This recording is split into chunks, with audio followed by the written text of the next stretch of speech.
There are two types of people in this world, those who fantasize about being the best and those who were born knowing they are ordinary. And this young man has always been confident he's the second type, born to be the main character, all starting from the two words self-awareness. The truth is so painful that people turn to illusions, yet Shingu still spends every day immersed with the top girls. He should have been a player like others this year, but he's still just staying at home. The only task Shingu's mother gave him was to wake up and take out the trash, but the biggest pile of trash, which was him, still lay in the middle of the room. Seeing that he wouldn't get up, Shingu's mother peeked through the door, feeling like she was about to break it down. She walks in with a steaming hot iron spoon. My 26-year-old unemployed son is busy again today. Is there something more important than the family? You lazy good-for-nothing. Shingu trains his sword and runs in 8 directions with his bag of sawdust, because if he stays even a minute longer, he'll be the one thrown away. On the way to dump the sawdust, Shingu sighs. Although he gets scolded by his mother every day, he knows she loves him the most in the world. Bang bang, suddenly any house with extra money sets off fireworks during the day, making Shingu jump in surprise. He immediately checks the news online and a headline makes him exclaim, "I knew it! 10 years ago a strange object suddenly appeared in the sky, called the floating platform. And since then it has always been a hot topic. The floating platform has 2 very strange features. First, it can hover in the air without any support. And secondly, no one can get inside it. Since the appearance of the floating platform, the world has been buzzing with excitement, everyone eager to uncover its secrets, but no one has succeeded. Until one day, the chosen players were reborn as participants. These players can fly with their own wings and have been accepted by the tower to enter inside.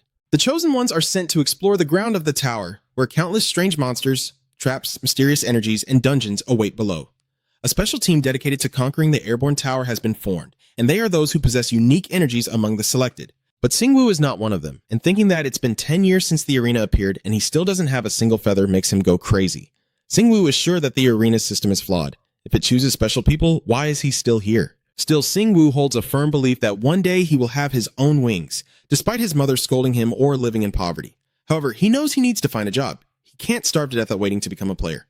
A soda can suddenly fell towards Singwoo, and he got angry when he saw the rich kids showing off a drink that could help people grow wings. They were discussing fireworks when someone just passed level 32, not knowing a bitter young man was cursing behind his back. Singwoo gently drops the can and then kicks it with all his might, sending it soaring into the sky like a rocket, making the 2 young men jump in surprise. Singwoo watches with satisfaction, thinking at least this can might get close to the tower. Suddenly, something fell back down, piquing Singwoo's curiosity. He strained his eyes to see, and to his surprise, a fallen angel was descending.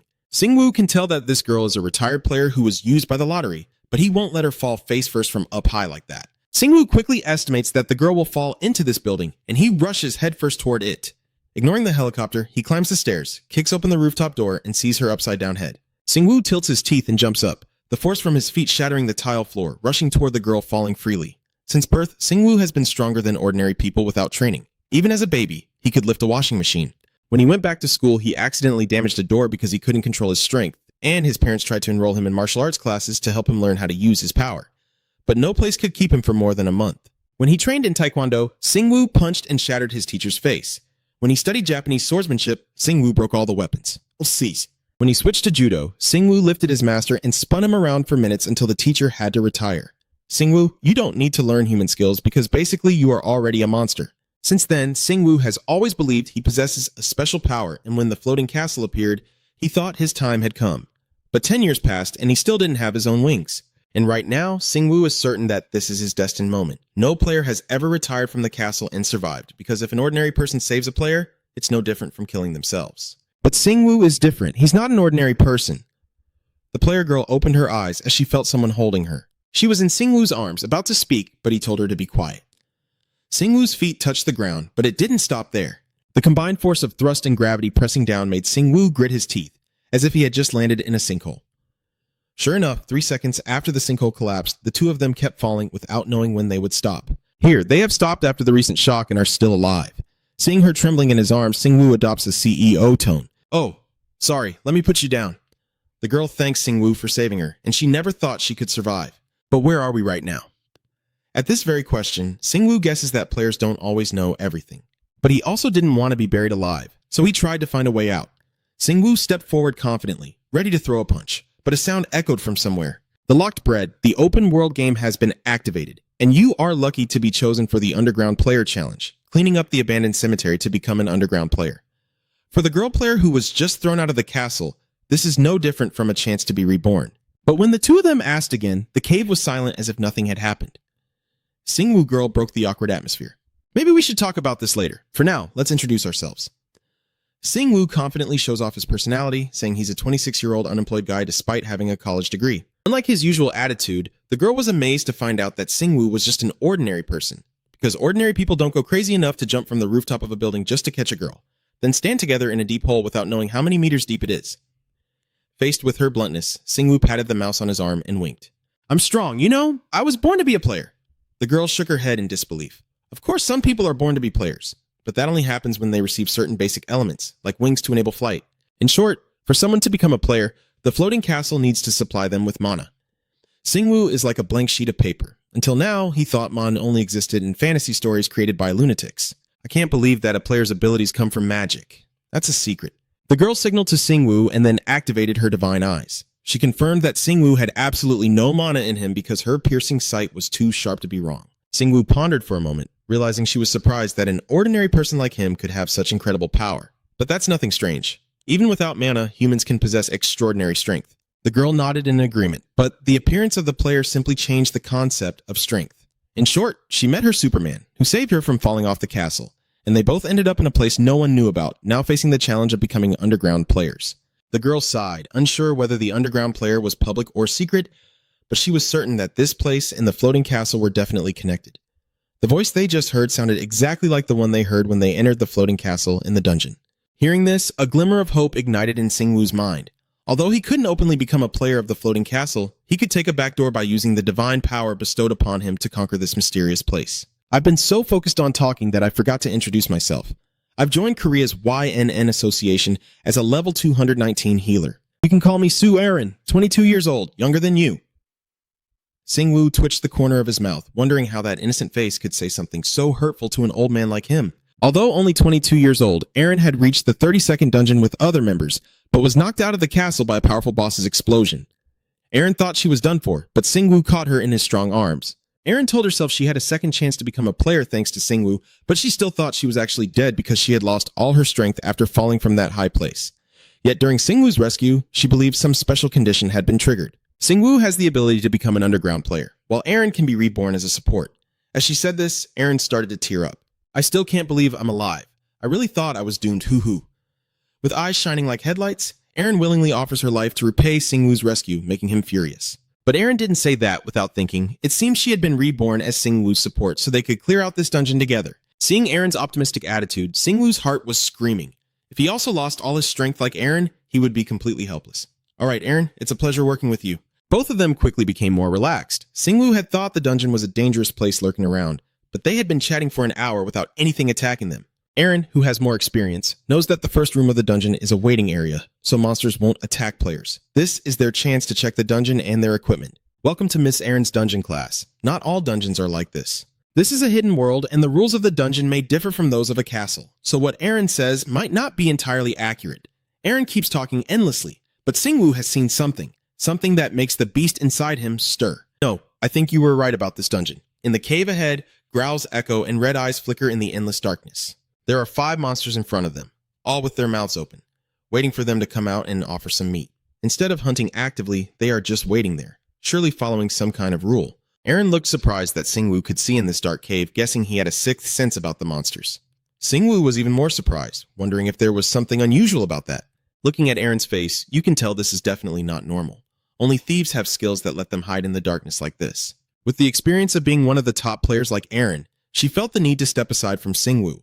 If Aaron was designated as Singwoo's support, she had to know what special ability Singwoo possessed, and from there help him become a better player. After thinking it over, Aaron returned to her normal state. Haha, it's nothing. I was just surprised that you got used to the dungeon faster than usual. Singwoo laughed and said, what else can I say? I've been preparing for this dungeon for 10 years. So what do we do now? Can I just charge straight at them? This time, Aaron let Singwoo do whatever he wanted because this dungeon is probably a test to evaluate the candidate's abilities like those university entrance exams. Before becoming a player in the airborne arena, Aaron also had to go through a similar test. Singwoo nodded, understanding the situation, feeling even more excited about the test, while Aaron was worried about whether monsters in Anzin had the right to kill players, so she kept warning Singwoo beforehand. The monsters that Singwoo can sense from afar mean he can handle them. Basically, there are many different types of monsters. Skills and talent don't matter. Handling them can overwhelm Singwoo, so he needs to be careful. Meanwhile, Singwoo has already started observing the monsters closely. Then she tore a piece from the corner of her shirt and wrapped it tightly around her arm, ready to fight. Aaron still muttered a reminder for Singwoo to be careful because she had lost all her healing abilities, so he needed to avoid injuries as much as possible. Singwoo cracked his knuckles with a snapping sound, his face fierce as if he wanted to take down all 5 monsters outside. That sounds doable, Aaron nodded, temporarily stopping her jump to let Singwoo handle it. Unexpectedly, she only looked away for 5 seconds before Singwoo charged forward, shooting multiple shots. He just took a step and was immediately in front of the 5 monsters, making them gape. A level 50 worm-type monster is talking. The worm monster is restraining him. This human looks quite appealing. Aaron realizes there's something strange about this energy source and immediately signals Singwoo to stop. It's those wolves. They're level 50. But why are they appearing in the testing dungeon? The Zoe group has started attacking Singwoo. Aaron has no choice but to shout for Singwoo to run away quickly. She blamed herself for not thinking carefully enough to put Singwoo in danger. A growl escaped her throat. Aaron hurriedly opened her eyes to see if Singwoo was already smashed to bits. Surprisingly, the ones shattered like tofu were the fox monster's jaws, while Singwoo looked like he was really enjoying punishing them. Aaron stood still, enjoying Singwoo's performance as he tore off the head of a human wolf with his bare hands and then punched another wolf's face into a dent. One of the goblin men charged with claws but was shoved into the wall by Singwoo's butt kick. The last goblin man, the violence so intense that Aaron didn't dare to open his eyes. There are 2 types of treasures that fall from monsters. One is money, or a type of stone that can grant special mana abilities, a monster seed. But Singwoo only cares about the money, not whether it's in won or dollars anymore. Aaron confirms that the fallen money is valued according to the USD exchange rate. Singwoo looks surprised. No wonder players drive luxury cars and live in mansions. Aaron sighed, with some people having wings and others possessing superhero strength, it's no surprise that monsters stealing money is just normal. Ignoring the petty money argument, since the monsters even carry a solid block of pure gold with them, though it's very rare to see it, Singwoo wondered if the money falling from a monster's corpse could affect the currency exchange. Exchange rates, serial numbers, all these things just give Singwoo a headache. But Aaron advised him to just ignore them and focus on the monster seeds, because they are worth more than all those coins combined. Truly priceless. Players throw seeds into the altar after clearing a dungeon to receive a valuable reward. Simply put, it's an exchange to obtain items in the game, such as weapons, shields, or equipment. Singwoo has to admire Aaron's incredibly clear explanations, even though she has a lot of experience. It feels like he's reading a game guidebook. Also, he can exchange one or multiple types of seeds at once, but he can't mess around with the altar because it only gives rewards based on the value of the seed he throws in. I've explained everything, but Singwoo doesn't really care about those seeds. What he's interested in now is the altar that will appear after conquering this dungeon. So, does that mean he doesn't want the people inside to become stronger during this process? Aaron nodded, though she didn't want to admit it, but she had to accept this harsh truth. The more she interacted with Singwoo, the more she felt he was exactly her type. Handsome, super strong, and also smart. Returning to the explanation, their starting point is the dungeon test, so they won't gain anything from the dungeon, whether it's rewards or level ups. No matter how many monsters Singwoo kills, it won't improve his skills. Only when he actually enters the dungeon and clears it and encounters the altar can he level up. Singwoo thought back to when Aaron was at level 219, with mana, strength, and many other stats making up a player. If a player isn't high level, they can't enter high level dungeons. Aaron didn't think she needed to explain how to level up anymore, because the only way to become stronger is to prove yourself. Many players have misunderstood this for a long time, so they see the castle as just a game they play all night at the internet cafe. Dungeons are no different from tests, and players won't be recognized just by answering questions one by one. Of course, players with this mindset won't last long in the castle. Just thinking of monsters as part of the dungeons makes it easier for Singwoo to understand. At this point, Singwoo asked Aaron back, "So what is the most important way to pick up items?" Aaron continued explaining, "Picking up money is too easy. Singwoo just needs to finish off the enemies. This is called looting cash." Singwoo loosened his shoulder and the skulls of the worms exploded as he punched. Then he lightly struck to finish off the worms, and a bag of dollar bills flew out. Singwoo quickly put the money into his pocket and moved on to collecting those seeds. Aaron sighed. It's best not to think too much about it, just face it directly. After Singwoo took the money, the monsters without seeds returned to the bushes, being swallowed up by the dungeon. But most of the monsters have seeds, so Singwoo doesn't have to worry about this issue of entering the monsters' bodies. Singwoo, are you surprised that even stealing requires effort? Wait! Doesn't that mean I won't get anything unless I destroy their bodies or let others also lose out? Aaron nodded. Talking to the big-headed guy really saves effort, Singwoo sneered. If I don't distribute my strength properly, I won't be able to get the treasure. This is getting more and more interesting. That means Singwoo can't waste his strength on collecting treasures if he wants to pass easily. I wonder which bastard created such an arrogant system. All right, here we go. Singwoo suddenly grabs the legs of the digger in a sneaky stance with a sinister smile. If the dungeon wants to test me, then go ahead and try Singwoo. Piled the goblin's corpses into a mountain, then he spread his legs and jumped high, letting his body fall freely. The force of Singwoo's fall creates a strong gust of wind that makes Aaron lose her balance. She rubs her dusty eyes, worried that Singwoo will destroy all the seeds. But no, a bunch of seeds fell out after that punch and the hit just now. Singwoo gathered all the blood to make a small pond to save effort. Aaron has seen people use magic to retrieve items before, but never anyone crushed them like this. Singwoo feels proud of his intelligence, thinking this would be his real-life experience, but it's not. There are certain actions Singwoo must take after passing a trial. First, checking for any missing pieces of meat or bone, inspecting the front and back of the room, and assessing his strength and mana. Singwoo scratched his head, and apart from the torn sleeve he used as a glove, he had no scratches on his body. Aaron sighed and continued walking with Singwoo. Because they didn't know where this dungeon's exit was, Aaron kept reminding Singwoo to be very careful. But in reality, it was the monsters inside the dungeon that should be wary of Singwoo. The more he goes, the more he clears out everything, even creating special attack moves just for the worms.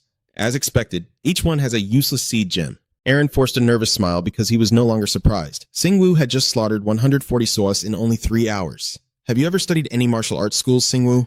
Well, there are only basic martial arts like Taekwondo, Hapkido, Judo, and Kundo. The 4 terrifying martial arts in Singwoo's eyes are just basic styles that leave Aaron speechless, and he didn't even learn them to become stronger, but to become less strong. With the speed of the altar, they finally reached Boss Kai's room in the Y-Wing Cemetery.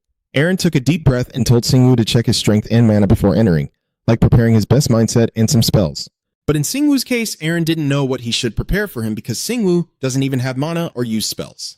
In general, that's true for normal players. Additionally, the bosses only pay attention to the players for 3 seconds. Hearing the 4 words about not being noticed, a thought flashes through Singwoo's mind. So he just needs to strike within those 3 seconds to take down the boss. It's that easy. Aaron is sweating because the bosses don't always wait patiently for players to get ready. But of course, Singwoo doesn't hear any of that. The boss will be of the same species as the monsters they encountered earlier in the dungeon. In this dungeon, if the worms are the ones digging, then the boss will also be a worm. But it will be the strongest among all the worms here. Still, Aaron worries that the boss will be over level 100, and she wonders what kind of monsters this dungeon chose to make it so overwhelming. But Singwoo isn't worried at all. He's confident he can defeat the boss with this Saitama punch. Alright, let's open the door. Aaron sighed. Even if the game crashes, Singwoo still maintains this innocent, optimistic attitude. She pushed the door open, feeling the same nervous fear as when she first entered the boss room. Although players can't be killed during the trial, the oppressive atmosphere this room brings is very real. Aaron pushes aside her negative thoughts because Singwoo has to overcome this challenge. Some may return to normal life after failing the first test, but she doesn't know what will happen if a candidate cannot pass the trials of the world of Anzan. Even if Singwoo fails, Aaron hopes they can return and escape this dungeon. But what if they can't and Aaron doesn't complete her guardian mission? With the weight of responsibility on her shoulders, Aaron felt more scared than anyone else because everything had happened so suddenly, like a dream. It's here. Thank you. Singwoo suddenly said that, making Aaron jump. The door had been open for a while, but she was just standing there. A huge mouth with strong jaws lunged out. Aaron fell to the ground, her legs trembling, her face pale. There, that's level 100, the giant dark abyssal creature. The dark abyssal creature is bleeding out as if it's going mad. While Aaron was still muttering helplessly, Singwoo rushed forward. Compared to the boss, Singwoo was no more than a mosquito, but he was trying to seize the 3-second start. Singwoo jumps high to face the dark abyssal, charging forward loudly. I can fly. The roar. So Singwoo punches hard and lands, holding the Black Wolf's eye like a ball. Maybe I can also take a part of it during the fight. Don't let your guard down. The monster only disappears when you kill it. Aaron anxiously warns Singwoo as the Black Scorpion charges forward to take revenge. Singwoo prepares to throw the ball, holding the black-eyed creature's eye like a ball. He twists his body and returns the eye to the creature. The Soi screams in pain, clutching his 2 eyes while Aaron stares in shock, unable to understand how Singwoo managed to time his attack so precisely. Oh, I threw it perfectly, didn't I? Singwoo proudly shows off his skills, making Aaron annoyed. Although the boss's eyes are damaged, its nose is the real problem because this dog-like creature smells better than it sees, and it's also a level 100 monster. The first 3 rounds are over, now the real battle begins. The digger still managed to find Singwoo's location despite losing his eyes. Singwoo sighed, thinking this scene was no different from when his mother used her divine flip-flops. Hey, you'll die if you don't stay still, so run quickly. Aaron flapped her wings in fear, while Singwoo obviously didn't know how to fly. Thanks to his resilient legs, Singwoo can jump like a frog and dodge the Xoi's surprise attack, while he tries to figure out how to deal with the Xoi's keen sense of smell. Thinking about the scent, Singwoo came up with an idea. He took off his shirt to reveal his fit, muscular body. Aaron felt confused, but didn't dare look directly at him. What the hell is he doing? We need to prepare for the next attack. Calm down, look here, Singwoo said, then rolled the shirt into a ball in his hand and threw it at the Black Wolf. If the boss isn't stupid, this won't work. But the worm immediately runs towards the shirt instinctively, making Singwoo happy. Oh, I'm so clever. What should I do with this intelligence? Aaron chuckled simply because Singwoo had no mana left. so the monsters weren't sensitive to him. After the goblin saw the shirt had stopped, it froze in shock. And Singwoo then used both legs to deliver a powerful kick to the spider's knee. Crack, crack. The sound of brittle ice shattering echoed along with the growl of the spider. Singwoo sighed, thinking this boss was more fragile than he expected. He even considered taking off his armor if it hadn't been effective earlier. Now, the shadow beast can no longer chase after Singwoo, so he started to toy with it.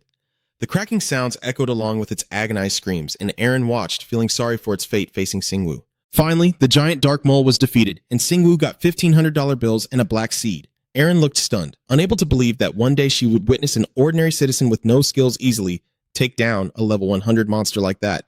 Beep beep, a series of notifications suddenly appeared. Singwoo has completed the challenge and his account has been activated. A gold medal appears, showing that Singwoo took over 3 hours to clear the dungeon with 150 diggers and a boss. This is the basic area everyone has, and it also allows Singwoo to see how many players are in the castle above. Moreover, it doesn't block the player's view, so Singwoo doesn't have to worry because he can still see Aaron. Confused, Singwoo wondered, does that mean I have completed the challenge? Yes, and now you are a true player. Hearing this, Singwoo happily celebrates. This is the dream he has been chasing for the past 10 years. Aaron isn't quite sure, because this is cheating, not a floating castle. Everything has been different since the beginning. Then, a notification appears from the interface. As an extra reward, he unlocked the skill Foolhardy but Brave. Singwoo froze in shock, the first skill he gained having a name that felt like a slap in the face. Let me ask again. These are the special magic crystals I received when defeating enemies, hunting rare monsters, or completing certain conditions, right? Aaron also explained that they can support certain actions or unlock new senses, all of which help in conquering this dungeon. Singwoo nodded and asked, so is there a skill called Stupid but Brave? Aaron was confused. She had never heard of that name before, but to encourage Singwoo, she looked very excited. Is it a one-of-a-kind skill? Maybe you're the only person in the world to have it.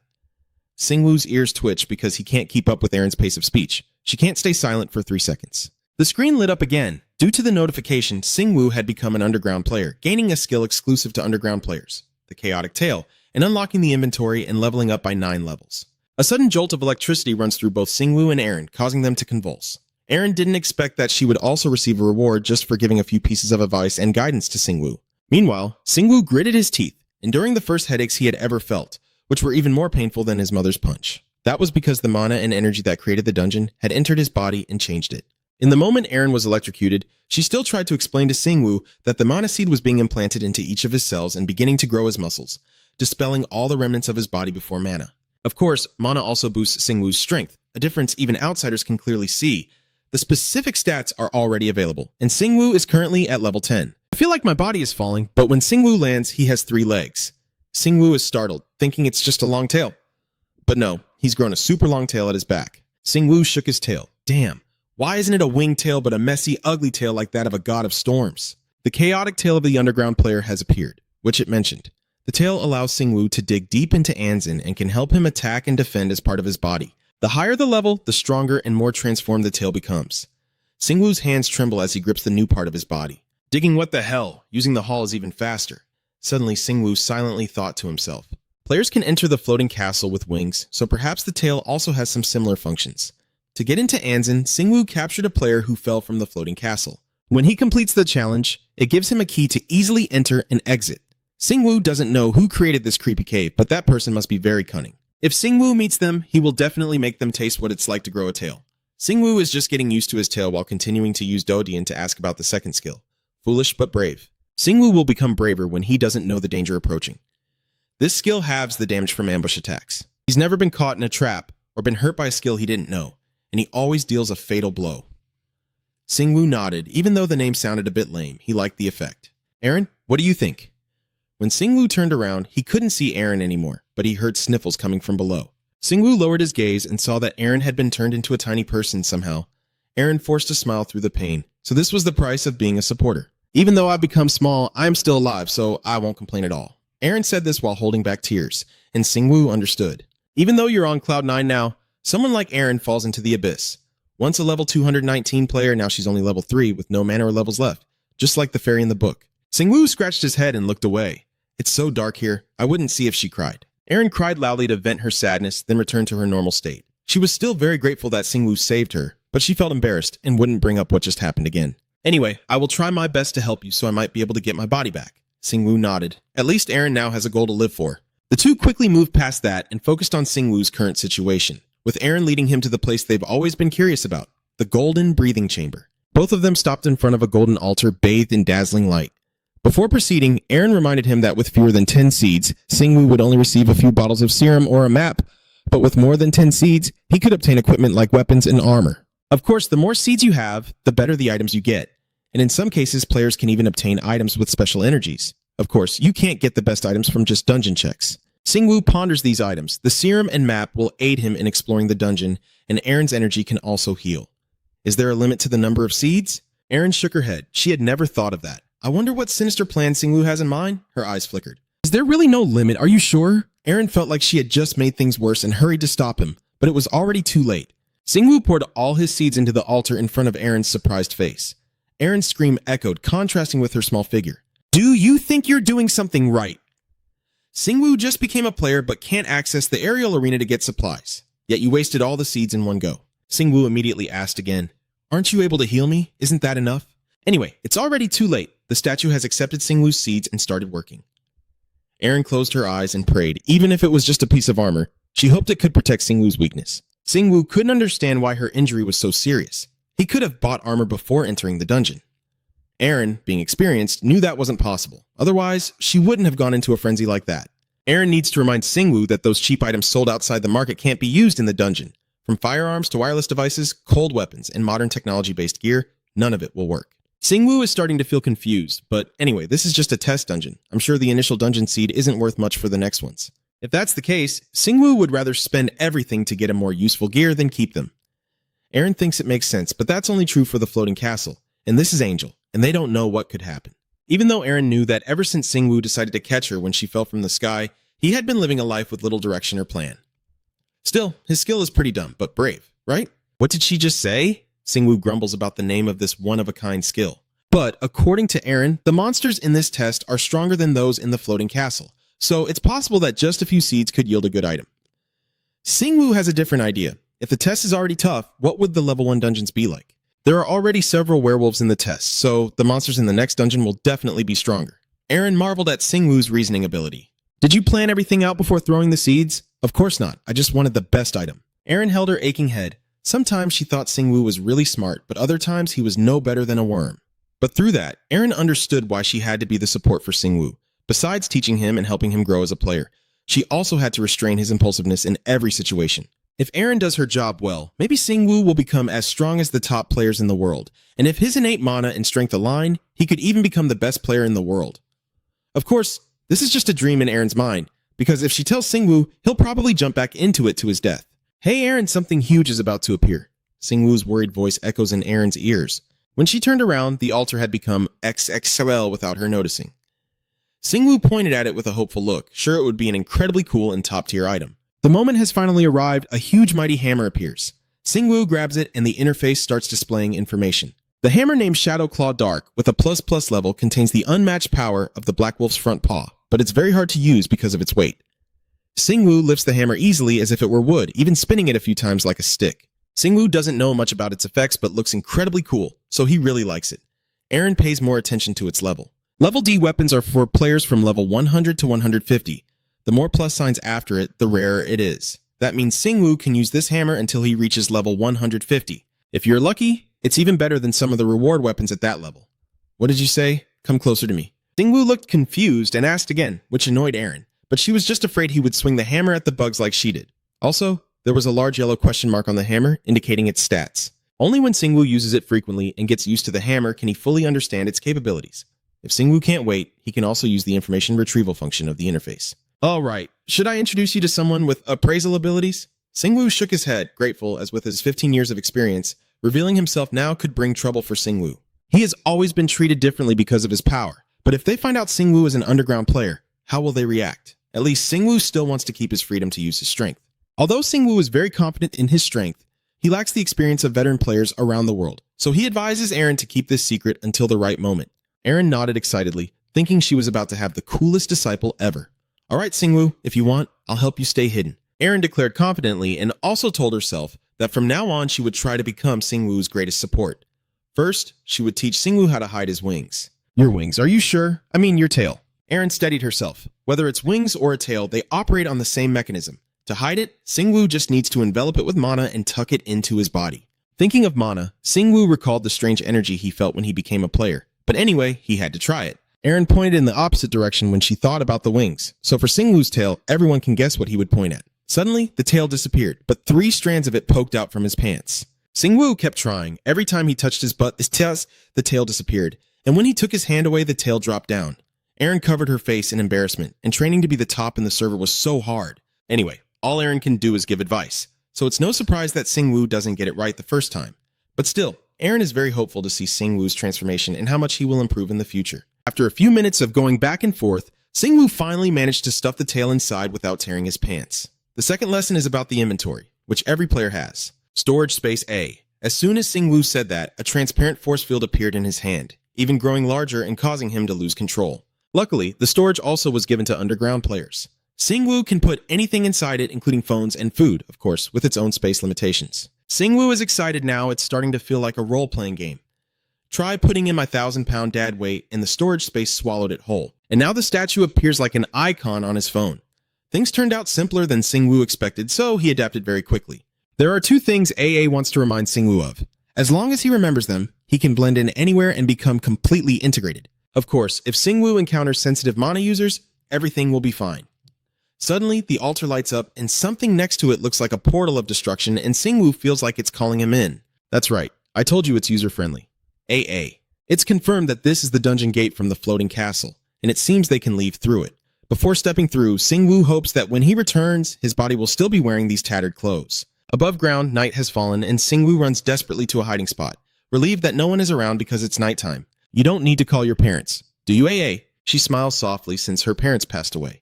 AAA has been living alone, with nothing to do when she returns home. Singwoo thought AA was amazing for owning her own house at such a young age. Indeed, players earn money on a different level. Singwoo angrily hid AA in his pocket until he went into the room. The door creaked open, and Singwoo tiptoed inside. When he reached the door of the room, he almost let out a sigh of relief, only to be met with a voice that sent shivers down his spine. My precious son finally came home, huh? Singwoo shouted, knowing he couldn't escape his mother's grasp.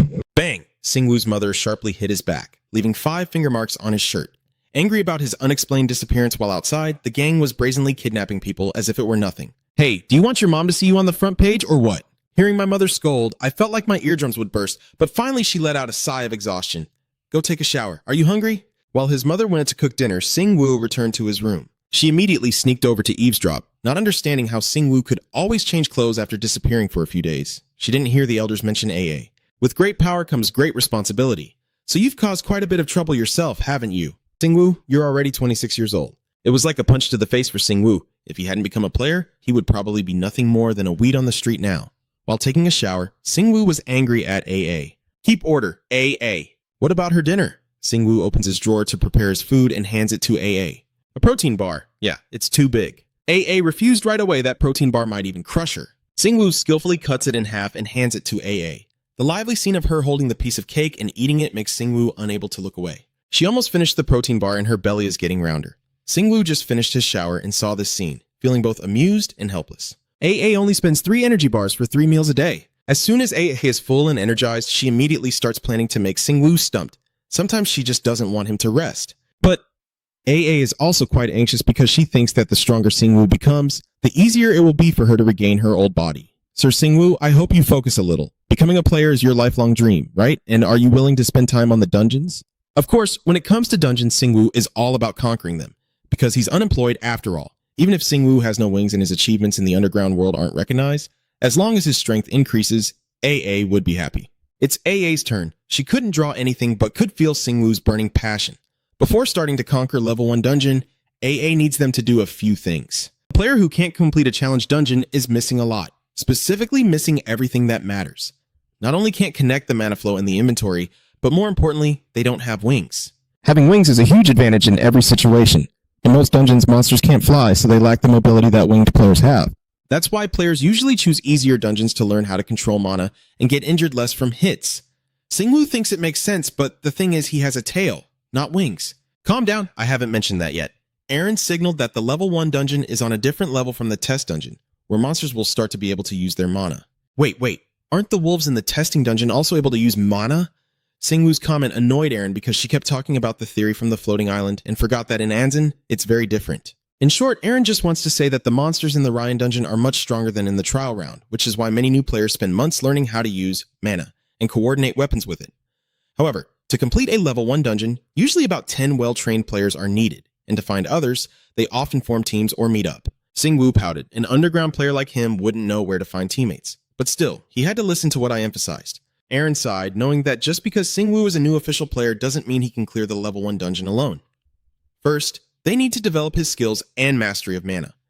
But Aaron also knows that even without mana, Singwoo's incredible strength is enough to dominate the challenge dungeon, and he might not even need to learn how to use mana before heading into battle. But since Aaron isn't confident about the monsters in Anzin, she can't take the risk, so it's best for Singwoo to stay in top condition to minimize danger. At the same time, Aaron will plan for Singwoo to learn the basics of mana, even though starting from zero is extremely difficult. But as long as Singwoo's mana control skill improves, he will gain his first skill, the Mana Strike. Singwoo's first goal is this strike, and he feels like this move will cause an explosion like a cannon shot from a robot with tremendous energy. Just thinking about it, Singwoo immediately stood up excitedly. Alright then, I will practice until I can do it. Singwoo is willing to work hard under Aaron's guidance, believing she can help him conquer the first dungeon level. Although he is very cooperative, Aaron is worried because it might take time and effort to train him, especially since a muscle brain like him could easily control just enough power to clear a dungeon, which could lead to Singwoo's failure. But looking at Singwoo's potential, she is sure that he is more special than any other player she has met before. Aaron can't apply the theories and methods used for longtime castle players, but she believes that as long as she shares her experience with Singwoo, he will become incredibly strong, even developing faster than anyone else. For Aaron, it's just like a character training game, very fun, and training goes hand in hand with resting, so Aaron allows Singwoo to go to sleep. Singwoo looked at his single bed, unsure of where Aaron should sleep. With her small body, he couldn't even imagine where she would take a shower. So they went to the supermarket and bought a house for the doll. Singwoo was stunned by the price, and the store clerk looked at him with a puzzled expression. Your granddaughter will probably like it a lot. After getting the new house, Singwoo went downstairs to watch TV so Aaron could bathe comfortably. I can't believe Aaron has to take a bath in a Barbie doll bathtub, but it's more comfortable than she thought, as long as it's quiet and she can soak in the tub like this, no matter how much noise there is outside. Huh, what's that noise? Singwoo suddenly burst open the door, grabbing his phone and rushing in. Aaron, we're doomed. Aaron stared at Singwoo with her eyes wide open. In short, the news just reported that Aaron had died, and many people were crying at her funeral. I can't believe that one day Aaron watched her own funeral livestream. Singwoo sighed. Her departure is a great loss for the gaming community in general, and YGN Guild in particular. Maybe the guild will pause its activities for a while because of Aaron's absence. It was through the news that Singwoo learned Aaron was an idol in the gaming community, not only because of her fairy-like appearance, but also because of her role in the team. Aaron sighed. They only say that because healing-type players are extremely rare. For example, in a game, a character who can both heal others and dedicate themselves fully is already very uncommon. If Singwoo can successfully conquer the level 10 dungeon, he can attain the Heller class as a reward. Hearing this, Singwoo was surprised, realizing that Aaron must clear the dungeon to gain that healing ability. Aaron paused. In reality, a player's level isn't that important. What's crucial is whether they can conquer the dungeon. There are two common factors in developing healing abilities. First is the player's level, and second is dungeon conquest. If players do not complete level 2 dungeons, they cannot access level 3 dungeons.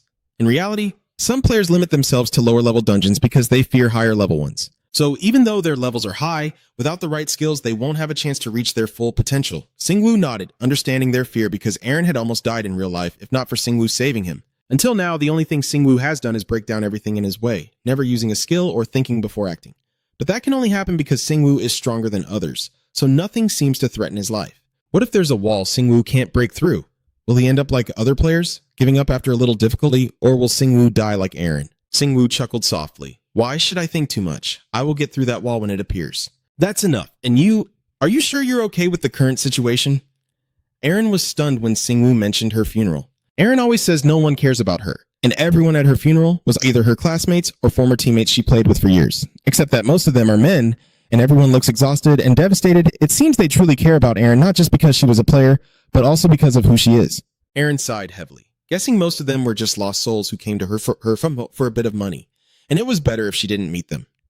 But it seemed she didn't want to talk about herself, so she returned to focusing on Singwoo's training, which was making him struggle. A few minutes later, Singwoo was gasping for breath like a pig. Due to Aaron's strictness, at midnight, Singwoo had to lift two 12-kilogram dumbbells. Although lifting weights seems easy for Singwoo, the exercise he's doing is to boost the mana inside his body, called increasing innate strength.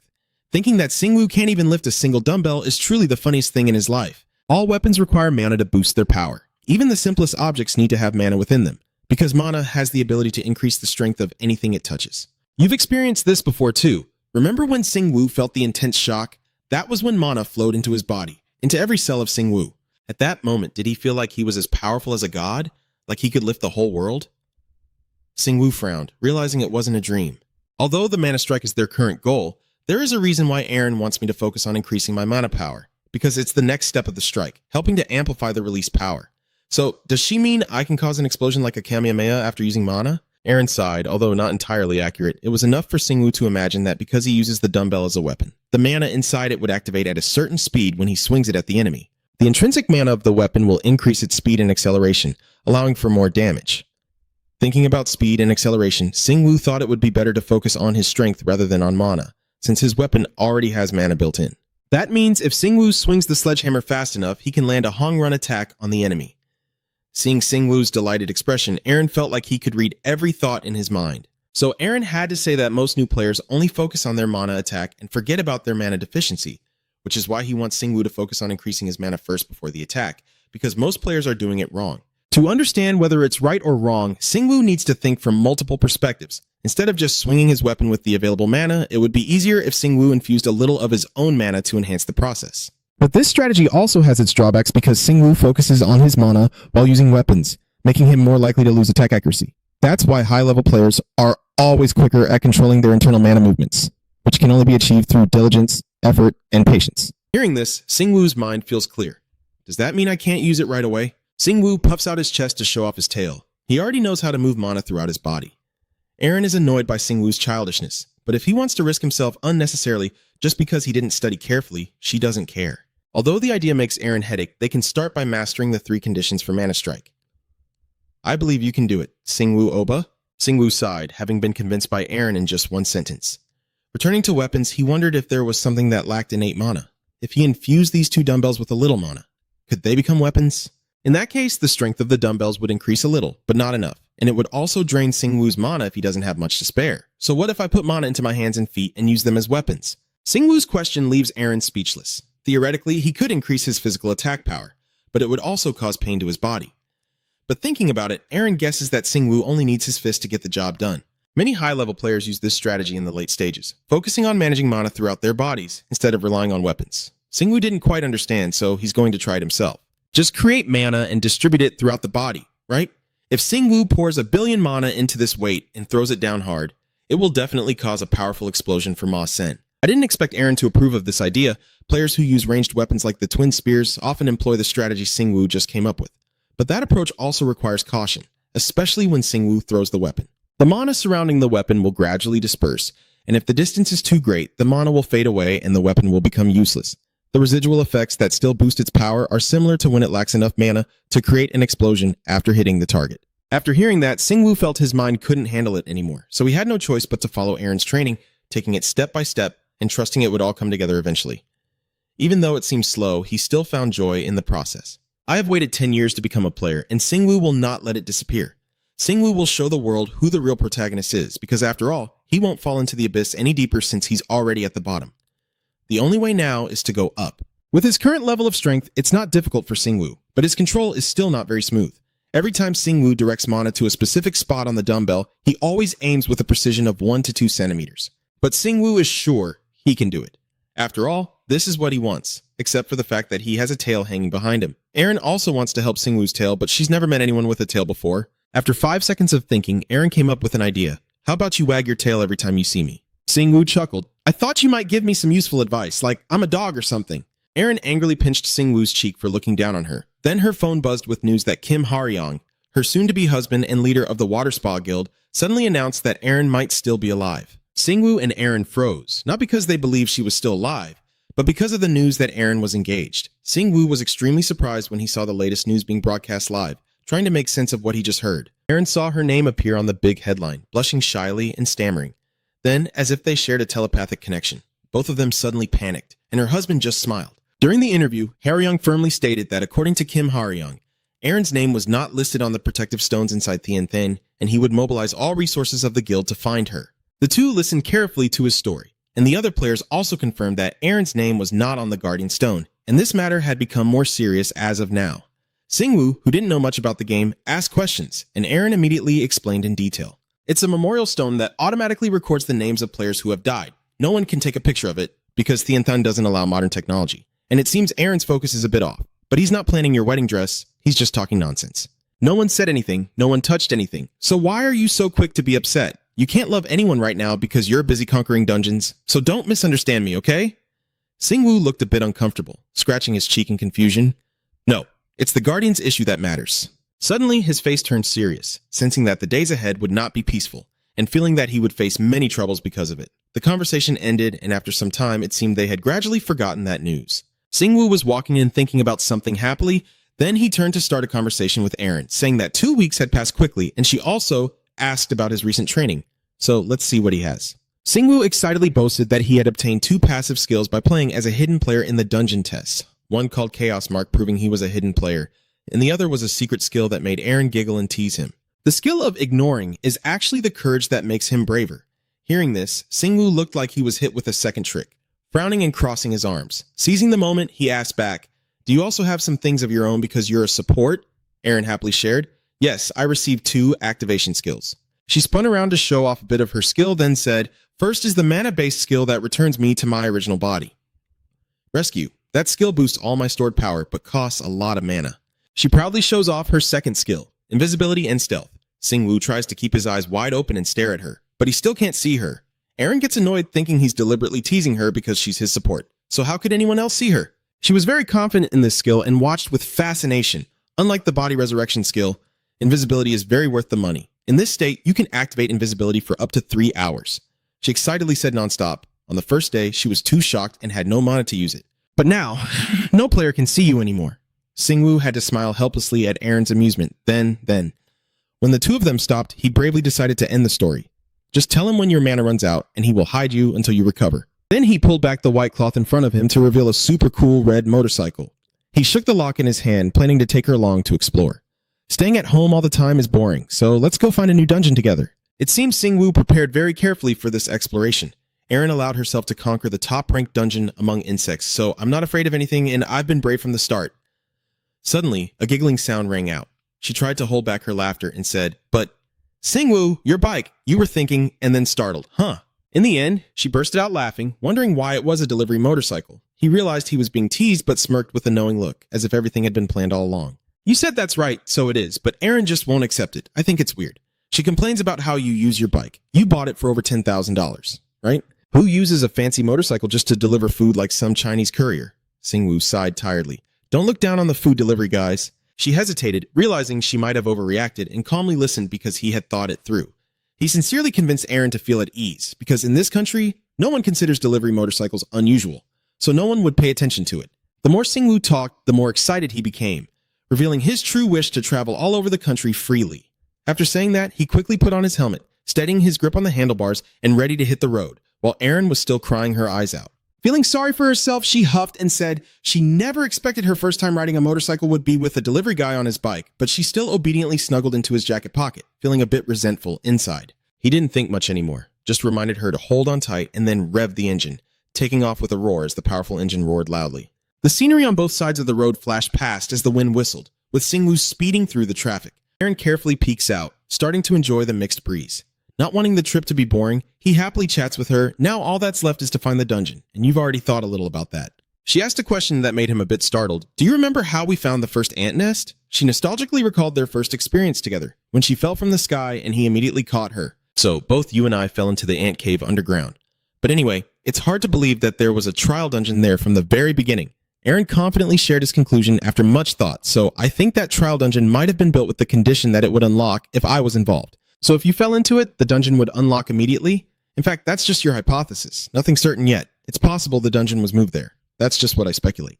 He quickly understood part of her idea, so to find the dungeon based on what they experienced, he concluded that he needed to locate the places where players had fallen to their deaths. Even though he thought about it, Singwoo didn't know what to do next, which is understandable. But how can he find the players who fell or the locations where they fell? Aaron quickly boasted that she didn't just sit around while he trained, and she used that time to search everywhere online for answers, studying the places they fell from based on her memory and the gaming communities.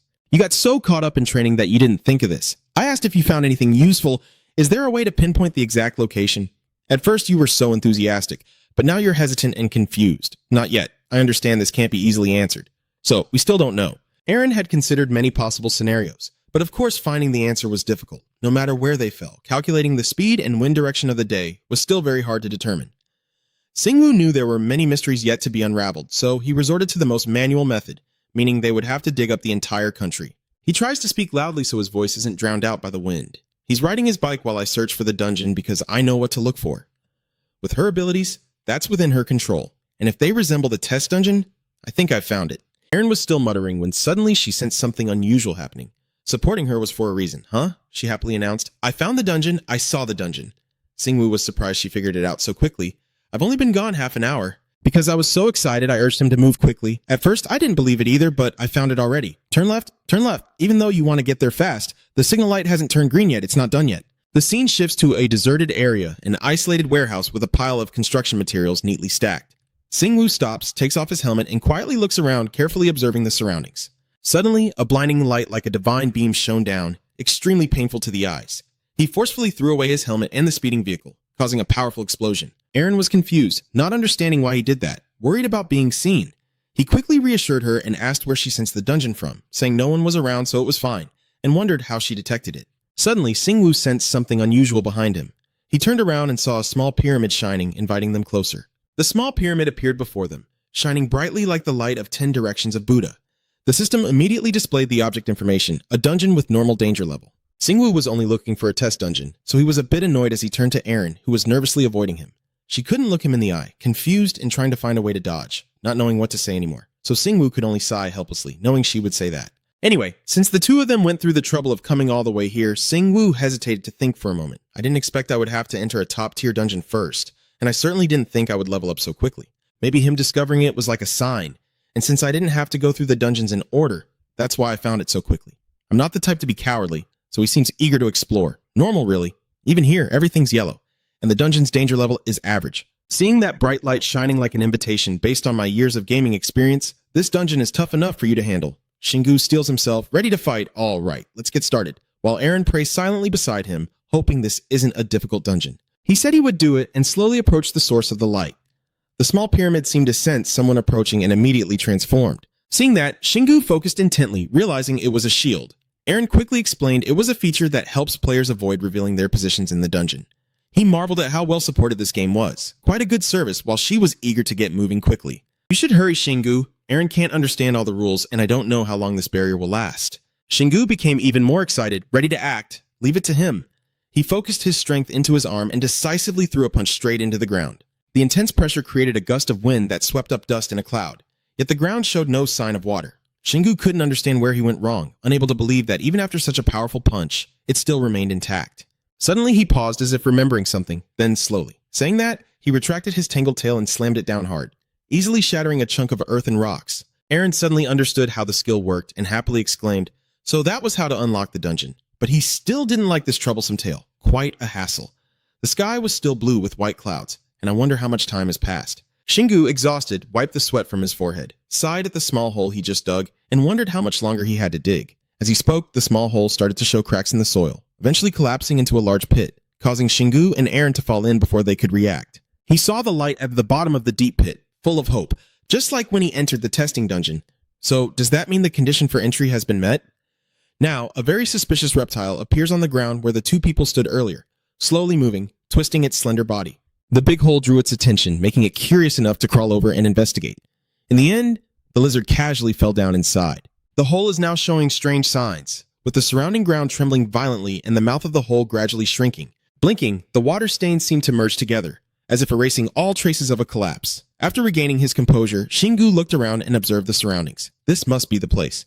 Next to where they fell, there is a mysterious gate, and inside it is just a solid, black darkness. Outside, there is an information board showing Anthill number 184, Cold Worker Line, with a completion limit of 5 hours. He turned to ask Aaron, do dungeons usually have a completion time limit? She doesn't always know everything. I'm not sure either, but the rules above the Heavenly City don't always apply to the ant colony. So I'm also very uncertain. What I worry about here is, although unspoken, it seems both of them are worried about the same issue. What happens if they exceed the completion limit? Shingu has considered the terrifying possibilities. like the dungeon collapsing on him or something worse. Aaron also felt worried, like when she fell from the heaven and lost all her mana. But since nothing happened yet, she couldn't predict the future and could only sigh to reassure herself, I don't think we'll die, but being careful is better. When he saw the countdown timer start on the screen, she urged him to act quickly and try not to put himself in danger. Conversely, Shingu was currently very confident in his abilities. No problem. He didn't even need her help. After saying that, he raised his hand to pet the black wolf.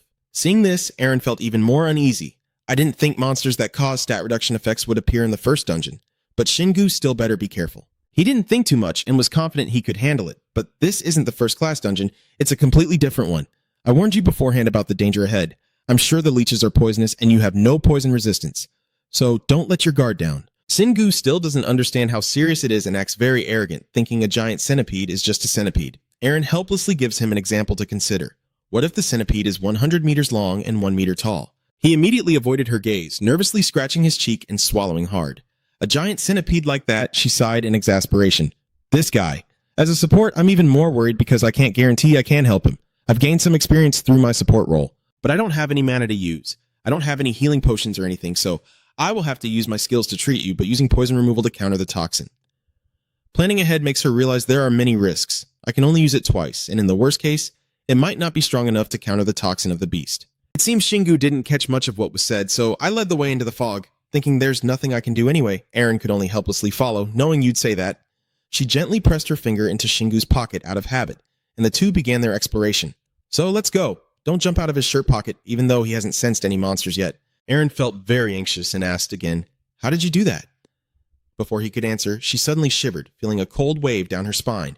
A strange black figure suddenly appeared in front of them, making her scream in fear. Shingu remained calm and quickly reassured his teammate. It's just a ghost. Stay calm. She immediately covered her face, her voice trembling like she was about to cry. I hate monsters that kill living beings the most. I didn't expect it to make her react so strongly. Is that why I yelled? Suddenly, the ghost slowly spoke. That person, is he really a real person? Shingu immediately sensed something was off. It seemed like he was happy to see me. Aaron tried to hold back her fear and asked, excuse me, but could you speak a little faster? The ghost responded slowly, apologizing, saying it hadn't spoken in a long time. At this moment, its form became clearer in the light, and Shingu immediately questioned, are you really a ghost? Dangon's face was now fully revealed, with blank, unfocused eyes, and he explained, I already logged out, but I'm still standing here. Hearing that, he became even more confused and annoyed by the vague answer. Logged out? Were you also a player? Aaron, standing nearby, was surprised to hear that a player was there. Looking closer, she saw that Dangon only had his upper body, and she suddenly realized, has he logged out? You immediately looked for the girl inside Shingu's pocket where the sound came from. She's so tiny, which annoyed her a bit. Did she eat all his food?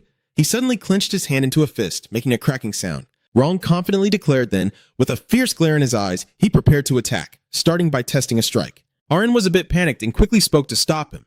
Shingu, stop too and explain your thoughts to her. He thought it was a monster because they were in a dungeon. Dangon then realized he intended to kill him and was also terrified.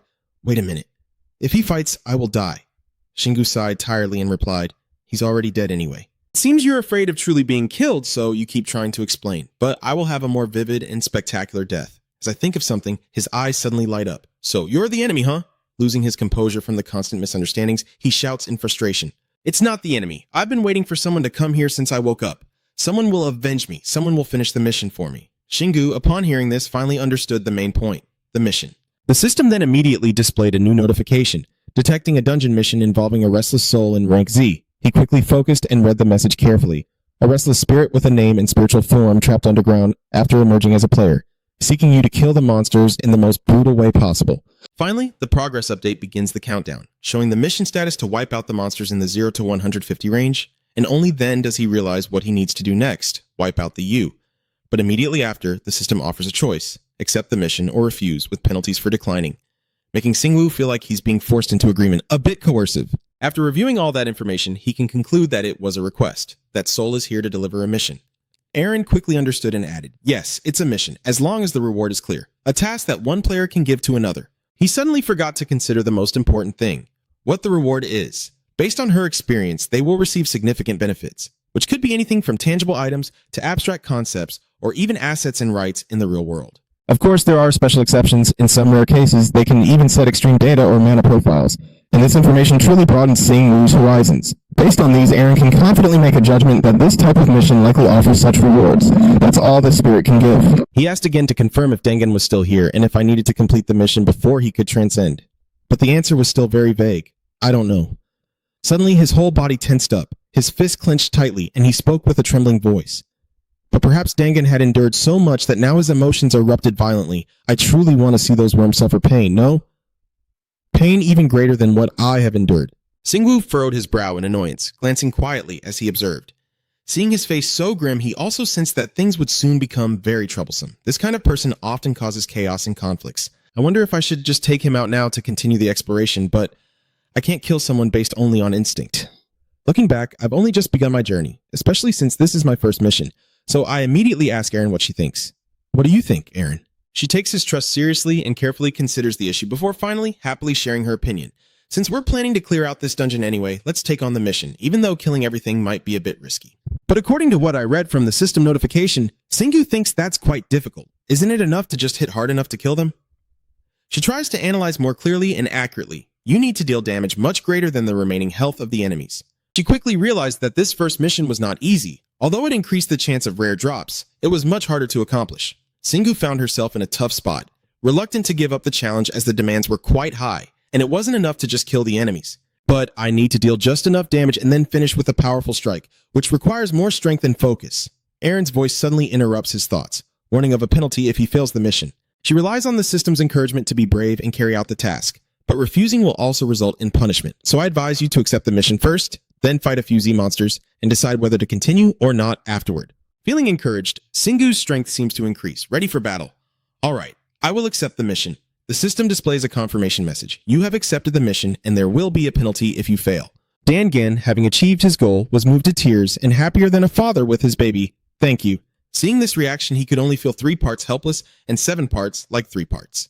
Believing he would complete the mission, but knowing he would be punished if he failed or refused. To avoid wasting more time, he turned around and left to prepare for battle. So I'll go fight the Z's. Don't forget to send a reminder. I plan to follow the 2 of them. Their teeth are venomous, so be careful. I will support you.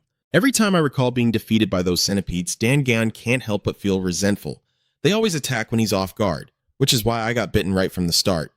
Singu basically doesn't want any extra trouble and doesn't want to refuse outright, so he hesitates and hesitates. Arin's side reacted very strongly because that was the reason she was here. Supporting was my job, Singu. Dangan still stubbornly followed, jumping around without stopping, and this dungeon became a spider dungeon because I was attacked by the spiders in the city. Do you know how terrifying they look? Suddenly he remembered something, stopped and asked, "Hey, have you explored this dungeon yet?" The kid immediately froze up, feeling embarrassed and only able to stammer as he explained, "No, I waited in that room until someone appeared. I couldn't move anyway." So you were a bit curious and asked, "How did you two get in?" Looking at your tail, I guess you're not ordinary players.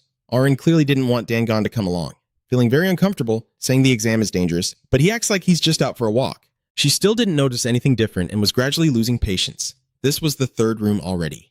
At this moment, Singu's steps faltered as if he had stepped on something. His voice grew serious. "It's a trap. You still haven't realized it from behind, so you're feeling uneasy. What's going on?" His cold gaze focused intently, ready to fight at any moment. A giant cricket has appeared, crawling from a hole in the ceiling towards them. It lunges with its sharp claws, emitting a piercing screech. Finally, it uses its sharp claws to deliver a powerful strike, smashing the big beetle's head directly. Immediately, the reward items also disperse as it vanishes. It seems they have collected a talisman and a red crystal shard, and this scene has left them all stunned. You still don't understand what just happened in the last few seconds. What exactly just occurred? Singu noticed the system updated the progress, killing all Z1 over 150. Eren, as if reading his thoughts, immediately shared her guess. "I think what just happened counts as a complete kill." Hearing that, he smiled brightly, like the shining sun. Unable to resist the excitement they feel, confident about the journey ahead, everything is better now that there's new gear. If things keep going like this, what else could Mana bring? Deep down, she and Dangan still couldn't believe it. A slight touch was also deadly. Dangan took the opportunity to jump back to what he had learned. After being sent back by the Zets, the ones in this group are all sneaky, quick, and toxic. In his eyes, they are destructive creatures, monsters specialized in assassination. Arin also reminded that raising vigilance is never unnecessary. They have an extremely hard outer shell, so don't underestimate them, okay? Just as she finished speaking, 2 giant Zets suddenly charged in from nowhere, emitting ear-piercing screeches. With his keen observation, he quickly sensed the danger, and the razor-sharp claws were ready to strike. In an instant, the two Zet were cut in half with a single, swift blow. This system keeps sending notifications. The mission condition is to clear the 78th out of 150 Zet. Even though we've seen it countless times so far, Dangon still gapes in amazement. Huh? The reason you turn to gold is because of these many-legged creatures, so it's hard to believe that just one strike could take down so many of them. The Zet monsters are at least level 80. It's impossible for there to be so many of them so easily. He's starting to hesitate before Singu's strength, stammering as he asks, "Can you tell me your level?" He calmly replied with a cold command, simply saying 10. His neck stiffened with glue, so shocked he couldn't speak, and even Aaron, who was always close to him, didn't expect this situation. I should have known that Singu had become much stronger just by owning a level D+ weapon. It seems all her initial worries were pointless, and I'm not surprised that he quickly found where the Zet were hiding and struck first. But I didn't expect him to defeat the Zet with just one swing and to wipe them all out. Singu is still happily lost in his own world, thoroughly enjoying having discovered the pattern. If I can find the right focus and point of impact, I don't need to swing with all my strength, just to unleash the power of the weapon. Because he fights so effortlessly, Irene doesn't need to use any support skills, just stand behind and watch. I'm not sure how the difficulty of the dungeon is determined, but based on the level and the poison of the Zet monsters, a normal difficulty seems appropriate for Singu. One thing I don't know whether to be happy or sad about made her hesitate, but his strange sixth sense and natural fighting instinct made this dungeon very easy. Meanwhile, he was still dancing alone among the Zet. Even surrounded by them, his fighting spirit remained unwavering. His eyes full of determination locked onto the target, and Ngoloi exhaled a sentence. But what he disliked here was, at this moment, he had to choose the right moment to strike as one appeared just peeking out. Instinct told him it would be knocked back, just as another emerged from a hole in the ceiling. A spectacular scene unfolds as they crash into each other, shattering and falling down the golden stairs. On the sidelines, Gangon stands watching like an overenthusiastic fan, cheering after witnessing a goal. Amazing. One shot taking down 2 enemies. Shingu, riding the wave of victory, laughs excitedly as his dominance grows stronger. But it's not over yet. 2 more inexperienced Zets emerge from behind a rock, still unaware of what awaits them. In just a moment, the Black Wolf was swiftly slashed in half, easily cutting through them. The brave one, still unaccustomed to this slaughter, trembled with fear on his face. That throw just now made the hammer stick to the cave wall. Shingu quickly reached out and grabbed his weapon as if he had no chance to use mana anymore. I understand your concern, Aaron. Maybe you worried too much, but I get it now, and I reassure you. It's okay. Preparing carefully to explore a mysterious place isn't a loss. After defeating the Zet and boosting Shingu's spirits, not because of him, but because of this dungeon, suddenly an arrow cuts through and interrupts everyone's thoughts. Then it's him. He made a very confusing suggestion. Maybe we should make some noise. I quickly guessed his intention. He wants me to call the zombies to scout. When he caught my gaze, he looked guilty and hesitated, trying to find a reasonable excuse. It's more about quantity than quality. If there are more zombies, wouldn't I have a chance to test my mana? Erin's face immediately turned serious. Normally she would refuse outright, but this is too dangerous. This only makes her more wary of that restless spirit and want to leave quickly. I think we should abandon this mission, Singhu. She looked through the mortal world with her eyes and directly exposed Dangon's conspiracy, as he intentionally provoked him and wanted him to do something forbidden in the dungeon, challenging the entire area.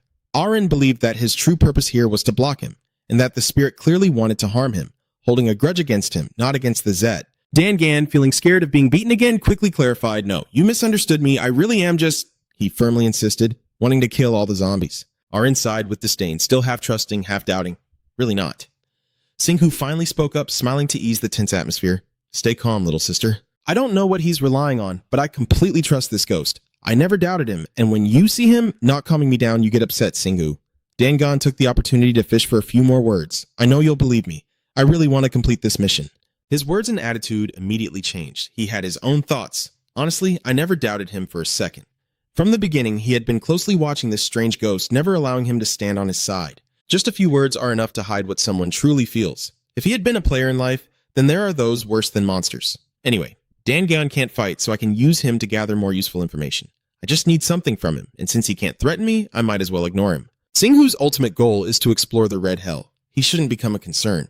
I don't know what this restless spirit wants, but I don't need to know because it's useless. To prevent Dangul from discovering, I should pretend to agree and do as he wishes. Since I've already thrown the spear, I must follow through. All right, let's do it. Erin couldn't quite understand what he was really planning. Clutching her head in despair, "Oh my god, he's so stubborn." Singhu no longer cared about what she said and took a deep breath. Then he braced himself, gathering all his strength to shout as loudly as possible. With a powerful sound that created a storm-level wind, making Dangul terrified to the point of bleeding tears. He swung the gun with all his might, rushing forward and pulling the long barrel out, smashing it against the cave wall to create a crack and break it apart. Dangul was caught off guard by the situation, trembling all over, unable to speak. What is this? Aaron was also shocked and wanted to run away, feeling that this was too much. The prison wall. Could it really be destroyed? Singhu continued alone, destroying every corner as chaos unfolded. The worms lost their hiding spots and swarmed out along with the debris. Aaron was terrified, worried they wouldn't be able to escape, as the worms kept coming and there was nowhere left to hide. Even though Dangul was the one who taught them, his courage now seemed to have vanished. Why was he so strong and reckless at the same time? She quickly interrupted him to warn, Singhu, the worms are coming. He just sneered with a hint of meaning, feeling that the current situation was extremely exciting, but not yet enough. Even though the swarm of worms surrounded him from all sides, he stood ready for the final battle, but that still wasn't enough. Once again, Singhu used his claws to kill another worker worm and dismembered it into many pieces. Singhu chuckled confidently, like a master hitting a target. As he finished speaking, he swung his weapon to take down a few more. It seems Singhu is really fired up. This is more like it. Meanwhile, Aaron is very worried. Be careful not to get bitten, okay? He was both reassuring and attacking them. Don't worry, they can't bite you. I'm here. She stepped aside and saw the pile of dead insects stacked on top of each other with a look of disgust. Just break down the walls and wipe out all the centipedes. Their carcasses piling up even before you can loot. Watching this scene, sweat is pouring down, but it's not from a human.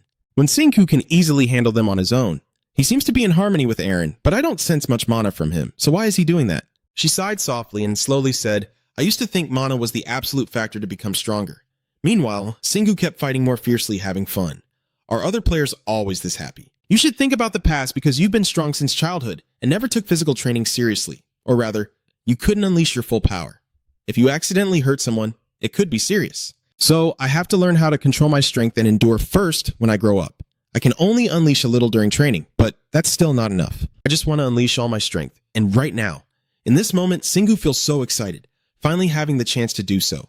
I can unleash my full power without anyone stopping me, and I'm happy that I no longer hurt anyone. Aaron suddenly spoke, hesitating. Singhu, look there! 3 bigger than usual Zet monsters are approaching. He turned around and saw 3 giant monsters staring at him intently. Dangan immediately smiled coldly. They're coming. The Zets' attacks make angry noises. He observes for a moment, then speaks. We should have fought them one by one along the narrow path. But now that you've broken through the wall, you have to fight them all at once. That's fate. Dangan chuckled triumphantly. And in the end, your actions made Aaron angry. Singhu muttered softly as he stood before the swarm of Zet. Oh my god. As soon as he identified the target, he lowered his body to strike. In an instant, Singhu's body shot forward, and then he used his claws to slash directly at each of their heads. In an instant, they were scattered and beaten badly. Witnessing the scene, Gando was holding his face, spraying glue to stiffen it. Singhu looked at the shattered fragments falling and then smiled softly. His face was full of pride. Maybe I should save my mana for the final battle. A few seconds later, the notification appeared. The quest condition was to extract the Z from the cave, and you had completed 300%.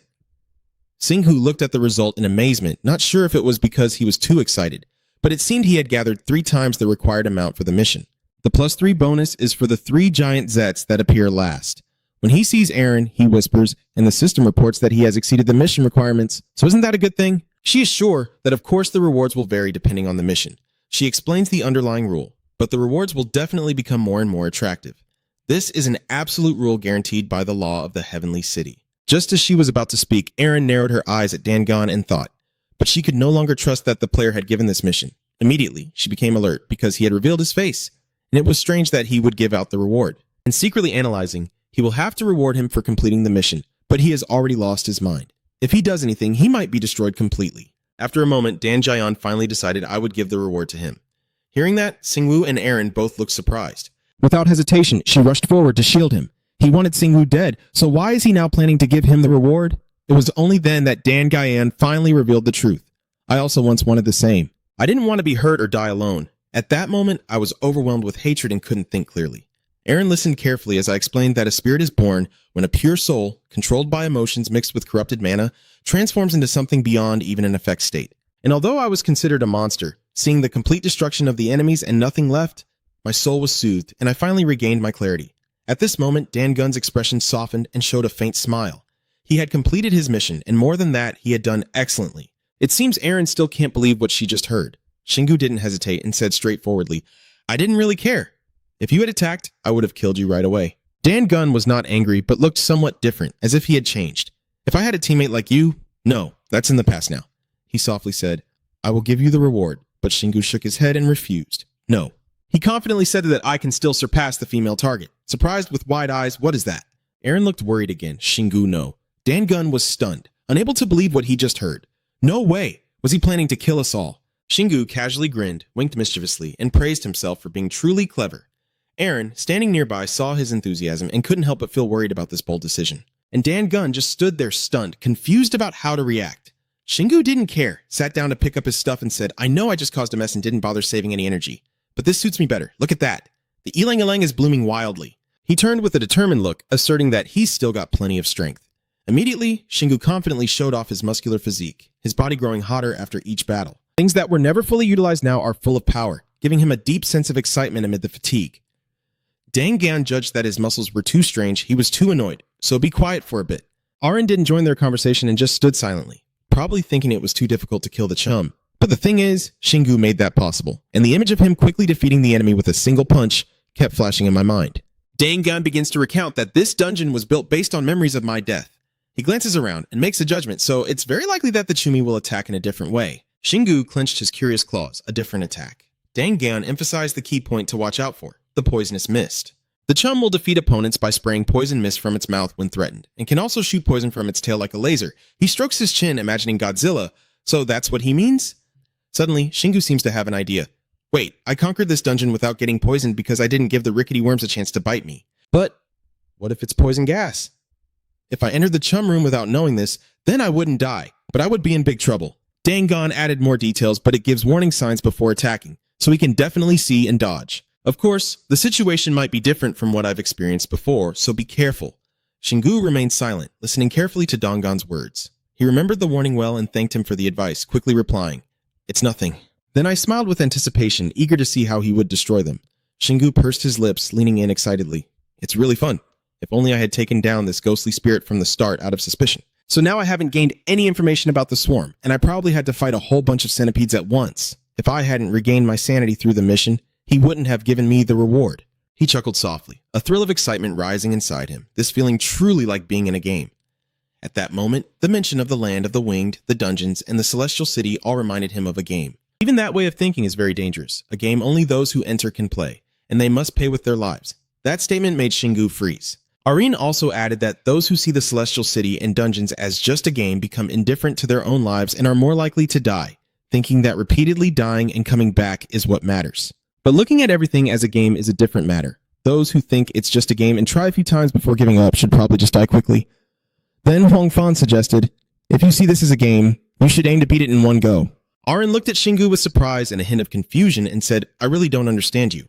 After checking the clock, he realized, 2 hours 34 minutes have passed since we started, so we need to finish before the clock hits 3 hours. She shook her head in frustration, wondering how he could complete such a big dungeon in just 3 hours. Forget it, she asked loudly. Do you know where the boss room is? Shingu shook his finger and confidently replied, No need to look for it. Everything has been destroyed. Only rubble remains.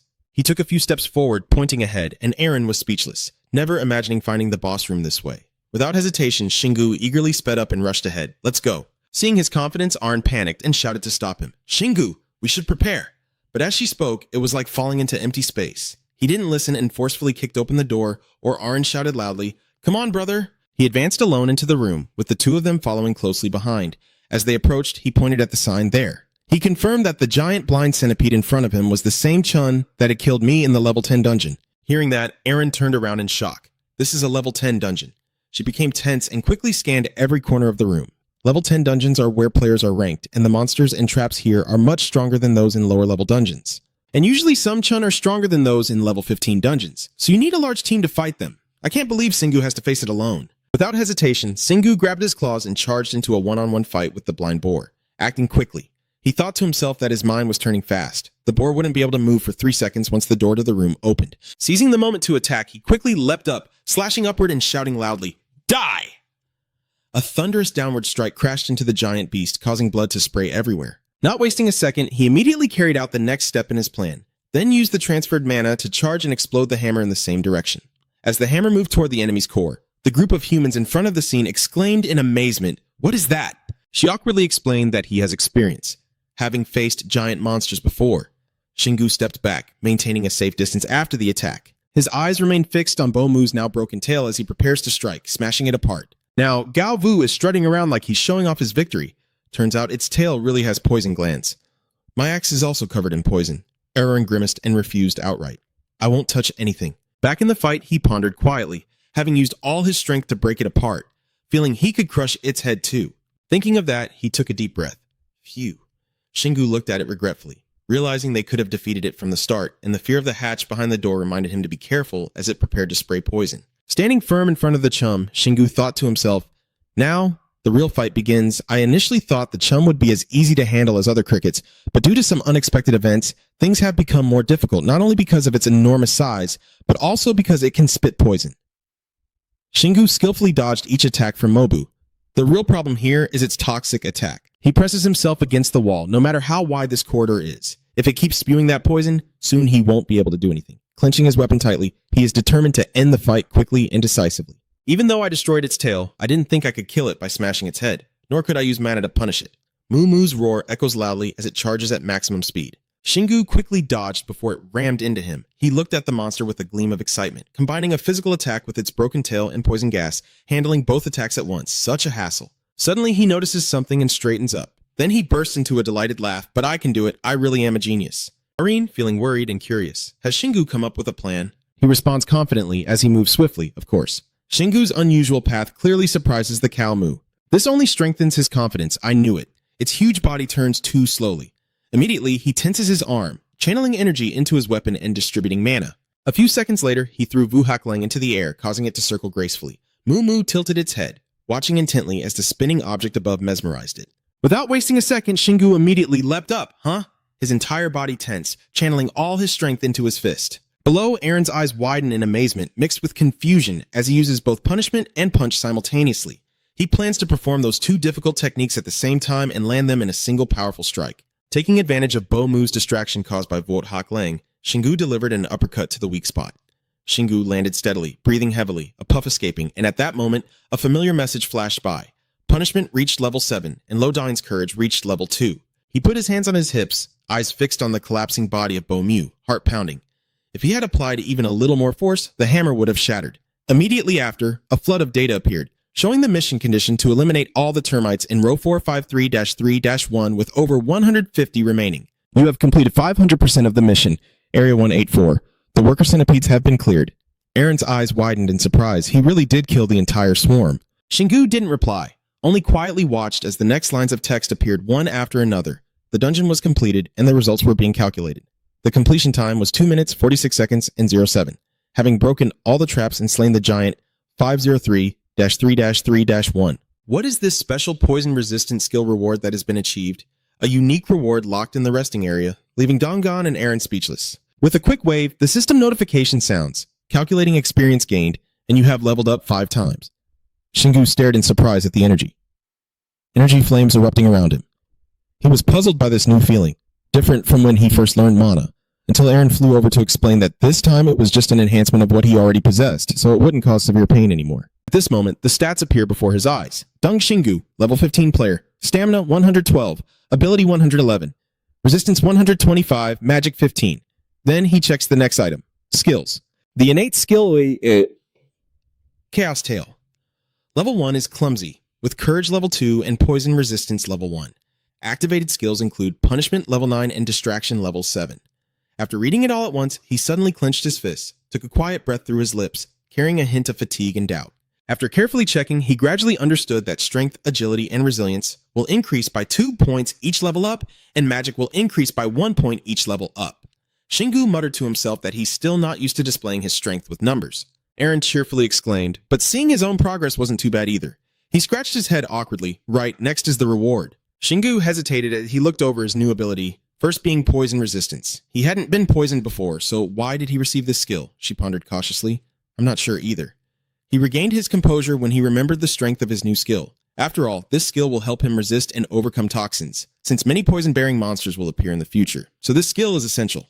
Then he bowed his head, pulled out another item from his pocket, with the lock being the only issue. Its information appeared, locking into the rest area, a gift for potential underground players, used by planting it into the ground. He furrowed his brow and observed, describing it as too vague. How can you just plant it into the ground at the rest area? Aaron nodded and spoke cautiously. I think we'll have to try using it to find out. Shingu lazily tossed it into his storage. No wonder. He spun the weapon in his hand and looked at Bomu. All right. Standing with wide eyes full of amazement at the unfolding scene, suddenly a loud noise echoes, startling him. Shingu skillfully and instinctively swipes through the air, instantly destroying everything in front of him. He grabs the item in his hand and then turns to Gon, who is reminding him, "I've collected all the love flowers. Give me the reward for the mission." The Huang Hun looks embarrassed. "Oh right, your reward." Clenching his fist tightly, grinding his teeth inside, he has an excellent reaction and executes punishment skills better than any player I've ever seen. Too outstanding for someone coming from a dungeon of my level. If I can help him on the path ahead, wouldn't my existence become more meaningful? The boy thought to himself, forgetting that the other was standing right there. Finally, he hesitated but spoke with determination. "If you achieve 500%, then it is possible." He placed his hand on his chest, hesitating briefly before continuing. "I will give you the essence of my memories." That statement made both of them look at each other with suspicion and exclaim, "The essence of his memory is a skill?" He repeated, confused, "The skill." Dangon smiled and confirmed, yes. As he spoke, his body dissolved into shimmering rays. "This is the only remaining part of me after being trapped in this dungeon. Let me give it to you." After hearing Dangon speak, Shingu's face gradually showed surprise. The only potential? What kind of skill is that? Dangon has decided to abandon everything, and streaks of shimmering light radiate around him. Shingu, seeing this, turns to ask the little angel Aaron if she knows anything.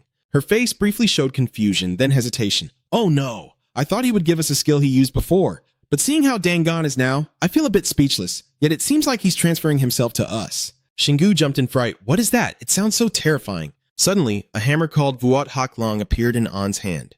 Strangely, the place where Shingu touched the Vuot Hak Lang suddenly lit up with a mysterious glow, then quickly disappeared before An could react. After that process ended, a seal with intricate and strange patterns appeared on your hand.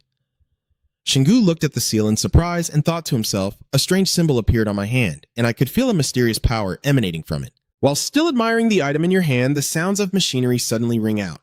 You have completed the mission and gained the soul collection skill. You have collected one soul but still do not know how to use it. Shingu was quite confused and asked what that was. Soul collection. Ari quickly added from behind, "I've never heard of this skill before." She continued explaining to Shingu that he must have been so impressed by you that he offered his soul, but why didn't he tell you how to do it? Shingu could only stand there helplessly, ending the 500% surpassing the mental limit with this strange tattoo. But he quickly regained his composure and told himself that at least he had done his best, so he probably had to be satisfied. Ari swiftly flew in front of Shingu and kept praising his new achievement, surprised that he managed to finish without taking a single hit. After this battle, Shingu gained a lot of experience, and his mind was busy connecting the events. Surely not every dungeon is like this, but he concluded that normal level dungeons are not too hard to conquer, and his first dungeon expedition ended successfully. Then, he quickly turned around. Now which altar should I offer the monster crystal to? As if he had just discovered something, Shingu suddenly froze. Huh? In front of him now were two altars shining with a faint glow. Shingu pointed to the red altar and asked Ari, the red glowing altar next to the white one, "What's that?" Seeing his sinister expression, Ari could only smile awkwardly and say she really didn't want to tell him. But deep down, she still looked towards the red altar, which only appears when the dungeon is completed with a very high score. It is an enhancement altar. He can upgrade an equipment by offering monster essence. She happily continues explaining without noticing the change in Shingu's face, knowing that the outcome depends on the nature, quality, and quantity of the essence. A sinister glint suddenly flashing in Shingu's eyes. Got it. Without hesitation, he quickly walks toward the altar, with Ari hurriedly following behind. "Shingu, can you try to find more armor first?" Shingu immediately replied. "Even if I offer all the essence, I might not get the armor." He happily held the monster essence crystals he had collected, thinking to himself, who knows when he'll get to upgrade at the altar again. "So, you should upgrade your weapon first if you can. Attacking is always the best form of defense, right?" Ari just nodded and agreed. Shingu places the collected items on the red altar. A blindingly bright object suddenly appeared, and two monster cores flew out and fell to the ground. Seeing that, Shingu panicked and released all its essence. At this moment, the sound of machinery rang out again, indicating it had been maximized and could no longer be enhanced. Ari sighed in relief while Shingu gritted his teeth in anger. Seeing Shingu's displeasure, Ari hurriedly explained that the Black Wolf Claw was already at a very high level from the start. It was upgraded to the maximum only with the final essence and a high-level monster essence. It seems we'll have to upgrade with what we have here. The enhancement process continues, and once again sparkling lights appear. The upgrade is complete, and the original item has been transformed into a D-level Haklang Claw, with attack power increasing from 450 to 1070. It has the ability to poison when attacking them, with an additional note below indicating that this Warhammer technique draws power from the front legs of the Great Howling Wolf and has enhanced poison capabilities. Shingu happily took the new weapon and swung it a few times. Aaron beside him hesitantly reminded him that he received a D-level weapon right in the dungeon during the test, and then upgraded it to D on his first dungeon run. Shingu smiled confidently at Eren, noticing an additional trait, although he still didn't know what the first trait was. Remembering something, Eren quickly told Shingu that it might be similar to the nature of the great hound species. Just keep improving your weapon mastery and you'll unlock it, so don't worry. But he had some doubts. Really?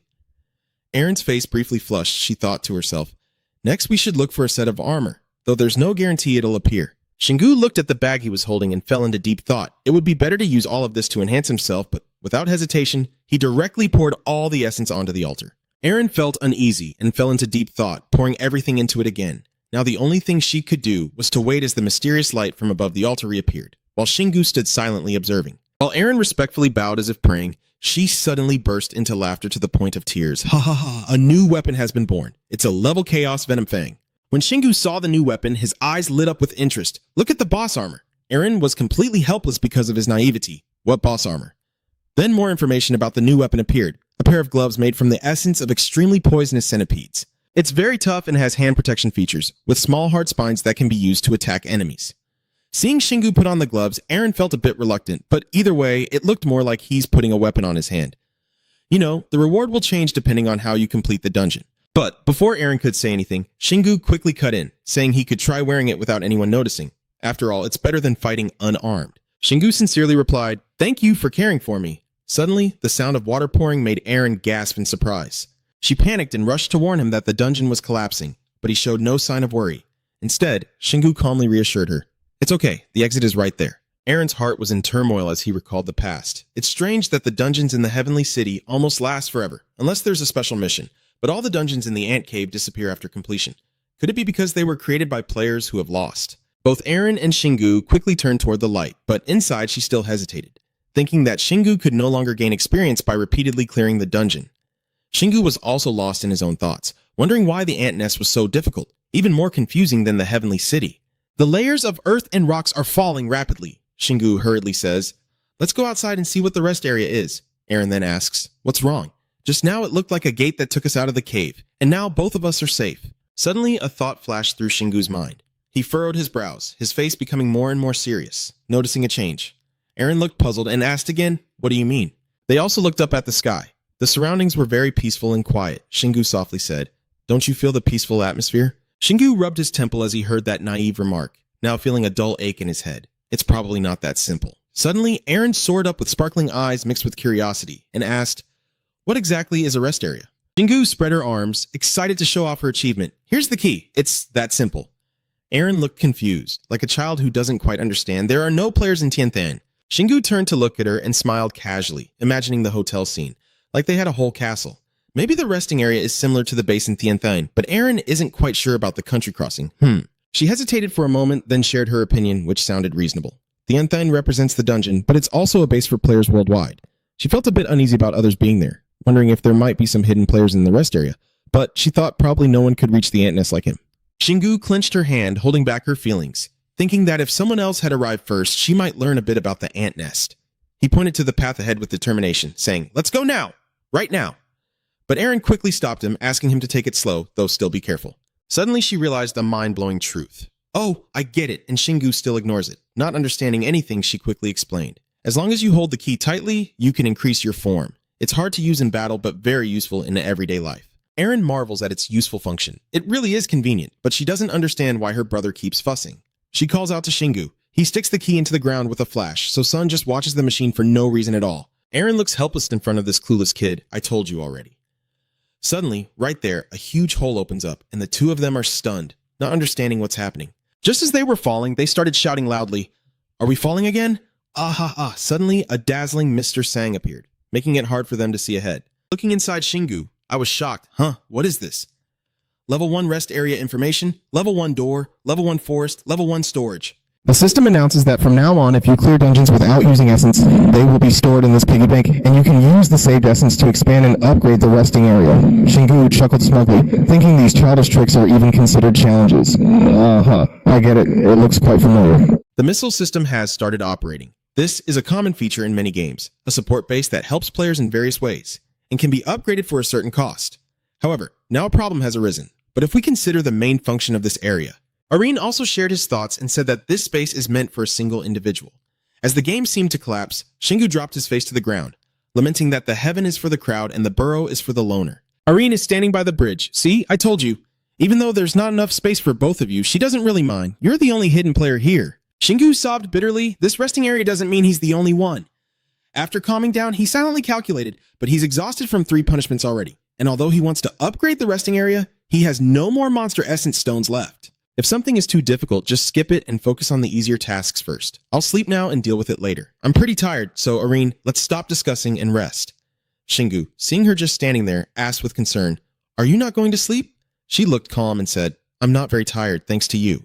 She's shy about her cheeks. "I was just trying to cheer you up and deal with that damn ghost. And besides, lying in that forest feels weird." Hearing that, Shingu promised to buy you a dollhouse later so you can sleep there. And Irene happily agreed yes. In just a few short minutes, Shingu was deeply asleep, and his rapid sleep was truly astonishing. He snoozed soundly in the forest while Irene marveled, thinking maybe the note about sleep-boosting efficiency wasn't just talk. She looked at him absent-mindedly with a bit of sadness in her heart, realizing that not only Shingu needed to train his mana. Her expression showed a hint of regret mixed with acceptance. After all, she had to log out because of her weakness, but at least she should be grateful that she was still alive. Irene boosts her morale, determined to increase her mana capacity and improve her skills, fully committed to her new goal of letting Shingu focus on fighting as much as possible. Recalling her old skills, Irene was filled with renewed determination. She wanted to regain all the abilities she once had. Shingu could surely overcome most challenges with strength alone, but preparation never hurts. Since we are teammates, I don't want him to do everything on his own. Shingu only acts like that because he's the only one, and I feel like an outsider. Irene's emotions swell up, even though I was the best resuscitator in Korea, maybe even the best in the world. Her ears tightened, her eyes blazing with determination. I will surprise him by regaining my skills. Irene felt sad facing absolute power. He seemed to grow stronger just by breathing, so she told herself she had to try hard and had no time to rest. She instinctively understood what needed to be done and took the opportunity to practice while he was asleep to close the gap. After sleeping until the point of exhaustion, Shingu slowly opened his eyes, glanced around to find Irene, and nodded. Seeing her sleeping peacefully, he found her quite adorable and couldn't bear to wake her up. He let go of the lively girl, resigned to leave her be as she was more tense than he was when he first entered the dungeon. Shingu stood up, rotating his shoulder joints to prepare for his skill practice, knowing he couldn't wake her up, so he decided to use the time to train his mana until she woke up. Without anyone calling her, she would wake up on her own when she heard the noise. Sure enough, the door opened and light seeped into the room. Shingu calmly walks out, resting for 5 hours. The door still leads to the open area. Irene wonders what he's planning to do. "Shingu, or should we go home?" He shakes his head in refusal. No. Shingu slowly steps forward confidently, having rested enough and already told his mother he might be gone for a few days. He's so excited that his eyes sparkle like stars, ready to find another dungeon, while she sighs in helplessness, not sure it's that easy. 10 minutes later, he shouted happily, "I found it! The item information, the dungeon is quite cold and the danger level is a bit low." They all froze stiff, gluing their faces in place. The crappy game made Shingu annoyed. It's still the same dungeon. Irene hesitantly guessed and guessed wrong. I understand now. Regarding how the game works, if a player fails in a dungeon, it weakens their escape chances, making it easier for others to die, and those who fall in the same dungeon will follow one after another. She should think quickly, which is why many dungeons form around the same area. From now on, every time she finds a dungeon, she should carefully scan the area around it. Shingu was stunned and speechless, hearing how terrifying the dungeon was, feeling a bit scared. One life in a dungeon, he transformed into a demon, so he had to finish quickly. I definitely won't follow behind, just thinking that if he goes faster, I'll be even more scared. At the ant nest number 184, the craftsman's area, with a 5-hour deadline, Shingu carefully observes the surroundings, and the area remains unchanged. He carries the spear inside, so this number isn't the quantity of dungeons, but the type of dungeon. Shingu discusses with Eren, meaning there are at least 183 others. Suddenly, a ghostly shadow appeared, and she clung to him in fear, sensing a spirit nearby. Inji stepped forward, reaching out to touch, but was that really a person? Shingu, losing his patience, cut straight to the point. All right, give me the mission. She's acting as vicious as a nader, huh? Shingu switched to a threatening mode. I know everything, so give me the mission, she's stammering. Let me give it to you. Over the next 3 days, that was how long Shingu needed to clear 6 dungeons filled with monsters, charging heroically into the monsters. Suddenly, that door was opened from outside by someone. After clearing the dungeon, Shingu and Eren went back out, and the exhaustion from finishing the dungeon made her cry and complain, "I want to talk more," but he disagreed and reminded her. Go home immediately, but first rest here for a bit. Then Eren will be satisfied with this arrangement. At least that sounds more like a player. Meanwhile, Shingu remembered the Zets she just defeated, wondering if there were any more Zets dungeons, but she sighed and replied, I don't want to see any more Zets. He felt a bit tired and sat down on the soft bed. After a moment, Shingu focused her mind to check the information panel again. to see the previous status. The data about him appeared on the screen, showing Shingu, the level 25 player, with a strength of 132 and agility of 131. Reading the information displayed before her, Shingu couldn't help but smile and feel extremely happy. But it seems that still isn't enough to satisfy him. I wish he could upgrade his poison resistance a bit more. Aaron suddenly started crying. I know some players let themselves be attacked to upgrade skills, but I never thought he would do the same. Actually, Shingu didn't see any serious problem with that. If he had the skill, he should at least accept getting hurt a few times to train faster. But if you can't heal, I won't do it. After hearing the analysis, you still want to refuse. Then you're only useful when that happens, but it's not good at all. Then, he recalled the times he used that ability in battle. Poison resistance is a good skill. At level 4, he can comfortably move inside the bone fog or after being poisoned. Not only that, but he continued to describe its effects. And after level 5, the poison from the cold beast only made him feel a slight numbness. Aaron casually dismisses his hopes, saying that with more training he would definitely become stronger. But by then, there might be no more of the Red Slayers left to train in. Following her helpful advice, he quickly shifts his focus to other skills, like the magic bullets and the Shu Chan. Then he began analyzing how to level up that ability, not through training or mission rewards, but from the soul he encountered in dungeons, even clarifying the necessary requirements, as their tasks differed in both content and rewards. Although he understood them well, he still insisted that these skills did not entirely belong to him. Aaron also agreed with Singu's view because he still hadn't inherited their senses, and she was excited to explain more about the mechanics of the abilities the opponents wanted to upgrade. It will take time to fully imprint their memories into his body, but both are definitely good skills. This way, Singu will understand that not everything can be mastered quickly, and he won't learn it easily.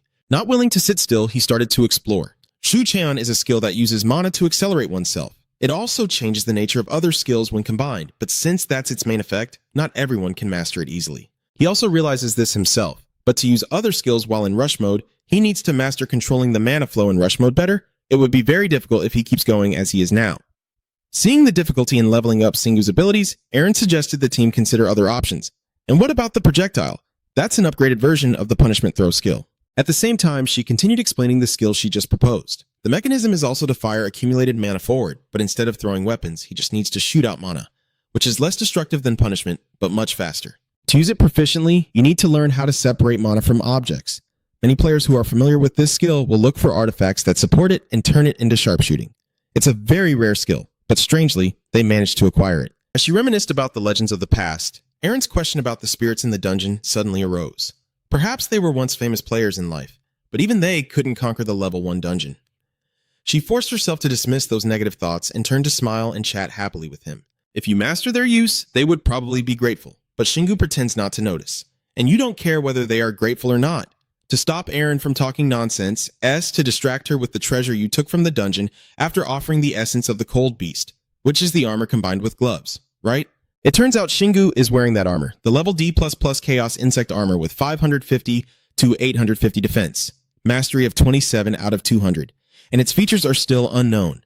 That's just its basic data, with more detailed information about its characteristics still to come. The armor is made from the essence of a highly toxic cold beast, very tough and still contaminated with poison from when the beast was alive. Having tested the capabilities of the Chaos Toxin armor, Shingu can now comment with confidence. That's a good armor, but of course I can't be sure since I've never been poisoned after wearing it. Since the armor has a very effective effect for fighting in dungeons, most players will try to complete and choose that set. But we don't even know how many more cold dungeons there are, and I'm not planning to test my luck. A moment later, Shingu stopped caring about those things and became excited about something else. Since you've already cleared all the cold dungeons, now you need to check what you can do with the remaining seeds in the rest area. Seeing your excitement, she felt very worried but forced herself to respond, "You're really impressive." Unlike Aaron, I realized that my physical condition has changed. I used to have good health, but these days I haven't slept and still feel full of energy, probably because I sleep on this bed. Therefore, Shingu reached out to the bed that had been with him all this time and declared that he needed to upgrade it first, but things didn't go as smoothly as he hoped. A notification appeared before his eyes saying that to upgrade the furniture, he needed to upgrade the rest area first. He thought it wouldn't cost much, but reality hit Shingu hard. You can use 80% of your saved essence to upgrade to level 2. Do you want to upgrade? After reading the notification, he felt like giving up on life, staring blankly into the distance. Why does Shingu only now feel like screaming, having to use up 80% of his essence to upgrade the rest area? No matter what, he still has to grit his teeth and face reality. He won't be able to upgrade the bed with the remaining 20% of his essence. With utter despair, Shingu could only hopelessly recount that he had to gather essence from 5 different dungeons. Not knowing how to consume it, she could only reply, "Maybe that's why the rest area is so valuable." Seeing no other viable option, he had no choice but to accept it, alright? Suddenly, the golden piggy bank in the resting area emitted a dazzling, blinding light in front of both of them. At that moment, the room suddenly shook violently, almost knocking Shingu and Irene off balance, causing them to fall down the stairs. When the tremor stopped, a notification appeared saying the rest area was now level 2 and had expanded in size. Therefore, many amenities have been developed along with the level up of the rest area, and an 8th level 1 room has been added. Not only was it added normally by the system, but the 8th level 1 room also has a bath. Even the system is considerate enough to include special use shower gel and soap that can cleanse any poison, curse, or harmful effects on the body. Shingu's face lit up with joy as he finished inspecting the new bathroom. Living here forever sounds good, and Irene also felt the same about the upgraded rest area, worth every penny. I couldn't be happier. Shingu scratched his head and sighed, exhausted from running back and forth between home and the dungeon. This is just perfect. Irene also agreed with him. That's right, I can't keep living like a doll in a dollhouse. I'll go take a bath first. Seeing her joy, he didn't want to dampen her mood, so he only thought to himself that this rest area was designed for humans, so Irene might find it difficult to use. Lost in his thoughts, Shingu was eventually chased out by Irene, but he just stood there. Until when exactly? He immediately replied, apologizing. In the bathroom, Irene's body was covered in a thin layer of steam, making her feel very satisfied and relieved. Unlike Shingu's assumption, she quickly became proficient in using the bathroom by choosing to soak in the basin of water. Knowing he couldn't help, he had to give up, and she would probably manage on her own. A new notification suddenly appeared, causing Shingu to pause for a few seconds before starting to read the data on it. It indicates that a level 1 prosthetic leg can be created. To help players better understand the item, the system thoughtfully provides additional information, stating that the prosthetic leg can locate nearby dungeons using the remaining essence. But nothing is free, and of course the item can't be obtained easily. You can create the machine leg by using 50% of the remaining essence. Do you want to continue? Although he hasn't seen the item directly, he already imagined all sorts of things in his mind. And the A-type machine leg might even be better than the bathroom at home. Then, Shingu quickly made a plan for the future with this item. If he didn't rest or upgrade it with essence, he would have wasted a lot of time traveling. Without much waiting, that small machine appeared and was nestled in his palm. When holding the item in your hand, an information panel will appear to guide the player on how to use it. You can activate the machine leg within 3 minutes by using 10 cold essence shards, which surprises Shingu with how cheap it is. Next, the system explains how to distinguish the probability colors on the machine based on your level, with blue being easy, yellow normal, and red difficult. With such detailed and dedicated guidance from the system, he quickly absorbed all the information and how to use it. Understood. The phone in his pocket suddenly rang, startling Shingu enough to almost drop the device. And even Aaron, who was sulking in the bathroom, heard the sound and wondered if it was a call. And in the other room, he's feeling dizzy from what he's seeing on his phone. This is... Shingu looked at the caller ID and instinctively broke out in cold sweat, nervously answering, "Mom! Mom!" The familiar voice from the other end said, "That's right, son. You're not in Sanhao, are you?" Hearing that, he felt guilty because that was the dungeon coordinates, and thanks to this precise positioning ability, he responded with the familiar nickname, Radar Mom Hien. But it seems Hazim called because he wanted to remember and discuss something. So a friend of Mom's is running a shop there. Mom will send you the address, so go and save her. Shingu heard this and felt relieved, but before he could process the information, it seemed that after seeing the news, she became worried and quickly called her son. You're capable of doing it, right? On TV, they look very weak, or maybe you're not strong enough to fight those strange monsters. Hazim has also looked into the developments, and the players or whatever are all in the Heaven City, so no one can go there. On the other hand, Shingu is still stuck in a tough situation. Seeing her son stop being so harsh, she immediately understood and knew that checking the news or the internet would clarify everything. He also responded, urging him to quickly go online and seek help. At this moment, the bathroom door suddenly opened. Irene, having finished her bath, was in a very excited mood. Phew, thank you for the new clothes, Shingu. Turning around, she immediately saw that he had already put on his helmet and was announcing an urgent mission. We have to go now. The monsters are spreading across the world. Hearing this, she was struck like a thunderbolt. What? At this critical moment, the drone suddenly beeped loudly, detecting a new dungeon. Shingu didn't hesitate to throw it aside and focused entirely on the current mission. In a moment, the figure of the delivery motorcycle sped like lightning through the streets. Irene quickly warned him that the traffic light was still red, but he only responded with a domineering CEO voice, holding on tightly. Shingu even disregarded the traffic signs and sped past the limit, and she helplessly advised him that he would get fined now. And fed up enough, he showed her what real reckless behavior is, removing the license plate so it's no longer an issue. Irene couldn't believe he would go so crazy. He's breaking the law. A model citizen shouldn't do that. Shingu tried to ignore those words and focused on observing the surroundings. As they got closer, there were fewer cars and people. It seemed the area had already been evacuated. Now she remembered the main issue. Are they really monsters? Monsters from Tianthun can't leave the dungeon. He made a guess that surprised Irene a little, suggesting they came out of the ant nest. Based on her many years of experience, she had never seen a situation like this before. Tiancheng has existed for 10 years. But that view makes her reconsider. It can't be, so it must be the ant nest, right? Singu thought carefully to find the most reasonable explanation. Even though he didn't want to believe it, he couldn't deny it. He analyzed the evidence and what he had seen, and if it were just monsters appearing, he wouldn't have any doubts. But as soon as he discovered the dungeon in Sanha Town, the monster appeared there too. Too much of a coincidence to be random. From that, a conclusion can definitely be drawn. He's not sure if it's because of him, but the ant nest is definitely involved. Yeah, there's still one more issue unresolved. What about the players? Ari said seriously. No need to rush, Oh, she suddenly remembered something and exclaimed happily, today is the auction day in Tianthan. Based on that key point, it's easy to guess that most players are in Tianthan, and since electronic devices aren't working, they wouldn't know what's happening. Singu quickly grasped the situation and understood that if all the information is connected, it means someone might have deliberately caused the incident today. That made him feel uneasy inside, thinking that similar things might be happening elsewhere. Then Ari Hedler suddenly reminded him, look, there's someone over there. The road ahead was blocked by a wire fence. Police outside were giving orders to stop the vehicle. There's a monster here. Singu quickly made a decision, confidently writing down everything, distributing mana. A police officer saw this and looked confused, not understanding what he was planning to do. In the end, Singu's team performed a soaring car stunt like an eagle spreading its wings, swooping over the heads of those below. Ari experienced a heart-stopping moment. Singu, do you really know how to drive this? He calmly and confidently affirmed, of course, as a man, anyone can drive as long as they're not injured. Even more surprisingly, he skillfully jumped off the bike so it could speed straight into the storage gate, into the warehouse. This scene really leaves the audience stunned. The motorcycle and the people on it are gone. In the end, Singu lands coolly in the barricaded area. The police only just regained their senses, hurriedly raising their guns to control the situation. Hands up, hands up. But in just a moment, he had already taken off his helmet and dashed away so quickly that only a blur was visible. Yeah, Singu's spirit is tense right now. The sixth sense is very sensitive. I can feel it. The monster is on the ground and the screams of those calling for help. Aaron finally shouted out, look, Singu, there really is a monster. The scene before their eyes became incredibly tragic, with dead bodies scattered everywhere, and some people even being tortured by a small demon. It suddenly stopped, as if sensing something unusual. It slowly turned its head to reveal a strange face and a gaze filled with deathly intent. Aaron accidentally met that fierce gaze and shivered involuntarily. Yes, she exclaimed in horror after recognizing their identity. The little demons are the most terrifying monsters ordinary people have to face. Singu, hearing this, became even more fired up, grinding his teeth in frustration. Truly the perfect example. I wondered when I would finally meet them.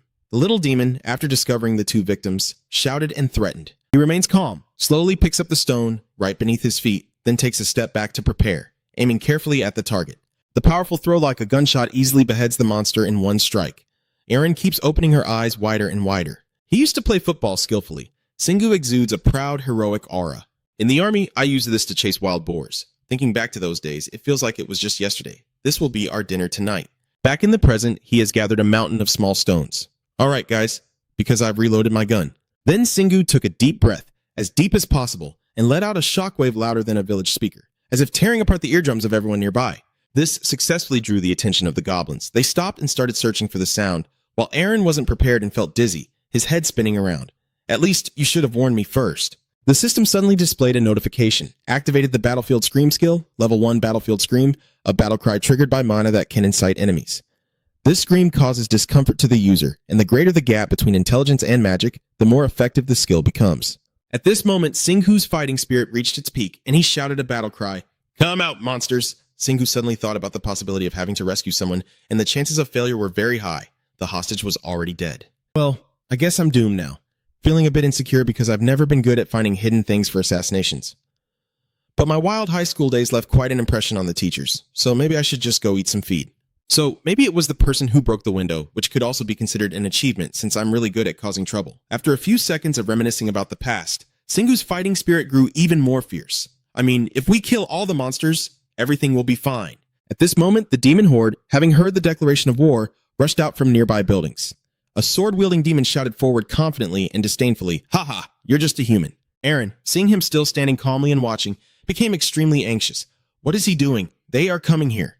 Singhu's confident eyes responded, following his plan, but she still hasn't understood what the plan is or how the fight will go. Immediately, Singhu threw the Dan and sent 3 stones flying at lightning speed, easily taking down 2 of the enemies with a single strike. But suddenly, something pierced him, causing him to stumble back. He looked down and saw a small piece of metal lodge straight into his coat.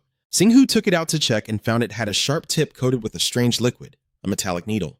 He observed and muttered to himself, that green liquid, Aaron quickly recognized it as poison. Looking at the little demons, you could see them all laughing mischievously. Thinking that he was about to be finished by the attack just now, Singhu did something unexpected, repeatedly pricking his own finger with the needle. Huh? She really thought this person was crazy. What are you doing? The system then displayed a notification that you had been poisoned by a mild venom, and level 5 poison resistance would remove the effect. He looked pleased and boastful. I'm fine. Aaron felt completely helpless in this situation. Do we really need to try like that? With this certain test result, it only reinforces Singhu's belief that his armor might not protect against more demons. Then, I will have to change my strategy. But if poison resistance can protect me, I don't need to care anymore. Aaron didn't support anything from start to finish. Can't help but blame himself. Why do I feel so useless this way? He casually threw through the enemy and gently comforted his teammate. I tried to help him. Seeing their comrades fall one after another in defeat, they finally began to fear. He's too powerful. He's killing our brothers. But with unwavering faith, they all shot poisoned arrows to counterattack. That guy, die. Shingu skillfully moves his body while standing still, with his arms swiftly shifting. Then all the iron needles are already in his palm. Is that all? They immediately went to see the king without even a word of protest. With a fierce look, he held a mountain of rocks, ready for a slaughter, while you little demons only know how to sneak attack. Shingu sneered contemptuously and shouted defiantly, even fantasy novels skip over you to go straight to the great demons. Now they've successfully provoked the little demons, making them furious and refusing to admit defeat. We are strong. We can even defeat the great demons. This reaction is exactly as he expected. The provocation was successful. All that's left is for Shingu to keep throwing stones like firing bullets. Any enemy that appears is guaranteed to die. Now just kill those who stick their heads out. After the goblins fell one after another to the ground and gradually disappeared with the wind, he looked around, relieved, thinking this area was safe now, and Aaron could finally relax. Luckily, even though they were clever enough to use weapons, they were still naive enough to listen when he provoked them. Wait for the sound to ring out, startling her and making her almost lose her breath. Help! Help me! Shingu immediately becomes alert. A girl needs to be rescued. Following the direction of the voice, they saw someone badly injured lying on the ground. He quickly approached to do a preliminary check. She had been pierced by a poison dart, but it was more serious. The bleeding wound on her arm caught his attention. The bite mark on her hand showed they intended to eat her. She calmly recounted what had happened. They just attacked me like I was their meal. Shingu, hearing that, clenched his teeth in anger. No, that doesn't sound like those little demons at all. Suddenly, Aaron's questioning brought him back to reality. So who are these little demons then? She seemed to see through his thoughts, every word piercing his dark intentions as he was thinking about adults. Are they using women to get what they want? Shingu, embarrassed to the point of nosebleed, tells Samine that I can't fight while protecting her, but the safe buildings are now available, so can you find a hiding spot and relax? Her cold gaze made her afraid, and she agreed. Fine. She continued to point out the locations of others. Over there are still many monsters and many people are trapped as well. She got the information that Shingu was about to set out on his mission, then thanked him. But as he turned his head, he saw the scene. A horde of tiny demons as numerous as the Mongol army rushing toward them. Aaron, frightened, became panicked, a whole swarm running their way. What should we do now? We're out of rocks. He calmly clenched his fist, tensing his muscles and punching the ground so hard that chunks of water shattered and more kept breaking apart. Moving faster than his ex could react, the stones kept flying, taking down the little demons one after another. But it seems that continuing like this isn't the best way. Yeah, I need a stronger barrage. Shingu is eager to quickly eliminate them all. This method isn't effective in open spaces. Aaron quickly suggests, what about demon bullets? I haven't thought of that either. I forgot about her. Shingu immediately took a defensive stance and shot out energy from his fingertips, launching a dazzling attack directly at a goblin. Surprisingly, it didn't suffer any serious damage, just a bump on the face that made it dizzy. Shingu was hopeful, but then disappointed, blocking in and sighing. Weaker than throwing a stone, and Aaron hurriedly explained, it's not a weak skill, but because he's too strong. Suddenly, a ferocious dwarf demon roared so loudly that the heavens and earth trembled, and Shingu was startled to feel a chilling wave down his spine, with a roar that sounded unlike anything he'd heard before. High above, Saba jumps down from the roof of a nearby building. His massive body lands, causing rocks and debris to shatter. The system immediately reports that the veteran high-level dwarf demon has revealed itself. Shingu's face shows clear signs of worry before this opponent. Well, I knew it. Compared to you, Saba is in a completely different league, tall and imposing with overwhelming aura. This is bad. Saba's face is extremely furious, as if he wants to devour both of you alive. Aaron looked at his unusual appearance and wondered, he seems stronger than the other goblins. That's not the main issue here. Aaron is confused. What? The system warning message flashes by in an instant. If it can survive beyond the time limit, the dungeon will explode and the monster cluster will wreak havoc. He remains silent, carefully calculating, determined to defeat it and clear the dungeon before it's too late. Saba, looked at the defeated goblins lying at his feet and couldn't help but admire. You are a very strong person. He watched with pain as his comrades gradually disappeared, the one who killed my soldiers just by throwing stones. Saba, furious, decided to fight back to restore justice for the goblins. But don't think you can kill me that way. Singu, while pushing the stone away from his hand, agreed with him. You're right. I also didn't think I could kill you with stone. And maybe that's true. Saba was extremely annoyed by his attitude. Who are you? The player. Singu, weapon in hand with a challenge in his voice, charges forward at full speed, using a rushing attack to defeat Saba. He died suddenly when he saw his strength manifest outwardly, fierce but full of warrior spirit. Unprepared, Saba was struck down by a blow as devastating as a thunderclap, or by the force of Vat Hatlang's attack, destroying his weapon. Singu's face hardened, a faint smile on his lips as he spoke softly, weak yet trying to act tough. Meanwhile, Aaron forced a smile as he watched the brutal scene before him, thinking that destroying the little demon was nothing special, since he had already killed high-level locusts without using mana. Suddenly, her eyes flickered, as if she sensed something strange happening. She fearfully pointed her hand in that direction. Singu, look there! He looked confused, huh? Suddenly, a black hole appeared in the sky, pulling everything in its sight. The little demons are no exception, screaming in despair, we're being pulled in because of that person's name. The force from the black hole grows stronger each day, dragging them all inside. After a moment, it disappeared as if nothing had happened. At this point, the system sound cut through the atmosphere, and the monsters had been sealed inside the dungeon. But if you don't find and punish it in time, they will escape the seal again. The system continues to warn Singu, activating the dungeon with 4 hours remaining. He looked at the countdown timer on the screen without saying a word, haha. He gently touched the bag on his side, working in perfect harmony, feeling as if he were playing a game where someone else's life was at stake. He was extremely annoyed by being spun around like a top, feeling like he had been played a trick, but somehow it was also quite fun. Aaron clenched her hands tightly in front of her, her expression full of worry. She couldn't believe that monsters would appear. Even in Tien Than, she had never heard of such a thing. He looked at himself with a cold expression, understanding the meaning behind her words. The fragment of memory flooded back. Back when Tien Than and the dungeons first appeared, people were afraid of monsters emerging on the surface. And that was also the motivation for the players. Arene quietly worries about the existence of ancient clans, but everyone has forgotten all about them over the past 10 years. Now, Tien Than, the dungeons, and the monsters are only issues that bring money and power to a select few supernatural beings. She clutched her face in shock, trying to find an explanation for this. But why now? Is it really because he became an underground player? But who would do such a thing? Singu sighed helplessly at her aimless thoughts. He gently places his finger on Arin's head to comfort her. Then suddenly, he lightly taps her forehead, thinking, too much is giving you a headache. Don't overthink things that have no answer. Arin felt heartbroken thinking about the scene of the dead lying scattered, with some injured and more likely to get hurt, and surely many will suffer. He gestured with his fingers to express his opinion, but just worrying won't solve anything. We just need to do what we can. Arin sighs heavily, acting as if everything is so easy. She struggles to speak, wondering how he remains so calm at the center of everything while Singu doesn't seem to care. But it's the truth. Then, he put away his weapon into another dimension. If I finish clearing the dungeon on time, the goblins won't appear anymore. Just thinking that is enough, and I can finally rest. Singu was about to clench her fists and act, but first let me gather the essence. Arine helplessly just followed behind him. Singu, I don't know what to say anymore. She looked at Saba's corpse lying still and felt disappointed. But seeing that they had no essence at all, he was very surprised by the information he just heard, huh? Singu stood frozen in place, staring at the motionless corpse, realizing that monster corpses would have a distinctive energy until they were searched. But this corpse has nothing, even though I sense a different kind of mana within their body. He swung his fist and punched straight into his stomach to investigate. Singu keeps punching different parts of Saba's body to investigate. Here, and what about here? Arin watched the scene with a forced smile, unable to take anything from him. Sensing something strange inside his body, something near his heart was glowing, but Arin couldn't figure out what it was. Singu opened his palm, holding the object towards her. This is also a type of essence, a blue color. Arin flew over and stared intently, as if searching for information about the object. A crystal, a blue crystal. When she realized this power it held, she excitedly exclaimed, even if not much, she could clearly sense the mana inside it. This is a type of mana crystal she has never seen before.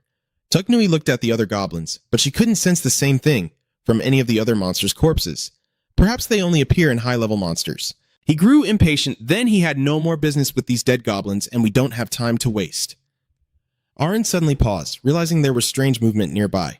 The people below are cheering and celebrating. The monsters are gone, one of the players, right? But on the other side, some injured people are hopeless and asking for help. Please save us. I can't move. My legs hurt too much. Arin quietly asked Singu what he was going to do to solve this, and Singu confidently replied that someone else would come to help them. Singu calmly and confidently takes the helmet from another dimension, knowing that police or the military will arrive to handle the situation. An ambulance will come too, but he doesn't want to get involved with the government or other players. He put on his fake hat and signaled her to follow. More importantly, we need to finish clearing out that dungeon on time. Singu tried to look cool, using his vehicle to move to the next location. The reporters, like hungry tigers, rushed to extract information from him. Wait a moment, I'm from Top Daily. Please give us a few words. The distant questions from the press can't stop Singu from saving the world. Singu, with his confident aura, has he located the dungeon yet? Aaron, from his thief's pouch, replied. Then he sped off on his motorcycle, leaving many puzzled eyes watching. So what now? Delivery bike girl? The system displays a notification that the enemy fortress is filled with goblins. Easy level. Completion time limit of 3 hours, 5 minutes, and 4 seconds. Singu quickly finds the pyramid guiding to the fortress, but the surrounding scene is scattered with corpses. Aaron anxiously looks around. Probably these are workers here, while he calmly assesses the situation. The monsters must have appeared from this area, and with so many goblins, it's no surprise that no one survived. Seeing the scene before her, she couldn't help but feel sorrowful.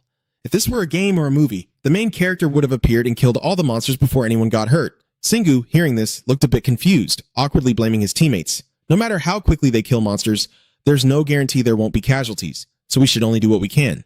Without a word, his serious gaze fixed on Shazam, silently telling himself that the police or army would arrive soon, so he needed to hurry. Then he used his tail to sweep the ground repeatedly, smashing it to create large splashes of water. Suddenly, a blinding flash of light appeared. Like the radiance of 10 directions of Buddha, the system announced again.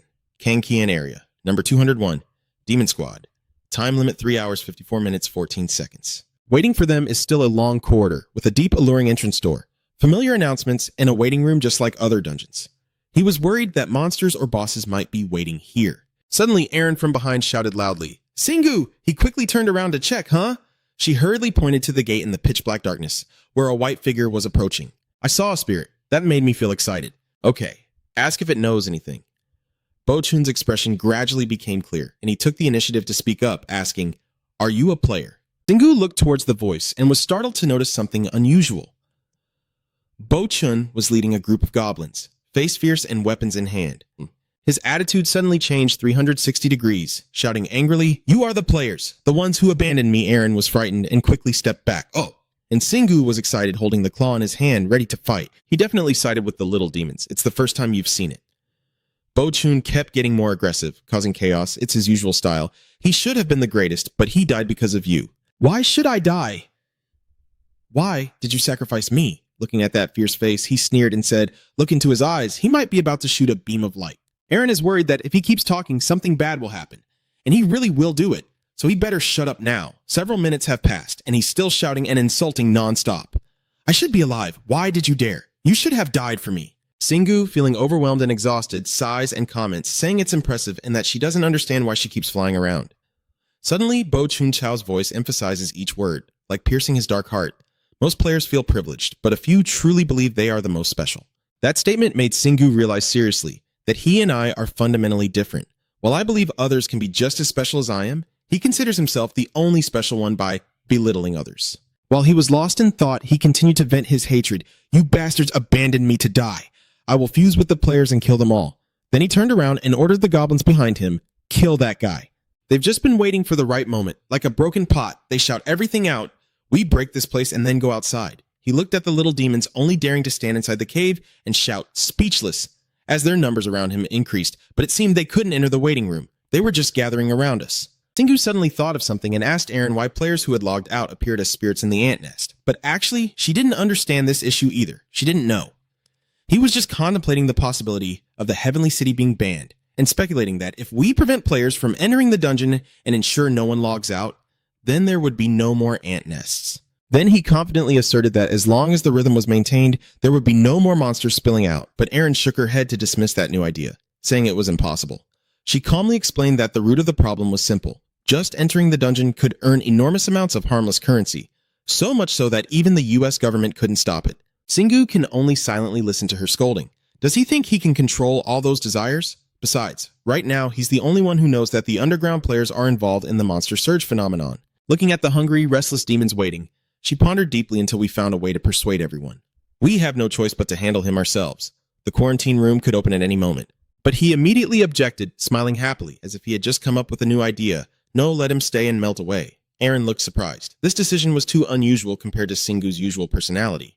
He calmly asked back, these kinds of things will happen again, right? She hesitated uncertainly and replied, yes. So, He pointed directly at the demon horde and explained that no matter if they are transformed or merged, he still needs to check all possibilities while he can handle these kinds of dungeons. Then he smiled a charming smile to make Eren trust his words so that they can better deal with things in the future. She was amazed by the completely convincing reasoning and was easily swayed by the handsome guy. She thought for a moment and then replied, I understand, although I also worry about how you keep rushing in like that. But you looked at me as if you could see right through my mind and directly revealed the truth. You only said that because you found this dungeon too boring, right? Singwoo hesitated shyly when guessed, do you have mind-reading skills? And immediately got scolded by Arn because you're too easy to read. Boshin had been standing there listening to their conversation, grinding his teeth as he uttered 4 words. You really are.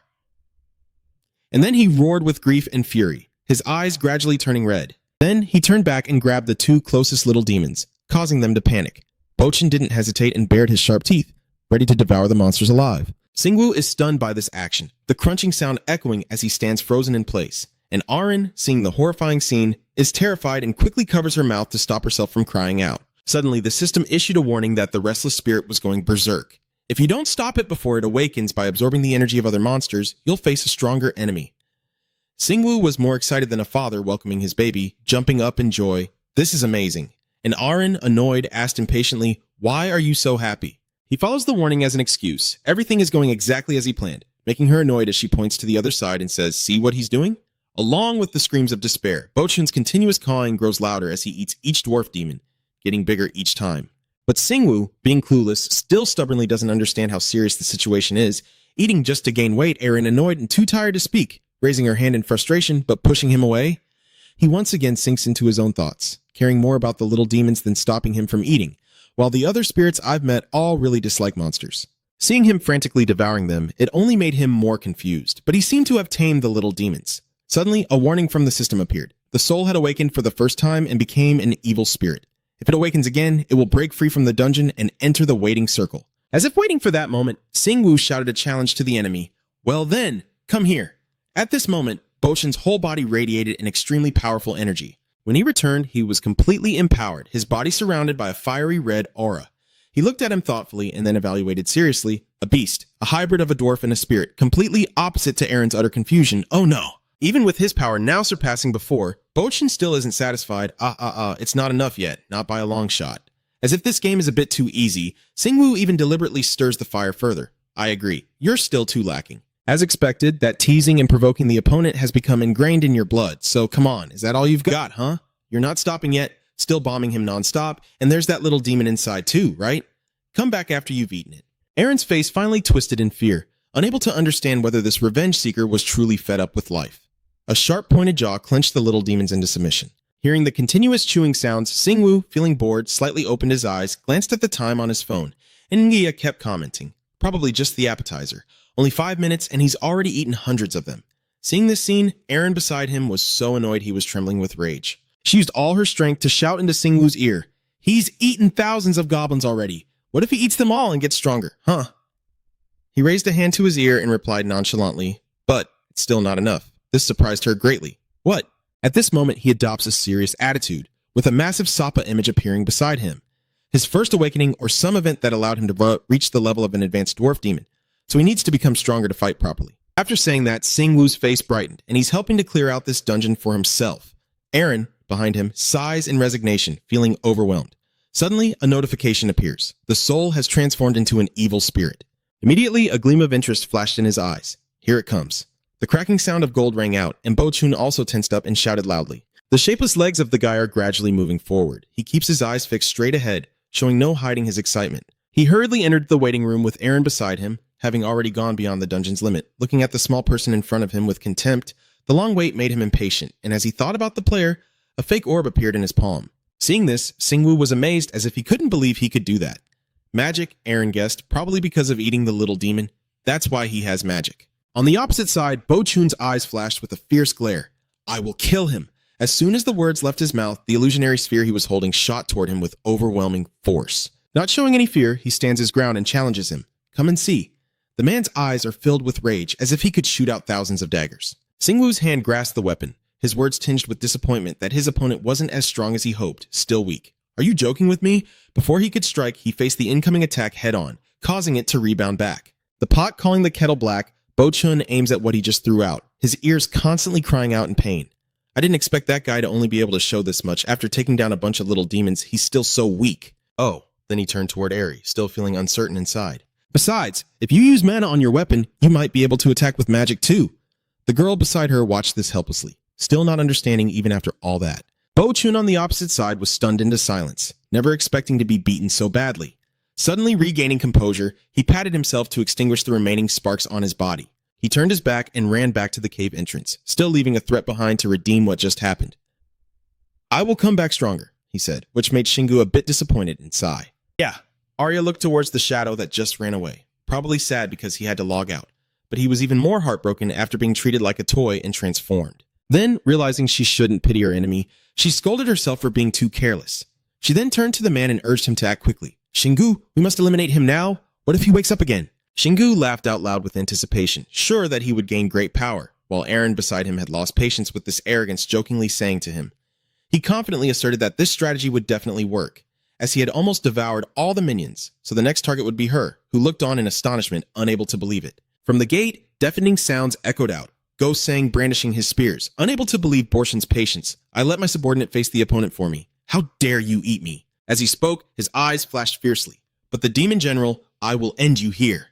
Outside, Singwo didn't miss a single word, probably fighting the group now, so Eren became suspicious. Does that mean he's opening the group's door now? Borshin repelled Ghost Sang's spear strikes with fiery blows, causing the surrounding earth and rocks to shake violently. These sounds made Eren marvel inwardly, still feeling the fight outside, after all. It's still a dungeon, even if it's easy. He's not idle either, beginning to plan his next move. If he wins, he will probably transform again.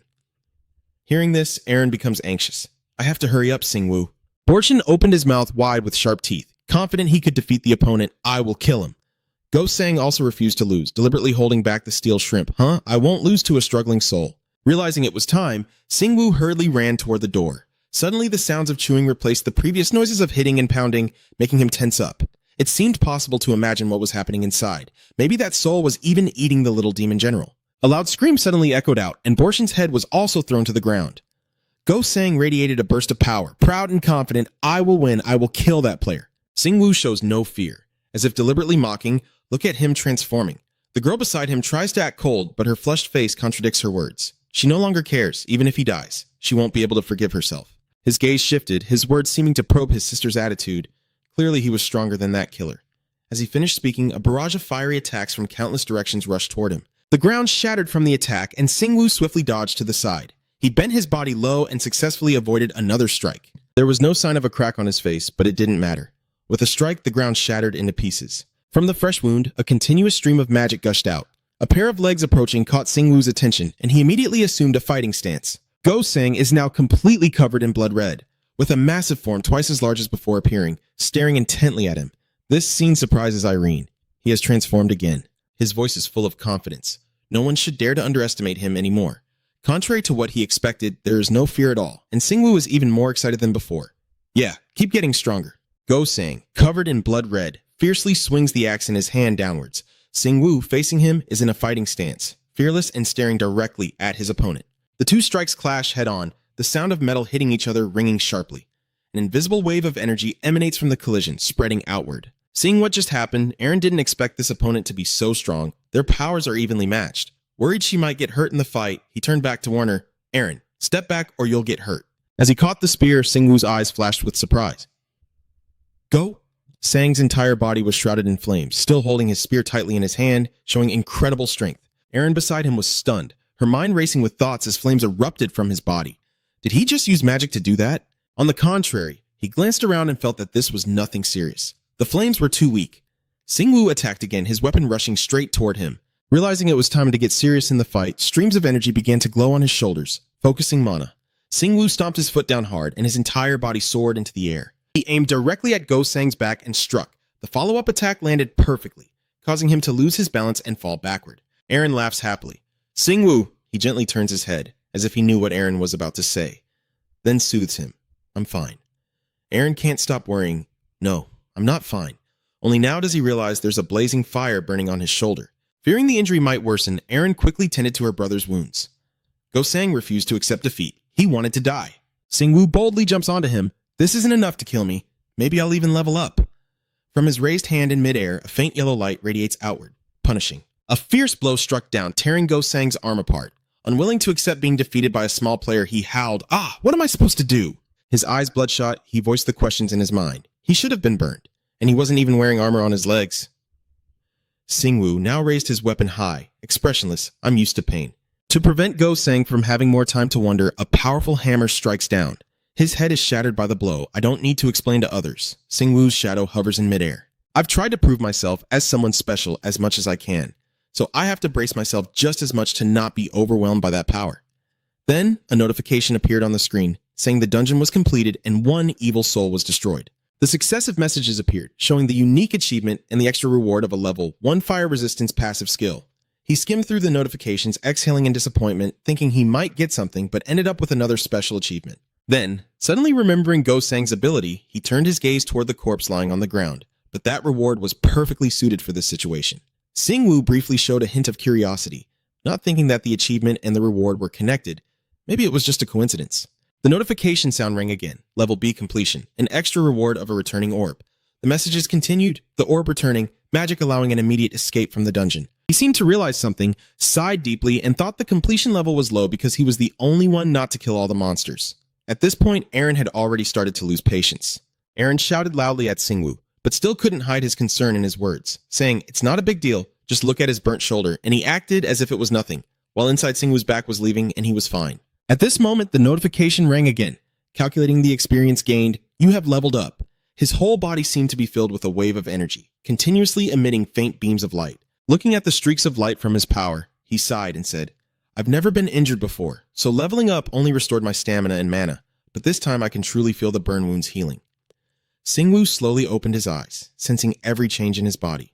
The information on the screen in front of me shows that everything is better now, but she still hasn't even bothered to be angry. No, it's not okay yet. Suddenly, as if remembering something, he looks at her curiously and asks, "You entered the level 32 dungeon before, right? You've probably seen things like this before." There is a hint of concern in Aaron's words. Of course, she has seen worse things, but her words falter at the lips. She does not agree with Singwoo's actions. "I've never seen a player make things worse by provoking their opponent, and you're not exactly easy to beat either. You've already been burned after all." Hearing this, Singwoo smugly moved his finger back and forth in the air, analyzing his opponent's skills. Moreover, he knows he will never die, his tone full of boastfulness, and he also knows that clearing the dungeon will heal his wounds. His face now is immersed in joy. Even though killing those weak little demons won't make him stronger, Aaron listens intently, her eyes fixed on Singwoo.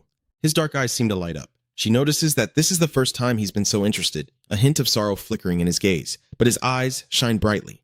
It's clear he really enjoys blocking the attack. Memories flood back tightly, vividly recalling the times he risked his life to save me. Perhaps I've never truly seen his real self, because he's always been strong from the start. In the past, Singwoo faced enemies without mercy. He didn't like overpowering his opponents. Aaron gazed silently into the distance, even though he was born with extraordinary power, or perhaps because he was born with it. The sturdy figure of Singwoo stood quietly, watching each weapon being forged, surely always waiting for the danger that would make him stronger. Just as I thought, Aaron can't hide his worried expression. If the result helps increase his strength, Singwoo won't hesitate to dive into an even worse battle. Her eyebrows furrowed, still lost in her thoughts. Even though he's brave, he's also extremely reckless. After a long pause, Aaron suddenly spoke, full of helplessness.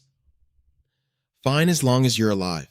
The image of a small body falling freely through the air, with the majestic city above, crowded and towering. "I just realized how different we are, maybe because I was logged out of the heavenly city, because I am not like you.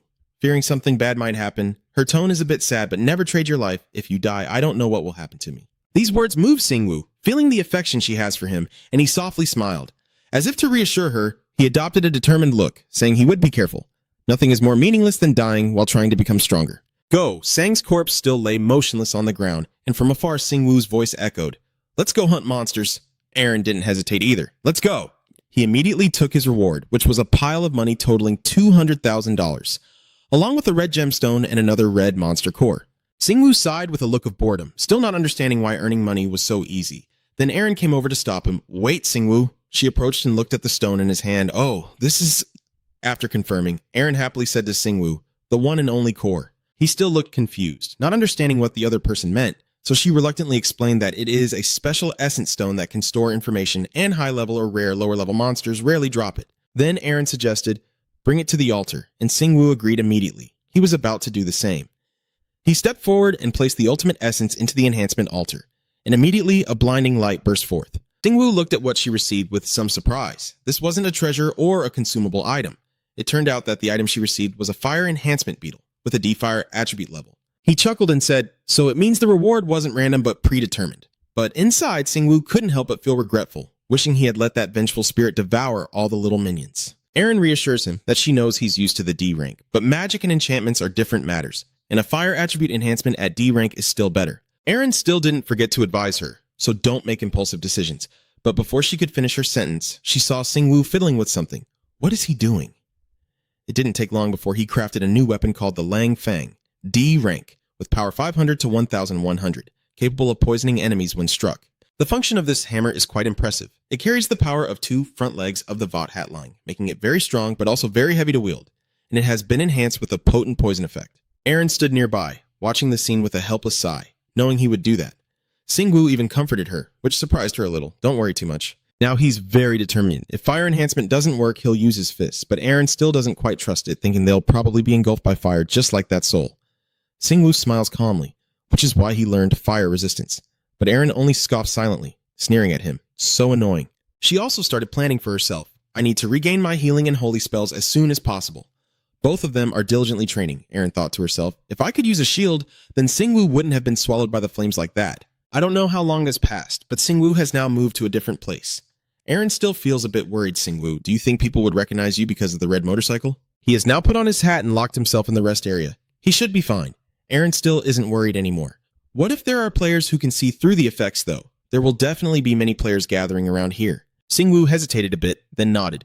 Alright, let's go back to the main area directly. Yes, everything went against Singwoo's predictions, but things are much worse than I thought.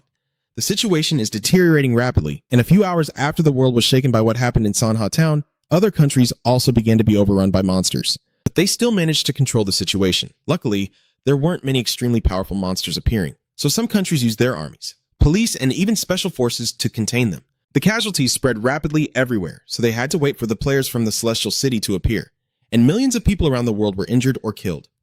Everyone realized things were worse than they imagined as the monsters attacked and destroyed many cities faster, stronger, and smarter than wild beasts, making this disaster dwarf earthquakes or volcanic eruptions. That's why public opinion shifted, and the crowd immediately turned against the Celestial City, accusing it of being the source of the increasingly believable monsters.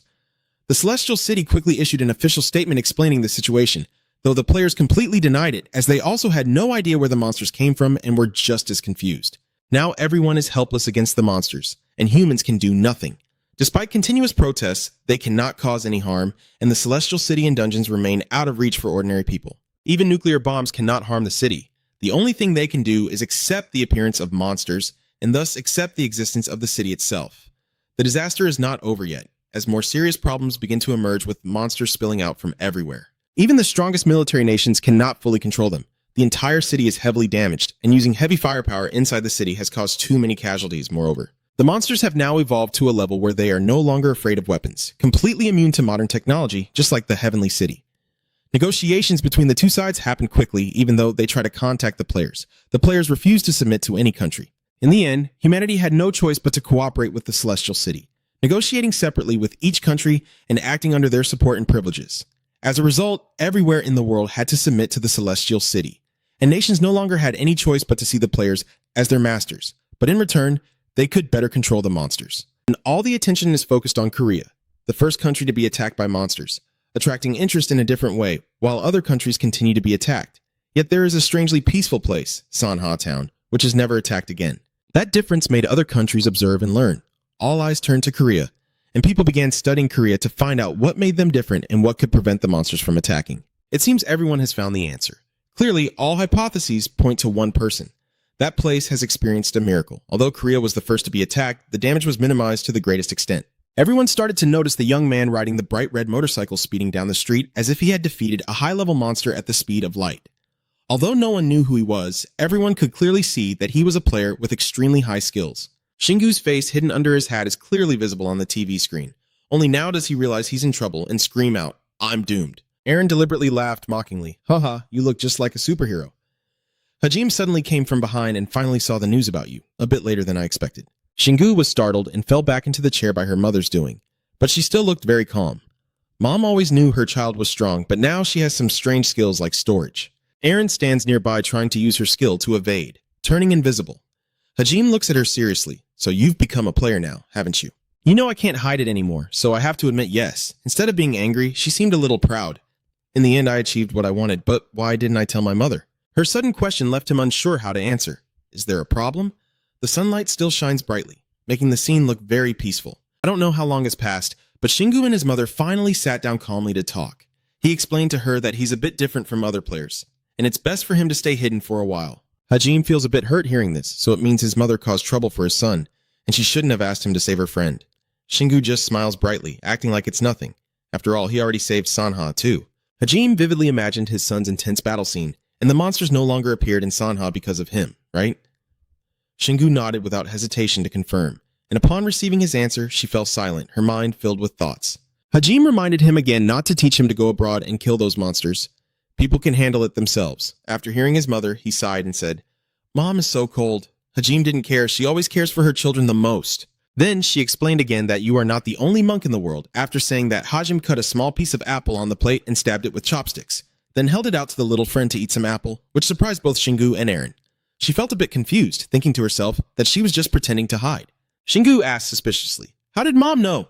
Hajime looked at his silly son with disdain, suddenly bought a dollhouse and spent the whole night talking about it. How could Mom not know? Feeling guilty, he avoided his mom's gaze. The gentle radar is different. Hajime was too serious. Be quiet now, children. Go eat. Aaron happily walks over to accept the piece of apple and says thank you. Hajime crouches down gently and speaks to Aaron. You're very polite and you helped your friend, right? Shingu immediately responds, We're helping each other. However, her next words left everyone stunned. You often get close to girls, huh? Aaron felt very suspicious after hearing that. Getting close to girls, huh? After some hesitation, Hajime made a decision. She reached out her hand to propose to him, then gave his mother some money. Hearing these words, a thought immediately crossed his mind. Are you robbing? Hajime still firmly continued. Probably you have a pile of money. Then came the familiar motherly advice that left him speechless. But I just don't know how to spend it properly. My mother is very responsible and promised to take care of me, so she will set up an account and bank card for me and I can just use them, putting all the money I earn into it. Aaron turned to Shingu and asked what his mother did for a living, and he helplessly replied that she is his father's business partner. In the end, Shingu had no choice but to accept and listen. He probably had to. Seeing the stacks of money neatly arranged on the table, Hajime couldn't hide his shock. Oh my god, how did he earn so much? Do all players make money like this? Aaron gently explains that Shingu is a bit special, and at this moment Hajime suddenly becomes a little hesitant, but Shingu, being quite familiar with his mother's personality, says that she can't hide it anymore because there's too much. Hajime calmly replied, No, it's not your turn to worry.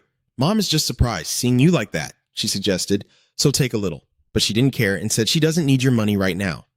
At this moment, Shingu thought to himself, now I can use the money, so I guess the problem has been resolved on its own.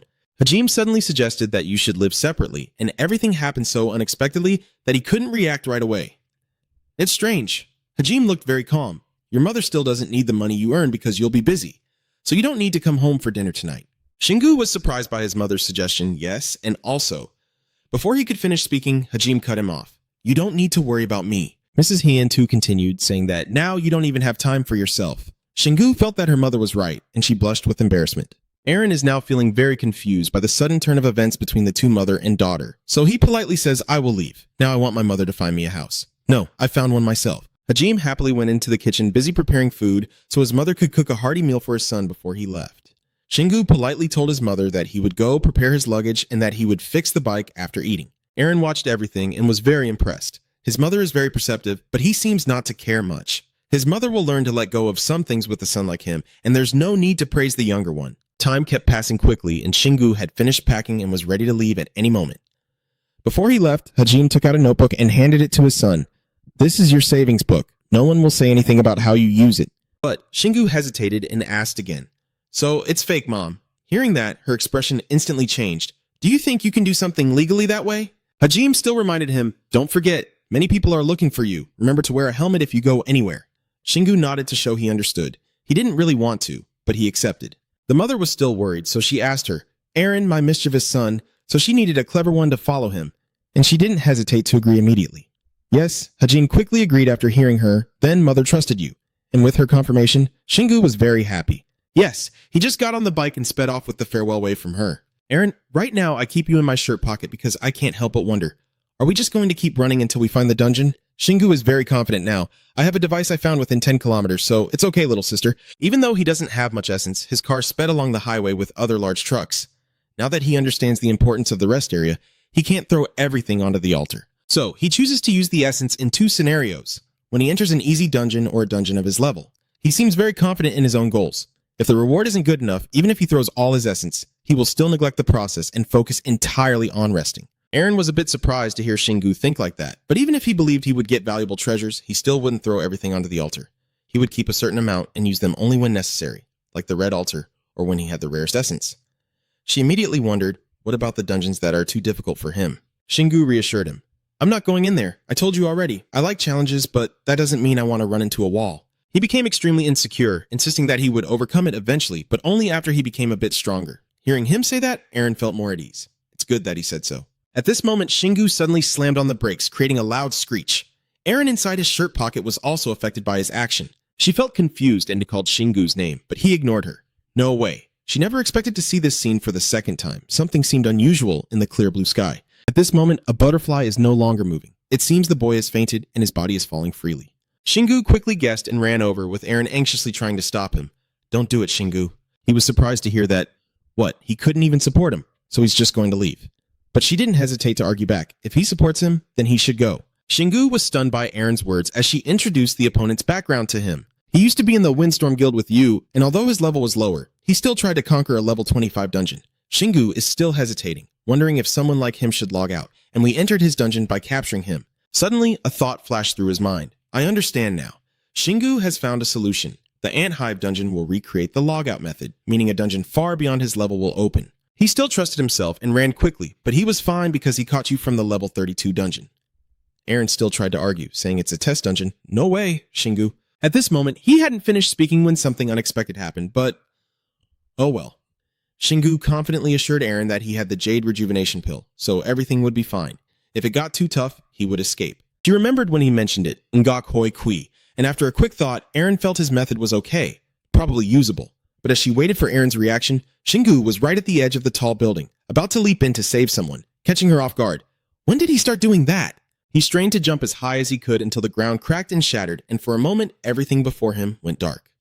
The car slowly opened its eyes and let out a soft cry, and when it reacted and realized Shingu was holding it in his arms, it panicked. What is this? He has now succeeded and is very happy. Great, this dungeon will be really exciting.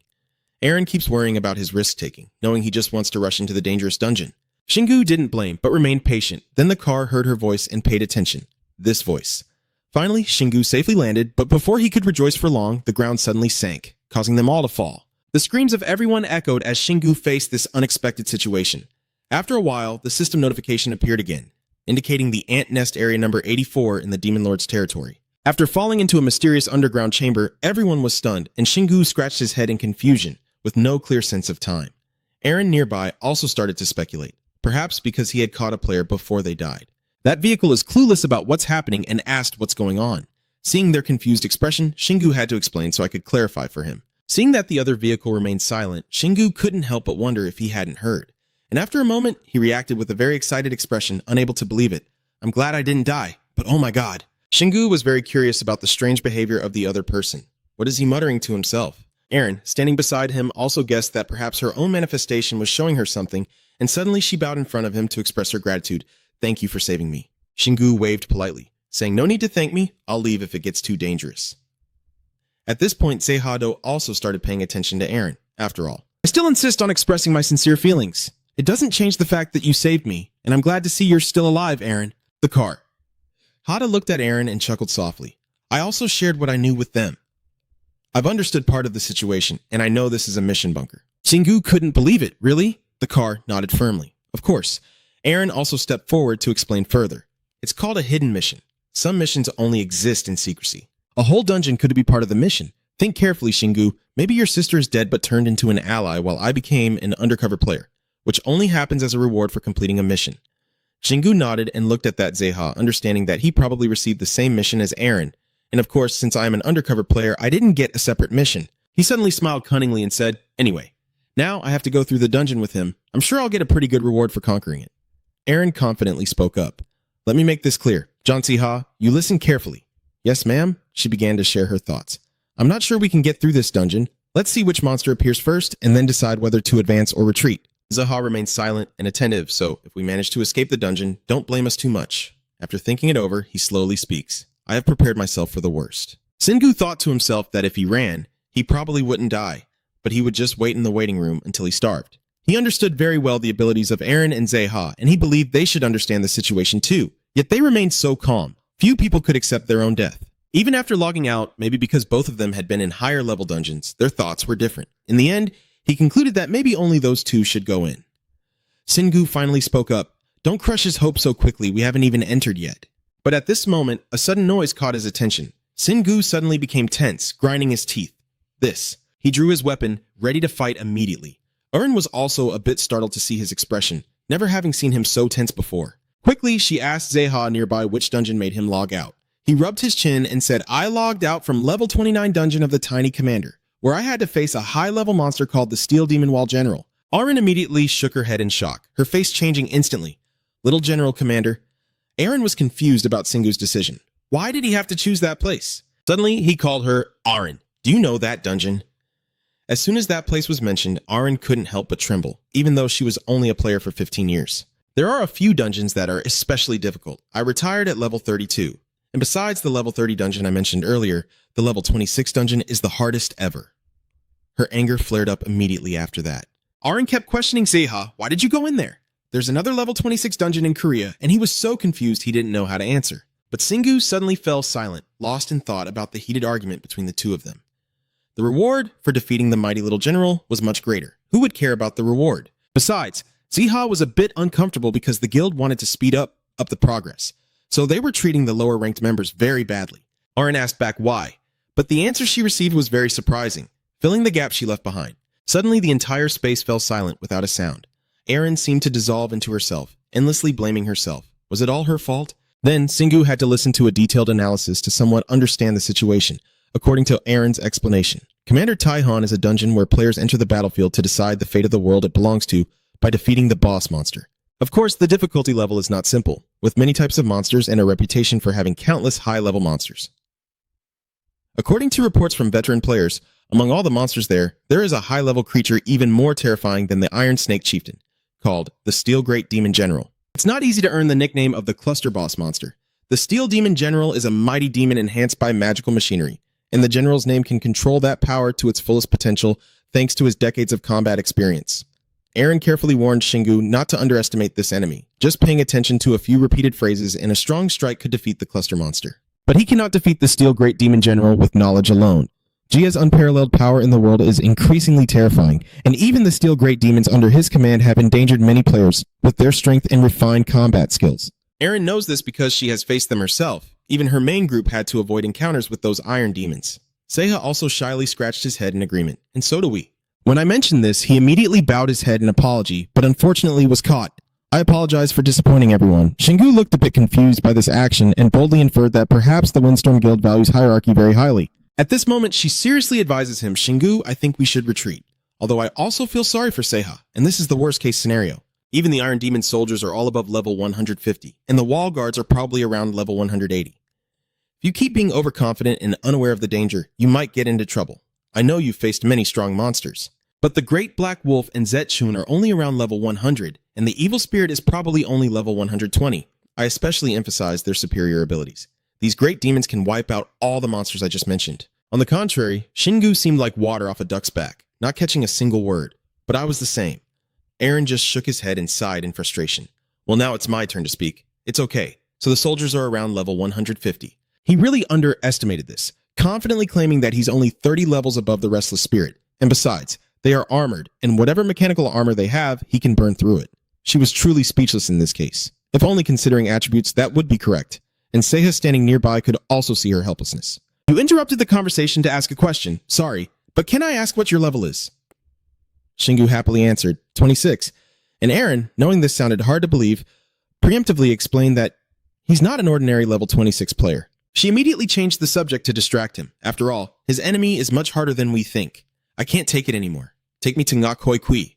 Singu, not understanding, wanted to ask clearly, Ngakoi Kui, what's wrong with me? She seriously explained the reason very convincingly. I know that it is a consumable item you get as a reward when reaching completion level B, like a wonderful item that can save the entire team when used, based on the experience of a seasoned player. In Thien, where player safety is the top priority, completing missions above level D is not easy, so it's very unusual for you to always receive feedback. Shingu started to piece together the information, and for your case, just maintaining a level B completion is already quite alarming. Aaron's point is exactly right. The Resurrection Gem is a very rare item.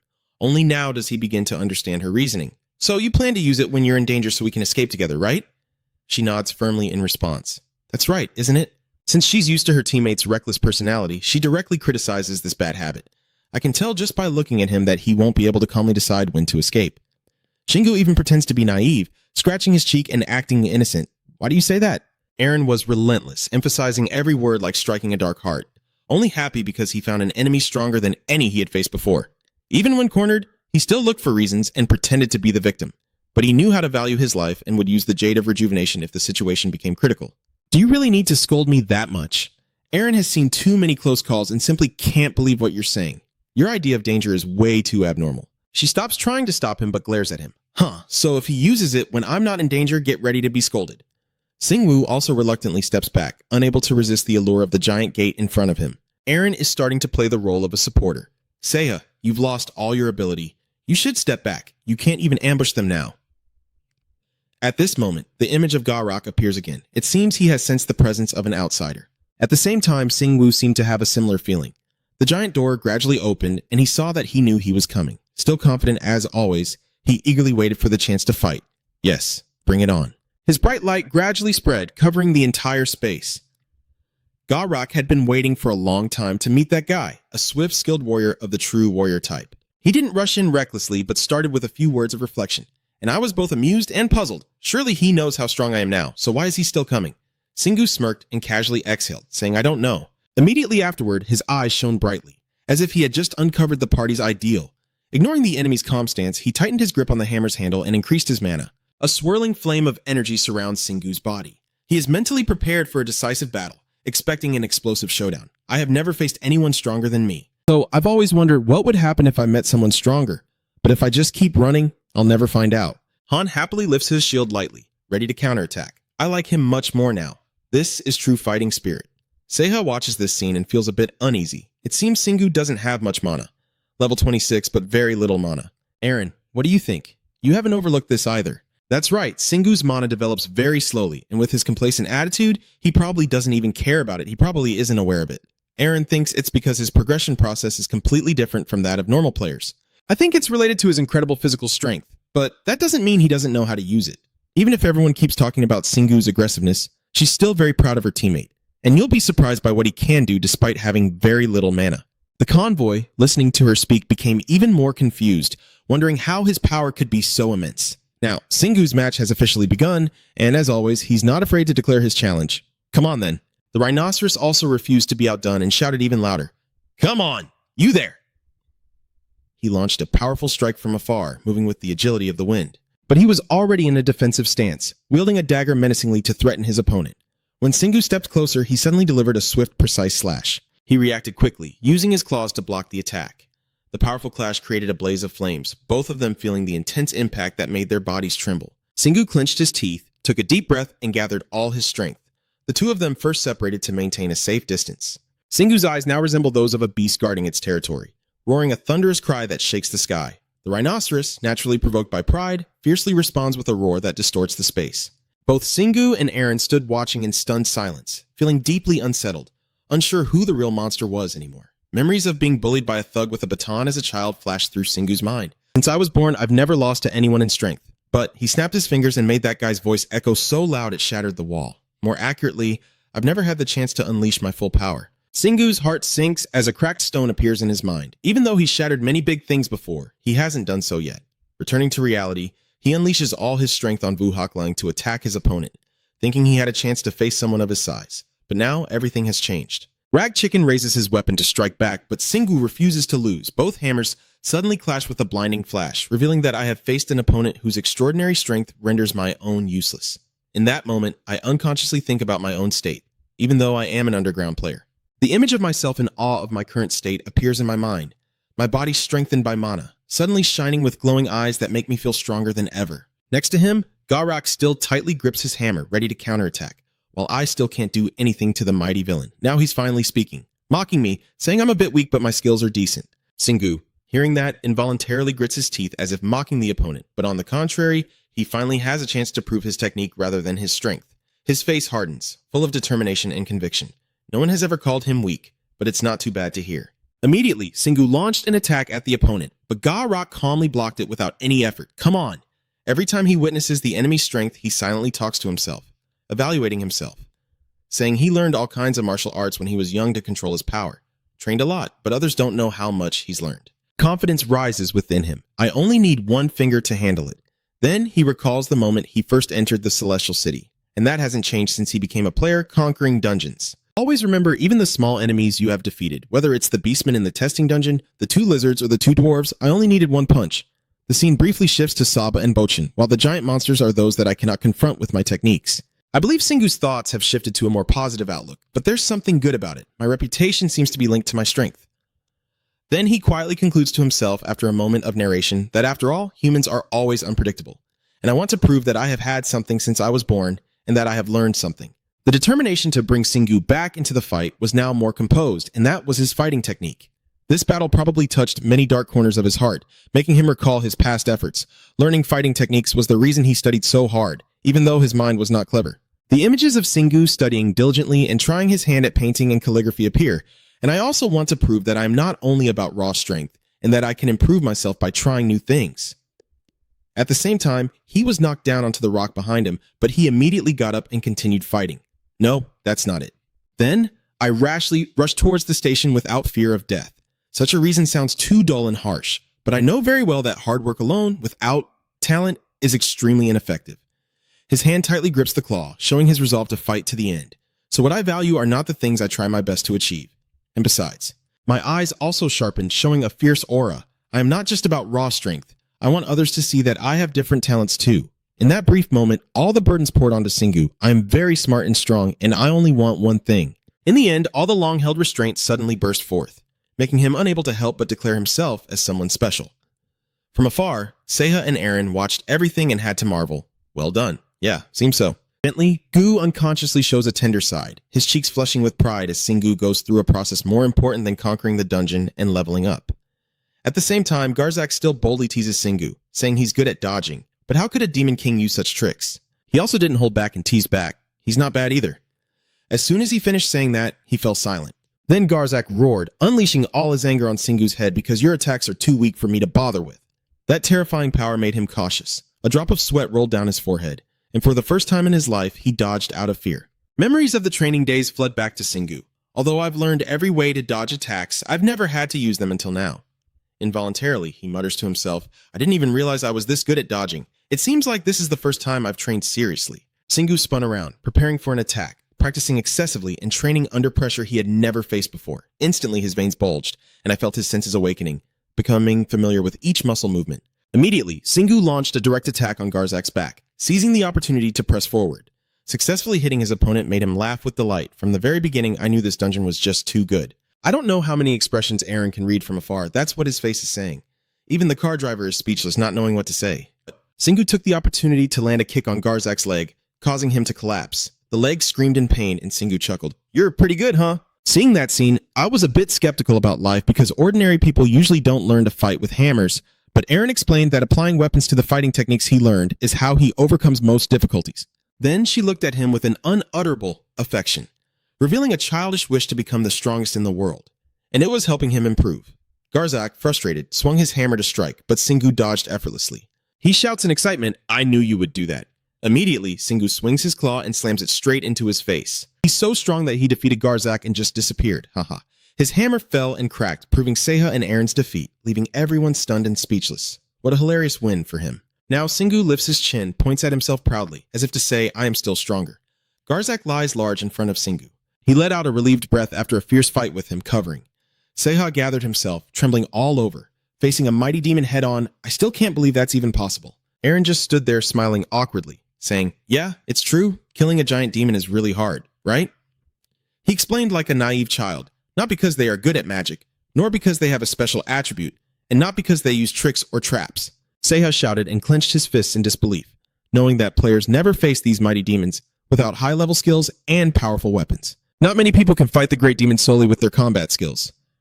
Turning around 180 degrees in admiration, his cheeks still flushed, I couldn't believe he could match skills with such a terrifying enemy. My gaze is fixed on Shingu's back as I silently assess him. I know I'm the main fighter, but I can't compare to Shingu.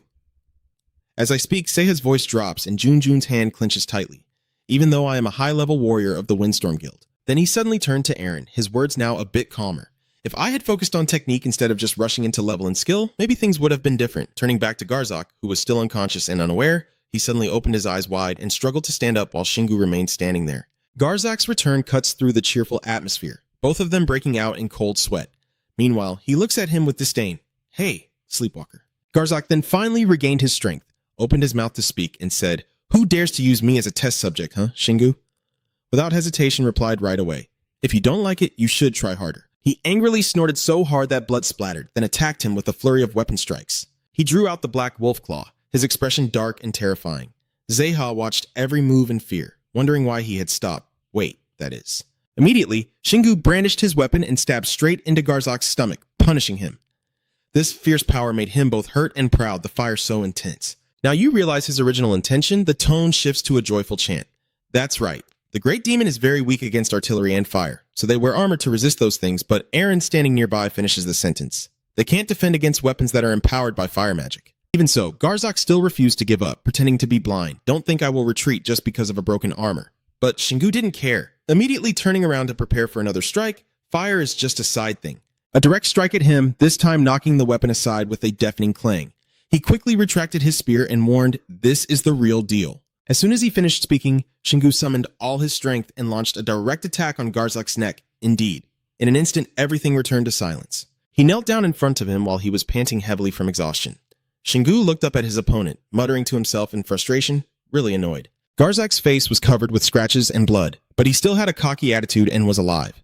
I stood up straight, showing defiance towards him, realizing I might have won this battle, but it's not enough, which means I haven't completed the dungeon yet. The image of the Great Demon appeared in Shingu's mind. If just this one monster already pushed him to his limit, how could he handle the mountain of demons he would face throughout the dungeon? Thinking this, he rested his chin in his hand, contemplating. I lack strength, skills, and experience. It's been a long time since I felt so powerless, and I need to recover. Then Shingu pointed directly at Garzak and boldly declared that next time he would completely destroy him. Just wait and see. His words surprised him a little, and suddenly he smiled a strange smile. Garzak finally met the person and softly said, Finish me off. This attitude surprised Shingu a bit. Not only him, but Seiha and Eren also found it hard to understand. Without waiting for a reply, he slowly explained, I can feel it, this place. Garzak hesitated for a few seconds, then Ms. Lee finished her sentence. It will expand to the surface. His face tense up, his eyebrows furrowing, as this place contains so much magic that it cannot be contained underground.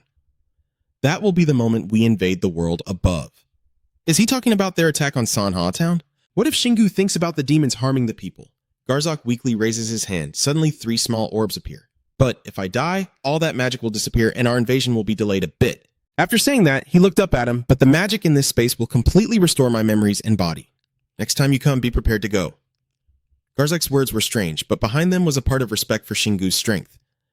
I will fight you with a completely new body. Isn't that a win-win situation for both of us? His decision made him hesitate. Seiha and Eren looked more bewildered than surprised, and Shingu also chuckled. So be it. Garzak looked at him with a gentle expression, completely different from the contempt he showed during the fight. I hope you improve a lot, young warrior. He clenched his fists and confidently responded, It won't take long. After saying that, Shingu used his power to destroy him. Soon only a faint cloud of black smoke remained, as if he had also begun to understand a bit about the mechanism of this dungeon. All done, he turned and strode out the door, where Seiha and Eren were waiting. Time to head back. Shingu threw the crate down hard, cracking it, while Seiha stood amidst a pile of crates, looking speechless for some reason. He just pointed to those boxes and introduced, I will give you all the food I have in my storage, but only got a dismissive answer. All right? And don't worry about running out of food. Shingu scratched his head in explanation, with a clueless face that words can't describe. Even if he dies in the process, he will still exist as a spirit, which is good news indeed. Despite the drought, you still try to smile and encourage me, but please try to come back while I am still alive.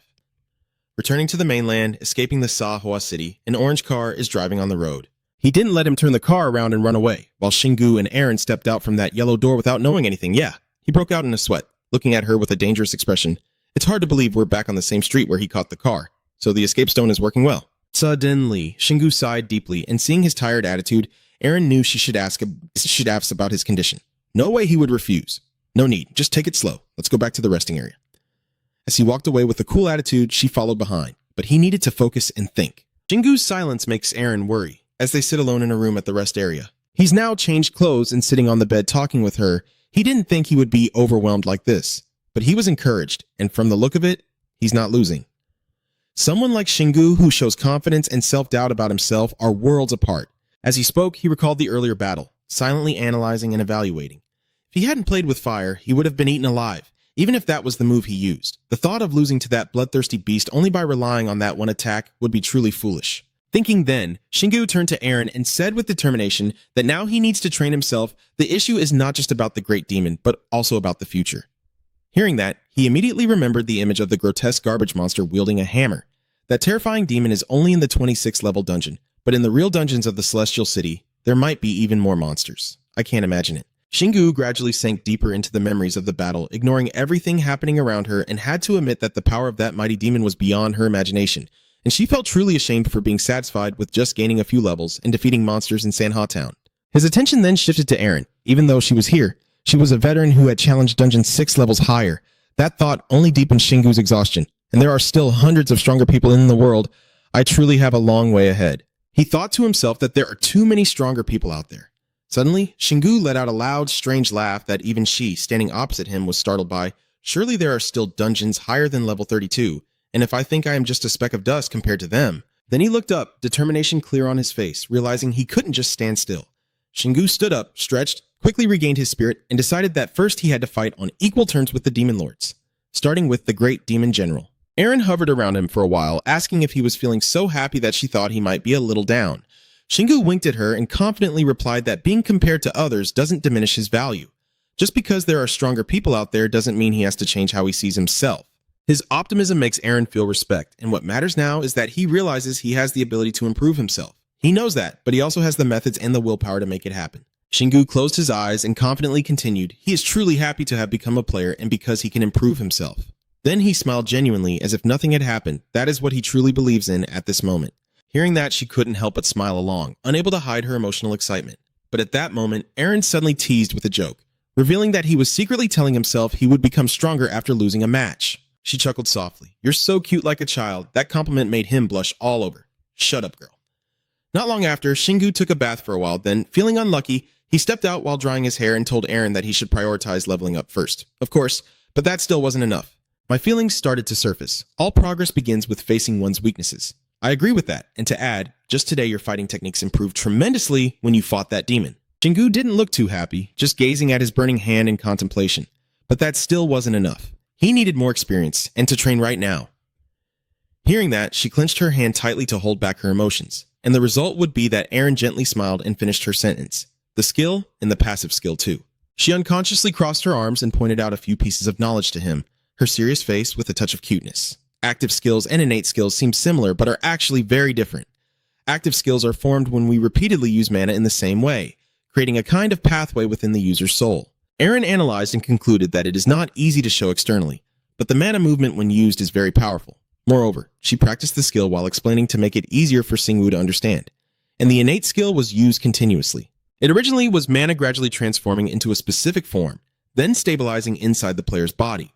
At this point, Aaron began using his body as a model, such as the chaotic tail and collecting his soul, which clearly manifested externally.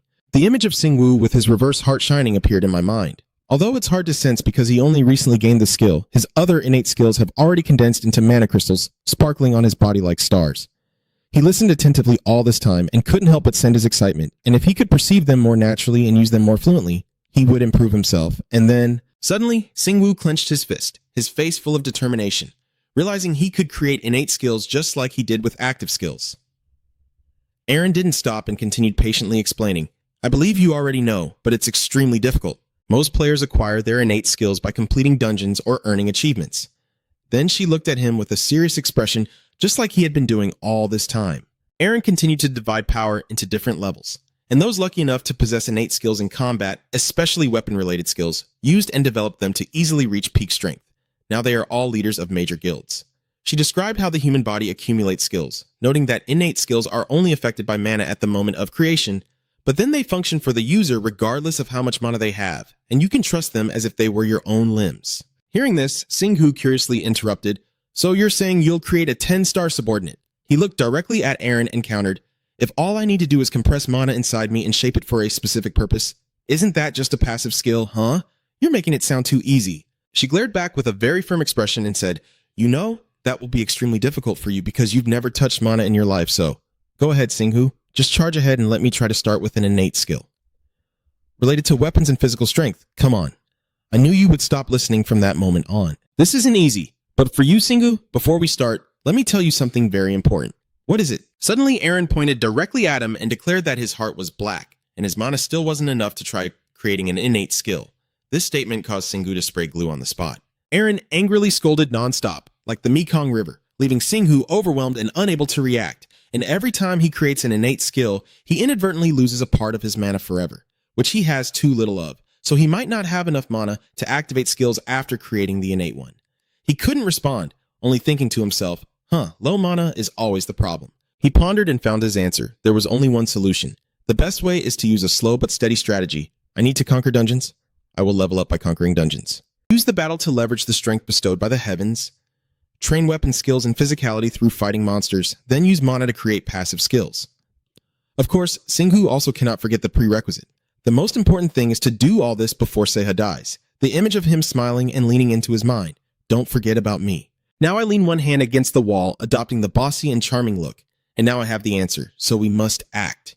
We need to find as many dungeons as possible before all the essence is drained. Aaron hesitated and asked again, "Are you really going now?" Singhu immediately confirmed that we should. Because this mission isn't just about the two of us. He's very serious and needs to hurry to save your teammate. Not wanting to waste any more time, he quickly approached his beloved car and set off.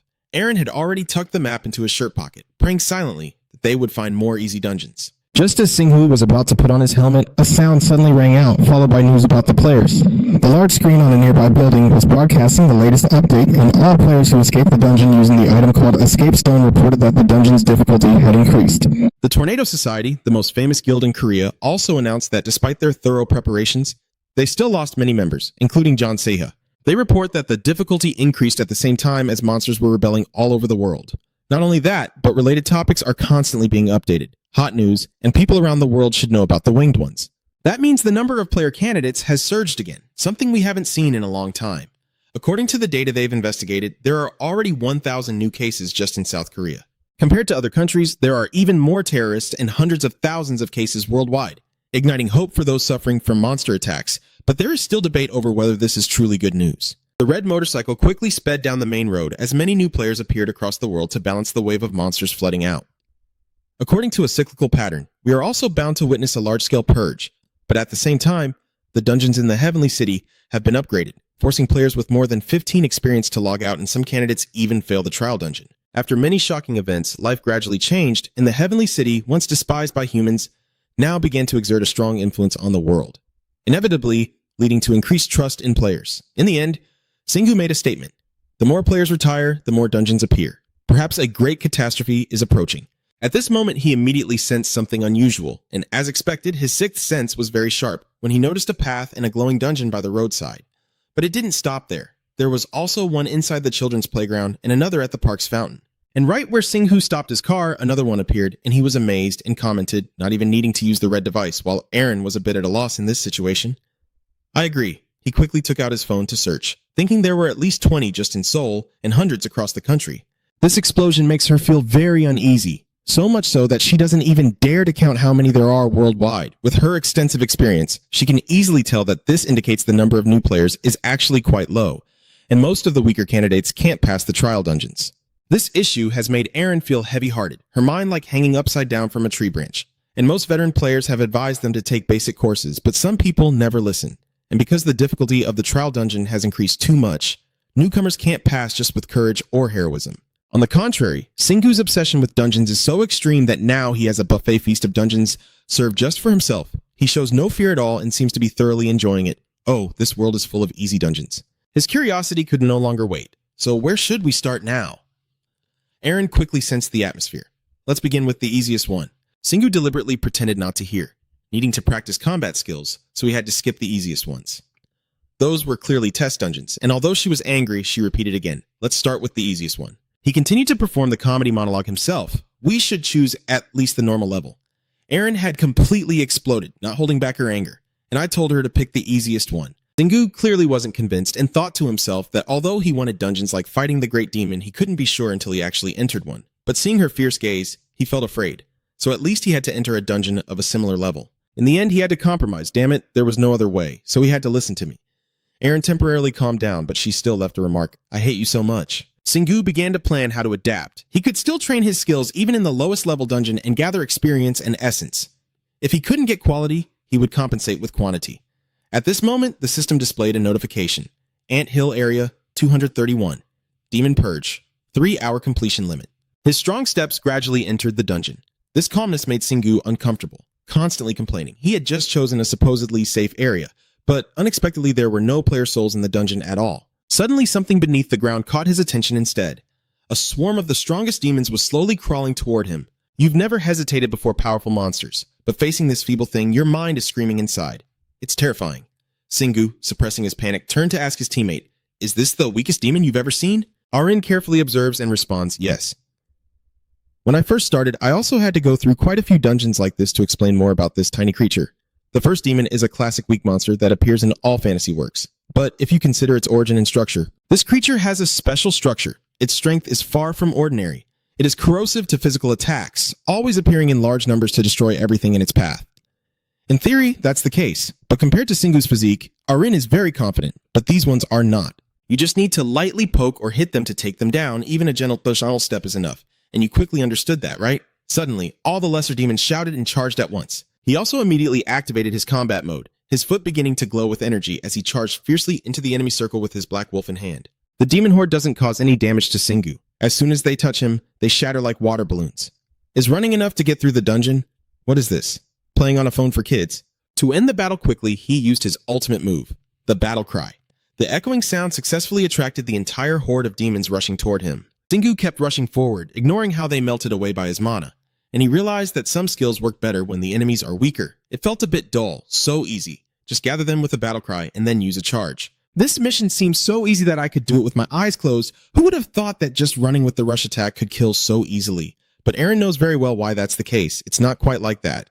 She's too used to this overwhelming power. Your body is basically a weapon. After all, Singu feels even more motivated when praised.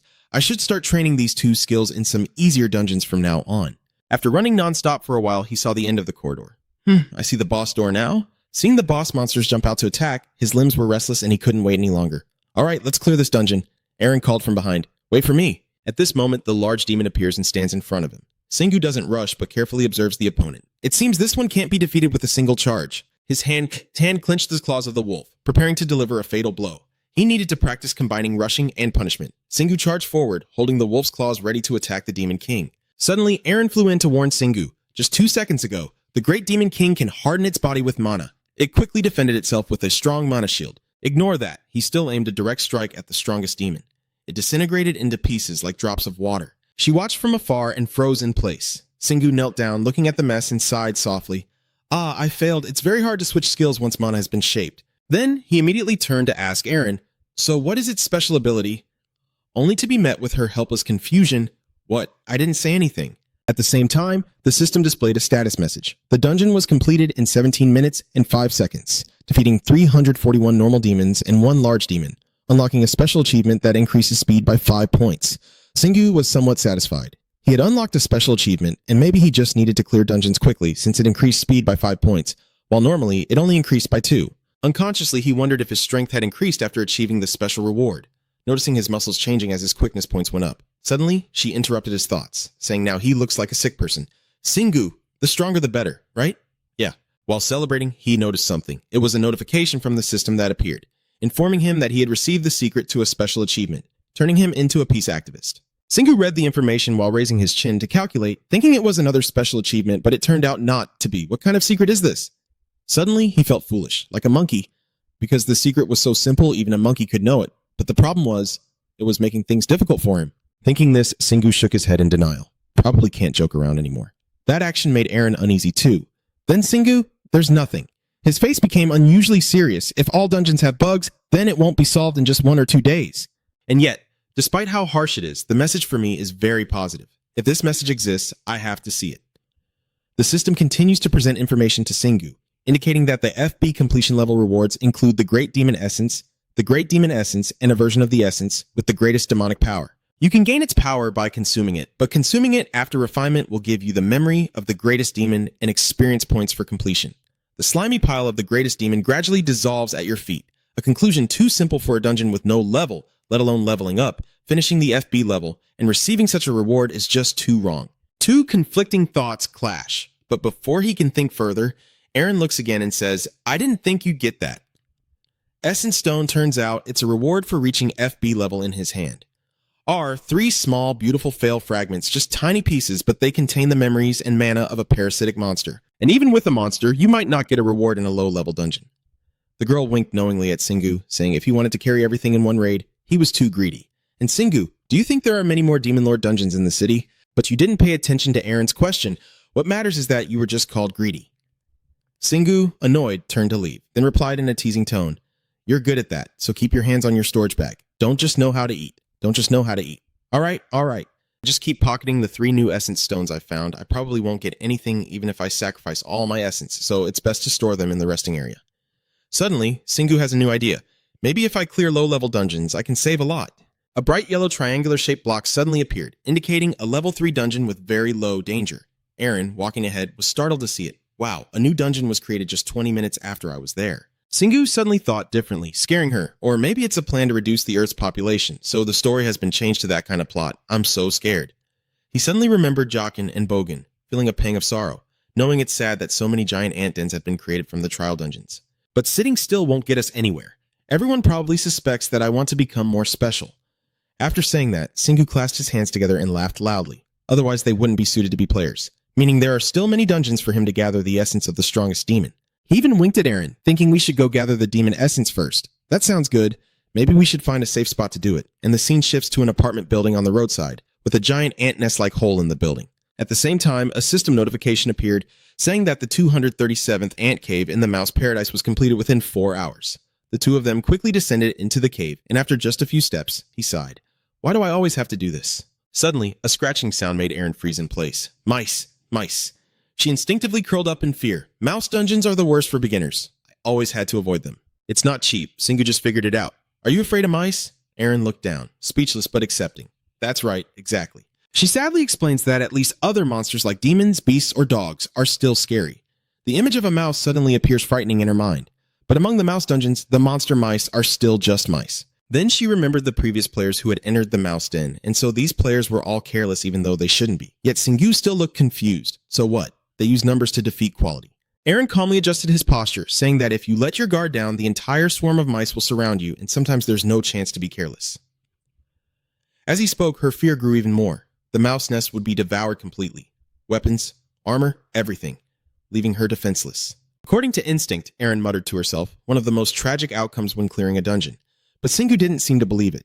What about mice? This question only heightened her fear as hundreds of large, aggressive mice attacked. That information makes Singu somewhat question human nature, implying a weaker individual than a worm. But that's not the point. Suddenly, he sneered and cut her off before she could continue. No. The excitement clearly on Singu's face is the most important thing to him right now.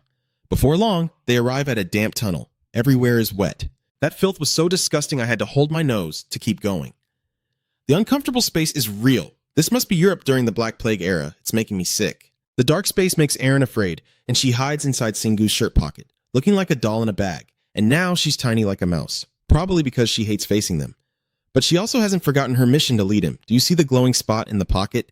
It's like they're waiting for him to leave the room. But Singu has been completely unfazed so far, showing no fear. They are very weak and easier to kill than demons. What are you talking about? Suddenly, he begins to recall the black wolf fur, the chaotic poison insects. Wait, what is he doing? Singu confidently replied, you haven't seen a coffin yet, and cried, if I put the hammer and gloves in the storage, I'd only have my armor left and couldn't attack, so I'm not suited for this dungeon because I'm a peaceful faller. Following Singu's words into an attack stance, then he would run very fast, hoping to still have enough mana to enter the bug room before recklessly, he didn't forget to tell Aaron to hold on tight, okay? Singu took a deep breath, prepared himself for battle, and then ran straight into the dark dungeon. The gray mice quickly rushed forward, emitting deafening screeches, and as soon as the lead one bumped into his leg, it exploded like a water balloon. They just need to lightly touch him and they explode. Feeling this game is so easy it's insulting, Singu muttered in frustration. They keep rushing at him so he can't even shout a battle cry, which is even easier than fighting the main demon. With each gray mouse defeated, the rewards keep appearing one after another. Aaron kept reminding himself of the essence. The essence Singu, the essence, but he didn't slow down, running faster and faster. We will collect them all after we clear their final room. She listened and found it hard to understand. Their last room, Singu was fighting while calmly sharing his hypothesis. This is his theory. When we clear the dungeon first, we only kill the Demon King with a sniper and attack the Demon King with a single weapon. To prove this theory, he wanted to try doing something different, and then the system assigned him a person. It seemed like it was pitying him, so what if he didn't use any weapons from start to finish? He had never seen anything like this before, so he was even more curious about what would happen if he never attacked the monsters, but just kept running around the dungeon. After hearing this, Aaron was completely speechless and angrily muttered, "You really are like a lunatic." Being suddenly spoken to like that made Singu feel a bit uncomfortable, and he clenched his teeth in endurance. He used the reasoning he had thought of earlier. If he could kill them all without fighting, he could achieve a solution for peace. He had run quite a distance, with many gray shoots continuously rushing forward and sacrificing themselves. He didn't think blocking could be considered close combat skill because it's just a secondary skill. Aaron completely didn't want to hear any more explanations. Annoyed and snapping, "It's really ridiculous. Where in this situation could that be considered non-violent?" Her mood became uneasy, secretly thinking that he could kill them all without attacking. This perfectly suited Singu, because his entire body was already a kind of weapon. From deep within the dark dungeon, the gray blob still surged out relentlessly, showing no sign of diminishing in number. This suddenly made her think of something distant. They resembled the 7 blobs that had plunged into a river in some fairy tale. I guess that just means they became monsters, not that they gained intelligence. Because so far, hundreds of shoots have exploded, splattering their green blood everywhere, covering Singu and L. So disgusting. Do something with this blood. Aaron really hates this filth, and she is determined to hide in her shirt pocket. Don't ask me, I won't leave this place. At this moment, a large foot stepped heavily forward, accompanied by a piercing screech, revealing a much bigger shut than the previous ones, a high-level monster. Gok's voice pauses with worry as the mutated shoot spreads the disease. Singu's words send it flying back to Mr. Ma with a single step, and the system immediately announces that the trap gun has reached level 7, making him feel even more empowered and excited, level rising rapidly, while she can only silently cry inside. "Aren't you worried anymore? I'm still very excited and motivated to face the enemy. I can't believe my skills are leveling up constantly just by running around in circles. My strong, steady footsteps hit the ground, and as my level increases, I also run faster and use less mana. With my current abilities, this dungeon is no different from a running track. I might as well use the gun system right away." Orange shouted when she heard the crazy decision. "Don't think about it as something too serious." Shingu's personality is naturally carefree, so of course she wouldn't listen. She's skilled in everyday life skills. It sounds great, but she can only rely on gentle advice, and please don't punish her every day, okay? At this moment, Tren realized something was different. This dungeon was much larger than the one in the Great Kui. As he was about to speak, 2 paths suddenly appeared before him, leaving Arin bewildered. "Shingu, it's an easy turn." He looked serious for a moment, then asked, "Do you think I can't make a U-turn?" She didn't have time to understand the meaning of that sentence before he couldn't wait any longer and accelerated into the right passage. "You look like a mischievous child who always wants to be praised. How did you find that turn just now?"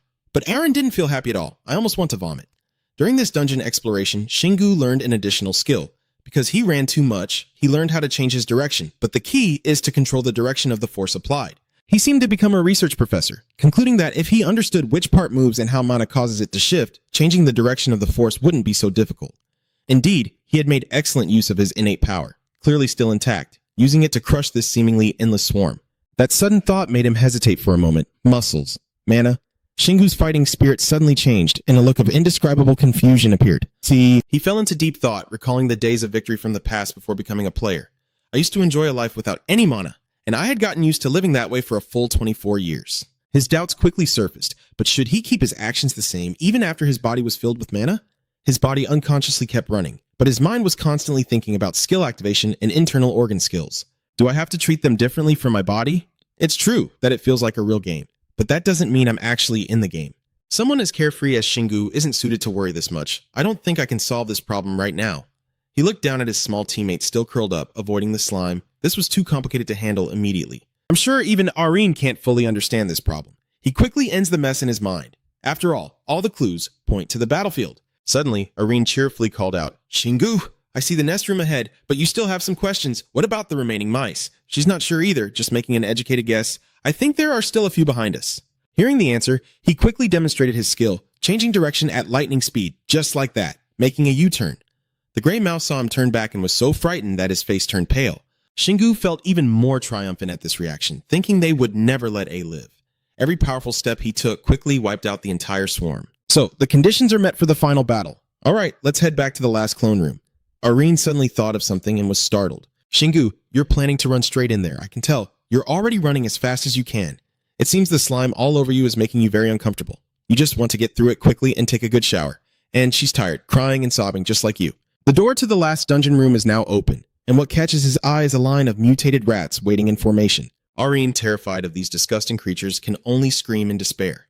Oh, there are hundreds of rats here, bigger than cats. Shingu's eyes immediately shifted into hunting mode, as he loudly declared war as always. Come on. The gray mice, hearing his voice, instantly went berserk like a swarm of disturbed bees rushing wildly forward. But it seems that in just a minute, his slaughtering power has wiped out the entire den. The system displays a notification. The gun turret has reached level 8. At this point, Irene finally pushed her way out and won't return to this dungeon again. Shingu also sighed in frustration, agreeing wholeheartedly. In the end, he still didn't forget his original goal, so now let's do the math and see if his hypothesis is correct. Shingu quickly opens the storage room door and searches for a bottle of water. He didn't hesitate and poured it directly over his head, then kept shaking his hair to dry it. This action makes Irene think of a little owl. He wipes away a few drops of water still running down his face. So now let's check it out.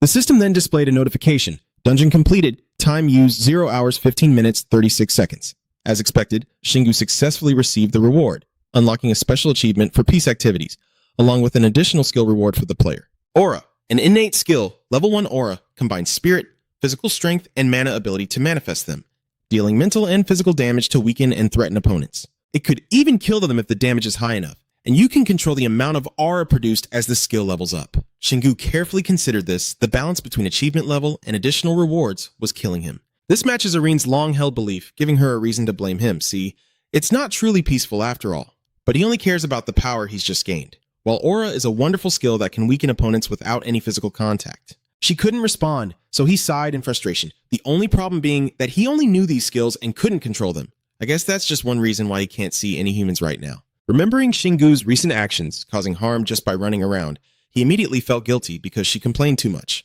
Of course, with his pride and blood, he quickly tried to avoid it, but it's just a mental skill and that's not everything.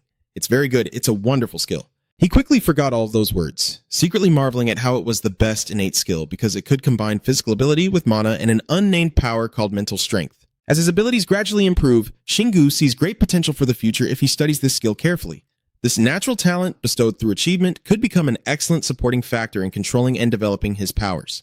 Aaron, seeing his cheerful expression, also chimed in happily, saying she's pretty sure it's a good skill because it's the first time she's heard of it since she was a player. His eyes lit up like car headlights, no different from a child just received a gift. She sighed softly and looked at him with affection, clearly seeing his mixture of helplessness and indulgence. Singwoo suddenly realized something, his face showing great surprise. The system also issued a new notification, level completed as FB, additional rewards, 2 revival gems, and experience calculation completed. This was a bit strange and made him ponder deeply. Wow, he didn't even level up this time. He began to reason as if he were Holmes' disciple, and although the completion level was FB, all he received were 2 resurrection gems. Singwoo's words gradually became hesitant, and he wasn't even granted additional stat points, skills, or attributes. Aaron quickly sensed something was wrong from this expression. He paused for a few seconds, then smiled confidently as if he could conquer the world. Then she excitedly concluded that he still had 2 more chances. She immediately understood what he meant. So you're gonna make a big announcement to cut in, Singwoo, and we'll leave right after you level up, right? Singwoo smirks and winks at the girl seductively. Of course I trust you, right? Aaron definitely didn't dare to answer, only remaining silent and resigned. Now he turned back to look at the remains of the gray rats that had just disappeared, leaving behind sparkling stones. It's time to gather all these items. Contrary to Singwoo's excitement, she tiredly held her head and complained, I can't believe it! Time flies like a dog running in the field, and then a week has passed. Singwoo's desperate screams echoed across the Northwest Mountains, having cleared over 40 dungeons, yet he couldn't gain a single special achievement. The system displayed information showing Singwoo, a level 35 player. Finally, they stopped after days of fighting, and he sat in the forest, still feeling bored. Aaron knew his teammate was in a very bad mood, so she tried to comfort him.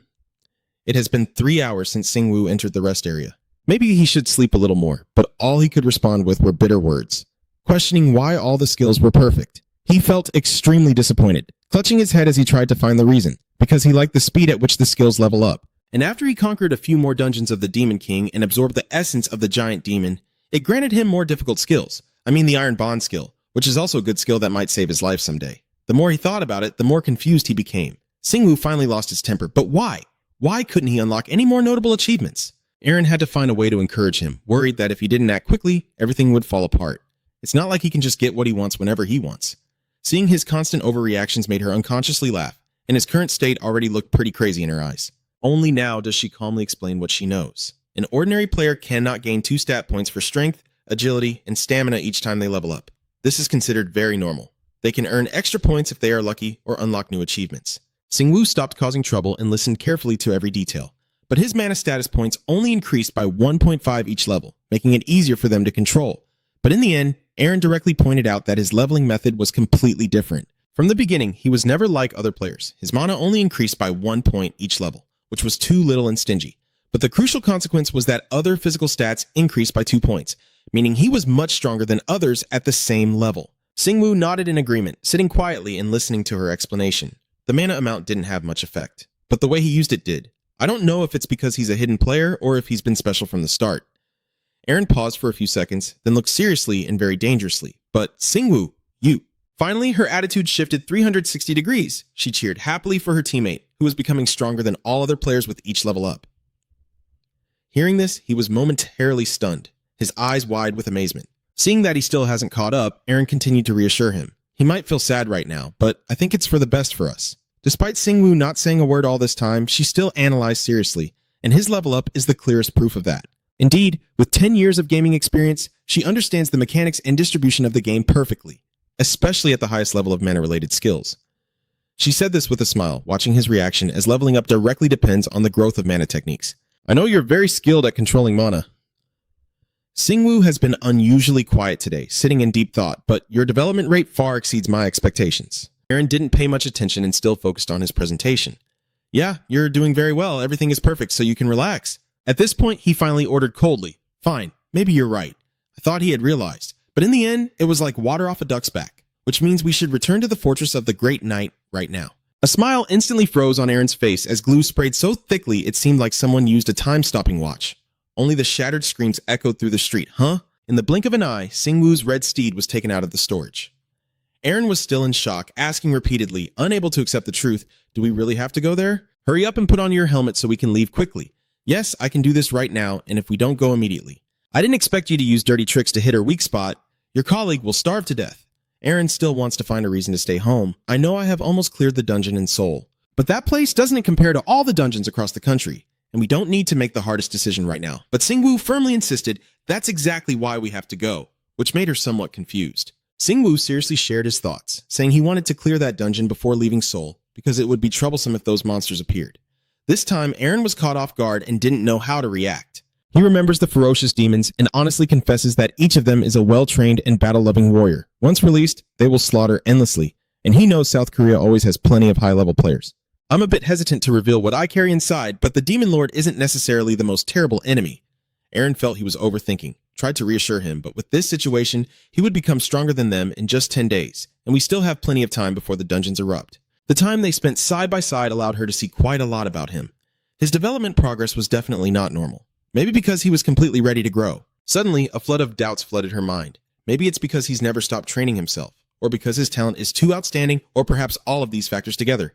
Then Singwoo spoke, bringing her back to reality. That's why he has to leave. He looks seriously at his strong, skillful hands, clenched into fists. Even though he hasn't yet overwhelmed them, he still has a chance to fight. His character remains the same. Once he's made up his mind, he won't change. Now is the perfect time, the only moment for him to improve both his skills and his body. Singwoo, while sharing his feelings, subtly glanced at Irene's reaction. He hadn't faced any tough enemies recently, and didn't want to ruin that by progressing through boring dungeons. Finally, he once again emphasized his point that this is the perfect time he has been waiting for, the only chance for him to challenge himself by fighting those guys. Irene isn't the stubborn type. She just sighed and went along with his idea. All right, you've convinced me. She quietly blamed herself, but in reality, she was intentionally trying to make Singwoo hear that he wanted to level up by challenging difficult dungeons, even though she was the one who convinced him to increase his level by tackling easier ones. Then she turned her head and asked once more, "So you plan to train yourself with the Great Demon?" He remained unwavering, coldly confirming again, "Exactly." Irene also stopped trying to persuade this stubborn person and could only offer a few words of advice. He tends to speak frightening things so casually, but before leaving, I want to warn him about something. Singhu listened seriously. What is it? As he spoke, he sped his horse along the main road at full gallop, claiming the title of a superior city beast. This made him feel excited. Watching them clear the way made him feel like an ambulance. Since when had Irene already sat comfortably inside his shirt pocket? It was because of his internal skill. He's about to get excited, and that's why I warned him to be careful beforehand. He felt a bit guilty and awkward as he explained, trying to control himself as much as possible. But this still happened. Thoughts about body and mana and body. This skill has too many aspects to study.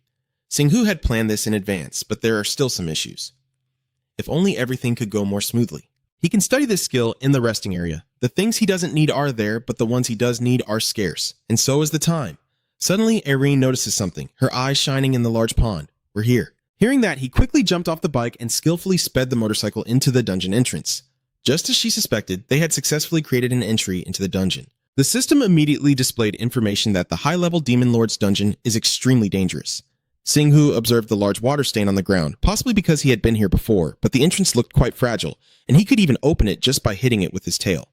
Without hesitation, he decisively swung his chaotic tail again, knowing it had other uses besides breaking objects. A shockwave then erupted, scattering rocks and debris everywhere, and only then did he proceed inside. As usual, they easily entered the waiting area, the ant nest area, the advanced demon dungeon number 84, with a time limit of 3 days. Both of them were a bit surprised, huh? Singhu proactively voiced his concern, noting the deadline, which implied that Irene quickly understood and responded to analyze that they wouldn't be given a second chance, or perhaps someone had entered the ant nest, making it more formidable. Because of this statement, he felt guilty, thinking that maybe this was somehow connected to him, as the dungeon was supposed to be unbreakable and had become more dangerous just because of his intrusion.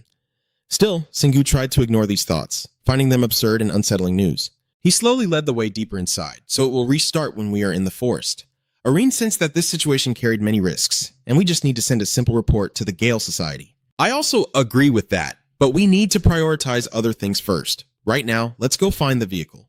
At this moment, with my sixth sense, she instinctively sensed the location of her teammate. Sure enough, a woman's intuition is always right.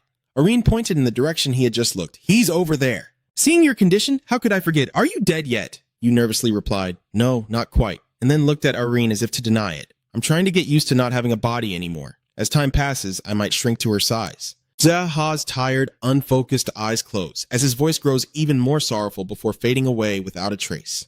Being naturally sensitive, she becomes very emotional hearing this, so Singhu is here, so don't say things like that anymore. You really look much more exhausted, and your heart is heavy with unspoken feelings. I was truly shocked, scared, and envious. Singhu is not as cold as he appears. Seeing his teammates like that also makes him feel very heartbroken. He looks like someone about to die. I don't want to see anyone die in front of me, especially someone I know. Irene has sensed his feelings and always acts like a private tutor to explain. He still isn't used to loss. The other players have experienced losing their teammates a few times. Zeha weakly joined the conversation, saying that he would wait here, even though he should go support you. You kept looking so exhausted, like you've lost all your strength. I feel like I will lose myself if I leave this place. Singhu raised an eyebrow in surprise upon hearing that. He turned away, but then sternly ordered Irene, even though I should also help you, Irene, stay here. Using his usual arrogant attitude to ease some of her worries, he knew he couldn't fight the Demon Lord while protecting her. Every time, she can't bring herself to say Singhu, only sighs in frustration. Irene then makes a condition, as a silent agreement to his words, and hands over the return gem. Seeing that her face looked calmer, he also felt reassured and followed her request. All right, but she quickly added, I won't need to use them. The more she spoke, the redder her cheeks became, shyly encouraging him, I like your confidence. Irene reached out and tightly embraced the return gem. Though she said that, she also had to try to reassure herself. I don't think Singhu would lose to a Demon Lord in a one-on-one fight. He has defeated them before, even when his level was 10 levels lower. But in the end, stopping the feeling of unease is impossible. All I worry about is how he will get through the dungeon. My nervousness turns into teasing words to see if he can stay so relaxed when faced with 3 Demon Lords. Singhu still maintained an extremely arrogant attitude and replied, if he could defeat them one by one. More than anyone, he was very confident in his abilities, so having 3 or 30 of them was no problem. Then the dungeon gate slowly opened. Light from outside seeped into the dark room. Hook Jiang sniffed a few times, sensing that something was happening. As soon as he saw Singhu walking confidently to the front, he just sneered, ha, a human. This strange attitude made him furrow his brows in a French-style manner. Why was he reacting like that? Singhu thought they would have a warm reunion reminiscing about the past, but Hook Jiang's strange attitude left him confused. Why was he reacting like that? Why was he acting this way? This was the first time he saw me. He still sat there, his eyes glaring at me with obvious contempt, making the usually arrogant young man hesitate slightly, which was unthinkable. Singu quietly observes the opponent carefully. Is he another great demon? Only to see Huk Jang start to frown, narrowing his eyes as he assesses him from head to toe. This tense atmosphere has never made me afraid before. I stand still as if I dare not move. I can't tell. In the end, he finally took the initiative to speak. You are a great warrior. Completely different from other performers, those with unstable mana, although they are still weak. Huk Jang praised your abilities. Your body is strong and your skills are masterful. He shouted with joy, revealing sharp teeth. This is amazing. I never thought a human warrior like you could exist. Knowing that the opponent's praise lifted him to the ninth heaven, Singu shyly accepted it. Whatever works. It seems that what he just said helped him get close to Huk Jang. At least he said similar things. As soon as he thought of that, he clenched his fists and charged fiercely like an arrow towards him, full of energy. His battle cry echoed throughout the room, ready to face whatever came. Huk Jang smiled happily, very pleased with this daring and brave attack from his opponent. Not bad at all. He also began to stand up and join the fight, ready to counterattack. Singu uses mana to create a blazing energy flame that engulfs his entire body. He channels his internal energy, shouting fiercely to intimidate and punish. Huk Jang immediately felt the threat and his body suddenly became extremely heavy. In the blink of an eye, an attack directly knocked off his helmet. The loud clang of metal falling echoed sharply, momentarily dazing him and provoking the monster's anger with a single strike. I didn't think I would lose right from the first attack. Singu looked at this reaction with great satisfaction. Now I can use multiple skills at once thanks to the formation. Everything will be different. You're not afraid to taunt your opponent, are you? Huk Jang may be temporarily at a disadvantage, but he won't surrender easily. A simple yet powerful skill. Don't rush to think you're the only one who possesses it. Singu understood that he hadn't truly entered the fight yet, so he baited him out. I know, so prove it. He no longer concedes, his eyes blazing with murderous red. I will show you the power of the great demon. At this moment, Tran remembers Aaron's warning that the great demon can use all their mana to activate their mechanical armor, but that doesn't mean they can't use skills. A native skill will reveal itself to him once he has absorbed enough of their fear. At the same time, Huk Jang had completed his transformation. This is the crucial point Aaron mentioned, the innate skill. He seemed to have his power increased by 200%, roaring loudly. Then he suddenly charged forward as fast as the wind, only catching a glimpse of his fleeting shadow. In just a moment, his spear was about to thrust straight down at Singu's head. He was lucky to retreat in time to avoid a fatal blow, as the spear cut into the ground, splitting it apart. A series of actions just now left him momentarily stunned, and the Demon Lord suddenly became more agile than usual. Even though he knew how formidable his opponent was, it seems he was too overconfident, and that last attack was a bit concerning. Singu remains calm and begins to share his youthful thoughts, so that's his innate skill. I admire his resilience and bravery to face the full power of a great demon directly. I like him even more now. Although tense, he still smiles confidently, taking control of the situation, while Singu carefully plans his next move. In the past, when I was still weak, I couldn't tell whether he had a special skill or not. Constantly fighting formidable opponents helped him learn a lot, and the knowledge I gained from using the battle formation has become a great source of strength for me. Hut looks at your nonchalant attitude and finds it extremely irritating. If that's all you've got, you'll never defeat me. Singu naturally refuses to admit defeat and retorts, everything you have. That's what I want to say. As soon as he finished speaking, the two warriors charged at each other fiercely. Hut-John swung a horizontal strike at his face, but luckily, he managed to lean back and dodge. Singu quickly swings his black wolf claw to counter, but he also leans down easily to dodge. He pretends to spin the hammer like in a flash, creating a circle of energy. After the mana was gathered, he aimed directly at the evil spirit. Yet he still managed to dodge, causing the hammer to embed itself into the ground, so he decided to let go of his weapon. Singu quickly uses his skill, distributes his mana, focusing the energy on his shoulder, then delivers a direct push to Hut-Jian's chest. He was caught off guard by the surprise attack, suffering internal injuries that caused all sorts of mucus to pour from his mouth. As he tried to regain his composure, he saw Singu rushing toward him once again. The damage effect of the move made him very pleased, as he sped up with the gun formation and transformed it into punishment when it collided with his shoulder. Immediately after, the Shadow Thief was knocked away and slammed into the wall behind him. Tired, he wiped sweat from his forehead, still praising his opponent. Wow, you're really amazing. Looking down, he saw him lying on the ground but still holding his weapon. Singu's mouth kept moving. He hasn't let go of something yet. You keep stoking the fire, provoking him to keep fighting. Get up, there's still something you can teach me, right? Singu stands before him, panting heavily, his strength on par with mine, but you surpass me in both mana and skill. Suddenly, he let out a savage laugh, then pointed at himself, with an angry look like a 3-year-old. Fine, hit me. It's a monster's natural instinct to fight the strong. He even spat directly in my face. We only fight until death. Yet Singu still smiled calmly in an oddly peaceful way. Aaron stood nearby, extremely worried, feeling helpless, but at this point she clenched her lips, knowing she couldn't imagine Singu losing. Hut-John glanced around and sneered provocatively. Do you really think you're too weak to kill me? He immediately drew his sword and replied, Not fighting back means you have your own reasons. Don't you understand the situation? Come on, push yourself harder. Then the two of them clashed again. The situation became extremely chaotic. He strikes while shouting in his face, seeming to enjoy the fight.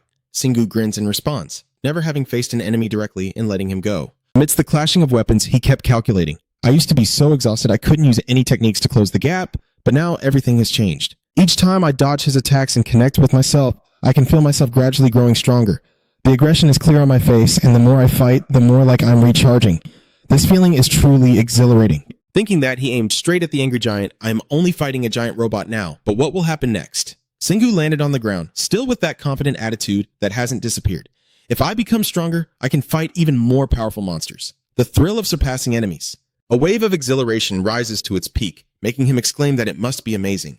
Immediately, Singu charges recklessly into battle using a large amount of energy without any worries. That's all he wants. Facing enemies full of strength and monsters I must destroy, nothing can stop me. Suddenly, the claw in my hand shines as if infused with energy from my master, allowing me to use all the skills I've learned so far, even improve them, to punish. Without hesitation, Singu grabbed it and knocked Huk-Jeon down. His mental strength made him more excited than ever. He could even learn new techniques to use them.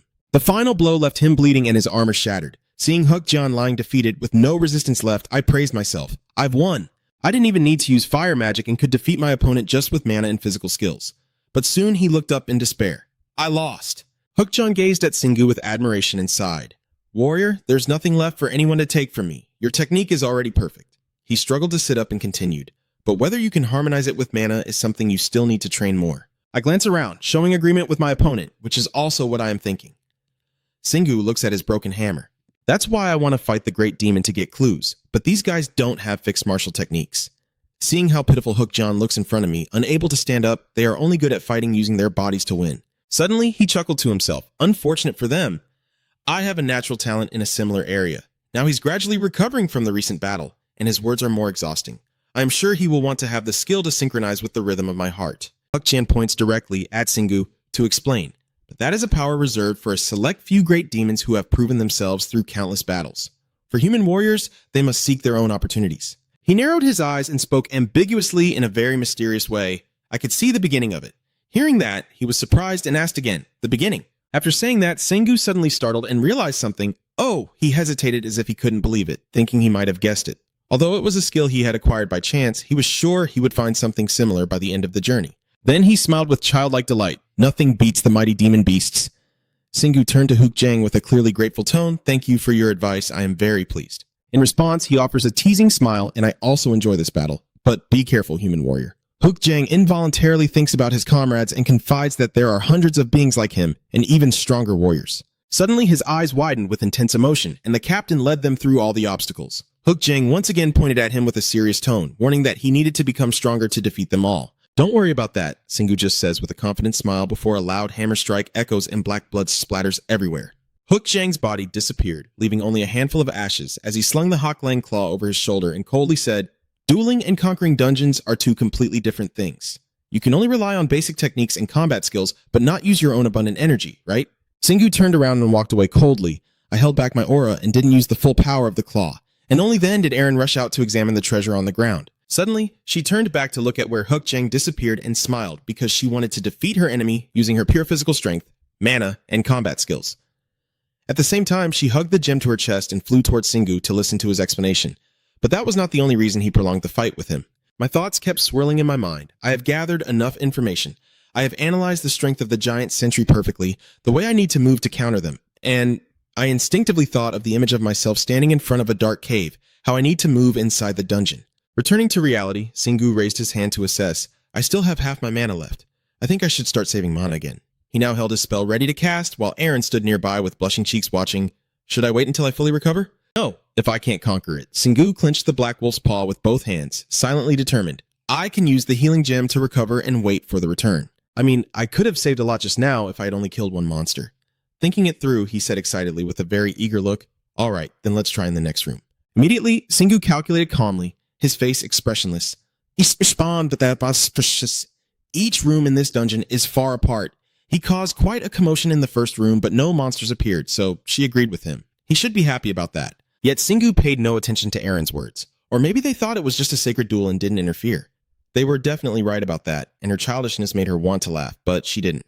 Aaron now switches to the teacher mode, explaining that usually, the rooms in the Dark Zone are designed to be impenetrable. She patiently guides step by step, as an unspoken rule, unless players try to attack by moving from one room to another, or try to destroy the entire dungeon, then the monsters won't attack first. He nodded in understanding. Singu then looked at Aaron, her tone turning serious. Good job, Aaron. You can follow me, but stay one room apart. The opponent obediently listens, and I will keep a close enough distance for the healing spell to work. She points to herself with a proud look, saying, I am strong enough not to be overwhelmed by just a few healing spells.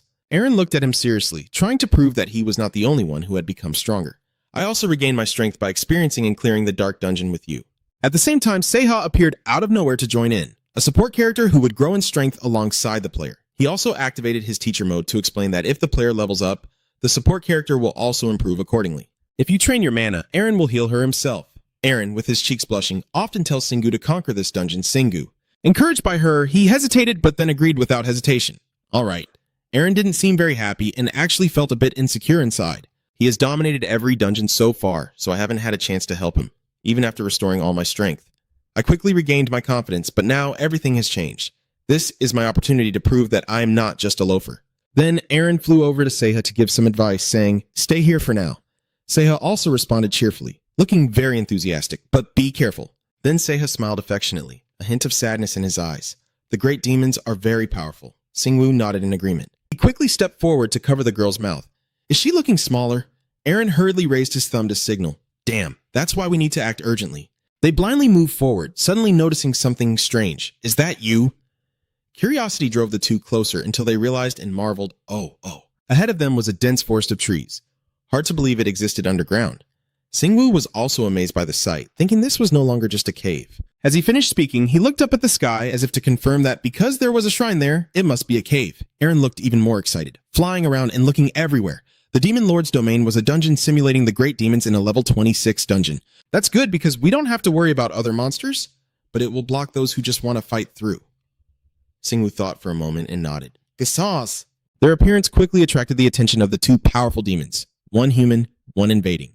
But he didn't feel afraid and instead smirked cunningly. Ha! They finally showed their faces. The two mighty demons stared in surprise as they saw Singwu standing firm at the cave entrance. Is that a human? Someone sneaking in? Seeing them, he just curled his lips into a sneer. Ha! Here they are. Horn, Luke, and Goo Shoulder, enraged, rushed to attack Singwu. Die now! I will deal with you immediately. Aaron's face shows panic. There are two great demons behind them. To calm my anger a bit, I look at the two demons and speak softly. You're too slow, you useless worms. The fury erupts in the eyes of the hunchback and the horned demon. Useless worms, how dare humans? We will show you the power of the great demon. Singwu chuckled softly at the foolish actions of the two demons. He liked their naivety. He tightened his grip on the Black Claw, looking ahead with a determined gaze. Even though he had to deal with two enemies, there was nothing to fear, because he had them all figured out. The cracking and breaking sounds shattered the silence as Singwu's powerful attack caused Sung Luke's arm to snap, sending him flying away. Aaron excitedly watched the fragments falling from the horned demon's arm as the great demon accelerated its attack by pushing the joints like a jet engine. By striking them with a hammer at the right moment, Singwu caused the compressed air to explode. The hunchback lunges forward angrily, but Singwu, unafraid, looks at him calmly. It's impressive that you've had machinery implanted into your body for greater strength, but that's also your fatal weakness. You don't believe what I say, so you arrogantly reply that weakness can be overcome by strength. Singwu quickly spun around to find a stance, just as I hoped. Let's see whose strength is better. His leap caused the ground beneath to tremble. In a flash, Singwu appeared in front of the hunchback. The clattering sound echoed, spreading fear in him. In less than 2 moves, he had defeated the giant demon, and Aaron held his breath, secretly admiring every moment. Singwu's combat prowess, long overshadowed by raw strength, finally shines when facing the Iron Giants. Witnessing the defeat of the two giants, she couldn't help but be amazed. Perhaps she was witnessing the awakening of a player everyone would fear in the future. So, the two of them moved deeper into the cave, which was full of mysterious energy. They walked while observing their surroundings. This place was truly an ant nest, as if they had brought a part of the miniature world battlefield into here. Singwu's face was full of confidence as he replied, but this was an advantage for him. He kept calculating in his mind, it didn't matter how large this place was, only 2 of the 3 mighty demons appeared in each room. The most he had ever faced was 5. Then Singwu suddenly stopped, facing 2 mighty gatekeeper demons, but he showed no fear, still lost in his thoughts. I can lure them into the preset traps in the smaller areas, but I can also circle around the larger zones and steer the battle in my favor. The two look at Singwoo, then suspiciously glance at each other. Humans, why didn't you send a warning signal when an intruder appeared?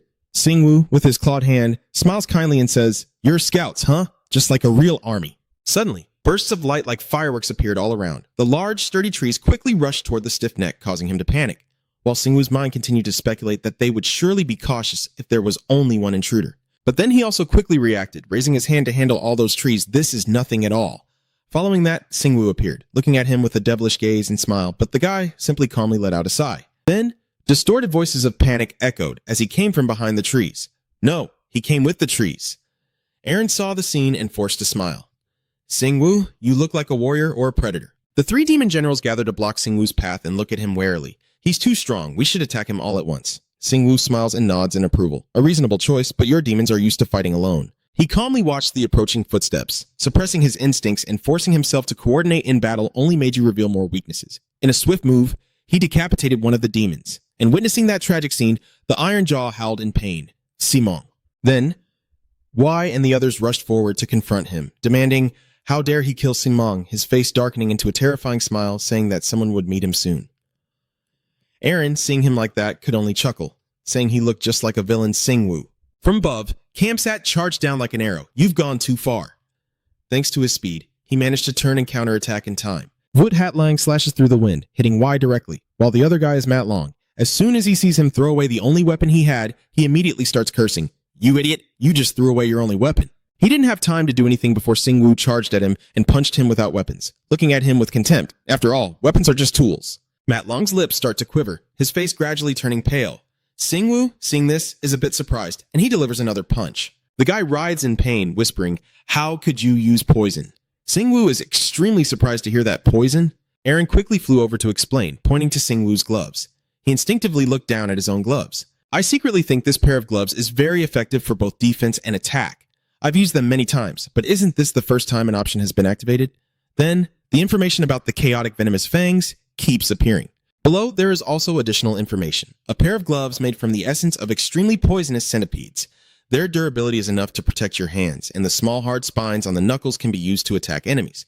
Singwoo looks at the pair of chaotic venomous fangs and wonders if his proficiency over 50% is the reason why Aaron quickly explains that whether features appear early or late depends on their strength. You're right, the first characteristic of the Haklang Claw has not appeared yet. He recalled the information provided earlier and reasoned that the Haklang Claw should have two features. It also has the ability to poison enemies like gloves, but that ability might be too weak. It has never happened, and the first feature still hasn't been revealed. I have surpassed half of the proficiency meter. He paused thoughtfully and looked at Aaron. So what happens when proficiency is full? She gently continued.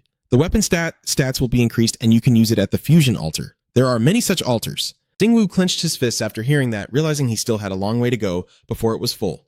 So he would ask her how that altar works once he obtained it. A sense of excitement welled up inside him at the thought. Becoming stronger was still a good thing. First, there was fire, now poison. It's exciting to be able to use multiple powers at once. After thinking for a moment, he turned to ask Aaron how long it had been since we entered the dungeon. She cheerfully replied, a little over a day. You should have only encountered 5 great demons in the first half of the dungeon. You're going too fast. Hearing her words, he felt a bit melancholic. Probably he had forgotten all concepts of time while constantly rushing forward, immersed in the thrill of battle and growth. After hesitating for a moment, he cheerfully told Aaron, then rest for about an hour. Aaron responded in surprise, you're a machine? Singwoo felt intrigued and immediately flew away. You should rest too. But then she quickly flew into his shirt pocket. I'm not like you, so I don't know if I can just sleep for an hour. After saying that, Aaron fell asleep, and Singwoo felt a bit helpless about her adorable action.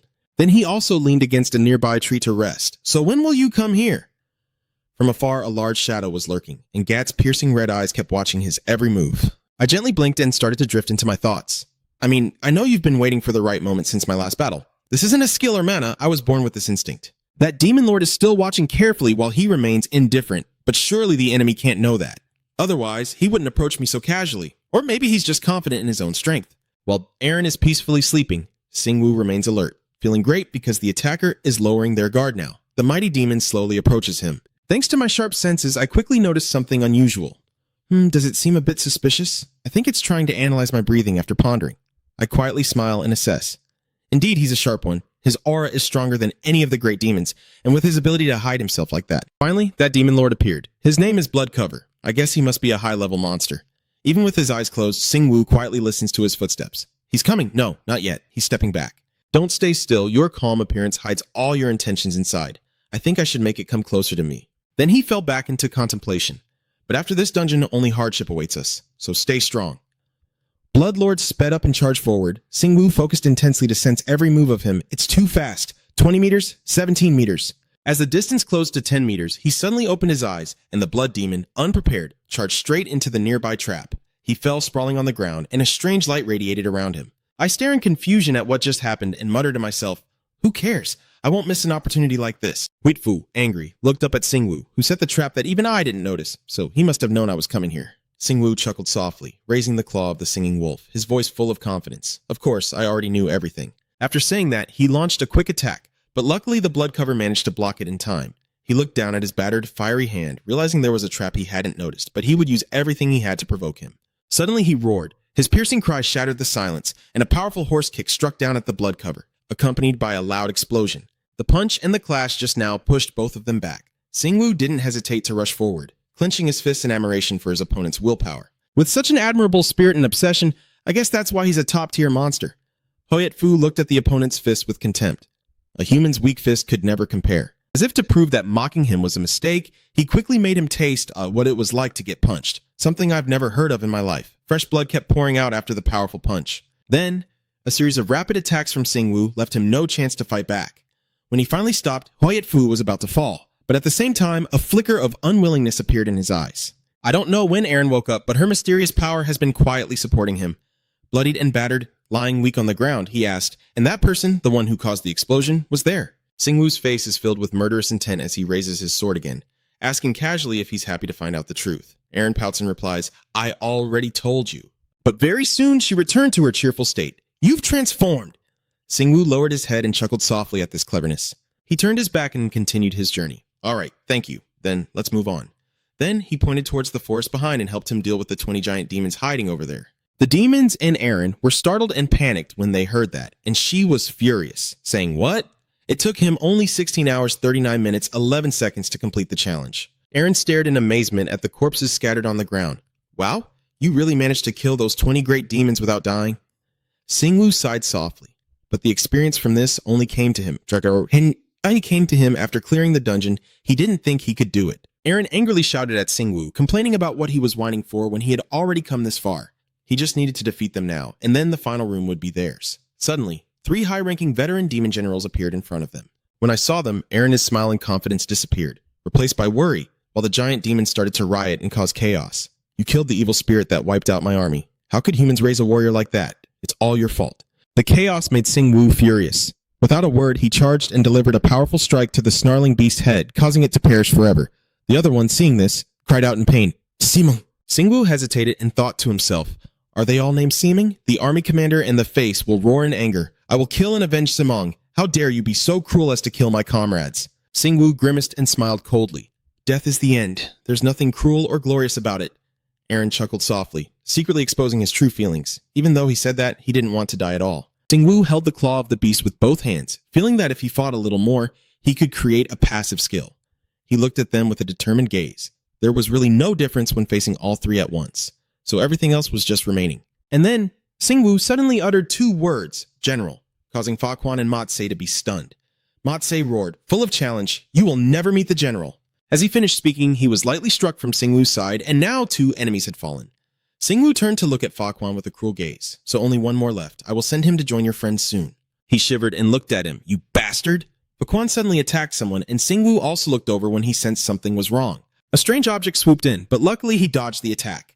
Fa Quan quickly turned and ran away, leaving Singwoo stunned, while the other soldiers will handle the enemy. He watched the hurried back of the guy and muttered softly, So you're trying to hold back your anger now?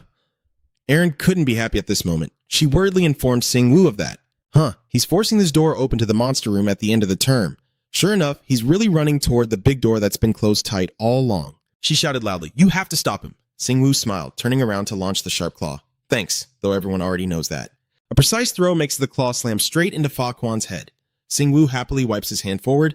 Got it. He continues with a perfect jump. Singwoo is here. Thanks to that, he quickly rushed forward and used the full force of his attack to strike. Singwoo didn't have time to follow up with another attack before the body of the destroyer shattered into pieces. Aaron was wide-eyed in amazement, and Singwoo was just as surprised as she was. In the end, everything seemed to be over. Singwoo let out a sigh of relief. Phew, he's dead. But Erin's feelings were completely different. She said, "That's not just death. He made him explode. What's going on?" He finally looked at his hands and honestly replied. At first, he planned to use the full assault, punish everything, and unleash his iron will. But he couldn't do it, somehow. For some reason, he used all three at once, even though his instincts told him to kill him. Erin was completely stunned when she heard that. He coordinated the three skills instinctively. No way. Suddenly, behind him, there was a change. His body suddenly felt as hot as fire. The system appeared, indicating that you have activated the skill, Burning Heat Surge. Singwoo looked confused, not understanding. The activation skill.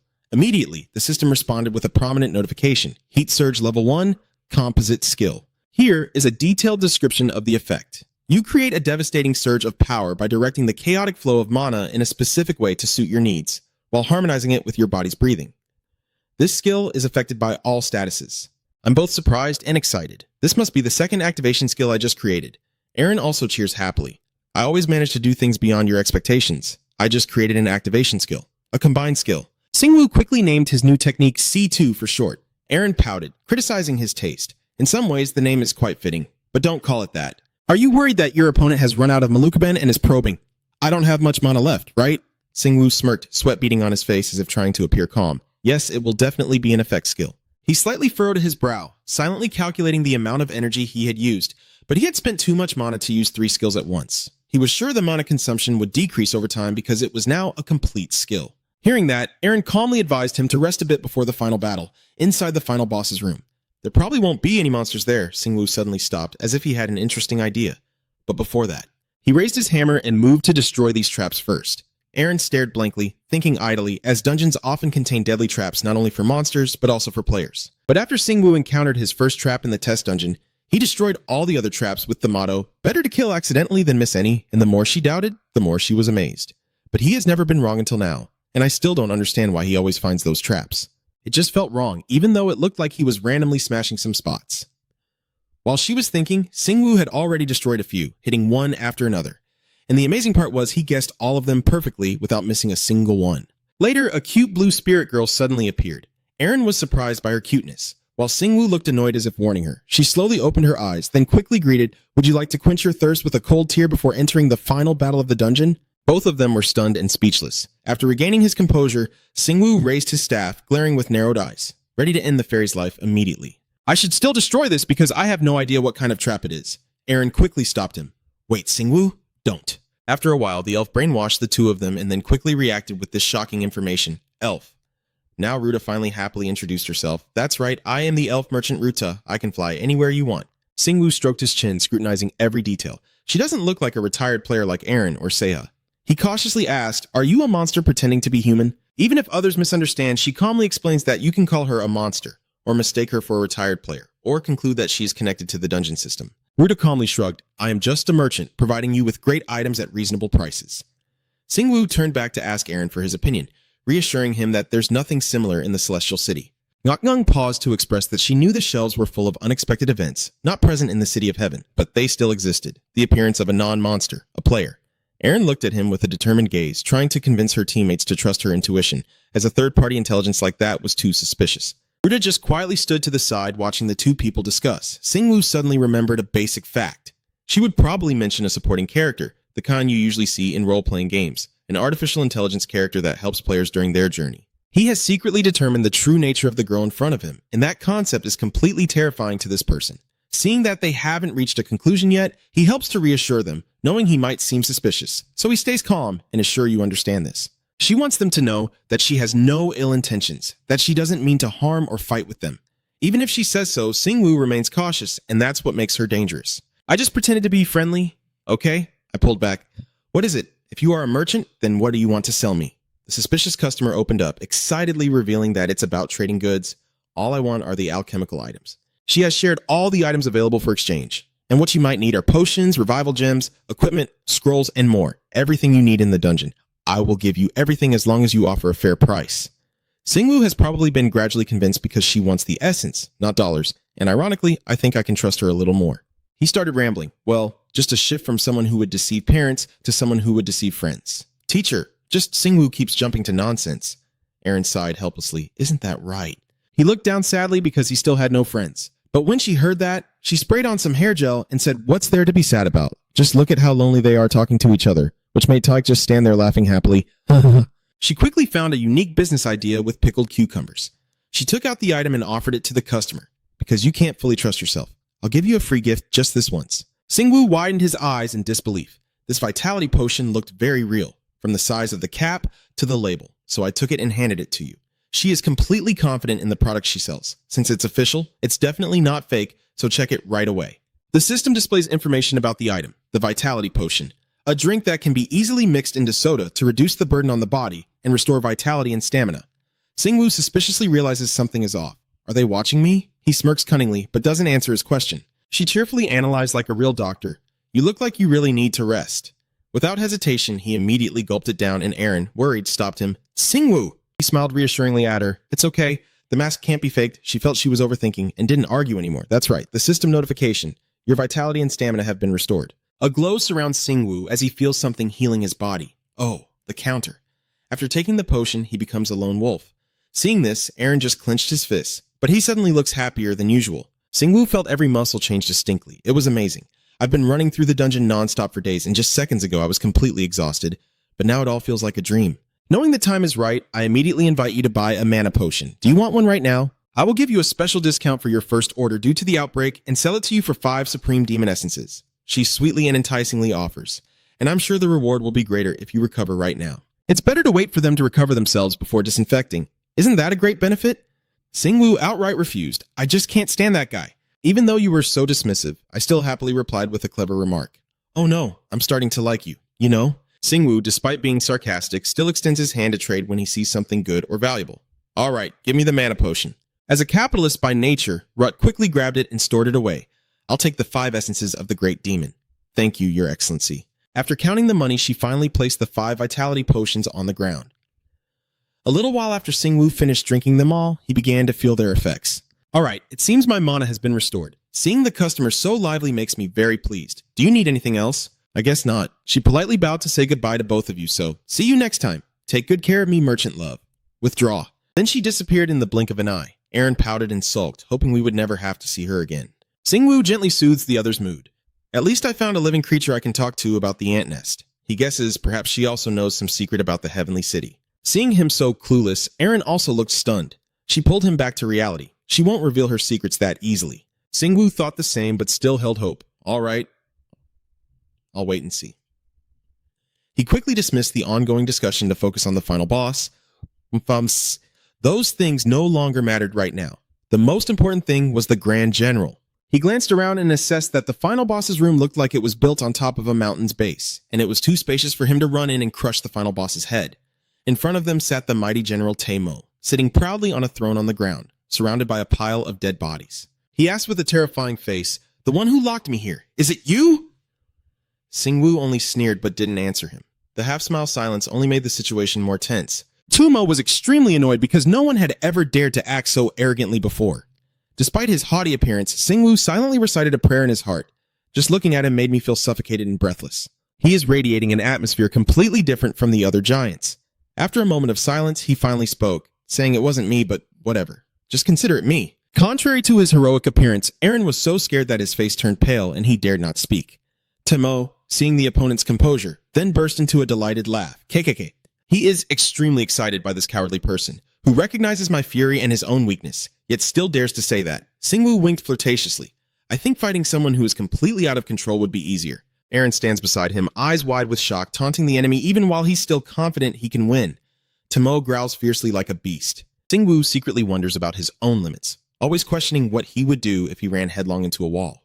He is determined to win this battle. I guess I've found the answer here. He confidently challenges his opponent. Yes, I've never backed down. He quickly takes the offensive because I've never done anything else in my life, so I'm not used to giving up, no matter how high that wall is. Singwoo's only goal is to break through the limit. I keep running and running and running until that wall falls down. With his fiery momentum, he still strides forward. I decide not to think about anything else anymore. A loud declaration of war rings out. Come at me. To prevent you from being disappointed, Taemo immediately agreed. I agree. What's the use of that stupid brain? I will take his head. Singwoo looked at him with hopeful eyes. Oh, it seems he also aims for something similar to me, Aaron worriedly advised. Singwoo, I don't think he's the opponent you should be aiming to kill.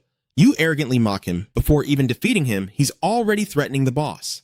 He's definitely stronger than other great demons, but one undeniable fact remains. He still depends on the prosthetic. He carefully observes Teimo. It will definitely have a flaw. The great demon race is a species born with defects. I have seen their weaknesses countless times. My experience cannot be wrong. Singwoo silently analyzes. Accepting to embed the mechanical into his body to become stronger is a bold and brave decision, but the body and the mechanical cannot perfectly harmonize. He clenches his jaw, his eyes showing seriousness and caution, having seen many failures in the underground tunnels, and there are no exceptions, no matter how special the person is.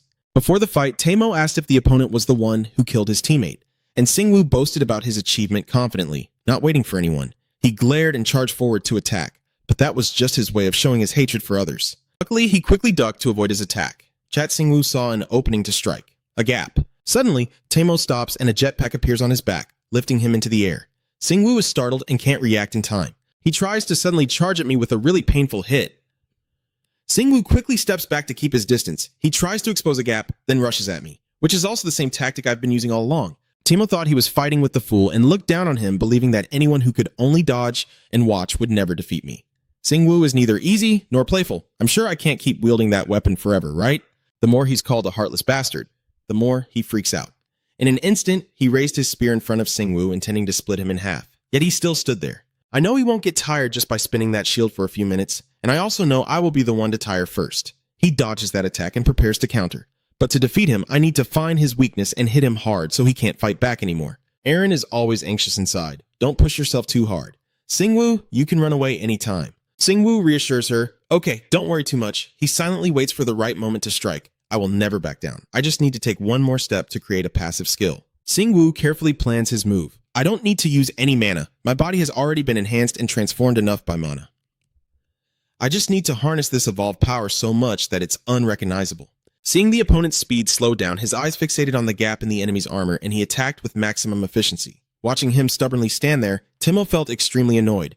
Are you planning to cower and run like a coward after provoking me? Ignoring the furious shouts and insults, Singwoo simply smiled kindly as he swung his weapon, unleashing a blazing ring of fire that tore through the air toward his target. Eren, seeing him vanish from sight, shouted loudly, Singwoo!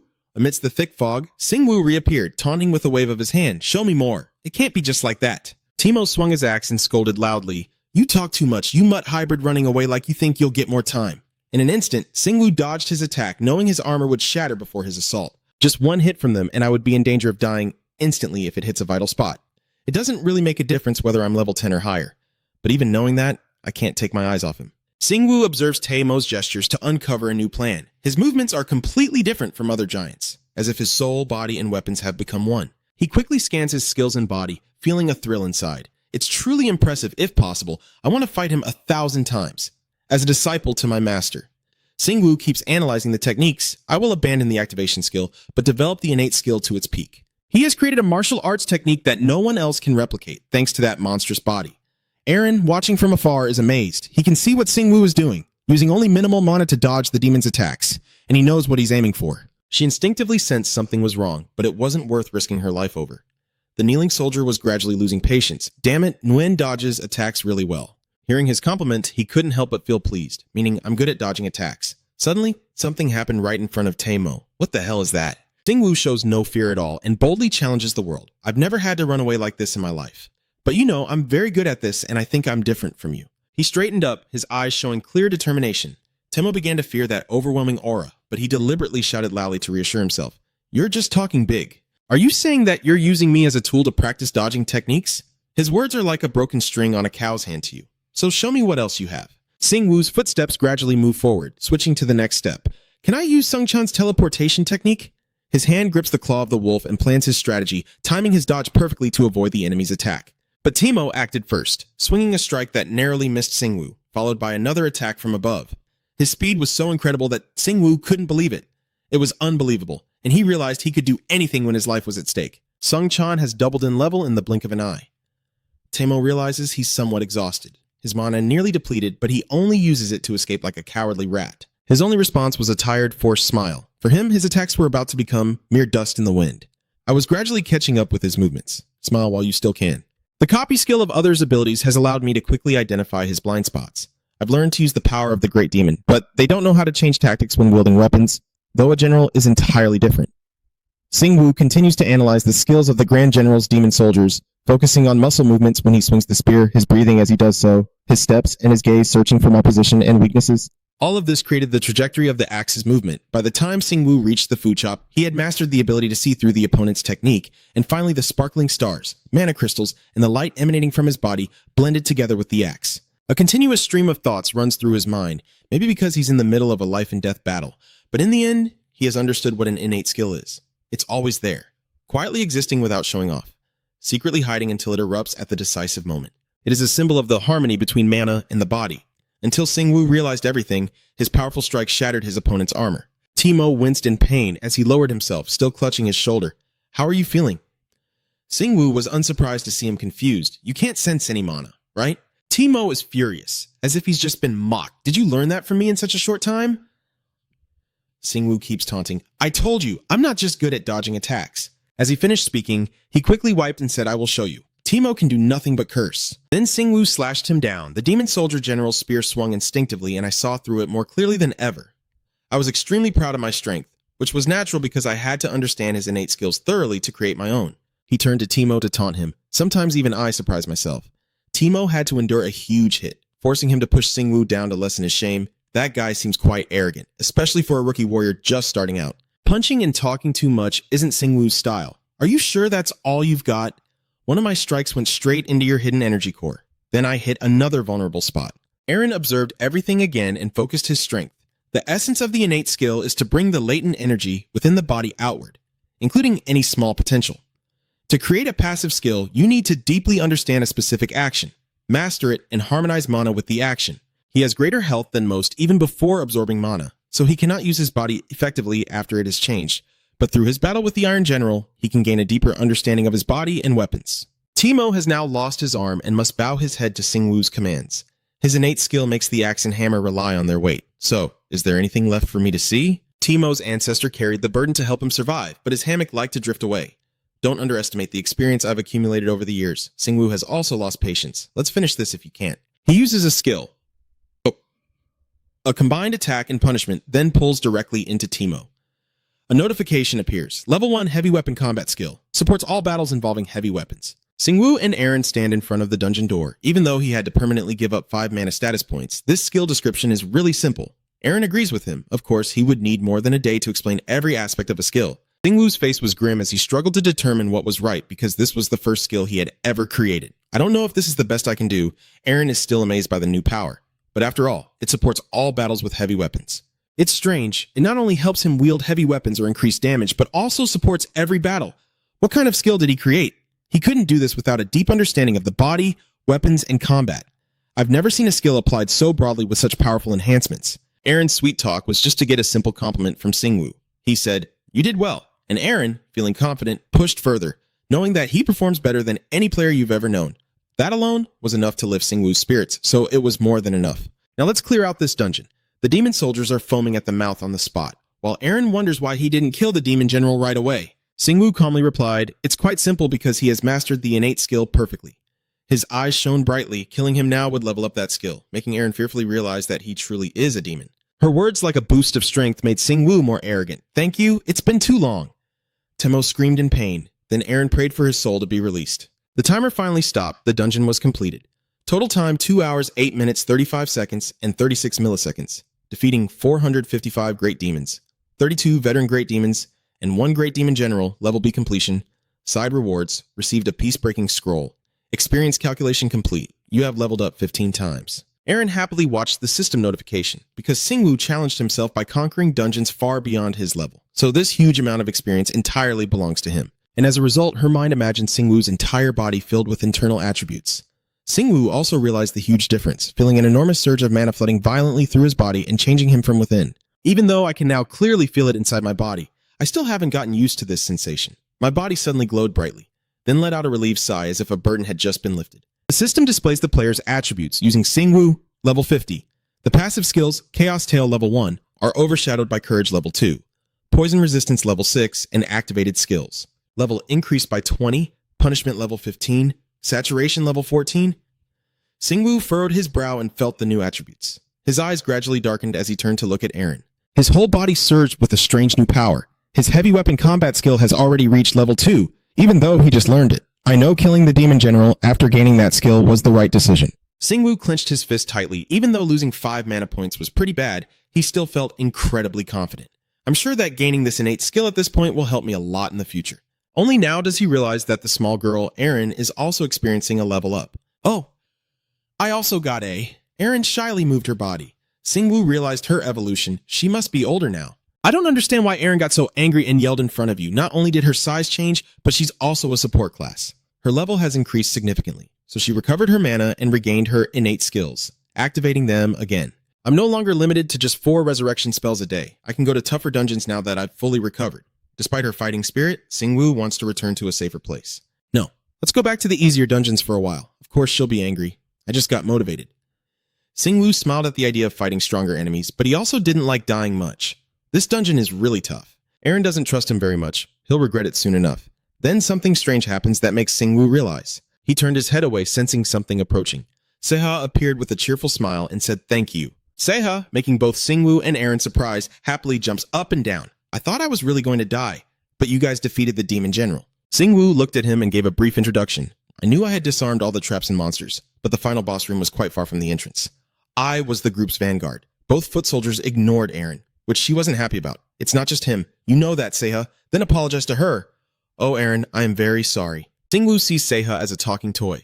Glad he's no longer so timid like at the beginning, but he's so small he can fit in the palm of my hand. How can he look so cheerful? Seha clenches his fist. But anyway, thank you very much, Zep. Singwoo hesitated and said softly, don't call me that. It reminds me of the old days. Seha's eyes shone bright red, but that's the only way I can show my gratitude and respect to you, Zep. I swear loyalty to you and will handle all the obstacles in front of you, because I am the vanguard. Erin wants to include him in the squad. I like how passionate you are. Just don't make any mistakes, Singwoo. You sound like you're being threatened, so stop. Singwoo looked at the 2 mini-sized support members about to go with him. Due to their level, they had to closely monitor the sneaky players, level 40. He secretly smiled, knowing they could return to their original size by using mana, so he could use them as secret weapons. Then Singwoo interrupted their conversation and asked about everyone's equipment. Erin replied, we all use the same type of gear as when we logged out. We can use it when we return to our original form, but it has been downgraded along with us. Hearing her words, Singwoo had to scratch his chin and think more, guessing that the equipment would also change size accordingly. That means I don't have to search for their equipment for a while, so I strike the hammer down, blood splattering on the cliff. After a moment, Singwoo pulls out a red gem. He's done collecting the essence. Time to claim our reward. Erin had long been planning to use up Singwoo's core in one go, and now he was about to do it, making Singwoo annoyed because he knew himself too well. Then he grabbed a golden plate filled with rare essence, which shone brightly and dazzled anyone who looked at it. Erin's eyes widened in surprise at how many essences were spilling out. It must be around 200 essences. Singwoo slowly lowered his hand, examining the item more closely. This is the system congratulating you. You have reached the maximum reward level you can receive. The light from the essence disc gradually faded. Having too many hopes, Singwoo was disappointed beyond words. Again, seriously? Are you joking with me? Erin quietly reevaluates everything, starting with the enhancement altar and now the reward altar. Then she suddenly realizes something. Although this dungeon is filled with strong giants, there is always a limit to the amount of rewards that can be received within a single dungeon. Singwoo looked at her as she pondered, a truly terrifying smile. Instead, he received a lesson etched into his memory from Erin. He couldn't find happiness in the Queen's dungeon. Singwoo, overwhelmed, replied that he still received a lot of essence in this dungeon. Erin continued to lecture, and he had obtained all the essence by conquering the dungeon alone. And luckily, despite the number of attacks I made, her words hit straight into my core. I already knew this would happen sooner or later. Singwoo scratched his head and forehead, not really understanding, but it doesn't help much. I should still check what the reward is. From the crystal disc earlier, a helmet suddenly floated up. Singwoo secretly recognized it as a new weapon, a helmet armor. I don't know what its function is, but it looks sturdy enough to withstand a few hits from a hammer. The system interface gradually appeared. A level C destruction intent, a helmet born from the indomitable will of a warrior, infused into every piece of metal. At this point, he realized it has higher defense than armor. Erin let out a relieved sigh. A C-class armor. Phew, now I can relax a bit. Singwoo recalled the old rustic helmet. It's not bad. Now I don't have to wear that separate helmet when riding my motorcycle outside. He put on the combat helmet and ordered Erin, we're done. Let's leave now. Erin still wondered about the leftover essence. Do you plan to use the remaining essence for the rest area? The golden pig has been fully infused with essence, and no matter how you try to soothe it, he has already contributed a lot of essence. His eyes light up as the update capability is no longer limited. We now have the ability to upgrade it. Ixiha doesn't understand what they're talking about. What is the resting area? Singwoo replied. You'll see soon enough. That's where you'll stay from now on. He reached into his hand and pulled out a gold key, pointing it at the ground to open a secret resting chamber, with the floor glowing and dazzling everyone. The door opens, and Zeha hesitates as if granted a ticket to heaven. Do you think he's been blessed by the god of the earth? Hearing Aaron's quick words, I also don't quite understand. The Divine One. Although I haven't paid attention to that since I started playing, it seems that the Whirlwind Guild has also been interested in gods. Maybe so. A chosen human player, untouched by the city and dungeons due to modern technology, which raises questions about the ultimate authority. Then it leads to the silly idea that players are a special group chosen by the gods, favored ones, which is just elitism. Seihiken only chuckled when Aaron said that, if that's all there is. But humans have ventured into higher level dungeons and encountered monsters there, and those monsters have destroyed all the signs proving that gods do not exist. The monsters have lost their specific divine names and become stronger. He continued with his theories, so isn't it similar to human A, trusting a particular god and inheriting their power? Maybe someone has done it before. Perhaps they also possess powers beyond those of individuals who exist through divine strength. Such conversations are spreading across all the elite guilds, and then they also discuss attributes and mythology. Aaron patiently listened from start to finish. Our guild leader can also control powerful flames, probably blessed by the fire god, which made her look a bit uncomfortable. Han Diemyo asked about it, seeming a little unhappy, then she explained the reason to him. I know he's the guild leader of the guild I used to join, but I don't really like him. He is very strong and definitely has the skills to lead a top guild in Korea. But even so, he's very competitive and has delusions of grandeur. Aaron tried to avoid him and he kept flirting with me. She recalled the past she had gone through. He even hurried to conquer the level 32 dungeon just to surpass foreign gangs, and that's why I had to retire. But then I met Singu, so now I no longer worry about that. But that doesn't mean I forgive him. Thinking of this, Aaron had to change the subject. Anyway, I won't believe in the existence of gods until I see it myself. She spun around nearly 180 degrees, and if he was blessed by a god, I don't need that kind of god either. Seiha interrupted her. Oh, it reminds me of the rumor about your engagement with... Without letting him say more, Aaron immediately snapped, dismissing it as nonsense and all just rumors. Never bring it up again. Seiha had always been kind from the beginning to the end, but only now did she realize Aaron's fierce anger, thinking to herself, I can feel his rage. Aaron is tired of a not-so-good past. No one dares to come close to me because he is too obvious. That annoying face keeps appearing in my mind, all his fault, making me unable to even hold a man's hand until I retire. Aaron is still angry about the past. I should have at least once experienced that feeling of being really hurt, and especially, Seiha just doesn't understand, experiencing it, him. Aaron, angry and shouting, told them to be quiet. Yes, ma'am. Singwoo heard the loud voices and reminded them to stop whispering and come over. Aaron is just passing by. We're not on a date. The secret chamber from the last lock has been completed. This is the resting area. Seiha looked around in surprise. It's bigger than I thought. He marveled in front of Sangwoo, truly surprising that this entire vast place is an artificial relic, making him very pleased. You have good eyes, newcomer. His gaze grew sharper. I will upgrade the bed. Singwoo's hand touches the bed with its attributes. You need to upgrade the entire rest area before upgrading the bed. You can use 30% of the total essence to upgrade the rest area. Do you want to continue? Singwoo was momentarily stunned. What do you mean I already upgraded the resting area for this reason? Just as he was trying to appear calm and composed, the system threw him a curveball, and Singwoo couldn't stop losing his temper. What on earth is going on? This is definitely a scam. Bring the evidence here for me. Aaron is also panicking along with him. Singwoo, stay calm. Think of a solution. Singwoo, when you upgraded the rest area last time, did it mention that you needed to upgrade it to level 2 to upgrade the bed? A moment of silence passed. Then Singwoo realized and guessed again.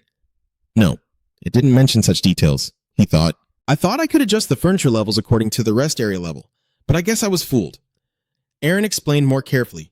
Maybe I no longer have the ability to upgrade the bed even after upgrading the rest area to level 3. Exiha breaks the silence. I guess living independently isn't easy. Keep going, Zep. He knocks himself on the head with a strike from Singwoo. Upgrade the entire resting area first. The system continues to unlock, and the rest area has been upgraded to level 3, expanding the space. A level 1 refrigerator has been added, and Singwoo was startled. A refrigerator. Level 1 refrigerator can store food items, and a random potion will be generated after a fixed period of time. He is satisfied with the item just added to the rest area, as they always try to deceive themselves by offering alternative choices. Singwoo looked inside at the strange yet realistic interior that kept expanding, and their functions were exactly what I needed. I can't help but suspect someone is messing with me. One day, I'm definitely going to punch that bastard. Singwoo successfully self-destructed, shouted in rage in front of the two supporters. The one trying to distract me from the bed was something else, right? I know everything, Aaron the chief advises. Singwoo, stay calm. The system then displays a message. You can upgrade furnishings, upgrade the bed using 20%, upgrade the door using 50% of your essence. Singwoo is sprayed with a hardening glue. What? Whoever looks at the rest area door, I like how it clearly shows which furniture I can upgrade. So I can upgrade the bed. But where did this door come from? The room gradually becomes more complete. The rest area is level 3. The level 1 bed can restore stamina and mana while sleeping, and the effect has been increased by 10%. The glue storage compartment has also been upgraded. Level 1 glue compartment can hold supplies. The level 1 bathroom allows the player to bathe, cleanse all toxins, and remove remaining negative effects on the body. Level 1 door, the door leading outside. Singwoo secretly recalls the past. I remember now, even though I play secretly, I can surface if I use this door, which means this is not an ordinary door. Singwoo feels miserable for spending too much, but why does it consume more essence than a bed upgrade? Aaron stands beside him, criticizing him. Anyway, he should just upgrade it and stop complaining and accept the truth. Being slapped with a cold splash of water made Singwoo feel sad. You're becoming more and more cold-hearted. Do you know that? Aaron doesn't care about him at all. She even gave him a lesson, and the innate skill of reckless courage is a deadly gift. You will do everything you want, touch everything you see, open every door you encounter, defeat every monster you face, right? Every word she says hits Singwoo's dark heart. Seha quietly praised Singwoo. Wow, amazing. The bed in the rest area has finally been upgraded, and its size is now larger. They also noticed this. It had become a large bed, and the pillows and legs looked even better. Singwoo slumped down on the bed. They gradually felt the upgraded bed's comfort and softness. Only Seha was the one to leave. Go away, you two. The system notification also said, Level 2 bed, you can sleep on it. Stamina and mana recovery increased by 20%. Skill proficiency increases very slowly over time. Singwoo was surprised that the new level of the bed had something more special than the master. Aside from the increased recovery rate, Aaron also marveled. Can he improve his skills just by sleeping on it? In Seha's imagination, it was different. Maybe I will train you while you sleep. Singwoo was too exhausted and just wanted to collapse onto the bed, but the circumstances didn't allow it, even though he desperately wanted to sink into this bed. But there were still many tasks he had yet to finish. Singwoo looked at the door and imagined that it would lead him anywhere beyond. Aaron had been dreaming of going on adventures for a while now. Singwoo, I want to travel to Hylac. I helplessly give her all my essence. All right, here is the essence. The system notification appears again. Level 2 door, the exit door. You can use the essence to enter the dungeon immediately. Using the resort key to exchange for a similar result is also acceptable. The upgraded door is nothing special besides its new function, a path leading to the dungeon. Singwoo couldn't imagine what it would feel like when he stepped through the other side of the door. This is the feeling he would have when a girl returns with a vintage hairstyle. Aaron quickly dismisses the thought. He doesn't even have a daughter yet. She keeps analyzing every time he goes into the dungeon. At least he doesn't have to dig holes with his own tail anymore, which is definitely good news, right? Singwoo finally gave in, and objectively speaking, it was a good choice. Aaron lifted everyone's spirits. We're almost done with the soul dungeon, and if another one erupts like before, he just needs to plant the key into the ground without caring about others' opinions. But she forgot that Singwoo's head is as hard as stone and can't be moved quickly. Of course, he still has his limitations. Singwoo slowly pointed out the disadvantages he personally felt, like when he used that door to the dungeon. If it leads to the Demon Lord's castle, you have to run immediately. Aaron is tired of this overthinking, so it turns out you know how to run away. She still remains cheerful as an official of the argument. We should only use this when we have enough demons to repay. The recent change doesn't really help Singwoo much and only makes him overthink. When I conquer the Demon Lord's twin territories, I can't think of what to do next. He angrily brushes it off. Whatever, just take a shower and go to sleep. Aaron, what's my next move? Second in command? Seha has something to say, so what should I do now? Singwoo's face darkened when he saw that it was Aaron who was receiving him, and they went together to the convenience store to buy a toy house. The person in the store looks delighted and says, "Your granddaughter will definitely love it." Then, the exchange between day and night takes place. Singwoo and Aaron are ready to wake up now. Let's find a new dungeon, but she blocks him. No, he needs more rest. He is confused. He just rested. Aaron snaps like a little wife. I won't bother you if all you need is a good night's sleep. But it will be different with the level disease. Singwoo's face paled as he repeated. Level disease. Since when did Seha start hearing their conversation clearly? Yes, that's right. This never happens to someone with ordinary talent like me, but for Aaron, who has a noble background since she was a player, maybe she has experienced this before. Aaron continued to explain to the rookie like Singwoo, you've definitely been overworking yourself. You've been conquering dungeons excessively, trying to learn innate skills in higher level dungeons. But the biggest problem is that he levels up too quickly. He just got taken down by her, so he needs to calm down, which is why he's overwhelmed. Aaron continues to warn that when he levels up suddenly, his mind won't be able to keep up with his body, and he'll be more vulnerable. If he continues to fight in this state, he could face more serious problems, which is why he needs to take time to adjust his body. Singwoo finally paid attention to what she was explaining, and she was right. I always prioritize understanding my body before activating a skill, but my body has already surpassed 15 levels. If I use the skill now, it will cause problems immediately, Aaron still insists. Sometimes you need to rest to develop. Singwoo couldn't fight back against Aaron's teasing, so he had no choice but to give up. All right, I will go rest now. He looks at his current body, but it would be a waste of time to just lie down and stare at the ceiling. He should train his body a bit and sharpen his senses. Aaron is completely inside his mind, making Singwoo a little creeped out. Why is she looking at him like that? She mocked him to the fullest, saying she had thought about his life ending in loneliness. Singwoo was so angry he trembled. What did you just say? In the room echoing with the chaotic voices of the three of us, we should go shopping together. Oh, I just got a new roommate. Yeah, one toy dollhouse isn't enough. Not just dolls. We need a bathroom and a bed, not because we're small, but because we don't know hunger. Singwoo looked with cold eyes and thought, I didn't think about that. But it's not the same as being able to order food here. Daring to say that right now at home, just one beat away. He looked proudly at the newly added fridge in the resting area. Now we have a fridge, but Aaron isn't like that. You seem so proud, Singwoo. She once again gave him a lesson from a young wife. I bet you could buy hundreds of fridges besides this one. Isn't it enough for you to just buy a mansion with that money? You've already earned countless dollars from killing monsters at level 100 since the test dungeon. Singwoo hesitated. Not now. We would be easier to catch if we had a base outside the world. Aaron looked at him with disdain, helping him escape from whom?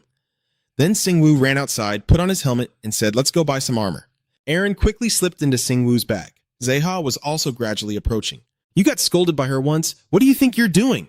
This bag is already full, so be careful with the scooter. Hey, I'm sorry. You slump against Singwoo's shoulder. I think his body would be wonderful and warm. Singwoo shivered and reacted, really getting goosebumps. Enough with that tone. The two of them responded to each other on the scooter. But what about your license plate? I've already attached it at the back. Don't worry. Remember to follow the traffic rules properly. I know. At the red light, Singwoo obeyed and stopped the bike. He briefly looked around. Yeah, a row of motorcycles just like Singwoo's were parked nearby. Questions kept popping up in his mind as he drove. Why are so many motorcyclists out at this hour? They all have the same model as him. That familiar white and red color scheme.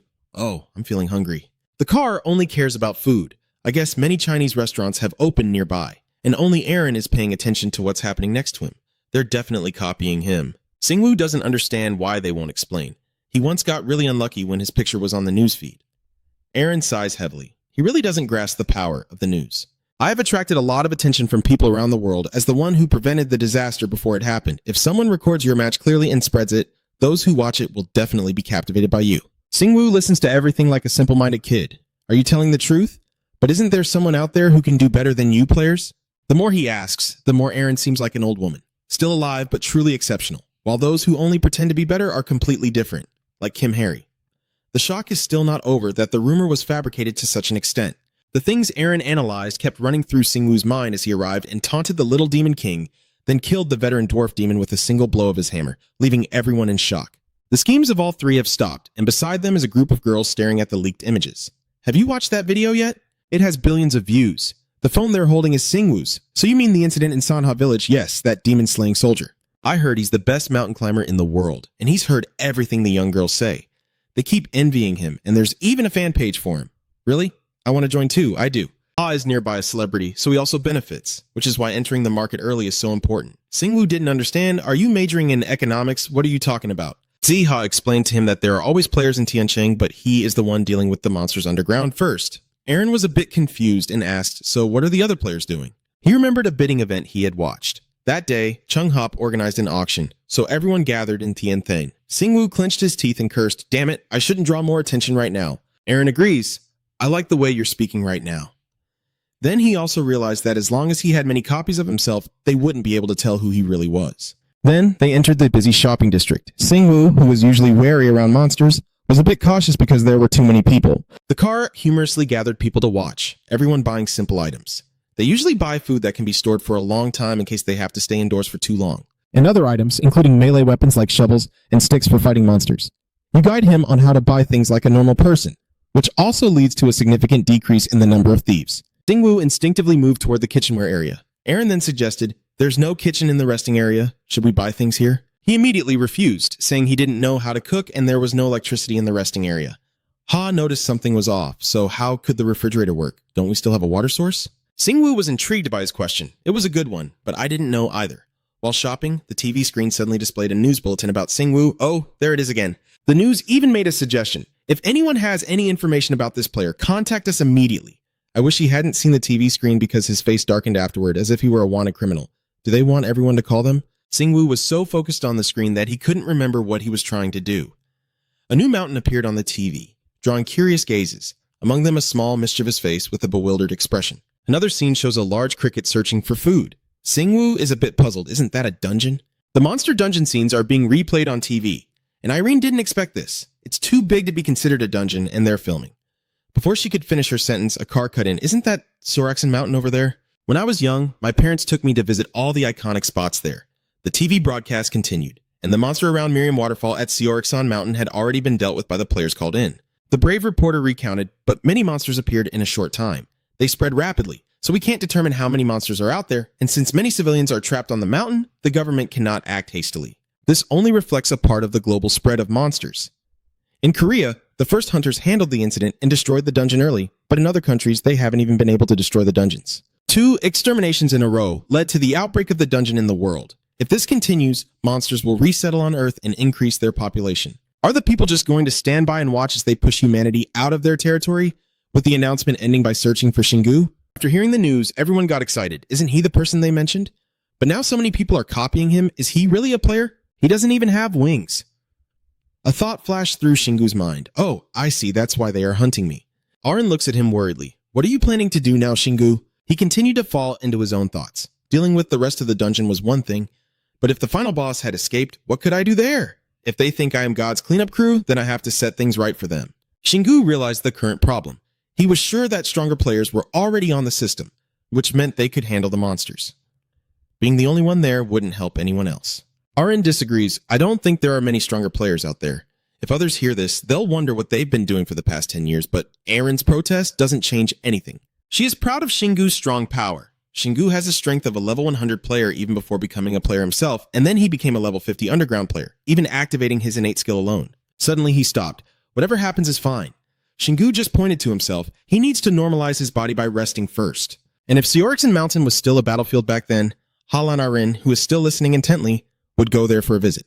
Shingu's eyes gradually became serious, suggesting there might be another way to handle the situation even after the dungeon outbreak. But in his mind, he imagined the essence crystals. After defeating monsters, even if they weren't there, he was still interested in mana crystals from higher level monsters rather than essence in the real world. Then he and the support member rode up on the motorcycle. Let's go back. The whole group then returned to the resting area, and Shingu entered a meditative state. He began to sense the stars, shining brightly from deep within his body. It's not like Shingu can see it. Something is rushing towards him in his emotions, and he can only sense its potential existence, as if he's certain of it. The characteristic of the stars, how they connect with Shingu's body and their abilities, with each star shining in its own way to demonstrate their presence. There are a total of 5 stars, which is 2 less than the total number of innate skills he possesses. The smallest star is the area between 2 other stars, representing poison and fire resistance. The 2 brightest stars shine most intensely when fire and poison try to penetrate Shingu's body. It is the smallest and simplest power. Like if Shingu trains hard, he can overcome his weaknesses. He closes his eyes tightly to feel more, wishing he could have other immunity factors. These only work when he's attacked, so he hasn't gained much from them. The next starlight is Shingu's newly created innate combat skill for heavy weapons. He didn't think it only applied to hammers, axes, and swords, but any heavy weapon could be affected by this skill. Shingu thinks it will be useful in battles that rely on the weight of weapons. He imagines the upcoming fights, planning to analyze and use the exact weight of each weapon. That allows me to move quickly and deal massive damage to opponents, which is the main purpose of this skill. Shingu gradually understood his inner strength, sneering confidently, if any monster approaches because they see me with the hammer, I will tear them apart in an instant. This skill is the result of Shingu's effort to increase his body speed and eliminate hesitation during attacks, but for him, it still remains a concern as the star is also wavering. Shingu tightly grips the black wolf claw in his hand, but since he created it, it reacts most strongly to him, and its harmony with his body and its usefulness in battle are unmatched. He looked toward the setting sun, which grew smaller with each use of the hammer in battle, making it a real advantage since it depended on both his body and his weapon.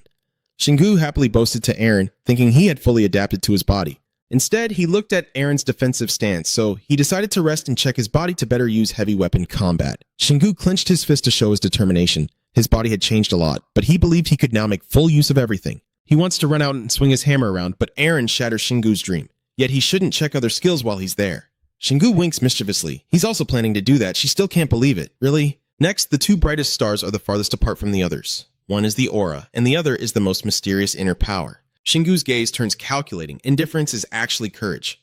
His attitude shifts suddenly and a terrifying aura erupts around him. If Shingu first looks with aura, it is a skill that deeply combines all strength including body, soul, and mana.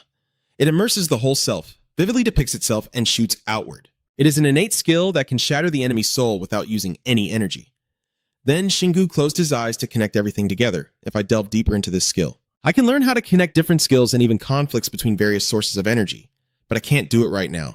You have to let go of your thoughts first. It's not something I can do now with only a little energy left. Next is the courage itself. It is the first innate skill Shingu possesses and also the greatest mystery. It is a skill that reduces damage or effects from ambushes or traps when Shingu is unaware, and it has nothing to do with physical condition or mana, even if it is within his body, because it relies on perception and external factors. Even Shingu himself hasn't fully understood how it works. He stares intently at the innate ability it emits. I should have been able to come up with a skill beyond normal perception in my current state. This must have become reality thanks to the dungeon's mana and the power of the city controlling it. Shingu's current internal abilities are 5, which means he has nothing left to learn except heavy weapon combat. Next are the 2 innate skills outside the body. One is the Samshinbu hand shape and the demon tail growing from the buttocks, which he couldn't imagine or figure out where to start to use his soul power. And the other souls have remained there since Shingu collected them. Many people find it hard to let go of their souls. Shingu recalls the souls he has encountered he hasn't met any demons for a while. I have a bad feeling that I will meet a monster soon.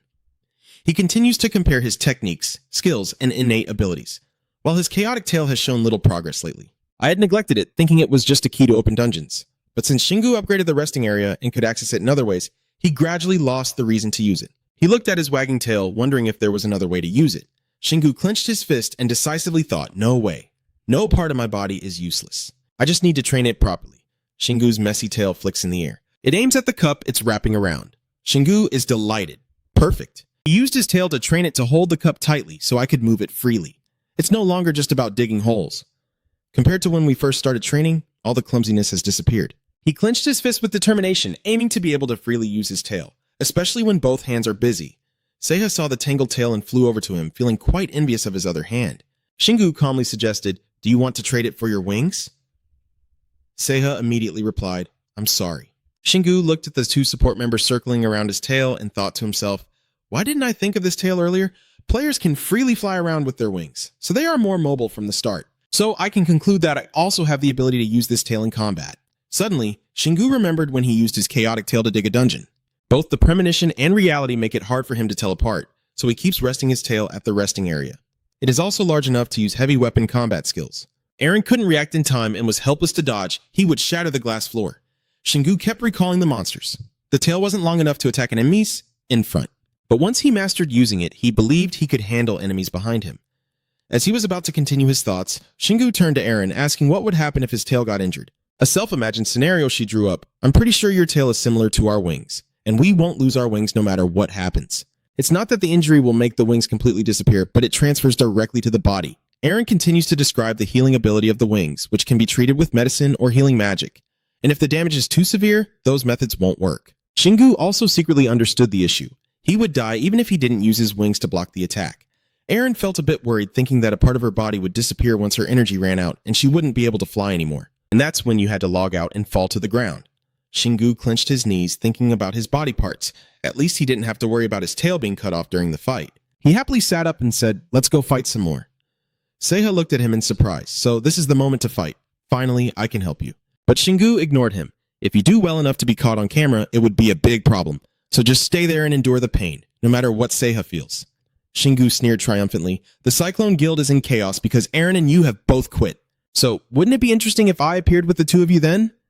Shingu then raised his finger and started preaching. "I know you want to repay the person who saved your life, but isn't there a ruin nearby? I'm really looking forward to seeing how you perform there." Seiha obeyed and said, "I understand, sir." Eren looked at them suddenly so close and felt a bit jealous. They seemed very close. Shingu replied, "He's just a bit too excited. You have to stay alert at all times. If you get caught, I will have to fight that Harryon or someone else." Immediately, Eren imagined the person she hated the most in the world.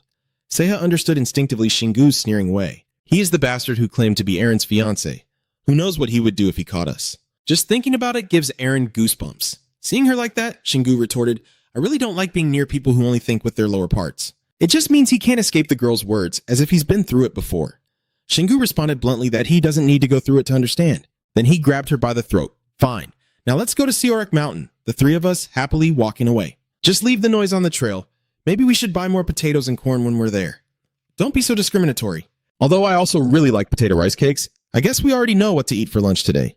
Despite their innocence, Seorak Mountain has a different story to tell. The militia are hiding in the grass. A streak of black smoke rises. The helicopter has crashed, and they have realized we've been watching them from above. The echoes from the communication devices continue. So far, they haven't taken any organized action until yesterday. Could this be related to that morning? One of the team members remains vigilant, as the enemy could ambush unexpectedly.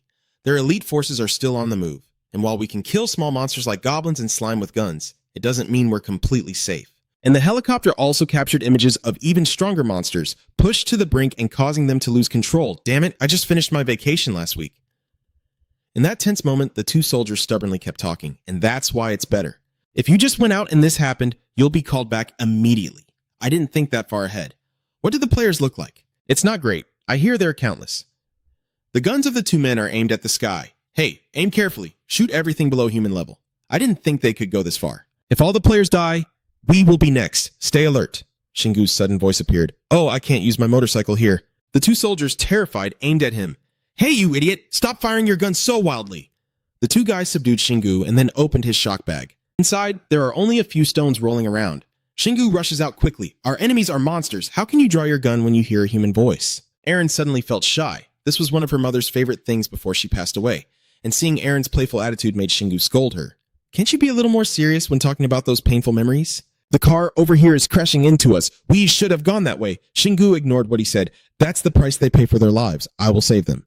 So I have the right to scold. All Korean men like to tease newly discharged soldiers. Erin sighed in frustration. I just can't understand. Erin closed her eyes, focusing her mind to harmonize with the surrounding frequencies. Her sparkling eyes couldn't believe what she had just sensed. There were no players nearby. Her next words made the atmosphere even stranger, but I still couldn't sense any monsters. Erin pulled out an encyclopedia to explain the issue to me, saying there haven't been many players in Korea from the very beginning. And the Han team has been very busy training in Heavenly City, with experienced members jumping straight into battle. The grotesque faces of the demon lords still haunt Erin's mind. The goblin and slime demons are just minor issues, but the video also captured the demon lord itself. This sudden mention makes Shingu hesitate and think, I guess this can't be just about a few dungeons. I also don't think many players fall out from the same dungeon. How could players who died in different dungeons all end up in the same places? Shingu tilted his head and asked if there was a complex dungeon or something similar. His innocent question made Erin find it amusing. Dungeons aren't playgrounds, Shingu. She tries to answer with the simplest words, even fewer than the insects. This could be explained if the entire small world had fallen to the ground, but it's most likely impossible. Erin looked around at the trees and suggested a new direction. Something must have happened when the dungeon was broken and the final worm escaped. We might find something if we ask the monsters. Shingu agrees with her and turns to point in another direction. This way, he thinks they escaped after we moved a little further away. Even now, Zaha is still amazed by his lightness. It's amazing that he can sense them from such a distance. The background noise echoes Zeha's praise. This is truly my team.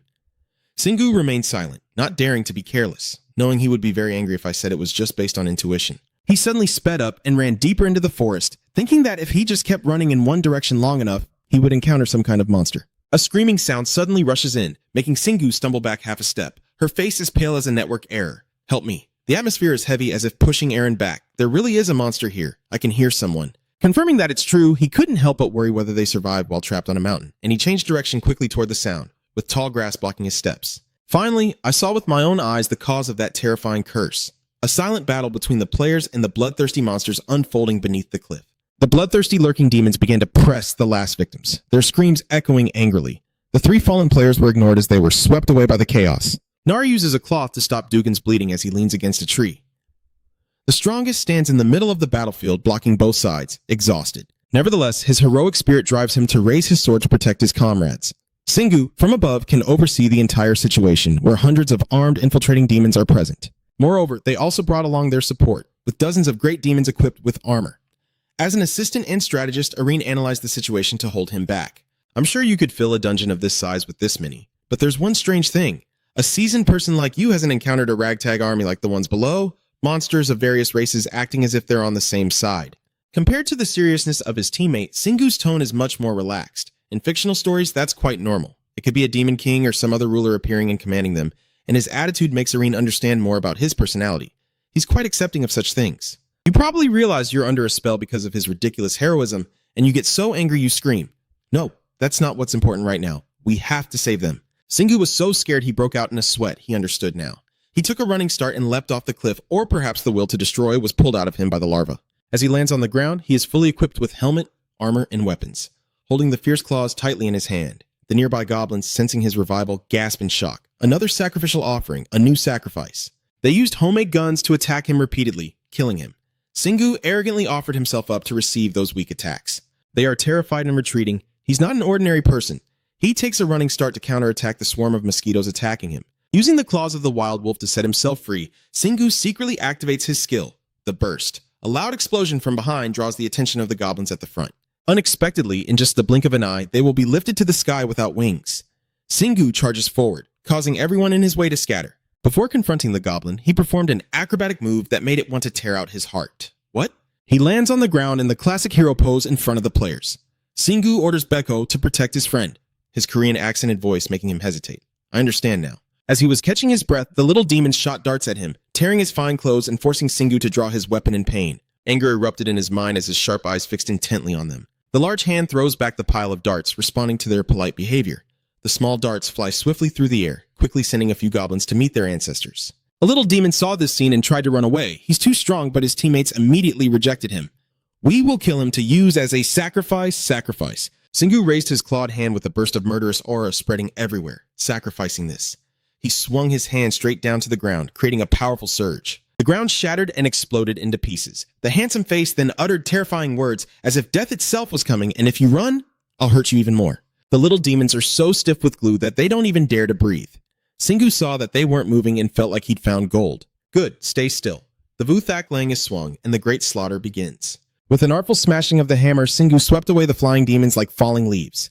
Bak Ho was stunned by the arrogance of the mysterious hero. How was he so strong? Nari sat watching the battle, her eyes shining and her mouth praising non-stop. He must be a high-level player, I'm sure of it. Seeing the cool weapon in his hand, Bak Ho was skeptical, but is there anyone in Korea who uses a hammer like that? She searches her memory to confirm her words. I think it's him, with that sturdy build and similar appearance. The subtle hint also made him suspect the identity of that person, the one in the courtyard. With the calm demeanor of a human, the goblins now decided to strike quickly and decisively in their anxiety, offering a sacrifice for the new world. Watching the prey offer their bodies willingly, Singu silently celebrates. They rush in like moths to a flame, which is even better. He lowers his gravity to maintain a mid-range distance before striking the monsters, needing little movement, just a swing of his weapon. They haven't even realized where he is before they have to stop their evil stare at the broken weapon in his hand. He swings his arm as if unleashing a combo, and they get hit with every bonk without missing a shot. Even the goblins hiding behind the leaves think he's just admiring something, and Aaron nods in agreement because it's so true. They seem to be playing a game of whack-a-mole. In the spreading fear, the goblins are sacrificing each other, offering themselves up. With a fierce gaze, Singu snuffed out their words like extinguishing a match. Yeah, you're still talking about that stuff. No need to put on a show. What I say automatically hits your sore spot. Are you even considered sacrifices? A naive face uttering words that destroy others' pride. If he kills them all, will a new monster appear? Maybe a demon, for instance. Aaron understands well where such talk leads, so he doesn't stop him. If he senses danger, he must run immediately.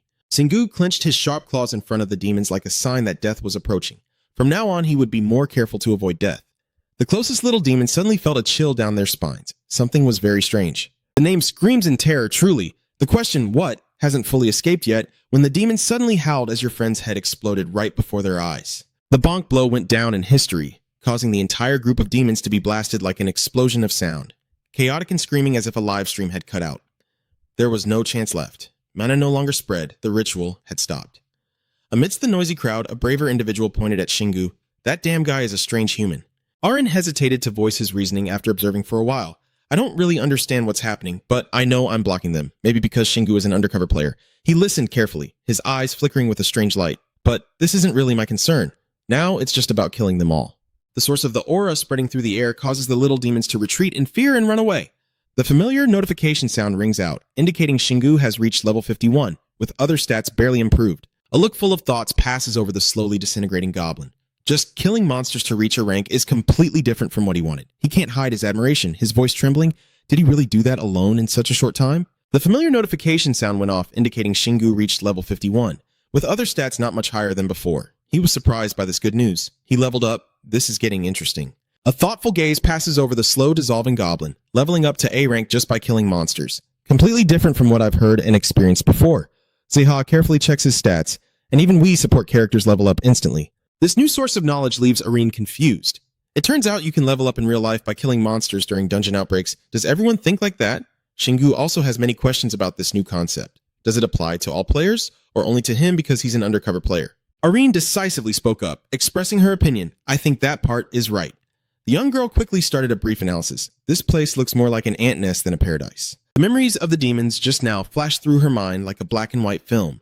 And maybe they also related to why the monsters were so panicked. Just thinking about it made her instantly feel Shingu's passion rise, so let's see if that's true. Before taking the next action, he turned to ask the three players if they had leveled up after killing these monsters. Being directly pointed at, Biko responded on behalf of them. None of them did. He didn't forget to share the usual way to level up. We've killed so many monsters, but nothing happened. Only after clearing the dungeon in the city can we level up. That earlier assumption was confirmed, and Shingu responded with a confident tone, so that's how it is. Did the injured player I saw earlier recover okay? We are fine now, Nari replied politely. When we return to the city, we will receive treatment. She bowed respectfully to thank them for their help, accidentally revealing 2 watermelons that made him blush deeply. Oh, it's nothing. Nari casually asked what had been on his mind all this time. Are you from the arena? Shingu sharply changes the subject with cold eyes. This place is becoming more dangerous, so let's leave quickly, understood? Not only did Nari nervously reply yes, but Du also turned pale. Still, she turned her head to look back, her voice faint and melancholic drifting into the wind. But our comrades had fallen. The pale bodies lay covered in white, and the silent space was filled with moments of farewell. Shingu looked at Nari's burdened back, unable to look away, thinking they probably weren't used to such scenes. He then casually noticed Eren and Zeha blending into the tense atmosphere, possibly having lost a few people at the Celestial City, but afterward, they retired and fell to the ground immediately. I quietly told myself while hesitating, but the voices of the dead players in real life, only their bodies remaining, were interrupted by the haunting voice of Betch-Ho. I can't just leave them like this. Nari, though uneasy, was helpless. But what can I do now? I can't even save one person. Shingu sighed softly and gently suggested to them, you can store them in the equipped storage. The 3 of them cheerfully agreed, right? It's rare for Zeha and Eren to agree, but they both think it's not inhumane. At least, it prevents them from decomposing or being eaten by wild animals. Then suddenly, from beneath 3 layers of glowing white cloth that make everyone cover their eyes, a continuous light radiates without explanation. Betch-Ho, the closest to see something unusual, the bodies are disappearing. He runs over, reaching out to stop whatever is happening in vain. No, damn it. The 3 glowing balls fly out of the layer and hover in the middle. While Shingu stood still watching everything, the 3 balls charged straight at him in front of everyone's eyes. His light shone brighter than before as they successfully hit him. The statue in his hand still emitted 3 small purple clouds of smoke. Shingu stared blankly at the information panel that just appeared, noting that the soul collection had increased to level 2, with a total of 4 souls owned. Everything happening so suddenly is making my mind chaotic. I still don't understand what's going on, but this feeling isn't bad. Shingu spoke to cut off the spreading pain. Then the usual player form disappeared. Don't cry anymore, Nari sniffled, saying reluctantly, but still. His curiosity and concern fade away as he turns decisively and walks away. Or just sit there crying and letting monsters come to you? I don't care, and I don't understand why Nari keeps holding on to him. Wait. Shingu stored his indomitable will back into the storage, and his aimless steps were once again peeling away layers of new thoughts. Ordinary players can't grow stronger just by hunting monsters underground. But I am different. After the battle with the demons, new concepts that no one knew about are now being explored by him, maybe because they escaped from the ant hive dungeon. But at least I know one good thing, that I don't need to clear a new dungeon to gain experience and mana. The symbols on his hand kept glowing, drawing his attention, and above all, the souls of the dead players had entered his body. Shingu's face darkened with worry, revealing that he truly possessed them. And Chan looked up at the birds flying freely in the sky, but they came to him on their own because he had the soul collection skill. This couldn't be normal. Without a word, he plunged into the foggy void. There are too many mysteries, but then again, what's so strange about that?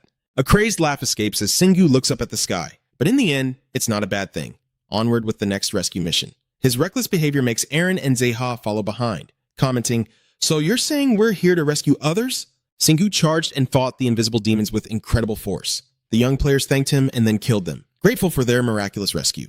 The black wolf's fur fluttered in the wind and gently brushed against the snouts of the large monsters. The more he fought, the more he seemed to become intoxicated with his own power. The thick, pungent smell of blood and fine dust quietly trails behind his shadow. After a long period of exertion, Shingu exhales softly. I really need a ranged weapon. Eren looked at him smugly sitting on his pile of achievements, unable to hold back a chuckle. How could he say that when throwing stones was enough to smash the heads of the big demons? The truth is, there was a demon who went to sell salt because of a tiny stone he temporarily valued most, so any ranged weapon would do. Eren, not understanding this, Immediately asked herself what about a rubber bullet, but Singu refused because of its long-lasting activity, so does that mean he has to keep picking up stones? Her mind then visualized a powerful handheld machine gun, as he wanted a skill to help him eliminate enemies from afar, like a machine gun.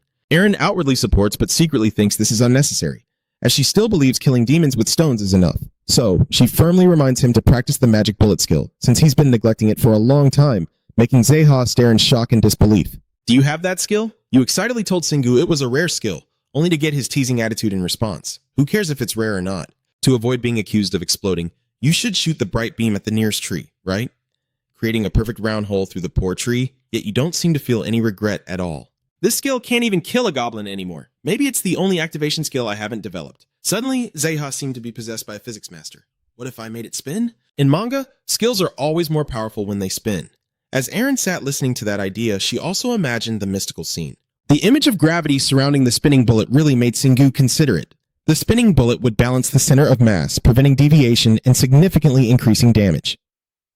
He looked up at the sky, recalling his earlier training sessions, but the problem was I tried many times and failed every time, giving up because it was harder than creating a new internal skill. Neo suddenly came up with a brilliant idea, like what if he combined it with another skill? Singu switched to a mad scientist mode with Aaron. The bullet was originally an application of the punishment skill, so what if he combined it with the heat blast, like when creating the heat blast, making her despair as if losing faith in humanity? How could he possibly do that? Aaron searched for an explanation of how the skills work, how the Sungchan transmits destructive energy and speed to mana, and repeatedly explained that the words were highly academic, making him ponder deeply. It seems simple but is actually a complex skill because it involves changing the properties of mana.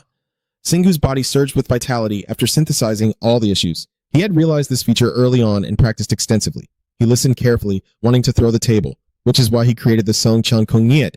Perhaps this method is easier. For now, pretending to be a professor, Singu starts a lecture on how to use his unique skill to combine Hot Shot, which requires filling the body with mana from Hot Shot, detonating it according to the principle of punishment, and then using mana simultaneously in different directions to activate the iron body. Seiha scratches his face nervously, feeling overwhelmed just by listening, and wonders how he came up with that skill. Aaron sighed softly with sympathy. I told you so. Singu may have less mana, but he can utilize it better than anyone else. Singu looked at the quarrelsome couple and wondered to himself why she was more proud of that than he was.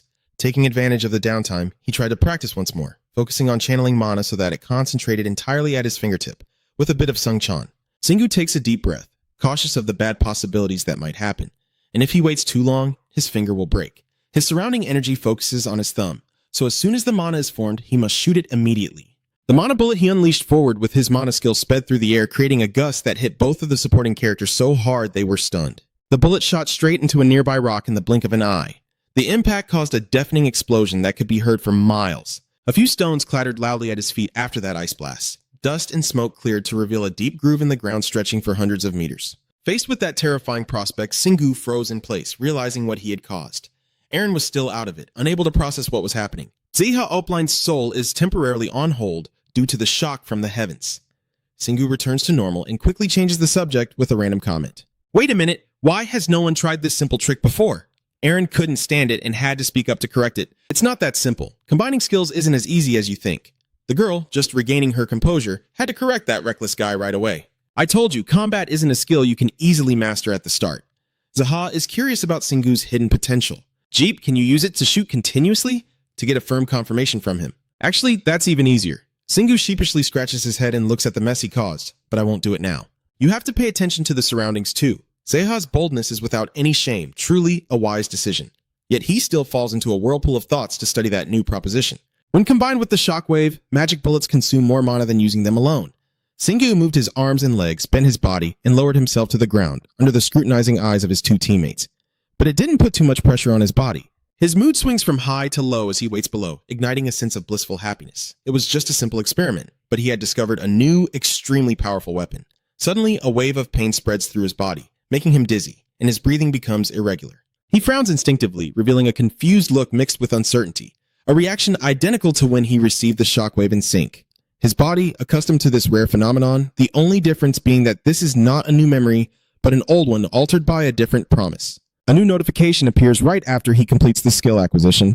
The activation skill of Magic Bullet has been upgraded to Super Bullet Level 1. Below is an explanation for this change, where the pre-evolution skill is combined and fires a mana bullet that is specially enhanced to destroy targets. After reading it, his eyes darkened and the skill had changed, so Aaron casually commented, "It's almost like one." She flew up to eye level with Singu and suggested, I guess it will be much easier to use now that it's an official skill. Seiha's sweat drops as he quickly counts the skills he has, 2 activation skills and 1 passive skill.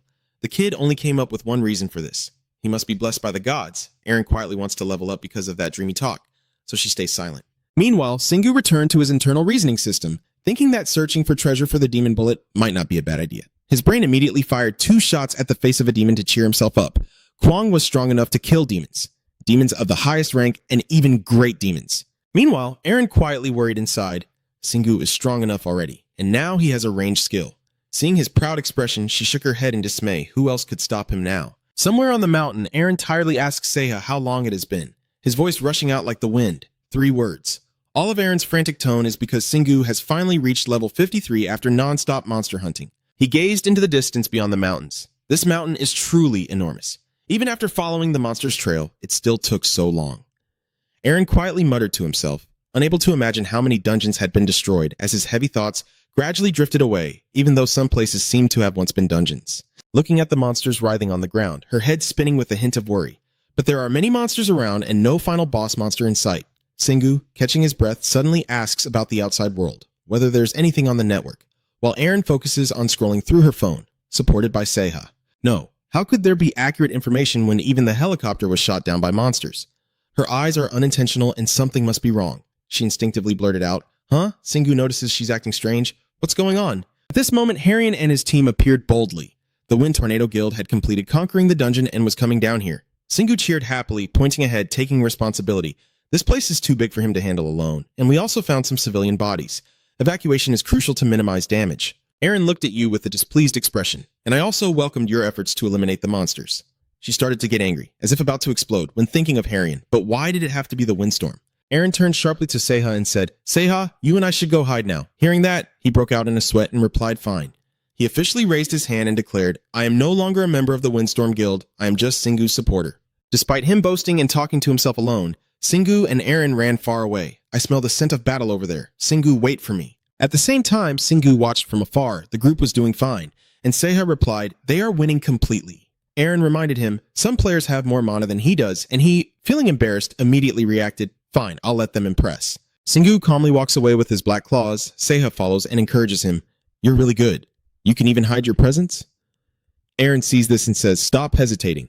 Suddenly his face darkened and became tense. I've seen this in many battlefields, but here the monsters value the corpses of players more. The sight of the Chaos Demons dropping their weapons in fear when the body disappears, even when the players are too busy fighting to protect their teammates' bodies, shows how much the monsters fear losing the corpses. Singu glances coldly. Perhaps what the monsters are after is related to mana. The frantic demons whisper among themselves, the offering has disappeared." They were confused when they saw the corpse that had vanished without a trace. A nourishing sacrifice. Singu slowly absorbed the soul as it floated into his hand, and a seal appeared on the back of his palm. The notification appears, indicating that the soul collection skill has reached level 3 with a total of 13 souls owned. Seiha stands sternly behind and emphasizes, "I understand. You suspect that the monsters are targeting mana." Aaron raised his hand to analyze mana or soul. Even as a player, I can't learn to control the power of the soul. Maybe mana is a concept related to the soul she mentioned. What's important is... Aaron pointed at Singu's arm containing the soul power and said firmly, "His soul collection skill is extremely special." Seiha covered his head in frustration and shouted loudly, as he received too much information, "Can we stop talking about these complicated things?" Suddenly, Singu heard something and signaled everyone to stay quiet, almost. He closed his eyes and placed his hands on his ears to focus on listening to the sounds of the battle. The fighters sounded very powerful. Aaron, worried, suggests an idea, but it seems they're having a hard time because there are too many monsters. What should we do? Singu. He opened one eye, hesitating for a moment, then decided we should help them, even if that person is the Storm Guild leader. Singu hurriedly ran off, and Aaron warned him to hide his face first. He responded, "I know." Singu steeled his face with unyielding resolve and stepped up to the cliff, then looked down carefully. Singu was terrified when he saw Marina facing the little demons directly with a gun in her hand. They screamed when they saw her. An enemy, a powerful foe. The goblin monster spotted Singu and shouted loudly. He looked very different from them. His eyes flicked as he realized something. The remains of the monsters, scattered weapons broken in half, were completely destroyed by Marina. Singu silently thought to himself, there are really many monsters, including high-level ones. Don't tell me. He touched his face as he watched Marina's strength. She single-handedly destroyed them all. She looked up and shouted at Singu, "Are you human? Can you help a bit?" The high-level elite monsters she mentioned are gathered on Siorak Mountain, and some are even above level 100. They lie scattered on the ground, those powerful monsters all killed without any sign of resistance. Singu focused his thoughts as Marina tried to shout loudly. In reality, only high-level monsters could be destroyed like this. She kept waving her hand. What's going on? Is he really human? After a moment of hesitation, he sighed. Hey. Singu suddenly charged down from the cliff, catching the goblins off guard. They are ready to defend. He's coming. Stop him. Stop that bastard. He charged straight ahead with the power radiating from his body, knocking them back, heading towards the heat zone. The lizard demons were thrown far away in helplessness. Marina stared in awe, speechless. He hesitated as the little demons lay sprawled at his feet. She looked at Singu and asked insistently, "What is that skill?" He quietly takes out his dark claw weapon from his storage, and Singu readies his weapon, prepared to fight. "What are you doing? You're not planning to fight back, are you?" Marina remains silent, observing as the goblins tremble in fear while she slowly responds. "I have it, and then we can talk." Marina and Singu, like two fierce gods, move forward to destroy them after wiping them out. Singu swings his hammer with force and shouts to rally their spirits, then strikes the ground with such power that it feels like a divine blow, causing the little demons to gape in fear. The light from the hammer swung fiercely like the scythe of death slicing through the two doomed souls, half of its body flying towards the little demons behind, making them turn pale with fear and scream. Too strong, too powerful. The previous scene startled Marina. She opens her emerald eyes. He only swings the hammer, but it looks like he's wielding a sword. Singu had no idea how much he had frightened Marina. He clenched the hammer tightly in his hand and muttered to himself. "I tried using the swordsmanship I learned before, but it doesn't seem to match using a hammer." At this moment, she finally looks seriously at his true ability. His strength is one thing, but that movement.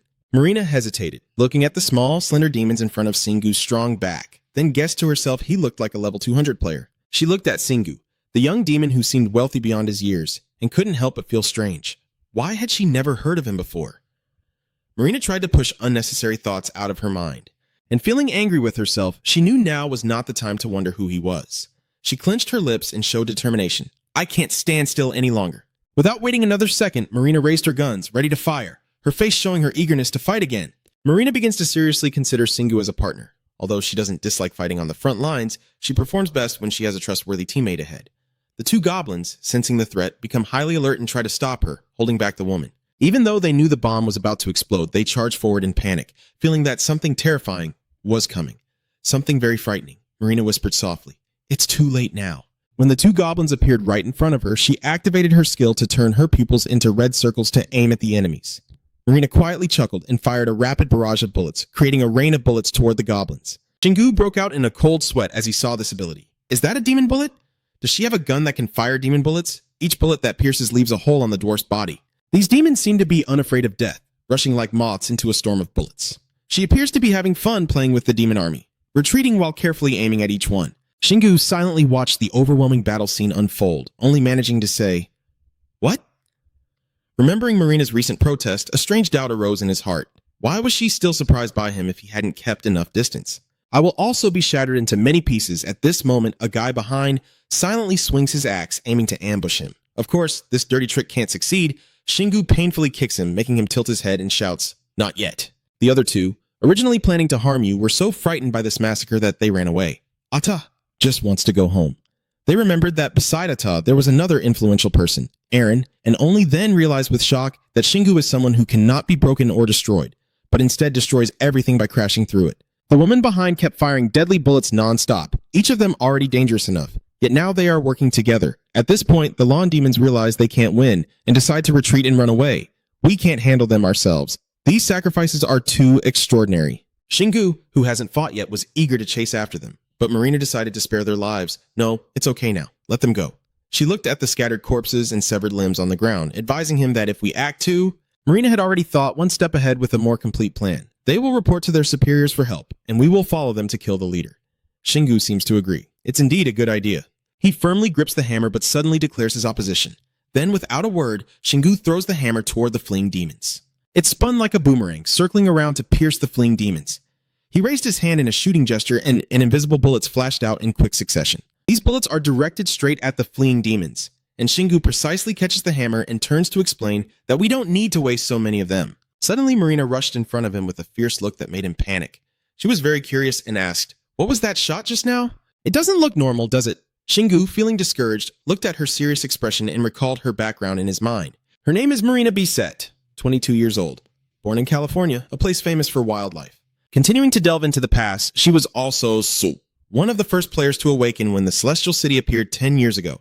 According to most people's objective assessments, she is praised as a genius with talent in mana use, strong willpower, and excellent combat ability. For example, she was the first among her peers to clear the trial dungeon and became the first player to activate a skill that fires a mana attack at enemies, which is the magic bullet. Just mentioning the name Marina makes monsters scatter like chaff, thanks to her enormous mana reserve compared to other players.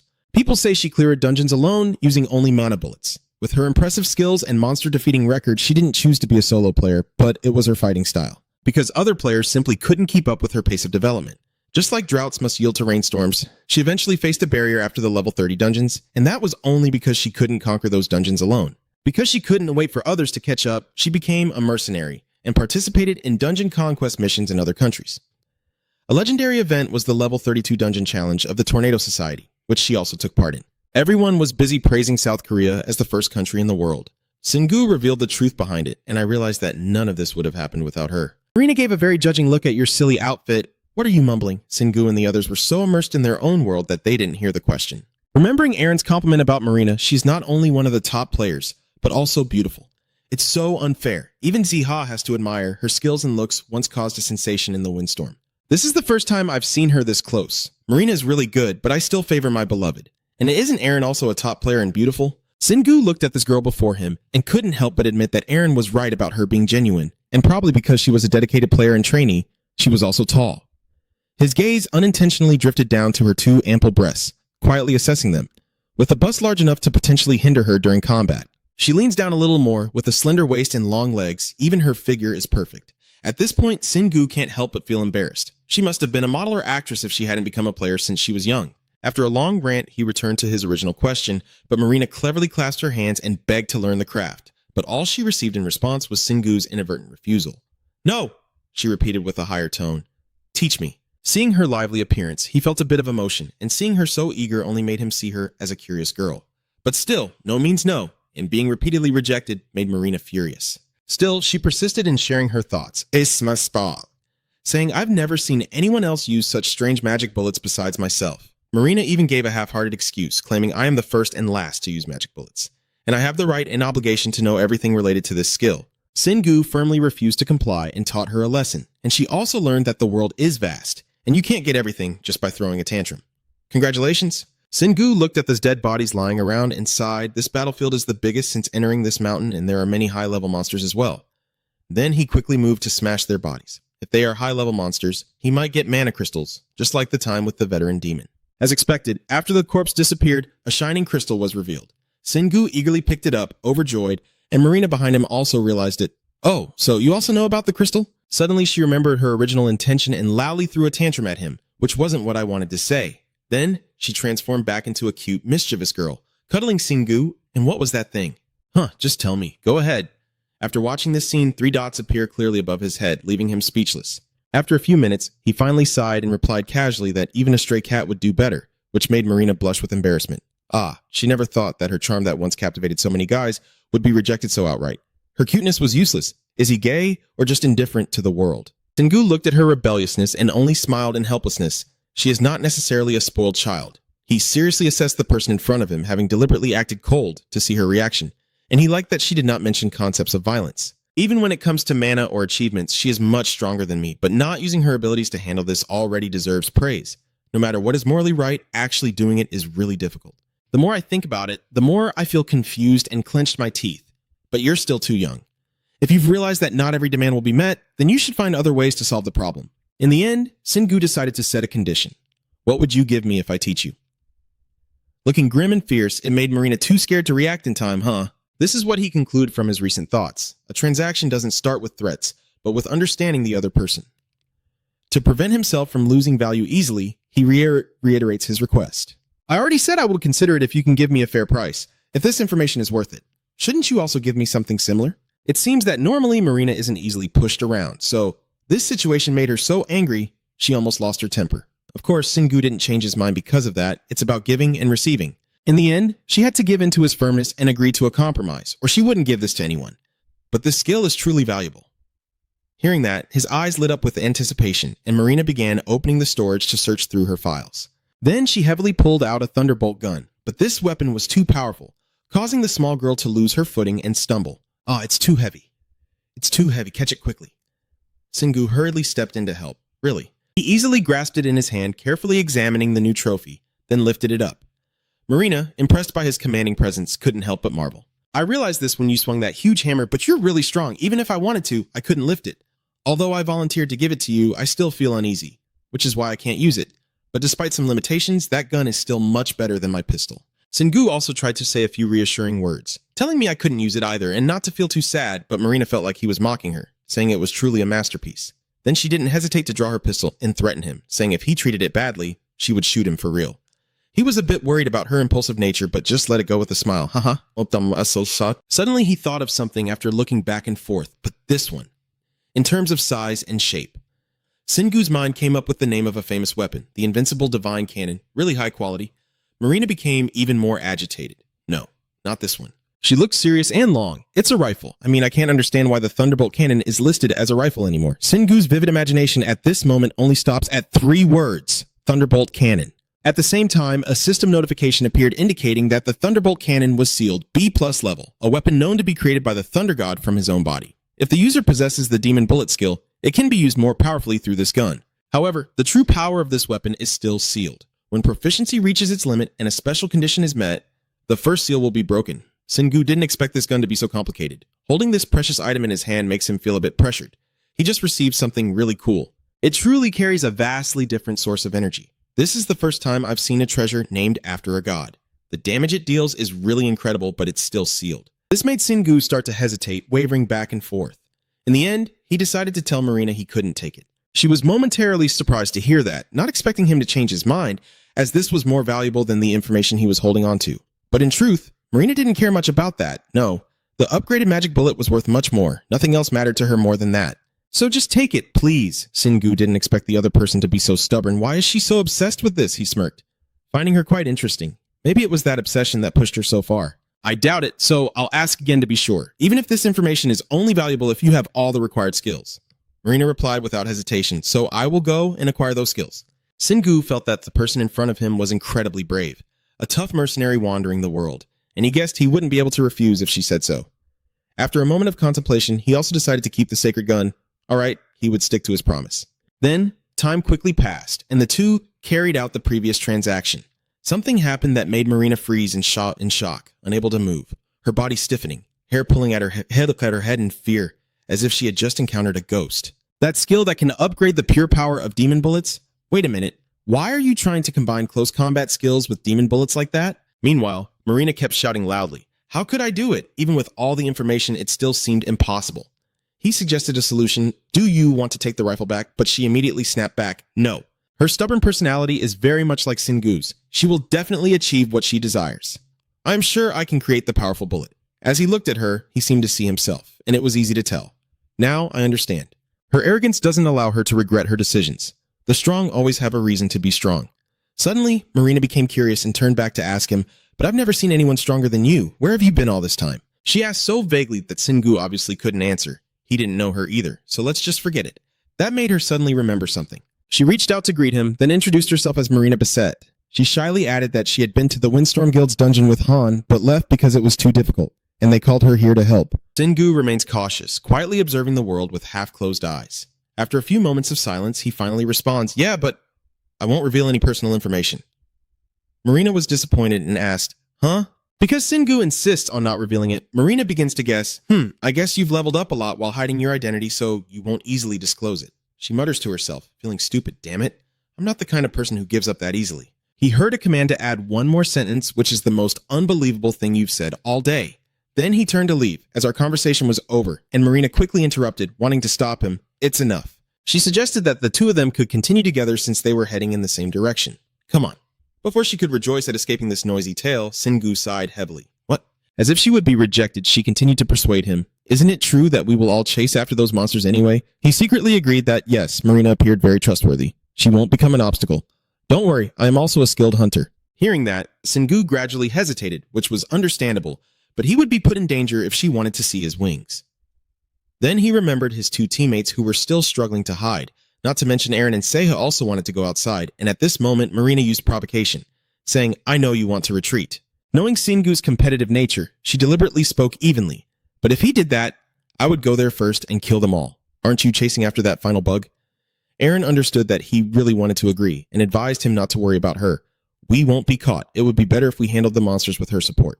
Seiha also shares the same thought. "I agree. I want to look at her more closely, but I will still follow your decision."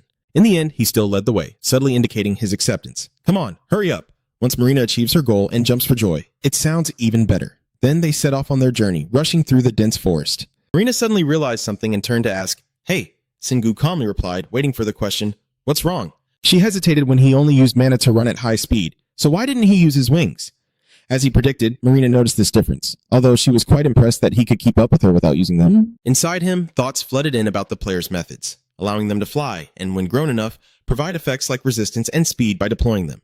He tried to stay calm and gently answer her question, not at all. Marina's still curiosity about why he is not the player, so Singu quickly pointed out that he looks like what, and she confidently affirmed that he is a monster. In fact, his overwhelming power makes her pay attention, and he even combines his gun with Demon Bullet. If you ask me, it's exactly a monster. Yes, you are a monster. I can only reply vaguely. Whatever you think is fine. Singu ignored the other person and started planning his next move. After dealing with this mountain, he thought he should return and clear out the ant caves for a while. His biggest concern was his own identity. If he was stronger than her, he wouldn't have to worry about hiding who he really was. "It's all because I'm still too weak. I need a source of power strong enough so that no one can bother me, even after I reveal myself as an underground player." As I pondered, I looked at Marina to gauge her. I need enough of it to make everyone act according to my will. This only works because Marina Basset is naive. But if it were other high-ranking people, things wouldn't go so smoothly. Thinking of that, he immediately remembered someone, especially that Haeryong, who would definitely give him a headache. Then, to create a more harmonious atmosphere, Shingu took the initiative to start a conversation. "Are you sure you're heading in the right direction?" Marina confidently affirmed. "Yes, I can see their shadows now." She gazed far into the distance, deep among the trees, and saw their necks. Indeed, a few demon creatures were frantically fleeing. They look like they've got motors in their butts, constantly rushing and pushing each other. "We can't do anything without him. Hurry up. He would surely be delighted if we bring special offerings." Shingu's team has already hidden behind, watching them dance and cheer. "Do your best for the future of the world." He doesn't rush to pursue, but seriously comments, "They're pretty cool," revealing just enough of the enemy's identity for us to keep guessing. Yang Marina feels extremely annoyed and can't understand why he is so eager, after all. At this moment, he speaks up to interrupt, pointing in a direction, showing he can tell where they are heading. Shingu suddenly realizes the key information.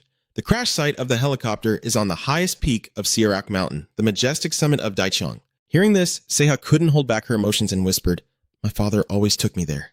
Then, Shingu carefully followed the path the demons had taken, pushing through the bushes and deep into the forest. His eyes widened in shock as he saw that below, there was a large crowd of demons shouting in unison, "We're almost done. Kill them all." The screams of the monsters layered on top of each other, creating a terrifying symphony that echoed throughout the area. The energy beings growled softly, baring their fangs, waiting for orders. In another corner, a group of massive demons with weapons ready to attack. Marina sees this scene and is shocked. What is going on? Realizing she had caused a commotion, she quickly clenched her teeth in fear and turned pale. Are there really so many monsters like this in real life? What is happening? She quietly observes carefully, feeling dizzy at the sight of this massive army. Of course, she has seen similar numbers of monsters in dungeons before, but she always managed to clear the dungeons by avoiding them. Suddenly, Singu spoke up confidently, saying he was sure that wasn't all, that there were still many monsters around Sierrak Mountain. The vast area surrounding this place could very well have been taken over by them. No, maybe right beneath it. Everything looked very suspicious. Marina felt even more anxious and worried. "We need to report to the Korean government immediately, because if it's just Korean players, we can't stop it. Looking at the formidable force of monsters, it's truly a major threat. We should gather all the players in Korea. Or blow up the entire mountain. Just imagine them escaping and spreading across the country." Thinking of that, Marina immediately took out her phone, wanting to contact and warn them right away. We need to inform the government before it happens. But right now, Sinku reached out to stop her, looking at her seriously with a determined gaze. And it's more worth trying than that. Just watch the monsters. So far, you've spent time analyzing the opponents in detail. Most of them are just low-level steel shrimp under 100, so we only need to focus on the stronger ones in the middle.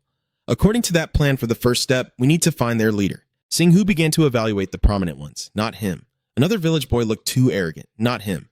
But quickly his gaze settled on a spot, a triumphant smile appearing on his face.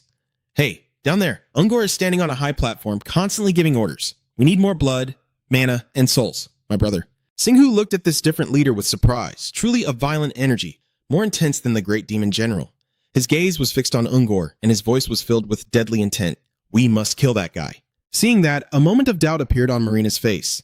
Is there any good that can come from killing it? She was a bit hesitant about how quickly the two of them acted, fearing they might be manipulated because there was a leader there, and they could become aggressive if she tried to kill it. Aaron has been quietly monitoring the situation outside and for the first time feels a sense of relief, knowing she wouldn't feel secure with only Singhu.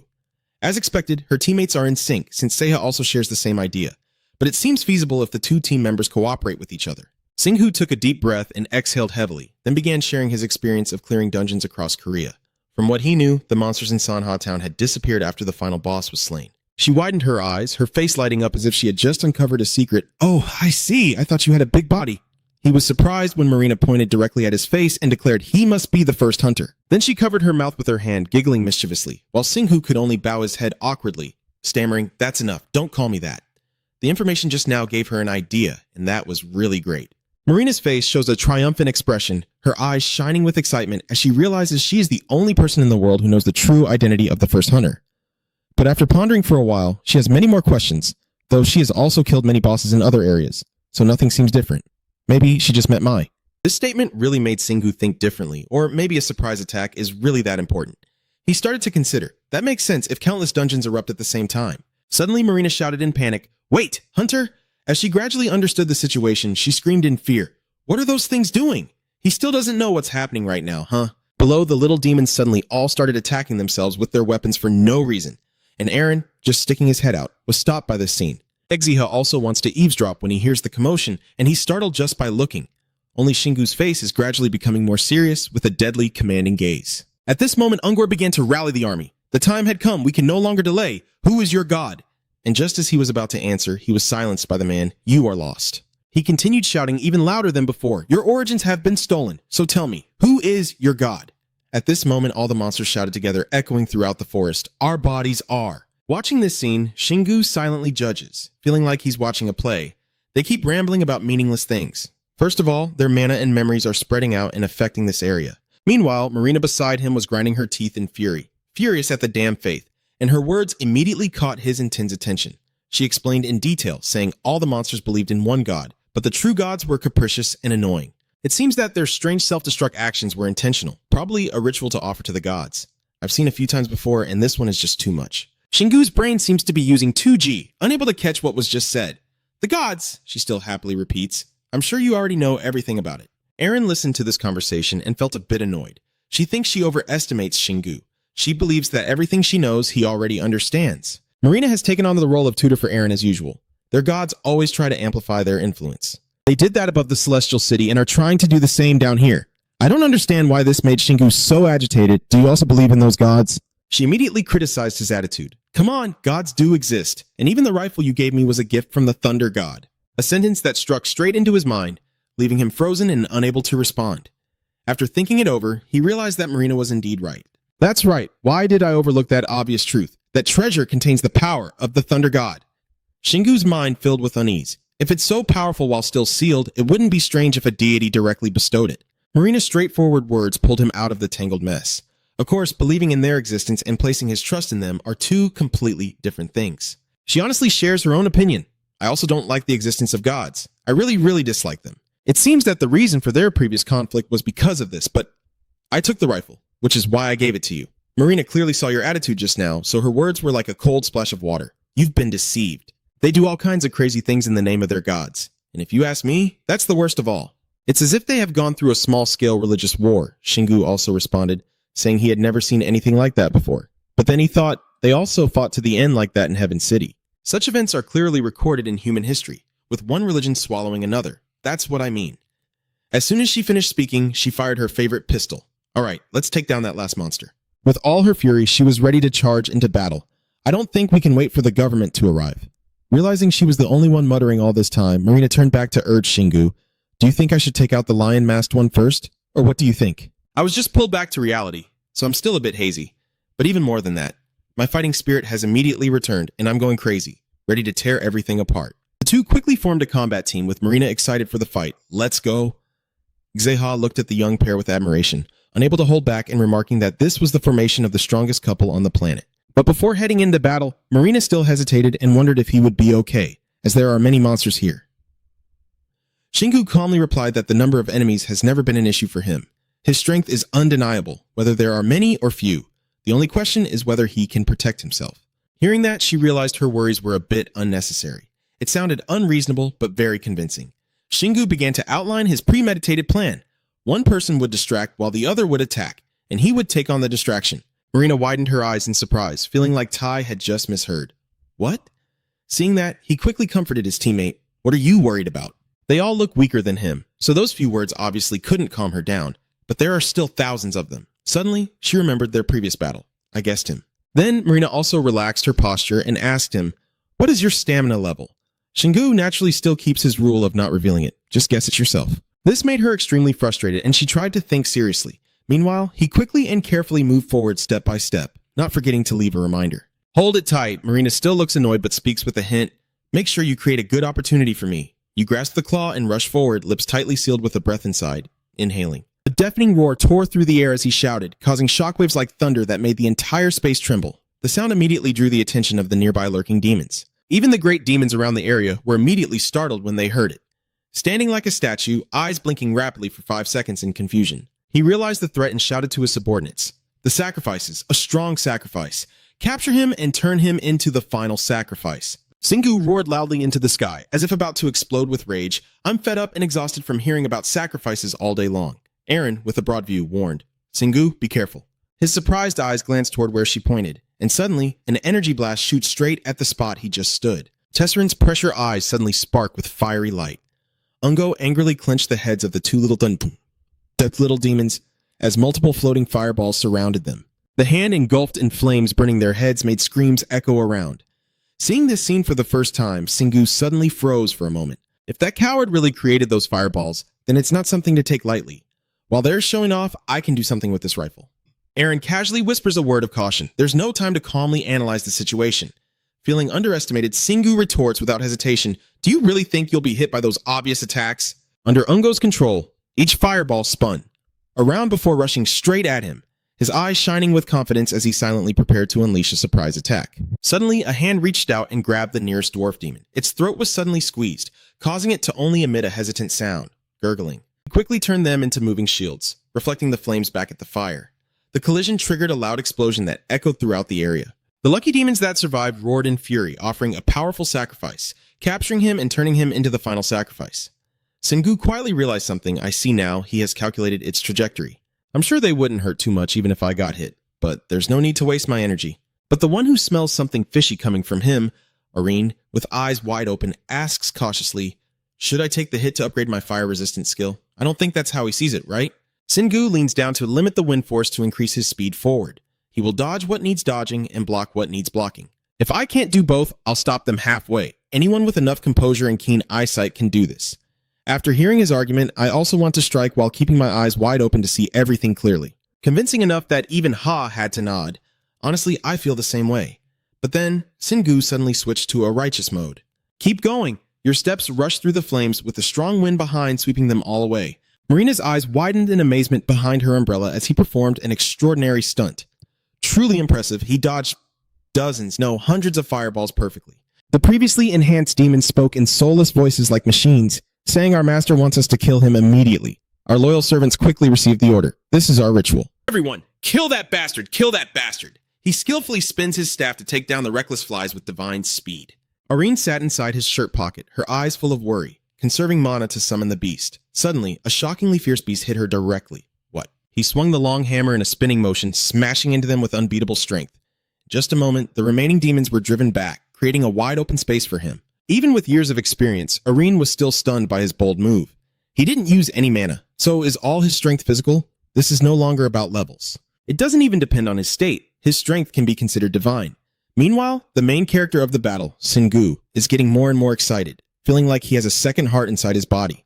The more I go crazy, the more I put into each swing.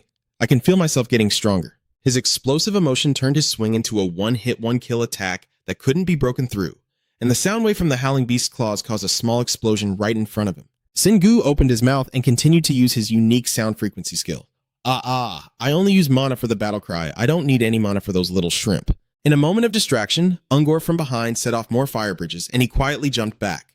Eren covered his mouth, silently deducing that he still aimed fireballs at us even when his troops were nearby. It's like he's trying to get Singu, even if it means killing us all. His hollow voice echoes through the space, the void filling with blood. Everything would be perfect if I offered him more.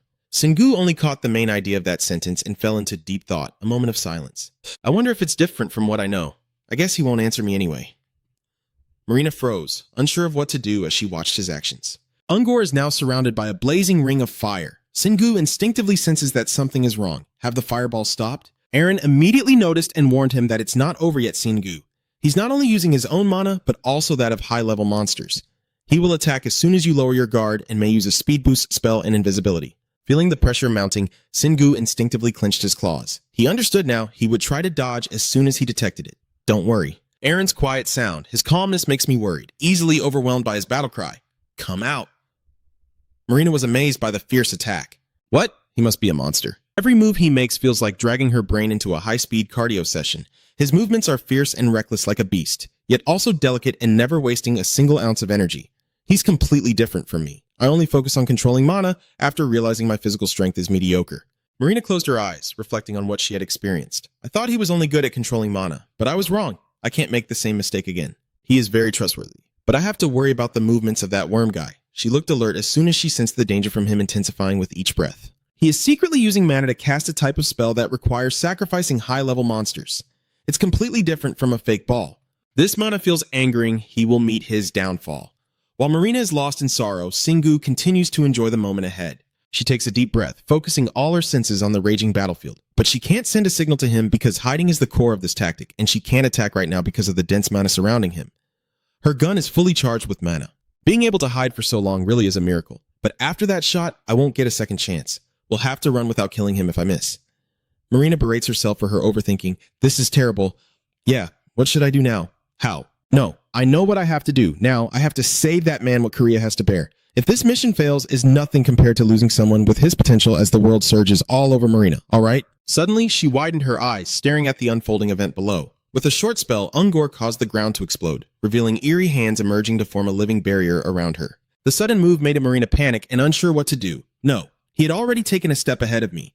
It's incredible that he can use both the mana of the earth and darkness. The giant hands tightly grasp Singu's agile body, trapping him in an inescapable circle, the hands of a demon. From above, Marina witnesses the terrifying power Ungor displays. It is a dreadful dark magic that summons hands from beneath the ground to drag and kill instantly. Even I have no way to fight against that except relying on my magic resistance. It's one of the strongest spells targeting a specific individual. Do I really have to sit here and wait for him to die like this? He was suspended in midair with writhing hands wrapping around his body like a snake tightening its prey. A sudden explosion of smoke made Ungor stagger for a moment, while Marina above widened her eyes in shock. Even with his head tightly wrapped, Singu remains calm as he tries to escape. After a few swift movements, he breaks free from the shackles and crushes each dark hand into dust. Ungor couldn't believe the truth he had just witnessed. Even Marina, who had seen his incredible feats with her own eyes, was stunned and couldn't believe it. How could he escape the dark magic with just a simple stumble? She lunged forward and struck Ungor directly in the face. The bullet's speed exceeded his endurance, piercing through his chest and leaving a cold emptiness in midair. He collapsed silently, like a discarded figure after a failed performance.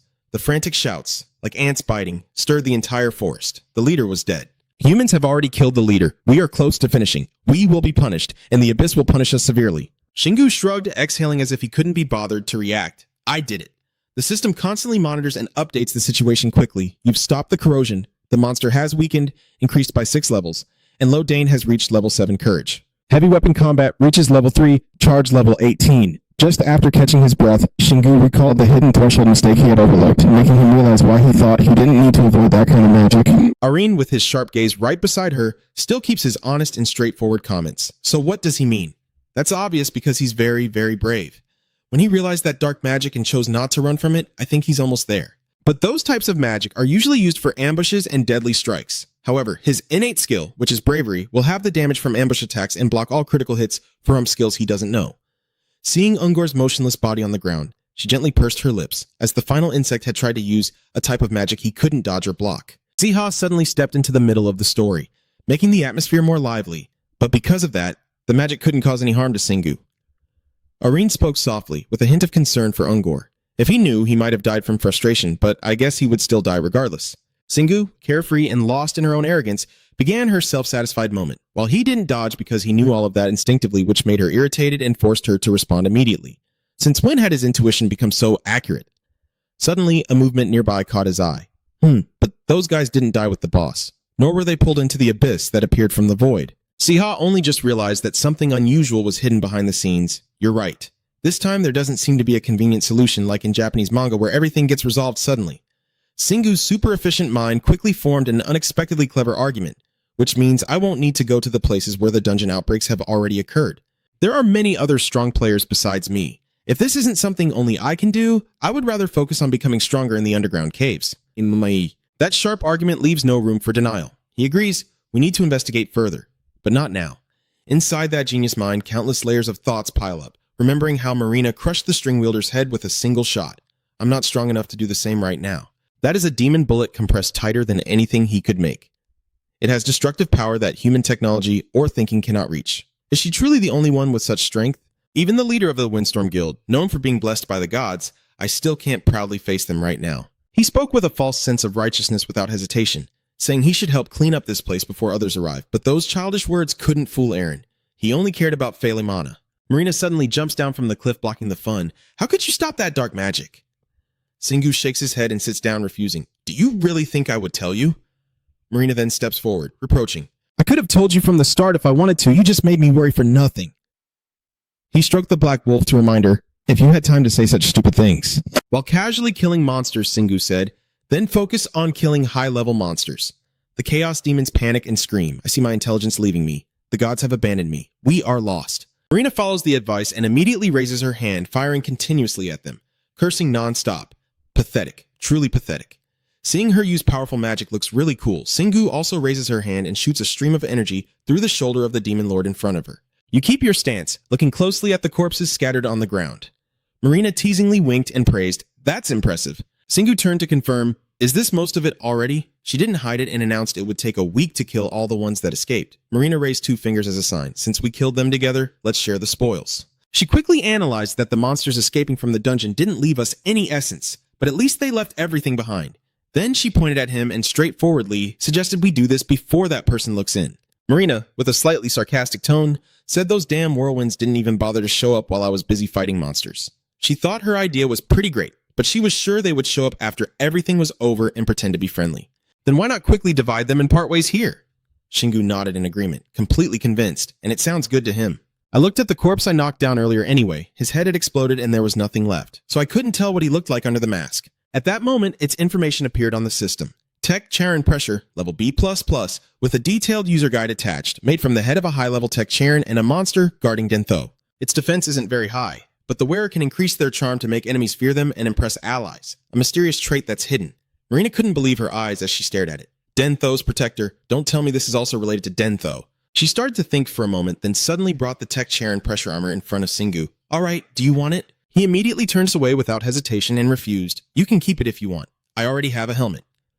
Marina kindly pointed to another item on the Ungor card. All right, then take the Shin Guard. Singu puzzledly asked again, the Tarota Shin Guard, and the system continued to display the stats. Glorious Tarota, level B+. The detailed information afterward was just as lengthy, stating that the Shin Guard was made from the tendons and skin of Tarota, a high-jumping frog, which was not only very tough, but also increased the wearer's jumping ability. He smiled smugly, having just scored a big win. I've always wanted a lower body armor, especially a leg guard of B rank or higher. Singu stomped his foot on the ground to test the item, and this was great. It's like I gained an extra innate skill. Marina saw that everyone was quite satisfied with their sacrifices. All right, it's fine because we all got what we wanted. She brushed past him and hesitated, which was what I wanted to say, but then the system displayed the final item information, cutting off her words. Hero, level B+++. Its information is quite simple. Generally, Awakening can recover anything that can or needs to be recovered. Marina crouched down to examine it more closely. This doesn't seem very suspicious. Singu nods in agreement. It's not just suspicious. It's the real treasure, no matter how you look at it. After saying that, both fall silent, exchanging awkward glances. Marina spoke first. You killed this guy, right? Singu was uncompromising. You know you could never do that without me, right? We each contributed 50-50. She still sticks to her point, but you are the one who finishes him off. Shouldn't you have the priority to take it first? I find this reasoning quite ridiculous. So if the rewards are all equally valuable, then you can use your right to take first. At this moment, Aaron, with a keen intuition, hurriedly reminded Singu that he needed to act quickly because he sensed another player approaching. Marina scratched her head, looking contemplative, then unexpectedly handed the central figure to Singu, which slightly startled him, saying, "I'll give you this, but..." Marina quickly stated her condition. "I want mana crystals and the corpses." Singu finally understood what the other person wanted, so this was her intention from the start. She arrogantly retorted, "So what then? You don't want to drag this out, just settle it now. Fine, I agree." Marina sighed softly, still feeling a bit regretful. "Tisk, I also want that shared thing." Singu couldn't understand women's minds. "Why do you keep giving signals like that?" "My eyes reveal my judgment. She keeps acting like someone forced her into this." Suddenly, Marina shows concern for my upcoming plan. "I'll pretend nothing happened and join the Windstorm Guild. And what about you?" Singu humorously suggests, "I'll be carried away by the wind." "Since this challenge starts here, just tell me your honest judgment. Based on your desire for that beauty, I guess the mana crystal isn't the only meaningful loot." Singu drops a heavy piece of information. "Taking it won't change anything. If you want to take it, go ahead." Marina's eyes immediately lit up like car headlights. "See, I knew we could reach an agreement. She's kindly reminding you, but can you just leave here?" Singu turned around, waved goodbye, and said, "Don't worry about that. I'm leaving now." Marina called after him again, "Hey, wait up." Erin's mood was now wildly racing inside. We're going to bump into other players. I wonder if she'll tell everyone about him. Singu, losing patience, turned back and said, "Why do you keep..." She blushed deeply, shyly whispering a few words. "If we meet again, you can call me Marina." I didn't expect this scenario, so I was momentarily stunned, and my cheeks felt a little hot. Singu waved her hand dismissively and replied coldly, "All right, but there won't be a next time," she asked nervously. "Are you calm now?" He didn't answer and instead took out the key to the rest area. Then he drove it straight into the ground, shining brightly and powerfully, singing out. Singu quickly disappeared into that light. A group of Wind Guild members flying in from afar asked Han, "Are you okay?" Harion looks at her intently, waiting for her response. Marina let out a light breath and then turned back with a bright smile. "Yeah, I'm better than fine. I'm glad you're doing the same." He scratched his head and laughed. "Of course, we encountered a powerful monster on the way here." Harion began his awkward speech, but also had to thank the members of the group. But Marina's mind was drifting far away. "I know he will say there won't be a next time." She looked up to the sky, hoping, "But I have a feeling I will see him again soon." The man who pines for Marina is now lying sprawled on the bed, sleeping soundly and drooling. After a tough fight, Singu just wants to lie down on the bed like a salted fish. After a while, he sighed to Erin beside him, saying he was fine during the fight, but couldn't move any muscle afterward. She carefully explained the mechanism to him, because in the end his muscles finally relaxed after remaining tense throughout the battle. He didn't respond, but stared intently at the floating pearl above Marina. The car was extremely interested in this strange object, a giant pearl, stacked up. Giant. Singu only briefly revealed the origin of the item, which came from a high-level monster beside the lion mask. Besides being amazed like him, she also discovered that it was completely different from the essence of the creature, and he agreed with her opinion. Of course, its difference is a positive point. The essence is like dead mana, but the folly gives a more vivid feeling. Suddenly, he sat up from the bed, and as the idea flashed in his mind, Singu spoke without hesitation. He wants to use the mana in the folly. Should he eat it? Aren must quickly stop this bizarre idea before it happens. She sincerely advised him to give up, because his mana couldn't be combined with foreign mana. It could explode if he tried to force them together. Thanks to her, Seha finally realized that was why everyone turned them into treasures, but he was still deeply conflicted about his choice. He suddenly switched to a different topic to divert attention, and upon reflection, his level up after clearing the dungeon was because all the achievements within the dungeon had been converted into mana and transferred to him. Based on his experiences, Shingu has a fairly reasonable hypothesis that the dungeon was created too. This also fits with other external factors, making the process of transferring mana from monsters to players more efficient. Both of them stood in silence for a few seconds, stunned by this highly logical deduction. Later, Eren was the first to recover his spirit. It's an interesting hypothesis I hadn't considered before. But he knows that this hypothesis still has flaws. So why did he level up while clearing monsters on Siorak Mountain? She hesitated for a moment before sharing her opinion from her perspective, possibly because he didn't need to handle mana. Seha also chimed in on the story, or maybe he had already been managing mana even outside the dungeon. After everyone cheered loudly in success, Shingu seized the opportunity to pour mana into his hand, so there was no reason to hesitate. Before they could react, he quickly swallowed the whole chunk as if afraid someone would steal his share. Eren tried to stop him, but it was no use. Shingu had already swallowed it and couldn't undo it anymore. He entered a calm state to transform this strange new power. It felt like the blazing fire was engulfing both outside and inside Shingu's body, but to the naked eye, no change was visible. He quickly snapped out of it and opened his eyes. She immediately asked Han about the situation. "Shingu, are you okay?" "You're just as worried, Dep. The notification that appeared at the right moment confirms your daring action. Your mana has increased by 1. Even though I predicted it, I was still surprised myself." Well then, Eren still doesn't quite trust him. Is he really okay? He had to explain in more detail. Yes, he was mentally prepared for some abnormalities, but it was completely normal. This transformation makes Shingu feel something very special. He absorbs mana as if it has been his from the very beginning. Since the first test was a complete success, he had no hesitation to go all out. Now he would test it. Eat up the remaining crystals. Soon, a notification will appear saying your mana has increased by 7. The strength within me is growing like an unstoppable flame. Great, all the mana I used for heavy weapon combat has been restored. She suddenly realized she had given unnecessary advice. I had planned not to ask anything from the moment you caught me falling from the sky. But you're truly amazing, Shingu Hoa. Seiha also gained a fan who broadened his horizons. Players gain 2 major advantages from dungeons: refined and purified mana crystals, and the amount of mana refined based on their achievements within the dungeon. But you can still gather mana using these 2 methods even outside the dungeon. These compliments don't make him complacent because he knows his own abilities better than anyone. A player who is not bound by rules like other players. I'm sure the Mana Crystal Research Organization will be in chaos if they find out about this.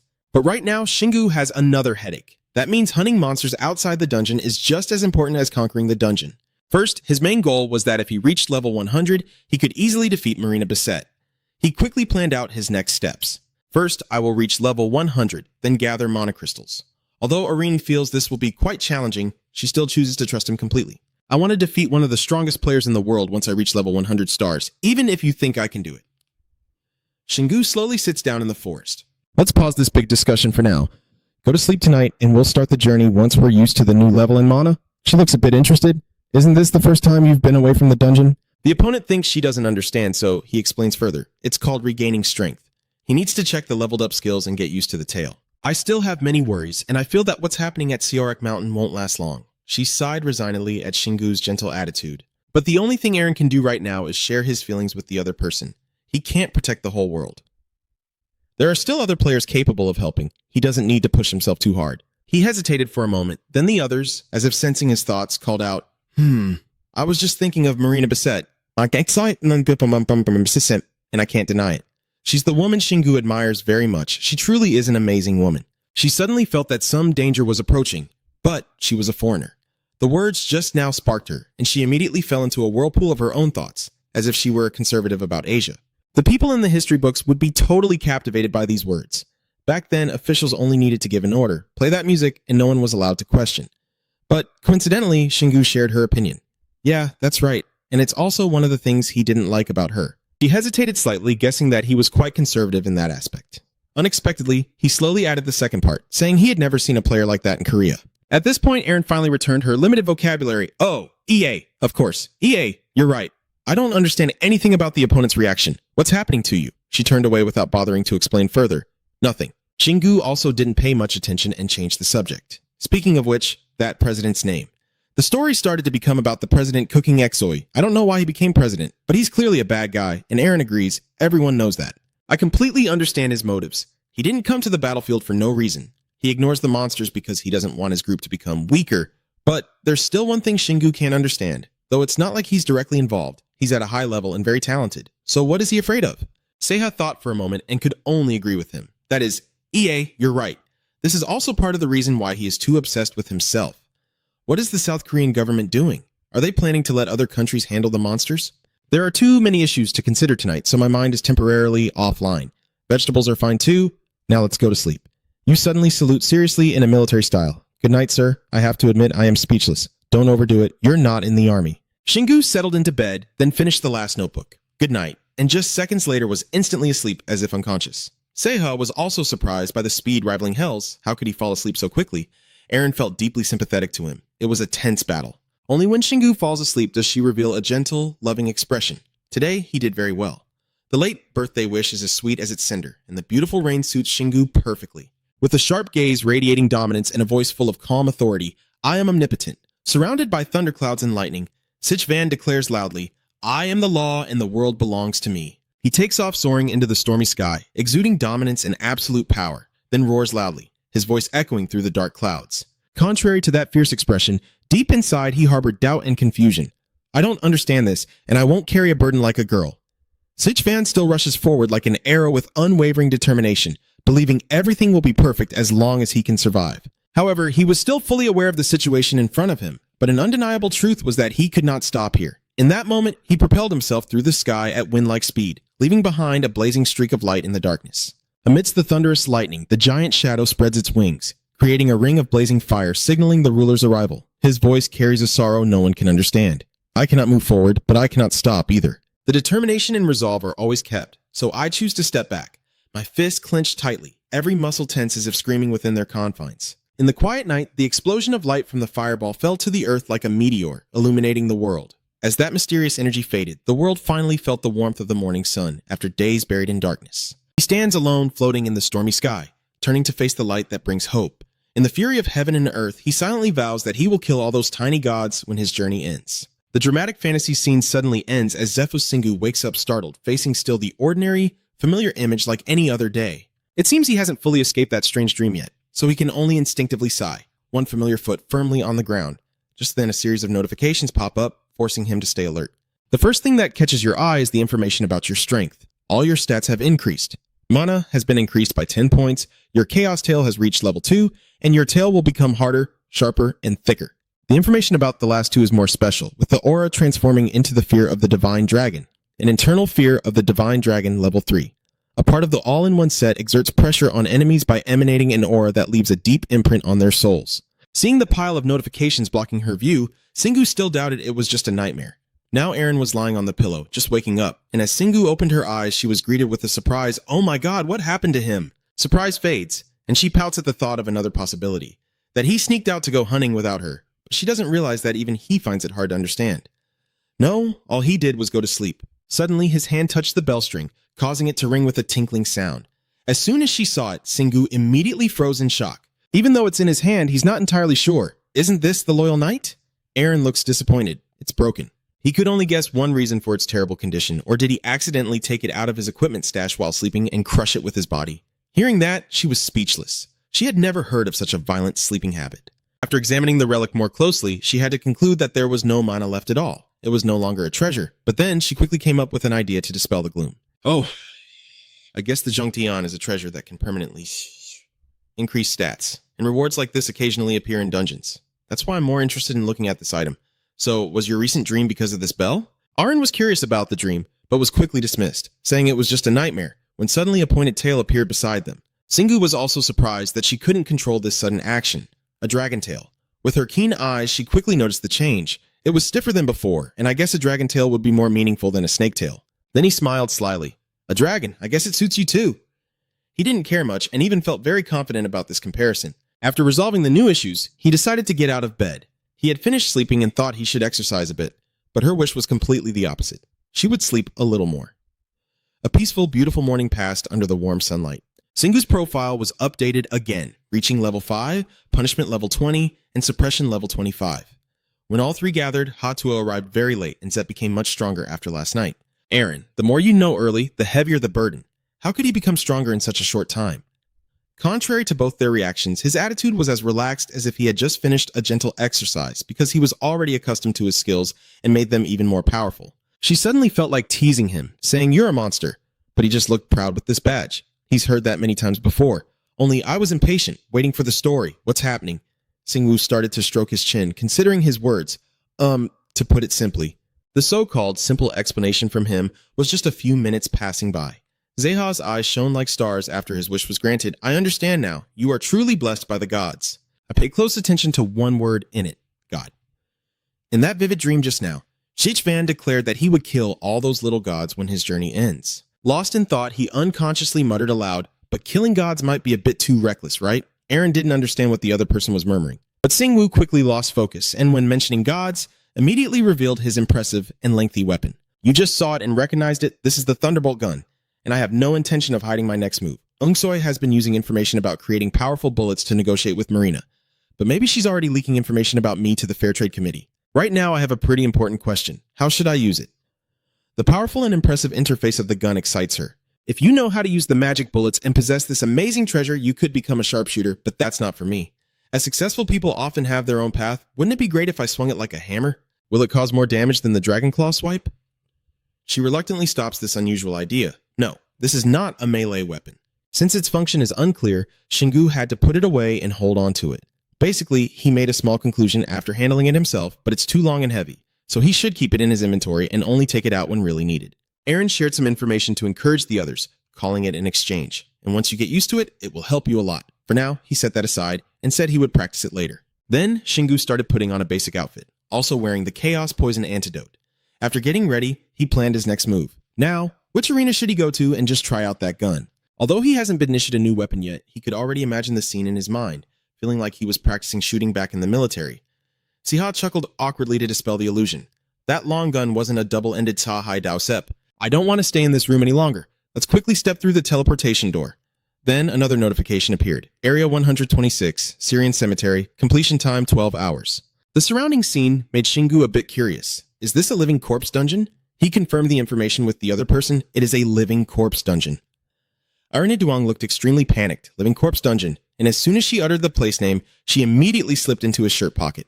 This mission is a test of her resolve. She hates the living corpse monsters. She really hates them. I'm not surprised by her reaction. I've told you this before, Shingu. Some speak without thinking, others listen carefully, and her mood immediately brightened. Do you remember, Shingu? Luckily, Ziha reminded her to calm down. Arine, I think you shouldn't be too emotional about that now. Shingu also started to take things seriously. I guess I've understood the meaning of the numbers after that area. And you're paying this price for your straight-talking attitude? Why do you hate me so much? Despite your teammate's explanations, he still clarified thoroughly. It's a tough level. The smaller the number, the stronger the monster, and vice versa. Shingu begins assessing the dungeon here. Alright, let's see. The most hellish sewage is number 231, the largest. The Great Demon Village is number 84, the smallest, and this one is much weaker than the Great Demon Village. I've heard those words somewhere before. Didn't you say something similar at the Demon Lord Village? She immediately snapped back with an annoyed attitude. Yes, but it's different.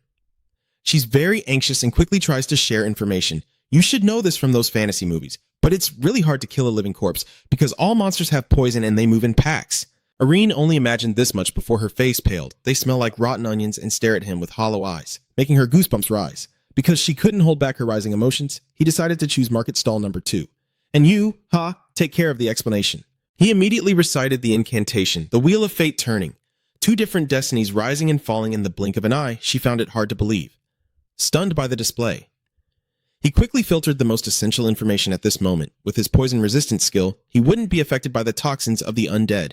But given the dungeon's difficulty, the living zombies that are stronger might appear. Fog monsters, starving ghosts, and spirits, you need to be careful with all of them. Not just because of their toxins, but also their skills. Although they are all very useful, Shingu only thinks about how to fight them. Alright, thanks for the warning. But I can still attack those ghosts like people do in novels, right? Seiha won't let you down with his knowledge. That's right, the player's body has awakened and can use mana. Therefore, you can reach the realm of the soul and even strike harder by empowering it with divine power. With your team's abilities, you're not too worried about this journey because Aaron was once one of the highest ranking priests. You won't take long to fight back against the living corpses. You're also eager to contribute, and you've regained a lot of strength thanks to your level ups. Shingu also flinched and tried to suppress his natural reaction. I mean, it's been a long time for me too. I was even planning to attack her, but Aaron immediately fell into a helpless state due to strong countermeasures. She must be a living corpse. With a reckless young man like you, hesitation is not in the living dictionary, so stop wasting time. What's the mission? She still tries to add a little more flair for the package. You are here to save my soul. No matter what your true purpose is, your kind heart will still save me. Finally, she gets to the main point. The mission. Those 2 words are engraved into my soul. But of course, you will see Hyoki. I don't understand what they mean, Hyoki, but in her mind, she's thinking of something else. She's speaking English. Then a system notification appears, indicating the dungeon quest has been found, and Surian the Gravekeeper nun Alenia has lost all her comrades during her dungeon conquest. Help her and find out the identity of the ghost sealed in the cemetery.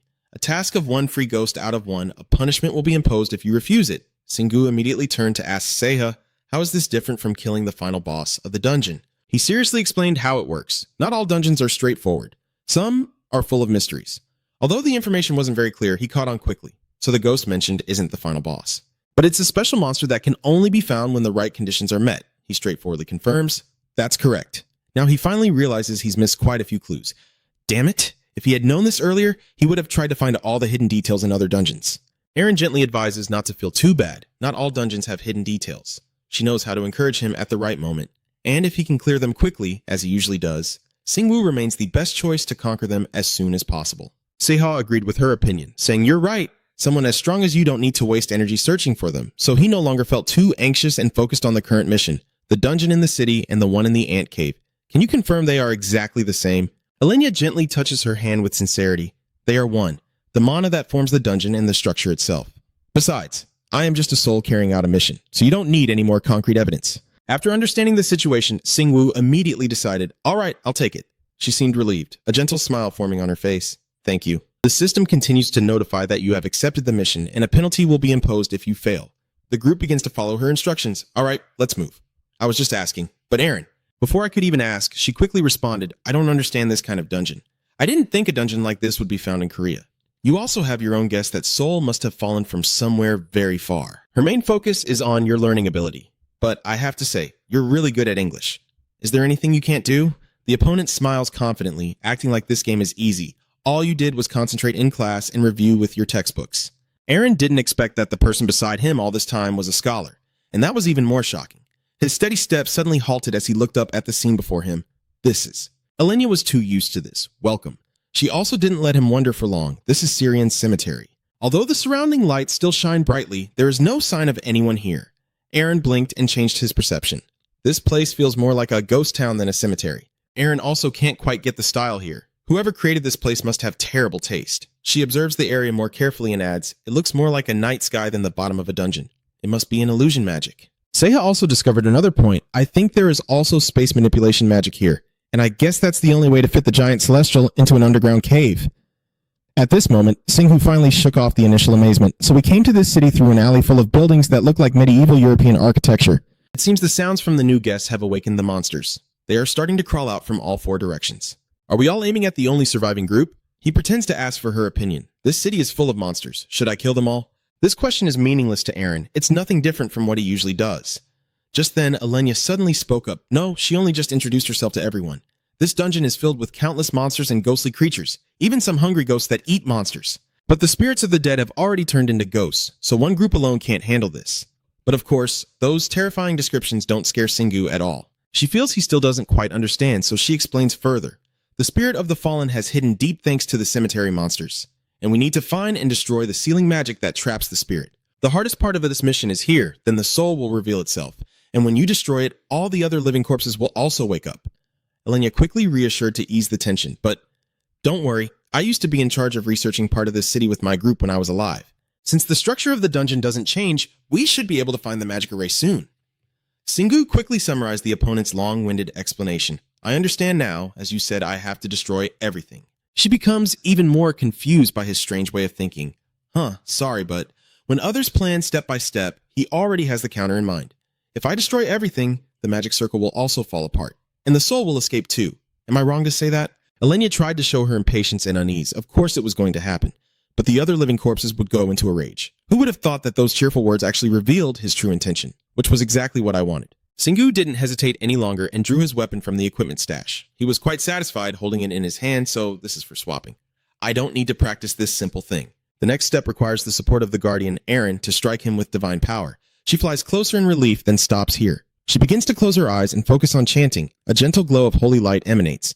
As soon as she opened her eyes, a strange symbol appeared on Aaron's pupils. Then immediately, a power transfer was activated. The notification reappeared, informing you that your strength has been increased by a divine strike. The damage dealt to the living corpse will increase by 30%, and you are not easily affected by poison or the curse of the living corpse. The amazing feeling from her powerful effect makes Singhu stick like glue. Wow, this is incredible. I can conquer the living corpse dungeon all day long as there's a priest nearby. Aaron couldn't stand it and protested, stepping over her body in frustration. The seamless teamwork of the two made Alenia feel like she was unnecessary, so she's a priest after all. Sorry, I can't do much, but I'm glad things are progressing like this. You two just caught a glimpse of her sad, somewhat troubled expression. So he quickly shows his abilities to prevent the opponent from overthinking. No need to worry. I'll handle everything smoothly, so don't worry too much. Immediately after, Singhu slashed fiercely with his claws at the nearby structure, causing a tremor like an earthquake that swept through the surrounding houses. Aaron is panicking at the opponent's aggressive style. What is he doing? He's destroying our escape route. She tried to stop him, but it didn't matter much because Singhu still wiped it out as usual. A loud explosion echoed as it swept everything away. After the shockwave passed, only a scene of destruction and debris remained. Siha immediately unleashes his fanboy talent. So cool. All he does is smash the wall, but it causes the neighboring walls to fall like dominoes. Alenia is amazed. How did he destroy 7 buildings with just one strike? But this terrifying result doesn't satisfy me. It's still not enough. There are 30,000 buildings in this city, and I need to unleash my power 4,000 times. The words just spoken made him hesitate for a moment. Then it's still possible, so please be cautious when you hear this. Singu, at this moment, a notification appeared saying, "You have detected an invisible magic presence in the city, and you need to search for more clues within the city if you want to learn more about this type of magic." The process of gathering clues bit by bit quickly piqued his interest. Oh, so this is how they're guiding me to the next step. It's like a detective novel, and since Singu is too focused, Aaron has to remind him loudly, "Singu, they're coming." Because of the unique appearance of the ghostly creatures, she immediately wanted to reincarnate upon seeing them.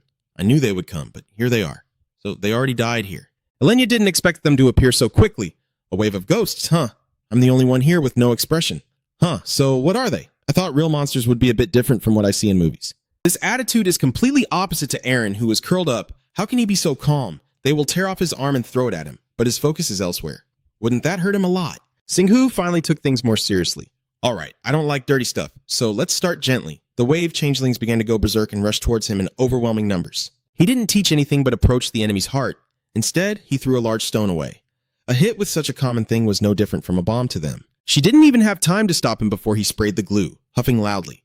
Just like with him, their expressions are much more vivid. Some crying, some panicking. It hurts. It hurts so much. Unfortunately, this doesn't evoke any compassion from Singhu at all. All right, now then. The stone he just held suddenly became covered with a layer of yellow energy. Arin, when she first saw this move, wondered what Singhu just did, and he simply explained briefly that he strengthened this stone with the divine power you gave him.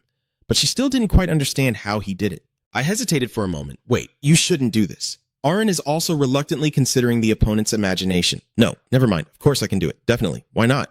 Singhu returned to the battle, simultaneously summoning more black wolf claws, then used them to smash away the huge stone as if playing with a ball.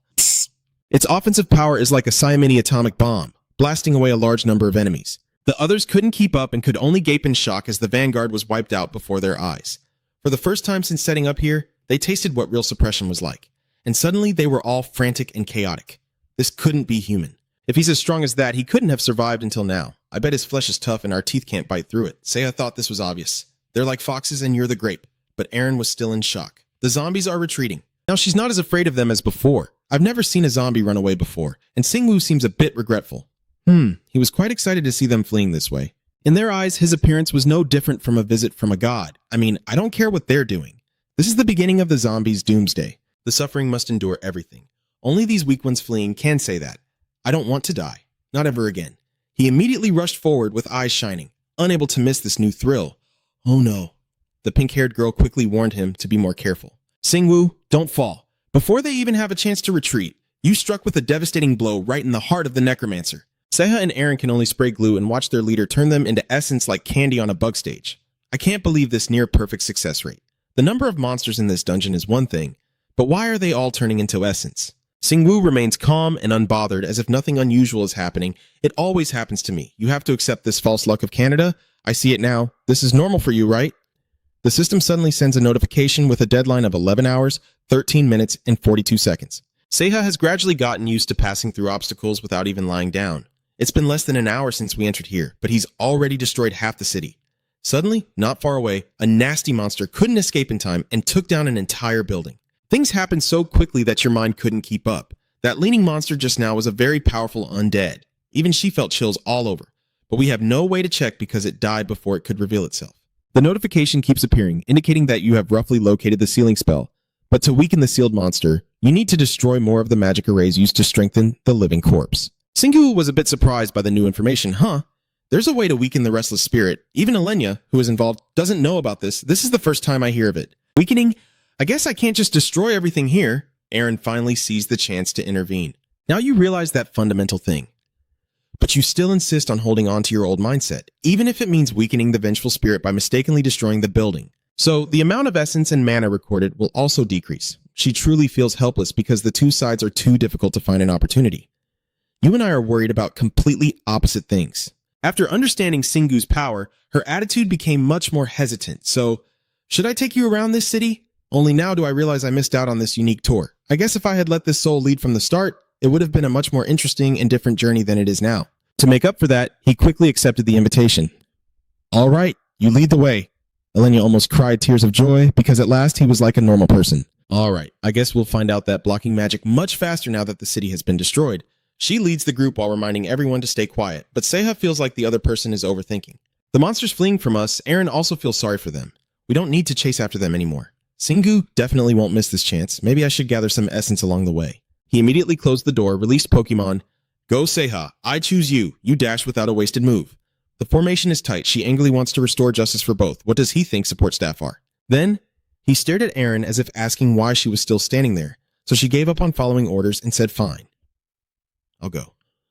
Only later did Elenia manage to continue her narration, explaining that there are many sealing spells blocking the Oanhan here. She even explained in detail how to deal with it, dividing the similar blocking spells, so we have to find and destroy all of them. But this approach also has its downsides. If unlucky, destroying the blocking spells could strengthen the Oanhan. Zingu listened for a while before concluding, I see, so this whole city is like a miniature game. Now you have a new concern, so should I help the vengeful spirit become stronger before killing it? Maybe I should kill it quickly to level up, while the two busy bees behind are still gathering stuff. Your attention is always different from others. Truly a wise man, Elenia can't understand why the opponent hesitates, but still goes along. You're right. Finally, they reached the target location of the path. In front of them was a stone stele engraved with a sealing rune. Shingu became curious about it, so this must be the first sealing magic. She immediately sensed that a revenge was about to unfold, so you need to be careful. This time she has learned from experience and warned earlier, and the blocking magic is also protected by a powerful high-level demon. Luckily, you also hit the core of the story. Is the living corpse really that powerful? Shingu is eager to see the opponent. Where are they? Aaron quickly spots the trembling monster hiding behind the pillar, fleeing in fear over there. The new character who appeared has already been sent on a reincarnation journey by Shingu in a flash. Immediately after, a notification appeared indicating that the sealing magic had imprisoned a living corpse in the intermediary. The Soul Blast is a monster capable of firing walls of fire as an attack, and part of the sealing magic's power has been released, causing the soul's mana to increase. Just as he was about to shout, he wondered how many sealing magics were left, thinking Aaron still mistook the opponent for having multiple personalities. Were you just celebrating for the soul, or was Elenia the only one still tense, reminding him there were 8 more? After hearing that, I felt even more energized. Great, let's go to the next house. When we arrived, Shingu quickly destroyed another one. This time, the notification has been updated. You have discovered the past of the Soul Phoenix. Once a prophecy fairy of death.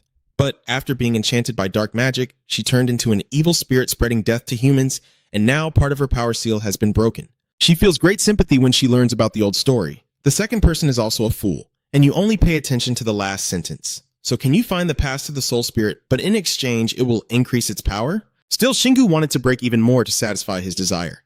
The notification continued to appear, revealing that you had uncovered the past of the soul spirit, a living corpse capable of changing its appearance, and the broken seal had increased its mana. After finishing the stone-breaking mission in Cologne, he then checked on Elenia, who was quite bad at predicting things. She was both guilty and flustered. I apologize. Aaron and Seiha no longer cared about such details. Singu, the power of the ghostly spirit is engulfing the entire city, even stronger than the great general of the Iron Army. But obviously, the warning has no effect because in his dictionary there is no such thing as fear.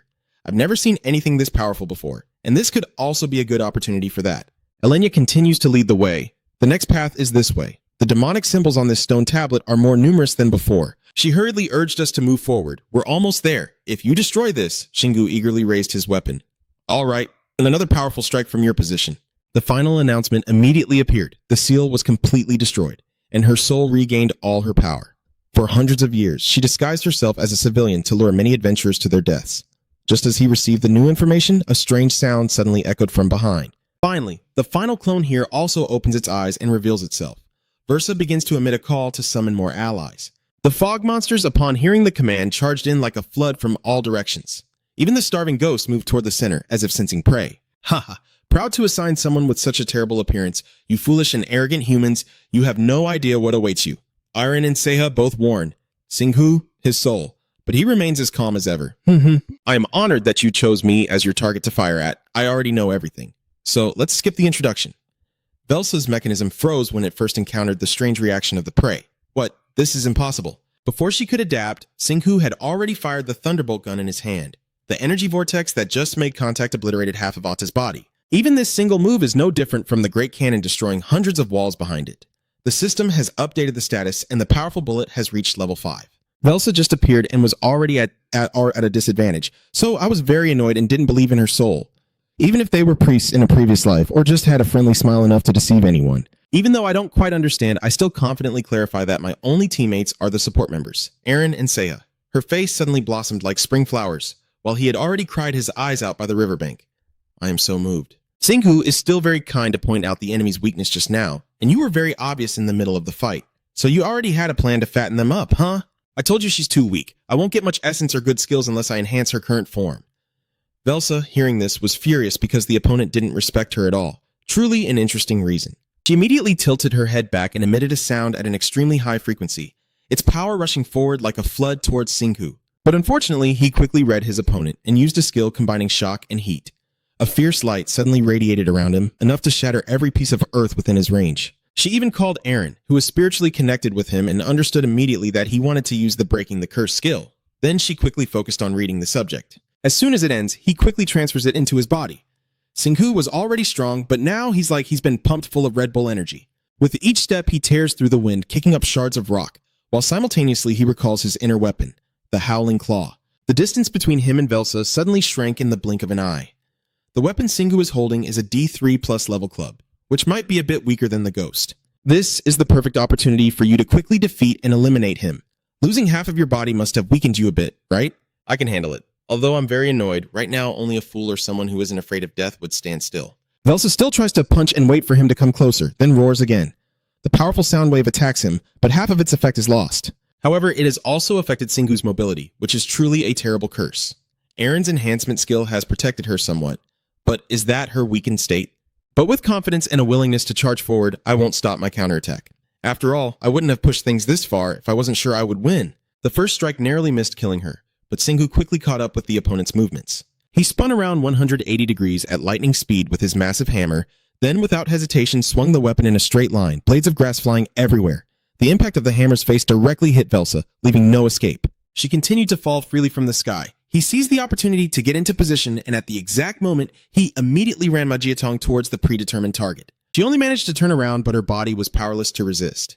As the target fell into the perfect position, Singhu spun and delivered a kick straight through the opponent's goal. This scene makes her guts turn upside down. Even when he tries to break, he ends up destroying the ground beneath his feet. Velsa somersaulted away sharply while he remained in a state of fighting instinct. Vu Ta Bai Hak Lang fell freely, caught effortlessly by his outstretched hand below. He winked after the item returned to its owner, gripping it perfectly. Singhu returned to his original majestic stance, determined to crush the enemy. This is the end now. The system displays a new notification. The gun barrier internals have reached level 3. When you come into contact with an enemy, a gun wave will be emitted, causing damage to nearby foes. Singhu slung Haklang over his shoulder and slowly approached. Suddenly, the vengeful spirit glared fiercely and turned its hateful gaze behind. A puts her hand down and jumps, spinning beautifully. Aaron, watching her move, urgently warns. Velsa is trying to run away again. Singhu indifferently watches the prey struggle desperately in its final moments. So persistent. Velsa raises her hand, her mouth wide open, revealing sharp teeth as she screams.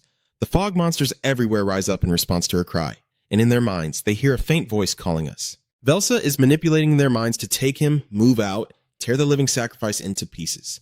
Aaron sees the approaching monsters. They are coming our way. We should deal with them first. On the contrary, Singhu eagerly grabbed his weapon. Things are getting more interesting. All right, let's begin. Seha suddenly heard something. You immediately turned to warn.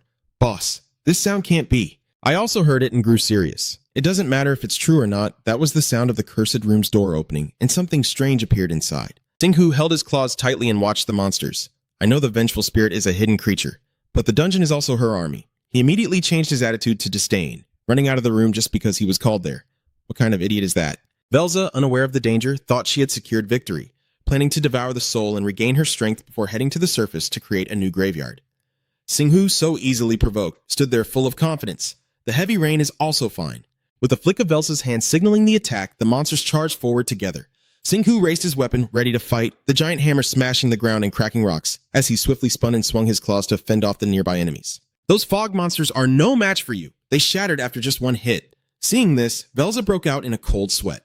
Seeing that the situation is unstable, he quickly soared up to escape, but the claws closely followed and wouldn't let him go. Velsa once again opened his mouth and roared. His whole body erupted with powerful energy, radiating waves of shock and force. Singhu couldn't approach and had to wait for the right moment. This time was different from before. He had to think seriously. Aaron's power was gone, and he guessed he could no longer rely on his curse-breaking skills. She curled up behind, shouting encouragement, firing magic bullets against Singhu. One shot could end all this. Singhu hesitated, glancing over reluctantly. He knew that too, but he no longer had enough mana. Before they could even plan, a giant shadow approached from afar. Seha looked at it in fear and warned. The end of the monsters was coming. Aaron didn't expect it to appear so quickly.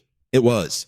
A deafening scream tears through the night as Zareth with his deadly sharp armor finally appears, a giant, hungry demon. Veza can't hide her excitement. You have made a mistake, a deadly mistake, one that all proud humans have fallen into.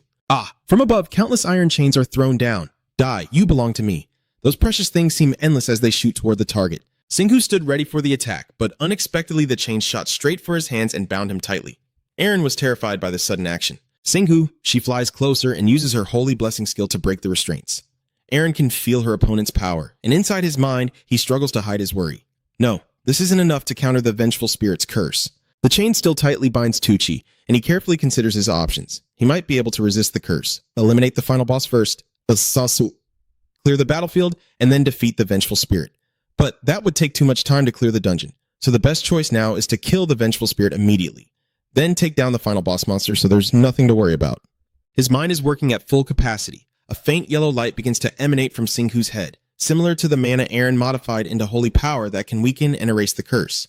Nothing can stand in his way, and each monster he passes through is pierced through. Zehe seems to adapt quite quickly, confidently volunteering. All right, I will join the fight too. You take a running start and leap up, your arm equipped with a sharp long spear. Wow, heroically brave, Aaron is speechless after hearing this, not knowing what to say. Are you praising yourself? Exiha, still excited, explained that it's the name of this skill, or maybe that. The path you walk through, nothing can stop it. Each monster pierced through. The mission is complete, Zeha, exhausted, collapses back into his original form. That attack drained all my mana. Aaron looks at the remnants of the battle in disbelief. Wow! Zeha lifts his head, his gaze serious again. Shingu still hasn't released the iron chain from his hand, and Jairus has moved close amidst Zeha's screams. The end is finally here. Shingu at this moment had fallen deep into thought, understanding that if he did this, his whole body would shine brightly, releasing a massive energy to break free from the restraint. The notification panel immediately appeared, indicating that the level had increased to 27. Velsa was stunned and couldn't believe his eyes. What? Aaron looked at the person in front of him burning with flames and asked, Shingu, what did you just do? Only now did Velsa realize he was afraid. Trembling and sweating, no way. No one can easily break the soul chains of mine. Velsa couldn't accept the truth and once again unleashed his chains. Die, you human. Light enveloped Shingu's body so firmly that nothing could pierce through. He grabs a chain and quickly turns the tide, pulling hard. It's already bedtime.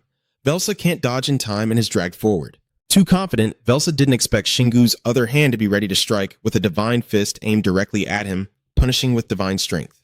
The quick actions disappeared before he could see, leaving only a faint cloud of smoke in front of Shingu. Those skills didn't scare Zaroth. In fact, they only fueled his excitement. Hawk clenched his fist, raised his head, and roared loudly. He looked at the confident expression from earlier and smiled. Don't worry, I will send someone to your master soon. Zaroth mercilessly grabs the naked body of the ghostly monster and slowly brings the bloody meat to his mouth, tearing it apart.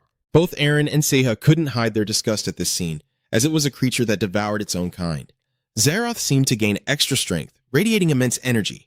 That enormous hungry demon had consumed all the living flesh and found a way to become stronger. Singhu also clenched his fist, ready to strike, punching right into the center of the red circle created by the opponent. Zaroth's breath was gradually fading away, but Singhu still doubted this strange thing, though it was still too weak. Aaron looked at the remaining energy and wondered, the final boss isn't like the usual final boss. Singhu closed his eyes, appearing to understand the problem. Usually, when the final boss powers up, it only means the main character is strong enough to force the enemy to do so. A true final boss should be able to crush groups without relying on tricks like that, even though Aaron still has many doubts. After passing this test, he happily teased, just denying all the basics of any RPG game. Her eyes darkened as she mentioned the origin of the problem. Syrian Cemetery. A desolate, ruined place with no sign of life. As Aaron said, it was once a city of death, and now it is entirely a city of living corpses. The system quickly displayed a notification of level, dungeon completion, with a usage time of 2 hours, 35 minutes, and 56 seconds. 1,327 undead, 915 skeleton monsters, 164 hungry ghosts, 59 spirits, 1 vengeful soul, and 1 giant hungry ghost have been slain. Next, this Sulfutex. The screen continuously displays the benefits of earning the special achievement, the Dungeon Destroyer. The player receives an additional passive skill called Damage Resistance and has obtained the secret leg. You have increased 6 levels, Singhu, now level 66. Aaron carefully examined each notification and found it strange. It's not normal to level up so much each time you complete a dungeon. Singhu casually waved his hand looking for an excuse, but he also cleared out small dungeons all the time. People usually average things that way. She was so angry, her face turned red, she even ran out of breath. Normal people couldn't clear this many dungeons in the first place if everyone's level up speed was like his. It will take them a whole year to conquer the level 32 dungeon. Singhu lazily changed the subject.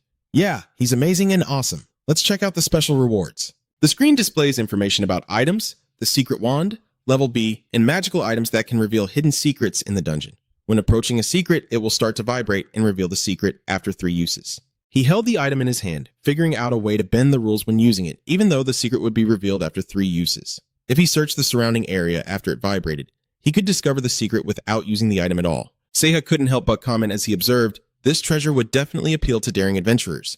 Aaron still felt that things weren't as simple as they seemed. All he did was complete a dungeon, but he managed to get such a legendary item. Shingu holds the reward he just received, ready for the next mission. Now let's go find the Temple of Time. Besides, I think I should use the essence of the restless spirits and the giant hunger ghost to trade for the treasure. Aaron followed closely, suddenly recalling what just happened. But Shingu, how could you have used the sacred blessing I gave you so casually? Shingu confidently walks forward and seriously explains that it is an increase, but used according to a different promise. Aaron, hearing these 2 words, becomes excited.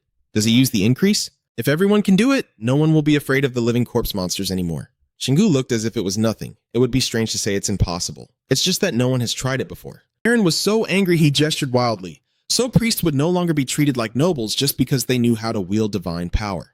The altar was shining with a brilliant golden light.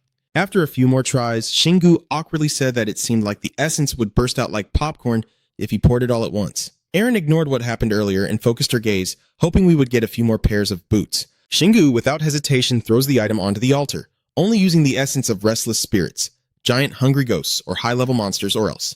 A powerful light beams upward, revealing a familiar weapon inside. Seiha and Aaron look behind them at the shadow of this thing, confused. Yes, it seems to be a hammer. I already have one. Shingu stood calmly with his arms crossed, waiting. Even though the Windblade has been enchanted, he still needs to upgrade his weapon further. The system quickly displayed information. A Giant's Howl, C++ rank, power level 1350 to 1950. Proficiency 0 to 400 features. A hammer containing the strength of a mid-level undead. Living beings would fear touching it, as much power remains hidden. He carefully examined it, noticing how heavy it was, much heavier than the Thunderbolt cannon. Aaron crossed his arms, watching the spectral howl appear again, suspecting that the rank is still hidden. Shingu found it hard to believe at first hearing about this. Is it really possible? A series of different weapons with various attributes appeared as Aaron explained. And of course, this must be one of them. The type of treasure that changes rank when proficiency is full and its features are revealed. Also known as the Hidden Fragment. Over here, the H vehicle is stacking the Wise Mountain. I still regret the time we divided the loot based only on the public rank. Shingu looked at your exhausted and defeated appearance and softly said, "That is indeed a serious wound." He stored his weapon away, preparing for the next task, so put this hammer aside for now and maximize the proficiency of the H-Lang Claw first. Aaron looked at the altar in front of him. How much has it increased? Shingu briefly replied that it was 229. Aaron was surprised upon hearing the level of the hammer. Wow! Shingu looked into the distance, thoughts flashing through his mind. The maximum proficiency of H-Lang's Claw is 240, and there's still one secret trait left. Perhaps it's also a mysterious piece. The teleportation gate appears beside us as he said, "Let's get out of here."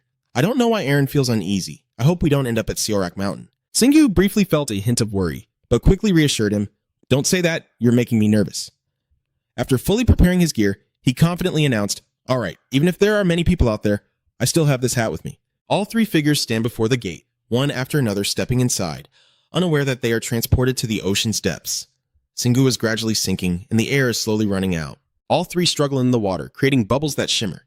Aaron is about to reach his limit and reaches out when suddenly a golden key appears in Shingu's hand. By now, he has also sunk all the way to the bottom of this place. His sharp hand drives the lock straight into the crack. Suddenly, a large broken circle appeared beneath their feet. Just before it disappeared, he caught sight of a furious red eye watching him through the water. The huge, strange eyes with bulging veins looked fierce, but Shingu tried to open his eyes wide to see clearly, though it was a bit difficult underwater. Finally back in the room, everyone was exhausted lying on the floor. Shingu wiped his face irritably and protested, who came up with the idea of placing the secret prison underwater. Aaron exhaled silently, his face flushing as he regained his composure. Why didn't we think of that before? The earth is mostly covered in water, so most of the people who fall are into the ocean, not the land. Shingu slowly took off his heavy coat, and regarding that, he still should kill what we saw before we returned. Aaron, who was caught off guard earlier, didn't have time to observe the surroundings, but there is a water monster. Aaron, are you sure it's not just a fish? Seeing that, Shingu straightforwardly suggested, "Do you want to go outside and check?" But with someone small and afraid of water like Aaron, the answer could only be one, no? Shingu picked up his phone to check the notifications, and after a moment of checking, his voice was slightly disappointed. There was no new news related to them, and Aaron beside him looked in gently and comforted him. If he thought carefully, that would also be natural. The image of the strange creatures transforming as she described hasn't been long since the first monster appeared on land, but they require more complex conditions to emerge underwater, starting with the ability to move beneath the water. Zeha can now stand up. If the dungeon also erupts underwater, can you imagine how many monsters would die the moment they escape? Singu thoughtfully stroked his chin and analyzed the situation. The ocean must be heavily polluted. Aaron crossed her arms, trying to think of other reasons. Perhaps some countries had previously invested in the ocean to collect monster specimens. Singu, half jokingly, half seriously, asked, "Do you think the fish have eaten them?" It's Zeha's turn to be speechless and awkward, not knowing how to explain, haha, if fish eat them and turn into a new kind of monster, we wouldn't be able to sit here and joke about it, right? Both Singu and Aaron are stunned by each other's bold thoughts. Ha ha ha, you ha ha, I never expected these two to react so strongly, quickly dismissing it as just something from manga. Singu suddenly declared with the same frequency, "No, maybe that monster is gnawing on other monsters. The ones that escaped from that ruin, it looks exactly like a fish." His brilliant mind worked at full capacity, imagining the scene. A fish eating live prey. Aaron really couldn't understand these two. Why he kept visualizing it in his head. Singu temporarily set that issue aside, unbuttoning his shirt to reveal his toned abs, and said, "Let's take a shower first since I'm wet." "Seha, you should shower with me." Seha eagerly agreed. "Yes, sir." Both of them, one big and one small, undressed simultaneously without hesitation. Aaron, the only girl here, looked shy, but was actually addicted and begged, "Wait, don't drip like that." Warm water poured over Aaron's body in waves. After taking a comfortable shower, she stepped out and used a towel to dry the remaining water on her hair. Singu, dressed in a simple outfit, looked at her strange expression and wondered why her face looked like that. "Are you angry because we bathed first?" She didn't know which point to tease to upset Aaron. She didn't mean it that way. She thought about a bleak future, revealing a sad expression. Monsters are flooding the ocean, which means humans will no longer be able to use it. Singu quickly shook off the image of heroes fighting mutated monsters or hiring players to guard their ships, like in movies. He quickly regained his composure, focusing on the main issue. "All right, forget about the ocean and sailors, and concentrate on our task. We need to conquer more dungeons." They approached the door. Aaron was a bit hesitant due to what happened earlier. Could the latest dungeon be an underwater one? Singu confidently kept his head unshaken and didn't provoke. Maybe. The system displayed a start notification. Ant Hill Area 127, Syrian Cemetery, with a 12-hour completion limit. This time, everyone was teleported to the cave. Singu crossed his arms lazily, glancing around. "Yeah, I knew it. Aaron hasn't seen what just appeared. Looking a bit bored, huh? Serious now." Seha pointed at the person who just appeared in front of him. This soul is an old man. The old man with a hollow face and only a few teeth left. "I've finally arrived. The heroes will avenge me," Singu whispered to himself upon seeing the strange figure of the opponent. The soul had disguised itself as someone else. Aaron stared intently, unable to judge, not realizing I had already cleared this dungeon once before. The mission is still ongoing, and Singu hesitated slightly, contemplating the best route, since this was the second time he was in this dungeon. One side is to maximize the power of the soul, while the other is to ignore as many living enemies and hungry ghosts as possible. So in the end, they will be stronger. They quickly secured the final point, and Singu destroyed all the magic blocking, according to the soul's guidance. Finally, everyone made it outside. He pointed at the approaching monsters with a trembling expression. "Look at those living corpses and hungry ghosts." It seemed like a purge was about to happen, but Singu suddenly turned into another alley. "Let's go back." The old man watched the opponent from the beginning, revealing a sinister look as he secretly guessed that he was avoiding everything, even small groups of monsters, so he must be very weak. On this side, floating white shadows also appeared, and Singu looked at them and pointed, "Oh, a ghost." The sorcerer's claw swung out but had no chance to block, and the ghost immediately disintegrated. The old man was so frightened by what just happened that he broke out in a cold sweat and trembled. "Hey, why did you only kill the ghost and the fog monster?" Singu didn't even bother to hide it. They saw right through him. That statement immediately changed old Yu and Spirit Crystal's thoughts. What's wrong with him? Is he strong or weak? Clearly he's just a restless ghost pretending to be something else. The old man silently decided to himself as he watched the figure ahead. "No, I have recovered my strength easily. There's no need to start a fight with him now." Suddenly, a loud explosion echoed through the sky. Velsa reappeared. "More formidable than ever, you fool." Singu aimed his thunderbolt gun at the enemy and fired, his body surging with mana as he charged forward. Velsa hadn't even had time to prepare when he felt a firm, precise hand grip his neck tightly. Singu looked up confidently, directly addressing the issue, and quickly called his beloved here before he died. As expected, Velsa screamed again, his voice echoing throughout the area. Singu remained steady, checking his stance, while the final chamber's door was already open. He quickly covered his hands and responded promptly. "Sir." Velsa was beaten to the point where his face twisted in an ugly expression. "Do your kind already know that I am a ghost and the final boss of the dungeon is my army? Take this opportunity to show your absolute intelligence." Of course, the great Dung Singu planned everything from the beginning. Aaron, standing beside him, couldn't help but protest, as he was a bit overconfident for only having conquered this dungeon once. Even now, Velsa still can't speak out when provoked. "You bastard, do you think I will die after being humiliated like this?" Singu, hearing this, clenched his fist happily and replied, "So goodbye. See you in the next dungeon." A powerful punch was thrown directly at the opponent's face. Velsa, without even a word of denial, turned into dust and disappeared. Singu watched the giant shadow approach eagerly. It seems I still have plenty of time." Holding the brightest red essence in his hand with a contemptuous smile, "Should I clear this place out while waiting for him to arrive? Only ghosts, a piece, no go, and fog monsters."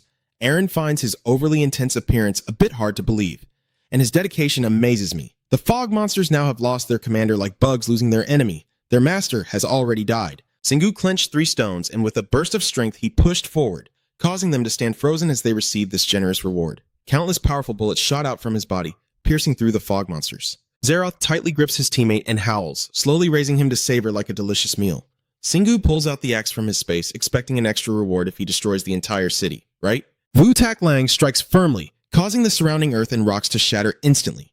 He is crazed and in his element, enjoying the feeling of destroying everything. Aaron just stood calmly beside Lian Tuong, feeling like I was watching a hero, the one who destroyed all those pathetic vases in the game just for a few items. Seha also agrees with this thought. Metaphorically speaking, Arin. Zarath opened his mouth and roared, his body wrapped in strange purple energy. Everything went according to plan, which pleased Singu. It seemed like he had eaten a lot and become stronger, and I was very happy to see that. He stepped back towards the rock, gripping his weapon tightly, then said goodbye. The stone suddenly shattered, transforming into a missile that shot straight up. There's no way Zarath could be so easily defeated. His powerful fists easily shattered the attack. Singu smirked, very pleased with his opponent's performance. Suddenly, Zarath's tall body gradually shrinks. Seha senses an unusual warning as the giant hunger monster begins to contract, but its mana is growing stronger. He carries the heavy burden on his shoulders without any fear. Isn't this what they usually call a secret? On the other hand, Aaron is a bit worried about this situation. If he knew this dungeon held 2 secrets, would he still be so calm? Singu, with a mischievous smile and determined eyes, guessed that all his efforts would not be in vain. The system notification displayed what everyone was waiting for, the final chamber of the dungeon, where the giant hunger had evolved into a ghost. The towering monster with bloodshot red eyes has appeared. Seha, sweating nervously at the sight of the giant, quickly warns that ghosts are high-level monsters in the dungeon after level 30, very large and fast. It can also spew deadly poison that infects anyone just by being near. Singu nonchalantly glanced around to assess the situation, grateful for the lengthy explanation. He subtly moved aside to consider his options. Maybe just fight it, Erin. Prepare to cast a spell for me. She really has no way out with this person, looking helpless and resigned, knowing he'll just get hit to boost his resistance. Singu stepped in front of the opponent, gripping his weapon tightly with a confident smile. I know him too well. Zaroth's red eyes flickered as he looked down, his voice full of hatred. Even a living corpse has a heart, but you betrayed it. He seemed quite pleased with his enemy, someone still with a shred of conscience, which is good because I can't gain more experience fighting mindless fools. Singu looks confident as if he's already won. Die. Zarath also refuses to be outdone, baring his teeth and raising his guard. My words are the right ones. They immediately rushed into battle, each eager to defeat the opponent. Singu stepped back to hold his ground, now the Hatlang claws prepared to strike. Zarath spun his arm fiercely, sending dirt and rocks flying everywhere. His strange claws had grown longer somehow, and he exuded a dangerous mist as he advanced. Singu carefully observes the opponent, analyzing the situation in his mind, the poisonous mist quickly enveloping him. A warning message appears, indicating that your body is poisoned with demon venom and cannot be detoxified through resistance. If exposed to more poison, there is a risk of death. Singu showed no sign of backing down, his hand gripping his weapon even tighter. He slightly frowned in his mind, thinking, it's okay, not too bad. Zaroth roared fiercely, I will melt you with poison. Singu regained his confidence, gripping his hammer tightly and raising it high while I have already prepared my move. His agile body easily dodged the punch. Immediately, Singu circled around to the back and kicked the opponent's leg hard. Zaroth was caught off guard and couldn't dodge, crashing into the rock wall. Singu seized the opportunity, gripping his weapon tightly, ready to finish him off. How could it be so easy? His sharp blade suddenly lunged straight at his face. Zaroth took a run up, leapt up, and swung his arm to counter. That last blow generated such force that Singu was pushed back a few meters. He looked down at Wu Tak Lang, disappointed by the aftershock, and thought maybe I can't use the hammer after all. Aaron nervously suggests changing weapons, but Singu smirks confidently, as if everything is going according to plan. No, just one more hit, and you'll be 100% proficient. His lips curl up more and more, a clear look of pleasure on his face. He probably really enjoys being hit hard. Aaron still feels uneasy and wants to advise, but she thinks the hammer will break. Singu no longer listens to what he's doing, gripping the hammer tightly and rushing forward again. Zaroth, covered in a thick layer of poisonous mist, looked up at his approaching opponent, and Singu, surprised by this effect, widened his eyes in astonishment. Zaroth bites down hard, showing clear determination to settle this, you monster. Singu still responds with that confident smile. I'm tired of hearing that challenge. Zaroth's muscular arm is gathering energy for a powerful attack that would make others gasp, but Singu simply sidesteps lightly and avoids the strike. He kicks off the ground and charges straight at the enemy with fierce momentum. The collision causes a massive explosion accompanied by a blazing ring of light that sends Zaroth flying away. Singu jumps step by step at maximum speed, suddenly appearing behind the enemy and delivering another powerful blow, unleashing immense energy that causes Zaroth to fall flat, the ground cracking into multiple fissures. Singu, despite the desperate screams, continued to slash with the claws. Suddenly, a notification sounded, indicating that the proficiency of the claws had reached 100% and the claws had fully transformed. The hammer gradually cracks apart, revealing a sharp obsidian blade inside as it completes its transformation into a seemingly lighter and more advanced weapon. The information panel quickly appears. Great Hound level C++. Attack 850 to 1750. Proficiency 240 to 480. Fire attribute D+. When using mana, it becomes larger and can inflict poison on enemies. A warhammer with the strength of 2 front legs of a giant hound, both tough and powerful but difficult to wield due to its weight, followed by a dungeon completion notification, including the number of monsters defeated and the rewards gained, as well as an additional skill for the player in innate wisdom mastery. Your biological ability has been integrated into your skills. Mastery has leveled up to 8, completing the FB level, and you are rewarded with the Pendulum of Stalactite. Completing the experience calculation, you have gained 9 levels. Singhu raises the hot item in his hand. Why do your eyes look so sharp? So you got a new treasure. Your hammer looks pretty cool. Aaron seems more interested in the second notification, as if he prefers that over leveling up, which I didn't know Hak Lang could also transform. Suddenly, Singhu looked serious and announced that he needed to abandon his original plan, and Aaron, standing nearby, was a bit confused, asking what he meant. Singhu recalled his previous calculations and slowly explained that he intended to maximize his proficiency and combine it with the howling of the giant beast. But its proficiency has increased, so now he has 2 C-grade weapons ++.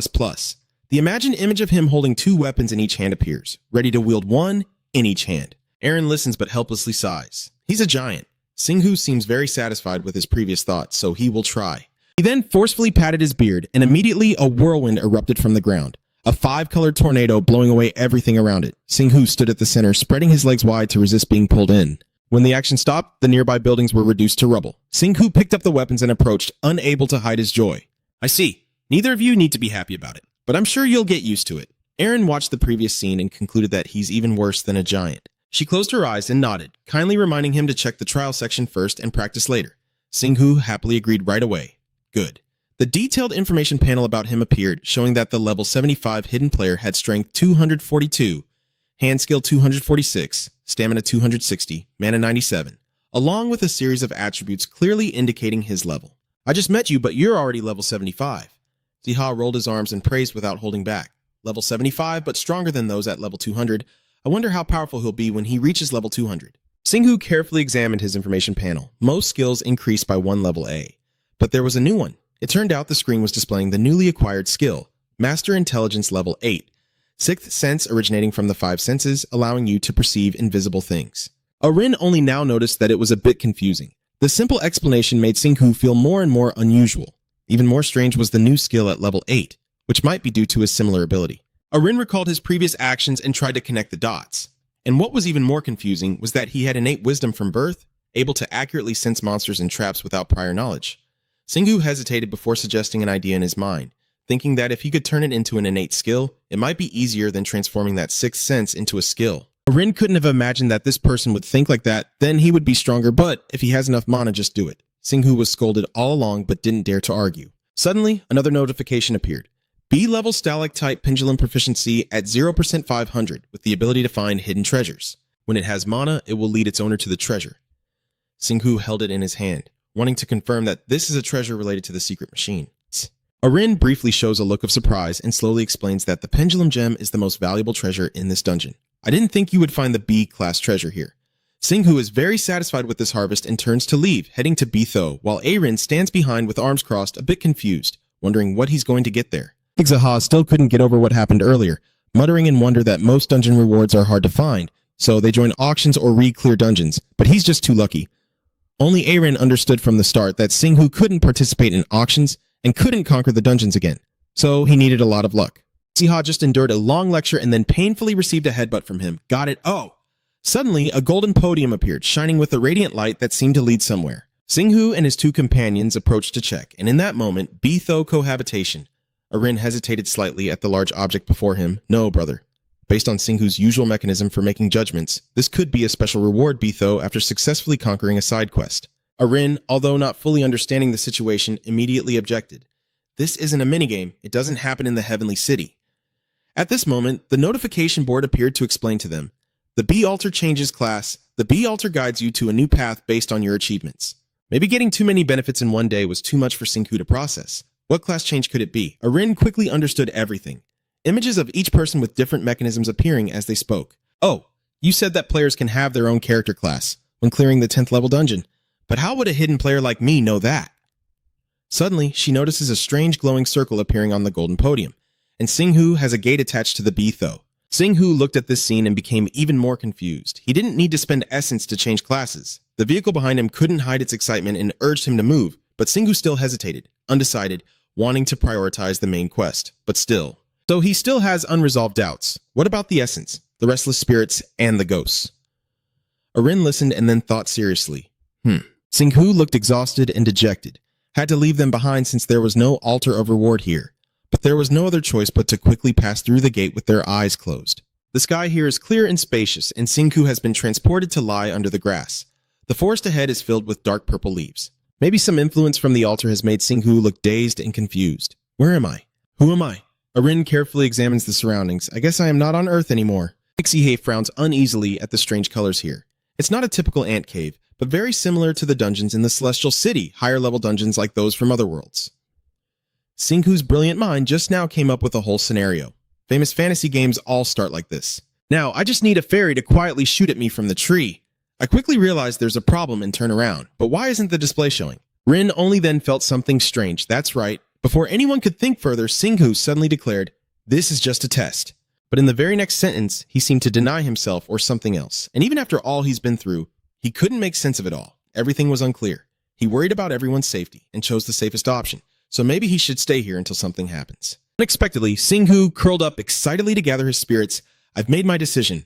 Your brain quickly runs through scenarios. If I leave the forest now, the locals of this world will suspect me for being an outsider, but I have to kill monsters to earn their trust. Hey, I don't understand where Singhu got such far-fetched ideas from, imagining himself praised by everyone as if he were truly there, so please help me make him a mercenary in this world. Aurene closed her eyes, speechless, thinking he's read too many novels. How could a deity transform into another world? Suddenly, she realized something, her face showing shock and amazement. Aurene's whole body radiated a terrifying aura when mentioning it. Slowly, if the Celestial City and the underground caves exist, then other worlds probably do too. Her face changed from fear to calmness and confidence, so that means the monsters we hunt are all from other worlds. They want to invade Earth as colonies, and now Singhu is helpless against this girl. You're the one who reads the most novels, Aurene. They crossed the strange, beautiful meadow together, only to be blocked by a tall, solid wall. Singhu looked at it more confidently, confirming his earlier guess. It's a different world.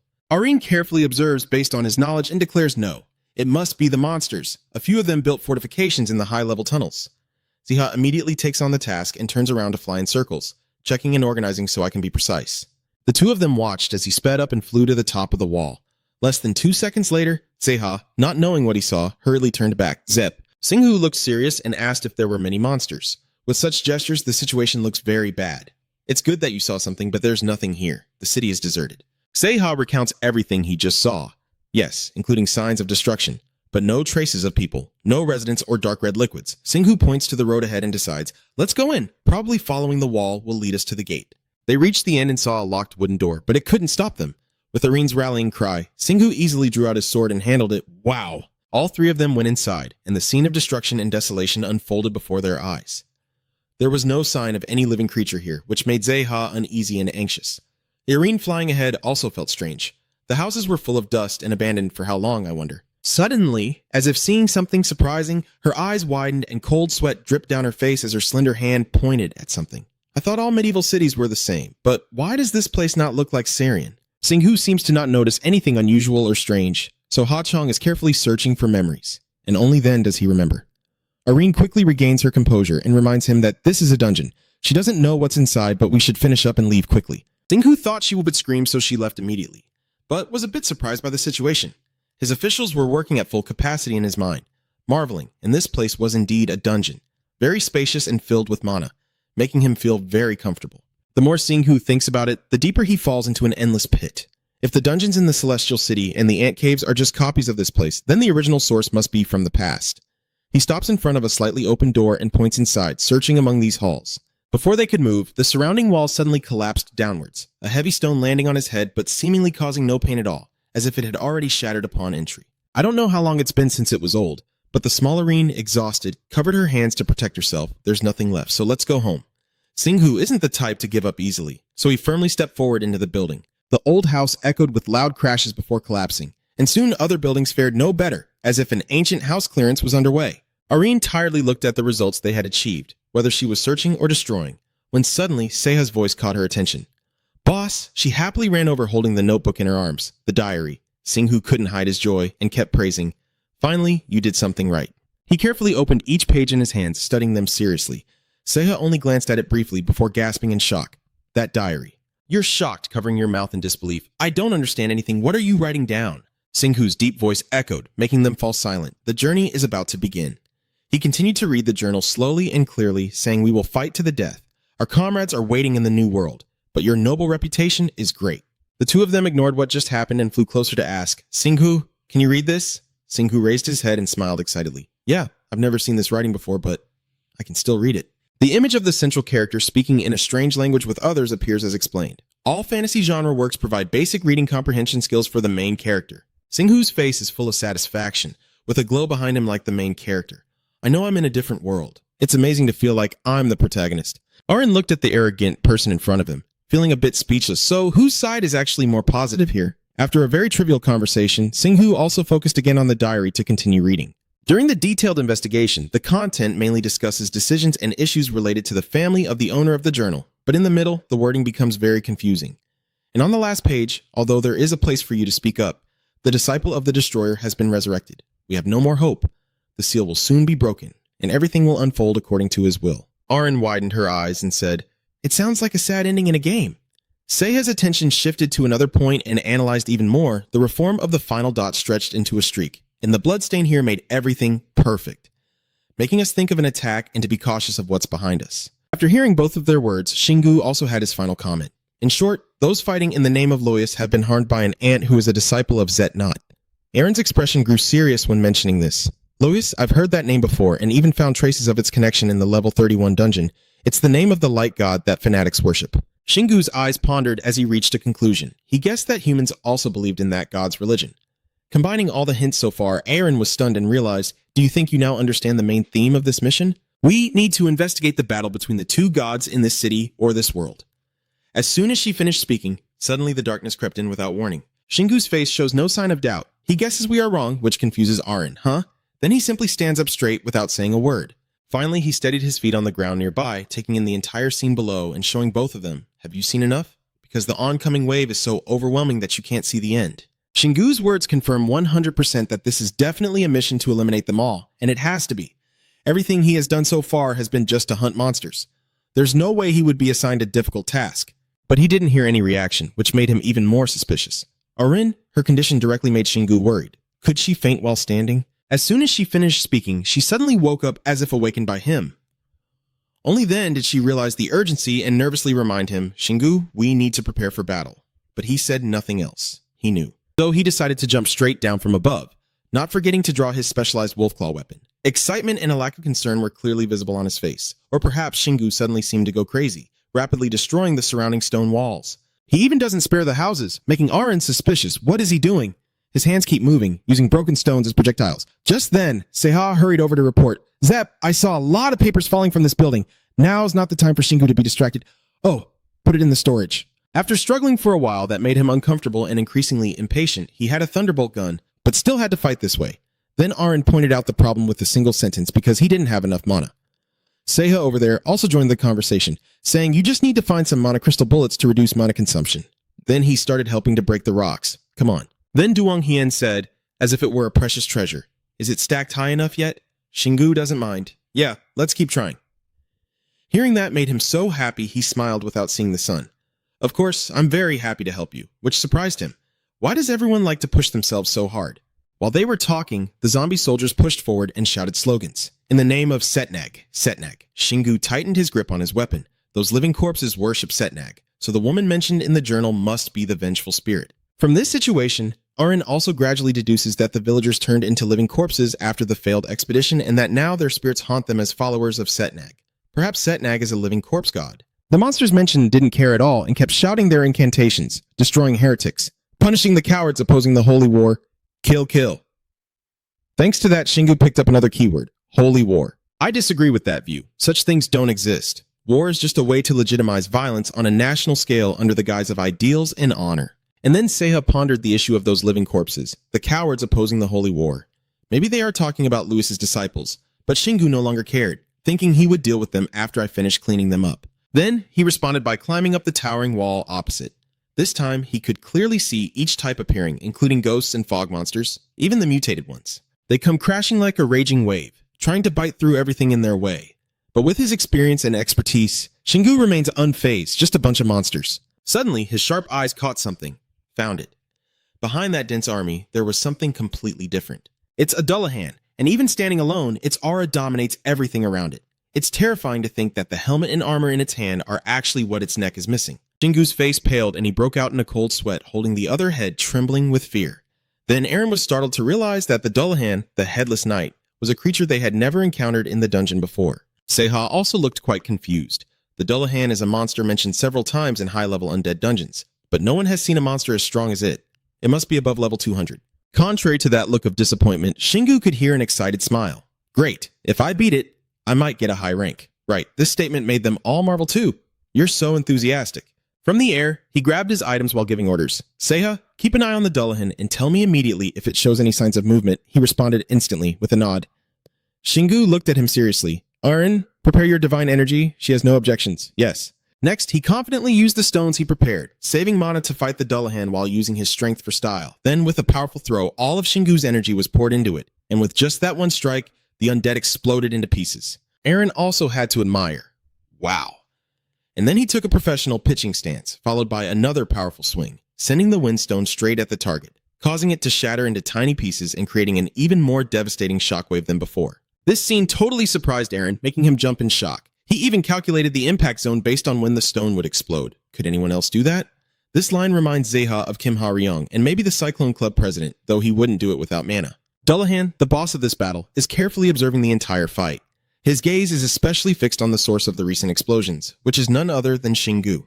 The whispering sound, originating from nowhere on the headless Dullahan, the archer girl, surprisingly reached Shingu, and Aaron also heard it clearly as he explained, the voice of the Dullahan was muffled by mana. That unarmed soldier spoke again with excitement. Death is what my master loves most. If the death of an entire army only costs one life, then it's quite interesting. Let's see how long you can last. After understanding everything, Shingu also starts to loosen up. So basically he won't do anything until he's done and ready. Fine. He no longer bothers with individual shots, but instead unleashes everything with a declaration. Now it's rapid fire mode. One shot after another tearing through the air, rushing straight toward the group of living corpses gathered from various species, basically giving them no super chance to rest. Suddenly, a vehicle rushed over to report that they were eating their own kind, causing Shingu to freeze. Huh? This ability of the monster isn't from any other species? It's that hungry ghost. It doesn't matter what species they are, their bodies ignite with fierce flames. By the time Aaron notices, they've already transformed. In the high-level evolved monsters, Shingu's tone becomes serious, so they only want to focus their power on a few chosen ones? I can't say for sure myself, but it's possible. Anyway, this time the gem in my hand still shot straight at the target like an arrow. With a single strike, he easily dispatched the newly leveled Hungry Demon, and at the same time, a mana crystal dropped right where it stood. Aaron also realized that the mana crystal, that smile of Shingu, as if he already had everything under control. I knew it. The next words of his confirmed 100% that we are not in a dungeon. This world is real. Of course, such a delicious thing wouldn't be missed by those hungry monsters. The cargo truck shouted out, there's another high-level monster eating a crystal. But Shingu isn't worried at all. Since he has nothing to lose, he just ignores it. Are you even listening? Do you know what the biggest difference between dungeons and real worlds is? He confidently states that it's leveling up, then Shingu tenses up and unleashes a surge of energy. A series of stones wrapped in mana are turned into bullets, waiting for the owner's command. Once everything is ready, I'll continue with my enthusiastic routine. My mana and strength will recover when I level up, so I don't need to hold back anymore. Seiha's face paled as he remembered he hadn't used any mana until now. Aaron looked on with pity. feeling sorry for Dunlahan. Without replying, Shingu directly knocked away the energy-charged stone. The previous explosions were nothing compared to this terrifying one. It was so powerful and fierce that it could reach all the way to Dunlahan. He didn't seem panicked by Shingu's change, so your family has started using mana. Your family's strength is quite surprising. But right now, he's calmly analyzing his own abilities, throwing a stone that costs 2% mana. That means I only have 48 more throws left if I can't recover from leveling up. Then the bad luck hits, and a relentless series of attacks begins without a pause. One after another, the corpses of the soldiers are burned to ash. They show no fear and become more aggressive, starting to use mana because they fear the power of the judge's destruction. At the same time, those hungry ghosts kept randomly evolving from their own kind, and Eren watched the situation with great concern, transforming for the second time, yet they still hadn't become fallen spirits, as if those giant hungry ghosts could reach each city. The army keeps pouring in so relentlessly that Shingu can't eliminate them all, driving him into a rage.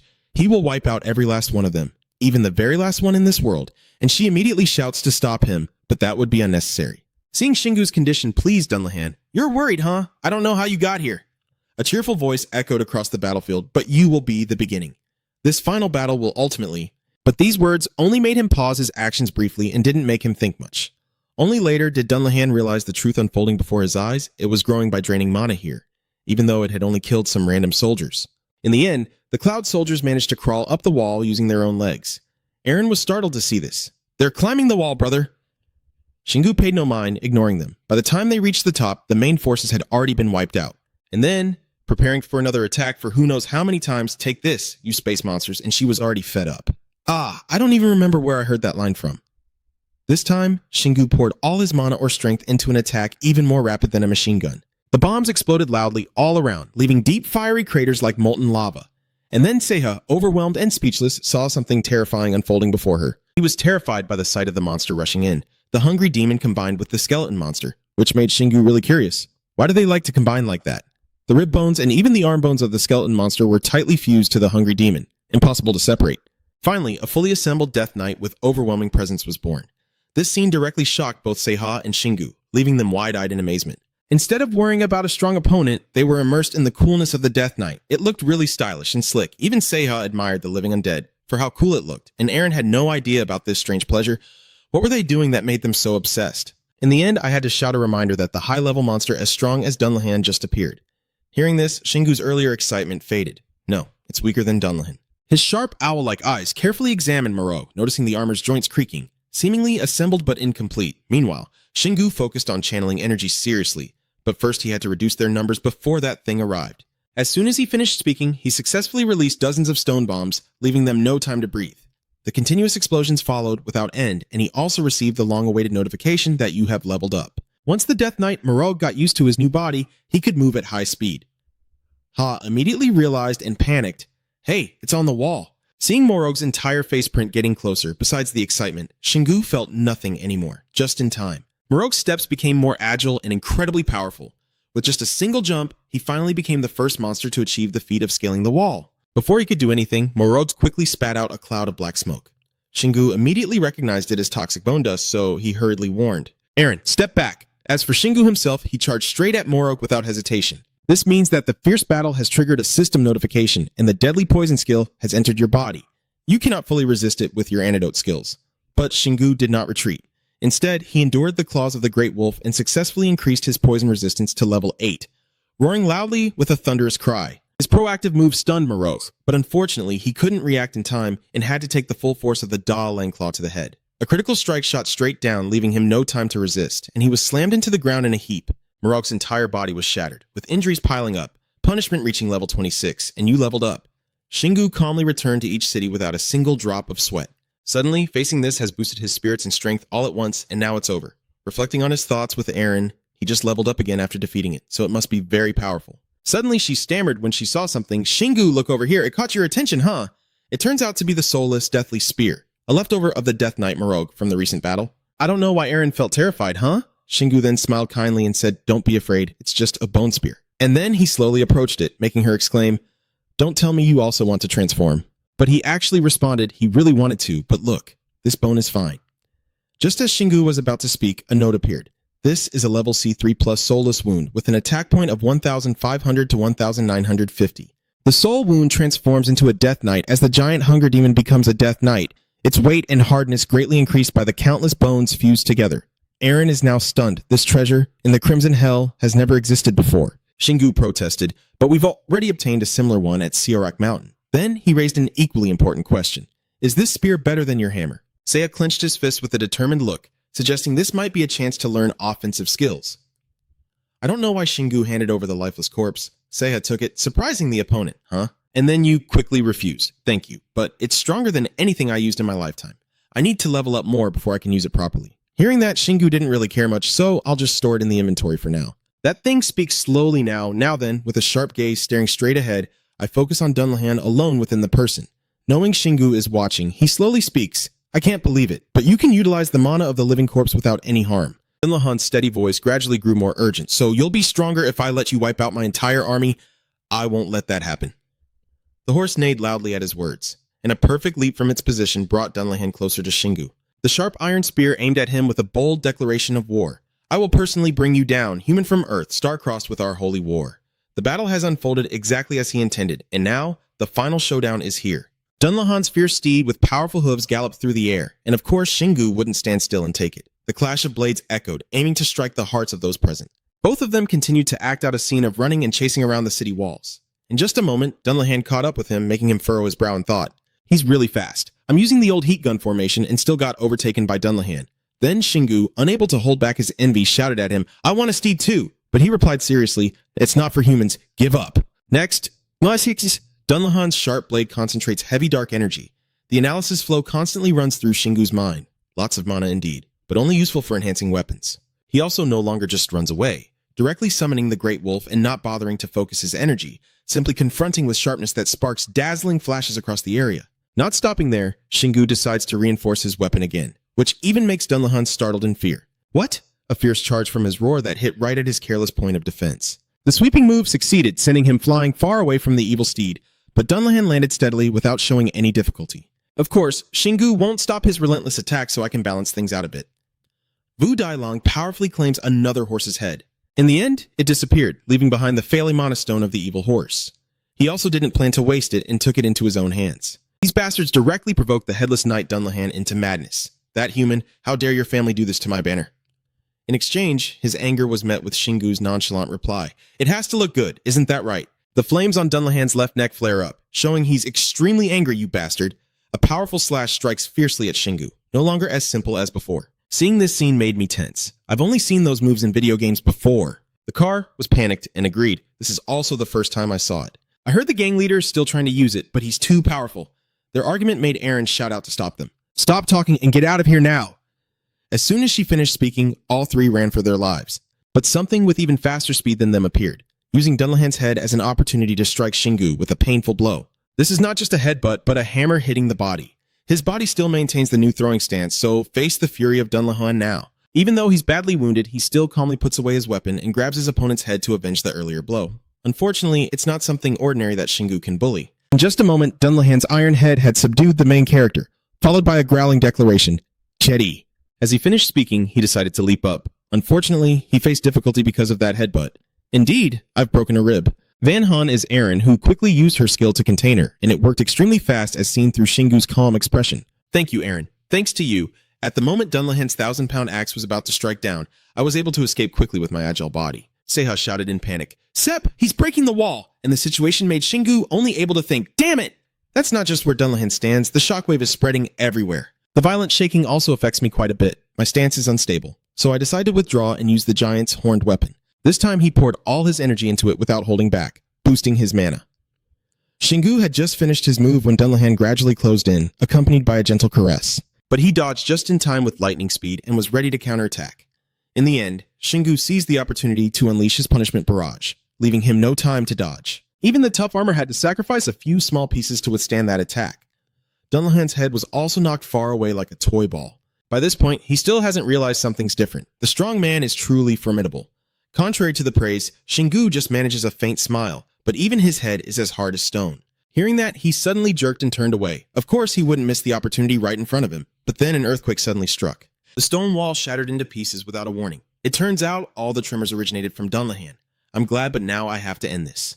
Watching Shingu's fearless face, he couldn't help but marvel. Someone clever enough to outwit me and strong enough to hurt me, yet mana rules this world. The spear in his hand, still brimming with energy after countless battles, shows that if your mana is less than your opponent's, you won't win. Another powerful slash tore through the stone, but besides the boulder, it couldn't cut anything else. This completely stunned Dunlahan. Where did he go? It turns out Zeha quickly rescued Shingu. Boss, let's fight, he's excited. Good job, Zeha. Gripping the sharp blade of Dailang in his hand, he confidently declared, "This is a great opportunity for me to use the special features of the hammer." As soon as he shouted, the giant transformed, and somehow the Voot Dailong suddenly shone brightly. It was so intense that I could see through the entire fate, making Dunlahan stunned. That's the sun. But he quickly dismissed it. No, it was that cursed strike.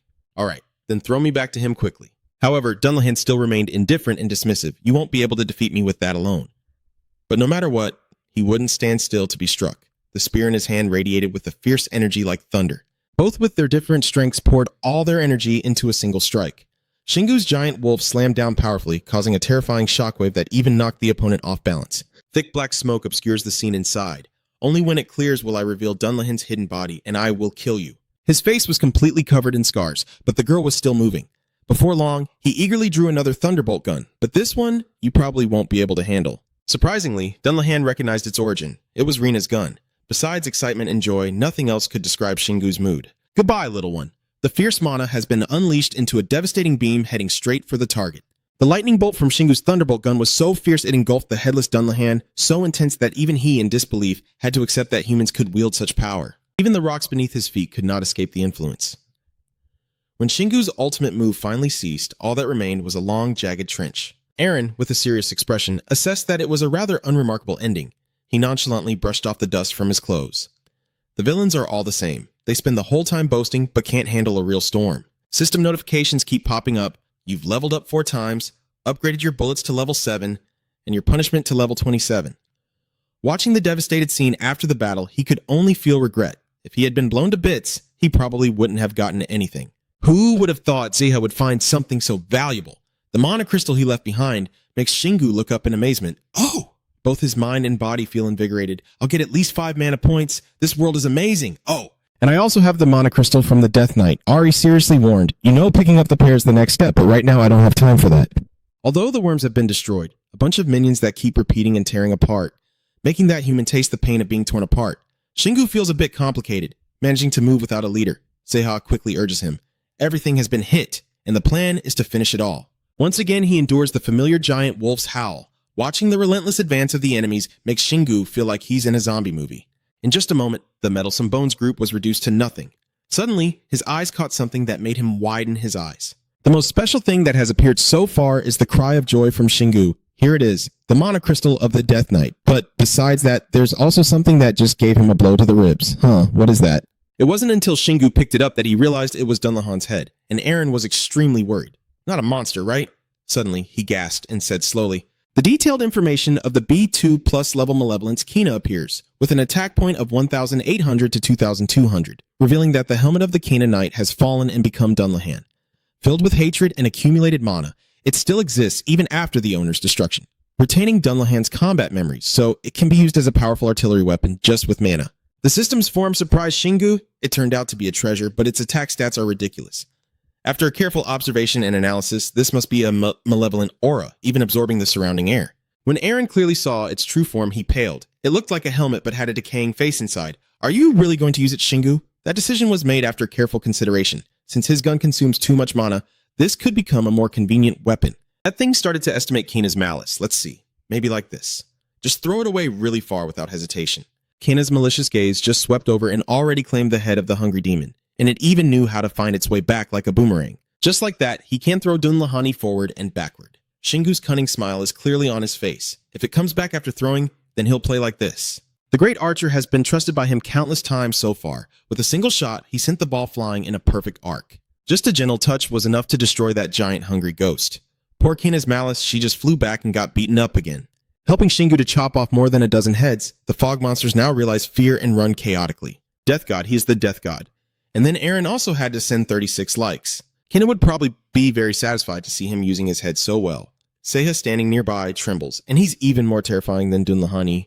However, Shingu's face didn't look very good. The mana consumption to use this head was on par with a powerful shot, so he probably couldn't use it for rapid fire. Now, all that's left in front of them besides the ruined scene is a pitch-black sky. At this point, he finally regains his composure and comments that everything has been destroyed. Eren felt utterly helpless. Even he thought so. It seemed like the ragtag zombies had all fled, but somehow a few still remained. Shingu immediately shifted into combat mode. The living corpses are still here. Come and see. The great sword in my hand is fully charged, and I will give you a quiet death. Time quickly passed, and some threat was lost behind the black cloud. Seiha looked around and sighed in relief. The city had disappeared entirely, and Shingu let out a breath of relief. Luckily, the company or the name matched right from the start. In the end, everything he needed to loot was collected smoothly. This last monocrystal vein, Eren observes, was thanks to that dungeon pendulum. Seiha beside him also chimes in, though not all of them felt like Dun Lahan, this truly is a dungeon. The world is good, and Shingu's face shows clear satisfaction. Yes, I can do more missions like this. Hearing that, Eren frowned slightly and thought, I don't think that's the main issue of the mission, but I don't care anymore. In the end, they finally had some free time, and prompted Shingu to shout out, let's see what these books say, as the city completely disappeared, leaving them only to sit on the sidelines and continue studying. Seiha was clearly surprised. The journal's cover was quite light but rather confusing. Eren was panicked and told hey, while this only recorded prayers to Lewis, suddenly a notification appeared without warning. Then she also made sure to share that it was asking if I wanted to become Lewis's priest. Shingu couldn't believe it and had to ask again to confirm that task was for me, not for him. Eren also felt it wasn't right and decided to decline, so just tell her no. Just then, Seiha arrived with another scroll. Sep, what about this one? It looks very old. Shingu perked up excitedly. Great, most of the big hints are in it. His deep voice slowly echoed throughout the area. But Your Excellency, we can become anything. This battle is for you, and no one will dare oppose it. Based on what they found, it made Seiya suspicious. Do you think it's about the war between Setnik and Lewis? On the contrary, Shingu denied it. Well, I don't think it's just about this world. Since this is what Trapp mentioned, Don Lahan said the Earth is resisting the Holy War, and Eren's calm attitude only spoke of this, as if we had to use Thien Than and Hang Kien to counter his words. Suddenly something appeared that caught Shingu's attention. It was the system's new update notification. You now know the truth that the items of the gods from other worlds are lurking to conquer Earth. Tiancheng has stopped them but now has reached its limit, their memories and mana gradually entangling into Earth. Thanks to that, Shingu is now 100% sure that they want to invade Earth, which means Tiancheng is indeed involved. This time, the system is asking him, having proven himself suitable to become a guardian, pursuer, and destroyer, what will he choose? The words in front of Shingu made him feel stunned and elated. Eren Sokum quickly glanced at Shingu's new notification as most players had already cleared the level 10 dungeon and found their character class around level 85. So, it's reasonable that he found his class at level 83. Suddenly, Seiha beside him confidently declared that he would become the strongest person in the world after discovering his class, making her break out in sweat. Why would he be the proud one? After all the back and forth, Eren finally smiles brightly and sweetly. Anyway, congratulations, Shingu. Meanwhile, the person both of them have been mentioning all this time is busy with the character classes suggested by the system, such as Guardian, Pursuit, and Destruction. But less than a second later, he quickly chose it, probably to go with the Breaker class, making Eren hurriedly remind him, I know you'll pick it, but you should think carefully first. And Seiha just smiled happily and praised sincerely. It suits you very well. Finally, the notification appeared once again for Shingu. You have become a breaker, awakening your own power. His whole body trembled intensely, and then the pain almost made him kneel to the ground, causing Eren to shout anxiously, Shingu. The agonizing scream of him seems to tear the space apart. And then it ends with a literal explosion of muscles. Now Shingu has almost become a completely different person. Could it be that the character transformation always hurts like this? She immediately protests, of course not. Suddenly something moved, catching Eren's attention. It was the entire land trembling violently, yet there was no boss nearby. She was terrified as she realized the truth. The world know, this place is collapsing. At this moment, Seiha shouted again with a tense voice, Eren, I see something big. It might be. A pair of glowing eyes bend space and time itself, their thunderous voice echoing across the area. At last, the Earth is here. The chilling fear and terror instantly overwhelmed both Seiha and Eren. At the same time, updates about Shingu kept coming, revealing that you had leveled up twice and the fearless spirit had reached level 8, enduring all pain. His whole body shuddered as if he had fully regained consciousness and finally let out a long breath. Shingu was almost exhausted and couldn't care less about what was around him. Damn it, I finally endured it. Eren stammered his name, Shingu, and Seiha just as urgently, hey, there's a monster. That thing, only caring about those eyes, means I can't finish you off right now. Now Shingu is paying attention, a woman's voice, and the world is shaking even more violently than before. And then suddenly, all three of them burst into light and appeared again in the room without anyone warning them. Eren looked around in confusion and realized this was a rest area. But Shingu no longer cared about such trivial matters now, huh? His muscles change and burn more fiercely than ever, causing him to scream in agony. Ah! Aaron is startled and terrified. Oh, Shingu. But Seiha quickly reassures him. Calm down, Aaron. Only he has enough reason to notice the difference. He just changed his character layer so he won't die. Our bodies are also transforming. The red blood cells rush in fiercely, while the strange symbols on Shingu's body tighten with a terrifying appearance. Strange hieroglyphic characters spread across your body. The system displays a screen. Whether it's the present or the past doesn't matter anymore. You just want to destroy something, but the path you take will be the most glorious and the hardest to tame. The announcement continues to update you that you have become a breaker, with all stats and skills greatly increased, and you have gained the giant strength skill. And then, after a dark battle, Shingu's eyes slowly open to the call from Aaron. You stop your evil thoughts and wonder who this beautiful girl is. Her face is full of worry. Shingu, don't you see her? Finally, you are fully awake and understand the situation. What? It turns out to be Aaron, and you're so big now. But she sighs in relief without answering, glad that you saw her. That looks like a teasing reminder to get dressed quickly. I'll explain later. You just follow my lead. Oh, okay. Only then did Shingu suddenly remember, where is Seiha? As soon as he finished speaking, he approached, and I was full of doubts. This sudden change affected not only Aaron, but also Seiha. This really left Shingu confused about what was going on. Why the two of them? As soon as he spoke, he fell silent and analyzed it himself. The resort is bigger now, maybe because I changed my character class, and it increased in size. And then, the system revealed the answer. A 4-star retreat where your mana and health do not decrease even when using skills here. He also understood more clearly about all the strange things before his eyes. Oh, I see. Aaron, looking as excited as a female idol, confirmed that yes, here we will return to our original forms no matter how long it takes. This place changes with him, so it's definitely not just for resting. Next, Seiha explained with a calmer attitude. We also changed, though not as much as you did. But our change was greater than when we first received the character class. Singwoo also felt just as excited. He felt lighter, according to Aaron, because he's much stronger. She feels happier for him now, so he can fight any enemy. But Singwoo isn't very optimistic about that. He doesn't quite understand why. A heavy stream of thoughts flooded my mind. Maybe not from Earth, but in other worlds. Like the woman's voice directly entered my mind. Then suddenly I smiled with amusement. So how can I chase after her? A confident smile spreads across Singwoo's face as he chooses to break through everything. Thinking of the monsters waiting ahead, he silently vows to wipe them all out, to become stronger so he can eliminate those he can't defeat right now. Then, he calmed down and checked his status. The detailed profile of Singwoo at level 85 with the destructive character class appeared, showing full information about his strength and skills, from immunity and innate abilities to activations. Aaron gazed in awe. Wow, and Singwoo confidently assessed himself as if he had become a completely different person.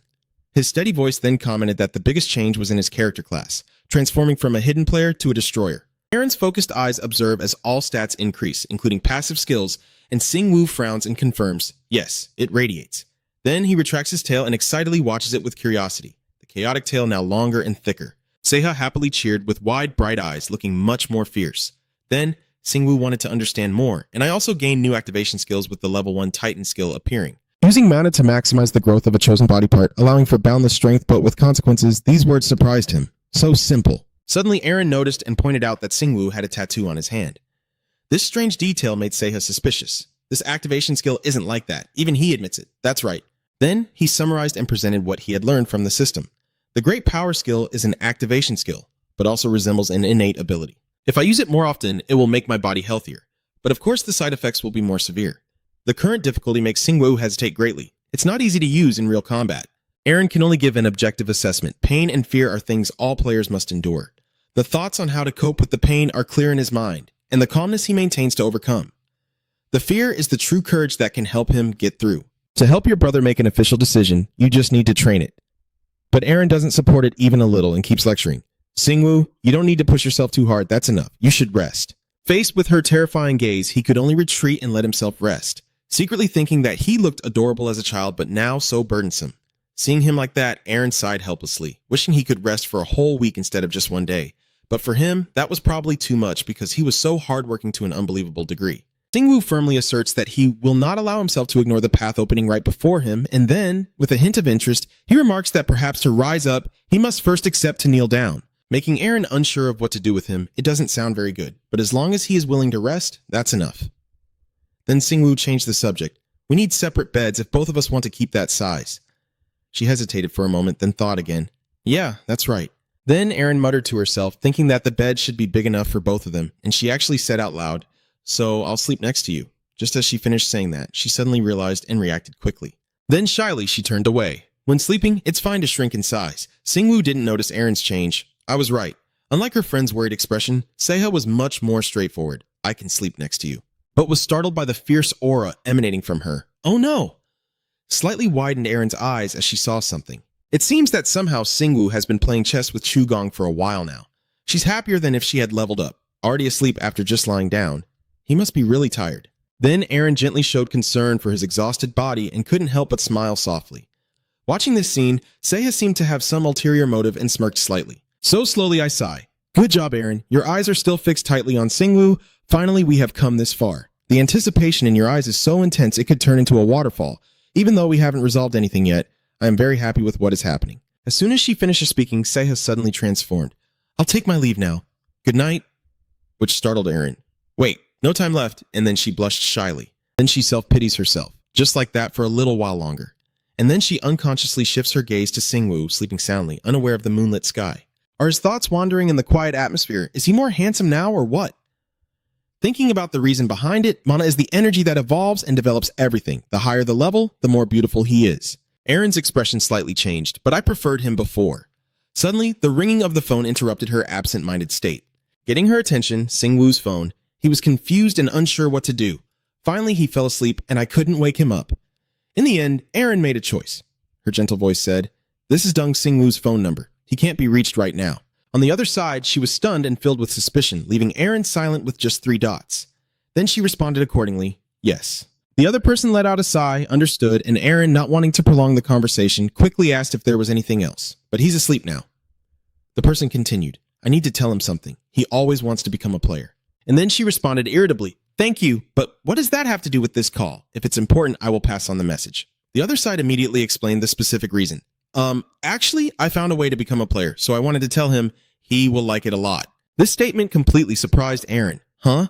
As if the other side was afraid she wouldn't believe and emphasized, I'm telling the truth, there is a way to become a player. Time passes quickly and Singwoo enjoys a refreshing, joyful sleep. Stretching happily, good morning. Then, suddenly noticing how much Erin needs care, I stayed awake all night. I sighed in frustration when mentioning this. Did you sleep? Even though it wasn't a good sleep. So just pretend you didn't sleep. And then my eyes turned serious again. Someone called you while you were sleeping? I know it's not true, but I still answered. For Singwoo, it's no problem. It's fine, Erin said. That person's name is Lee Si-hee. Hearing that name made him curious. What did she say? His attitude surprised Erin. He was so calm but still responded as he remembered. She said there's a way to make him a player. Those words triggered the methods he knew, sneaking in as a player, capturing players right in the middle of the field. If it were her tone, a bit heavy. I already asked, but she said she wants to meet you in person. Singwoo smirked and sighed. She's still as adorable as ever. Erin's mood immediately dropped to a low point as he asked, Your girlfriend? You don't know anything about her, right? Yes. This direct response left her unsure of how to react, so she answered quickly. Then, Rung's voice dropped as he said that they had broken up a long time ago, right after she became a player. This immediately made Erin extremely upset, so she became a player and kicked him out, or did she find someone better? Singwoo shook his head immediately. No. He sincerely explained the situation at that time because he no longer had the face to face her, feeling himself inferior. Erin's anger subsided immediately. Sorry about that. Singwoo remained calm and didn't show any temper. It's okay, don't worry. Then she smiled because he's the one unexpectedly questioning him back, as if he was a monster at that moment. So the main issue at hand is whether you're really planning to go see her. Singwoo hesitated before checking his phone, already having a faint suspicion, hoping she wouldn't be online. As expected, there's nothing there. I have to go see her, Erin, noticing his slightly annoyed attitude, just gently nodded. Yes. At the same time, she was also speculating internally, basically thinking that Singwoo kicked CI. But she still misses him a lot. I can't remember the reason for the breakup, though. Hearing that, Erin's face suddenly paled. This is too dangerous. Suddenly, a system message appeared in front of Singwoo, informing him that he could upgrade the rest area using Essence. Then, the information quickly changed, saying he could use 30% of the Essence to upgrade the rest area to level 5. Do you want to do it? Singwoo stroked his chin in deep thought, realizing it was too little compared to what he needed before. Zeha, standing behind him reluctantly, subtly reminded him that he had to save soul essence for calming the spirit since he couldn't find a proper altar. And those words suddenly woke him up. Yes, that's right. Just let things take their course naturally, so. Singwoo pressed the agree button and did what he could before leaving. Immediately afterward, the space around the 3 of them changed. The interior, a brand new wardrobe forest appeared. The bathroom and toilet were also upgraded to become more modern, and the kitchen with a new table was also renovated. Erin exclaimed with bright eyes, the house is bigger now, almost like a normal house. The notification has been updated. The resting area has reached level 5, and the interior capabilities have been improved. A series of new features are gradually appearing, like a level 1 kitchen that can cook and process monster mana stones, or the ability to upgrade storage, fridge, doors, and create a level 1 training room to practice strength without losing control of energy. Shingu read carefully, then muttered, "Can I upgrade the furniture and create a training room?" Then, the system immediately responded that you can achieve it with 97% mastery. That news made Shingu feel much more confident, but Seiha gently reminded him that it was still the soul's essence and the fallen spirit. But he was immediately warned by Shingu to be quiet, Seiha. Soon after, the fully equipped training room appeared. Your rest area has been upgraded to level 5, including a level 2 forest where you can sleep, recover stamina and mana with a 10% increase in efficiency. There is also a level 2 storage cabinet that can hold items and gradually restore the stored items to their original state. The door has also been upgraded to level 3, allowing access outside to nearby dungeons using the essence saved or with the key in the resting area. Thanks to the door, he can also identify 3 familiar points for easy entry and exit. Additionally, there is a level 1 bathroom for bathing, removing bacteria and harmful charms from the body, and a level 2 cold storage that can hold items and produce 2 random potions every 10 hours. There is also a level 2 teleportation device that can use essence to locate dungeons within 50 kilometers and find the attack routes of invaders. Additionally, there is a level 1 stove for cooking and processing monster mana stones. Finally, the level 1 training room with equipment that cannot be destroyed caught Arine's full attention, her eyes wide and her mouth agape in amazement. Shingu was also very pleased. Great, just looking through these things. Only the car is standing next to the cabinet, curious. I wonder if the cabinet can also repair treasures. Shingu simply replied calmly that the treasure is durable, so if needed, just put it in there, then moved on to another interior. Next was the refrigerator. Shingu reached out and pulled open the cabinet for the first time, with Arine standing nearby watching. He's never used medicine before, and seeing the 2 neatly arranged rows of bottles inside, Shingu wondered if the red one was blood and the blue one was mana. Then Arine quickly replied, "That's the typical color." "I don't know where Ziha got that bright purple poison, Zep." I see it's not just a healing potion, its appearance makes Shingu frown too. What a terrifying color. The information display reappears. This is a mild poison, odorless and tasteless. Anyone without poison resistance will feel numb after drinking it. Its effect makes Shingu shiver. Is he about to kill someone? Zeha then pulls out 2 strange bottles. Look at how they are arranged, drawing his attention back. "Oh! In your hands are 2 bottles of medicine, one like snow and the other like fire. They are respectively light freezing medicine containing mana fluid that causes freezing, creating ice within a certain range, and the light explosive containing mana fluid that causes an explosion when the bottle breaks." Shingu quickly grabbed it and threw the red bottle into his bag. His eyes gleamed with a sinister smile, thinking that the explosive would be perfect for real combat, making Aaron nearby feel wary, imagining a grim scenario like a bomber appearing, right? But that's not what Shingu cares about. He isn't concerned because he hasn't needed to use medicine until now. But the refrigerator has too much potential. Haji's car folds his fingers to other things. Now he needs to check the training room, the machine, and the door. Then Shingu says again, "The training room is simple, so just leave it be." So the 3 of them should move on to the next item. The level 2 machine can use essence to locate dungeons within a 50-kilometer radius and find the invaders' attack routes. Shingu read and pondered. Attack routes, huh? Maybe. In his mind, he visualized some monsters related to the divine worship and their route back to their world. Then Shingu roughly calculated that he probably needed to reach a certain character level before he could upgrade the machine leg. But there's one thing bothering him. Of course he doesn't know where it is. Aaron also pondered and added a sentence but couldn't find the transfer altar either. However, now Shingu decided to forget all that and keep exploring. But now he knows what to do if he wants to get out of here. As you get closer, the information panel immediately appears, showing a level 3 door leading outside. You can access the nearby dungeon using the saved essence or by using the key in the resting area, allowing you to identify 3 familiar points for easy entry. Shingu read and summarized briefly that passing through this door leads anywhere he wants, and he was very excited about the car behind him, so he didn't bother exploring random ant caves, hoping the next one would lead to the surface. But Shingu looked pouty, wanting to fight sea monsters, only to be shot down by Aaron, who insisted he should be confident when he swims. Shingu raised his hand to operate the control panel so the exit would be near his house. Suddenly, he froze because he wasn't in the water. So after showering and changing clothes, the 3 of them, Shingu, Hua, Chuang, Aaron, and the others, passed through the door. And outside, everyone stretched and took a deep breath of fresh air. Much better now. I thought we'd have to spend months inside, boss. Aaron smiled happily, saying it's better to wear this outfit outside. However, the street in front of us is completely empty.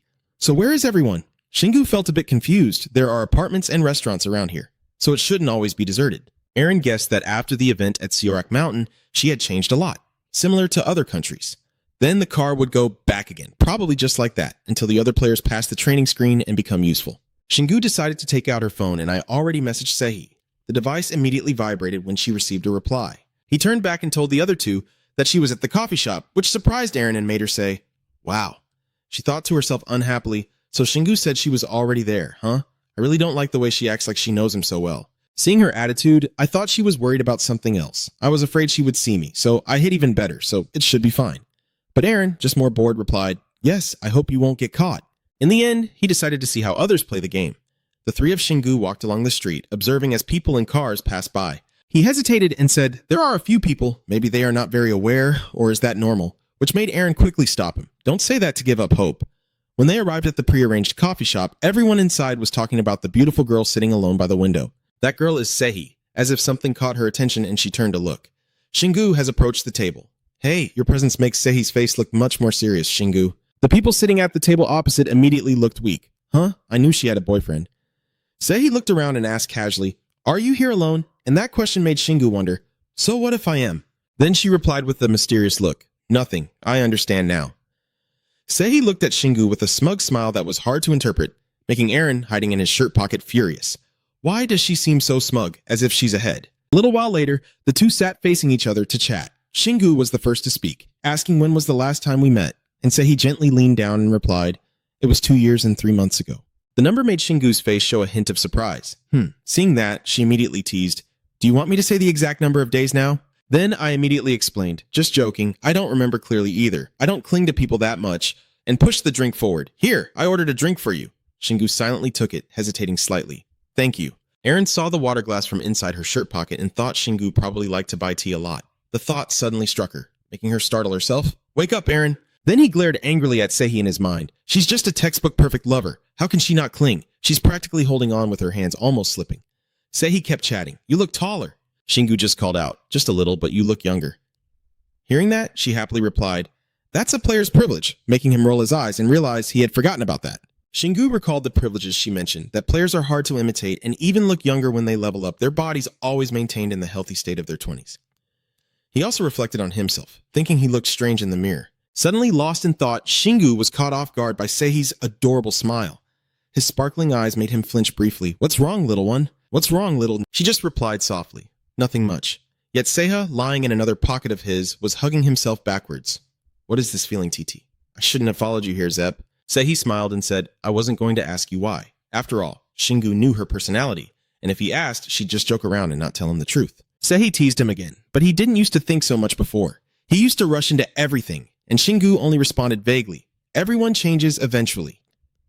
His answer made Seihi fall silent for a moment, looking a bit disappointed. Then she said, "I'm not 100% sure either." Shingu continued calmly, "I guessed as much."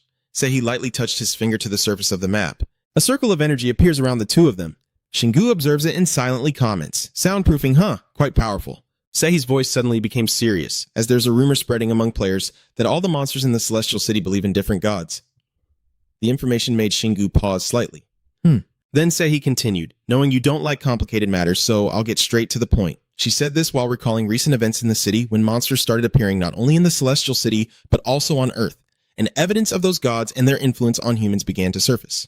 And that god told me it was possible to turn ordinary people into players? See, he immediately confirmed yes. At least I have to believe that the god exists and that he told me so. Hearing that, Shingu's only thought was a lie. The one who grants powers to turn people into players would never ally with the gods Seihi mentioned. At this moment, she was pulled closer and said, "You've always been someone special, Shingu. You would become much stronger if you became a player." Then, she reached out and touched your hand, her face showing a hint of worry. "You're just heading to the place where you truly belong. That's what you've always wanted." She looked straight into his eyes with her cheeks flushed, and Shingu looked back. The hand holding his was examined again by Seihi. Only her gang knew that position, and if he still wanted to become a player. Her face was full of sincerity. "Will you go with me? I know I have no proof, but can you trust me?" But Shingu coldly pulled his hand away, thinking that your gang had found that place, and wondering if you could really tell me this. Seihi is very determined you can do it. You're the gang leader after all, but Shingu still has concerns. If others find out, they'll definitely take it. Seihi remains resolute. "You're the first and last person I will talk about this with. Do I need to explain why?" Who would have thought Shingu wouldn't waver? No need. She had to compromise. "All right, I'll tell you after you actually become a player." Shingu was about to speak but hesitated. "Seihi, Then, he could only think to himself that he wouldn't regain his lost emotions just because he became a player. If that were the case, he would have called you immediately after becoming an undercover player. His heart was heavy. Would she slap him if he told her the truth? Then Shingu's thoughts shifted again. But I have to find out about the god and the traces she mentioned, and I will clear up her misunderstanding afterward. Finally, he spoke. Thank you, Seihi. I will trust you. And she responded with a bright smile. Yes, sir. The two of them leave the coffee shop and walk down the busy street.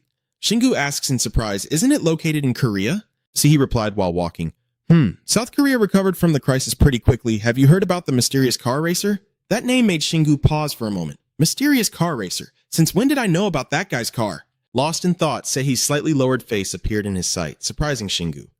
What's wrong, little sister? Then she replied, it's nothing, really. But you think differently. She suspects that I am the mysterious car enthusiast, but my mana is now fully under control, so she will overlook it quickly. Seihi continued to tell, thanks to that person, there are no more giant monster territories in Korea now, but in other countries that's not the case, so our guild took on missions to help them. She then started talking about her guild and its achievements, saying that her guild, the Strongmen Guild, arrived in Otaru, Hokkaido 5 days ago to exterminate the Tengu mountain goblins. Seihi gestured as she recounted that they operate all over the mountain, so several guilds have joined forces. Then she described her journey there, and how she was the first to find traces of the god. If not, she wouldn't have dared to want anything abroad. Memory flooded back to Seihi's mind, of a small temple deep in the forest where she and a few other guild members found it. That memory still seemed deeply imprinted in her mind. We secretly entered and discovered it. What they faced was a giant demon warrior wielding a scythe, along with guards protecting the temple. Every clash and strike is still vivid in Seihi's memory. That was a fierce battle between her guild and the armored monster in that temple. We fought together to defeat it. When July ended, a strange light appeared, and she said that was when we heard the voice of a god.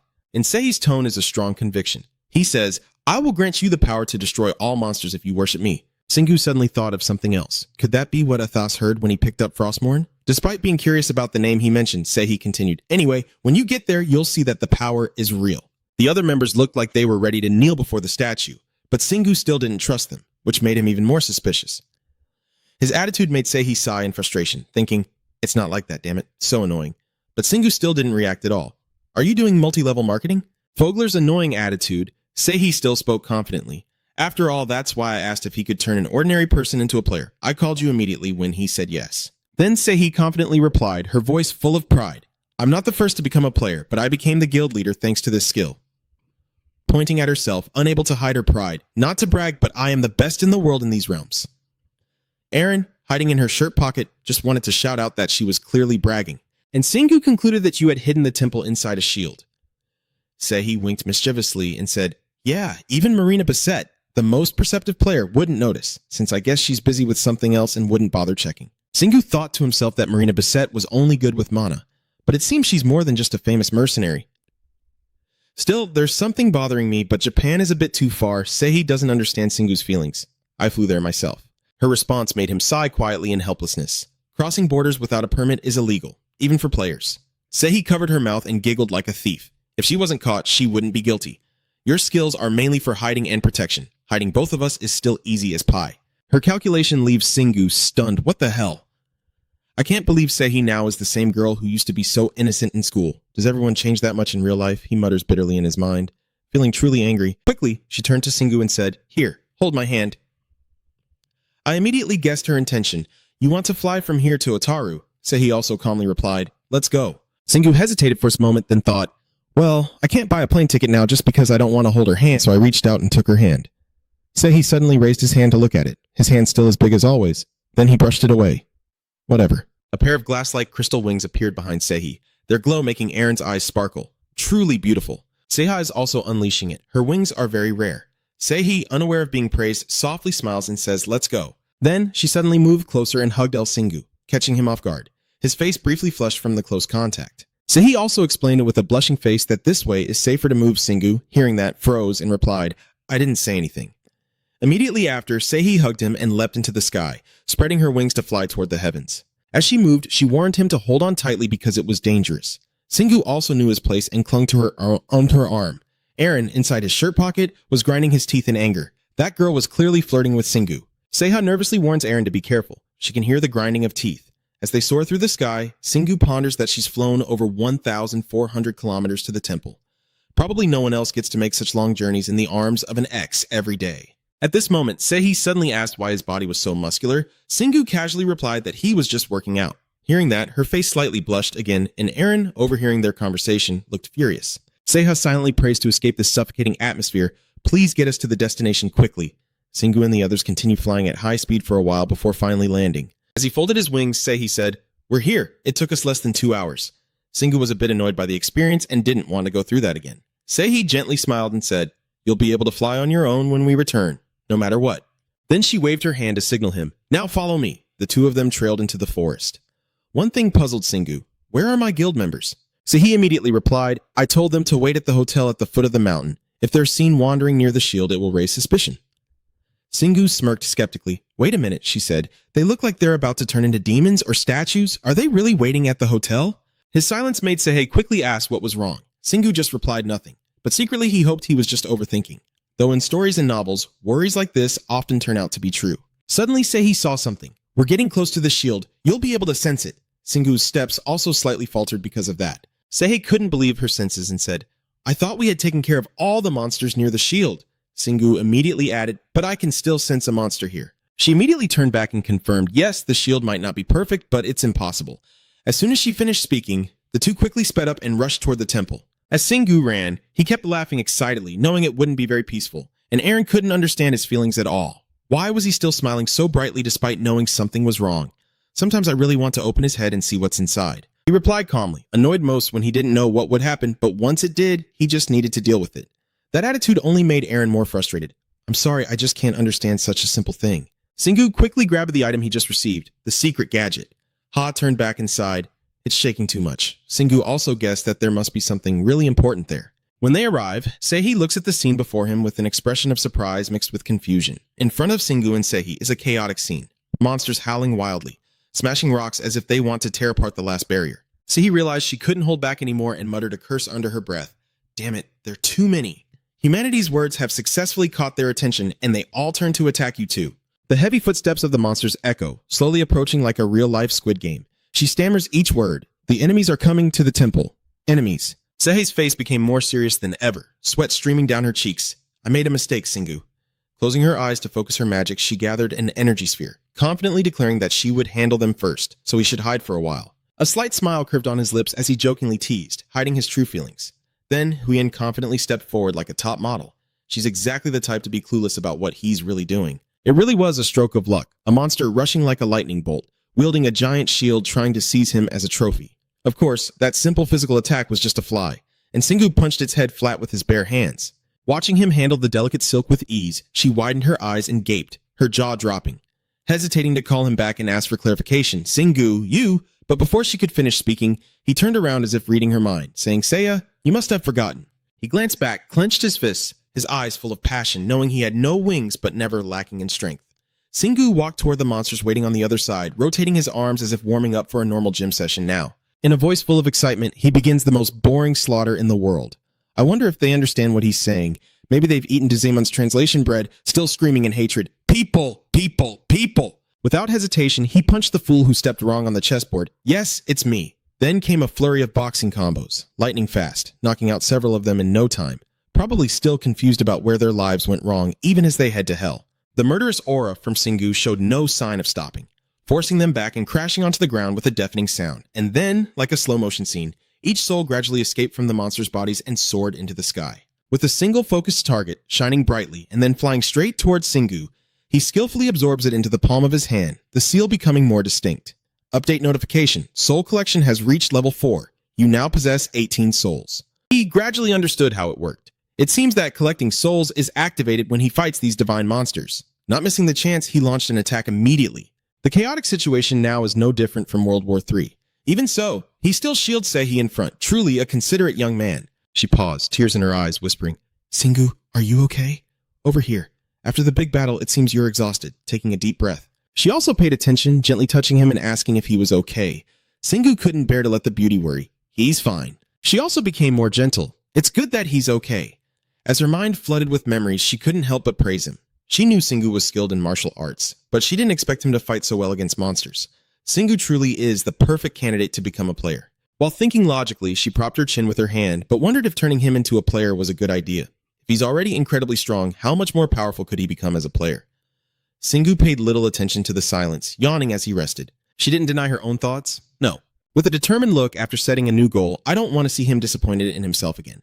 I'll think everything through after he becomes a player. Sehi the food then assumed an indifferent, arrogant expression as he explained, noting that the bodies of defeated monsters are considered valuable ingredients in the outside world. She revealed things bit by bit, saying that the stronger monsters would drop what is called Fale Mana, which is a bit more valuable and contains even more special information. This is a secret, but we also received a version after defeating the Temple Guardian. She scoffed, gathered the corpses together, and said the most important thing now is to turn him into a player. I will put all the essence into the storage first and deal with the rest later. She waved her hand to signal him, Aaron, and Seha to go inside.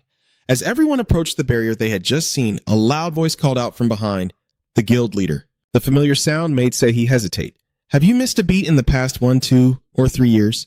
Turning around, he saw the 5 members of the Strongman Society standing casually there. Their faces looked a bit different from usual, more reserved and less friendly, and she frowned slightly, puzzled, asking, "What are you guys doing here?" She raised her eyebrows slightly, puzzled as she asked, "What are you guys doing here?" On the contrary, he seems to have realized something and feels a bit proud of himself. This is exactly what I was worried about. If I keep guessing correctly like this, I might be able to see the future with my eyes. I had a strange feeling that something was off, so I stepped back cautiously. I thought I told you to stay put. Chengu didn't answer and moved on to another matter, pointing his sword directly at them. So what are you all doing here? And who is that guy? See, he didn't predict in advance, her whole body bristling like a hedgehog, and she snapped back, "Do I need to report everything I do to you?" He raised an eyebrow lightly. The chieftain sneered sarcastically, "We don't care what you usually do, but this temple is different." I give her a look full of suspicion and ask, "Did you tell the other factions about this? Or was it you who said we should hide it?" The fat Minjun immediately shouted loudly, "Are you planning to sell it? I found it strange when you made us wait." Of course, Sehi didn't accept this unexpected gift from nowhere. I didn't sell anything, nor did I stop you from using it. I am just exercising my rights over this temple. You argued back. Why are you questioning me? Bigger guy Minjun is no pushover. He immediately exploded, losing his temper. She was talking nonsense. His voice grew sharp and fiery, his whole body tense as if he was about to jump out, dismiss those excuses and say, "Why they made us wait downstairs? Are you planning to keep this temple for yourself?" Sehi never imagined she would hear such harsh words one day. "What's wrong with you all? Just listen to what she's saying." Singu has had enough already, pointing directly at their heads as a warning. It's clear they've gone crazy.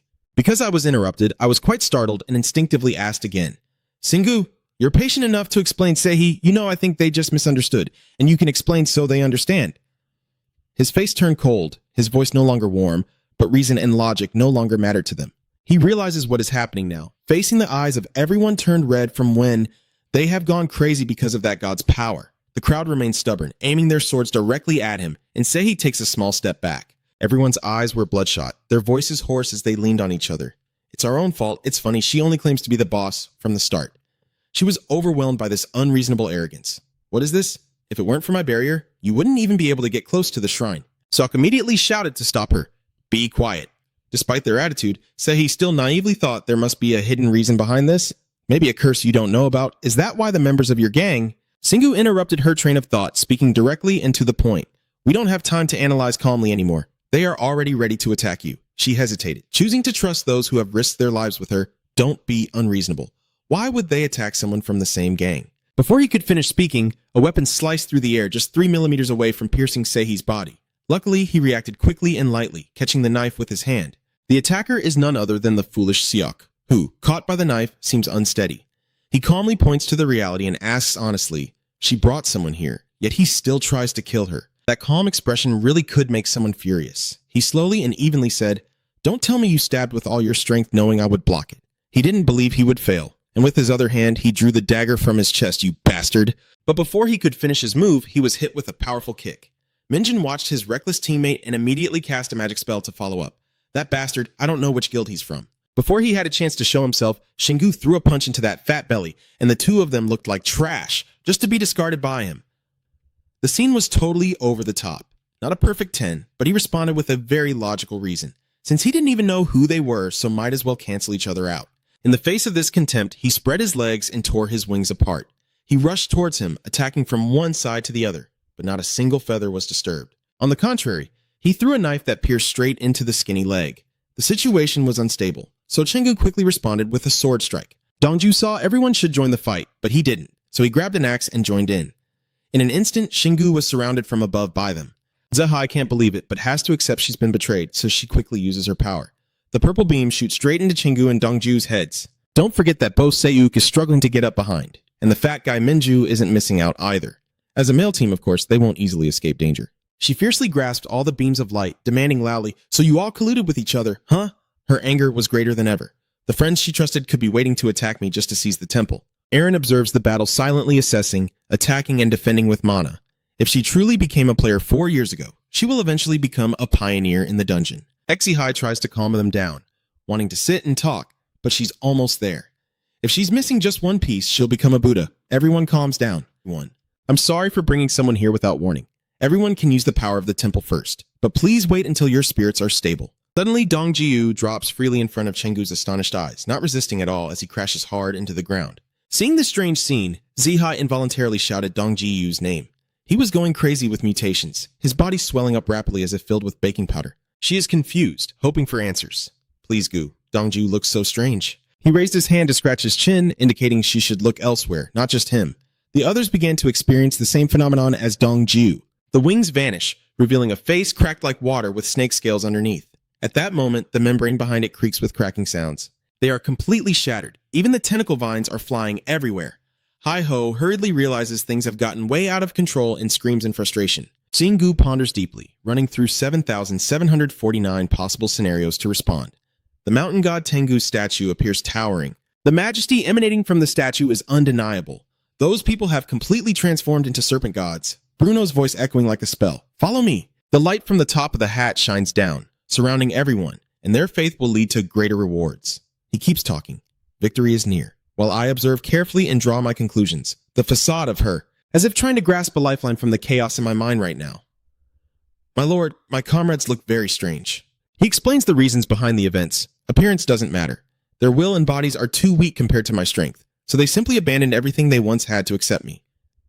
Bruno speaks a long, flowery speech. If they truly belong to me, they will find a new identity within me. But he couldn't fool Xingu's sharp eyes. He simply pointed at him and said, in other words, the one who turned humans into monsters. Sei was startled and turned around quickly, staring at him intently as if to verify his credibility. Then, she sang loudly, releasing all her suppressed anger and frustration, breaking free from her cocoon. After this day, even if she becomes stronger, they will no longer be themselves. He slipped behind the frantic, screaming gods. He gradually saw through everything and reached a conclusion. He didn't give them wings, he took them away, and then hesitated before saying he could turn ordinary people into players. Dehai quickly gestures and uses her power, and the transparent blades appear to trap them. It seems that in this form, they are not very smart, still standing there stiffly. After a while, she started punching and kicking, crying out to go outside. Yeah, humans? She both resisted and asked, you said you would turn Sengu into a player. Are you also planning to turn him into a monster? In the end, her voice became firm, telling him to go. And then she said, everything I wish for will come true. He calmly observes that his decisions are always correct, player. There's no need to cling to that facade. Your strength doesn't matter.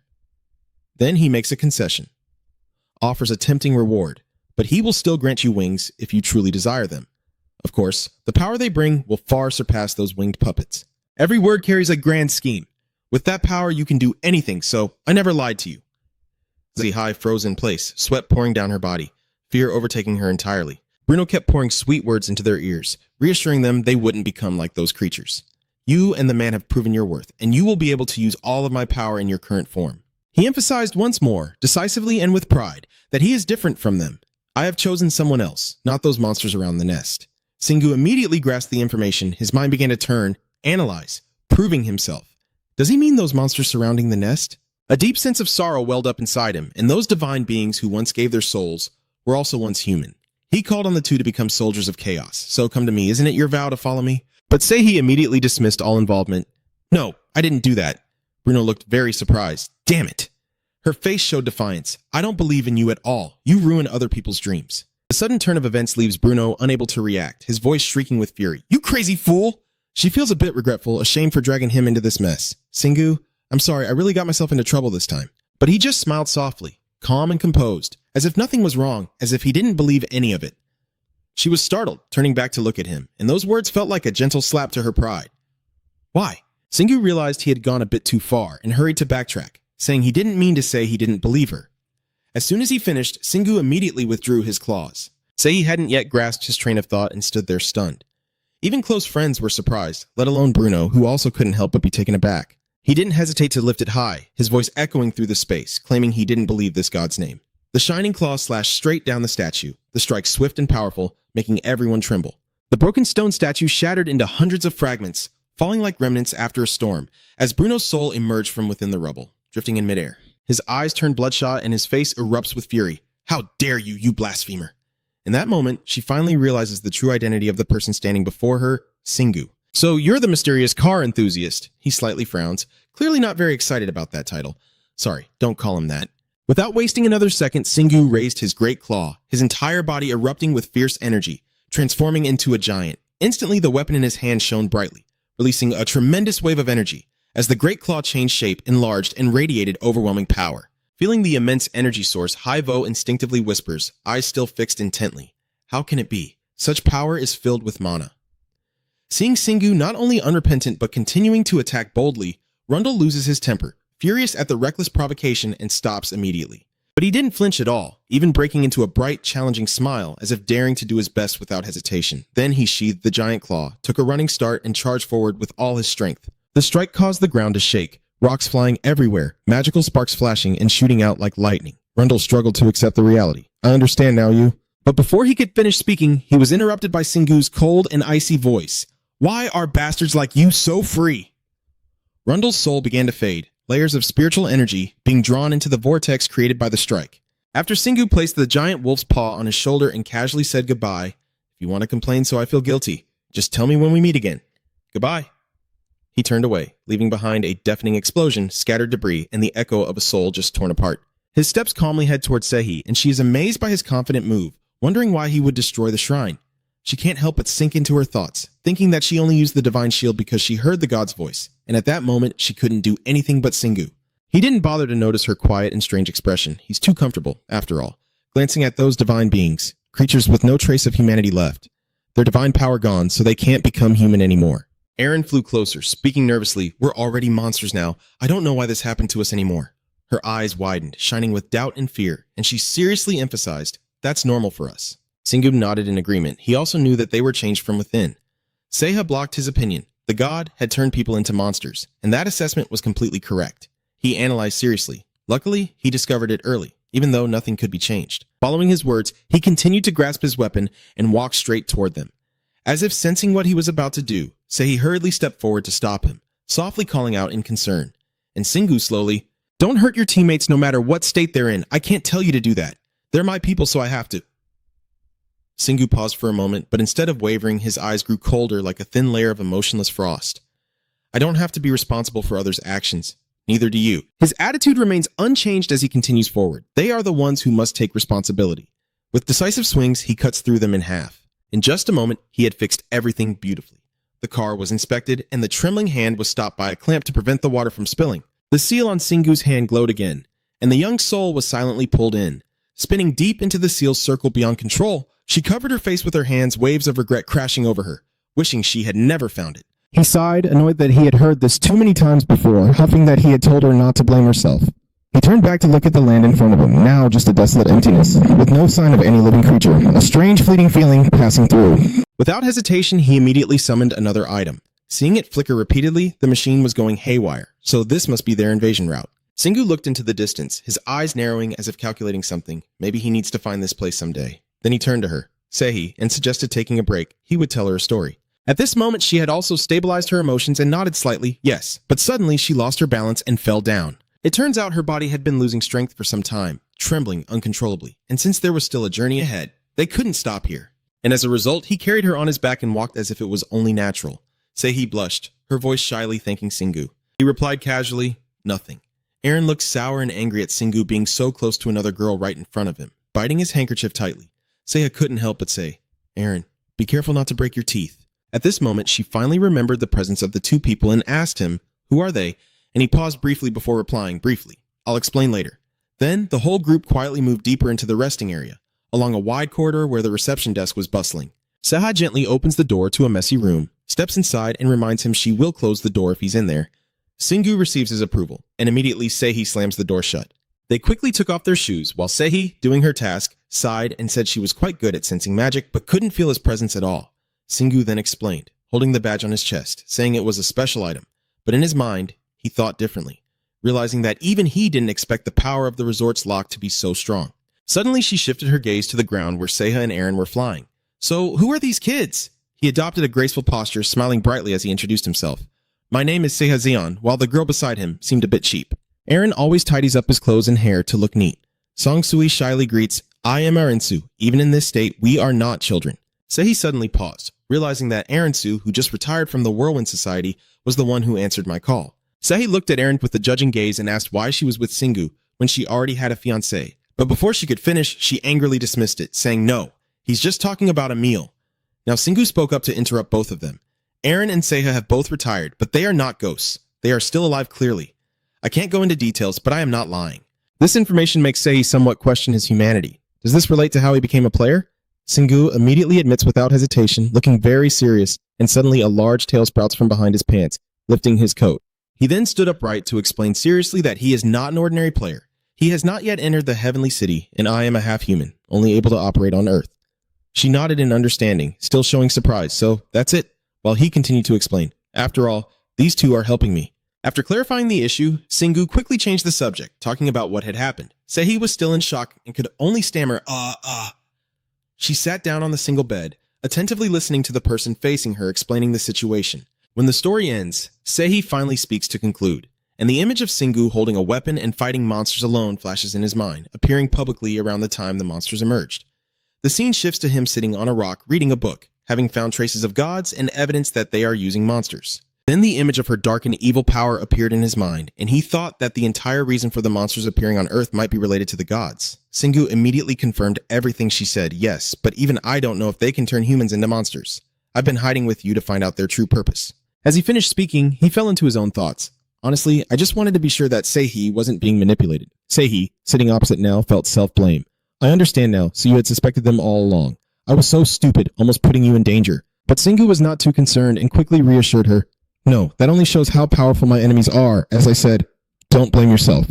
He continued to encourage her. It's their fault for being mesmerized by the power of the gods, and I am not hurt. I'm just glad I could help you stay on the right path. Sehi started to tear up, tears welling up and about to stream down her face. But overwhelmed with emotion, she couldn't speak anymore, only sobbing quietly and breathing heavily. The others saw this, but said nothing, and the space fell into silence. Not long after, Sehi looked up, her face somewhat more refreshed than before. Thank you, Singu. Singu, hearing that, awkwardly scratched her chin and said, it's nothing. Suddenly, she lowered her voice and said to the other person, I still like you, all along, yet you only responded indifferently, and I guessed that too. Sehi then let her emotions spill out, her cheeks starting to flush. Maybe now I like you even more. But Singu only showed a helpless expression as if she wasn't surprised by this, which I didn't understand. She continued to confess despite the others' confusion. When I called you, all I thought was to make you the player and start everything over between us, so we could conquer the darkness and everything together. But Sehi then started to sit up, standing face to face with Singu with a very determined look. I think I should walk away on my own. I need to walk this path alone. He didn't react but just looked at her sternly. That might be difficult. She then smiled gently, her eyes a little sad. I couldn't bring you along with me. Suddenly, Sehi looked up at Aaron, startling her. I knew I had reached too far. A gentle smile appeared, but there was still a hint of sadness on her face. Then Sehi pointed to the next room, a room the members of our group had used before, and said, you could stay there tonight. I will take you home tomorrow. But Singu politely declined. It's okay. He stood up and said confidently, I may not have wings, but I have my own way to move. As Singu coldly brushed past her, overwhelmed with guilt in my heart and soul, I apologize for leaving her alone at this moment. But if I stay, I'll only make things worse, especially since she wants to stand on her own. With that in mind, he bid farewell to the other person. I'll be going now.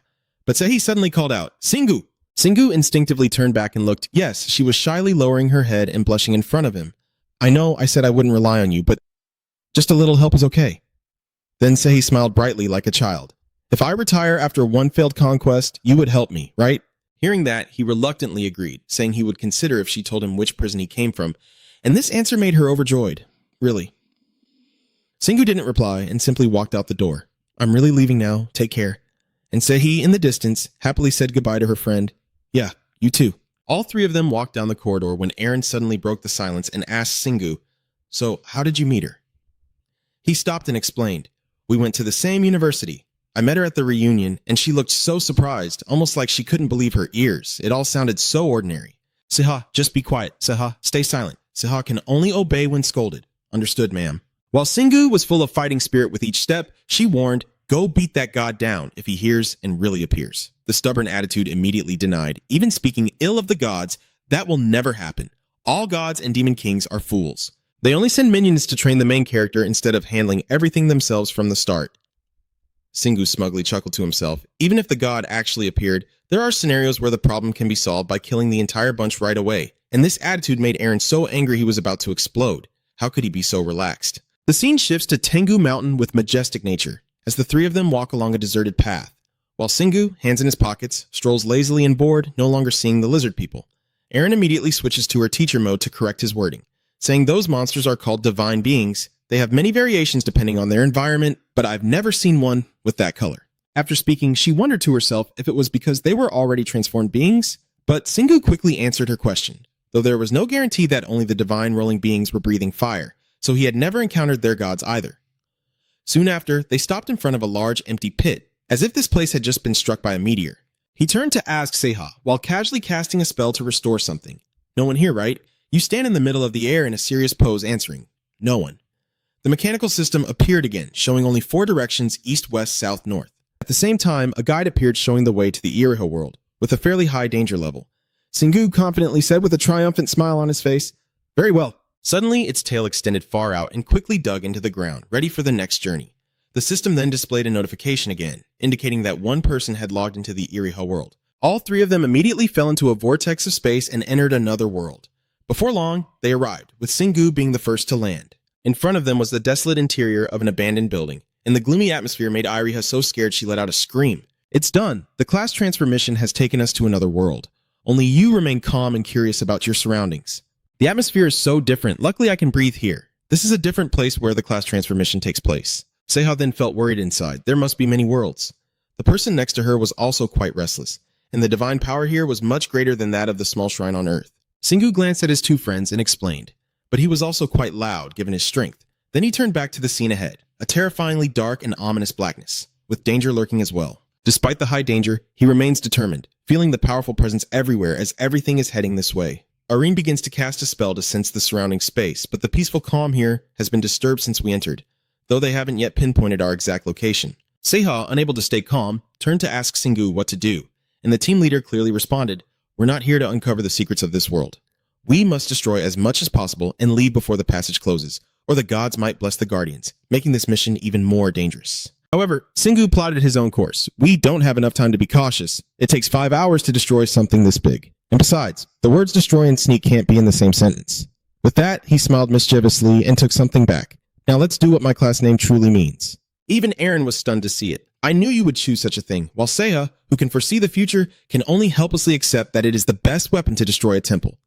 The weapon Singu is holding, which they are referring to, is Kana's malicious intent. He stared at it intently, his expression very serious. Even though Kana's composure might be diminished by the divine influence here, that foolishness made Seha next to him speechless. He even named it, "It seems he liked it a lot, Captain." Only, Eren clearly shows his dislike for Kana's malice.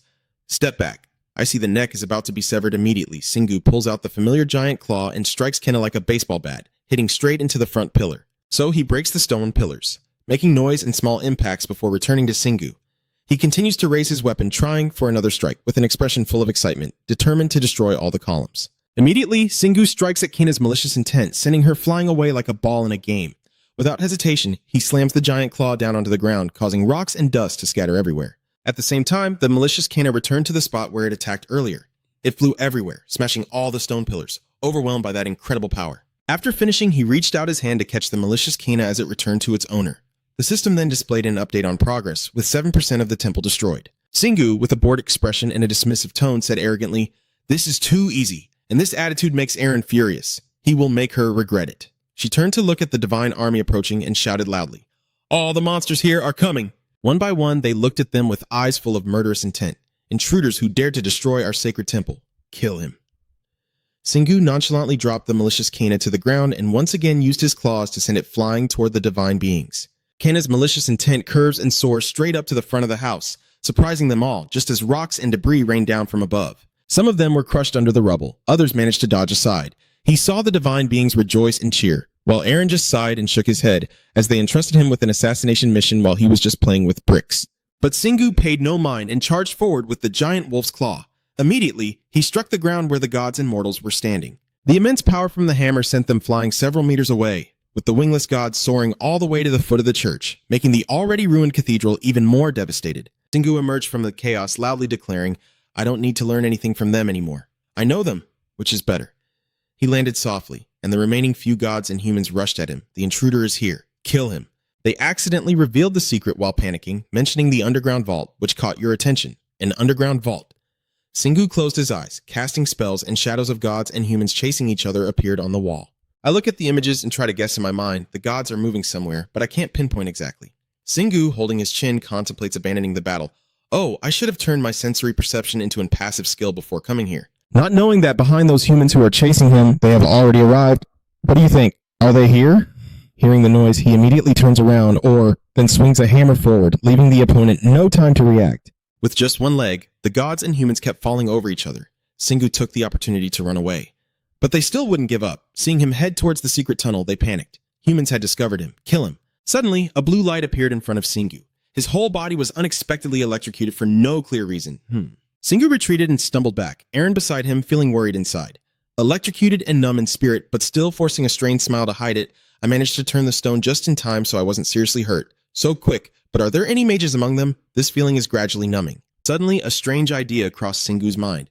Wait, if I keep getting hit like this, will I develop resistance? This idea was immediately dismissed. No way. Don't get distracted. Focus on destroying it. Hearing that, Singu regained his fighting spirit and decided not to back down. I will destroy everything. He then struck the stone pillar in front of him with all his might, causing it to fall and crush the chasing monsters behind him. The system now updates again, showing 13.5% destruction progress. He grips his weapon tightly, a confident smile on his face because destruction ultimately depends on how he strikes the target. Singu, holding the great spear in his hand, hurriedly ran forward, with the group of rolling gods chasing him relentlessly behind. The vehicle was also not idle, constantly assessing. Aaron, do you think their level is too low? Aaron, on one hand, dares not underestimate them. No, they are on par with the great demon generals. Her attention is not only on the monsters and this temple. I don't know what it's made of, but it's too hard. He looked at the image of Singu in front of him and couldn't help but marvel, but tore it apart like tearing paper. Does Aaron usually boast that he can defeat even the great demon generals before having his own character class? Seeing the divine being suddenly change direction surprised Singu for a moment, huh? Then, realizing this, a look of excitement immediately returned to his face, probably because that was the underground warehouse. So he chased after them. Without hesitation, he changed direction. He rushes forward with an excited expression on his face. Suddenly, what appears before him makes Aaron freeze, triggering a mana reaction and setting a trap for him. Hearing that, Singu remained unfazed, sheathing his weapon, already knowing. He quickly devised a plan, then tightly embraced a nearby pillar. With his strength, breaking it was nothing compared to Singu, who snapped it in half with a single move. He used all his might to throw the pillar forward. With his powerful strength, he charged forward, clearing all the traps in his path. Sparks flew as flames erupted and debris scattered through the air. At the same time, a notification appeared, destroying 16% of the altar. But not wanting to waste another second, Singu quickly moved on, advancing forward, a move that left Aaron beside him helpless, as she had never seen anyone evade a trap like him. As soon as he finished speaking, the path on both sides suddenly shattered, and from the holes, the divine thunder gods descended in droves. Prepare to face the wrath of the storm gods. Without hesitation, Singu immediately turned around and ran in the opposite direction. Seeing enemies ahead, he suddenly realized that they wanted to lure him here to kill him. If he stopped, he would be stabbed in the back. A bold idea suddenly came to Singu's mind, so I just have to charge forward. Without hesitation, he stomped his foot hard into the ground. Singu shot through the remaining gods like a missile, charging forward fiercely. The force was so great that he had to brake hard just to stop. Seeing the wounds on his body, Singu sighed. That hurts a lot, but Aaron doesn't seem worried at all. He's fine. The scene just now left the remaining divine humans in shock. He's a monster. These words make him feel ridiculous. Still pulling the spear out of his flesh, he responds without missing a beat. Who's the real monster here? Singu carefully looks at his palm, quietly relieved that he managed to protect his heart and head, but his bones and muscles are unharmed. Aaron has been using her healing ability on me for a while, constantly encouraging me to keep going, Singu. Not wanting to bother her, I softly reply that I probably don't need to be healed. Aaron feels a bit embarrassed, but insists on continuing. Just rest assured. Suddenly, he aimed the spears he just removed at the divine beings, making them tremble with fear. A swift move from Singu sent the spears flying. Like shards of lightning, they pierced straight into the enemies across from him. Seeing the bodies collapsing in front of him, he is momentarily surprised. Huh? Singu's face shows clear confusion, knowing they are afraid but wondering why they haven't moved even when they're about to die. Seha also begins to speculate. Maybe your fear of the dragon god is making them act like this. Tonight, I started to feel confident recalling how I knocked down that pillar earlier. Maybe I can boost the effect by doing something scary. I know it works. These boastful words made Aaron behind him worry. Don't risk yourself just to enhance your skills, Singu reluctantly replied. Let's see how it goes. All three stepped into the large room, when suddenly something made his eyes sharpen as if it could shoot out ice. In front of Singu, a giant electric eel was twisting in the air, with a group of fierce divine beings below. Not only is he not afraid, he's excited. So this is a warehouse, and there are guards too. The divine beings are still unaware of their limits. We'll take down that brat who dared to challenge us back then. An alert immediately appeared. God Setria has become aware of your existence. The mana in the temple has increased, and the guards there are now stronger. The notifications kept coming one after another. The temple has been partially destroyed, so the blessing process is not yet complete, and the blessing will weaken as you continue to destroy the temple. This line makes Singu gasp in surprise and say, "What?" He turns to Aaron beside him, thinking that the more they destroy, the stronger the monsters become, just like a knot in his stomach. "Oh, Aaron, I knew you'd be disappointed." "What is that? A giant snake?"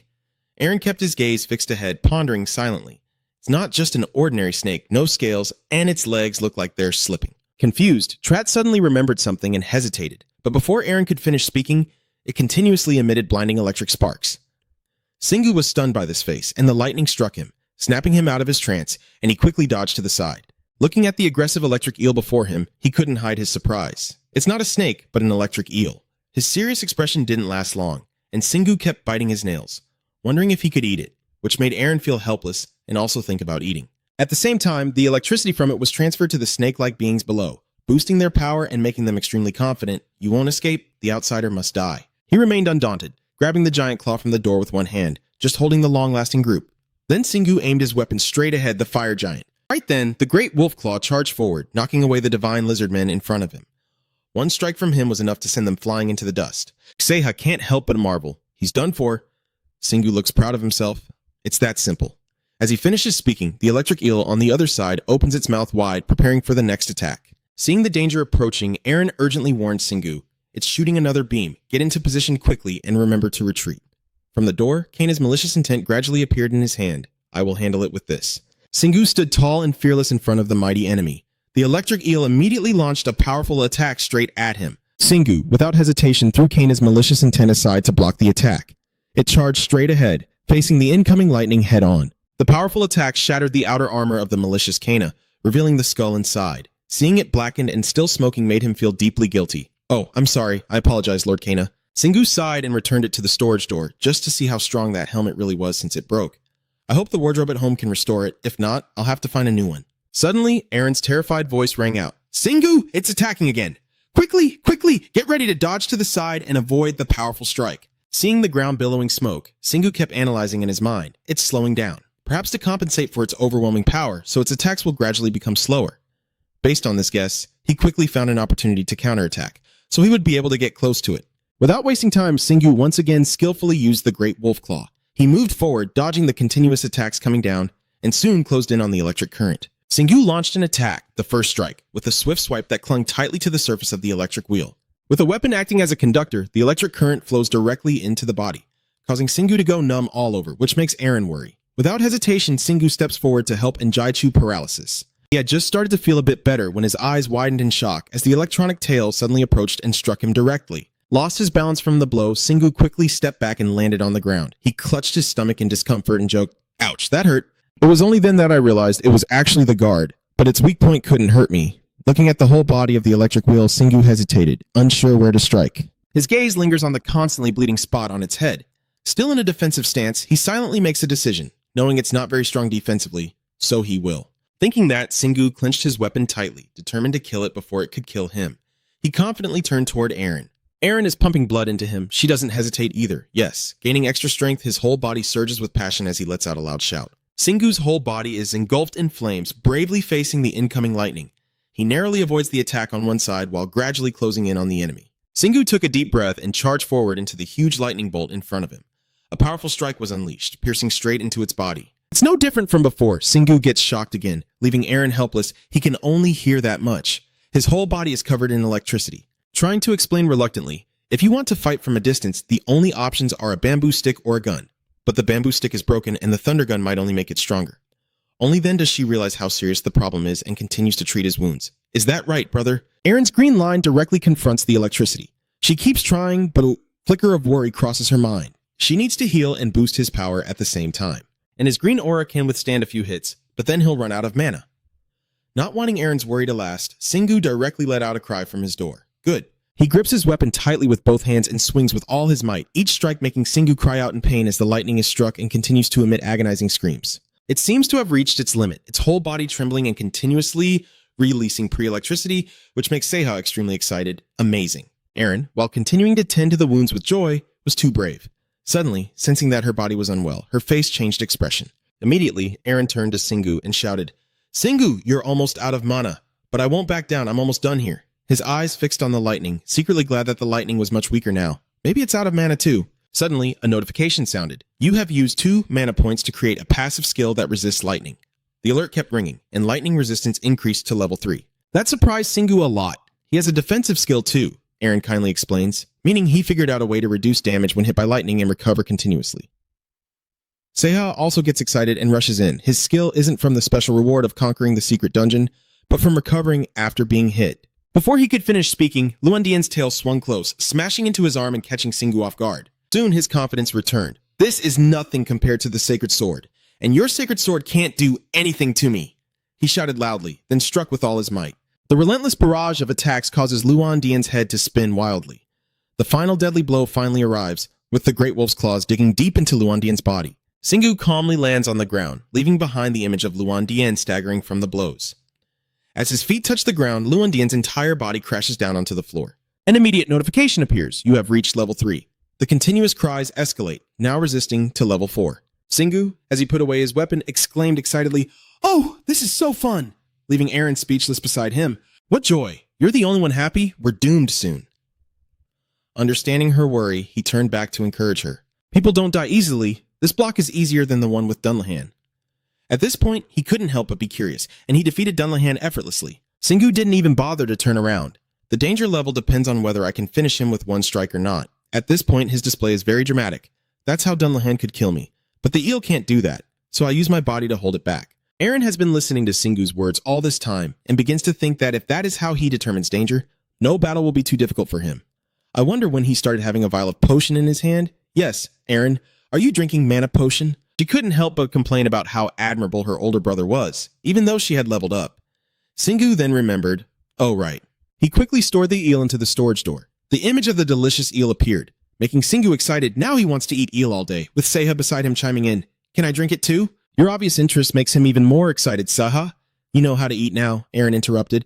Don't talk too much and go check out the warehouse. Don't let her mention it again. Singu stepped toward the large door in front of him, then nodded eagerly. Come on, open up, universe. As the door gradually opened, a golden light shone from the altar before the three of them, and the familiar shape made Singu feel puzzled. This was the altar he saw during the dungeon purge, so why was it here? Aaron also wondered and agreed, then pondered and guessed that the Celestial City might not only seal monsters in dungeons, but also carry the divine altar through various dungeons. Something like that. Singu looked back at the altar in front of him, pondering. But that's not what I need to focus on now. I wonder if I could receive something by offering here. Aaron, unable to contain his curiosity, spoke up. This altar also belongs to the thunder god Zep, right? Do you think he has granted us anything? While both of them were still lost in thought, Seiha made a new discovery. Zep had written this. Hearing that, he quickly approached, his eyes focused on the inverted jade inscriptions, examining them, originating from a different language than the world he came from. Singu was momentarily surprised and read aloud. When the time is right, only those whom I personally bless can use it, and it can only be used once. For a moment, the mischievous smile returned to his face, but I already have enough information. This statement surprised Seiha, huh? Singu patiently explained. This passage tells me 3 things. That when the time is right, it must be used under certain conditions, and that being blessed by my own hand means it is an item containing Thunder God's power. That is, it is empowered by the Thunder God. He continued to speak passionately towards the altar, and his final words were that this altar could only be used once. Based on the information just received, Singu began to hypothesize that perhaps there's no need to offer anything. It might be used to enhance the power of a creature rather than create something new. These words made Aaron suddenly realize the issue, so that's why they were guarding the warehouse. He placed a hand on the altar to explain. According to this message, it's a small shrine when we enter, meaning this altar doesn't hold much power. At this point, Singu's expression suddenly became thoughtful, his words full of implication, soothing him, and very loud. Aaron still didn't understand and instinctively asked again, Singu. He did not respond, his eyes gently closed, a faint sound of wind in his ears. Suddenly, a surge of power shot out from the altar, enveloping him. This strength makes him can't help but marvel. How can a mere creature be this powerful? Ha softly speaks at this moment. Whether it exists or not, Singu still hasn't looked away. Yes, I can feel it. As he thought to himself, vivid images appeared clearly. Facing a stronger opponent, some would become desperate or admiring, but Thinking of this, he pulled back his hand and declared with the determination that he must become stronger than this enemy. Knowing that my brother has a plan, Aaron wondered how, and Singu carefully replied, I can't think ahead, but here I can't hide my excitement. I'm tired of fighting weaklings, but I'll still try if that's my goal. She was convinced by this display and quickly turned her attention elsewhere. Having passion is good, but what does he plan to do with this altar? Singu had already made his calculations. He would use it. Then, he used all his strength to take out the thunderbolt gun from the inscription door. A display of brilliance that even made Aaron gasp, and the car beside him was also very excited, looking incredibly cool. Singu looked down at the mighty thunder god in his hand, its aura soaring, and the interface told him it was forged from parts of the thunder god himself. If it truly was made from a divine being, then the altar should also enhance its power, even though it's not a living creature. At this point, Aaron clearly shows his caution in his words. I was thinking the same thing, Singu, but aren't you afraid? Hearing that, he couldn't help but exhale in awe. Yes, he does. He didn't even plan to take it out of the storage, but this altar holds too much power to ignore. Just as the Thunder God cannon was placed on the altar, a beam of light immediately enveloped it, causing Singu to be stunned as the power suddenly seemed to surge, continuously erupting. He watched the overwhelming force before him with amazement, truly a fierce reaction. Aaron is distracted by the faint floating lights, as all the divine power in the air is being drawn into the gun, like a large drop absorbing all the smaller drops around it. So Singu is silently observing the thunder gun. Does that mean even though it's sealed, this gun is still more powerful than this altar? Suddenly, something caught Aaron's attention, and she instinctively looked over. It was none other than the divine beings. They swarm in countless numbers, and the chaos makes her panic as monsters from deep inside the temple pour out, most of them high-level creatures. On the contrary, Singu remains very calm, still in a reflective mood, his reaction stronger than expected, so he's ready. He doesn't want to waste more time and he immediately adopts a fighting stance, ready to fight side by side. On the other side, the thunder gun roared repeatedly, making Aaron feel a moment of fear, as the gun and the altar continued to resonate with each other more intensely. At the same time, watermarks began to appear on the pillars and the temple. Soon, several columns shattered, and the ground turned into a chaotic mess. Continuous notifications appeared. 31% of the altar destroyed, 33% destroyed, 39% destroyed. This scene excites Singu endlessly. Look, everything is reaching its climax. Aaron beside him is utterly helpless. He seems way too excited. The notifications keep coming one after another. The Rhea deity altar has been activated. Sumseth's gun creates the resonance reaction and begins absorbing not only power from the altar, but also from the temple, with 20 minutes remaining. Suddenly, a mysterious voice echoes through the space. How do you have that letter? I won't forgive you. The information also appears at the same time, with God Sumseth about to save the world in frustration, but he will do so by falling into a randomly chosen monster, and its effect will intensify depending on the monster selected. You must kill all the monsters, or return to Earth before that happens. 18 minutes remaining before the salvation. Singu received the new information that was transmitted to him. This is beyond my expectations. Then he turned his gaze toward the Thunder God, continuously calculating in his mind 20 minutes left before the upgrade is complete. That means I need another 2 minutes after the Savior God succeeds, but I won't run away or abandon everything. Singu's face grew serious with these thoughts, and there were 18 minutes left to kill all the monsters here, or else. On the other side, the gods are rushing forward one after another, constantly eager, daring to crave the power of our God, finish him off, and move on. Yet he remains unmoved, lost in deep thought. After a moment, Singu finally spoke softly. I still can't do that yet. Aaron seems to see through his mind. You just thought about defeating the god after he tried to attack, right? I can't believe it. That statement made Singu startle. What? No, I don't need to worry about that. Her surprise at his denial was evident. Yeah, you're just trying to appear wise, constantly rambling on. Of course he will fight it.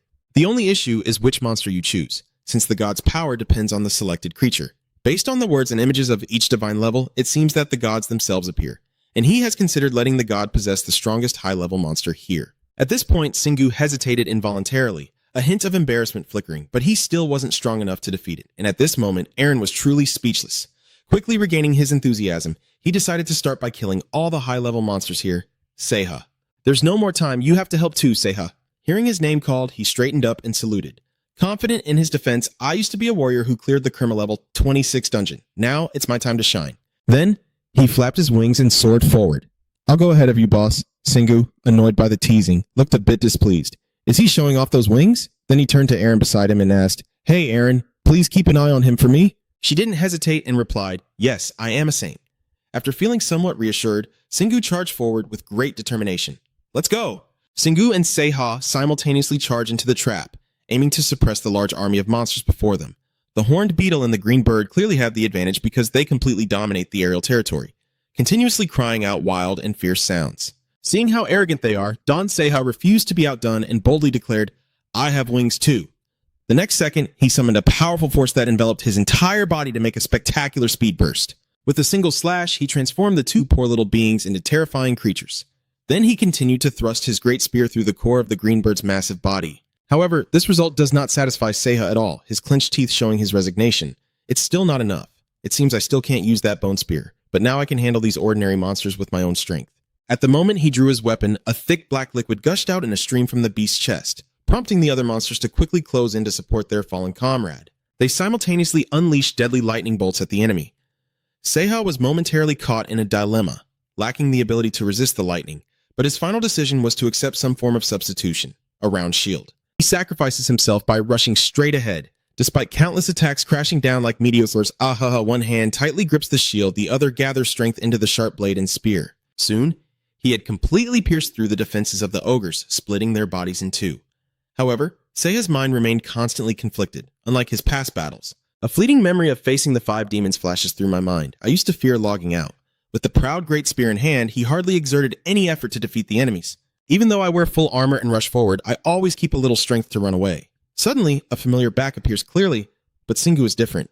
Every time Seiha recalls Singu's bravery and extraordinary confidence, he can't help but marvel silently. He charges in without hesitation, and his direct combat skills can handle any unexpected situation. Thinking of this, he forced himself to make an even more ruthless decision. I have to charge in with the intent to kill. The more strength I hold back, the more chances the opponent has to survive. Whenever he feels insecure, he keeps encouraging himself by pointing out his personal strengths. I even have wings, which boost my speed and make even the best fighters jealous. At that moment, her train of thought became clear. I have nothing left to fear, I shout out loudly to boost my spirit. With refined skill, Seiha moves in a swift zigzag pattern faster than light, destroying everything in her path in the blink of an eye. Singu immediately praised loudly after witnessing the impressive display. "Well done, Seiha, you're amazing." But his movement still didn't stop for even half a second, and sharp thoughts began to form in his mind. I don't have time to fight those Tetsu monsters. I must eliminate all the high-level monsters first. Singu gradually envisions himself fighting toe-to-toe with enemies much larger than himself. If the Thunder God strikes an already powerful high-level monster, I won't be able to joke anymore, he muttered irritably. Clearly the terrain here is too unfavorable for our side. Damn it, this lightning is no small thing. It's way too massive. Soon, I found what I was looking for, a high-level one. It proudly showed off its claws while licking its tongue, and the voice of the Lord was calling me. Before it could finish its moral lesson, the arrogant bastard who dared insult and spit at him was suddenly elbowed hard by Singu, causing a sharp pain. As the protagonist, he boldly declares the brutal truth, breaking the fourth wall. Don't expect the supporting characters to speak a complete sentence. Even Charlie Chaplin wouldn't be spared. Only pity for Congressman High, who got shot just sitting there.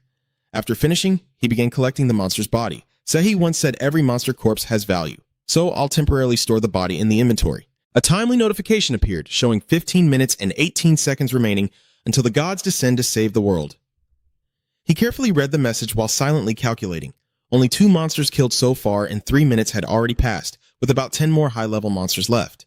Then he checked his current status. His lightning resistance had now reached level 4, and he could move after being hit by the eel. Then, I took out a mysterious potion from the storage, but I still couldn't let my guard down. The system screen behind flickered for a long time before disappearing. The bluebird reappeared, flying to attack again, and over there was a lover, so I decided to test this out. Shingu gathers all his strength into his arm to make a precise throw, but because he's caught off guard, he suddenly notices a foreign object approaching him and immediately opens his mouth to unleash a blast of pink flame to destroy the incoming attack. As a result, the medicine bottle shattered into pieces. But the bluebird, even in its dreams, didn't expect that it had fallen into a trap where it was hit by the same trick it set for others. A spectacular explosion erupts right in front of Shingu, and he instinctively raises his hand to shield his vision. His dazzling glare temporarily obscures what's happening inside. Shingu confidently asserts that this is definitely not a weak medicine. Countless datasheets are constantly updated, and medicines stored in the fridge are affected by the user's basic intelligence. The power of the explosion depends on the force and type of impact when it breaks apart. I'm excitedly examining the 2 sealed vials in my hands. Aha, I get it. That makes me even more eager about the mid-range drugs. However, Shingu's confident movements were quickly detected by the divine beings, who all raised their weapons and rushed toward him, unaware of the mischievous smile on his face. For now he was truly enjoying himself. Poison and explosion combined. Once again, using all their strength, they directed the explosion toward the overwhelming enemy forces. The monsters couldn't dodge in time and had to endure a deafening blast at close range. The toxic smoke quickly spread throughout the area, and after being hit accidentally, their bodies kept writhing in despair. Shingu quickly looked for a way to escape, but was blocked by a flock of green monsters. They united their magical energy to keep him in place at all costs. But unexpectedly, Shingu still had his secret weapon, the freezing potion. He threw it forcefully onto the ground, causing the glass bottle to shatter into pieces. Just in time, he created a sturdy ice wall to protect his master, then continued to charge his glowing weapon. With a powerful strike, he launched a barrage of sharp ice shards like spears, piercing through the defenses.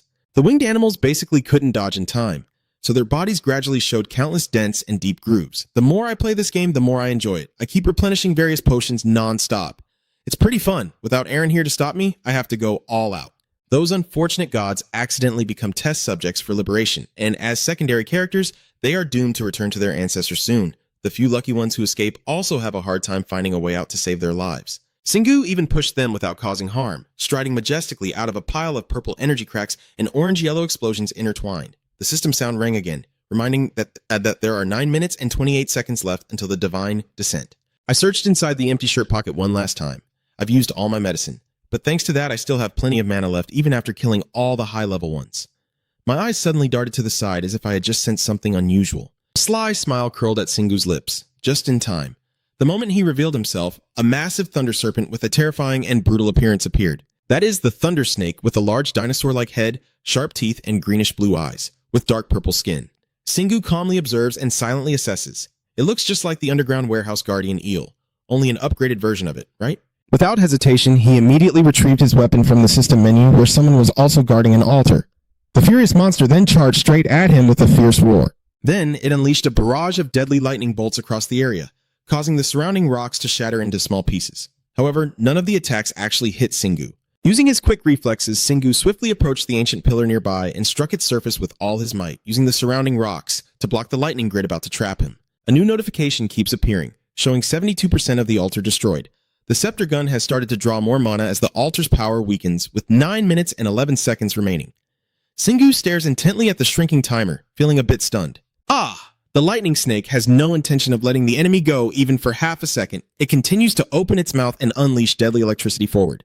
This time you're definitely less lucky, as your whole body is now targeted by the creature's paralyzing attack. As a result, he had to drag his legs across the ground for quite a distance to stay steady, while Singu kept his head bowed, muttering softly as if a new truth had just been revealed, joking that he was right from the start. Finally, I have decided to complete the most important mission right now. I don't need to worry. All I have to do is destroy this electric altar. In front of me now is the furious thunder snake roaring fiercely, its body continuously emitting blue energy. Singu quickly dodged to the side, causing its head to slam into the wall behind. A smug smile curved on his lips, as if saying, "You're helping me break through, right? Thanks." At that moment, the cammen and the bluebirds suddenly arrived from nowhere, interrupting their battle. They united to unleash countless beams of light. The Thunderbolt Demon also didn't want to fall behind and quickly returned to the race. Amidst the chaos, Singu kept struggling against the continuous combo of monsters targeting him. The system's warning sound rang out again. The thunder gun began to draw more mana as the electric structure weakened. 5 minutes and 13 seconds remaining. 7 minutes and 36 seconds until the god's arrival to save the world. This is the moment he has been waiting for all along. The time to complete the gun is less than the time until the gods descend. With both hands gripping the weapon tightly, he turns and runs in another direction. Now, in the worst case scenario. I will run away with the gun instead of fighting the Thunder God, but that doesn't mean I will stop destroying everything. His plan is to exploit their enormous power to easily wipe out this entire area on a large scale. Suddenly, Shingu's face showed a tense expression as if he had just discovered something unusual. Thinking quickly, he excitedly spun around with his weapon, aiming to destroy it. Then, he decisively struck the sturdy pillar with great force. Soon, its structure was completely destroyed from the inside, causing this water to lose control. The Divine Army also took this opportunity to gather around Shingu.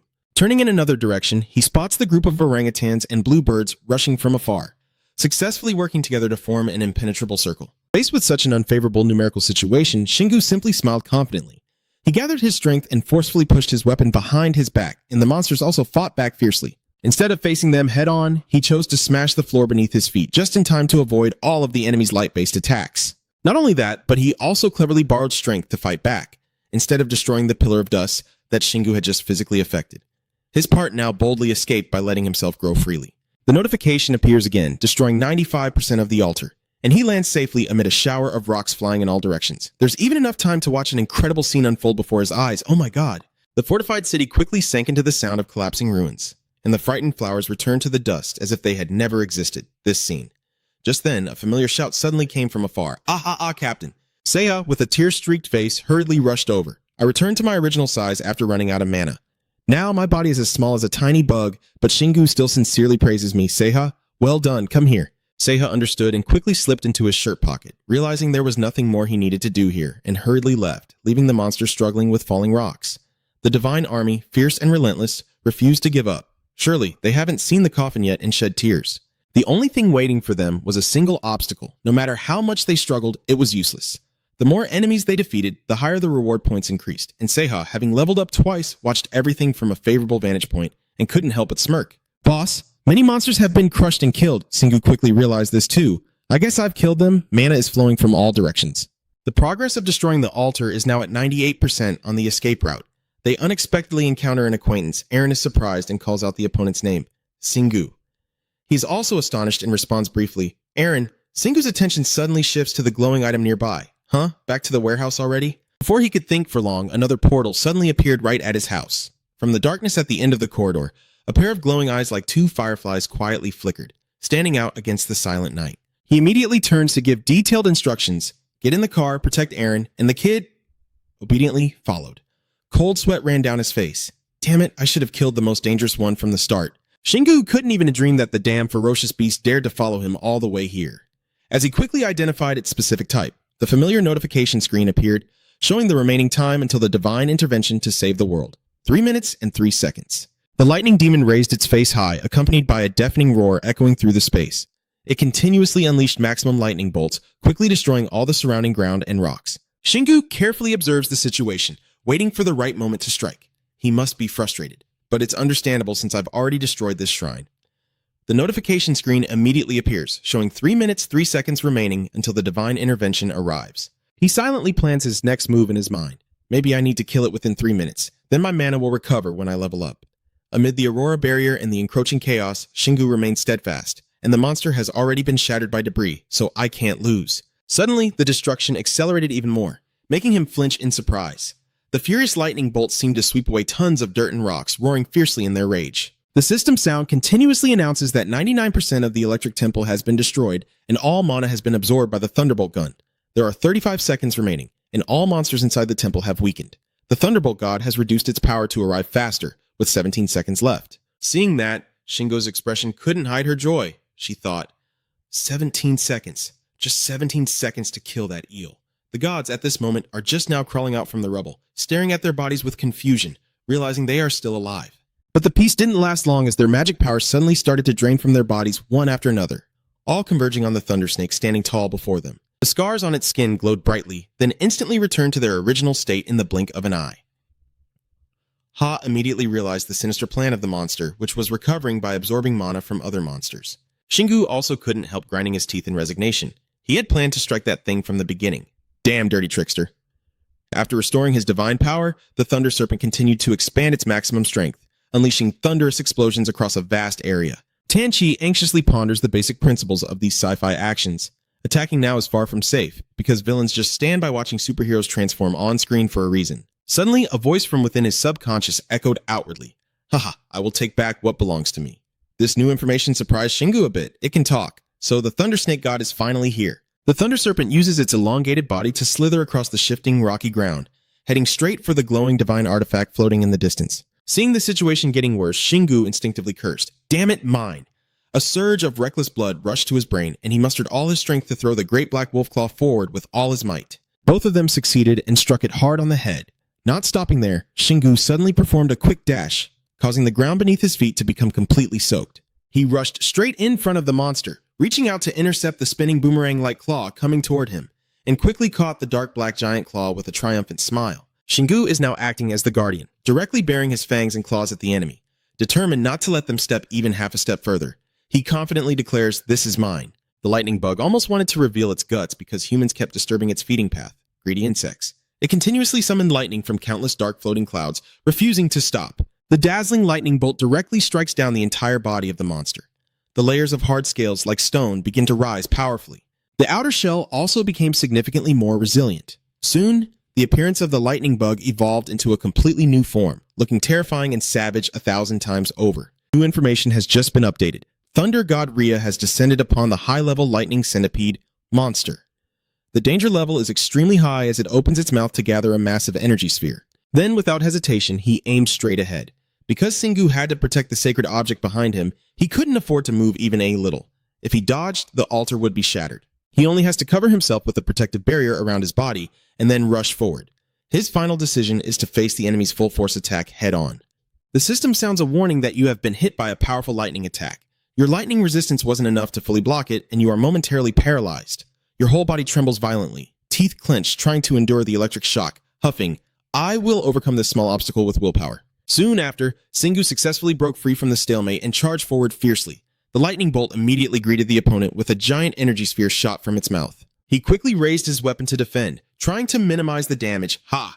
Singu's feet slid quite a distance on the ground as he landed. He tries swinging the staff several times to disorient it, making it impossible to aim at their targets, no matter how powerful the attack is. However, even if the sharp tip touches its head, the steel skin is still enough to protect its owner from minor damage. Seeing this, Singu couldn't help but marvel. He's truly tough. A confident smile unconsciously curled his lips, but no matter how tough the armor, it couldn't prevent the shockwave from penetrating inside. He immediately channeled energy into the head of the great wolf spear, which surprisingly transmitted sound waves deep into the inner strength within the thunder snake's body. Now the monster finally realizes this terrifying truth. Its red pupils dilate in shock and fear. Singu even friendly asks the enemy if it hurts, "I will smash you to pieces." Having been constantly provoked by the lowly humans, the fury of the thunder serpent now reaches its peak. Let's see how long you can withstand its divine power. It once again unleashes a barrage of electric beams in all directions. Vut Dailong continues to emit the purple sound wave, and Amtam observes every move. It seems to be preparing to charge. If I dodge, it will head straight for the altar. So after much deliberation, I suddenly raise my weapon to block it. I must stop it. His foot stomped down so hard that the surface oozed with sweat, igniting a fiery heat. Suddenly, a brilliant light appeared like a moonlit mirror. The moment of maximum energy release shoots straight ahead, causing the surrounding space to be crushed and suffocatingly intense, soon leaving nothing but endless light and countless shattered rocks. One person and one beast fiercely compete between chaos and order, neither willing to let the other take the upper hand. Thunder roars with all their primal fury. Die, you damn worms. Singu also didn't hold back for Cam, immediately fighting back fiercely, and that eel, it's the one who must die. In this boiling hot situation, he tensed up and activated his ultimate move, the Great Powerhouse, and launched it. Suddenly, the muscles on his arms bulged rapidly, tearing his sleeves apart into shreds, and the combined weight of Singu and his pushing force made the ground beneath him start to crack. Even though the mantis is larger, it can't fully dominate. It's so fragile, yet still demands it. He strains and screams with all his might. Come on. The terrifying evil quickly spread in all directions, causing even Seha and Aaron in the distance to instinctively raise their hands to shield themselves. Every fiber of Singu's muscles bulged intensely across both arms, yet it still wasn't enough to turn the tide. I'm using the mighty warrior stance, but my hand feels like it's about to break. No matter what, I have to endure. Almost covering my entire face as I put all my strength into one more attack. That figure has been deeply imprinted in my sharp, fierce pupils, like a scar, making me involuntarily startle. At this moment, Singu also suddenly perceives the difference. Oh, it's weakened now. This is his chance. He poured most of his energy into the giant wolf's claw and then delivered a powerful strike, catching the opponent off guard. Faced with a dilemma, it couldn't help but curse silently, "Damn it, why now?" His whole body trembled uncontrollably before the terrifying strength of the tiny human, impossible to withstand. Just then, a light suddenly spread from the altar behind him. His bloodshot eyes suddenly widened in horror as the new announcement immediately appeared, revealing that the divine gun had fully awakened, the first seal had been broken, and a high-voltage electric gun suddenly materialized from the void. At this moment, the car has been fully armored. Huanmin is preparing to fly over Le Hap. He quickly grabs the energy blade with both hands and then runs desperately to escape the danger zone. All done, I will now broadcast the message. Zep, the weapons are ready. Irene asks about the situation.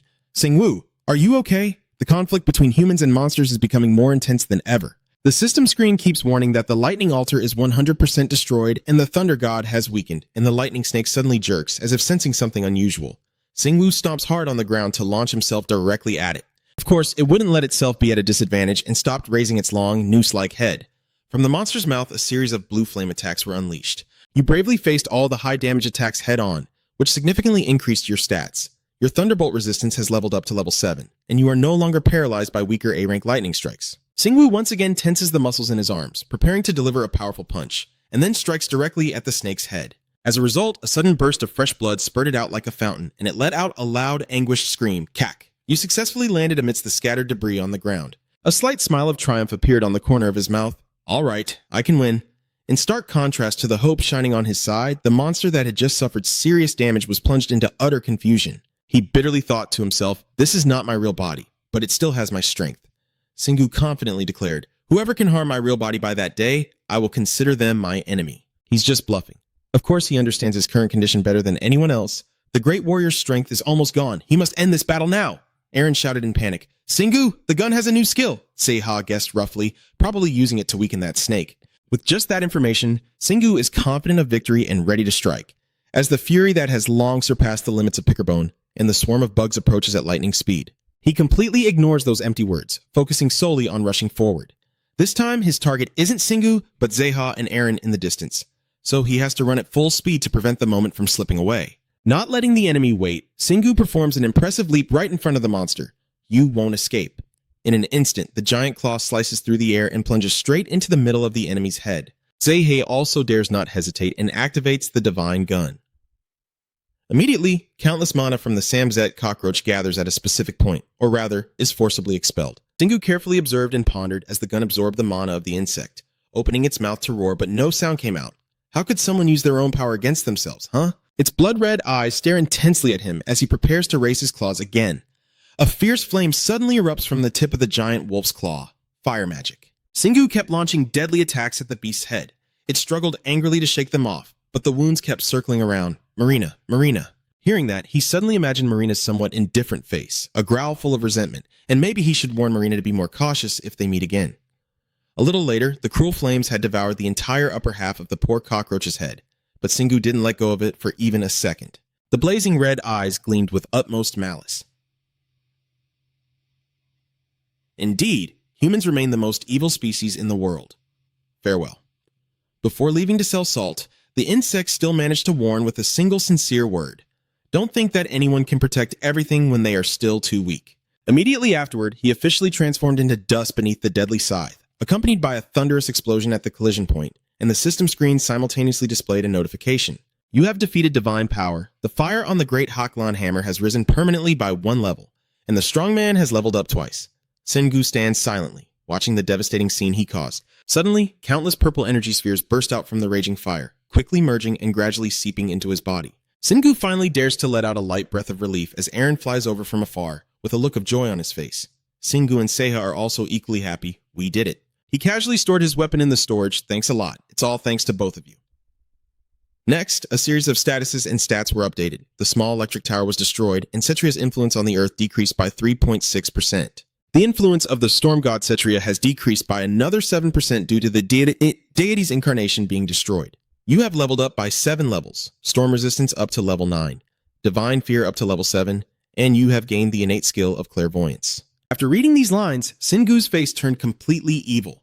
Yeah, what are these question marks? Singu stared intently at the last lines of the board, unable to help but doubt life itself. This isn't a game, so it can't be a system error. Why are there only question marks? Suddenly, his eyes snapped open as if he had just realized something new. Without a word, he suddenly tensed up and roared wildly, causing Eren to panic and call out his name, Singu. His strong hand clenched his chest, looking extremely distressed from the sudden injury he had just endured. The heavyweight champion had run out of strength and his body was aching from leveling up too many times. As soon as Singu fainted and fell to the ground screaming, the 2 others immediately called out in panic, "Singu, boss!" When Singu regained consciousness a little later, he was greeted by the eager faces of his teammates. "Boss, are you okay?" He gently stroked his head and replied drowsily, "No." Eren looked confused and expressed her concern. "I worry too much about you." Now, looking closely, she appears extraordinarily beautiful in a different way.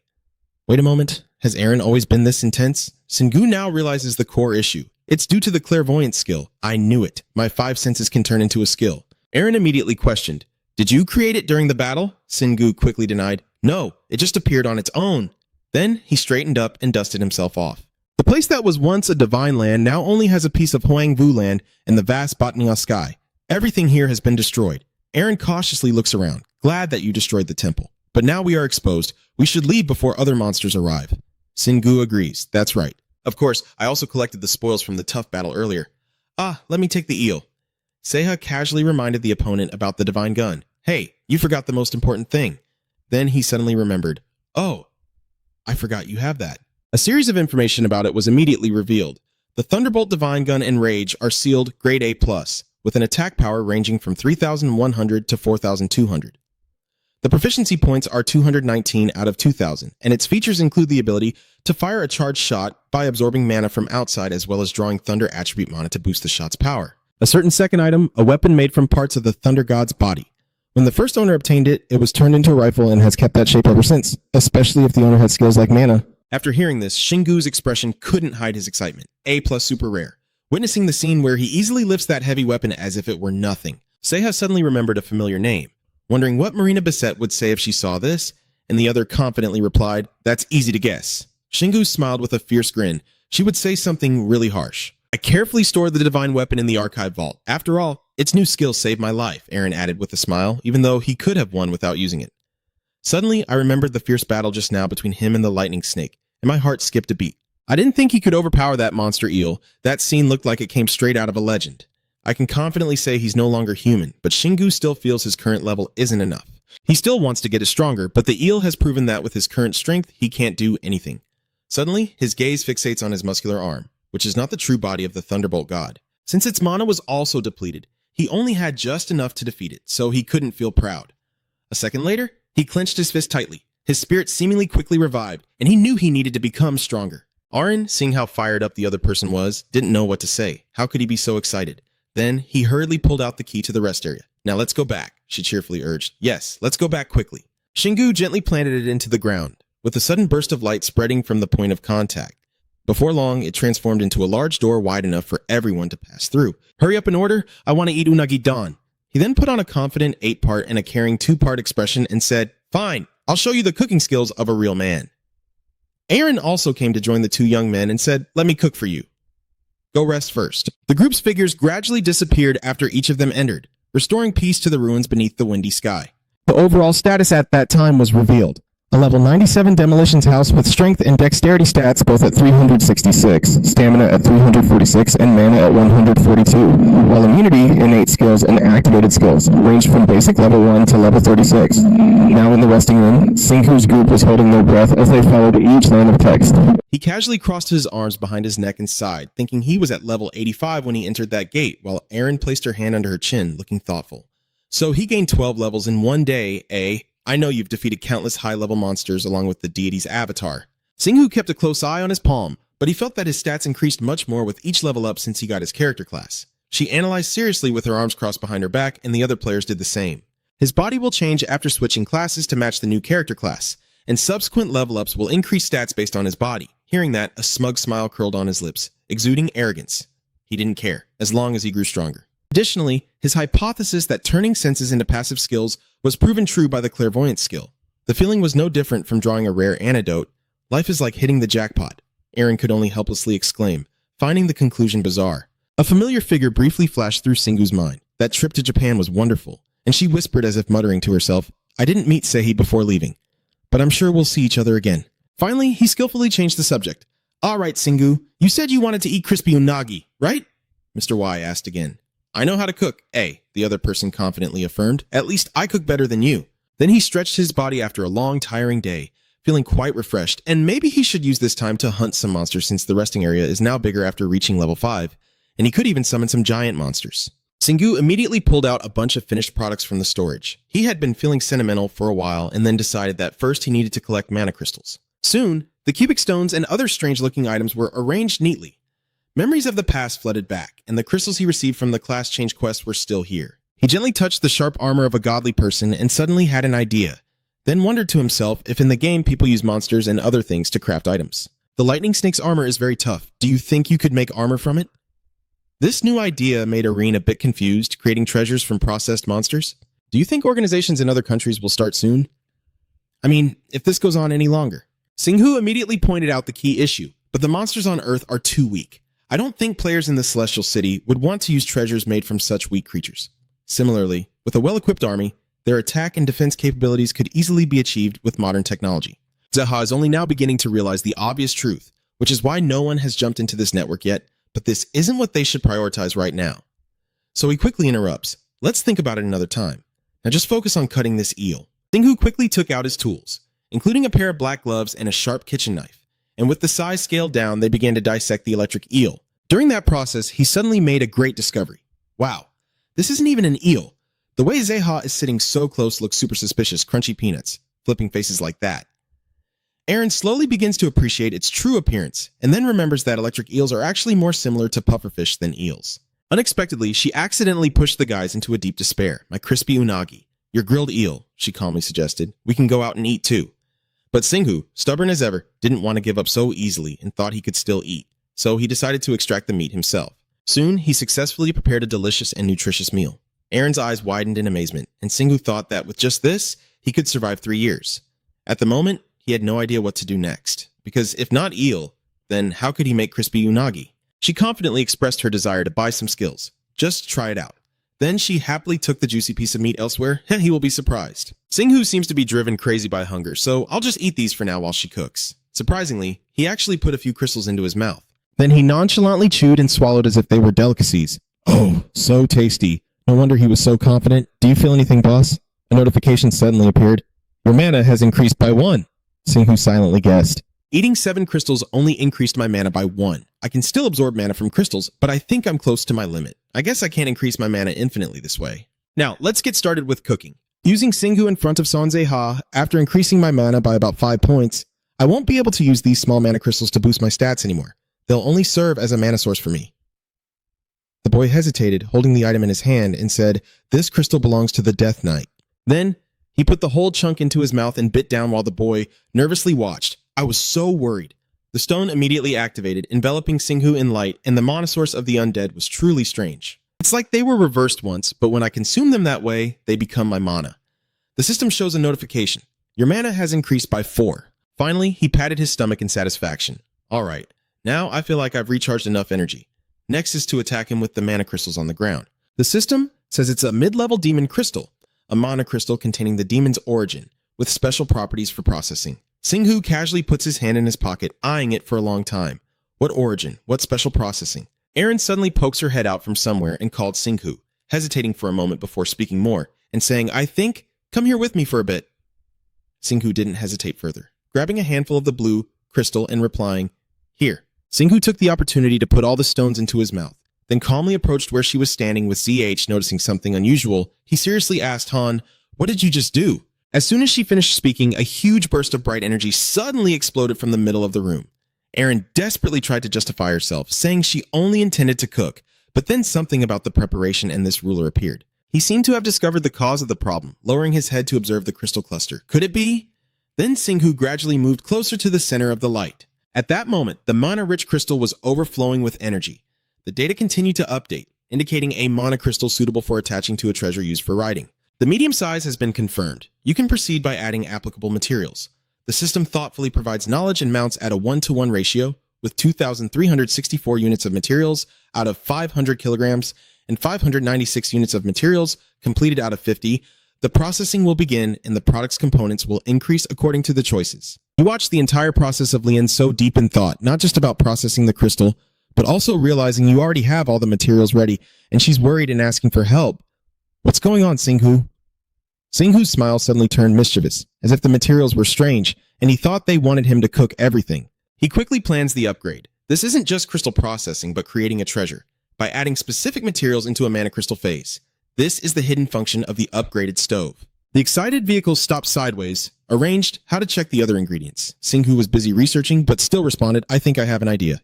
He boldly chose a few items, scales, bones, and armored eel skin, probably the main material and the finishing material. Countless processed ingredients automatically fell into the pot.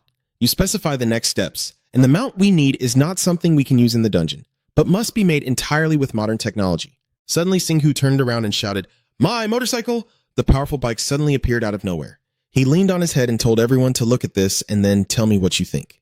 "You excitedly describe it as big and cool, sir."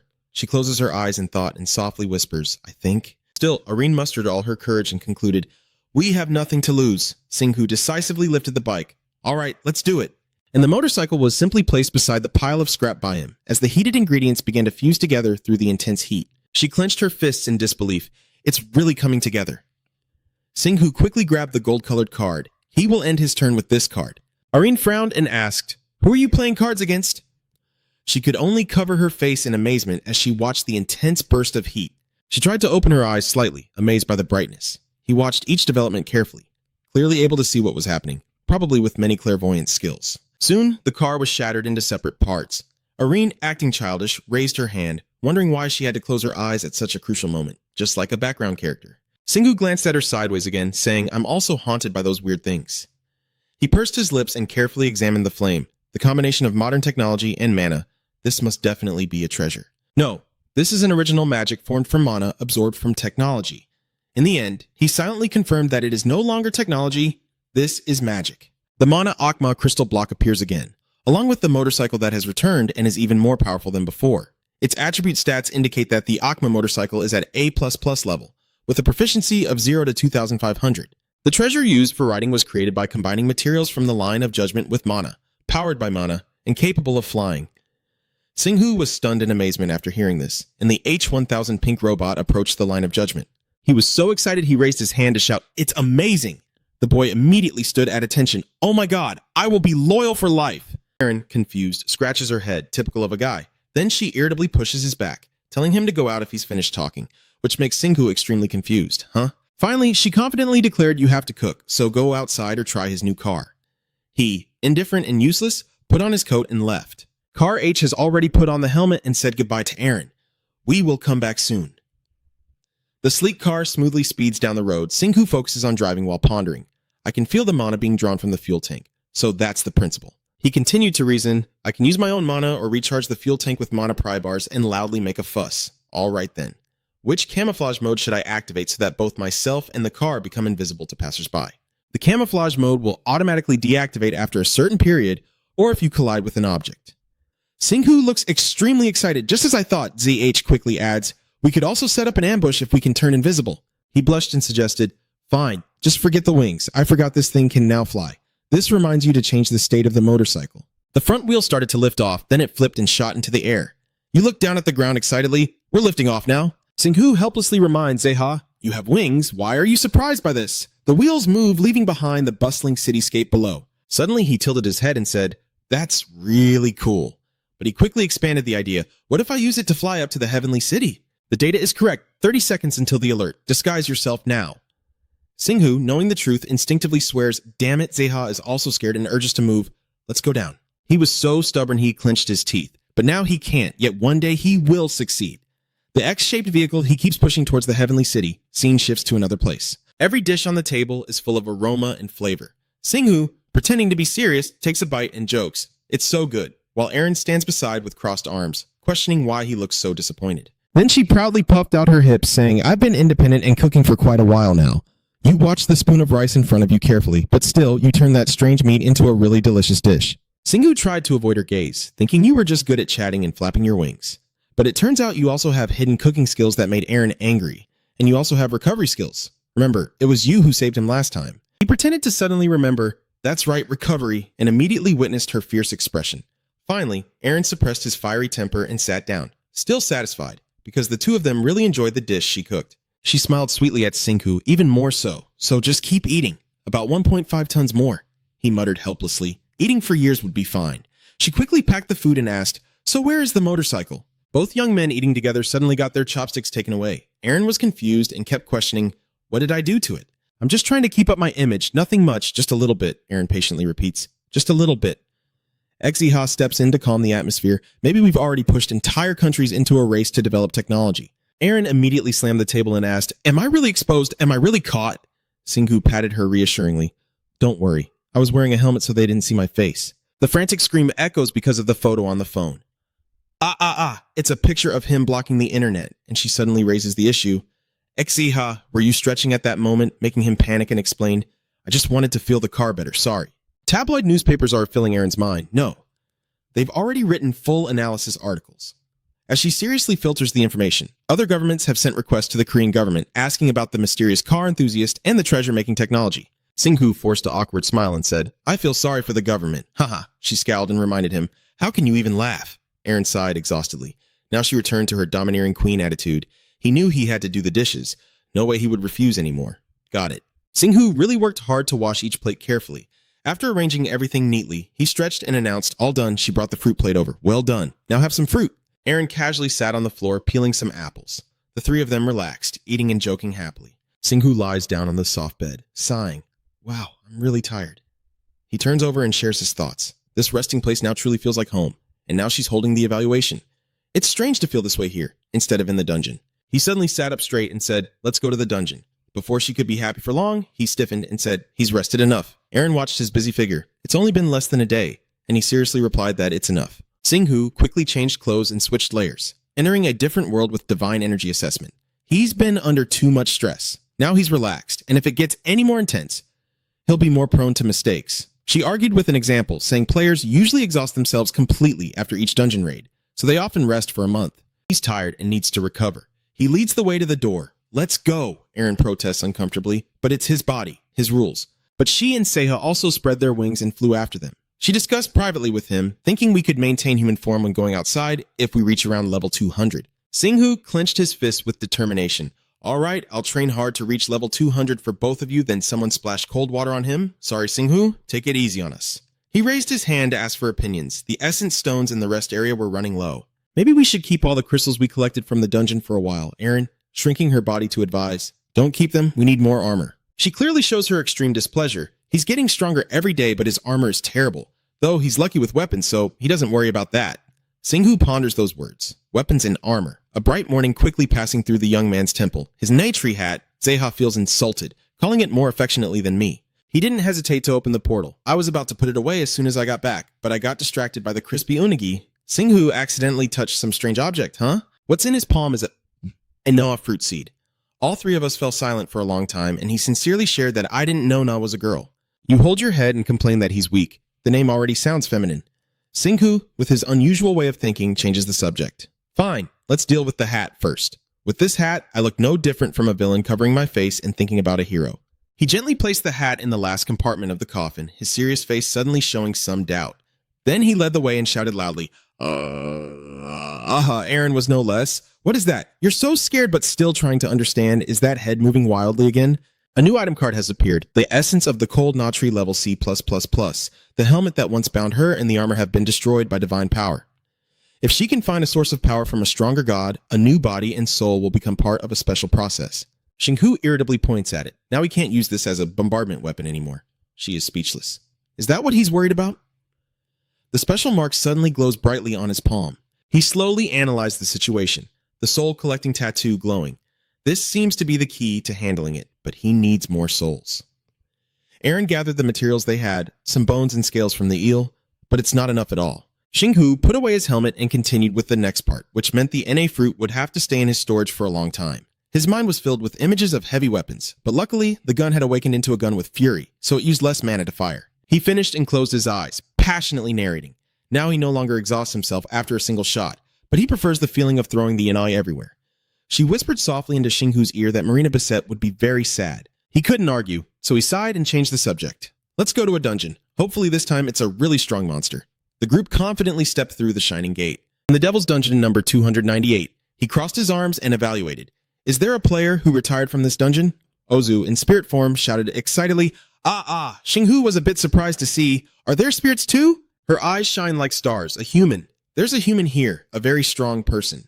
He strikes a cool pose, raising his hand to ask, "So give me a mission." Singhu swept through a group of small monsters like a storm. Ozu, tears welling up, expressed, "Huff, I completed this mission even better than perfect. I will offer myself as a reward."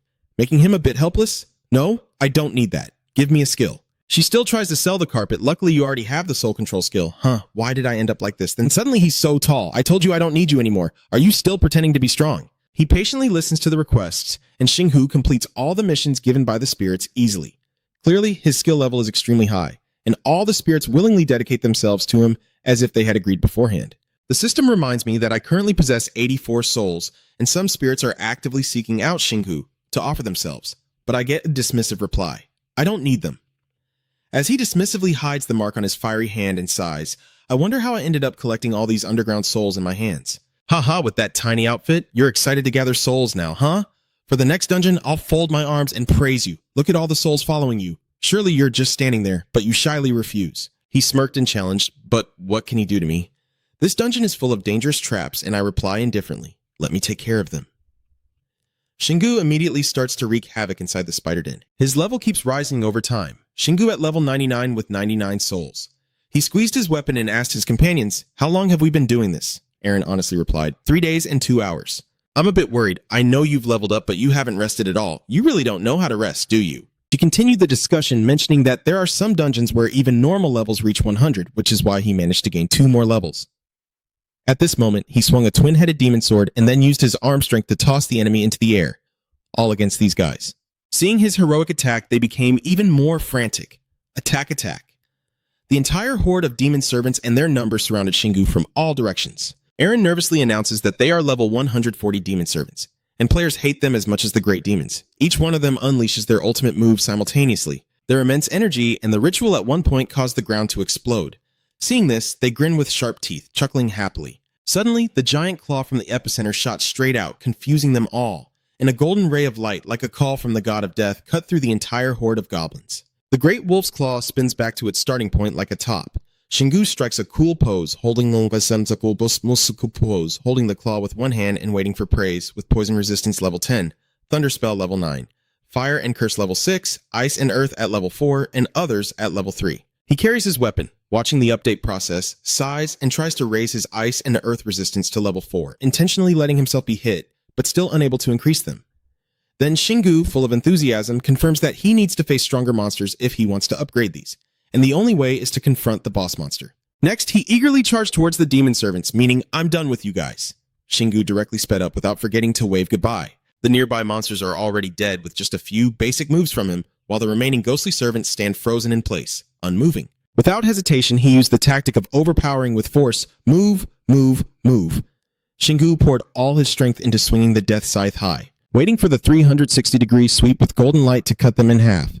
The explosion echoes as a reward, even though the aftershocks still remain. His quick hand grabbed any of the loot stones, holding the death stone and examining it for a long time. They didn't stop, even though a boss was in front of him, maybe because of faith. Aaron adds a series of clues, but we don't even know where the monsters in the ant nest come from. The first monsters appeared from the Celestial City. Meanwhile, Zeha is busy gathering materials, and Shingu is still casually chatting.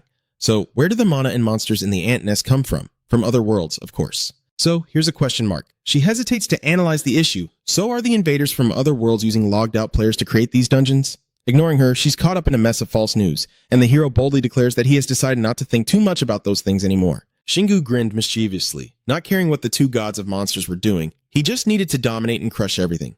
Aaron crossed her arms and questioned, how could he make such a simple and violent conclusion?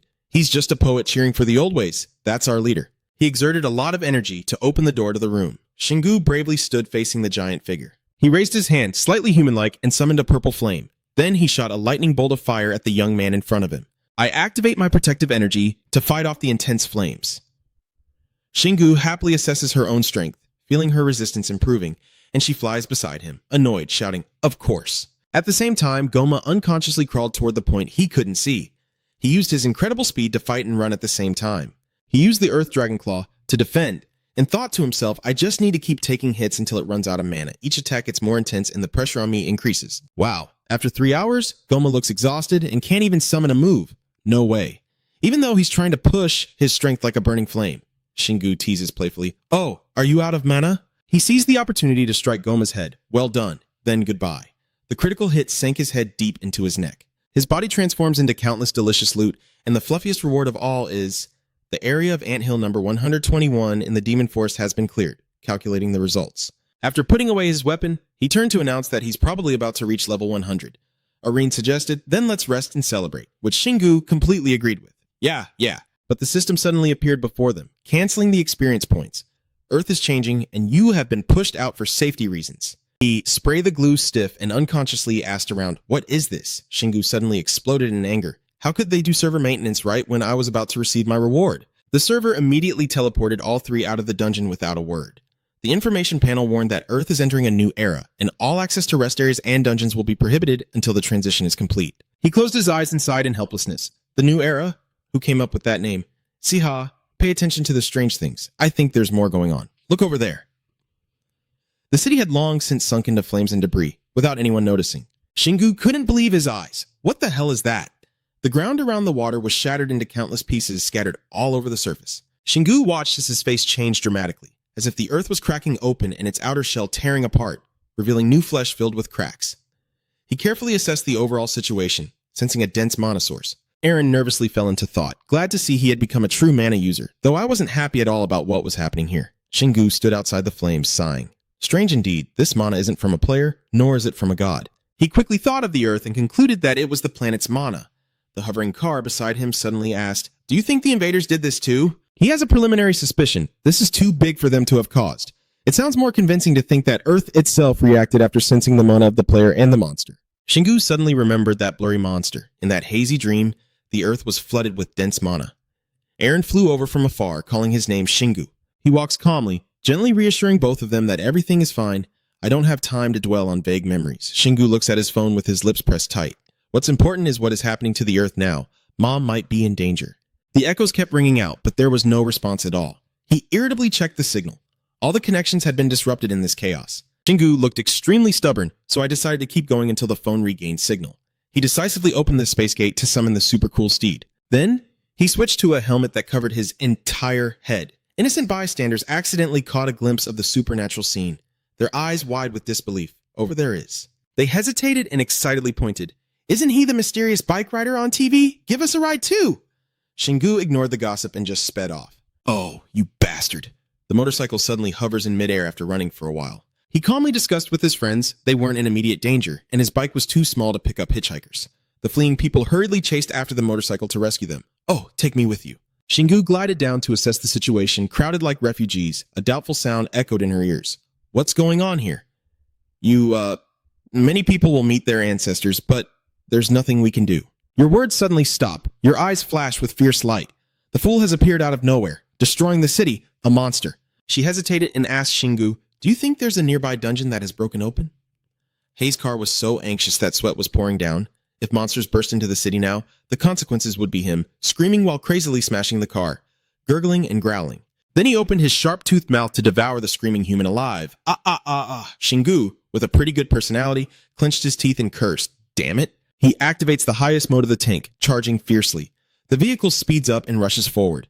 The monster, as if sensing danger, opened its eyes and glanced over. Before it could react, a beam of light shot straight down the front line, and he seized the opportunity to save the two innocent civilians and retreat from the danger zone. They expressed their gratitude and thanks, but he sternly urged them to run away. Shingu tightly grips the handle of the claw, focusing on the task at hand. I don't have time for this. I need to make sure my mother is safe, he mutters to himself, but that doesn't mean we'll let the monster devour people right in front of us. Finally, he wielded the great beast claw and appeared before the monster. Move quickly. Aaron hesitated to express her feelings. I've never seen a monster before, but judging by its mana, it's definitely above level 200. He groaned in pain. Yeah, but the wound quickly closed up. Shingu muttered impatiently. It's healing itself. Zaha, with knowledge about the race, spoke. An idiot demon. Reaffirming his stance with a clenched fist, only an idiot demon could regenerate so powerfully, even though I've only seen one in the database from the Celestial City. Aaron, with excellent memory, corrected him. Weren't you players trying to conquer the dungeon with Inju Kui already? I thought they only appeared after the level 35 dungeon was conquered. You immediately justified when you heard that, but the features match perfectly. Green skin, giant body, and healing ability. Shingu, who had been listening to the conversation for a long time, broke the tense atmosphere and said, I don't care. Even the dumb monsters know there will be a battle, so they grip the bit to use as a weapon. And his face showed more seriousness than ever, honestly. Han actively launched into battle, throwing the bike at him, But Shingu kicked it away with a single kick, sending it flying far away. Before the vehicle even hit the ground, he took a running start to quickly win the fight. He still used the advantage of jumping really high to the middle section. The demon god also isn't to be underestimated, reaching out and knocking over the surrounding concrete. His giant arm roared fiercely, yet he still lost the upper hand. Shingu peers down from above, her sickle gleaming with intense energy like the blazing sun scorching the world. The evil spirit in a crucial position shields himself from the blazing yellow light. His voice echoes as if passing judgment. Just one shot is enough. The waterfall of peace roars loudly, all falling upon the sinner. He gently descends beside his burning corpse. The car is just observing and urgently warning that it cannot recover after being set on fire. The real-world warning system, you've gained experience, you've leveled up. Shingu bravely exhaled a breath of relief. Phew, I leveled up here because I couldn't do it in the underground dungeon. Shingu extended her hand, releasing a blazing energy beam, then contained the giant as a monster into the space. Suddenly from afar, a young man in the group called out loudly for help. Our car has flipped over. He placed his hand on his hip and took a deep, relieved breath. Then, emphasizing each word, you can handle this yourselves. Don't think this is an opportunity to make me do all the work. That's also burdensome for me. Without saying another word, Shingu climbed onto the battle vehicle, then sped off, rushing straight to the front line, much to their surprise. He reached up to his hat, sending out a sound wave to scan the surroundings. After a moment, Shingu quickly checked Aaron and confirmed he didn't sense any other monsters nearby, surprising her. If a dungeon has recently opened, there should be many stupid demons around, at least some traces. Hearing that, he smirked and deduced, then there can only be one thing. An idiot demon has naturally formed there. The car next to us looks curious, huh? What's happening to the world now?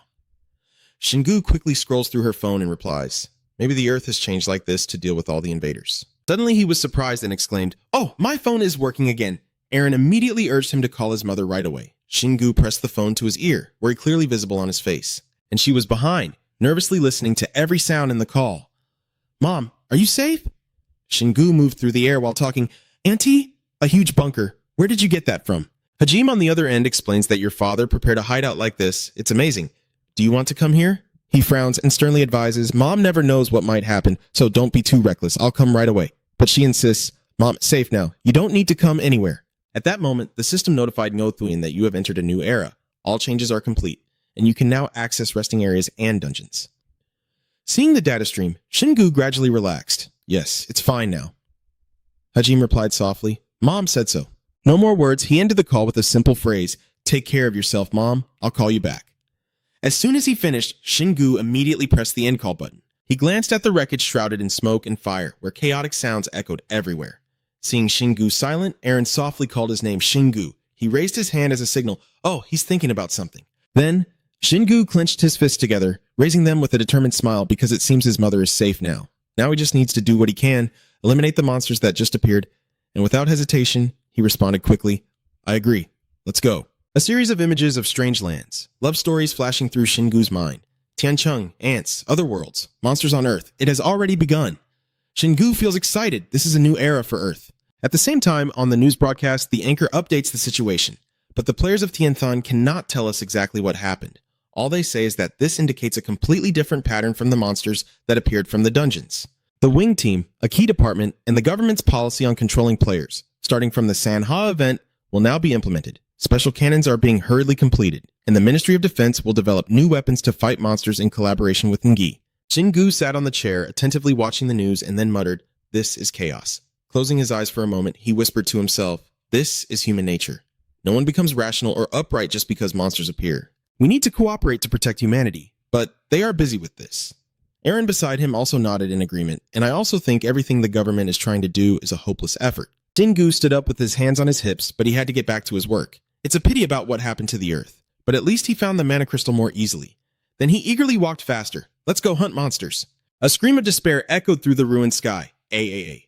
One of the two panic-stricken individuals cried out for help as they were chased by a horde of demons. Save me. Suddenly, a sharp sound rang out as Shingu launched a powerful attack on the monsters. He calmly looked around, realizing all the monsters had already disappeared, and the person beside him kept bowing repeatedly to show gratitude. Thanks, the big guy pats my shoulder. Yeah, if you're really grateful, pay me back later. After finishing up, Shingu quietly took out a stick and secretly checked the area. But after walking for a while, he grew bored and I guess there was nothing here. Shingu silently analyzes the situation. If it's not the invader's path, then it means all those monsters were created right here on Earth. Meanwhile, beside him, Seha softly adds, At least we haven't seen powerful monsters like the Ngukui we encountered the first time. Aaron holds his phone, eyes fixed on the report screen. Shingu, I'm starting to see some posts praising you online. He replies casually. This has always been the government's favorite tactic to turn someone into a hero so that everyone feels they should too. Feeling something was off, he quickly turned back. What, me? On the screen was a photo capturing the moment he was unleashing a fierce attack on the monsters. Seeing it, Shingu gently covers her mouth with her hand and says in disbelief, Oh! Senegasama? She crosses her arms and wonders so. His faith is in that, not missing the chance. Shingu excitedly strikes a pose and he also looks pretty cool. Aaron saw this and immediately got angry, crossing his arms in frustration, becoming more and more annoyed. Iziha quickly read a few comments on his phone and looked pleased, his face hidden behind the hammer, but he seemed quite smug. But quickly he blocks his face and tells him not to read them, but he still deliberately emphasizes, nuclear bomb. Shingu irritably reminds him, I told you not to read it. Aaron watches their argument and can't help but chuckle. Ha! Shingu glanced sideways, slightly suspicious, and thought to herself, So you're also secretly smiling. she retorted. No, I'm just happy that you finally received the recognition you deserve. As for Zeha, she crossed her arms and stepped forward. I also don't like how you do everything in secret when all the attention should be on you. His eyes are filled with emotion as he looks at them, but he can't find the words, you all. Shingu stops and looks up at the sky, feeling heavy in his heart. I don't have wings like the others do to play, nor can I enter the dungeons outside the heavenly city. And I can also open paths to other worlds. If this gets exposed, I could be seen as one of the invaders. The car is cheering on the side. Yes, sir, you don't need to be careful anymore. Shingu nodded. Yeah, but I'll still keep this hat on.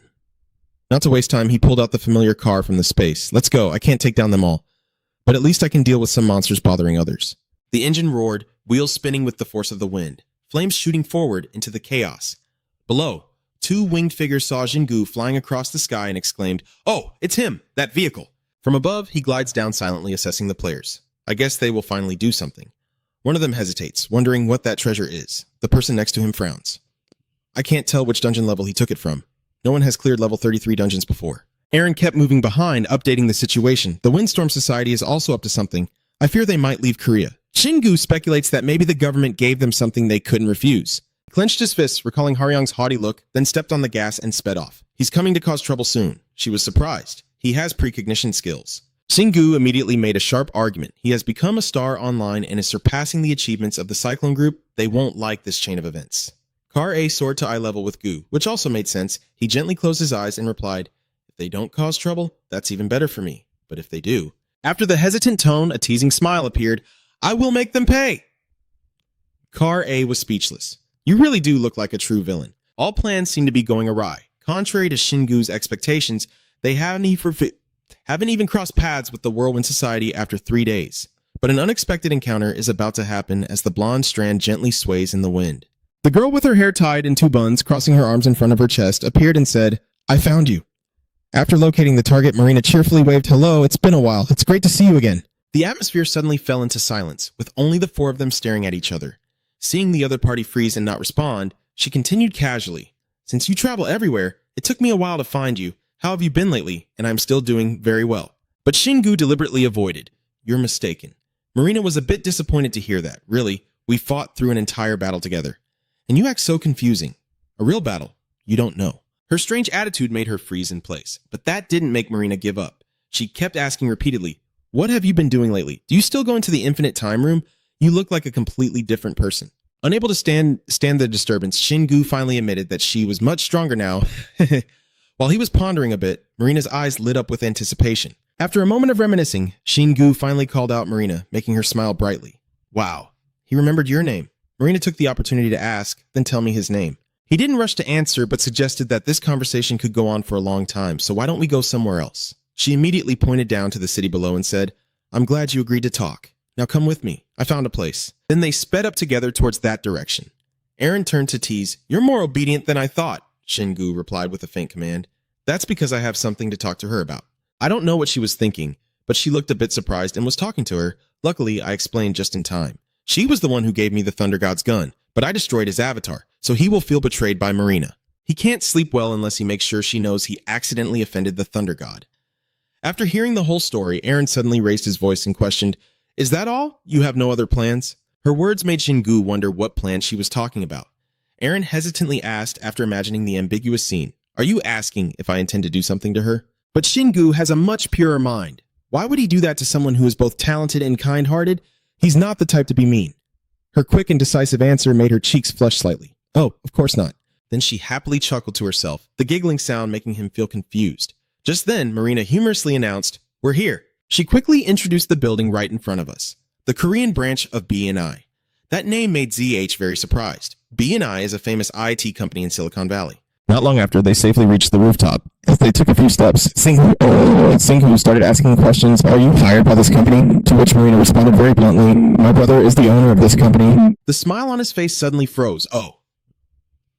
The other person didn't hear clearly, so she repeated more slowly, "B&I belongs to my brother, so we can use everything in this building freely." It seems Singhu has guessed something, but before he could ask about the B in B and I, Marina interrupted. "Clearly, it's short for B-set, and we have more important things to discuss, so hurry up." On this side, Aaron couldn't hide her jealousy. She's beautiful, one of the top players in the world, and comes from a wealthy family too. "Isn't this world unfair?" Singhu looked at her worriedly. "You have those 2 things as well." After going downstairs with Marina, an elevator door opened right in front of them. But unexpectedly, she kept pressing different floors immediately after stepping inside. This action made Singgu curious. What strange button did she press? Is there some special trick involved? While both sides faced each other in a silent, tense space. Finally, Marina broke the awkward atmosphere and said, "Let me explain why I came to find you first." Then she straightforwardly asked, "I need to ask you for a favor. I want you to go to Arizona with me." This invitation makes Singgu hesitate a bit. Is there something in Arizona? She doesn't mind revealing information, traces of a god. Then explain carefully the reason. We've talked about this before, so you can assume that I will fight against these gods with you, right? He directly put on a judging expression. Fighting with you, eh? Nevertheless, Marina still tried to persuade with her reasoning. The earth has changed in strange ways, and there is a concerning flow of mana. Born from the center of those changes, I have sensed the Turiya energy, but this is much greater. Her eyes suddenly showed a serious expression. This will be the worst battle he has ever faced. The warnings indeed stirred Singgu, stronger than the early gods, and the worst battle but not in fear. On the contrary, he smiled with amusement. Marina once again emphasizes the seriousness of the matter. This Arizona case is also very special in the US. It's the biggest one. Then she sighs heavily about her situation. Luckily, she recognized its importance, so she was assigned to oversee the entire case, but sadly, she has no one she can trust or rely on. She begins to recall the moment she casually saw Singgu wandering outside, then suddenly a strong and trustworthy player appeared on the screen. Marina suddenly leans her face closer, her eyes now filled with trust and hope. That's when I realized this is the moment for us to team up again. I'm sure you're not mistaken about that, so I'll find a way to contact you no matter what. Don't be too tense. I don't mean to take advantage of you. I'm willing to pay a fair price. After a moment of letting her read her lines, Singgu finally spoke. Not knowing what to say, Marina was momentarily flustered. Well, yes. But she quickly made an extremely tempting offer, like a date with me, and Aaron immediately stepped in front of her, revealing that she only liked Singgu. Marina's face suddenly stiffened with stubborn glue as that tiny presence appeared. An ominous feeling of danger overwhelmed Aaron, who angrily called out softly, then immediately hid her face when she heard her name called. Aaron, she quickly denied it. You have the wrong person. I haven't had a chance to run away yet when Marina grabbed me tightly with both hands. She confirmed confidently upon close inspection that I am Aaron. But why am I so small and cute? So you're still alive, huh? Aaron struggled to break free but couldn't. Let me go. The car over here just chuckled for a few seconds. Haha, Aaron, and Singgu shyly commented. She's also very cute. The voice was soft but enough for Marina to overhear. Here. Are you talking about me? I know you like me. You have to admire her imagination. You should become a writer, not a player. After getting carried away with the conversation, Singgu finally realized the current situation. Where are we going? It seems we are somewhere very high up, and you even pressed the button strangely again. Marina looks mysterious. I don't know, but you can expect this. Aaron took the opportunity to loosen her grip and escape. At this moment, the elevator alarm sounded, and Marina excitedly announced, "We're here!" As the metal door automatically opened, the two of them could be seen with expressions of anticipation and curiosity. In front of them below is a strange space portal, its turquoise membrane constantly spinning in an endlessly captivating way. Singgu then guessed that it was a teleportation gate, but Marina corrected him, saying it was an instant movement portal. Hearing this, he clenched his fist tightly, feeling both amazed and angry. He never expected Earth's civilization to advance so much, yet he was completely unaware of it. Taking this opportunity, she started to boast that it was all thanks to the Phenomena research job BNY had done. The technology had already been developed in the other world, so all we needed to do was copy it on Earth. Then she openly shared her plan, saying they had just created one but it consumed too much mana to be usable. However, recently, Earth's atmosphere has become much richer in mana. Based on what Marina shared, Singgu can conclude that she has been harnessing the abundant mana in the air to activate the portal. She immediately gestures with her index finger yes, although currently it is only used to teleport between the Korea branch and the headquarters. That's why I wonder why it had to be Korea. There must be countless other possible locations. Turns out it was a perfect chance for Marina to flirt smoothly because I'm in Korea and I wanted to meet you. Singgu showed no mercy and gave a disdainful look, making her swear to fix her attitude. Don't make that disgusted face. I was just joking. Then she crossed her arms and acted aloof. But anyway, I was planning to come here, so I might as well use the portal first. It was already one of the top candidates and also the first place where monsters appeared. Marina continued to emphasize how serious the issue was, with the whole world focusing on Korea. The scene of fighting the Demon Wheel in Sanha Town and Seoul Rock World made Singgu realize, oh, right. Putting that aside for now, she pointed at Aaron and asked, tell me more about Aaron. Why did she go with him? I already showed you the gate. At least you should tell me. But Aaron replied sharply, you showed us the gate by bringing us here. Do you think we'll easily reveal our information? Marina didn't wait for a response and guessed on her own. It seems he saved Aaron, so did he intervene when she was about to retire? Could that really happen? Faced with those rapid questions, Singgu quickly warned her, it's because of him, but don't try it yourself. She still has no intention of stopping her investigation, so her small stature must be some kind of punishment. Seeing her about to be touched, Aaron quickly dodged like avoiding evil. Don't bother guessing blindly. Marina finally got a satisfactory answer, and it sounds right. He has conquered the underground dungeons with these two. She once again showed admiration for Singu's story. Very interesting, but, Marina also secretly revealed her hidden wish. What's his name again? Is it still a secret? Singu decided to marry her right now, guessing there was no reason to hide anymore because her stunning appearance made her freeze for a few seconds. So finally, Marina's wish was granted. He is Dong Singu. She didn't hesitate to show her curiosity. Singu, why do you hide that handsome face? Singu simply replied. I have my own reasons for not being able to operate publicly. Marina snapped her fingers and teased. So you knew I was spying on you, huh? Go ahead. I don't really care. To save time, he put away the item while sternly urging, let's get straight to the main issue, the price he's willing to pay to help you. Then he bluntly emphasized that it was nothing, causing her to stand frozen in place. At this point, Singu scratched his head sheepishly and said, you might not know, but I owe you a favor, so let's forget about this matter. Marina's face slightly blushed, and he owes me a, then they reminisced about their previous battle. After hearing the whole story, she raised her voice in disbelief, saying he fought against the thunder god A. Looking fierce. He must be really strong. Marina became even more excited as she recounted what she just heard, and he used the power of the thunder god to strengthen his attack. I've already given him a lesson he won't forget, but Singu hesitated to remind him that he might hate me for it. Contrary to his worries, she didn't show any fear and confidently declared, it's okay, I was planning to go to the ancient court anyway, so I'll just consider your actions as mine. So Marina patiently reiterated, so you really don't owe me anything, you truly don't want anything in return. At this point, Singu could only shrug and make a proposal. If you want to give me something that badly, just help me once when I ask. After reaching an agreement, she hurried to the teleportation gate. So you will come with me, right? But he hesitated for a moment. How likely is failure? Marina immediately confirmed confidently, 0%. It's been working fine all along, even though we've only used it once. So I proved it myself. I went in first. Singu just scratched his face nervously. Well, I guess it won't eliminate me either. Finally, he decided to step through the teleportation gate. The four of them floated in an indeterminate space, then let it carry them toward the light. Except for him, everyone else collapsed on the floor as soon as they stepped outside, and Seha struggled to speak, panting. I felt like I had just been on a super fast train hundreds of times around, while Aaron could only manage a faint cry. Her face now looked completely dazed. How is he so fine? Singu replied confidently. I'm good at everything related to the body. Aaron, hearing that, felt a bit annoyed, huh? He's really irritating, but I'm jealous. Marina also manages to get up after spinning around in confusion. You're okay now. Let's go. We might run into some trouble if we stay here, and we can make noise to alert others. Which makes Marina very alert and watchful in that direction. Seha and Aaron immediately create a barrier that covers their entire bodies to disguise themselves. The character inside the elevator, making everyone cautious, is Ethan. He just appeared with the bright smile. Marie, did you really bring him here? On the contrary, Marina looked disappointed when she saw the person in front of her. Oh, Ethan. Singu silently assessed, this must be a troublesome day. He even calls Marina by a nickname, and judging by her reaction, he's definitely her brother. Ethan's handsome appearance makes Aaron admire, wow, he's really cool. Even Seha has to admit it, he's handsome, always in a suit. At the same time, Ethan suddenly explained the situation, saying he was worried because it had taken too long and the government had caught wind of it, so he had to be busy dealing with them. Hearing this, Marina quickly guessed, is it the royal court? He covered his mouth with his hand and glanced to the side, warning that you might run into them outside, so be careful. Singu's face was very serious as he waited to hear the rest of that reckless remark. Ethan politely introduced himself and expressed gratitude for your cooperation. I am Ethan Bissett from B&I. I believe my sister has caused some confusion for you, right? Marina, standing nearby, shyly interjected, I didn't. We are already partners. Singu shook hands with him without hesitation. I am Dong Singu, helping Marina for now. Hearing that, she felt even more annoyed. You don't need to emphasize it so much.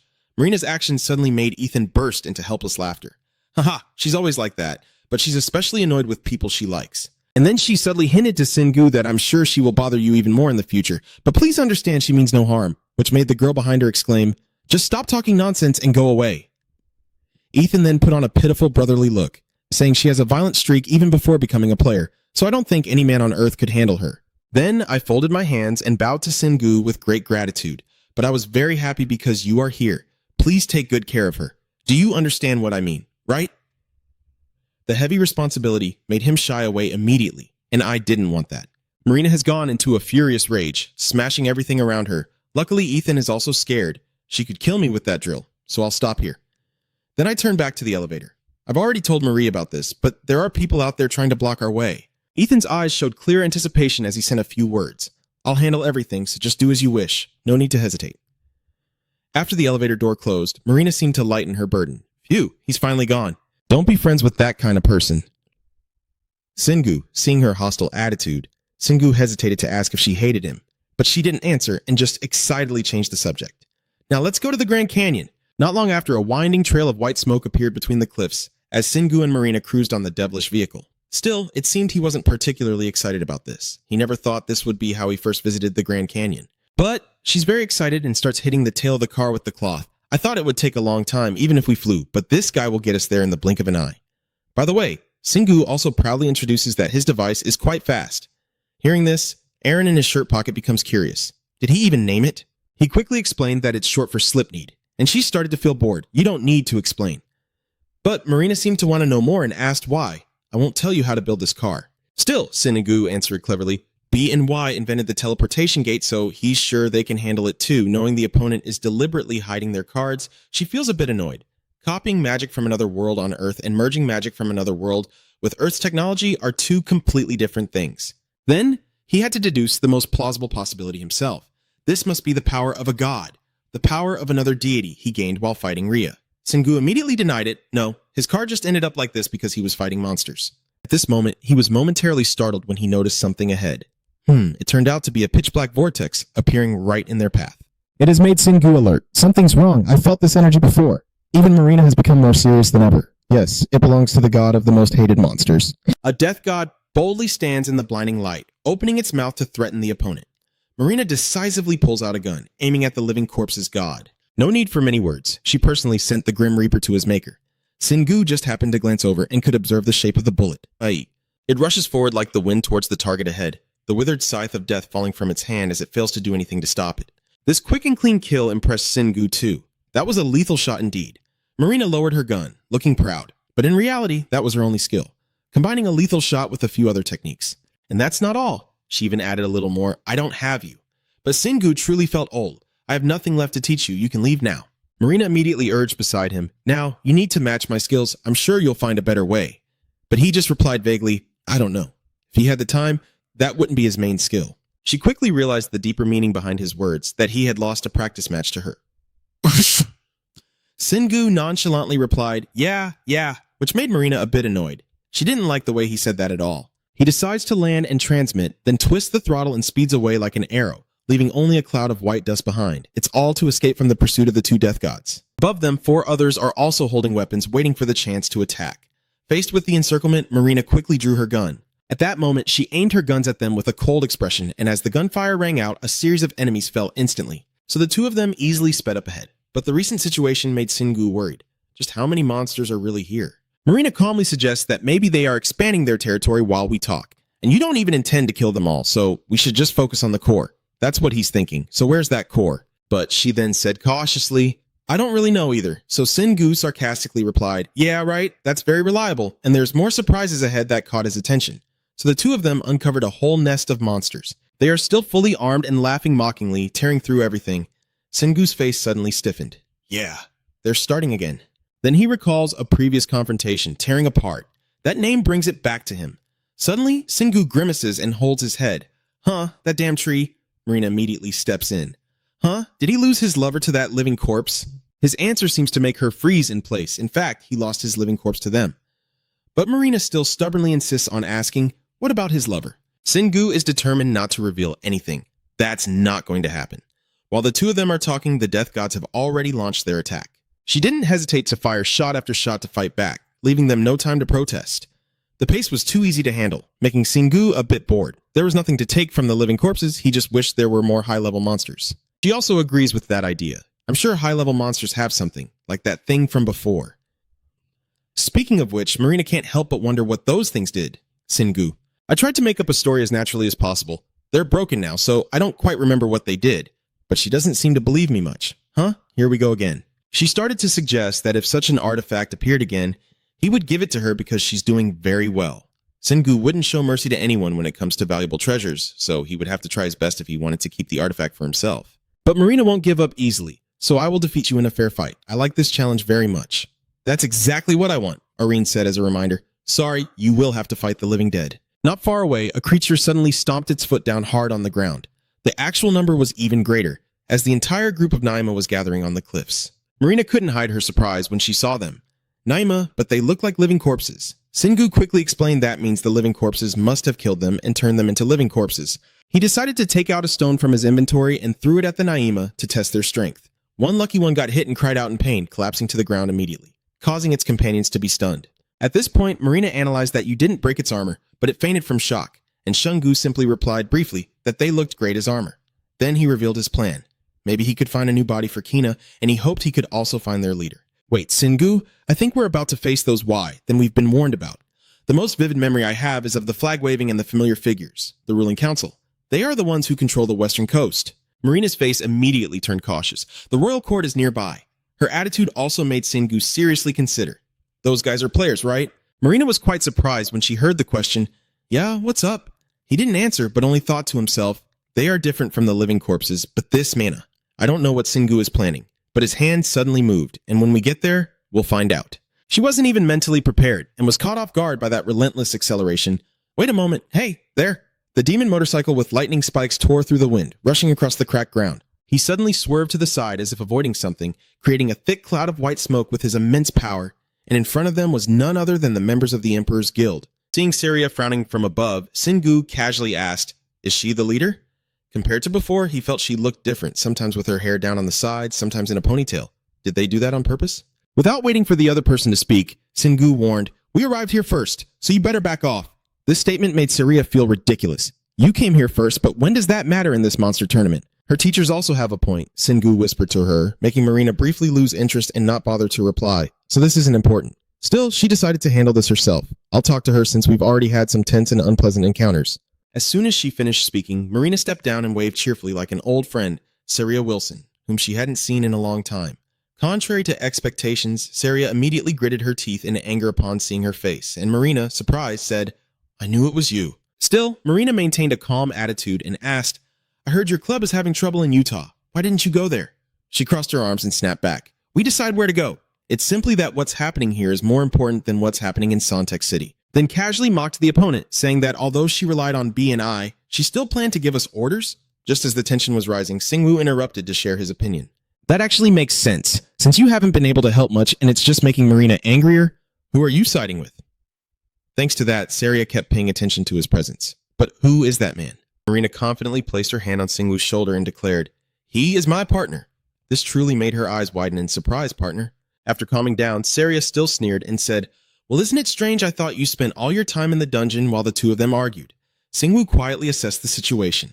Others seemed unaware, but I could see clearly with my visual skills. That's not far away. Countless death gods make him a bit cautious. The living corpses are coming, if they are this close. Without hesitation, Singwoo immediately pulls out the Thunderbolt gun and Wrath from his item stash, then aims straight ahead, causing Saria to panic. The Thunderbolt gun, she actually gave that to him. Marina sneers mockingly, haha, causing Singwoo beside her to also show his judgment. He gently warns, "Hey, leader lady, things won't turn out well if you don't get your subordinates to retreat somewhere." But Saria still seems too confident and overestimates herself. What can she do with just a single shot?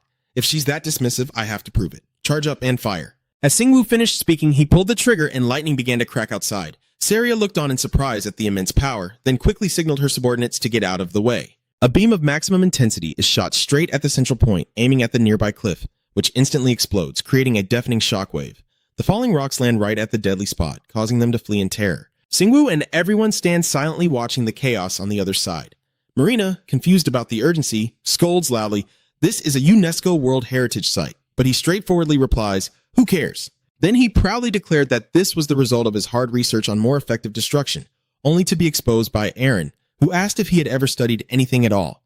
Seeing Marina still standing there in confusion, Singwoo spoke to get her attention, saying, "You're done with them, right? So let's start the real mission." He immediately put away the Thunderbolt gun, and before riding the evil motorcycle, Marina was puzzled and asked, "So you're not using the Thunderbolt gun anymore, right?" Singwoo honestly revealed after the recent attack, "I don't have enough mana." Both of them then sped off like arrows shot through the air. Saria and the minions of the Imperial Court just watched with wide eyes, making no move at all. It turns out she was still in shock. Even Marina couldn't cause this much damage with just a single shot. Saria's face shows clear horror. Who is helping her? The Empire's rulers have let it go, but the Grim Reaper is stubbornly chasing after them. They howled and jumped off the cliff as soon as they saw an opportunity. But before she could do anything, one of them disappeared, and the other met the same fate.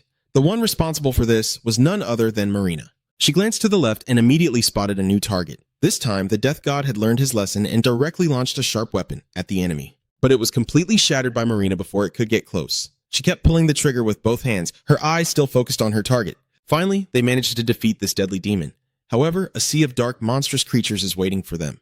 They are heavily armed with various weapons, the gunfire ringing deafeningly, shattering everything.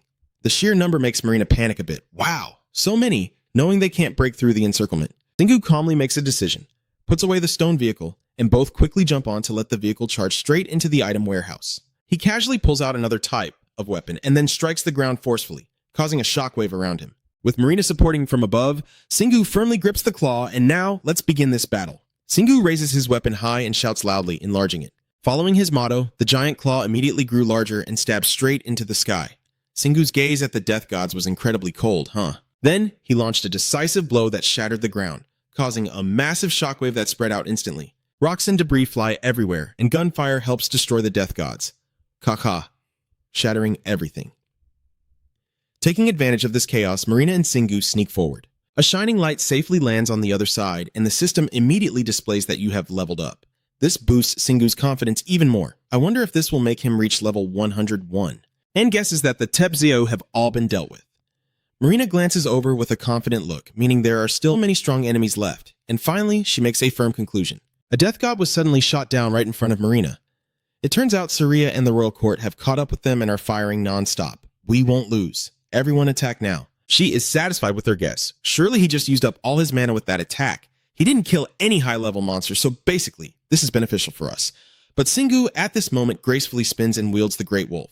With just one sweeping strike, he defeated countless death gods as if directly mocking Saria, who was wide-eyed in amazement. She can only stand still now, watching Singu admire his achievement. He turns his face back with a cold expression. Good for Iker. Sure enough, Saria was so angry she choked. Didn't he just use mana a moment ago? Before she could jump again, something caught Singu's attention. Once again, a crowd of death gods arrives to challenge him. An armored warrior leaps forward, shouting loudly, "Glory to Setnak!" Singu continued to draw another weapon to make the battle more exciting, and then delivered a powerful strike right to that guy's face. The giant's scream echoes as he gracefully arcs his bow, his skill leaving Marina stunned. He's wielding a hammer in each hand. But she herself is also surrounded by piercing sounds, cackling and screeching. Marina quickly regains her composure and tells herself she can't let him enjoy himself alone. True to her word, she starts swinging her hammer through the deadly circle with 2 guns in her hands. Every shot fired immediately takes a target down. Saria just sneers outside, jealous Marina. Were you stronger in that short moment? Marina turns back proudly and replies, "She's my partner." This expression of confusion makes her wonder if this is the power of love. Now Marina teases with a look of clear sympathy. I pity any fool who doesn't know love. Singu immediately interrupted, "Oh, if you have time to play around, then go around and help me defeat more monsters." The Empire of Kings finally joins the battle. He stood to the side, watching how they used their powers, and noticed the bright golden light surrounding the members of the Empire Society. So Singu finally realized why they call themselves the rulers of the Western Coast. The members of the SEI Guild are not their opponents. They control the power of the gods quite well. At this moment, 4 Naima discovered his location and immediately attacked while Singu was still lost in thought, convinced that they believed they had made that power their own, as if it were under the control of a god. With just a few swift moves, I could take down all the Naima, then continue to think to myself, if something happens, I will help them before they turn into monsters. Marina immediately called out urgently, "Singu! Gakko also shares your concern. We must stop them from getting in contact with the pieces of Setsunek at all costs. The Imperial Court believes we should harness more of the god's power." Singu smiled and silently praised, knowing she was skilled at controlling mana and must understand the danger of divine power. So they didn't hesitate to reveal their secret. It's too late now. They already possess the power of another god. He thought they had been blessed. Marina was surprised. What is it then? And quickly concluded that this was the reason they targeted Setsunek's power. On this side, Saria holds a gun in her hand and kneels down quietly before silently giving the order, activating her skill, then shouting loudly with determination. She starts firing in rapid succession, bullets flying fiercely through the air. It causes a series of explosions among the monsters in the distance, the rumbling sounds attracting the other gods group, and they start shouting enthusiastically, "Our enemies are not on our side. The power of light. I will eliminate anyone who cannot become one of us. Prove your loyalty by destroying them." These words only excite Saria further. "Yes, I am your eternal enemy. Saria Wilson will see you off for a while." Erin suddenly changed her expression, her face now clearly showing her disdain. Then she loudly announced to Singu that Lewis, the light of the gods, was powerful. Marina also seemed to know this name. "Lewis, I have heard of him."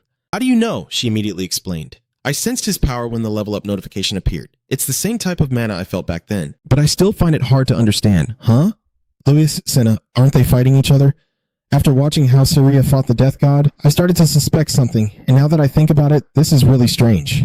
The Imperial Guardians came here even while monsters were ravaging another state, just because they were summoned and told to? Singu's eyebrows suddenly furrowed as he considered the possibility that they might have come because their god ordered them. Suddenly he ordered, "We need to stop them," Marina quickly warned. "Let me tell you this first. Talking to them is useless. They will misunderstand anything we say." But this was all parts of Singu's plan. Yes, he had anticipated this, and all we needed to do was handle this before they arrived. While we were discussing, a creature with large legs approached us. But he didn't show any fear. Instead, he was very excited. Here it is. It must be the steel-armored monster. In front of the two of them now stands a gigantic demon bear with silver armor. The demon bear roared as if to motivate itself before charging into the fight.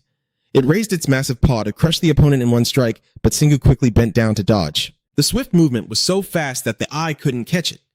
Only the sound and the sharp clash could be heard.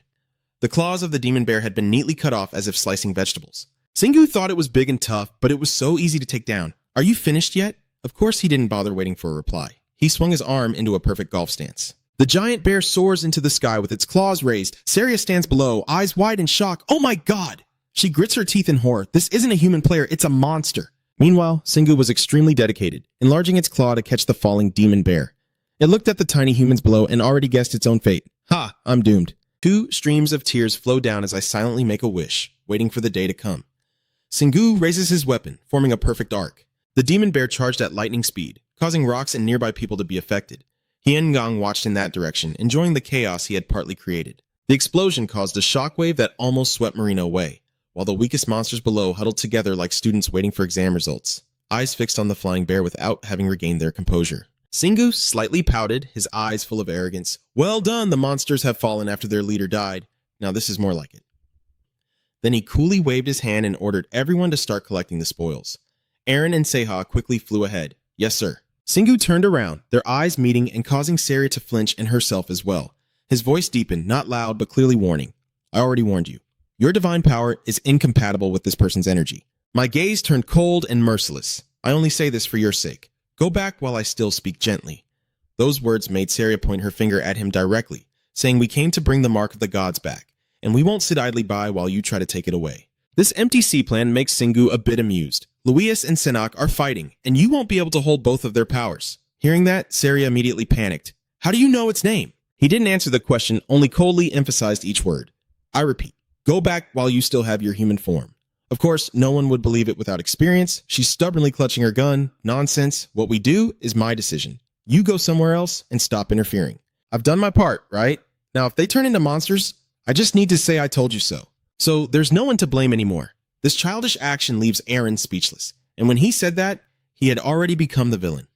Singu didn't care, raising his hand to recall the demon motorcycle. "Let's go, Marina!" She ran over excitedly with guns in both hands. Fine. After the two of them settle in, he revs the engine and prepares to leave. This scene leaves Saria speechless. "Are you really giving up so easily?" But all she got in response was the sound of the wind and Singu's voice echoing. "Good luck. Don't go to the altar too soon. Farewell." This arrogant attitude made Saria furious. "You guys are only making things worse." A confused soldier in the distance asked, "What do we do now, boss?" Saria thought for a moment. "I don't care what they say. Our goal remains unchanged." In her mind, images of a city destroyed by fools and demons flashed by. Earth is in chaos now, but at the end of the dark tunnel there is light. Saria silently vows that she needs more power to stand at the top, then loudly clarifies her goal.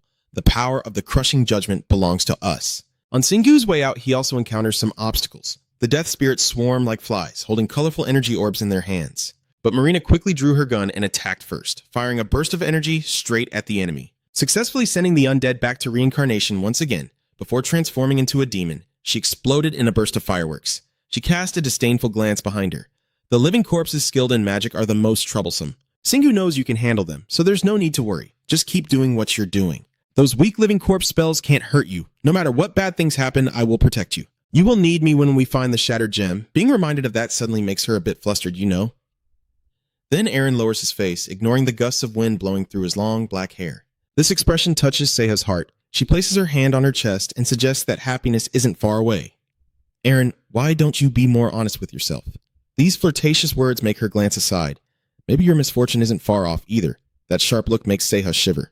"Fine then, I'll take it." They kept rushing forward without paying any attention to the monsters blocking their path. The number of enemies made Marina a bit worried. Singu over there, he didn't hesitate at all. In fact, he even sped up. Amazing. Akma's motorcycle immediately launched a brutal attack, slicing through the monsters and leaving behind pieces of bodies before they even understood what just happened. At that moment, she asked Singu seriously, "You just reached level A, and this straightforward attack makes it impossible for him to pretend to be mysterious anymore. That's why he hates bratty little kids like you." This statement is no different from a confirmation, Marina asked back somewhat surprised. But how could that be? Isn't it only possible for him to level up through dungeons? Or did he absorb mana and memories from those monsters? Singu also pondered a bit on this matter, thinking that he was a special case. And of course, this wasn't a small issue. She still couldn't understand. It's like absorbing the power of a god, and once he's corrupted, he will no longer be able to grow or do anything. The doubt in his words suddenly made Singu stop, the wheel of friction scraping against the ground with a sharp sound. He turned around, reaching out his hand, untainted, wanting to verify for himself. Marina's face slightly flushes as she slowly lowers her weapon, fiddling with her hand while secretly assessing his hand is really big, then seriously examining the opponent's energy. "You're right. I can feel a pure and powerful source of mana. How is this possible? You're really mysterious." Singu, sitting back and pulling his hand away, made Marina a bit disappointed, but she quickly calmed down and assessed. "I also realized something. I used to think players could only grow in dungeons." Then she closed her eyes as if listening to the breath of the earth and sky, but now not only monsters possess mana. As she finished speaking, a bright golden energy suddenly erupted around Marina, and soon the process was complete. She opened her eyes, exhaled deeply, and then seriously sensed the strength within herself. Those emerald eyes are now filled with determination. "I knew it. I can grow strong from the pure mana produced by the earth. And these changes are not just disasters." These words seem to enlighten Singu, and he takes a deep breath. Then he absorbs the spiritual energy of heaven and earth, and the overwhelming power around him makes him even more confident. He understands now. So this is how you do it. Thanks to you, I can do this. Even though the other person is praising, Marina still feels a bit off, like she's the one losing, not him. Singu focused his mind, sensing that he was absorbing Senna's energy along with the energy of this area. Then, as if empowered by an invisible force, he tightened his grip on the throttle, found his gemstone location, and Marina looked up in surprise, unable to hide her astonishment, ready to respond. He said nothing, only smiled faintly and headed straight there. Akma's motorcycle roared to life and sped straight ahead, leaving behind a thick cloud of dust and a few shimmering pure energies. "We have run quite a distance, but those people behind keep chasing without letting up," the owner on the other side. The soldier pointed at the two of us and reported, "I can feel a strong source of power stirring in that direction." Singu also detected the presence of that group, probably the Emperor Kings, caught up with them. "When enemies arrive, I'll handle it." His gaze was fearless. "Just treat it as an alliance for now. And if we finish this before they turn into monsters, that would be great. If not, I'll send you all off at once." This cruel plan made Aaron panic, as if this wasn't the main character's script. "Singu, you're talking like you're preaching to the world," with a calm, emotionless face. I don't know if the main character's indifferent motif is trending these days. This gang confrontation statement confused Marina sitting behind. What are they talking about so suddenly? Soon they arrived at a mountain pass. Below it was teeming with monsters. That disgusting scene left the two of them stunned. It was something. In the center stood a tall pedestal, above which a giant gemstone emitted waves of toxic aura. The fog monsters below can see clearly that flying motorcycle. They've found our main base. Kill them. Tear them apart. The rest of them scream wildly, eager to take their lives. Sacrifice them now. Just then, the Imperial Court's forces arrived, found it, and confirmed the divine power of the undead god is here. She swiftly moved forward, urging loudly, "We need to get it before they do. Hurry up." That reckless action made Singu sit on the bike and just sigh heavily, as if wondering why they didn't stop and question what they were hearing, more like reflecting on himself. Jumping in like moths to a flame, who could watch that without shaking their head? As stupidity, whether from enemies or allies, still makes people angry. You know that feeling of frustration. Just destroy everything. That's the decision this time that leaves Aaron speechless, and he always ends up with the same conclusion. Immediately after, Singu whispered softly. Marina took care of the leftover minions quickly. She was swift as lightning to grab her pistol. Fine. Of course, who else would a second female go alone to attack? He continued to give orders. The car, you protect Marina. The opponent swiftly put on armor. Yes, understood. Both of them charged into battle, heading straight for the hated fog monsters howling in anticipation. With the soldiers in position, the commander couldn't stand still. Singu glanced toward the center of the chasm, which meant that was my opponent. Amidst the dull chaos, a glowing turquoise armor stood out, holding a sword tightly in hand, standing firm like a mountain. Aaron hesitated upon seeing the opponent, who was a demon knight, surely the guardian of Senna's gemstone. After waiting so long, it's your turn to show your skills, Singu. Let me bless your weapon. Singu nodded and replied thank you, then quickly drew out the great wolf. Aaron's whole body radiated a gentle golden light. The ancient spell echoed softly but firmly, helping to turn all evil creatures back to nothingness. Her eyes opened deep as a universe. her sacred spell glowing brightly as the mighty wolf began to shine, with enough energy to cleanse even the oldest darkness. Down in the mountain pass, Thawne raised his head to observe the uninvited guest. A murderous aura flickered in his eyes, and his voice was like wind howling through clenched teeth. Who dares come straight to my place? I have the guts of a true man. The Highland Demon Hunter's giant sword immediately ignited a dark blue flame to honor that bravery. I will send you to hell, his shout echoed across the battlefield. Immediately, he triggered the surrounding fog monsters to roar wildly. This dazzling chorus made Shingu growl in discomfort and kneel down. Two short words like thunderbolts strike straight into the souls of the monsters. They freeze in place, their hollow eyes suddenly glowing fiercely. And then, one by one, they were overwhelmed by an invisible force and fell to their knees, all bowing their heads, too afraid to look up at Shingu shining brightly in the sky. Some of the undead are trembling and crying out in terror. A dragon? No way, no how. The scene in front of Marina makes her unable to hide her excitement. She doesn't know what he did, but the living corpses are standing still now, looking fierce. Without waiting any longer, she immediately drew her gun and fired off. Performing a perfect loop in the air, she unleashed a rain of bullets, slaughtering the chaotic fog monsters below. Amidst the blazing and chaotic battlefield, Thawne still stood unmoving. Shingu also didn't rush to attack, quickly analyzing in his mind that the force from the strong man was too powerful to be used recklessly, but his lips curled into a cold, indifferent smile. I will kill and resurrect people. Their strength will belong to my god. In response, the great wolf's claws flashed fiercely through the air, as if the opponent merely swung their sword lightly to deflect it, producing a sharp clash that echoed across the battlefield. Thawne sneered dismissively, his attack weak and feeble, at least making this a little more entertaining. Give me! His last two words were shouted with a piercing, painful scream. The demon motorcycle suddenly struck from the side without warning, hitting him hard in the ribs. Shingu sat firmly on the bike, pointing directly at his opponent's face. I've wanted to say this for a long time. Every word of his is more damaging than being hit by a car. He talks too much for someone so weak.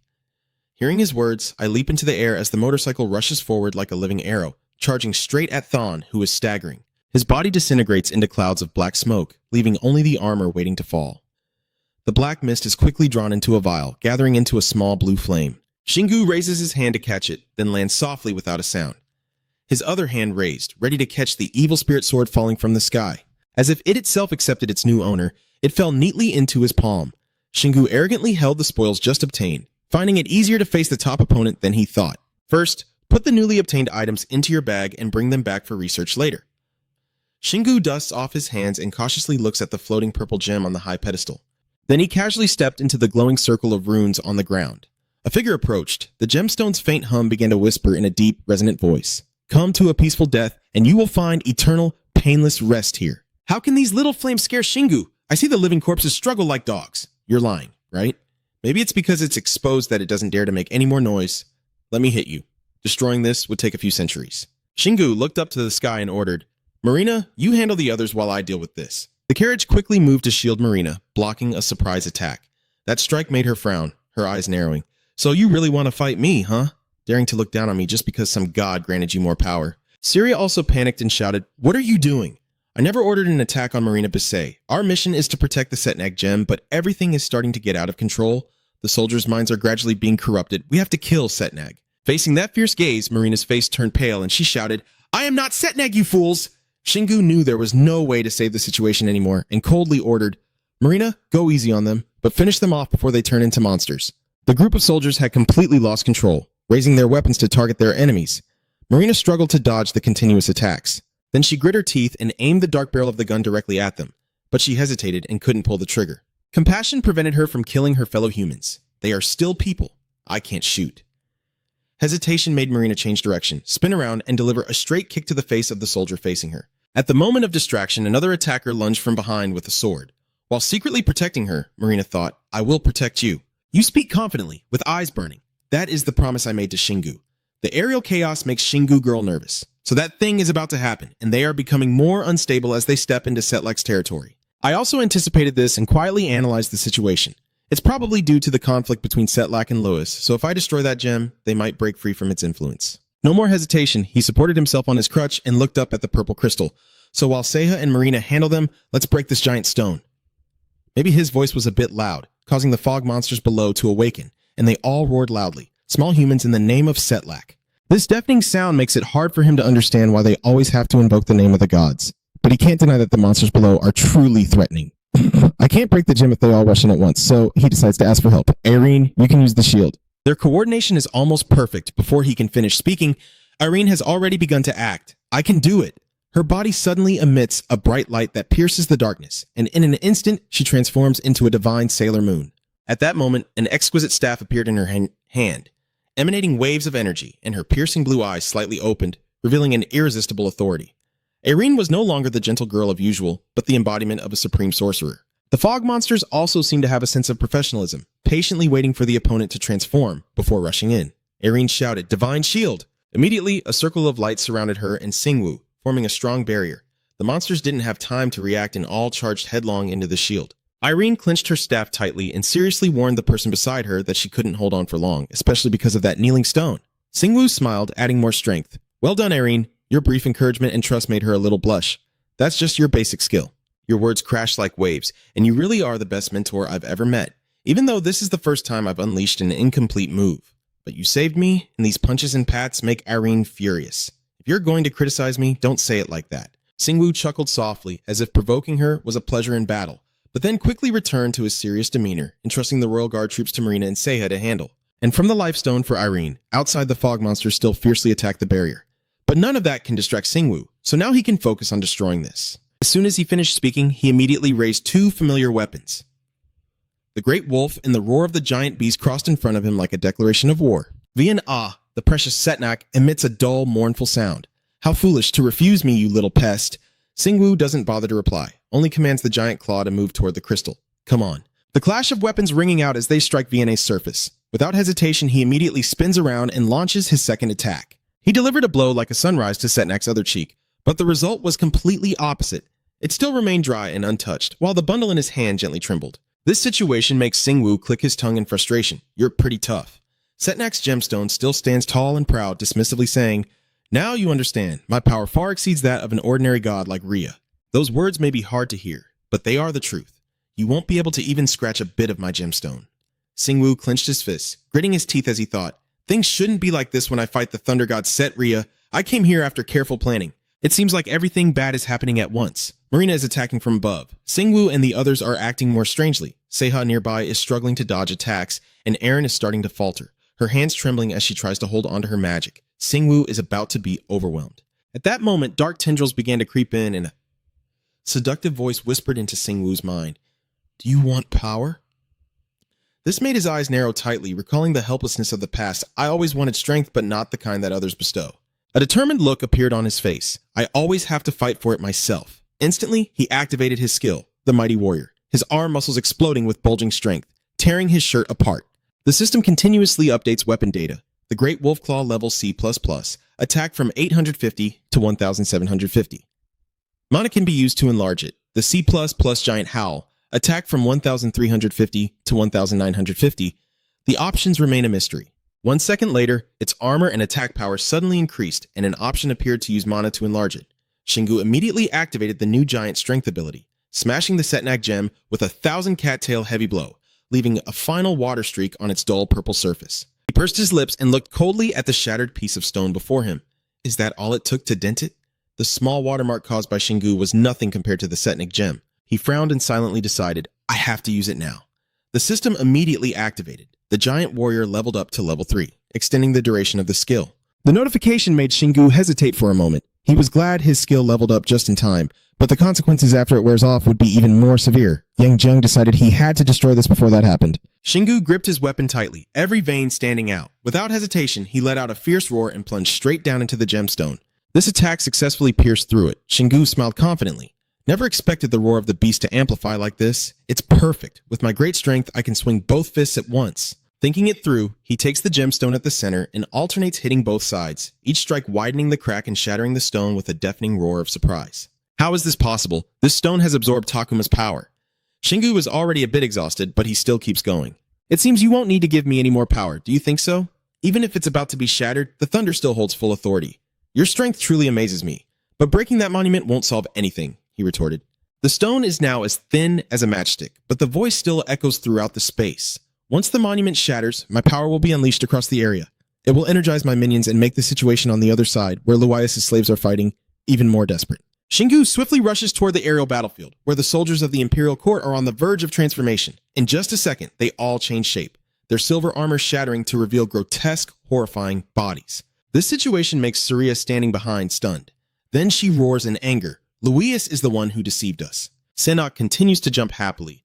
No matter how strong you are, you're still just a human. You can't change anything. Shingu's ears are so overwhelmed they close up and he roars in anger as he leaves. Ignoring the threats, he continued to unleash his weapons. The final blow shattered Sanok's gemstone into pieces. Fragments of crystal shards rain down like a storm, and immediately after, a dark stream of assassin's poison rises from the remaining base. It screams and surrounds Shingu. So funny, you know nothing has changed, yet you still stubbornly cling to what's in front of you like a crying child. I've poured my anger into this silent rage. You talk too much for someone who doesn't even dare to appear directly.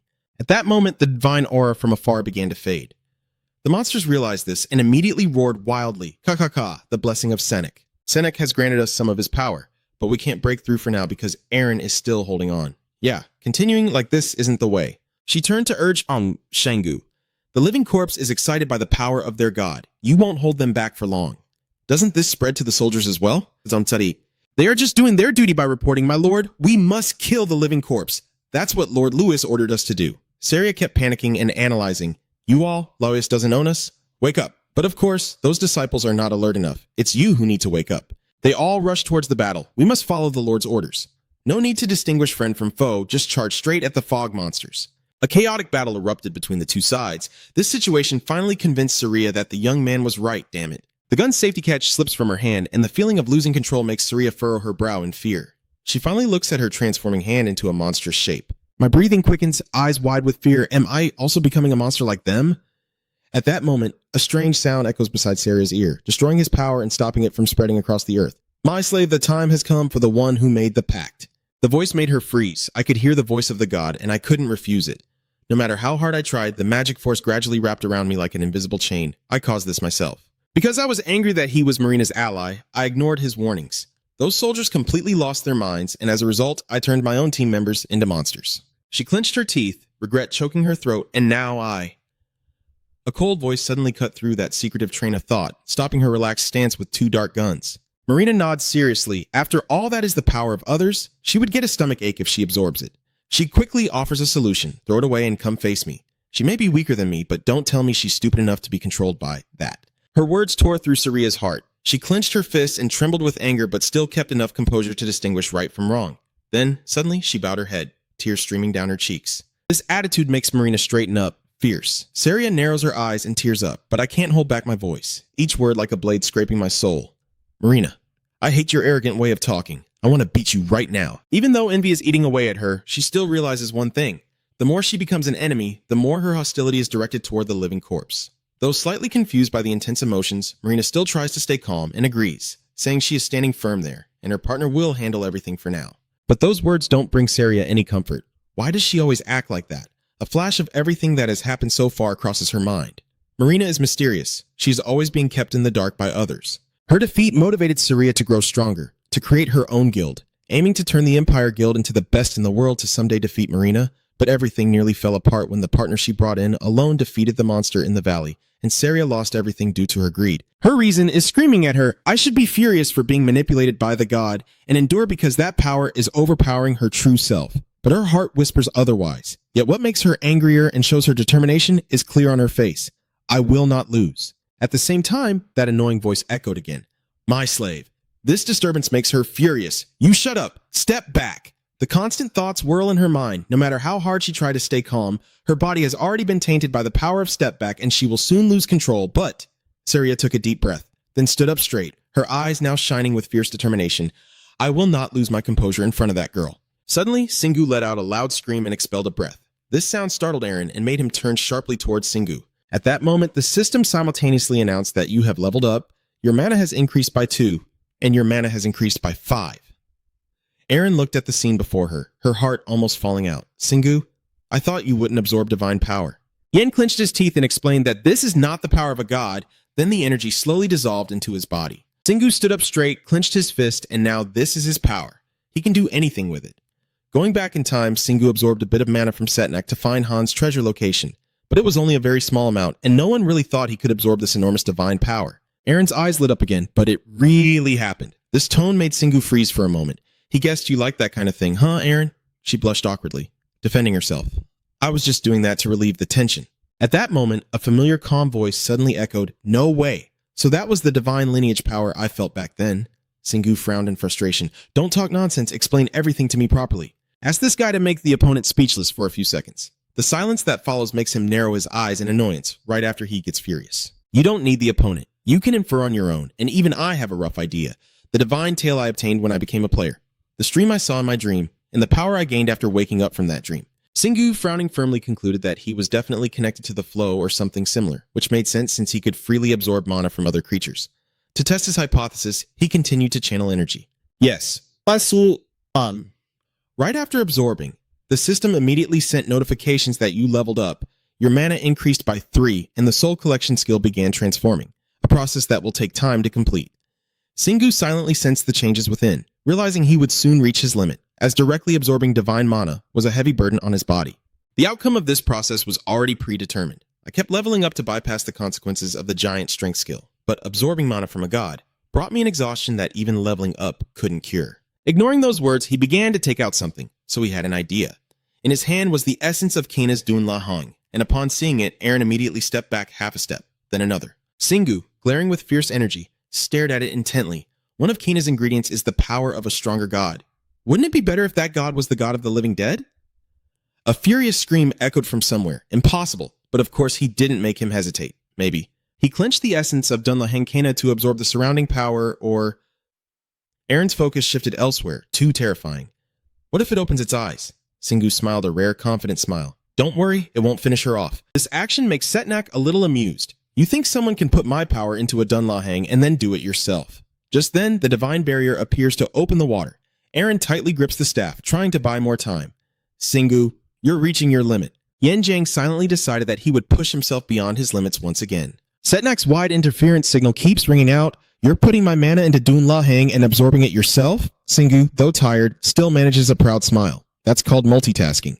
These words make the opponent sneer coldly. With the strength of a dragon, I will remember you. Singu pouts and retorts provocatively. So now you're going to be straightforward and tell everything in advance. Even though you're reaching your limit, you still have that carefree attitude. You don't need to remember me. We'll meet again soon enough. All I hear in response is a chilling laugh echoing from the void. Kiki-ha-ha. Immediately after, the system announced again that you had leveled up. Your mana increased by 1. The essence of Dun La Heng Kena is to evolve into the core of the Death Knight swordsman Kena. The skull on Singu's hand suddenly glowed, streaks of purple mana flashing through his flesh like lightning. Then all the remaining energy was absorbed into his body. He felt a bit exhausted and collapsed, but he had done it. Although he trusted himself, the result still surprised Aaron. He really did it, absorbing all the mana from the shattered set with just his body and Kena. Singu slowly looked up, sweat beading on his face, wanting to wrest everything away, but knowing there was still one more thing to do. After stabilizing his breathing, Singu carefully stored the flower of hope into the space. Then, decisively, he withdrew the motorcycle, jumping onto it with a cool attitude, hands gripping the handlebars tightly. It immediately wiped its hand across the sky, leaving behind a blazing streak of light. Marina and Seha, hearing the engine sound, startled and turned back. Singu nodded. He stared ahead and assessed. It seems she still holds her ground. Saria still stands alone there in the silent space. Her expression still twisted as if resisting something terrible inside.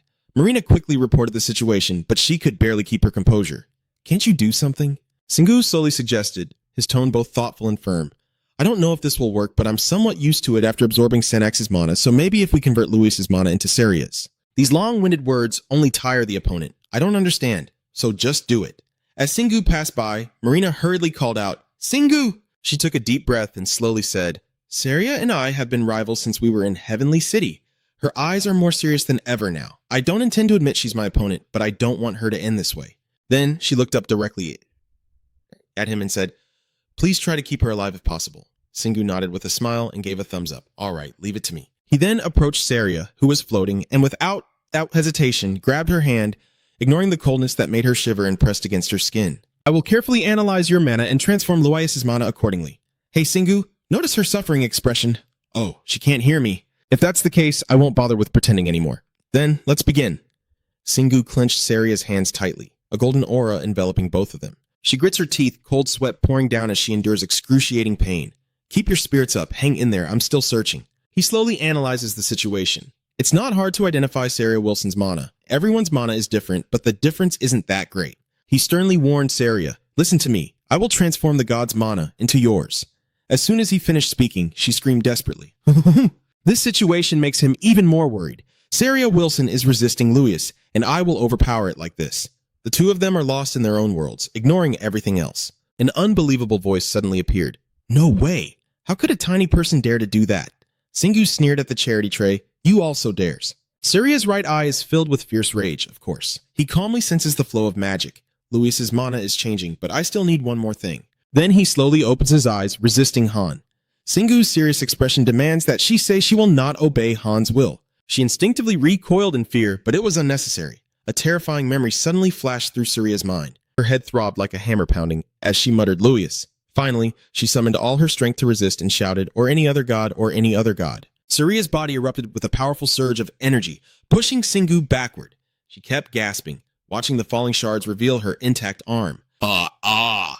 You praise happily without holding back. Well done. A dark, menacing voice of hatred, a trespasser in youth. You will pay for this, I will never forget.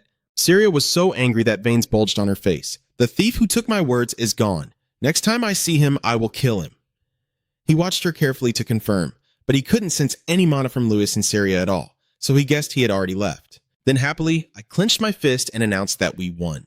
Marina also eagerly approached. You did it, Singu. The car is extremely dissatisfied. I knew you were amazing, boss. The disciples of Sinnock, engrossed in gnawing on the corpses, had to stop for a moment. One of them bitterly condemned, I was so stupid to abandon Lord Louis and follow that human, to become the leader of the group. Another traitor stammers as he declares, but with these disgusting slaves of Sannock, it's your turn. Saria hesitates looking at them. What about you guys? Singu immediately withdrew and summoned the Great Wolf. I forgot about them. He rode his demon motorcycle straight at them. Wait, are you going to kill them? Singu casually replied, Yeah. Saria tried to persuade him, but he saved me. He can't do this. He remained firm in his stance. She is special, but they are not. They have intelligence, but their will is not their own. He honestly and sincerely believes that they are just blindly following their god's will. They have already become monsters. Saria is helpless because she cannot change anything, old friend. Singu reminded her one last time that it was time for them to take responsibility for their actions, and she would do so in her own way. She clung on in vain. I was about to do it, but still. He started feeling annoyed with this attitude. Still. A chill ran down his spine, making Saria quickly straighten up. Finally, she accepted the outcome and respectfully bowed. I apologize. Thank you. He shifted his focus. Marina, you can still move, right? She eagerly moved into a fighting stance. Yes, the Emperor's Guild has begun attacking the living corpses in the middle of the battle. I still haven't had a proper fight yet. Seha expressed her opinion. I'm still ready, boss. Irene, exhausted and drifting in the air, Singu, with her buffer face, reports that she has removed the divine leaf and the shards are gone. He asks Han if Irene is okay. Her body seems to have lost all strength, and she's trying to hold on, so the boss can stabilize her. Irene raises her hand to cast a spell, still strong enough to send a blessing. A radiant light envelops her and then shifts to her teammates. Singu can't wait any longer. All right, let's finish them all and go rest. I'm completely exhausted, Marina mutters. Looking at him with disbelief, he doesn't look like himself at all. No matter how many times I see it, I still have to admire him. I thought this since I was with Mr. Siorak. He's truly incredible. He's doing something I can't even imagine, so I can't feel jealous. She watched his confident demeanor. No, this wasn't envy, but... Marina's cheeks suddenly flushed with suspicion. She shyly hits her head, awakening herself to what she's thinking. She needs to focus on the battle ahead. She quickly regains her composure. Let's finish this quickly.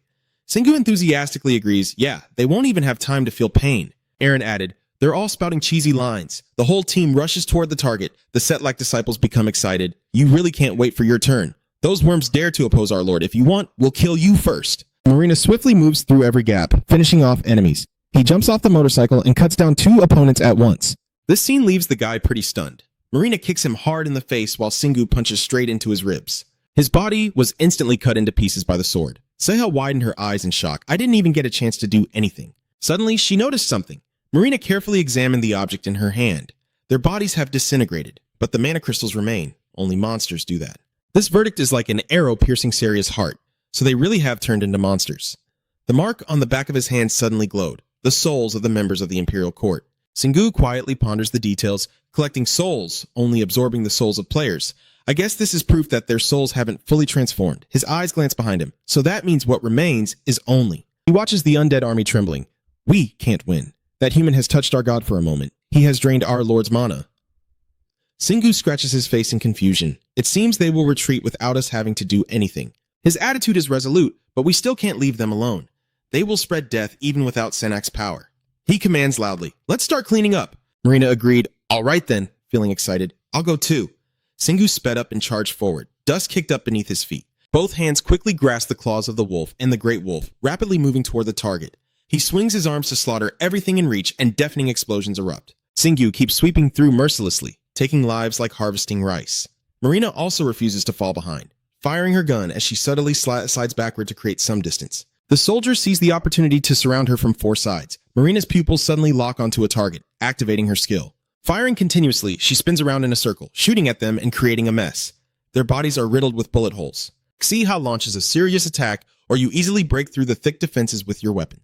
Death raises both hands to accept the dark singing magic. He is cautious of its actions. Is that magic? It shoots a singing spell towards the car. The contact area instantly exploded, regardless of friend or foe. A figure rushed out from the foggy village of mist from the gas. You darted past it like a flash, leaving it no time to react. Then, the car struck the final blow to end Death's reign. They are weak and pleading. Finally, we have found true peace. Singu destroys them fiercely. Stop talking and die. People only take up space. At this moment, the sound of metal clashing with the ground rings out. Marina feels a bit hesitant. The armored monsters are turning back, and Zeha is distracted too. Why are their numbers increasing like this? She quickly fires her gun to stop them. He fights alongside her in direct combat. Singu spins his weapon to form a shield that shatters any challenger. A shower of metal fragments falls through the air. She still has time to pick up items, but too many pieces of armor don't fit in her storage. Suddenly, a wave of energy blows away all objects around Marina. She looked in amazement at the person who just made a move, Saria Wilson, with her shimmering golden wings. Her expression was a bit awkward, but now I'm better. I'll join you. She lands gently. Let's finish cleaning up here first. Marina enthusiastically agrees. Sure, thank you. The crazy dryads rush to attack them, and Saria aims carefully, her gun gradually gathering firepower. To a certain extent, she decisively squeezed the grass. All the enemies were hit, notably with a four-petaled star shape, causing them to lose consciousness and collapse on the battlefield. The others were terrified and sweating cold sweat because they faced a nemesis, a power corrupted by the primordial turtle, similar to our enemy, but different. Singu looked at her and analyzed Saria Wilson, guessing that Luios's mana had blended in as he transformed it. Are you worried about Aaron? Do you feel okay after absorbing Senna's mana? You seem confident. Are you feeling all right? She expressed her thoughts, thinking that not changing was a good thing. Seha admired her and said, I like your mana as it is now. It's powerful and fierce. At this moment, notifications appear consecutively, allowing you to absorb souls to evolve into controlling souls. Now you can recall the souls you possess to carry out your commands. The souls will be released after taking a certain amount of damage and cannot be recalled again for a fixed period. Your abilities will become more powerful as your skill level increases. You currently possess 106 souls. The seal on Singu's hand suddenly shone brightly. Lam went into deep thought, controlling the soul. It's a completely different skill from before. Does Senak's mana affect it? He decided to test it, controlling the soul. As he summoned the spirit, multiple beams of light shot out from the seal. They one by one land on the ground and gradually transform into human figures, holding swords. The mighty army gathers in front of Singu. He subtly gestures at them, indicating you know what to do, right? They also bow their heads and reply, we will eliminate the enemy. Aaron is stunned by the current scene. Singu? These people. Marina is also very surprised. Singu, you. He loudly ordered to charge and fight our enemies, and they obeyed without hesitation. The two sides clashed fiercely, and it was clear to the naked eye that the undead army was at a disadvantage. However, some strong ones counterattack, and the chaos continues to escalate. Singu calmly stands and observes, assessing that these spirits are weaker than when they were alive, but they are recovering and growing stronger by defeating enemies and absorbing their mana. He feels happy and proud, boasting that this is an army he can build. Aaron genuinely marvels, realizing it fears more than any power he possesses. The new state of excitement, and he didn't use any mana to command them. Who would have thought this shady skill would turn out to be so incredible, giving even more reason to explore the ranks of ants? Singu rushes in to join. Good. Then everyone else coordinates smoothly for a major attack. A moment later, only the army of spirits remains on the battlefield and Eldritch has been cornered. He couldn't accept it and cursed. Have they all been defeated, you miserable cowards? I can't believe I have to move. He appeared confident in the outcome, but this is the end for you. Your body and mind must already be at their limit. Lord Setnak, I ask you to bear witness as I deliver the sacred judgment against those who oppose us.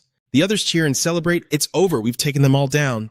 Marina grins and high-fives him. Well done, Singu. He praises happily. Yeah, you too. She was so excited. You know we'll make a great team. Aaron looked tough and unbreakable. You just clapped your hands. Hearing that, she quickly moved aside. Marina thought Aaron was jealous, so he pulled her close to kiss her. But you also did very well, Aaron. She pushed Marina's face away. Let me go! The sound of footsteps from behind caught Singu's attention, and seeing her nervous demeanor, he softly called out, Saria. Her face looked sad as she pleaded, Those spirits, my group members are also there, right? Can I talk to them? He waved casually, and if she wanted, Surya slowly approached them. Singhu turned away and whispered so they wouldn't hear. The atmosphere grew silent. She opened her mouth to say something, but finally clenched her teeth and stayed silent, deciding to accept reality. Now I'm okay. The souls gradually transformed into streams of golden light, then entered the sigil on his backhand one by one. The area in front of him was scorched, with only a few wisps of smoke drifting by. Surya shyly blushes and thanks him for everything. He Sirius warns her once more. Just don't forget what I've told you. She nodded in agreement, saying I will take responsibility, and she genuinely appreciated what I had done. I won't tell anyone about what I saw here today. You're definitely not an ordinary player, but that is what saved me today. Marina immediately hugged Shingu's arm tightly, as if claiming ownership. No one cared if she spoke, you little brat. She will have to get past me and B and Y to defeat Shingu. His face blank. Since when have our fates become so intertwined? Surya placed her hand in a formal manner and said, Let me introduce myself officially. I am the president of the Empire Lords, Surya Guisen. You also politely responded, I am Shingu Jung. She hesitated, curious. That name. Are you Korean? I heard Marina recently went to Korea. At this moment, her smile was more genuine. Thank you very much, Shingu. You didn't just brush it off, right? Yes, Miss Guisen. Surya looked at the other person. Marina's expression was serious. I am very sorry for what happened today. I will take my leave now. Her tone was serious. I want to warn the world about the power of the gods. I hope we can discuss that soon together. Marina thumbs up in agreement anytime. She can call me whenever something like that happens. Surya turns her back and leaves, watched by everyone. She turned her head and said with a hint of meaning, We will meet again soon, Shingu, then immediately flew away. Marina realized the suspicious behavior too late. Don't tell me she's targeting us. Aaron deliberately lowers Surya's image. Isn't it too superficial to fall in love with someone you just met because they saved you? Don't you agree, Shingu? He's avoiding the issue. He doesn't care. He just wants to go home and rest. Marina points to the pieces of armor on the ground, but says we need to gather our things first. I tried to put them into my space, but it was useless. Our storage was full. She sighs tiredly, rubbing her forehead. There's no other way, so I have to call Ethan. A moment later, several helicopters flew in the sky below them, dragging cargo boxes. Ethan stood happily by the door, looking down with shining eyes, Marie, shyly. He happily ran over, both of them safe. Shingu covered his face to avoid recognizing anyone, He wants to return to Korea before seeing him again. After finishing everything, they moved to a cozy room together. Ethan enthusiastically praised, I've heard the report. I didn't expect you to handle everything so perfectly. Shingu looked a bit awkward. Your Excellency. He kindly suggested, just call me Ethan. Then he casually asked, can I call you Shingu? Maybe soon we'll share the same family name, and neither Marina nor Shingu knew how to react. After joking around, he suddenly became serious, and I had to apologize for something. Ethan's face reflected on the surface of my coffee cup. I had assigned my subordinates to follow him at the Grand Canyon. That's how I saw you and the people with you. Shingu? Seha peeked in surprised. Aaron also listened carefully. Shingu rubbed his chin thoughtfully.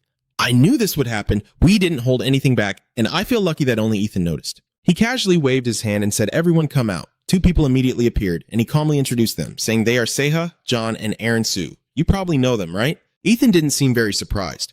I don't know Mr. John, but I know Miss Sue. Still, he had to marvel. She was the best healer of that time, but I heard she tried switching to the 32 dungeon difficulty, right? He gently sets down his coffee cup. No, I won't ask anymore. I will never bring this up again if that's what you want. Shingu requests seriously, just stay silent for a while. I can't hide this forever. Ethan sincerely expressed his stance. Shingu, you don't need to worry. B and I are completely on your side. Remember that. Marina, annoyed, warned, I told you, Ethan, don't even think about taking the lead in front of me. He happily laughed out loud. Shingu and the others leave after Ethan's praise, returning to Seoul through the teleportation gate. In front of the Ba and I building, a few people walk by. He looks at her with curiosity. But why are you coming with us? Maria boredly replied, we finished resolving the crisis at the Grand Canyon in just one day, so your schedule is completely free. Shingu suggested a way to entertain herself. You can go to the dungeon, but it will be a long time before the 33rd difficulty dungeon expedition is called. She deliberately changed the subject and asked what we should eat tonight, maybe a steak to recover, and made a tasting gesture with her hand, saying that with a little wine, it would be perfect. He helplessly thought she looked like an old man after a hard day's work. Shingu pointed to the flying car. It's okay. You can go home and have dinner with them. I don't want the public to see them yet. She confidently reassured him. Don't worry about that. My brother owns a restaurant. He suddenly stopped in his tracks. What? Marina immediately took out her phone and called. Hello? Yes, it's me, Marie, you know. My father finished changing and announced that they are closing tonight so we can go there. Everyone working there is my brother's people, so Aaron and Mr. John don't need to worry about being seen. Aaron is still overwhelmed by the world of the tycoons, while Marina happily hugs Shingu. Now let's go. He sighs helplessly. All right, let's go. Aaron panicked, clutching her head as if the sky was falling. No, she's taking over Shingu. The car's horn blared warning. Aaron, you need to learn how to date through the app. Before he could finish his sentence, he hurriedly braked at her deadly stare. No, I don't have that. I'm sorry. They walked in a rare, peaceful atmosphere. After dinner with Marina, Singu's group returned to the resting area. Everyone took turns bathing and changing into comfortable clothes. Aaron, while drying her hair, asked if he was planning to close his eyes for a few hours and then go down to the dungeon again. Singu just pointed and explained the situation. No, you've leveled up a lot and your mana increased thanks to absorbing Setna's power. You need to rest a bit. Her eyes sparkle with excitement. That's good to hear. Seiha is still full of energy, Set. I can now use healing magic. I'm going to train. He waved his hand to show, I forgot about that. Congratulations. Stand at attention in a military stance. Yes, Aaron suddenly stepped closer. Singu was startled, so she seriously questioned him. What do you think about Marina B, Set? Singu recalled the heated argument from earlier. I guess she's worried now that Marina knows about her and Seiha. That's probably why she's upset with Marina tonight. He honestly states that she is the only one who seems trustworthy to us right now. She continues to question, what about Saria Wilson? Singu didn't understand what was happening, but still answered she knew her place, so she was okay. Aaron hesitated. So then, she focused on her main goal. And what about you? His face showed surprise. You, her cheeks flushed red as she tried to suppress her pounding heart from the tension. In her mind now is the scene of the battlefield again. I can do it now. There's no way back anymore. Charge forward. Charge forward. Aaron encouraged herself, then repeated, yes, I want to know what he thinks of me. Singu stroked his chin thoughtfully and reassured her. You don't need to worry about any of them. Then, I confidently smiled, saying you are more beautiful than all of them. She widened her eyes in surprise. He was a bit surprised. What do you mean? Why are you reacting like that? Isn't that what you wanted to hear? The truth being exposed made Aaron afraid to face Singu, yes. This adorable expression made him laugh, and he gently stroked her head. Then she relaxed her body and lay down on the bed. If you're done, then I'll go to sleep now. You should rest too. Aaron wanted to take this opportunity to settle everything. Not Singu. Wait, I need to clarify so you can decide your next move. In just a moment, that voice echoed throughout the room. She panicked. He's already asleep. She frowned, analyzing every detail. Stay calm, Aaron. This is a trap. I'm sure he said that, but he's not overthinking it. Otherwise, he wouldn't fall asleep so quickly. Singu's words just now kept echoing in Aaron's mind. You look more beautiful. She involuntarily smiled. Aaron gazed at him affectionately, then decided to be temporarily satisfied with this. Elsewhere, the dragon spirit hovered above the ruins, under a pitch-black sky with no light at all. He carefully observes his dragon-like hand, again with a series of questions flooding his mind. Why did I turn into a dragon without a bell? Does that bell have additional powers? Then he suddenly notices something. A small black spot on the ground, the only remaining live cow moving around freely. The energy becomes excited. A final dinner chosen, he immediately spreads his wings to approach the food. Now he only cares about the cow about to disappear in his mouth. The energy force opens its mouth wide to let its mind feel the flesh and blood of this cow flooding into its mouth, this flavor. A surprise notification appears. You have gained the taste skill. Singu suddenly sat up with a fierce expression, his face still dreamy, as if the delicious meal he just ate was so good that he even dreamed about it. His status board shows all the information. Singu can't believe it. He really has the taste skill now. Aaron covers his mouth and congratulates him. Surely all the chefs must be jealous of him. He stretched and loosened his muscles, still not fully rested. I should go train now. I wonder if Siha is still training too? Lean immediately suggested. Then I'll go prepare breakfast. We've been so busy fighting lately that we haven't had a proper meal. Singu paused and turned around. Huh? She waved eagerly. That's a perk for the rest area. He was curious about her mood. She looked happy. What was going on? But anyway, he would never refuse to eat what she cooked. Over there, Ziha calls out full of energy. Are you awake yet, Zep? He slowly approaches and Zep continues. He's not quite satisfied. No matter what I do, those sandbags won't break. I want to see them shatter. Haskar is training to the point of sweating, but these have options that can't be broken. Singu observes them quietly. Really, I see now. He gently touches the sandbag to check it.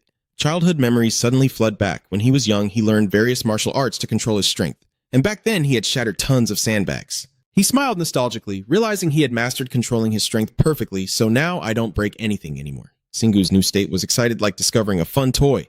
But with these, maybe there's no need to hold back. He took a deep breath and assumed a stance, then threw a punch with full force, aiming precisely at the target. The punching bag was instantly knocked away by the external force, and the rope on the ceiling kept it in place. Seiha was so stunned he couldn't speak. The punching bag gradually returned to its original position, and he caught it.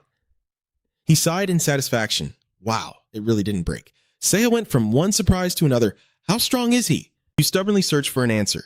I know our stats increase when leveling up, but that can't be the only reason this is happening. Singu confidently explains not all computers work the same just because they have the same hardware. What really matters is the software. He boasted proudly of his achievement. You could do the same if you spent 10 years clenching your fists in regret. Yeah, where's the time machine when I need it? He suddenly reconsidered what he just said, both body and mind, and with hardware and software, this time he felt more because his senses were expanded in the dream through mana. The flow in my dream is made of pure mana and pure matter. Sengu imagines the hypothesis that if the body is hardware, then mana is the software, and innate skills are hardware as well as activation skills are software. And finally, the mana streams from different directions converge into one place. He realizes a profound truth, that all of them will merge into a single entity. Unable to believe it, Seha was stunned. His body, mana, and internal skills with activation would all become one. It was beyond his imagination. He was creating a new theory right now, but to test it, we need to try. Sengu clenched his fist and showed a strong will. I know we need more mana and time. I can only do what I can right now. He is confident in his abilities. I will turn all 5 senses into skills and keep my combat mode active. I must focus on these 2 things now. And by turning my 5 senses into skills, I can synchronize my body with my internal abilities. As long as I maintain a constant combat state, I can synchronize my body with my activation skills. Then Sengu raised 3 fingers. Now I just need to catch the moment and I will get excited. I'll also try to see how it goes. You seriously evaluate yourself.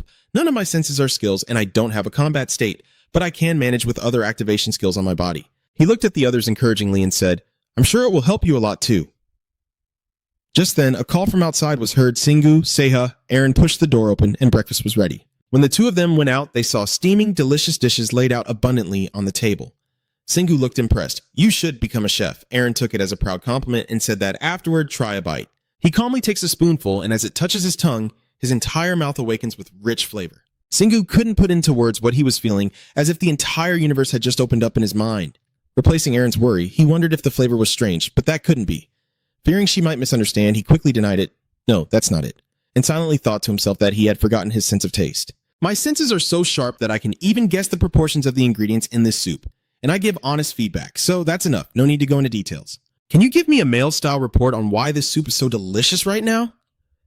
Aaron was a bit annoyed, so why didn't he start with some praise first? And after finishing, she comfortably joined the meal with the other 2. While eating, Aaron suddenly remembered something important and realized that we're about to run out of food. Hearing that, Sengu said while eating, Really? Then, after we finish, let's go buy more. Immediately, she smiled happily. Okay. Not long after, Ha slowly stood up, nervously hiding his face, saying, I'll go back to practice while you 2 go shopping without me. His words made him slam his rice bowl onto the table. Are you skipping chores now? Aaron nodded in agreement. There's no reason for all 3 of us to go together, so go ahead and practice. A few hours later, Sengu was leisurely pushing a cart through the large supermarket when suddenly a light emitted from his hand. Sengu's eyes darted around nervously as if afraid of being noticed. I guess these people want to go outside. Aaron couldn't help but feel tense. He couldn't bear to stay here any longer.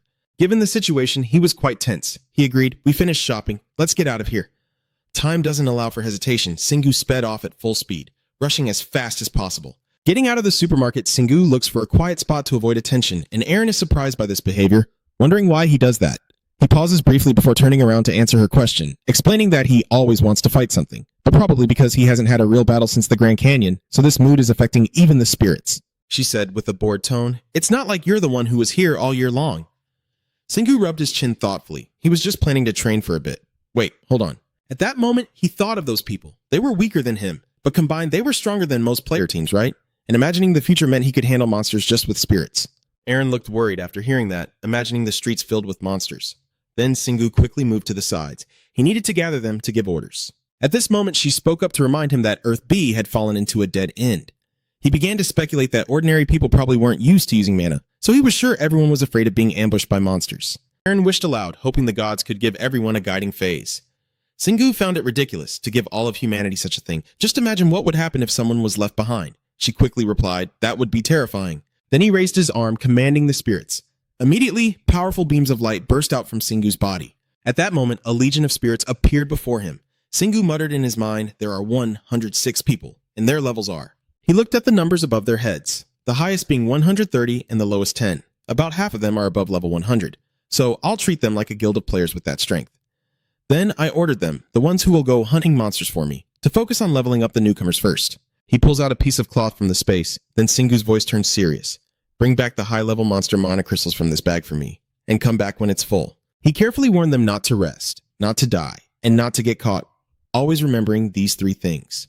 One of them took the cloth bag. Yes, immediately Sengu urged him on. All right, let's go. As soon as the words left his mouth, spirits dispersed to their actions. Aaron clasped her hands in prayer, hoping they wouldn't appear on the news while he hurriedly stepped forward. Let's go. We have our own matters to attend to. A few hours later, the streets were bustling with people passing by in rhythm. Some were watching the news, as in 2 days the Korean player representative meeting would take place.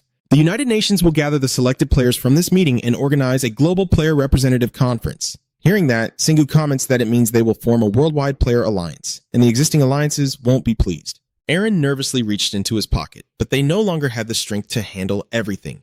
Then he looked at the images on the screen. Some people had already started to act so they could gain the upper hand in the new alliance.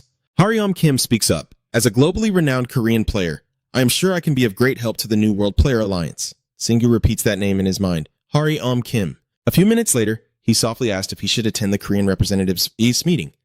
Aaron was very worried. Will he be okay? Singu smiled brightly, ready to let everyone be free to do as they please, and he thought I could tell the world that he's an undercover player. With full determination, he believed he could defeat anyone who had a problem with him right now. Right now, the phone rings, and the caller is Magina. As soon as the call connects, Marina on the other end immediately speaks up. Singu, I called you to discuss a few things before I return to the US. Without giving you time to respond, she quickly and seriously laid out her plan. The Western representative meeting is about to be held. If I had been chosen then, it would have been the National Player Representatives meeting, followed by the World Representatives. He couldn't hide his admiration and said, I'm quite jealous of how big your country is. Will you have to organize those representative meetings? She replied calmly while putting on her coat. I saw the list, but Saria isn't on it. She went with A. Singu immediately dismissed the memory of Saria's smile. No, why would I? Marina found it very confusing. She asked me for his number, but still hasn't called him A. Only now did Singu realize that she had already betrayed the trust and was spreading his phone number everywhere. She sweat nervously, stammering to justify her actions. Sorry, it looks like she's about to turn the world upside down if I don't speak up, but it's strange that she still hasn't called him yet. Singu no longer cares about Saria. Please say the next thing in a normal tone, but with a warning. Make sure you won't give it to anyone else. After saying that, he informed Marina in advance that he would meet you at the Global Player Representative meeting. She was quite surprised by Singu's sudden decision. Huh? You're coming too? He stood watching the busy street, softly confirming once more, yeah. But first, I need to be elected here. She saw this as a great opportunity for both of them, her eyes shining with joy. If we both become representatives, we can finally date openly. Unlike Marina's joyful expression, he shows no interest at all, with no emotion on his face. You can date the worms in the dungeon. I'm hanging up now. Wait, Singu. But Singu didn't let her speak and immediately ended the call, leaving Marina helplessly staring at the disconnected screen. On the other side, he is very confident about his wise decision without realizing he just rejected a little wife. He won't date anyone. While he doesn't even have enough time to improve himself, Aaron, listening to the conversation so far, is speechless in front of that person's strength. Waiting for the phone to ring again, she immediately spoke up to remind Singu, your phone is ringing. He looked at the number on the screen, unable to hide his unease. Who is that? She just answered the call, and Harim quickly grasped the situation with a gentle motherly tone. Son, you've returned to the gang, right? You must have decided to act openly by now. He froze in place, secretly impressed by how quickly she got this information. A mother's intuition. She knows everything. She doesn't know what you're thinking right now and keeps talking about it. Also, Sehi called your mother a few days ago. Are you planning to get back together with her? She only asked a casual question, but it made Singu jump in surprise. He didn't know how to answer his mother and had to avoid it. I'm out of here. Hearing that, Harim quickly stopped the young man with the mobile phone. The Korean delegation meeting. If you want to go there, I will add you to the list. As expected, Singu was very concerned about this issue and asked again in a hurried tone, unable to wait any longer, how? Seeing that he finally reacted, she immediately clarified his doubt. And it's also related to her. It's your father's relationship. Hearing this, Singu also gave up, too afraid to ask about his mother's relationship. He moved closer to the phone to confirm again. Yes, I am thinking about that. Thank you for caring about me, Mom. Hajim is very proud of herself for being able to do something to help him. A mother's job is always to watch over her clumsy son, and just then she suddenly remembers someone and quickly asks about his situation. Is Irene okay? Her expression was calm and composed, and she said everything was fine. She didn't expect her to be here too. Oh, so the two of them are still together. So they spent the whole day chatting happily. Singu, who was once her beloved son, suddenly became like a stray bird. Either way, it didn't matter anymore, and they truly seemed to understand each other deeply. You went away for a while. 2 days passed, and the morning of the Korean player representative meeting arrived, and he carefully prepared his outfit. Singu, the stylish young man who skipped work, wore a crisp, wrinkle-free white shirt, his face looking very serious as he thought about something important. Irene couldn't help but blush as she looked at his incredibly attractive skin and bright eyes like Otama's headlights, silently assessing that she had never seen him dress up like this. Thinking of herself as a gentle wife fixing Singu's tie, her cheeks grew even redder with embarrassment. He would look amazing with a tie. People are lost in a dream that isn't real but beautiful, and suddenly, Seha jumps out to ruin it. That sounds just like an illusion from those old comics, Irene. A young girl's soul deeply hurt by you, but it's just too overwhelming. Be quiet. Irene scolded Seha loudly. Seha, feeling sorry, had to hide in a corner and sit alone in self-pity. Singu also didn't agree with her idea, but he could only endure this much. The tie is a devil's invention. An accessory that seems very ordinary, but, according to what he said, becomes an incredibly terrifying thing. Companies make employees wear ties, so they always remember they are bound and restrained. It may sound very unreasonable, but Seha finds it incredibly convincing, like a child terrified by the meaning of what seems to be a normal object. So that's the truth, Singu. Irene giving you a foolish look, don't overdo it. Then she turned to remind him that we should leave now. Do you need to do anything else? He quickly replied, no. But to be sure that nothing unexpected happens, Singu reached out to open the equipment inventory window. Maybe he should check his gear a bit. If he didn't check, fine, but after inspecting, he discovered there was something quite interesting inside. Trat-Un pulled out a bunch of super long purple hair. Irene was startled by Singu's sudden action. But after fully revealing the item, she was amazed by its new appearance. Kenna looked more lively, and her skin also appeared more radiant. To answer this, the system screen displays an introduction. Kenna, the Death Knight. S rank, 54% mana completion. She can now become a Death Knight. To fully develop a Death Knight, it requires a large amount of strong enemy blood, enormous mana crystals, a powerful magic armor, and a mighty soul. If the soul is not properly controlled beforehand, it can be very dangerous. Singu couldn't believe that after some time this item had leveled up so much. He looked at the glowing screen in front of him with amazement in his eyes. The S-rank item. The two people on the other side were just as surprised, probably because of a minus sign behind it. But I've never seen an S-rank like this before, and it's also very difficult to complete. He raised it above his head to observe, silently weighing the future benefits. The core is still incomplete. Once it becomes a Death Knight, she will reach S rank or higher. Realizing what was still needed, Singu quickly reached into the inventory window to search for some items, so he needed more mana crystals. Without hesitation, he took out a mana crystal from his bag and immediately used a skill to help it absorb more easily. Aaron and Seha both watch eagerly for the ritual to begin, so he decides to try feeding her the mana crystals from his gear first. The system keeps updating the progress, now at 58%, as he observes each change on the screen. It has increased to 4%. At this rate, he won't be able to reach 100%. Seeing the progress still too slow, Singu rubbed his temples in thought, realizing he needed a better way, while Aaron stood aside deep in thought, unable to come up with anything. Suddenly, her mind cleared, and she remembered a place that could solve the problem of mana update speed. The Great Abyssgran, because it contains a fragment of Setneg, and there might be a portal leading to Setneg's world there. She tried, but it was insignificant. He didn't think now was the right time. Ganya had become the core of the Death Knight after absorbing Setnag's mana. He believed it would be much better to learn more about it than to feed her indiscriminately. Singu confidently showed his satisfaction. After resting and recuperating, we have a plan for the next move. Time is running out, Aaron hurriedly urged. Singu, we must attend the meeting now. We can't delay. Everything has been thoroughly checked, so there's nothing to worry about. Oh, all right. In a ruined city, all the workers are seriously focused on rebuilding the structures. Singu walks along the street, his eyes scanning the scene with a sharp gaze. The Houghton car is tucked inside his semi-shirt pocket, but his curiosity about everything around him remains uncontrollable. People are truly amazing. They've even finished repairing the telephone lines. Singu spoke up to dispel your poetic thoughts, but that will be broken soon unless we protect the residents with magic. Aaron continued his words. There's nothing surprising when big companies start recruiting players who can use magic. Singu patiently explained every detail to her, showing why the player meeting was so important. All countries around the world are determined to bring their strongest players home, and some Korean players have even moved abroad for this reason. His gaze was steady and emotionless. This was Korea's last chance to hold on to their players. If they couldn't prove they had implemented a new public system and offered incentives aligned with the changes, they would be eliminated on the spot. Aaron listened and immediately praised him non-stop, saying he's really smart, but Singu isn't easily swayed by this kind of flattery. Where did you learn those lines? Make sure you don't get talked to like that by others. Singu must have spent a long time thoroughly researching the people who would be present at this important event. Today's meeting isn't just attended by government officials and players. There will also be business people. From the alley to the far corners of each house, Singu has it all under control, and B and Y are special cases that can conduct their own research. Most Korean companies have to work with the government regarding the players. But Zeha's brain, which is of cheap soapy quality, crashes at 2 a.m. from too much information. My CPU is overheating. Wait, I'm getting confused. Can you explain it more simply? I'm quite curious about who will appear next. So far, the players are still in control. Will anything change in today's meeting? That's the simplest way to put it. The sun is so hot it feels like it's melting, but the streets are still crowded with people passing by. He stands to the side, looking up to get an overview. Wow, so many people. This is where the strongest players gather. Everything seems to be in order, Singu announced confidently, so let's go inside. Haryong led the group as they flew over. A female reporter pointed at them excitedly, shouting that the Storm Club president was heading to the hall with his guards. At a reception desk not far from the crowd watching, a polite staff member asked the young man standing opposite him to show his ID so he could enter. His calm, steady voice introduced himself, saying, "I am Jung Singu."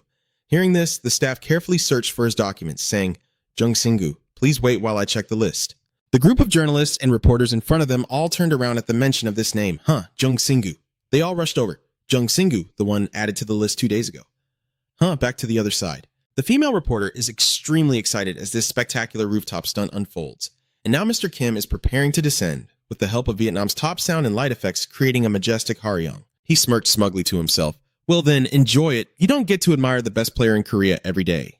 He suddenly felt that something was off. The crowd should have been focused on him, but instead they are all looking elsewhere, causing Haryong to freeze stiff. He and his guards respond to the cheers of the crowd. It's the masked racer. The masked racer is here. What? The masked racer. Shingu is surrounded by reporters pushing to interview him. Please say a few words. No one in the world knows you at all. So how can you be so strong on your own? Are you really the one who handled the incident at the Grand Abyss? And what is your relationship with Marina Bissett? But he ignored them, turned around, and walked away. He approached the staff member from earlier. Can I go in now? The guy hesitated for a moment, then replied, "Oh yes, please this way."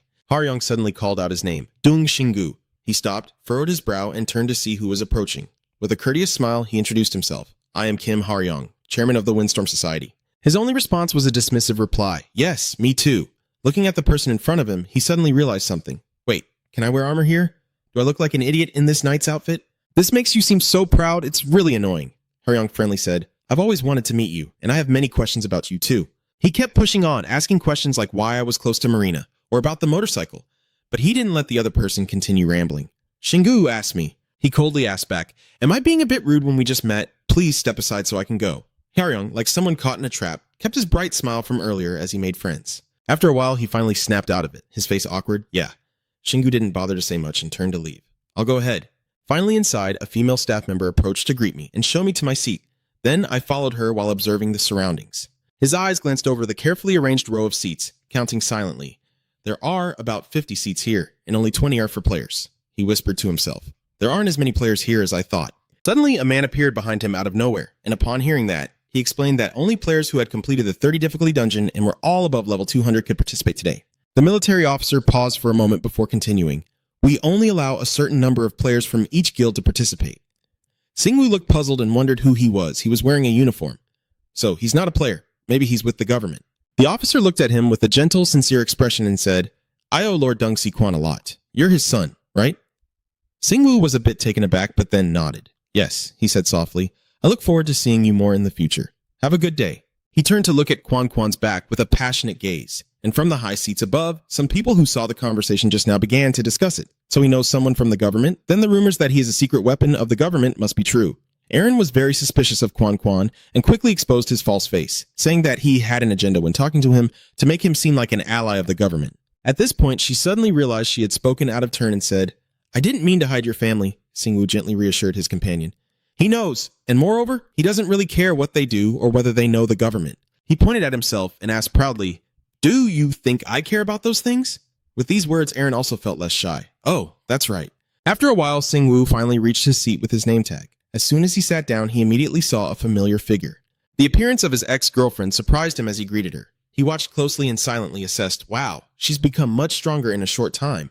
Probably had to do her makeup twice." Suddenly, Singwoo saw the name next to his seat.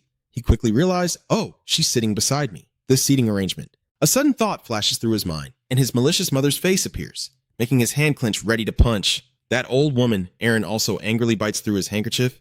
Yeah, how could she betray him like that? Sei-hai went back to his seat, happily greeting everyone. "Singwoo, you also helped her pull out a chair. Say hi." She smiled brightly, her voice full of happiness, saying she's glad you're here, your mother told her. But she's still worried you won't come. Aaron looked at her with a piercing gaze, muttering irritably, "What the hell does she think she's doing?" Singwoo asked like a friend, "You've become much stronger. Are you sure you're not forcing yourself too much?" Sei-hai calmly replied, "This is the only way to become stronger quickly." She's very confident in herself, her eyes shining with determination. "I'm sure you won't be able to kill her. She always knows how to survive." Suddenly, she playfully flirts, and besides, "You'll come to save me if I'm in danger," but he just avoids her beautifully. Yuntuk replied that he would only save her if she told him which dungeon she was in and when. After waiting for a while, a man stepped onto the podium to speak. Won confidently announced, "Now we will start the Korean player representative meeting." The crowd was surprised and exclaimed, "Is it him again?" His voice echoing throughout the hall, each word clear and resonant. "I'm sure you already know, but this meeting will discuss the revolutionary changes that have occurred on Earth and how to deal with them." He paused briefly before continuing, as well as to elect a player representative to participate in the global player representative meeting. Won suddenly lowered his voice, emphasizing each word. "Because the current issue is very important, so please pay attention to what you say." After that, the meeting proceeded naturally, as if it had been scripted beforehand. Everyone discussed heatedly to reach a consensus, with all companies competing for personal gains, but they agreed to share the benefits fairly. Additionally, there were issues about the market assistance, and the government had agreed to support the players comprehensively. Overall, it was not a meeting but an announcement. After carefully listening to everything, Xingwu assessed that both the government and private companies are bowing their heads, and he guesses we've lost more players than we thought. Erin also agrees with him, saying yes. She hasn't even seen the famous group she used to know anymore. He suddenly noticed and pointed to the small girl inside his shirt pocket and asked if he was bringing her along. Xingwu also did not dodge and honestly admitted yes. Today he would announce his status. The military finally finished their presentation, which was the entire government statement. And now we will take questions. A hand immediately shot up and Harrion stood up and turned to someone. He smirked maliciously and said, "I have a question for you, Deng Xingwu." Harrion coldly broke the tense atmosphere in the room. "I heard your motorcycle is a treasure created by a combination of magic and modern technology. I want to know everything about it." Xingwu crossed his arms and replied without hesitation, "I received it from a mission, so I don't know how it works." This made the others hesitate and suggest, "Well then let us analyze it more thoroughly." Of course, I have no reason to agree. I still need to drink it, so no. But I will lend everyone the next thing I have. That answer couldn't satisfy Harrion. What mission did you receive it from, or rather? His cold gaze fixed on Deng Xingwu. "Are you really a player?" The question made him fall silent for a moment. Then he slowly bowed his head and stood up. "All right, let me talk about myself first." Xingwu gently pulls out the chaotic tail from behind, using a magic staff. The scene shocks everyone around. That tail sways with each word of its owner. "To answer your question, I am not a player." Then Xingwu proudly introduces himself. "I am an undercover explorer. I discovered the hive, not the city of heaven." This bombshell instantly shattered the hall. Everyone couldn't help but ask, "What do you mean? What is the ant nest, Deng? Does that mean you're not a player from the heavenly city?" Amidst the bewildered gazes, Xingwu remained calm and commanding. "The ant nest and Tianfen are two completely different places. I guess this happened after mana from the wind cave seeped down." Then he gestured to his teammates inside his shirt pocket. "But to better explain the ant nest, I'd like to introduce a few people first." As they adjusted their clothes and reverted to their original sizes, revealing their faces, the council couldn't help but be surprised. Su Arin is John Sahama. This appearance seems to confirm the long-held mysteries. Their names are not on the tombstone, so are they truly still alive? Harrion gasped in shock. "Arin!" He stepped forward, reaching out as if to grab Arin, but she immediately backed away and hid behind the person beside her. Xingwu, seeing that they seemed to know each other, wondered if he was really her fiancé. Arin frowned and objected, "No, we haven't even held hands once. You wouldn't understand." Standing amidst the chaos of emotions, Xingwu could only smile bitterly inside, feeling like the villain's father. At this moment, Harrion seemed to snap awake, clenching his fists and growling, "Xingwu, you need to clarify this situation. Then, based on right reason and justice, I will take them. Arin and Seha are members of my group, and I will continue this conversation if you return them to me." He didn't answer, but turned to ask the person involved, "What do you think?" Seha steps forward politely, placing his hand on his chest. "I can't truly say goodbye, because I've already left the underground tunnels. Chairman, thank you for everything." This opening makes Harrion have a bad feeling. "Seha, you didn't answer, but you calmly continued your words. Yet Xingwu saved me and Seha when we were lost, and we decided to follow him forever."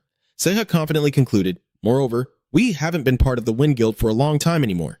Harrion could hardly believe his own hands. "You controlled their minds, didn't you?" Seha burst into laughter at this. He couldn't do that. He's purely a physical player. The other side still can't accept it and tries to hold on a little. "Arin, you." She was a bit embarrassed but still spoke loudly. "I will also go with Xingwu, and don't come any closer." This outright refusal is like a thunderbolt in a clear sky. Harrion is still stubborn. "Xingwu, what are you?" He also responded to this question with a smirk. "I will bring that up too, so sit down." His arrogance in his words couldn't hide his irritation. "All right, we'll discuss the group issues later." Then he reluctantly turned away with a sullen face. Arin and Seha finished their roles and disappeared. But the stage glow was given to Xingwu, so let me continue. I will explain why logged out players are still alive and what the hive is. He recounts everything seriously, from the first time he met Arin to the deadly battles. This story is like a legend. No one present can believe it. No, he actually recruited a logout in midair. Does he think we haven't tried that before? Voices rose like flames, fueling chaos in the guild. Countless players had tried and failed. Moreover, Based on what he just shared, Aaron was no longer a player when he caught her. This noise doesn't bother Singu at all. If these things were easy, there would definitely be many more hidden players in the future. Then he pursed his lips, a terrifying confidence in his eyes. I am that kind of formidable opponent. This arrogance makes everyone turn pale. Whatever.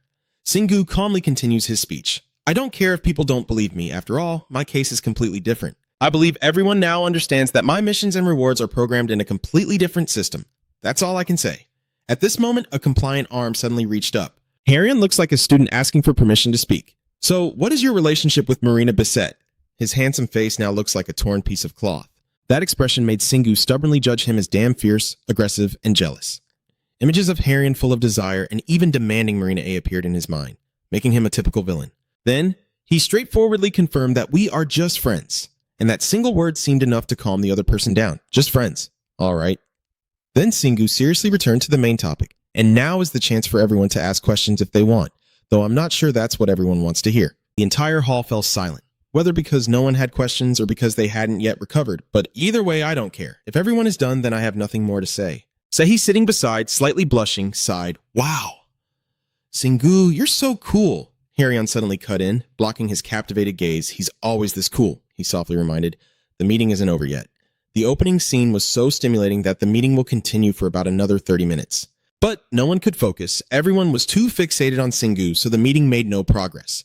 To restore the atmosphere, which had gone off track, Hwang Wol still maintained his serious role and announced that we would elect 3 players. He paused for a moment, then emphasized that it was to become South Korea's representative at the upcoming international conference. Everyone in the audience looked at him with a fierce gaze, asking if we only get to choose 3 players. Singu didn't bother to react after being personally appointed by Hwang Wol. Dung Singu and the chairman of the Windstorm Society are both here. Being ranked alongside him, Hari quietly murmured amidst the noisy surroundings, which meant he was asking us to run for the remaining position. Hwang Wol, trying to calm the crowd, saw the secretary rushing over, but that's what the United Nations told us. A whispering voice then spoke, so surprising that he couldn't blink. He looked down at this hall and announced solemnly that they must have heard about Dung being here. The new United Nations Environmental Department had made a special invitation for Dung Singu. He was in a circle of silence, waiting for each word he uttered. So we will still hold elections for the other 3 candidates besides him. An unexpected move triggered a hidden shock in Harrium's heart. Even he wasn't given a special invitation. He turned around sharply, more forceful than the landlady demanding rent, causing Singu to tremble for a moment. Wow, now he's staring intently at me. Given the unusual seriousness, he couldn't hide his curiosity about CI. Are you not interested in this, CI? She gently explained that she knew she had improved a lot, but it wasn't enough to make it into the top 3 in Korea. As the loud voice echoed through the noisy room, we would start collecting the list of candidates now. Every glance changed color. Every smile flickered as soon as the vote began, saliva flying just to suppress others while boosting oneself, and the atmosphere started to heat up. After the boxing match, a proposal led to the formation of a 3-person group. But when Harry Kim stood up and suggested 2 other group presidents he was close to, the selection was over. Singu, holding back his presentation, quickly stood up to leave, feeling happy. So it's over now. Let's go home. Aaron sighs at his patience. You've really had to endure for a long time, huh? Sehi turns and cheerfully invites Singu to go out for a meal. I know a great place nearby. As soon as he took a step away, Harry called out to him, stopping him with a smug attitude. I don't think we're done yet. But Singu has no grudge, so he asked again in a calm voice. Are you sure, Harry? The itchy-eyed guy quickly jumped up. I still need to talk to Aaron. She poured a whole bucket of water on his face without mercy. I don't. Unashamed, Harry even dares to reach out to her so sincerely. But I do, Aaron. How could you change so quickly? Startled, she stepped back. Hey! Watching from the side, Singu couldn't help but push his hand away. He doesn't hesitate to expose the truth without caring about anyone. She hates you that much, yet you still don't know when to stop. Embarrassed in front of everyone, Harry rushes over and grabs Singu by the collar as if demanding repayment. The wild madness in your eyes turns into chaos when your nerves are stretched tight, Singu. What have you done to Aaron? He points to his own eyes and challenges. You should look me straight in the eyes when you answer. I am not influenced by any mind control magic or anything. Singu pointed to another direction to distract him. Look there. And the stupid fly immediately fell into the trap. Yeah. Harry carefully watched the wall, silently restoring the quiet space for everyone. A lightning-fast punch from Singu was enough for Harry to reset his life in 3 seconds, his rotten face like a fly. You bastard. The blow sent his body flying like a broken dry branch in a storm, a flash of anger burning on his face. Because you played with me first, it's your own fault. And the surprise attack stunned the 2 people closest to him, Aaron and Sehi, at the same time, Singu. The remaining players suddenly panicked like a broken hive. Stop him, Dung. Someone stop him now. He moves so quickly that a cool breeze stirs through the crowd. Hearing the buzzing of the flies, Shingu coldly strikes Harry without hesitation, unleashing his fury. The force of the impact sent the chairman flying into the air in a humiliating pose. Harry spun around in the air, dazed and utterly confused, breaking through his own defenses in just a second. Who exactly is he? Shingu kicks a stone to lift his long tail like a big broomstick. That hits Harry, making him stumble for a moment. A tail indeed. Shingu timed his tail strike perfectly to hit Harry so hard it hurt him. He sneered and said sharp words, "Come on, fight back." His figure still rushing forward to intercept the panicked enemy, Harry hadn't even had time to yawn before a punch flew straight to his face, numbing his soul. A gentle slap creates enough force to make the bird spin wildly without mercy.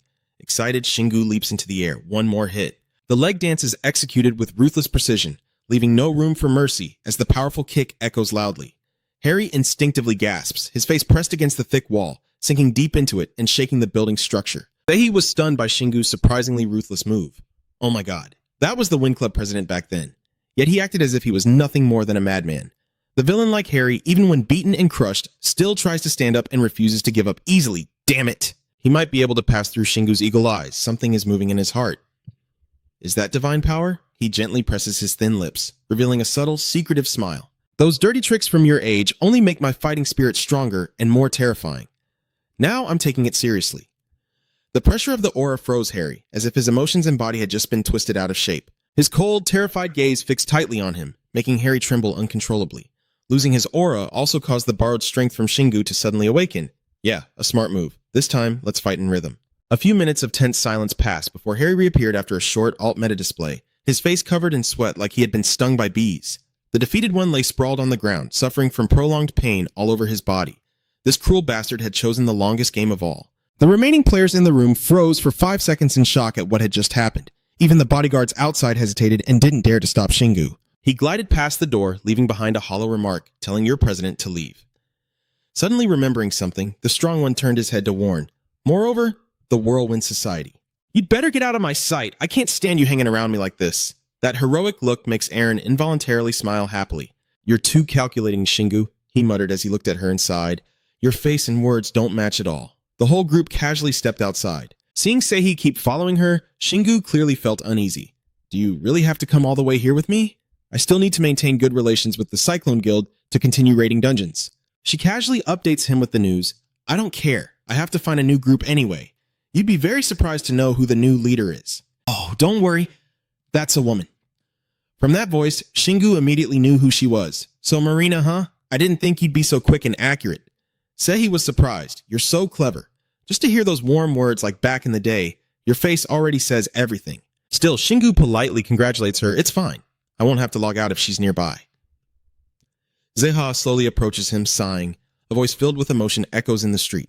Is it too late now? For the group chairman. The strange question made Aaron hesitate. And also made Shingu feel annoyed. Zeha, are you really okay with all those weird things? Chairman of the Tornado Society, you mentioned that he was blessed by the fire god, right? I realized this while fighting him, but he truly considers divine power as his own. The shocking news kept pouring in so quickly that the two ladies couldn't process it.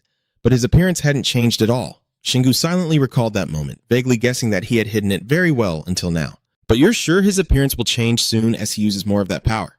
I also remind many of my comrades. I'm sorry, Zeha, you should give up on him. Sadness still etched on his face, his lips trembling with a few bitter words. But everything now would be different, ever since meeting Sariguisen. Unlike that gloomy atmosphere, Shingu remained spirited and confidently declared that in the worst case, he could completely betray humanity, and then I would deal with him myself.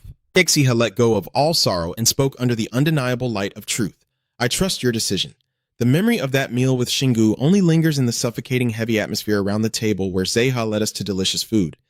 But that bitter feeling in the throat made it impossible for anyone to swallow. Zeha waved goodbye before leaving, saying a brief farewell to Shingu, and he simply responded with a short, yeah. Realizing something, he immediately called her back. Wait, hold on, which made Zeha wonder unconsciously, yeah. He closed his eyes, focused his spiritual energy into his hand, summoning spirits with his spiritual power because they belonged to him. Maybe he could summon a warrior ghost here. A battle ghost suddenly appeared in the middle of the road unexpectedly. The successful result surprised Shingu. It's done, even though the person opposite is twice as nervous as him. What is that? Did you do it, Shingu? He made a request to her. Yes, take him with you. Zeha hesitated, raised his hand to refuse. Sorry, but I don't need your help. He immediately realized she misunderstood and quickly clarified. No, that's not it. If he's with me, he can know which basement I'm in and come to save me if I get logged out. Hearing these words for the first time, Zeha felt moved to tears inside. She quickly hid her embarrassment with a slight bow and said, "Thank you. I won't blame you even if you're late." "Your unlucky words make me feel dissatisfied. Don't say things like that." Thinking of her leaving in the morning sunlight with a bright smile, "Fine, I'll go now." The three of them watched her figure gradually disappear at the end of the street with that shadow. Seeing it working so well, Singu suddenly had a new idea. Maybe he should send a similar one to his parents too. Erin has been with him long enough to develop her own unique idea. So now he just needs to learn the skill that allows swapping places with them. Singu immediately dismisses it no way. After returning to the rest area, Singu begins transforming all his male senses into different innate skills, starting with training with the small ball. He aims a powerful kick at the wall and goes further. His focused eyes watch the quick movements of the ball bouncing around the room. As this training is designed to turn sight and taste into innate skills and then apply that to the other senses, while his agile body deftly dodges the small ball's path. The large training room wasn't just for Singu. But when Seiha joined in with his spear, he moved aside to dodge the attack, yet the ball suddenly changed direction mid-flight for some unknown reason. Seiha was so surprised by the change of direction that he froze for a few seconds. The ball hit him hard in the waist because he couldn't react in time. Seeing Seiha collapsed in pain, Singu transforms into some terrifying PTs in the gym. Is he okay? It seems he needs to train more. He chuckles and asks again, "Hey, did you change its direction during the joint phase by using mana?" But Singu neither confirmed nor denied and simply said there was no excuse, which made him even more eager to find out the truth. "I need an answer." Knowing that the uneven shot was exposed, he switched to a threatening tactic. "There's no time to rest. I'll add a few more balls," making Seiha terrified. The two comrades, after a short rest, began the intense training session they had planned earlier, with the number of mana spheres gradually increasing every 5 minutes. But they couldn't control it once the number exceeded 8, so they had to stop to rest. Seiha was sweating profusely as if he had just finished a long run. I don't understand how Singu's eyes saw that image differently. Did he just laugh at my incompetence, or was he suddenly overwhelmed and helpless to explain? "No, I was just catching my breath." He, the man of ambition, wants to increase his power even faster, so he starts pushing the limits of the training even higher. "I will increase to 9 orbs no matter what happens." Seiha, trembling and begging, "No." But the head of the laboratory is even more ruthless than a professional jailer. 5 hours later, her battered body was rewarded with a system notification. "Your skill enhancement has reached level 40. Singu is not very satisfied with this result. Instead of leveling up the vision, maybe I should just increase the speed of those orbs. Seiha's eyebrows twitch fiercely at the accidental words of the demon, thinking he plans to kill me with those things. Arin walks over casually, asking how Singu is finally taking a break. He steps closer to share some new information. "Yeah, I ran into a small problem." Suddenly he blushed when he saw what was in front of him. The system suddenly announced that your vision has reached level 2. And among his people, it caught the attention of the two assistants. "Dep, what is that?" Singu Arin approached, speaking softly as if scolding. Truly heartbreaking when he doesn't even bother to talk to me and just turns away. He was afraid he couldn't hold it in, so he turned his face up to the sky. "No, it's just that you're unexpectedly beautiful." The compliment caught her off guard, as if someone pressed pause. Her heart was pounding so hard it felt like it might jump out of her chest. Why did it happen so suddenly? No, this is my chance to see how he really feels. Maybe he doesn't mean anything by it, but the way he spoke was so tender. Singu blushed awkwardly and made an excuse to leave, saying he needed to use the bathroom, which startled Arin into turning around quickly. "Yeah, right now, Singu is cosplaying as a contemplative statue of a man in the bathroom. I feel so bad." His face flushed as if he had just been initiated. "I can't believe that my visual skills have leveled up to the point of seeing through everything." Singu sat pensively in the bathroom. Phew, I need to calm down. The image of Arin's angelic face slowly appeared in his mind, and he realized that she had those feelings for him. She's very skilled at hiding her emotions. His mind would be torn apart as internal conflict suddenly erupted in an instant. If I also showed the same feelings as her, our relationship would immediately turn a new page. But her feelings for me might not be love, but respect and admiration. And besides, I don't really have time to date anyone right now. Yeah, this isn't the place for that. If all I can do is see through clothes, it wouldn't help in a fight at all. Suddenly, Singu saw a mana flow in his body appear like a living graph, clear and strange enough to make his heart race. He was stunned by what he had just seen. He could see the flow of mana within his own body. If he could see the mana in his opponents, he could determine the right moment to use his skills against them. I can't do that right now. To see and focus on the mana flow during battle, I need to improve my piercing vision and dynamic eyesight. Suddenly, there's a knocking at the door that interrupts his simulation. Arin anxiously asks outside if he's okay, and he scratches his head, pretending everything's fine. "Yeah, I'll be right out." Singu silently thought to himself that he had turned off his sight skill and no longer needed to see through everything. He pushed the door open, carrying a heavy burden that clung tightly to his soul. Everything around him became meaningless as he only focused on the girl waiting. A moment of silence passed before he softly said, "Sorry, Arin." She jolted in surprise, instinctively confused. What are you apologizing for?" Not daring to bring up that topic, Singu changed the subject, making Arin even more confused. "Just an apology. Let's go eat now." The three of them silently enjoyed the delicious meal prepared by Arin. Singu, taking advantage of the free time, opened the fridge to prepare new supplies. He grabbed 2 bottles of medicine, his face bright with excitement. Great. Now, create a sensory skill. Zeha cautiously asked about the upcoming plan, the healing potion and poison, the slippers. What do you intend to do with them? The mad scientist never hesitates to share his new ideas. If I keep alternating between smelling the safe and the toxic, that will activate my sense of smell, right? Just listening to Aaron stand there and worry for him, it sounds more like he's trying to disable it. But in the end, that stubborn one kept inhaling those 2 types of gases repeatedly. After a while, the system notified exactly as he predicted, your mana has permanently decreased by 3 points, and you have gained an organ skill, the sense of smell. Singu happily exclaimed. Once again, Aaron was enlightened with new knowledge and couldn't believe his eyes. He really could create skills if he wanted to. His whole body ignited with an indomitable will to train, with only the tactile and auditory senses remaining. Let's get started. Aaron is a bit worried because his active time is too intense. Singu, you're not pushing yourself too hard, are you? Yet that person still only sees it as something necessary and responds accordingly. We still have 10 days before the World Conference, so I want to turn all my senses into skills during that time. Suddenly, the phone on the table rang. Singu pretended not to care and started talking to himself, saying we could spend all our time focusing on improving our skills. That's what he used to think, but seeing that dejected look made Aaron quickly call him back to reality. Singu, aren't you going to answer the phone? Everyone gathered around to look at Singu's phone after hearing his comforting words. I hope it's not a scam. Aaron, standing closer, saw the phone number on the screen. This is an international call. The silence is only broken by breathing and the sound of someone answering in English, hello. Saria hesitates before confirming if it's Singu on the line. The gentle, yet slightly cold, familiar voice is unmistakable, and Saria notes it down. She looked happy when she found out I still remembered her. Yeah, glad you still remember my voice. Before being put on the defensive, Singu decided to strike first. I heard Marina gave you my number, so what do you want? Saria's faint voice blended into the wind. I want to talk face to face. Is that okay with you? I'm also in this area right now. Thinking about how the girls move, he feels worried about the aviation industry? I swear, if players keep acting like this, one day all the airlines will have to shut down. Singu chose a public coffee shop as a meeting spot without realizing how famous he had become now. With strange looks staring at him and the whispers behind his back, there's Singu. I heard he got into a fight with Kim Harrion at the conference. I'd love to see that ugly face beaten up. The young guys keep talking nonsense. If he runs to another country to seek revenge, he'd just be like a typical villain in a movie. Singu would still punch him hard. Harrion sits snugly in his jacket pocket, unable to help but say a few words. Singu, you are really famous. Seha casually checks the latest news on his phone. He even stirred up the entire online community. Saria calmly opened the door, and the tall, stunning girl attracted everyone's attention in the cafe as she confidently walked toward where he was sitting. The crowd watching the 2 strong individuals sitting together started whispering, surely she's here to meet Singu. First Marina, then Lee Se-hee, and now a red-haired lady. He's got a whole harem of girls. Singu spoke as soon as she sat down and asked who suggested meeting here. She answered calmly and briefly. You made me feel embarrassed for choosing such a place. Sorry about that. Feeling shy, he stood up to offer a drink. To make up for it, I'll pay for this one. Saria didn't refuse to do anything to get tired. Thank you, then give me an Americano.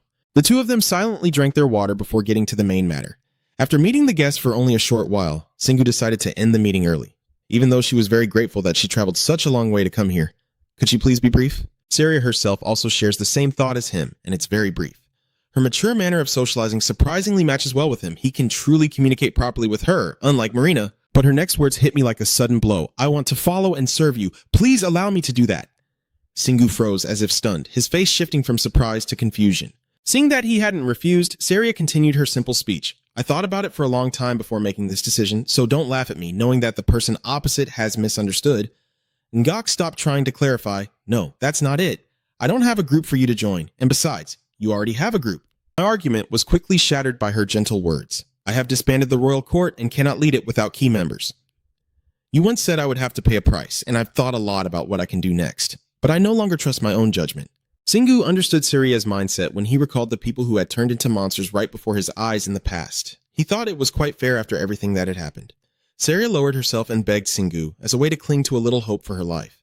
You are the only person I can trust right now, so please let me follow you. The heavy burden clearly made you refuse at all costs, and I don't even fully trust myself. So why are you trying to impose it on me like that Aaron, who's even sitting in your pocket, had to comment? You're really terrible. Please just go back to America. Even though I was often rejected outright, Saria still stubbornly follows the path she has already chosen. I only do what I want, so you won't feel any pressure. Just think of me as a butler. You can always command. I trust you, which means I will do everything you ask me to. It was that determined look that made Singu's previous decision waver. The conversation then reached a dead end, and no one knew what to say next. Ixiha suddenly shared his opinion. For your consideration, Zep, I don't think you should dismiss her like that. After all, she was once the queen of the Imperial Court, and she's also a very powerful warrior. Furthermore, after what happened at the Grand Canyon, she has become hostile to all the gods. Not just Luius, so isn't she also very trustworthy? Saria was moved to have someone understand her feelings, kid. Singu was still somewhat hesitant because she saw no benefit in this. She couldn't become an assistant and go to the ant nest with me. On the other hand, Ziha still offered a new perspective. But it wasn't bad to have a player from the Celestial City to support us.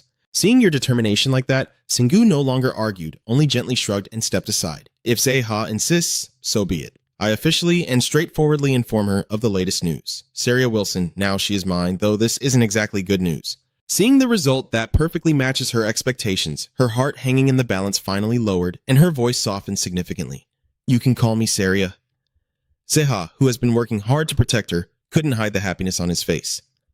Thank you, boss. Singu instinctively sensed something unusual. Is he interested in Saria? He said with a joyful tone and a hint of implication to his friend. I will be the right hand in this matter. Don't worry.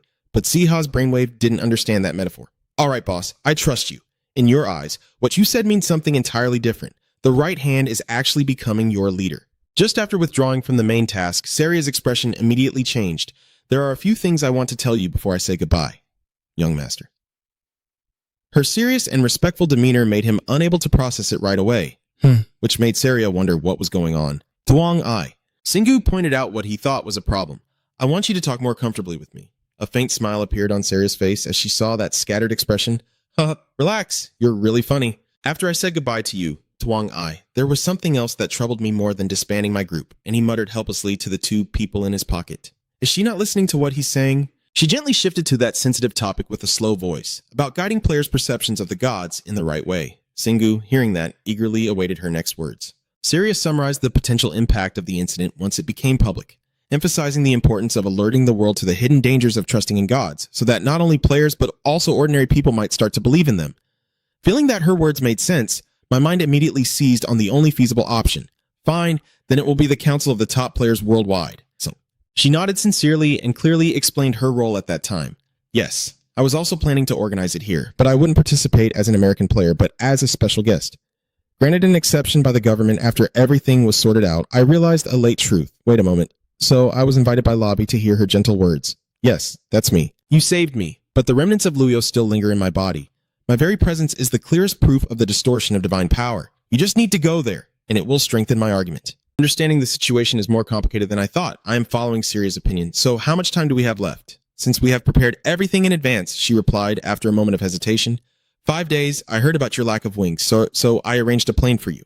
Her meticulous care amazed him and made him secretly praise her. She's really talented. To support such a considerate act, he decided to suggest adding another witness, someone else who could testify at the Lisa High Conference. She is an acquaintance of mine. Siria's eyes narrowed, and the atmosphere almost seemed to tense for a moment upon hearing the acquaintance's name. Turns out she also knows about Sehi from previous casual encounters. Lee Sehi. I have heard of her at the Korean Players Conference, and she is also one of the players Marina has her eye on. Please gently confirm the information clearly. Yes, I want her to also attend the international conference, and moreover, can you help her get promoted? Siria's tone was half joking but strangely serious. This is the first order you give me. I will accomplish it at any cost. Even if it means risking your life, it still feels a bit over the top for him, so don't go too far. Realizing he might have spoken too much, she quickly covered her mouth and stammered.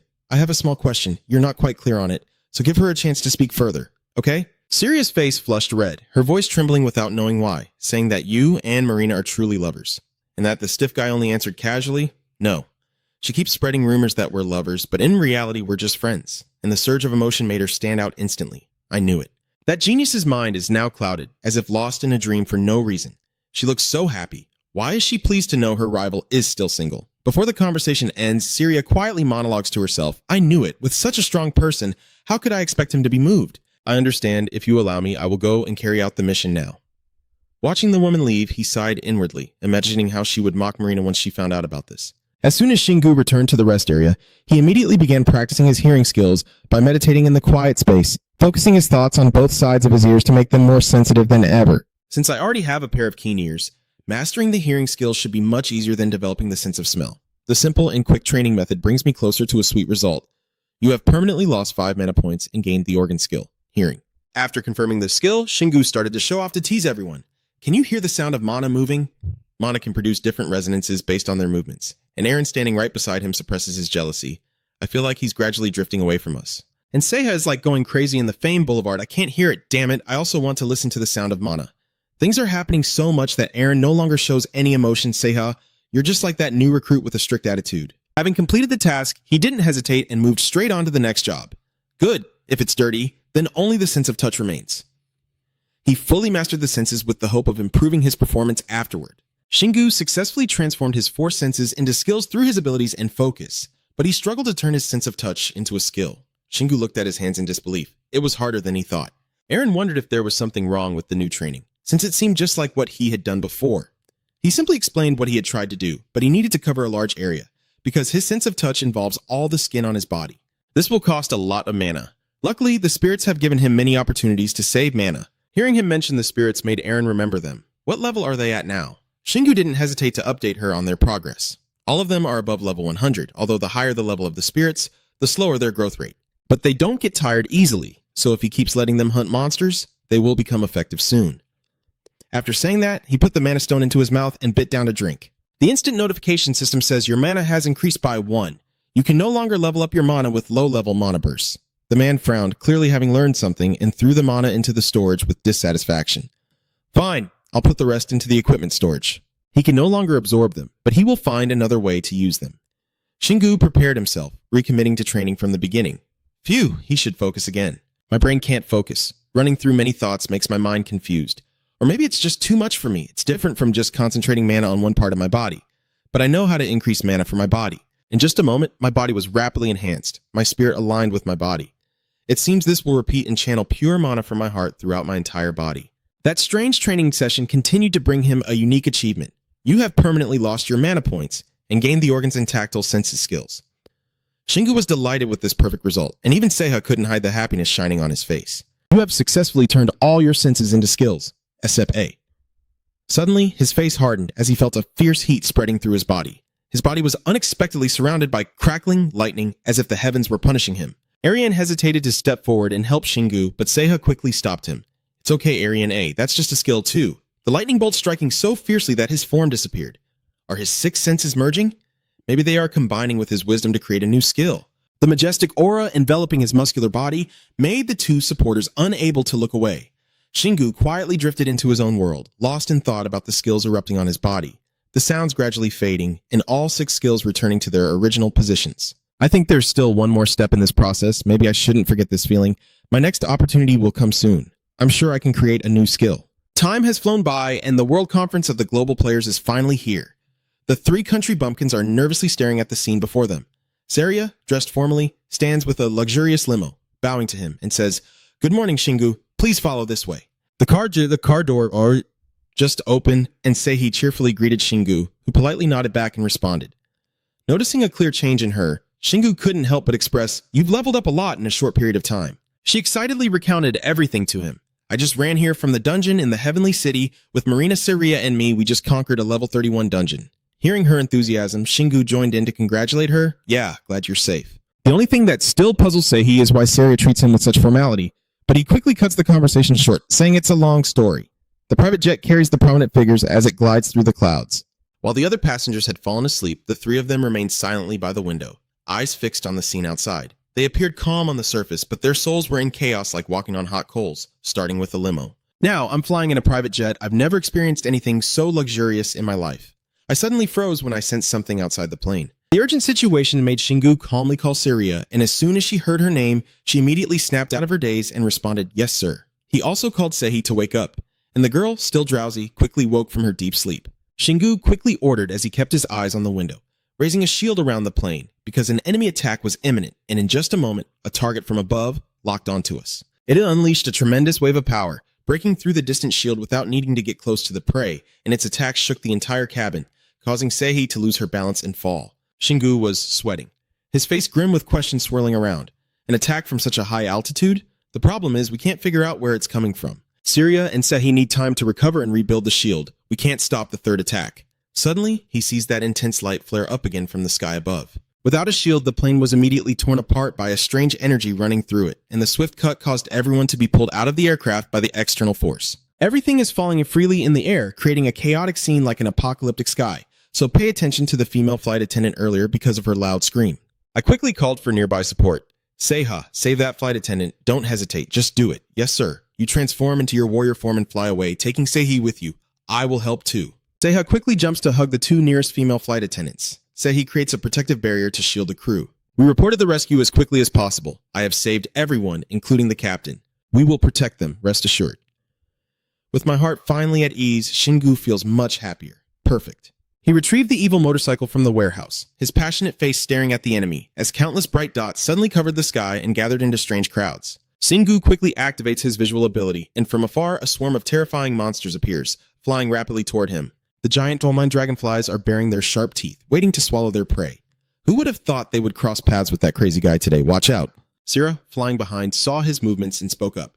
I'll go too, Shingu. He avoided the question by changing the subject. Wouldn't things be pretty bad if the airplane wreckage fell to the ground? She replied softly, her voice as gentle as a breeze. We're on the sea, so it should be fine. Knowing Sira wants to join the fight, he gradually smiled more openly before facing them. Do we have insurance? She remembers all the information clearly to respond like this. Yes, but they won't compensate us if monsters attack. You quickly grasp the situation without realizing a surge of excitement rising inside you. Really? Shingu quickly draws his divine gun, his fierce gaze fixed on the soldiers. Then it's time to make them pay. The charged electrical energy burst from the barrel, illuminating the sky. When he fired it, the gun emitted a beam of light just like when the monsters attacked the plane earlier. The bullet flew straight into the swarm of dragonflies with no cover at all. The creatures that couldn't dodge in time were turned to dust in an instant as that energy swept past them. The long trail of the bullet left a streak in the air, and Gu continued to fire another shot. That energy continues to burn through anything in its way without mercy. Aaron, standing nearby, nervously asks Shingu, Are you sure it's worth wasting mana like this? But the brave young man naturally has his own plan. He has learned to recover mana from the air after the mana on Earth became richer. Even if it's meant to soothe her, the truth is it only makes her more panicked. And it's still not enough. You're recovering too quickly, and Shingu's reaction still strikes like before. Maybe because you're too special. However, what he feels now are natural mana flows surrounding him. But in reality, it's just his five senses transforming into skills. The giant dragonflies quickly rush toward the three of them to prepare a counterattack. Aaron and Saria are panicked because it's the first time they've seen this kind of creature. A giant dragonfly. I've never seen them in the Celestial City. Maybe they've been on Earth all along. Each of your hands needs a staff ready to confront those pesky insects. After preparing the necessary tools, Shingu slowly shares his thoughts, sensing an external source of power. Surely it must be the strength of a god. Saria quickly exclaimed her suspicions. Are they planning to block our way? How could they know? You can tell by their dragonfly-like appearance and behavior that they've been watching our position and attacking accordingly. I can confirm there's a traitor hiding among humans. Facing such a formidable enemy, Saria, can you help? She seized the opportunity to fight immediately, of course. It's been a long time since I last fought with such enthusiasm. Great. Then I'll go first and protect myself well. Tai must ask Gu to tightly restrain the giant wolf under the sun. Tai's left hand holds the cry of the giant, with a posture no less formidable than the wolf. The giant dragonflies didn't feel threatened at all, still showing off their sharp teeth proudly. Shingu sat firmly on the demon bike, swinging his claws fiercely at them, causing a swarm to scatter into pieces. But these swarms are hard to kill all at once. They quickly gather around Shingu. He scans the area and begins to strategize. Seeing the scene of the giant dragonflies forming a net, Shingu also understood the problem. They are surrounding him and calling their comrades to gather in greater numbers. He decides to strike quickly and decisively, no longer wanting to drag things out. Shingu activates the autopilot mode and charges straight into the encirclement, with the two hammers in his hands emanating a surge of energy, blowing up the giant dragonflies. He uses the speed of the demon motorcycle tearing through the air to cut between the clouds. While on the bike, Shingu doesn't forget to wave his weapon. Each time he rushes past, a swarm of bugs scatter and flee. Finally, he stops to check the results, and the giant Wycliffe dragonflies are falling down in a storm. Shingu calmly questions. They didn't even bother to defend with Maison and just launched their attack. Irene hesitantly admits the truth. It's just that he's too strong. On this side, we're facing the same situation, with the giant wall of giant dragonflies flapping its wings in front of Syria. She coldly ordered to raise her gun and activate her skill. With a rapid-fire technique, a series of blazing red bullets like fireballs hit each target without missing. Shingu sped towards Syria, but seeing how neatly everything was handled, he realized he didn't need to help. He immediately retracted his weapon, but then quickly decided that was all, and the final issue was to move to New York. Shingu, without asking anything, charged straight ahead. Suddenly, a fiery red evil vine tightly wrapped around his arm, pulling him to a stop. The strange thin rope stretched out and then disappeared into the sky. Irene tried to flap her wings higher, looking around. The big boss finally appeared, and the red demon with its tongue flicking out flew over. He in this scene is so angry he almost laughs. The invisibility skill? Is the person chasing them really there? Saria catches up with the two people and seriously explains, that is an evil creature, which means the giant dragonflies are also evil creatures. Areen thoughtfully responded, I knew it. I had seen a creature exactly like that in the level 32 dungeon. The useful information made Shingu listen carefully. Areen recalled her memory of this pet and then explained. It has a very fast regeneration ability and their blood is poisonous. I just thought it was over. Who knew it was actually an evil creature? At least I got some idea about the opponent's background, and you quickly retracted the tongue with the upper jaw on your hand. Then, Shingu completely destroys this toy at its root in the presence of the evil creature, causing it to scream in pain as golden sound waves burst out of its eyes. In just a blink, the evil creature gang gathered together at the sound of the call, startling everyone. Shingu, with a confident smile, teased playfully, guessing they prioritize quantity over quality. Aaron hurriedly raised his hand to cover his mouth and warned that each monster is at least level 200 or higher. He asked back without worry, do you think the other players at the conference are also ambushed? Now, she tries to stay optimistic. If there are many monsters like that in this world, we've been doomed for ages. Shingu is ready to cut their tongues and fight to the death. He used the incredible elasticity of this toy, applying a strong force forward. Using poison to counter poison, the two evil spirits were caught by their comrades' 9 tongues. Shingu pulls them closer, then raises the claw of the great wolf with his remaining hand, and swings with a punch at the right distance, splitting the two monsters into 2 halves. After sending the spirits to the afterlife, he wiped his tears and complained that he had no problem killing them. Seeing the flock of feathers blocking all the light, Shingu voiced his concern. But why are their numbers increasing so much? If we kill them all before reaching New York, it will be a bit rushed. Someone, who didn't know when they arrive, responded, think about it. He was startled and turned his head back with a suspicious grunt. What caught his eye was Marina with 2 guns in each hand looking fierce. Shingu frowned and asked, why are you here? She happily recounted that they had actually created a portal at Branch B in E, New York. If she had known someone would attack him, she would have moved him through the soul portal instead. He raised his hand and smiled sincerely, feeling he shouldn't rely on you so much, but also grateful for everything. Sehi and Seha quickly rushed to join in, afraid of missing out, so we also joined. In this tense situation, with all the heroism gone and the urgency rising, let's wipe them out quickly and head to the meeting. The 4 of us, armed with 55 weapons, take back control, turning prey into hunters, even with Marine present. Seha and Sehi join him, and the battle with the evil creatures still drags on for 4 hours before finally ending. Each attack is like serving a lunchbox to the monsters. Shingu and his 2 weapons quickly take down each enemy, blood and feathers flying everywhere. The system suddenly announces that you have leveled up. His whole body suddenly shone brightly like embedded with diamonds. Shingu was startled by the freshly forged, hot new form, while in his mind, the sound of a calculator tapping echoed, another resonance. I think I still need a little more, but to do that, I need a strong enough opponent who can stimulate all my senses. Marina puts away her gun and approaches closer.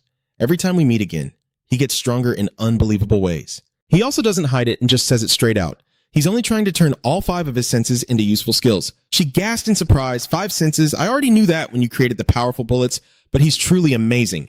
Shingu crossed his arms and leaned back in his seat. Everyone could do this if they were willing to learn. Hearing these cool words, Marina rolled her eyes and muttered, I don't understand what you're saying, but I'm sure you're insulting me. The spear from behind flew in and stopped just between the 2 of them, Shingu. I think we can harvest all the spoils from the monsters thanks to B&I. He replied briefly with a contemplative tone. Then that's good. Marina suddenly spoke up to remind everyone that we don't have time to waste. Everyone must be in the meeting already. We want to confirm, did everyone get attacked on their way there? She answered confidently without hesitation, didn't she? Feeling the answer was a bit abrupt, Marina stroked her chin and added no one seemed suspicious. But the chairman of the Whirlwind Society is quite troublesome.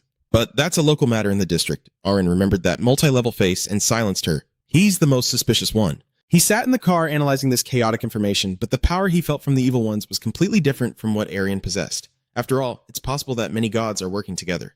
But the more he thought about it, the more he wanted to spread his wings and fly away. He didn't need to think so far ahead. Just drive them away before their influence spreads. His mind drifted to the land of rocks and mountains. Maybe I will have to return to the Grand Abyss again, where the fragments of Setneg appeared. Perhaps there is a gate leading to Setneg's world. With a go-with-the-flow attitude, Shingu prioritized the urgent matter at hand and suggested we attend the meeting first. Marina nodded in support behind him. Yes, we need to prevent all possible tragedies. Aaron continued to play the villain, stabbing in the disruptive comment. But humans are always a foolish species, and history tends to repeat itself. She was so furious that her hair stood on end, grinding her teeth and shouting angrily, "Don't ruin my mood." But no matter how much they tried to hide, the group soared through the sky like lightning. Shingu's group has reached branches B and Y in Silicon Valley and moved to the New York branch in the blink of an eye through their portal, a method that is both fast and minimizes the risk of ambush. But the key is to avoid causing a disturbance. So Shingu, fully alert, turns to Marina to confirm that no one else knows about this, right? She was feeling dizzy but still trying to answer. I think they'll find out soon enough, but it doesn't matter at all. Speaking of work skills, when Marina immediately healed after the monster appeared, everyone focused on defeating them. Our goal is to create as many portals on Earth as possible. On the bustling streets of Manhattan in New York City, the avenue is vibrant with all kinds of races. Perhaps worried about urban traffic congestion, Shingu's team chose to travel by flying. He just rides his Acma motorcycle and comments that New York is really lively, with Marina like a dedicated tour guide explaining that this is currently the safest city on Earth. Aaron, holding a gun from his shirt pocket, surveys the city streets and analyzes that 80 players have reached level 270 or higher, followed by policies to protect government representatives and entrepreneurs worldwide. The noisy chatter quickly drew the attention of the people below. They snorted in suspicion and all looked up at the motorcycle. The more they looked, the more familiar it seemed, and the man pointed to the sky, confidently saying that was Dung Shingu. As he finished speaking, the entire street seemed to stiffen. Shingu had captured everyone's attention in New York because he was the only one riding a motorcycle among the players flying with wings. With the wings gone, Marina also spoke up. "We're here now, Mr. Shingu. This is the headquarters of the United Nations, where the World Players Conference will take place." Shingu puts away his vehicle and descends from the sky with the demeanor of a CEO. But what awaits them is a high-rise building with one side torn off and covered in tangled water stains.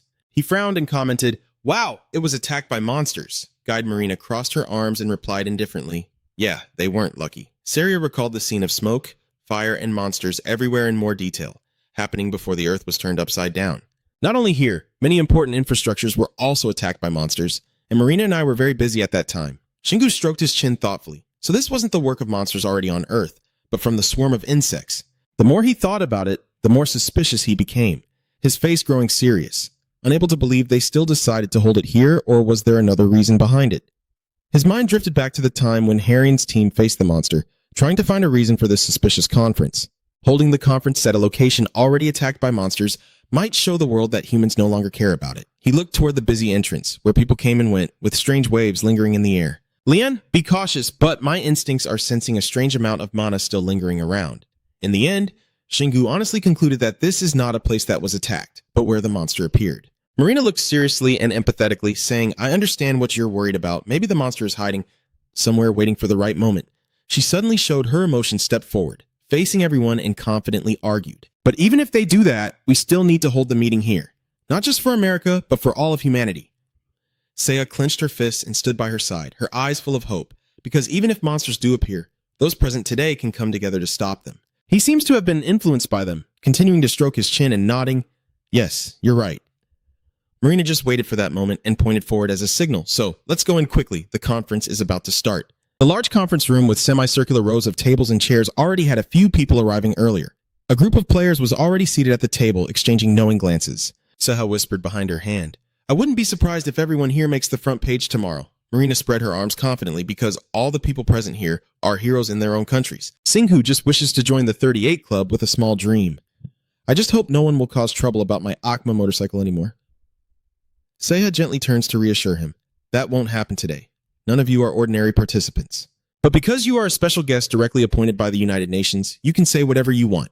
She then stepped forward to take the stack of papers from the officer's hand and handed them to him. "This is your script. You can add anything you want." Seiya raised his hand in gratitude. This only helped things move faster, but just being here was already a great honor. Marina watched this scene with great discomfort, crossing her arms and frowning. Normally she wouldn't be like this. I know she's facing a familiar enemy, but isn't she being a bit too polite? Seiya isn't some soft persimmon that anyone can squeeze. If she opens her mouth, she'll burn immediately. Marina sneers. She can't fully understand my sincerity with her limited nerve cells. Marina's fighting spirit flares up as she points a finger at the opponent's large implied soul, questioning if she's really using the right word for sincerity. "Don't you also feel the same way about Singwoo, Surya?" She snorted dismissively, waving her hand contemptuously. "Get that ordinary face of yours out of my sight." Both of them exchanged blazing looks, regardless of space and time. Singwoo stepped ahead with Sehi and then threw back a remark, ignoring them and find our place. He calmly sits down in the chair as the script is placed on the table, Aaron and Seiya whispering on either side. Singwoo lifts his face silently, taking a deep breath. I can feel the atmosphere full of jealousy here. In front of him is Ha Ryung, blushing with anger as he secretly glances to the side.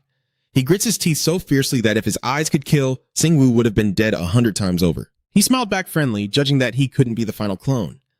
Saria and Marina finally took their places, while Singwoo still sat with his chin resting on his hand, acting aloof after the recent attack. I need to keep an eye on anyone who possesses divine power. The only problem is I can't tell who actually has divine strength. In the end, I decided on a solution. I'll watch everyone. Singwoo called out to the ninja spirits fighting monsters in his mind. Everyone, come here in your enhanced forms. All of them gathered before him instantly. Looking at the level progress, Singwoo feels quite satisfied. It's a bit slow, but at least they are leveling up. I think I can still control them, even when they reach level 200. A bold idea pops into his mind, but if my skills level up, their abilities will too. Singwoo, standing still, raised his hand to give the order. Now each of you keep an eye on a player here. If the target of the suspect operation looks suspicious, report to me immediately. The ninja team bowed their heads and responded in unison. Yes, master. Next, they dispersed in all directions within the conference room. Marina looked at them with a puzzled expression but said nothing. In the end, each player was given a free hand puppet, with the only downside being that they couldn't see this little guy. The announcement voice interrupted the noisy chatter, saying, "Please sit down, the first world players meeting is about to begin." Aaron covered her face in shock, and Sahi, sharing the same thought, exclaimed, "Wait a minute, isn't that his mother?" Singwoo turned to remind the two little sparrows to be quiet. Then Aaron, curious to death, flew up and whispered in front of her, "Singwoo, I already knew." Sahi felt even more confused by his calmness, but that was his mother's voice. He lowered his voice to explain to both of them that he obviously knew she was involved in something because he had a soul watching her, even though he didn't know if it was related to the United Nations. Singwoo kept talking non-stop without noticing someone approaching from behind. As for the gentle radar of a mother, it's nothing to worry about.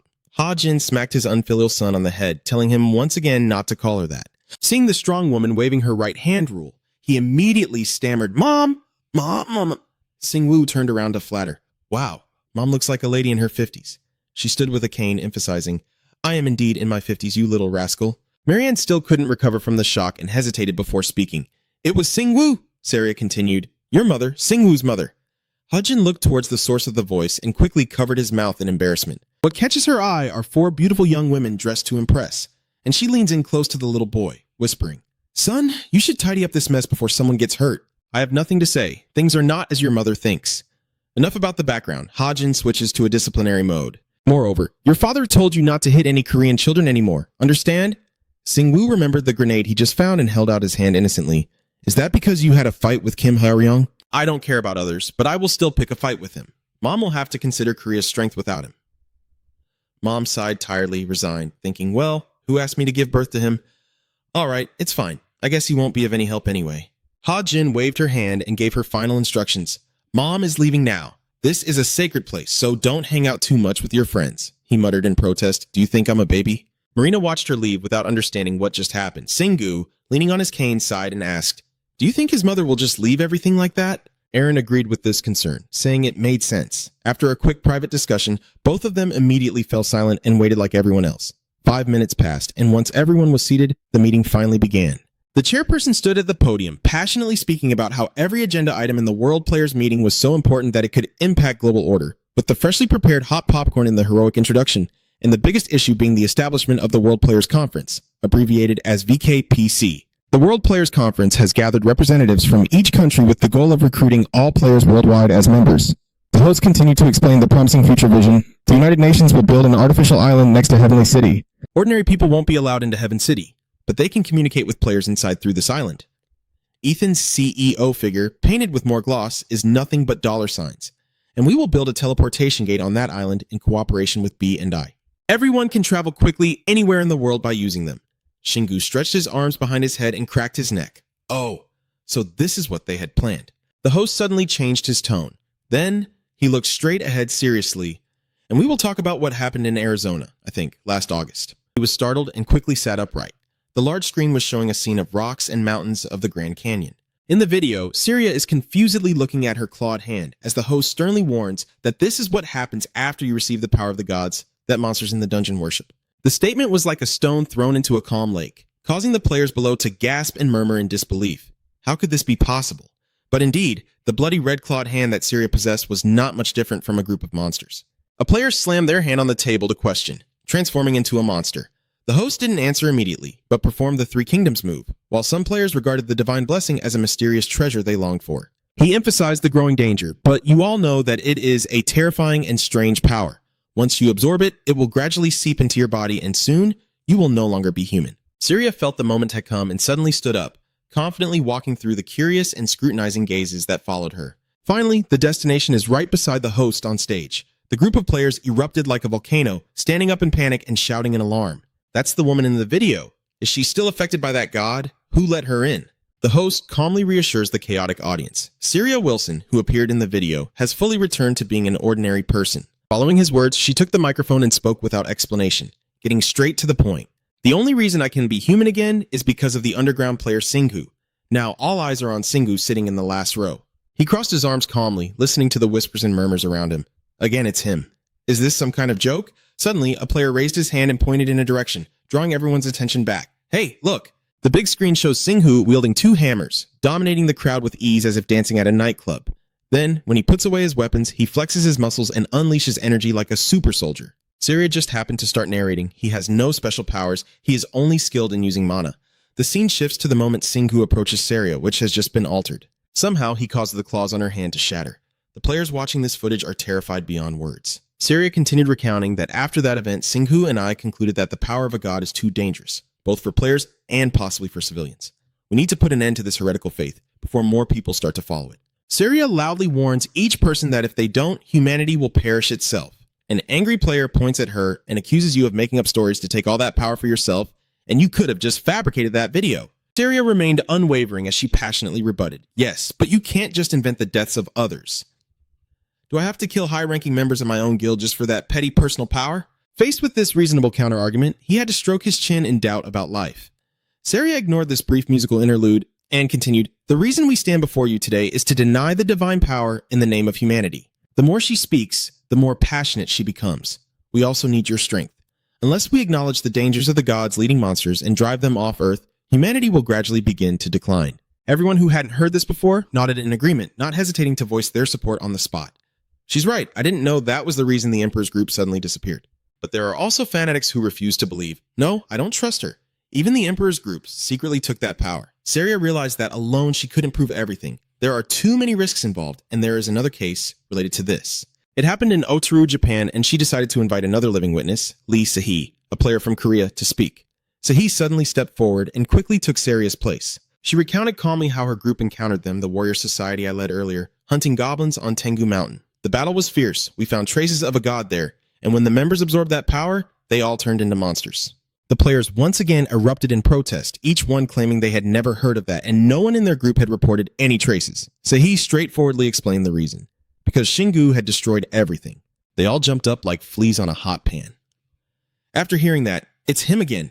Are you sure he's not the one behind everything? The moderator felt the atmosphere was getting a bit out of control. He leaned into the microphone and suggested Dung. Could you come up here and say a few words? Shingu finally took his turn to speak, stood up without hesitation and responded, "All right." He calmly walked to the podium without any pressure. Shingu stood upright and sincerely expressed his opinion. "These things are not just happening around me. I am sure divine power has appeared everywhere on Earth. I think they are just hiding." The scene he fears most is monsters forming an alliance, based on the report from players from the Heavenly City. Syria Wilson, the monsters with slightly different thresholds, have clashed a few times in the dungeon, but recently they have joined forces to invade the Earth.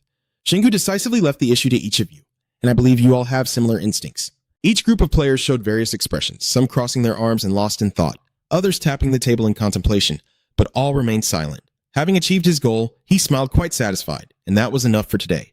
We can prevent the disaster by planting doubt in their minds. Suddenly, a question breaks the tense atmosphere. How can you be sure that all the gods are like that? Shingu changes his expression, shooting a sharp glare like a blazing fire into the stone. The one who interrupted is no other than the opponent who lost to Harrion. He doesn't hold back his fellow countrymen and is about to raise a question. Just as you said, there is also a conflict among the gods. So how can you be sure that they all are hostile to humans? All the players fell into suspicion once again, exchanging whispers and glances.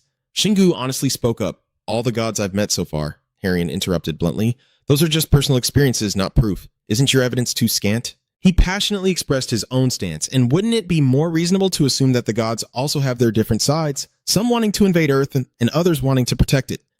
Harrion spoke more and more emotionally, clenching his fist tightly. "I trust and worship the fire god, who has given me many incredible powers, but I am still human." His eyes burned with a fiery dedication, suddenly unleashing a wave of energy that filled the hall, with blazing golden streams making everyone around feel intimidated. Filled with burning passion, he shouted out, "I always fight for humanity, and I always will because that is what he desires." Harrion openly criticizes Dung Shingu. "You are wrong. Even if some gods want to wipe out humanity, It is still a mistake to generalize and assume all gods are like that. Shingu calmly listens as the other vents all their frustrations, still smiling outwardly, but already thinking about the 18th generation of that family, Kim Harrion, how miserable it is. He frowns and gives a look of disdain, daring to pretend to be righteous. Finally, Shingu forced a sinister smile, blaming himself for the past, thinking his family should have killed him earlier. Harrion's fiery passion burned even brighter, and Shingu gritted his teeth in frustration. Shingu interrupted him with a sharp tone, but he looked directly at the opponent and emphasized, how can we tell which god is good and which is evil? Harrion clenched his fists tightly, drawing those around him into the verbal battle. Each player will decide that for themselves. In Shingu's mind, he still remembered those who had been deformed by divine power, and it was still possible that the gods could control the players who had received their power. Even if he had enough composure now, he was still carrying a ticking time bomb inside him. He lost his temper and shouted, if people keep trembling in fear, humanity will truly lose to the monsters. Shingu grabbed the microphone and questioned, isn't it better than strong players turning their backs and joining the monsters? The moderator suddenly interrupted the debate and said enough. Looking down with a warning, South Korea's representative Kim Harrion, please sit down and also please withdraw your power. Harrion clenched his jaw with a click, swallowing his anger and releasing his hands to try to suppress his energy. The moderator gestures to dismiss the guest. Dung, thank you for your speech. You can return to your seat now. Shingu has also achieved his goal, so he happily complies. He calmly returned to his seat as Harrion's eyes shot daggers. The moderator seriously presented the argument that we have no way to confirm whether these mysterious beings who claim to be gods are good or not. He listened carefully as he continued, and the undeniable truth was that a series of natural disasters had occurred due to their power. Marina also urged seriousness with a solemn tone, but he concluded that therefore we cannot recklessly accept their strength. Harrion stood up abruptly to protest, but it was allowed. The host patiently explained that it didn't matter what the gods intended, this was only a place to inform about their potential danger. He quietly announced the verdict. From this moment on, all matters related to gods from another world are forbidden. Anyone who has interacted with them must report immediately to VKPC and will be under constant surveillance, including you, Mr. Kim. Harrion died upon hearing this decision, but the power of the United Nations made him slump down in defeat. Shingu now feels extremely regretful. He should have kept him silent. He didn't expect him to openly admit to absorbing the power of the gods. He straightforwardly addressed the growing problem. Now everyone knows how dangerous divine power is, but its allure is just as strong. He sat with a stern expression, leaning back in his chair with a mocking look, but by doing so, he would limit his future actions, and he was well aware of this, no matter how foolish he might be. Aaron boldly speculated that the fire god's power might have possessed his mind, or worse, that some sect had used him as a stand-in. Singwoo silently planned to teach his fellow countrymen a lesson, feeling satisfied that he had revealed the true strength of the gods and determined to kick Kim Ha-ryong out at the first chance. Ignoring this small interlude, the conference continued, with some agenda items already discussed, but most had been quietly resolved. The meeting went on for a few more hours and ended at 5 p.m. New York time. Singwoo collapses onto the table, complaining that he can't take it anymore. Aaron quickly approaches to show understanding, seeing how exhausted he looks, suggesting he go home and rest. The unfamiliar crowd suddenly gathers in a corner, drawing attention, making him raise an eyebrow in suspicion. Then La Ryong stands in front of the reporters, continuously convincing them that this power is completely normal and that the fire god is on our side. His eyes suddenly catch sight of Singwoo's group passing by. Ha-ryong immediately frowned, rushing forward as if on fire, while Aaron acted like a nanny, advising him to leave Singwoo alone. He scanned the conference room again, already knowing the outcome. There was no suspicious player here. I've called back all the spirits monitoring them. As for the person showing strange behavior today, of course they received special attention, but I left one for Kim Ha-ryong, who knows what he might do. The fiery red sunset envelops the United Nations building in a blaze of color. Singwoo's group slowly departs down the street. Marina smirks suggestively and says, "The conference is over now." But he then asks, "Why do you always want to loosen him up with food?" Marina covers her mouth with a sly smile and replies, "I've made reservations for all of us. You should thank me." Saria Tratfields, "It's difficult. Well, why should we thank you? If you didn't do that, I would take Singwoo somewhere else. Say he isn't as fierce," she gently says. "Thank you, Marina." Aaron suddenly flew over to Singwoo and asked him, "But is it okay to leave without saying goodbye to his mother?" He waved his hand dismissively, saying it's fine. His family doesn't care much about those formalities. Everyone continued walking along the coastal road, under the sunset casting a rare, peaceful scene. Singwoo suddenly jerked and turned back as the yacht on the water suddenly rocked back and forth. He quietly observes and predicts the flow of mana. The ground beneath also begins to tremble, causing Singwoo's entire body to lose balance. Next, the road surface cracked and shattered, rocks and debris flying everywhere. A bright, glowing spherical object rose up, sweeping away everything on the surface. The explosion erupts right in front of Singwoo's group. Marina yells out, "It's near the United Nations headquarters." Singwoo grits his teeth and swears, "Damn it!" The continuous booming explosions cause the ground to shake, making people fall over and vehicles slide on the road. Debris flew everywhere, and finally the giant monster responsible revealed its true form. Harrion suddenly rushed forward and shouted, "Everyone, step back!" Singwoo watched with suspicion. Kim Haryeon, he acts so quickly, as if he knew that monster would appear. Did he plan this? He muttered angrily. I knew he'd do something like this, but I didn't expect it to happen so soon. Marina called after Singwoo's back as he ran. Singwoo, stop! As he ran, he decisively pulled out the giant wolf claw. The Saria team also quickly flew after them, all rushing at top speed towards the monster. It shook its head to lift its whole body up. The cracked ground widened after the jerk, and what was meant to happen finally did. The United Nations building was engulfed in flames, and the water quickly spread out. Fragments of shattered stone fell everywhere, causing everyone to panic and run away. One player raised his hand and pointed forward, commanding to protect the civilians, but his teammates had other ideas. We should take care of all the monsters around here, and also close all the teleportation gates. Marina stared intently in that direction and hesitated, asking Singwoo if this was... Singwoo nodded slightly in confirmation without hesitation. He smirked mockingly. How brave of him. Singwoo looked at Harrion fighting on the front lines and made a sarcastic remark. These things only add to Kim Harrion's glory. The monster opened its mouth and roared, shaking the space around it, sending rocks flying everywhere. Sehi flew in front of Singwoo and suggested, I will go find your mother. He simply nodded in thanks and then continued to focus ahead. Singwoo tilted his head to remind Seha to go with Sehi, and Seha quickly responded, I got it. As he finished speaking, Seha immediately activated his rushing attack skill. The group split into two directions and kept moving. Near the United Nations building, several players had already equipped their weapons and were ready for battle. They launched all kinds of attacks at the monster, from long-range strikes to rushing into close combat, with flashes of blue and red blending with dust and debris creating an extremely dramatic scene. The beast suddenly opened its eyes wide, quietly observing the thick fog of smoke gradually dissipating.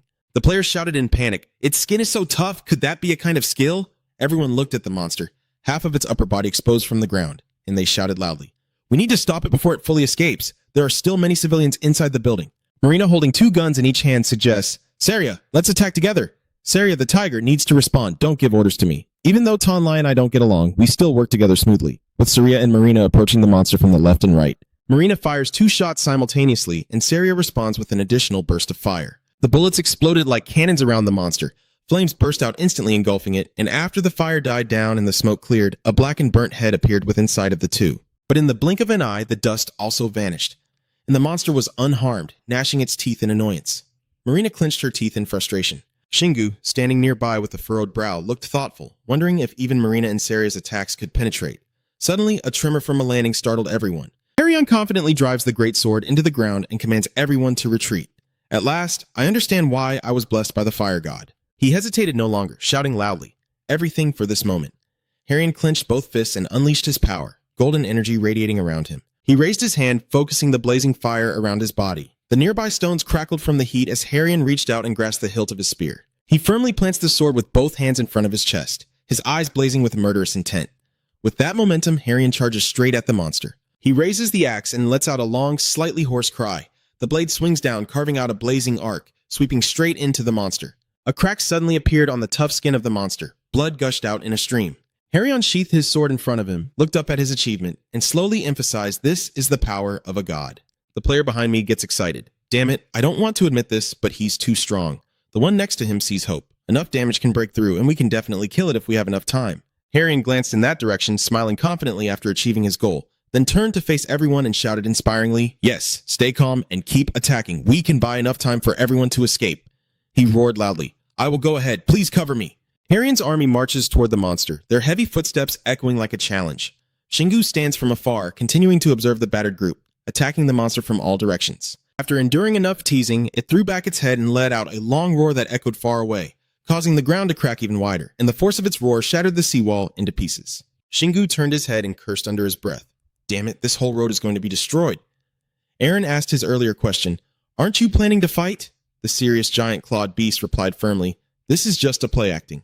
To make the whole world know about Kim Ha-ryong and change their perception of his divine power, Ma-sen enters a different town as if pouring oil on the fire. She becomes confused and hesitates slightly, so then. Shingu naturally has his own plans. He will steal away its glory.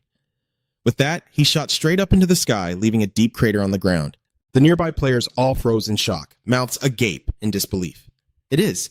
Seeing the figure wielding the giant claw in midair, they all shouted in unison, "You use!" As Shingu gets closer, everyone becomes more panicked. Wait, he's flying towards us. Wait, is he planning to land? Yes, the players thought they were facing an enemy. but it's someone they know. They all shouted, "Watch out, that bastard, he's coming closer." Ha Ryung turned around at the noise and asked what's going on. Facing him was Shingu in a stance wielding a hammer. Ha Ryung swallowed his saliva, then quickly jumped far away.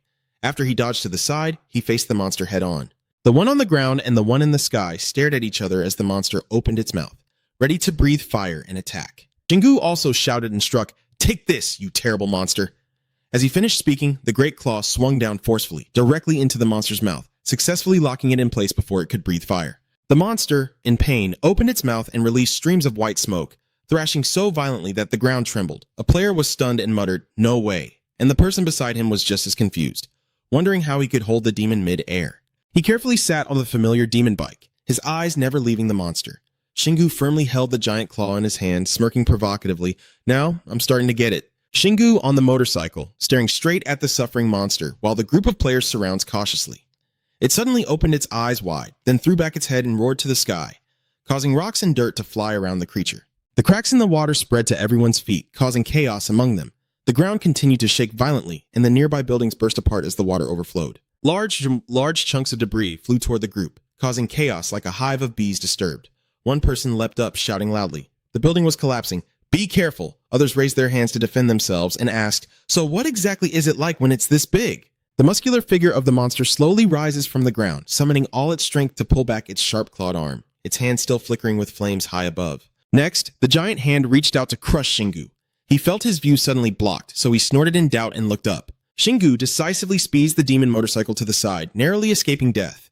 The monster, having lost its prey, clenches its fist and slams it into the ground, causing the earth to shatter once again. It uses its arm as a support to twist its body, the ground holding the water-damaged armor like a spider's web. Finally, the edge can't withstand the pressure and breaks apart, a stream of black liquid winding out into the sea. The player points in that direction and shouts, "It's dangerous." His teammate beside him hurriedly adds, "It's heading into the river. This thing is basically a disaster." Shingu also looks over, sighs, swears under his breath, "Damn it." The monster leans its arms forward, trying to lift itself up. Cracks begin to shoot out sparks, and it increasingly struggles to shake its body, causing a real seismic disturbance in the space. A player tightly grips his sword, trembling with fear as he tries to break free. His teammate rushes forward, swinging his arms in powerful circular motions. "We can't let it cause more destruction. We have to stop it now." The monster simultaneously raises its powerful arm into the sky, then bares its teeth and spreads its hand to unleash a massive attack. The source of the monster's power materialized into sharp missile-like arrows that shot out in all directions in an instant, leaving countless players lying, scattered on the battlefield or floating in the air. The witness to that scene clenched their fists and muttered, "Damn it! What level is this thing?" The person next to them was more worried about something else. There's something more important. It's planning to destroy the entire world. Harrion shouted in protest from nearby, "Don't say that!" Just as he finished speaking, the monster launched another arrow. Harrion still uses his inner strength to rush towards it, confronting the monster head-on and blocking this series of attacks. Everyone seems to see the Lord, shouting in unison, "Lane Kim Harrion!" He turned his head and shouted to reassure, "It's definitely taking enough damage. It's just too big." Harrion pointed to the wound caused by Shingu on the monster's mouth. "Look, it's bleeding." The listeners enthusiastically agree he's right. It's just like any other monster we've faced before. He turns to everyone to relay, this isn't a creature we can't defeat. And so they all charge together with various skills and weapons, everyone supporting Kim Harrion to attack. Harrion heard that and smiled contentedly. Good, all the attention is now on me. He was lost in his arrogance, unaware that Shingu was leaping up behind him with his great spear, blazing in fire magic, and its owner let out a long shout. Shingu, with a strong stance, slams the great sword down, causing the monster to brace for a destructive blow, energy radiating out in a blazing circle. Using the monster's position as the center, the shockwave from this attack begins to spread further, with the sound of cracking wood echoing everywhere. The group of players desperately tried to steady themselves amidst the hail and flames, loudly asking again what kind of demonic power that was. Harrion was probably the angriest, shouting at the sky in frustration, questioning Shingu, "Is it him again?" Shingu lost both sleeves after unleashing his ultimate move, sitting back on the demon motorcycle. The monster, which had managed to lift its upper body for half a day, is now slammed back down by him, howling wildly with flames blazing above its head. Shingu smiled softly, then mentally congratulated himself for being happy that someone liked him. But the monster's hand pushed through the difficulty and reached up, its fury this time causing a rain of arrows to blaze red, all aimed at Shingu. Harrion reached out just in time to stop him. "Oh, you're on the wrong path." Her energy transformed into a blazing golden shield blocking all the arrows in front of him. Shingu, moved, turned to say thank you. Harrion, excited, took the opportunity to boast, "You're not the only one leveling up. This is nothing." His face shows a lack of fighting spirit. "All right, now find a way. I don't have time to waste." Shingu jumps off the demon motorcycle and faces the monster again. He charged forward, shouting loudly, swinging a flurry of hammers at the self-absorbed creature beneath his feet, gathering around the shadow of Wu Dailong. A smooth-voiced commentator marveled, "I can't believe it. With him, even 5 similar ones would be no problem." Someone else crossed their arms and spoke from behind. "I've been a player for 10 years and always thought I was special." He looked at the battle with admiration. But this guy is on a completely different level. He's above and beyond. I don't even have the right to envy him. Marina swiftly flies back to criticize. "Are you all just standing there admiring him? We need to support him. There's nothing else we can do." The monster, caught in a downpour, takes a few hits and screams in pain. Everyone watching this scene becomes excited it can penetrate through. Marina takes a moment to turn around and review her knowledge. The reason we haven't been able to break through until now is because it has always been using mana to protect itself. But after Singu's attack, it lost focus. She decisively urges everyone on. We need to deal with it before it recovers its vital organs. They all agree and raise their weapons. She's right. We can't just sit here and ignore him. Let's move forward. And so the one-on-one fight quickly turned into a chaotic battle with all kinds of attacks focused on the monster. Everyone shouting in unison, "We are the best players in the world!" Singu raised his giant claw and ruthlessly struck the monster's head. When he called out to his father, blood still stained his father's tongue, and Sasa Marina and Saria swooped in to support, both silently firing their guns straight ahead. The other players also attacked the monster from all directions, as if the heavens and earth were collapsing. Harion sighed and lowered his great sword to the ground. He mutters curses under his breath. "Damn it, this isn't how it was supposed to go. I should have defeated this seemingly invincible monster with divine power and become a hero." He looked at the man fiercely wielding the giant claw, calling out the opponent's name with deep hatred. Dung Singu. The monster, after unleashing a barrage of bombs and bullets, suddenly tilted its head back and froze. A player whispers softly, "It's stopping now." The teammate ahead is clenching his fists excitedly. "It's dead. I did it." Singu sits on the Acma motorcycle and exhales softly. Quickly sheathing his great claw, "We handled it before our skills ran out." The system's notification sounds keep popping up repeatedly, indicating level ups. Your level has increased by 9, your mana by 6, and your impermanent strength by 4. The next 2 are status updates. Your stamina and physical strength have increased by 4 levels, making your body stronger now. You have better immunity to diseases and other pains, and the side effects of this skill are also significantly reduced. The punishment has reached level 40. Shingu quickly read through it and immediately sensed something unusual in his body.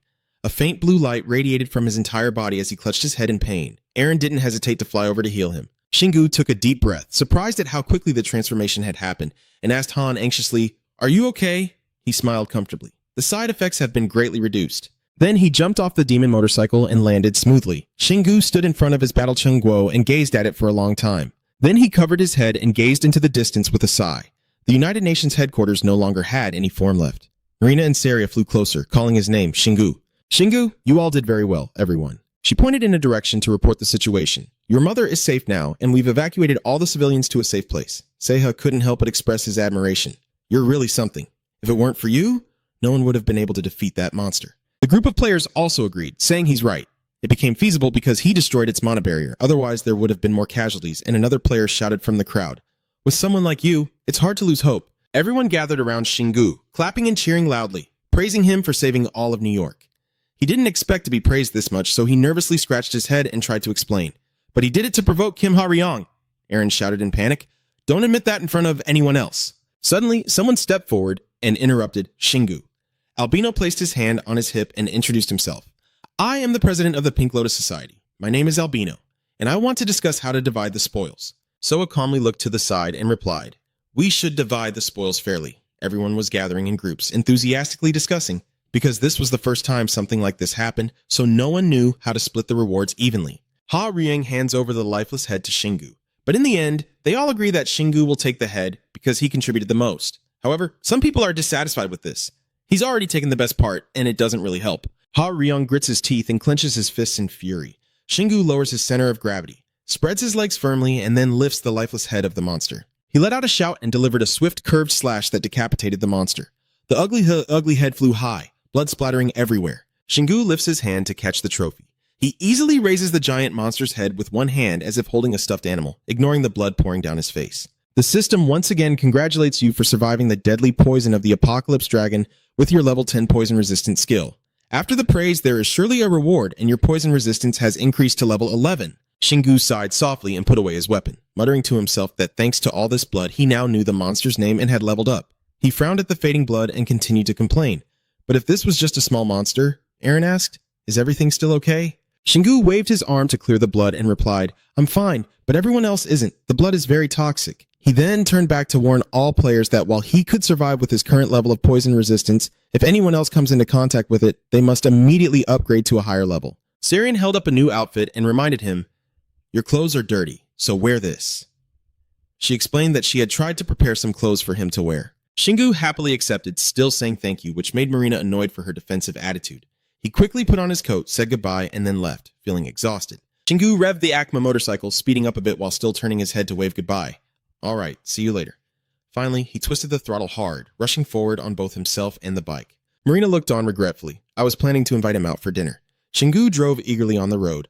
"All right, let's head to the Grand Canyon." Erin, sitting nervously in her pocket, asked again, "Weren't you saying you were tired? But with the two of us here, I don't mind you being honest. We've traveled a long way to get to America, so we should make the most of our time here. You're just using that as an excuse to get away from them." Erin thought about the three sad faces hidden below and felt deeply empathetic.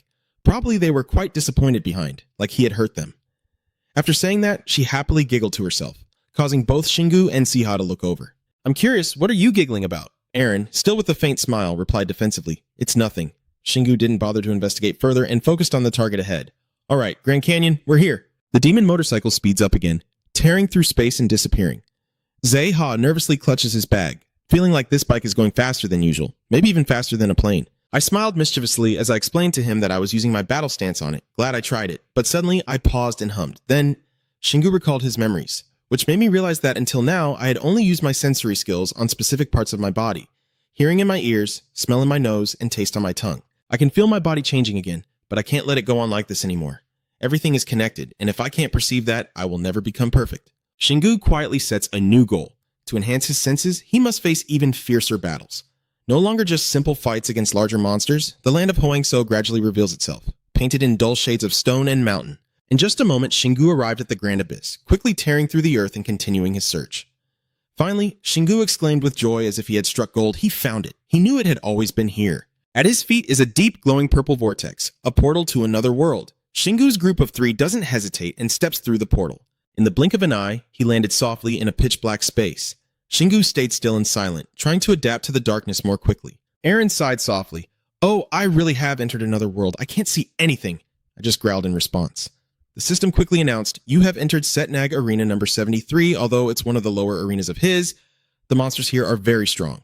The following information is more detailed. Setnag already knows you are coming and will welcome you warmly. The exit portal from this world will close in 3 hours, so destroy the Setnag Arena and escape before time runs out. Finally, there's a warning. If the gate closes, you'll be stuck in this world forever.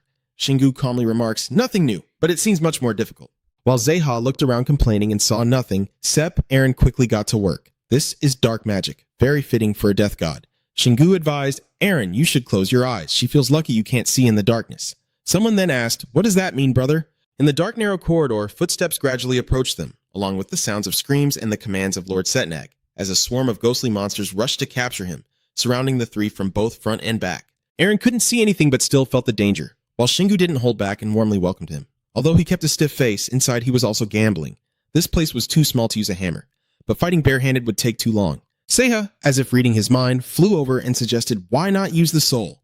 Shingu was quietly enlightened and nodded slightly. He flipped the brim of his hat, his hand glowing as he prepared to recall, ignoring the chaos of the parents' school in Kimha Ryong, calling back everyone else. Shingu didn't hesitate to raise his hand, activating the soul control spell. As soon as the soul group appeared, he immediately ordered them to rush forward and wipe out the fog monsters. Each person uses a spear or sword to attack the cloud monsters relentlessly. Shingu stands silently with his hands behind his back, observing the chaos. Suddenly, a fog monster lunged from behind to attack, and he punched it so hard it shattered. Even when the opponent fell behind him, Shingu didn't bother to turn around. Still, he softly warned them that these guys are not to be underestimated. Few above level 120, Erin closed her eyes and covered her ears, saying nothing to me. I just thought I was walking through a dark garden. Shingu fell into deep thought for a moment. The fog monsters in the Great Valley are no match, and these are even stronger because this is the boss's territory. He listened to the sounds of weapons clashing and touching his ears, signaling that the battle was still ongoing. The Soul Legion fights well, probably leveling up, but their retreat is too slow. Shingu closed his eyes, focusing intensely, and visualized the teleportation gate structure clearly in his mind, even imagining the exact position they were standing in. Shingu suddenly opened his eyes wide, placed his hand on the nearby wall, and said confidently that he could get through this side. The footsteps grew closer, and Shingu was still hesitating to decide where to strike. Immediately afterward, he clenched his fist and swung it with force, causing the wall to explode and debris to fly out, taking down a bunch of ghostly monsters. Shingu leapt through the hole he just made, with Eren and Seiha rushing to follow. The system announced the progress update, with the destruction rate of Unit 73 at 0.1%. He looked at the clearer space in front of him and smiled contentedly. Now it's a bit wider. Shingu quickly grabbed the giant wolf's claw and the cry of the giant beast in his hand. He turned his head back to the big head, ignoring the fog monsters and coming over. The Soul Guardians are fighting fiercely, responding in unison, clearly hearing the command. As they rush their claws forward, the fog monsters won't easily let go of their prey, and they stubbornly follow without stopping. Shingu decisively swung the great claw toward them. The hammer spun like a giant disc, slicing through the upper wall cleanly. Finally, as he swings his claw back to his hand, the wall collapses, burying all the fog monsters beneath the rubble. The system immediately updates, with the tower's destruction rate reaching 73.7%. Eren nervously asked, turning around in a panic. Shingu still kept his calm expression and replied, "It's no problem since he already broke through the city wall." She reluctantly praised him, but he didn't really do anything special. He started to activate his combat mode. Shingu had cleared the first floor with his army of spirits. The speed inside the building skyrocketed, with the destruction rate at 73.037%. The system also keeps counting down. 1 hour, 37 minutes, and 25 seconds until the gate closes. He leads the charge up the second wall. Hal looks confused at the floating pillars attached to the house's legs. Strange indeed. Well, smashing the pillars, but the tower still hasn't fallen. I don't understand. Shingu carefully explains that the divine power is flowing from the top floor and preventing it from collapsing. Eren tightens her grip on the broken bag, so we have no choice but to go all the way up there. Shingu hesitates for a moment, then raises his giant claw to strike the tower's leg, each strike emitting a fading wave of light like ripples on water. Shingu realizes the problem is tough. The higher levels each have their own mana. He can't break through each one individually. He exhales and makes a final decision. There's no other choice but to search on the 4th level. As soon as he finished speaking, Shingu swung his 2 hammers and shattered everything on the 4th floor.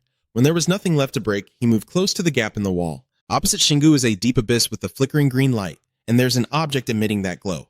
Eren strokes her chin, trying to recall, what is that glowing gemstone, or could it be... He gently interrupted her. Yes, that soul cluster. Eren shouted in panic. Oh my god, I thought it wasn't. The soul cluster began to speak. Hey you who are chasing that soul, you are not allowed to approach the owner. Shingu tilted his head and questioned. Each of you has your own traits, so why are you sticking together? It angrily replied, thinking that spirits had some trouble. But no, they are just remnants of those who have passed away. The tall man asked insistently, so where did all the dead go? The spirit cluster indifferently answered. I don't know. The owner only points to death and strange fog. Its blue color sparkled more with excitement. After death, there is something, and that day was beyond control. Shingu stood silently, speechless, watching the cluster of souls shimmering in the dark ink-like space. He frowned, wondering if souls are just remnants of the dead, trying to realize the weight of the power he possesses, but Shingu loudly analyzed, every soul I've encountered has its own strong will. That alone makes it worthy of being considered an independent existence. The more he spoke, the more excited he became. Even after being subdued by me, they still retain their individuality, not just remnants. Shingu recoiled suddenly as the palm of his hand unexpectedly flickered. The system immediately announced that the controlling spirit had leveled up to level 3. It even patiently explains that you can combine and separate soul energies, as well as collect types of souls beyond understanding, but you must focus intensely. He raised his hand, staring at the mark on it, quite ironically, just as he decided to respect the soul as an independent entity. Shingu paused for a moment before continuing his thoughts. Then merging the soul energies became possible and real. A deep voice echoed, pulling him out of his chaotic thoughts. Interesting, isn't it? Shingu hesitated, then asked, Is this Senec's voice? Looks like you can reveal yourself without Nuria. Senec praised without hesitation. That's right. To control and master the soul, you must accept their existence and understand them. He laughed loudly and then continued to reflect. You are no different from me in the past. I am curious to see what will happen to you in your final moment, he repeated softly. The final moment? Senec said nothing more. Now prove yourself. Shingu stared in surprise as you turned into a burst of bubbles. Eren clutched her bag tightly and shouted, Wait! Seiha on the other side of the bag shouted, Zep, get away from it! Senec swelled up and exploded, sending dirt and rocks flying everywhere. The swirling dust and smoke spread out, but Shingu remained steady on his path. He lowered his hand in front of him and let out a sigh. Eren, flushed with excitement, recalled the scene where he coolly blocked the shockwave with his arm, combining his soul army to form a shield. Quick thinking. Shingu gritted his teeth in frustration. The best way to counter spirits is with spirits, just as Senec intended. He frantically looked at the chaos, losing all his troops. Not completely gone, but he won't be able to use them for a while. Eren saw the purple bubble moving behind him and warned loudly, It's gathering again! And Seiha was just as worried, wondering if it would explode again. Shingu confidently draws the evil spirit sword and says, Don't worry. The system runs a full info check on this new item, B++ level evil spirit sword. A soul assembly fused together to form a weapon. Anyone unable to bear the weight of the sword will be swallowed by it. Seiha recognized it. It was the sword he obtained from the demon knight. Shingu confidently raised his sword above his head and affirmed, "Yes, I didn't expect to have to use it, but now it's different because I can control the soul well." He sneered and shouted, aiming at this head, but Eren sarcastically retorted, "There's no head at all." No matter what it is, Shingu strikes down with a devastating slash that destroys everything.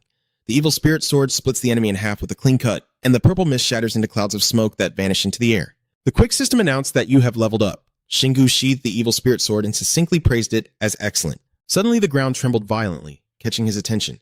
Immediately afterward, the surrounding area began to flood. Eren pouted and pointed out that the lower floors are collapsing. Shingu guessed that all those souls are the link between the floors, and now it's gone.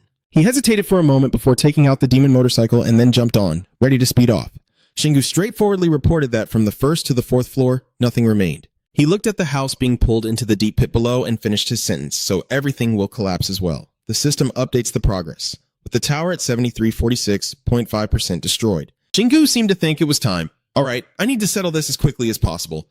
Eren paused in confusion. He revved the throttle to the max, the demon motorcycle piercing through the floor and speeding away. Shingu had already mapped out an escape route in his mind, using that support to reach the top of the tower immediately, transforming his vehicle into a sharp drill, piercing through obstacles one after another. The announcement continues to ring out, raising the heat level to 11. Shingu's team has just landed safely amidst the hail of shattered ice. He lands softly like a feather and utters one word, "Perfect." While Shingu becomes more alert, Eren nervously asks back, "So it's perfect, huh?" He shouted at her, "Eren, shield!" Eren panicked and waved her arm, "Shield!" But this defensive move couldn't hold for long and shattered into pieces. Still, the opponent also gave praise. That jumper, the sound of movement cacking as they approached. Shingu was quite surprised. "A female voice, huh?" The girl next to me whispered softly. "Oh, I see." He didn't hesitate to draw his weapon and emphasized, "You're right." Shingu gripped his great sword tightly, ready to shed blood in this fight. He specifically identified the opponent as the Death Knight. In the end, the enemy also summoned their true form. "I am Beaches, the Death Knight, and all intruders must die." Eren swooped in fiercely, unlike any opponent we've faced before. Shingu sneered confidently, "It's okay. He's still weaker than me." Beaches sneered mockingly, "You're quite confident, but I don't know how long that holy shield will protect you." Then, with a quick move, he lowered his center of gravity and stayed close to the ground. Then, he swung his sword straight ahead while Shingu alertly watched his opponent vanish before his eyes. He decisively activates the giant transformation skill, claws aiming precisely at Beaches, and the force of the attack knocks her back, splashing water on the wall behind. Beaches remains unfazed and immediately gets up. Shingu, seeing the result, quickly opens his mouth to suggest an attack, starting off smoothly. I don't know when, but she started carrying a tool on her back and hesitantly spoke to him. He confirmed again that this thing, the coffin, or the carriage, was covered in magic. Aren also joins in, "Could that be it?" Shingu understands her. Yes, it contains a shard of shattered debris. But he quickly has a bolder idea. No, wait, maybe that very coffin is the shard. Beaches stands tall and emotionless, listening to their reckless guesses as both sides silently stare each other down with weapons at the ready. Beaches decides to strike first, shouting "Die," then leaps high, leaving a deep scar on the ground before rushing at the opponent with lightning-fast speed. Shingu raised his claws to block A's fiery sword strike, and the force of the clash pushed both of them backward. Unfortunately for Shingu, the giant wolf's claw suddenly broke apart. Beaches slid along a long path, trying to stabilize his body. Dismissively says, "What do you think, you human?" Shingu chuckles softly in response. Beaches, provoked, instantly used a blink to blind A. Shingu quietly sheathed his claws, raising his hand to defend. While trying to help R by grabbing the coffin strap and dodging A's slicing attack, Shingu pulls the strap tightly and kicks Beaches fiercely. R flies straight into the opposite wall, with the floating coffin above her head. Shingu gently pulls the rope to bring down the spoils. R catches it with one hand, but the weight causes blood to flow from the wound on his stomach. AR panics and shouts, "Shingu, AR is hurt!" Beaches suddenly jumped up from the wreckage, the tip of the sword still dripping with blood. While AR was focusing on healing, Shingu kept quiet. Damn it, stabbing secretly and playing dirty with the stomach. Wasn't that cheating? The wound is healing quite slowly, which confuses AR as he can't recover well. How much dark energy was in that attack? Beaches, furious, yells loudly and demands the coffin back. R glared at Shingu as he pushed the coffin aside and charged like a storm. "I will kill your family." Suddenly, something in front of him made R stop. Shingu uses the coffin as a weapon to attack, causing Beaches to stumble backward. Seeing that AR is unharmed, R lets out a faint, doubtful snort. Shingu placed his hand on the coffin and silently wondered, but to his surprise, R dodged it, as if he was afraid of damaging the coffin. Not able to contain his curiosity, he asked directly, "I will tell you to keep the coffin, A." Being played repeatedly has driven Beaches crazy. I'm furious now. R's aura bursts with a fierce blue energy. Beaches jumps into the air again, planning to strike with high speed. Shingu is quite surprised, much faster now, as if he can see through every move of Arta. He swung the coffin again, causing Beaches to slide sharply across the floor, creating a piercing screech. Shingu immediately understood the opponent's intention. Our R can't fight back. It seems they want the coffin. So Seiha clenched his fist in encouragement. Then you should finish off RR. He calmly explained that I had already won a long time ago. Arta has more mana than me. I know how Arta fights, so they can't really hurt me. But Shingu's true goal isn't revealed, and ending here would be too boring, so I need to fight more fiercely to level up my senses and sharpen my intelligence. He lifts the coffin and leans on it as it calculates. The coffin's rim is harder than that Knight Aer, and even with orders to protect it, they don't necessarily have to stop attacking me because of it. Shingu deduces the meaning and then speaks directly without hesitation, revealing that there is something inside the coffin, and Beaches suddenly lifts his head up. While he kept questioning what's inside that makes the opponent so aggressive. Does it contain Sen-Nak's body? A was so furious that he could only grind his teeth and managed to say the word human before stopping. Shingu let out a long breath and suddenly threw the coffin away. Beaches was so stunned he froze completely, and A charged with all his might. How did Shingu let this big fish slip away, blocking the way with the giant river claw? He didn't glance at the coffin behind him, but reassured A that he wouldn't touch it. Beaches is truly confused now, what? Shingu smirks and teases. No more hiding. Let's see some real fire. A sneers mockingly. You're out of your mind. He responds dryly. No. Shingu plainly states his plan. He will leave this tower with all 5 senses unified. Not just the waves, but also sharp intellect. Beaches confirmed again. Are you a knight from another world? Shingu didn't deny it, saying that's also not wrong. A immediately changed attitude after hearing that, bowed and said thank you. He stared at A intently as if trying to see through any abnormality. Where Shingu can't see, Beaches quietly extends its claws, then raises its hand to return its sword, and A precisely grips the hilt. And as Beaches raised the sword forward, a surge of dark energy burst out, forcing Seiha and Aaron to retreat in fear. Shingu and Beaches once again face each other seriously as A darkens the atmosphere, signaling that the real battle will begin here. That is also what Shingu hopes for, so he gently smiles as a sign of agreement. Beaches steps forward with deliberate clacks. A slightly slumps and honestly admits I can't use magic. But then A looks up with determination, because magic is just one of many ways to become stronger. Just mana and physical strength alone already provide a tremendous source of power. Beach's body radiates outward with energy. A swings his sword at lightning speed towards the opponent. Beaches uses the fastest speed with Kwang Shingu, tearing through each layer of glowing mana. He looked at the forming web as if discovering a new horizon, released mana first and charged after it. I didn't expect that to be possible. An image of the Chain of Fate appeared in his mind, the fusion he saw in the dream with the dragon, which seems to be a necessary condition to achieve it. Suddenly, a change interrupted his train of thought, and Shingu swiftly bent down to dodge the sharp sword, just grazing past him. He happily concluded that all he needed to focus on were the mana lines.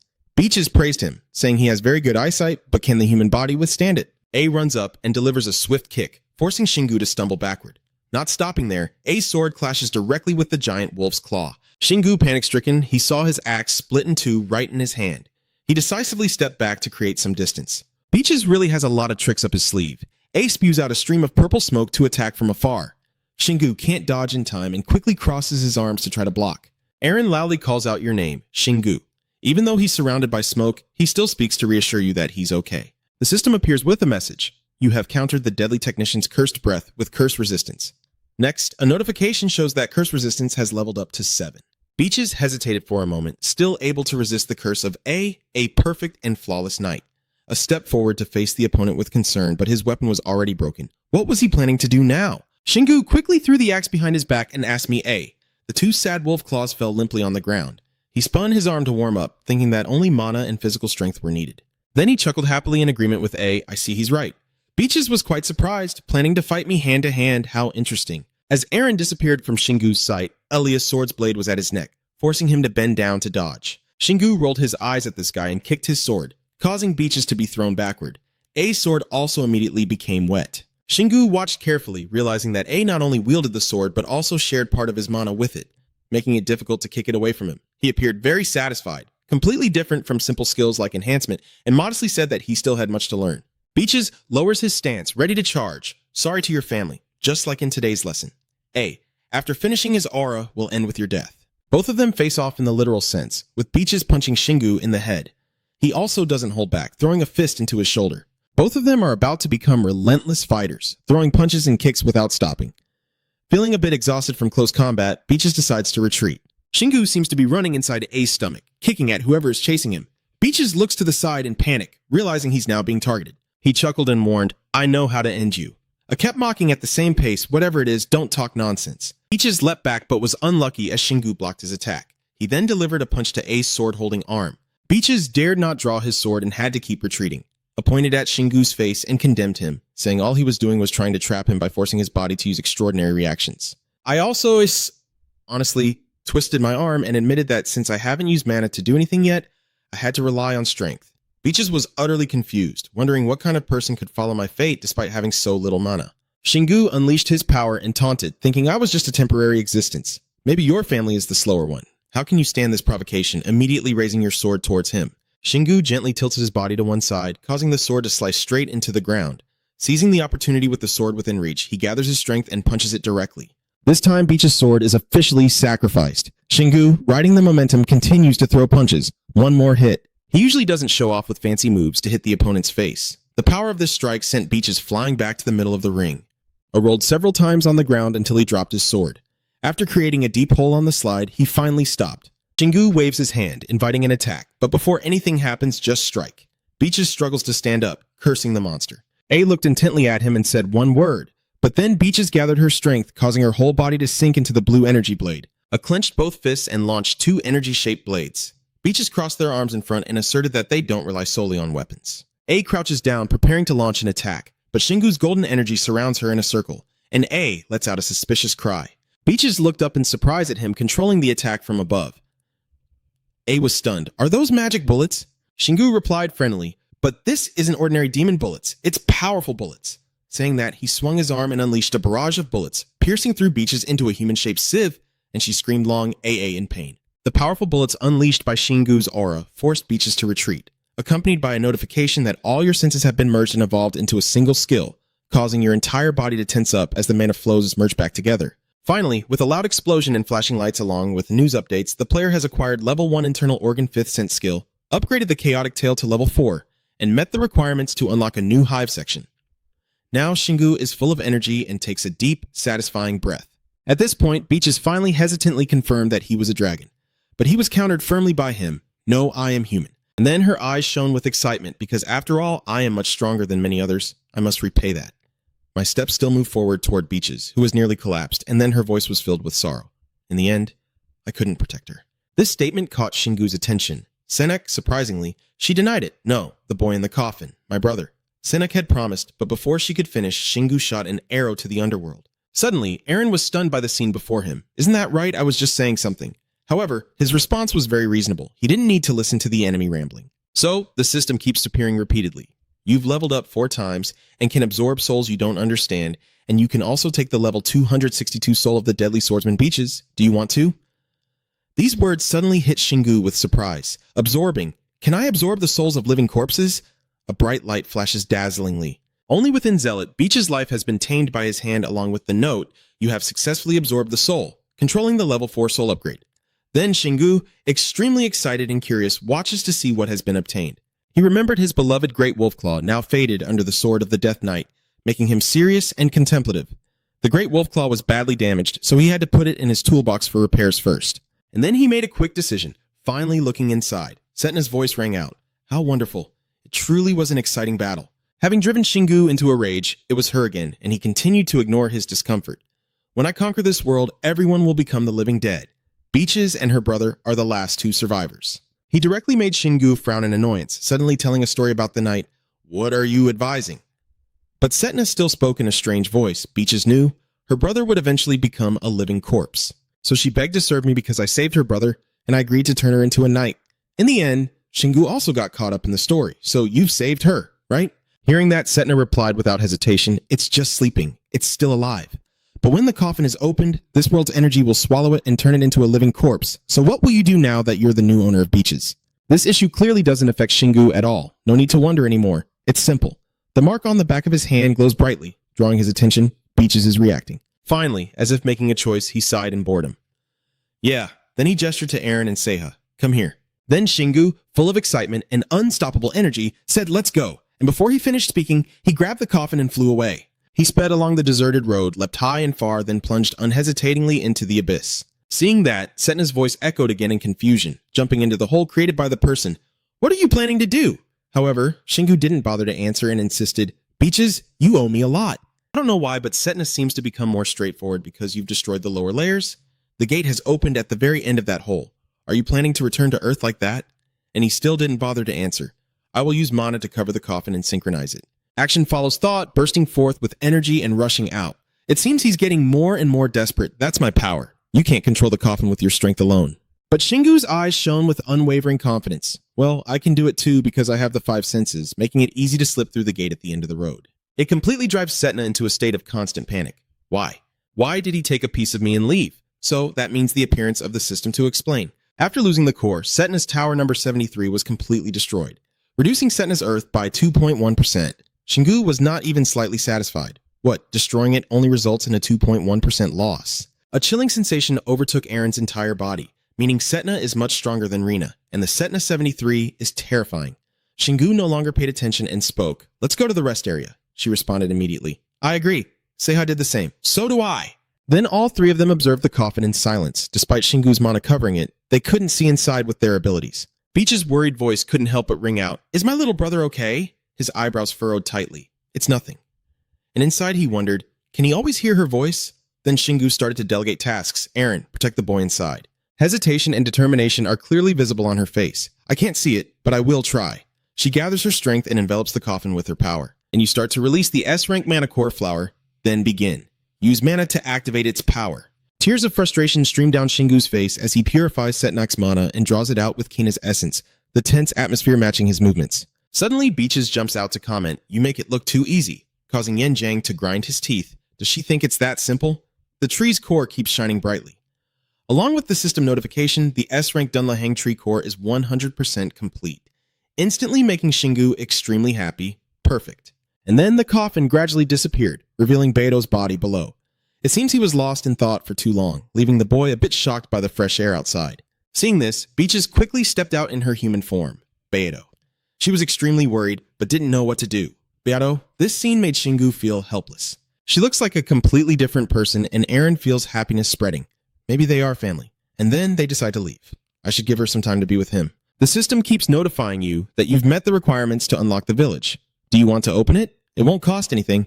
This makes Shingu suspicious, and neither Aaron nor anyone else understands what the village is. His eyebrows furrowed as if he's thinking, is it possible that saving that boy is the condition, or is it because we let outsiders in? Hearing that, Aaron was stunned and had to speak up, only then remembering that I thought outsiders were not allowed into the rest area except for support. He immediately had a reason. Perhaps because they didn't come from Earth. But after all, Shingu decided to take the key, unlock it, and the system announced that the village had been unlocked, just like the resting area. And you could expand the village using the collected essence. A huge gate suddenly appeared right in front of us. They immediately went up to it and examined the port, leaving Aaron still confused, thinking, oh, nothing has changed, it's just another door. But Shingu was clear and certain that this was the entrance to the village. He furrowed his brows, specifically where Beidou was, and knew he had to wake him up and bring us along. At this moment, Beaches stepped forward, pausing. Shingu immediately interrupted her. I am your master, Beaches. Obey and change. Master, make Aaron really surprised. She's listening now. And then she spoke in a serious tone. I want a real body. I don't care if it's a normal body or a zombie-like one. I just want Beato to see my face. Master, give me a new body. This made Shingu pause for a moment. Then she broke into a bright smile that lit up the whole sky. All right, I have something very special for her. The system has updated the information. You now have all the necessary materials, including a healthy body, black magic steel, a noble soul, the essence of Kina's cave, and special ingredients. The process will start once you place everything on the cutting board, and everyone stands silently waiting. But Beaches, feeling a bit impatient, couldn't hold back. Is this enough to create a deadly night? Master, Shingu snorted, learn to trust. He's not here, but now I understand. Then he calmly reminds her that her face will be completely different. In short, she will no longer be Beaches, which is no problem for her. I understand. And Shingu sneers and declares, all right, let's begin. The body has the head of a woven young dragon, steel from monsters in the valley, a noble soul from Beaches, and finally a core fused in the Kina cave. Shingu's eyes gleamed with focus as the special materials caused the table before him to burst into a blaze of light. Aaron beside him exclaimed in awe, that's amazing. But I don't see much deathly mana. I slowly explained that maybe a little mana from the necromancer you sent still remains, but there's no need to turn our new allies into his disciples. This is a death knight I created, not him. It's basically like Soko, but but with a more imposing presence, which surprises Eren and makes him understand the gravity of the situation. The new form of Beaches gradually takes shape. Seeing this, she quickly covers Shingu's gaze and closes her eyes. Steel fragments encase Beaches' body all the way up to her helmet, with sharp eyes peering out from the narrow gap. Finally, the Death Knight has been fully forged. She takes a deep breath under the watchful eyes of your group. Then, Beaches feels the energy within her body. I now have a new body, but Master, I am a hybrid, neither a Death Warrior nor a human. The mana core within me circulates the combination of blood and mana to sustain my life. Beaches continued with a heavy tone, I am not a creation of the divine or two humans. Simply put, Kina level 308 with a piercing gaze declared, I am the core of the warrior. This scene made Eren hesitate, thinking Soko was Netukoma, and even Shingu didn't know how to react. Now it seems Breeze and Soko are always together. And then Beaches, with her physical body, approached Beato. The boy's body finally stirred after a long sleep, and he suddenly sat up with his face close to hers. Beaches, she quickly asked, Beato, do you recognize me? As soon as she finished speaking, Beato threw herself into her arms, a mix of heartbreak and joy shining through her. No longer the sister she once knew. But Beato still insisted loudly, Beaches, which made Shingu think strangely and only say, Beaches. After that, she ignored them and spoke with the Eren group, checked the village, and agreed, yes, let them have some time together. Just through a small door, they arrived in a world with houses. Shingu was completely surprised, and even Seiha was no less amazed, jokingly asking if this place was only for players. He stepped forward gradually. If I am the only hidden player, then it must be so. This place is probably on par with a dungeon, and we don't have to worry about keeping those from other worlds like Beato safe anywhere. Eren's eyes are focused on the special spot, and there's fruit over there too. I still don't quite understand how this place works. Suddenly, Batshits called out from somewhere. Master? She approached with a blank expression. I finished speaking to Beato and thanked you all. The obedient boy bowed his head. Master, thank you for saving me and my sister. Immediately, a notification from the system informed you that you had recruited a blacksmith with the skill to craft, bringing the necessary materials to that person to build a forge. This made Shingu realize that he knew how to craft items, and Beato slowly mentioned that her father and brother are blacksmiths and her mother is a mage. The boy's eyes sparkled brightly when he mentioned this. I learned from them and have some talent in crafting mana and various weapons. He openly shared his thoughts, with a father who's a blacksmith, a mother who's a mage, and a sister who's a technician. He sounds like the main character of some fantasy story. So Shingu repeated the boy's words and assured him that Beato, I am not your master, but I will still ensure your safety, so I hope you can help me return the favor. The boy immediately showed his determination. Anything is fine, just leave it to me. Accordingly, Shingu also entrusted Beatrice and Kana, and she will stand with me on the front lines. I will keep her with Beato when we're not fighting. In the end, everything went wrong. Shingu gradually relaxed, now just resting. Eren sighed tiredly, so exhausted after the United Nations meeting, it's just been fighting ever since. Time passed, and for some reason Shingu found himself in some unknown place. His deadly eyes froze. Sleeping 3 seconds after lying down is good, but observing the familiar yet strange dragon before him makes him marvel. Dreaming again of Dragon A, facing the dragon's face, filling the entire space. And finally it spoke its first words, I am the one, but unfortunately you can't believe it. What nonsense are you saying? It continued in a deep voice. Someone who has never thought about it, why do you look so much like a dragon? Of course you wouldn't agree with this way of speaking, isn't it that loyal minister? Thanks to him I keep dreaming about being saved all the time. Then that dragon slowly spread out, which is no different from a tool, a worthless tool falling into the right hands.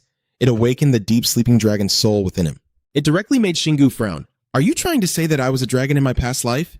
It responded with a sharp gaze. You already know, you are a dragon, and dragons do not hesitate or fear. Everything you have naturally belongs to you, and everything in the future will be the same. In exchange, it's the rejection from Shingu himself. Ha, I don't care about the past life. My sharp gaze shows my determination not to back down. I am who I am, and I don't need to prove anything. Maybe I have the strength of a dragon, but that doesn't mean I have to live differently. I will live as I want. You're right, I was a bit worried, but everyone worries. That's what it means to be human. Shingu's face is the proof of ultimate confidence, and despite all that, I only need to know that I am the best. Who has time to care about what others say? Why should I change for a dragon I've only met twice? As soon as you finished speaking, the dragon immediately shouted loudly, Well done! This is exactly why you deserve to be a dragon. Immediately after, the system interface appeared, revealing that you had acquired the level 1 dominant mind skill, originating from your deep-seated selfishness, allowing you to make anything you desire your own. Along with this, a series of information from Dung Shingu's character sheet appeared, showing he is a level 128 Popeye class character with resistance, innate and activated skills remaining unchanged, and additionally, a natural skill. The conversation ended, and he also woke up in bed, lost in thought and unable to hide his worry when thinking about it. The natural skill, which means he always has it. Could this be the reason I turned divine power into my own and leveled up outside the dungeon? Unlike other players, this natural skill is remarkable. The deep tension in Shingu's eyes suggests he's afraid this is why he's become an underground player. Then he put the pieces down on the bed. I don't like that. After that, Shingu started training with Seiha to evaluate himself and the skills he had gained. Both of them continued training for a week until the repair of the Great Lang was successful. As a result, Seiha took a break in the sauna while Shingu unleashed his full power. Good, I see you've grasped the basics. At that moment, Beatrice appeared. Master, so I turned my attention to the house. She reported seriously that Beato had been arranged, and I believe she can endure a little loneliness. Immediately, she received Shingu's approval. Good. And then where did Aaron run from? Shingu. She seems to have something to say but still worries and asks first, are you done practicing? Teen approached to answer, then said, anything new? She handed him the phone. Take a look. Shingu's face grew serious and contemplative. Syria, Marina, and Sehi. Looks like the three of them are working together. This immediately triggers Aaron's excitement and satisfaction. They must have surpassed him. I hope they find their life partners. He doesn't know what to say? Yeah. Is there anything new? She said no. Everyone is talking about the world-destroying young dragon. Looking at the news of the strongest man on Earth, Dong Shingu, boldly defeating monsters, his face shows no arrogance. Luckily, Haryung's plan also failed. Aaron shrugged and replied, that's right, his plan to showcase divine power didn't work at all. Beach's heavy voice echoes through the conversation. The world-destroying dragon once existed in my world. And the world-destroying dragon's growth stage is extremely dangerous, with a minimum level of 300. I once fought one with my former teammates, and it was much weaker than it looked, making it easy to distract and attack. Even Shingu agrees, yep, he's just big and strong, which makes Aaron jealous of Beaches, yeah. Then Shingu, full of energy and vitality, burst into flames and headed to some destination. She immediately spoke in the most casual tone. You're already the strongest person on Earth, so why do you still want to be stronger? Hearing this, he didn't hesitate at all to give his answer. Wanting to be stronger is a human instinct, and the stronger you are, the easier things become. The door to the resting room opens with a system notification. You have met the requirements to upgrade the door. Use 85% of the remaining essence to upgrade to level 4. Now Shingu's face shows hesitation. Should I use it all on the door? The analysis runs smoothly, but in higher level dungeons, you'll earn back essence faster. So he quickly decided to upgrade, and in a moment, the door transformed to a higher level. His eyes were full of curiosity, not knowing where it would lead next, while Aaron just smiled softly. I don't really have much hope, brother. As if to answer that doubt, the system displayed a note saying the door had been upgraded to level 4. The new feature is that you can combine dungeons of similar levels you've successfully cleared before, with just a small amount of essence. So what should I do now? She wants to be speechless. I follow her lead. Aaron casually said it was obvious. Honestly, you're already too strong, so just do whatever you want. Seiha excitedly chimed in, go ahead and proceed, and the system displayed a suggestion menu, recommending to choose very easy or easy difficulty levels. The result of this made Aaron panic non-stop. No more normal dungeons, not even the easy ones. Singhu remained very calm. Just do them one by one. Based on that update, you chose the very easy level, and there are still 375,307 NTS levels at this difficulty on Earth, which made him panic. What then? With that decision, he will combine everything, Aaron said straightforwardly. I knew it. The system consolidates all your special talents to create a standard level combined dungeon. Are you going in? Singhu immediately feels excited, and she marvels. You're so crazy. In the end, all 4 of them set out for the special monster garden area in the ant cave, with a 5-month completion limit, which surprised him with what he saw. So much time to finish, Aaron said beside him. I think they only became more reasonable given the size of this dungeon. That phrase of hers made him feel more alert, more accurate, considering there are over 370,000 dungeons combined, facing whatever is in front of us and commenting as if it's a small world already. The chaos is just the players gathering together, and then Singhu raised her voice confidently, saying, Attention, I will calmly explain the current situation and the mission. This is the combined result of 370,000 dungeons, so just tell me what I need to do or leave it be. The players were immediately stunned, too bold, then Singhu raised his voice. Oh, after I successfully complete the punishment, there's this too. You are players who have died, but if you're okay with it and still want to survive, then offer your souls to me. Someone immediately objected, but that means he becomes our master. But if he just ignores and decisively walks away, I won't force anything on him. That's all. Aaron, confused, questions him, and Singhu responds calmly, saying that if direct conversation and debate are unnecessary, then there's no need for him to do their missions. Then the demon motorcycle master nodded. Seiha sped forward in human form because he trained me. I can stay in this form longer than it, he praised. Good job, Seiha. Suddenly, Beatrice jumped onto the back of the bike, making Aaron annoyed, and she calmly emphasized, I will help until I have my own demon steed. Singhu also paid no attention and confidently charged forward, heading out. The whole group moved swiftly along the rugged road. And then Seiha, full of energy, declared, I will lead the way with blood. Unfortunately, not long after, he was hit and left me speechless. You really embarrassed me. Aaron quickly moved forward to heal, using long-range attacks, while Seiha struggled to judge. It seems they used fruit as projectiles. I frowned when I heard about Singhu. He looked eager, as if I only trained him for close combat, and he immediately bowed his head to apologize. Then he sternly warned, "Let's go. This time watch out for ranged attacks." The Acma motorcycle engine roared as it sped down the paved road. On the way, nothing is truly peaceful, but Singhu remains unfazed, trusting his senses to return fire in the exact direction it came from. He also didn't forget to summon the Great Wolf's Claw, quickly countering an attack from some force, and even making those enemies experience their own weapons. Singhu's eyes narrowed in alertness. They have stopped attacking us. Perhaps we've taken care of the snipers. Their final resting spot is right in the middle of the slope. The scene in front of me is almost perfect, except for a little morning sun. But for him, it's not so good. It's strange. Aranoi is hard to understand. Why are there no monsters at all? Maybe he just doesn't get it. Singhu's senses do not perceive anything. With a decisive action, he defeated a wood demon, which roared in agony, shaking the heavens. Exiha couldn't believe it and exclaimed, "A tree!"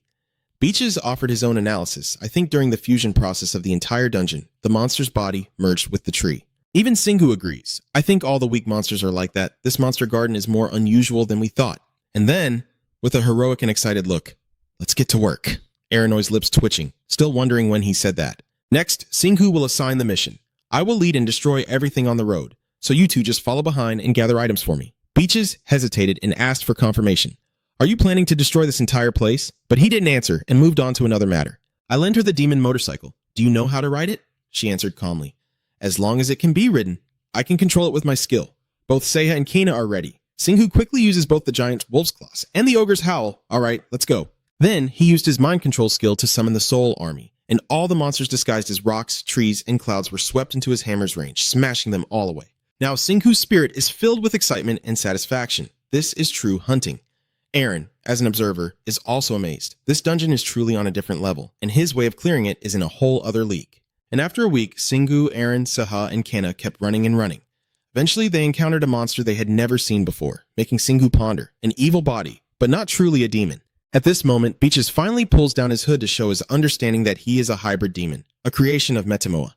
The monsters before him immediately growl. "Metemoa? Do you know Metemoa?" Beach's eyebrows furrow when mentioning the name, the chaotic god. Metemoa is the worst among the gods, famous for his creations, which are made by attaching unrelated things together to make something new. This reminds Singhu of evil, creating something new, I see. That little hybrid demon is starting to mock, and soon you will regret what you've done.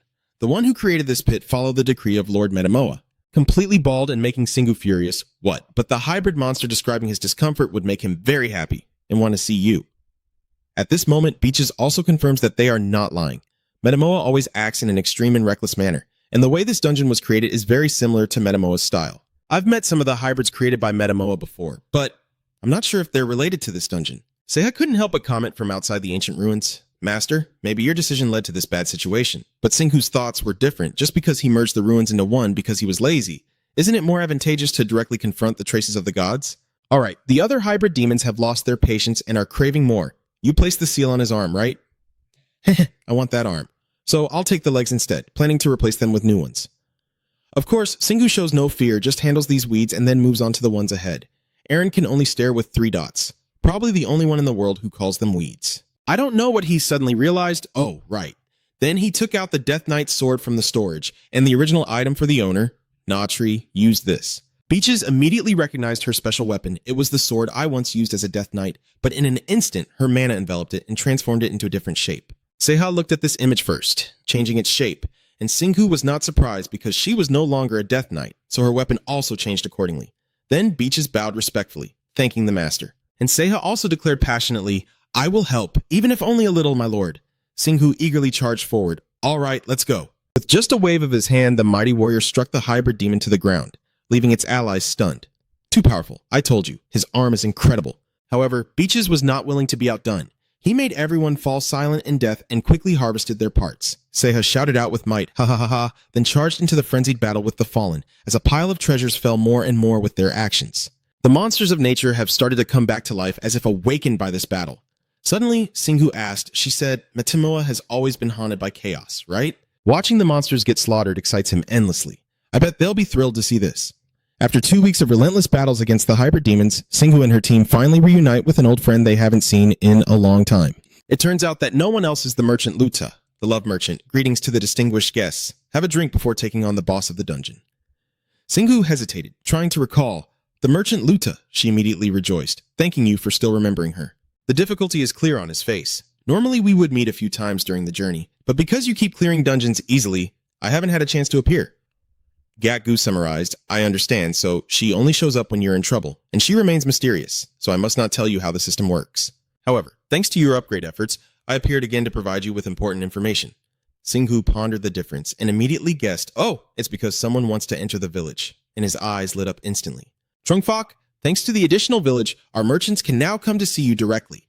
We have magical technology resources that normal dungeons don't, providing everything needed to expand and upgrade the village's living space. As soon as she finished speaking, the announcement interrupted, and the merchant Rota expressed his desire to move into the village. If you agree, you will be able to trade necessary materials for the village and complete quests in the sub-dungeon with the merchant she knows. Now Singhu understands better the purpose of withdrawing it. It's not just about entering but moving in permanently, she replied with an obvious reason. Anyway, to support you better, it would be best to have merchants living in the village. Waiting for her to finish speaking, he interrupted and said, all right, I accept your proposal. Ruta was so happy to receive this good news that he couldn't hide his excitement. Thank you. From now on, I will call you my master. But the merchant was stopped by Singhu. No need. Now she is completely immersed in the world of merchants. You are really lucky because you upgraded the village before entering this dungeon, so now I can sell you useful materials and important information. This is worth celebrating. Of course you know that nothing is free. How much does information cost? Miss Len replied again. 3,500 essence of monsters below level 200 and 500 essence of hybrid demons above level 200. What was collected along the way was quickly sorted out by Singhu. All right, take it. I'll send you to the eye slit. Thank you very much. Now she has entered a more serious state than before. I will now share some information with you. So far, you have absorbed fragments of the Thunder God and the Living Corpse God, and you are very clever about how you obtain them. You have used an item bearing the trace of the Thunder God to absorb his power. You also used the essence of the Living Corpse to absorb the authority of the Living God, and you even upgraded the skills you already possess. So what if your eyebrows are furrowed? The answer from me is meaningless. You're doing very well and you need to keep going. Zerkow calmly strokes the large wolf in his hand with a fierce aura, and that's all, causing her to really panic. Wait, listen to me. You can digest the power from the fragments of gods within your body, but all of that only helps you level up and increase mana. Rutu's eyes grew more serious as he mentioned it, and you can do both just by catching monsters. It would be a waste to ignore the unique attribute of the god's power, right? This conversation gradually caught Singhu's attention. The attribute, she quickly grasped it. Exactly. All gods have their own attributes and characteristics in their power. The Thunder God is lightning, and the Undead God is death and souls. You quickly understood the matter. Simply put, when I draw their power, its traits are lost and turned into regular mana. So instead of absorbing it myself, I should use it to enhance treasures or skills afterward. Ruta's eyebrows furrowed precisely, and Singhu finished the next words. The power of Meitimoa that we will find at the end of this dungeon is the same, the one telling me to leave it there and not use it to charge. Her perfect answer made her happy. That's right, but objects are not the only things you can apply divine attributes to. The power of the dungeon can help you handle things differently. As soon as she finished speaking, Ruta pulled out a scroll. Her smile gradually became mysterious. Do you know that the chance of a super rare altar appearing at the end of a dungeon is very low? Singhu had to confirm again his altar. When you touch it, the system immediately displays the altar change system, unified altar. This information directly left you stunned. You can even exchange for objects within the A dungeon. Aaron, why didn't you tell me? Even she was shocked because she didn't know. Then came a burst of expenses from Ruta's mouth. 7,500 monster essences below level 200 and 1,200 hybrid demon essences above level 200 made Singhu grind his teeth and argue fiercely. In the end, he could only sigh in frustration, but when he heard about the attributes, he couldn't help but buy them. Then just took out the money and handed it over. She was extremely excited and thanked you very much. Then she excitedly urged me to tear the scroll to activate it, which would change the dungeon space and surely give me a shrine at the end of the dungeon. He confirmed once more, even more firmly, so what I should do is put Menemo's power into the shrine after finishing the dungeon. Ruta immediately responded, With the chaotic power of Menemoa, you'll achieve great results no matter what you combine it with. Divine power is just a bonus. After hearing this, Singhu decided with determination, and along with that came a system notification that the dungeon space had been changed. His sharp gaze fixed on Ruta. I will act as the boss, and I can tear you into 1,000 pieces if the result doesn't satisfy me. She's honest and terrified. Then he poured in 100% energy assurance, but I promise you won't be disappointed. All right, I consider my job done, and I'll head back to the village now. Then suddenly disappeared just like it appeared. See you later. Goodbye. Seha didn't know what expression to have, really. The mystery continues. Like a good-hearted ball, Singhu concluded, only giving himself a headache. Ignore that and grin with excitement because anyway, she said, we're about to take down the cluster, which means this place is almost over. The whole group gradually moved forward and stopped right at the special large door, paying attention to the unusually deep indentation. Eren immediately realizes there are signs of a door having been opened before us. Singu ponders that the passive rule of 3 seconds no longer applies, and Zeha has become worried, based on the characteristics of this place. All the chains of the dungeon rows are connected to this very room. These words are just to excite you more. An unimaginable monster awaits us inside. But the seriousness in their eyes is no less. Eren, please defend yourself. Zeha, step back. He immediately ordered Wind and Thuasep, and then both Singu and Baichis were enveloped in a layer of mana from Eren. Finally, Singu slipped behind and ordered Na to prepare for battle, but only when I act carefully did she respond. I understand. Then he cheerfully pointed at the door. Let's go. A simple shot easily proved the evidence wrong. Auron stood on the throne without a hint of panic as if he had been waiting for this moment for a long time. Even he manages a polite smile and a double bloom. Greeting, the master of the anthill. And Singu's entire body looks worthy of those glaring eyes. Making Auron suspicious, what is he looking at? He answered in a steady tone. Surprisingly normal. Instead, there was a mocking laugh from him, probably misunderstanding the true power of Metamoa. His tone becomes excessively reverent. Metimoa is the chaotic god and the deity closest to creation. The failures out there are not even worthy to be called what pure power from Metamoa can do. These words make Singju frown deeply, wondering why I feel like I've heard them somewhere before.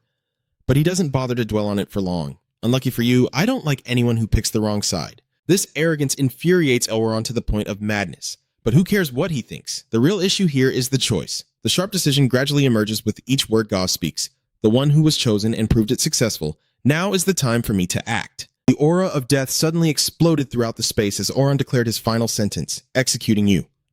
In an instant, Auron vanished in a flash, and Singu immediately widened his eyes in shock. I don't know when he started choosing executions, but the giant claw in his hand isn't just for show. With a distance of just a finger's length, he could have struck it to block in front of him, even knocking Auron far away. But surprisingly, he remained steady on the stone floor, causing the giant claw to crack and anger Singu, in truth. The difficult situation made Yen grit his teeth, casting magic first followed by his body, just like Keena's skill, but much faster. Even after taking a hit, Auron was unfazed, not expecting anyone to catch up. I even planned to take one of your arms. Beachies could no longer stay still. Master, let me handle this, but Singu resolutely refused. No, let me do it myself. This scene in Auron's eyes was nothing more than a joke. The two men are alive and nothing has changed. However, his attitude only fuels his excitement, Wolf, analyzing in his mind that this hammer is too weak to fight him. He decides immediately, then, let's go all out with hot weapons, thunder guns, and fury. By this point, even Auron's attention was drawn. Without waiting for the guy to react, Singu immediately activated his weapon. Even at high speed, he still had to take damage to dodge the attack, and dust and smoke billowed around them. It wasn't long before Auron recovered in Gwen's Shi, and that also drove the guy crazy. I have to use both hands. Uncle Ngia used all his energy to run across the ground, which made Singu hesitate for a moment. Mana has been diverted in different directions, making it impossible to predict where he will attack from. The gun is cocked, so he has decided to fire a charged shot which requires absorbing surrounding mana.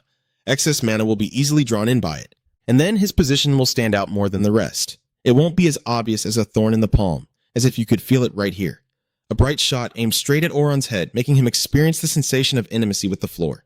However, he was agile with an extremely high jump, only retreating when he felt the distance was enough and received a contemptuous smile from Singu. If he had allies, call them out. This statement successfully triggered Auron's explosion, a series of bright projectiles firing right into his body. No matter how many deadly blades come at him, he easily defeats them all. But his two hands can't defend against all four directions. Eren sees him injured and becomes extremely worried Singu. She immediately activated healing magic, which reassured him, but it's really hard to move without some kind of magic attack. Then his eyes turned cold. This guy is strong, but just enough for me to get through. And Auron started to mock, thinking that he could use all the power of the gods. He replied calmly, yes, that's right. The creature then bared its teeth, emphasizing each word, until finally, you will be swallowed whole by some unknown deity. This statement doesn't seem to scare Singu at all. Are you the one telling me this? You've clearly been swallowed by countless monsters. Do you even remember who you are? It might have been meant to provoke him, but Auron just burst out laughing, and a bright gap appeared above his head like a bottomless abyss. Finally, Guy's second mouth answered your question. Yes, I don't remember who I am anymore. I lost myself when this dungeon opened and so many monsters were fused together. But for me, no matter what I am now, Metamoa personally approved it. That's why I fight you, because you gave the order that day. So now, when Auron returns to his original form, I will tear you to pieces. Singu was not panicked at all, thinking it would be easy, secretly preparing her shot, then suddenly aiming and firing, hitting the target right in the stomach. But the guy had no problem and kept munching. Beaches suddenly interrupted. Something's not right. He has lost more than 30% of his body, but still retains full energy. These words reminded Singu that she was right, but her 5 senses still felt normal. Just like last time, with only a few breaths, Oran's entire body had recovered. Then they crouched down, ready to transform into a beast. Just 4 of them firing created an explosion. Not only that, but his hand can also stretch out, forcing Singu to dodge quickly. Then Oran swiftly changes his move, seemingly a kick, but unexpectedly a gun barrel emerges, and suddenly fires a shot that makes him struggle. A beam of light shooting straight through the wall, quickly creating a deep hole 1,000 meters deep with strange slime. His eyes show tension as his body parts are spreading around the bullet wounds. It's really dangerous. Just one could cause corrosion. Not just one, now both of Oran's legs have become cannons. Singu quickly dodges and fires a thunderous lightning bolt at the man. Once again, Oran's fallen wings prevent them from attacking. Even he himself is starting to lose patience. He's changing tactics. And he still remains very confident with a smug smile. This is the end. Not just a few more guns, but Oran's entire body has now become a fortress. Even Singu's face paled and clenched his teeth at how tough this situation was. Oran shouted wildly once more, "This is the end." The row of black guns aimed at him made Singu a bit tense. He said nothing and immediately focused his strength to fire. He didn't know what to do against the dense barrage of bullets, and he couldn't dodge them all. Then I'll choose to face him head-on, fighting toe-to-toe. After being fully enhanced, Singu charges straight ahead without hesitation. The rain of bullets couldn't even scratch a hair on him. Oran didn't expect this human to still be alive and able to close in an attack. This is death. He couldn't dodge in time and was quickly cut in half. He looked a bit stunned but couldn't believe what he was seeing. But the corner of his mouth quickly twisted into a terrifying smile as the 2 halves of his body rejoined. This situation left Singu even more stunned, and he managed to recreate A. Of course, what goes around comes around. Oran slashed his tongue across his hand, forcing the opponent to jump back to avoid it. Singu frowned and whispered, "Now I understand." Then he calmly stored his weapons amid Beaches' panic, the owner, and slowly explained that at the moment he attacked and when he recovered, his total mana suddenly increased, which was very hard to understand even for a hybrid demon. These analyses make Oran smirk confidently. Realizing it, Beaches hesitates and asks if the hybrid demon's name is fake, to which Singu seriously confirms yes. As he finished speaking, he stomped his foot firmly to confirm his suspicion that this room was the final trap. That's why he was so confident fighting us alone. As soon as we entered the room, we were already caught in his trap. I don't know when, but Oran's legs have stretched like tree branches. Congratulations on visualizing it, but it's already too late. I have everything I need. The body part sinks deep into the floor with a cracking sound. Blending with the satisfied voice of the host, I have become stronger after fighting you, and now I will devour all of you. That statement was like an order, and the parasite immediately surged up to wrap around Beaches, her panic-stricken scream echoing out, "Master!" Singu swore when he saw the entire room had transformed into part of a body, indeed. At this moment, the surrounding space seems to come alive. It suddenly swells up, ready to crush the prey inside. Even in a dangerous situation, Singu remains confident. Unfortunately, the phrase that those who have everything also fit him. Then, he crossed his arms in front of him, causing his sleeves to slide back and reveal the fiery red markings on his skin. A flash of sparkling light flickers in the foggy space, followed by a cataclysmic event. The system panel appears, indicating the dungeon is complete, with a completion time of 3 weeks, 13 hours, 38 minutes, 49 seconds, and 77 milliseconds. Having slain 501,384 hybrid monsters, 31,519 hybrid demons, and 1 Metamoa disciple, the rewards are calculated. Singu embraces Beaches and flies out of the aftershock zone. After regaining his footing, the other side exploded again. "Hey, are my teammates okay?" Exa quickly replied, "We're fine." But Irene seemed a bit uncomfortable when Beaches touched Singu. "Thank you, Master." A breeze passes through, dispersing the fine dust in the room. Irene gazes around in amazement, realizing that the hybrid demon who once occupied this place is gone. So this is what a real hideout looks like. Singu didn't see anything special, nothing different. Siha still seems a bit doubtful and asks, "How did you kill it?" He crossed his arms casually and described how he just grabbed it by the middle and tore it apart. Beaches, standing kindly beside him, reminded him that no one would understand if he explained it that way. Then she opened her helmet to breathe in the fresh air. The envoy recounted everything, saying that the hybrid demon was just a test to measure the strength of the owner. This battle isn't just to understand the boss's fighting style, but also a moment for the Mundo team to prepare to draw us in. Singu arrogantly boasted about his achievements, but I was the same. I just needed time to figure out how to defeat it. I don't know if it has a brain or a heart anymore. To kill it, I have to fight and figure out where to attack. He softly raised his voice, as if emphasizing his importance. But no matter how long we fought, we couldn't find its monocore. Beaches also played a part in the story. It seems like that monster isn't taking damage from us, but actually, the damage is spread evenly throughout the room, so we thought it was immune. The 2 of them took turns, successfully recreating the tense moments from back then.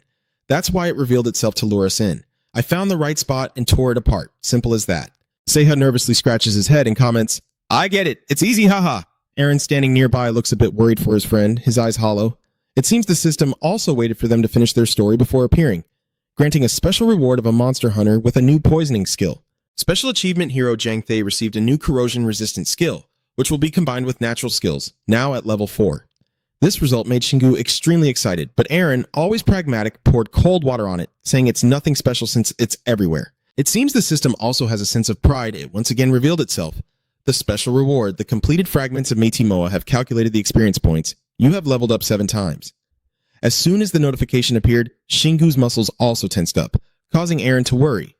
Shingu. After regaining his composure, he slowly explained that he was fine, just tired from using the great power and leveling up at the same time. But the rewards didn't stop there. The real reward was reaching level 10 in courage, increasing his pain tolerance. Shingu rotated his wrist joints, took a deep breath, and felt better. The group began to gather and observe the 3 objects on the ground, and he slightly surprisedly commented, Is this all it left behind here? Eren didn't pay much attention. There's still a bit of Meiti Moa power in this gem. I can use it at the altar. Shingu crouched down and picked up a gem. What kind of stone is this? Eren, like a living dictionary, explained that in higher level dungeons they produce many different items instead of just money.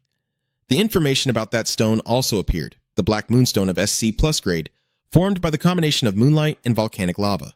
It is extremely hard and also a source of mana, often used to craft items and weapons. This function makes Shingu less interested, so it turns out to be a material rather than a treasure. Eren also feels a bit confused. It's strange. I've entered a high-level dungeon but only found gold, brother. Suddenly, an idea comes to mind. Why not use it at the altar? I heard that the fusion altar produces better results if you provide high-quality materials. This suggestion sounds familiar. I think I was told to throw everything into the fusion altar. Anyway, there's no other choice, so I start activating the fusion altar. Then, he took all the items he just received and stepped forward, and let's see what happens. The Metamoa shard was quickly enveloped by a black aura. The system also reminded him of the altar's function. Anything you put in will return to you as a new item. Shingu watched the process unfold while taking out weapons. First the great howling beast, then the giant's howl. You slowly place them within the altar's range, followed by the remaining items. The Black Wolf Soul Stone, the essence of the Metamoa disciple, and the Evil Spirit Sword. Shingu used both hands to lift the important item, which was the Thunderbolt Cannon. Eren was furious. Are you crazy? You put everything inside? Shingu quickly calms everyone down, speaking softly and not making a big deal out of it. At this moment, she also falls silent, lost in thought for a while. As if she suddenly realized something, she stepped back sharply. What's wrong with him? He's dodging a bit. Come on. I told you to trust her. Eren frowned and reproached. So you listened to her and put the treasure inside. Shingu calmly replied. Might as well go all in. No need for you to worry. We can find as many as we want.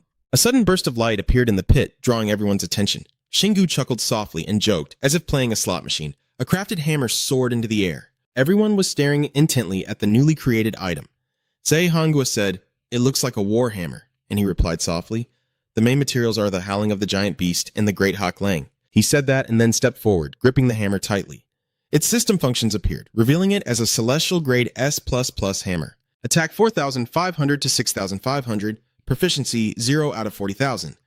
Poison attribute B++, Dark A, strikes powerfully by absorbing surrounding mana, she asked. A combination of divine power, human strength, and dungeon energy, it can level up by absorbing equivalent divine power. Seeing its function, everyone was surprised. Irene exclaimed, S++? Zeha couldn't believe it either. Wow.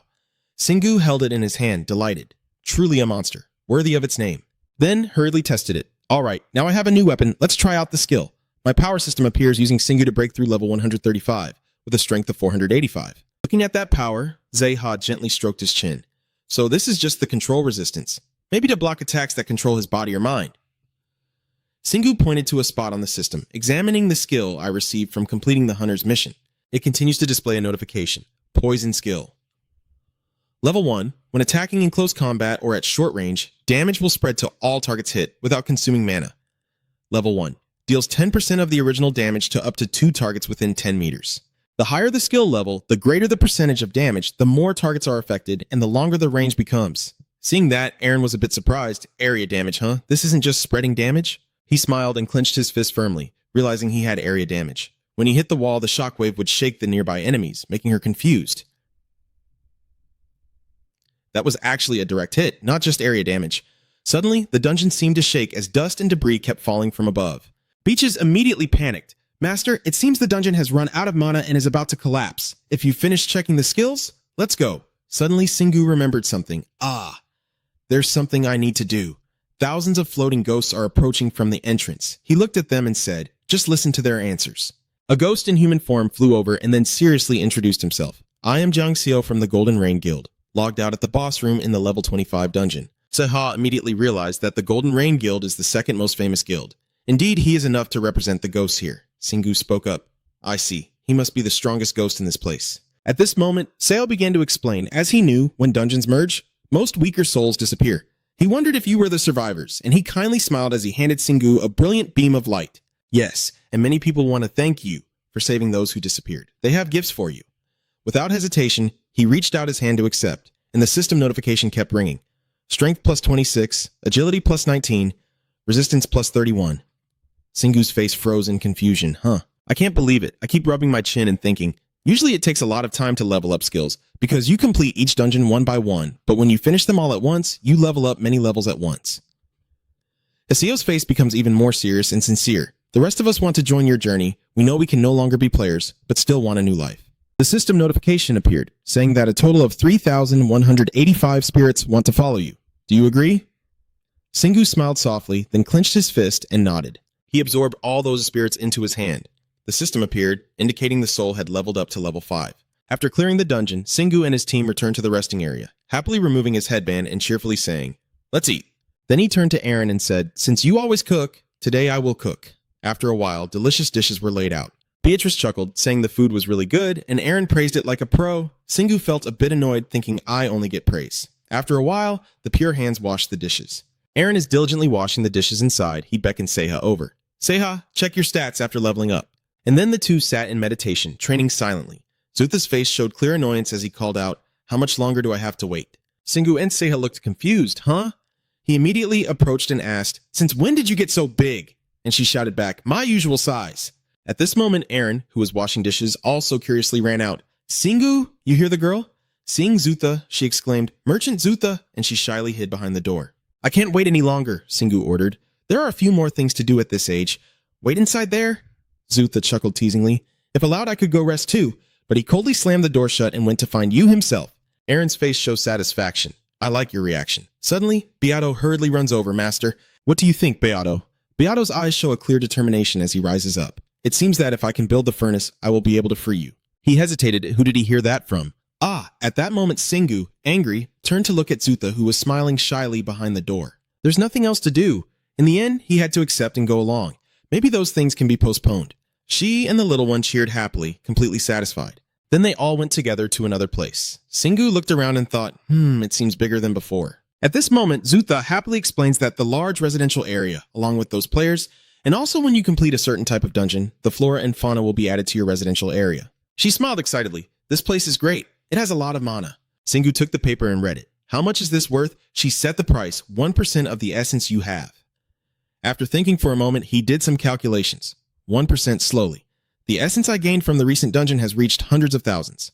Then he slightly frowned, so 1% of that amount, she said cheerfully. You're lucky because I'm giving a discount. But in the end, Singu accepted it anyway. Whatever, just take it. Zutha immediately rejoiced. Thank you. The wooden planks she had fallen onto shattered into pieces and then automatically fused back together. System notification. 3 hours, 15 minutes, 39 seconds, and 59 milliseconds remaining until the forge is complete. His eyes showed surprise, then Lutha smiled softly. That magic. Then she cheerfully asked, so what do you want to build next? Beto's eyes lit up. Wow, as he focused intently on the items, merging them together. Ha quietly imagined it was like some kind of game. Singu subtly smirked. I'm not surprised if those little soldiers start coming out of that house. Lutha excitedly explains that once you complete the special dungeon, defeat monsters, or break the sacred seal, you'll be able to build more types of structures. Then she giggles because your settlement has a lot of mana, allowing you to build 3 structures at the same time. Hearing that, he simply replied indifferently, I don't need anything right now. But then he suddenly remembered and turned back to ask, do you need anything? Like a private space for her? Irene shyly said, I don't need it. I can live in the rest area too. Seeing that, Lutha immediately brightened up and said, great, then build a small house for me. Singu's words were cold. Planning to charge tax, she was furious and upset. You're so cruel. Seizing the opportunity, he offered a 5% discount on everything, Lutha argued, 3 times. He still sticks to his opinion, only men, and with no other choice, she reluctantly agrees. Fine. and then turns away crying and sighing. I really am a disgrace in the world of love-struck merchants, daring to agree to what seemed impossible. Singu softly asked what you said, then immediately turned back with a changed expression. I am honored to have you as my owner. A moment later, the house was completed, with Litha crying and smiling. This is my home and shop. Now you will get a 5% discount. Just to remind you, 5% off everything. Hearing that, Singu thought to herself, maybe he's frustrated about the 5%, so he keeps mentioning it over and over. Then she cheerfully handed over the instructions. I'm sure there are times you want to buy from me when you're in the dungeon, so I have this for you. A piece of paper is handed over. It's a recovery scroll from the merchant Uteen. You can use it to revive me outside the boss room in the dungeon. If you need me, just use it to call. Singu nonchalantly says, I might not need it after all. Lutha then offers a price, just not less than 1% of the essence you possess. At this moment, he couldn't hold back and shouted loudly, That's expensive. And then he clenched the paper tightly in his hand. As he entered the meeting, he silently told himself he would take it. Even though dungeon punishment wasn't an issue for him, it probably wouldn't matter anyway. Thinking that, Singu left. Let's go. But suddenly Lotha immediately stopped him one more time. She loudly warned that if you don't see me every 3 days, I will die of loneliness. His face showed clear disgust. Are you a hamster? After returning to the resting area, Singu takes time to respond to the message. He stares intently at his phone screen and smiles. Oh! There's a 33rd level dungeon raid guild now. Ziha peeks out. I already knew. The Wind Guild really doesn't participate when they don't join in. In your eyes, there's suspicion. And also, their president Kim Harrion doesn't meet the requirements and isn't participating in the trial. Singu hands the phone to Aaron. He's one of the strongest. Really surprising. Maybe they're starting to get tired of those exploiting divine power. Taking the phone, Aaron analyzed that Marina Bissett and Saria Wilson participated in the raid. But Sehi did not because she didn't meet the level requirements. Singu smiled because she's trying hard, so she will probably join the 34th floor raid. Then, ignoring everything, she lay down on the bed. Now everyone is tired, so she decided to rest first. Tomorrow she'll be busy again. Seeing that, Aaron smirked teasingly. I'm afraid you'll leave in 10 minutes. Haha, good night. The next morning on the rooftop of a building, Marina looked down at the street below with a calculating expression in her eyes. The artificial island, huh? Just a month and it's done. Footsteps approached from behind and a voice spoke, relying on B and Y. That man smiled politely, thanking her on behalf of the Than Long Society. He is a senior manager of the Than Long Group, Lai Trung Ho. Marina paid no attention, waved goodbye, and left. It should be Ethan, she thanked, goodbye. And Trung Ho stopped her calmly. Her face clearly showed annoyance and irritation, as she liked to stick close and pretend to be friends with me. Saria quietly stood in the corner and spoke up because the chairman of Than Long Society was targeting her, which made Marina suddenly gasp in shock. Oh my god, since when did she get here? Saria's face grew unusually serious. Marina, I need to get into the bunker soon. There's no more time. Marina frowned angrily. Can't you call me just once now? We're not in Tiancheng anymore and there's still phone signal. Saria simply replied calmly, I don't want to hear your voice over the phone. But Marina suddenly realized something. Wait, what do you mean chairman of the Than Long Society? Saria's face grew serious. Li Kang Ho, chairman of the Than Long Society. It seems Marina hasn't grasped the situation yet. Li Kang Ho is also the leader of the Long Teen gang. At this moment, Saria immediately explained, Don't you know, they are all the same person. Hearing this, Marina froze in disbelief. How could that be possible? Saria kept analyzing, thinking it was just a coincidence, but for him, it seemed like fate was arranged, which is why he wasn't too surprised when he thought he was the best in the world.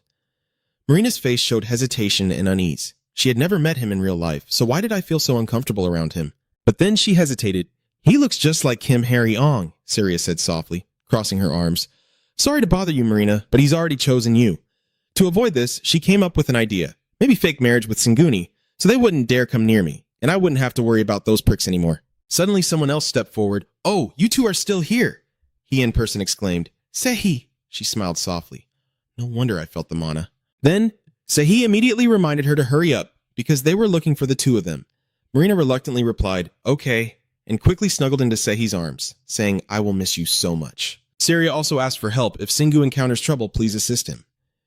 Sehi looked a bit awkward but still agreed, all right, and if something happens to him, probably no one will know because he rarely responds to my messages. Hearing that, Marina was a bit puzzled, not sure if she had sent a message or not. She softly replied, he was very sweet when we were still in love.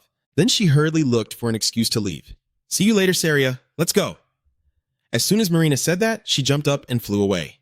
Seeing her so anxious, Saria also felt helpless. She left. Sehai froze, then shyly asked, she must really like Singu, right? Saria frowned slightly. How dare she talk about fake marriage? Such a poor lie. They shook hands, Saria with confidence, and together they headed to the next floor. Sehi smiled softly and wished her good luck. After finishing, Saria took off and flew away, while elsewhere everyone had gathered in a lively crowd. Marina and Saria fly over, and someone immediately points to the sky. Oh, they've arrived. As soon as they land, they safely touch down looking beautiful. A man spoke up, everyone is here now. As Marina recognized him, she thought to herself, this guy. He smiled and reached out to greet her. Hello, miss? Marina secretly knew who he was, Lee Kang-ho, chairman of Long Teen Society. Both sides had their first meeting. Marina smiled warmly and greeted him. Nice to meet you. Saria beside her kept her expression unchanged, secretly thinking she's good at pretending.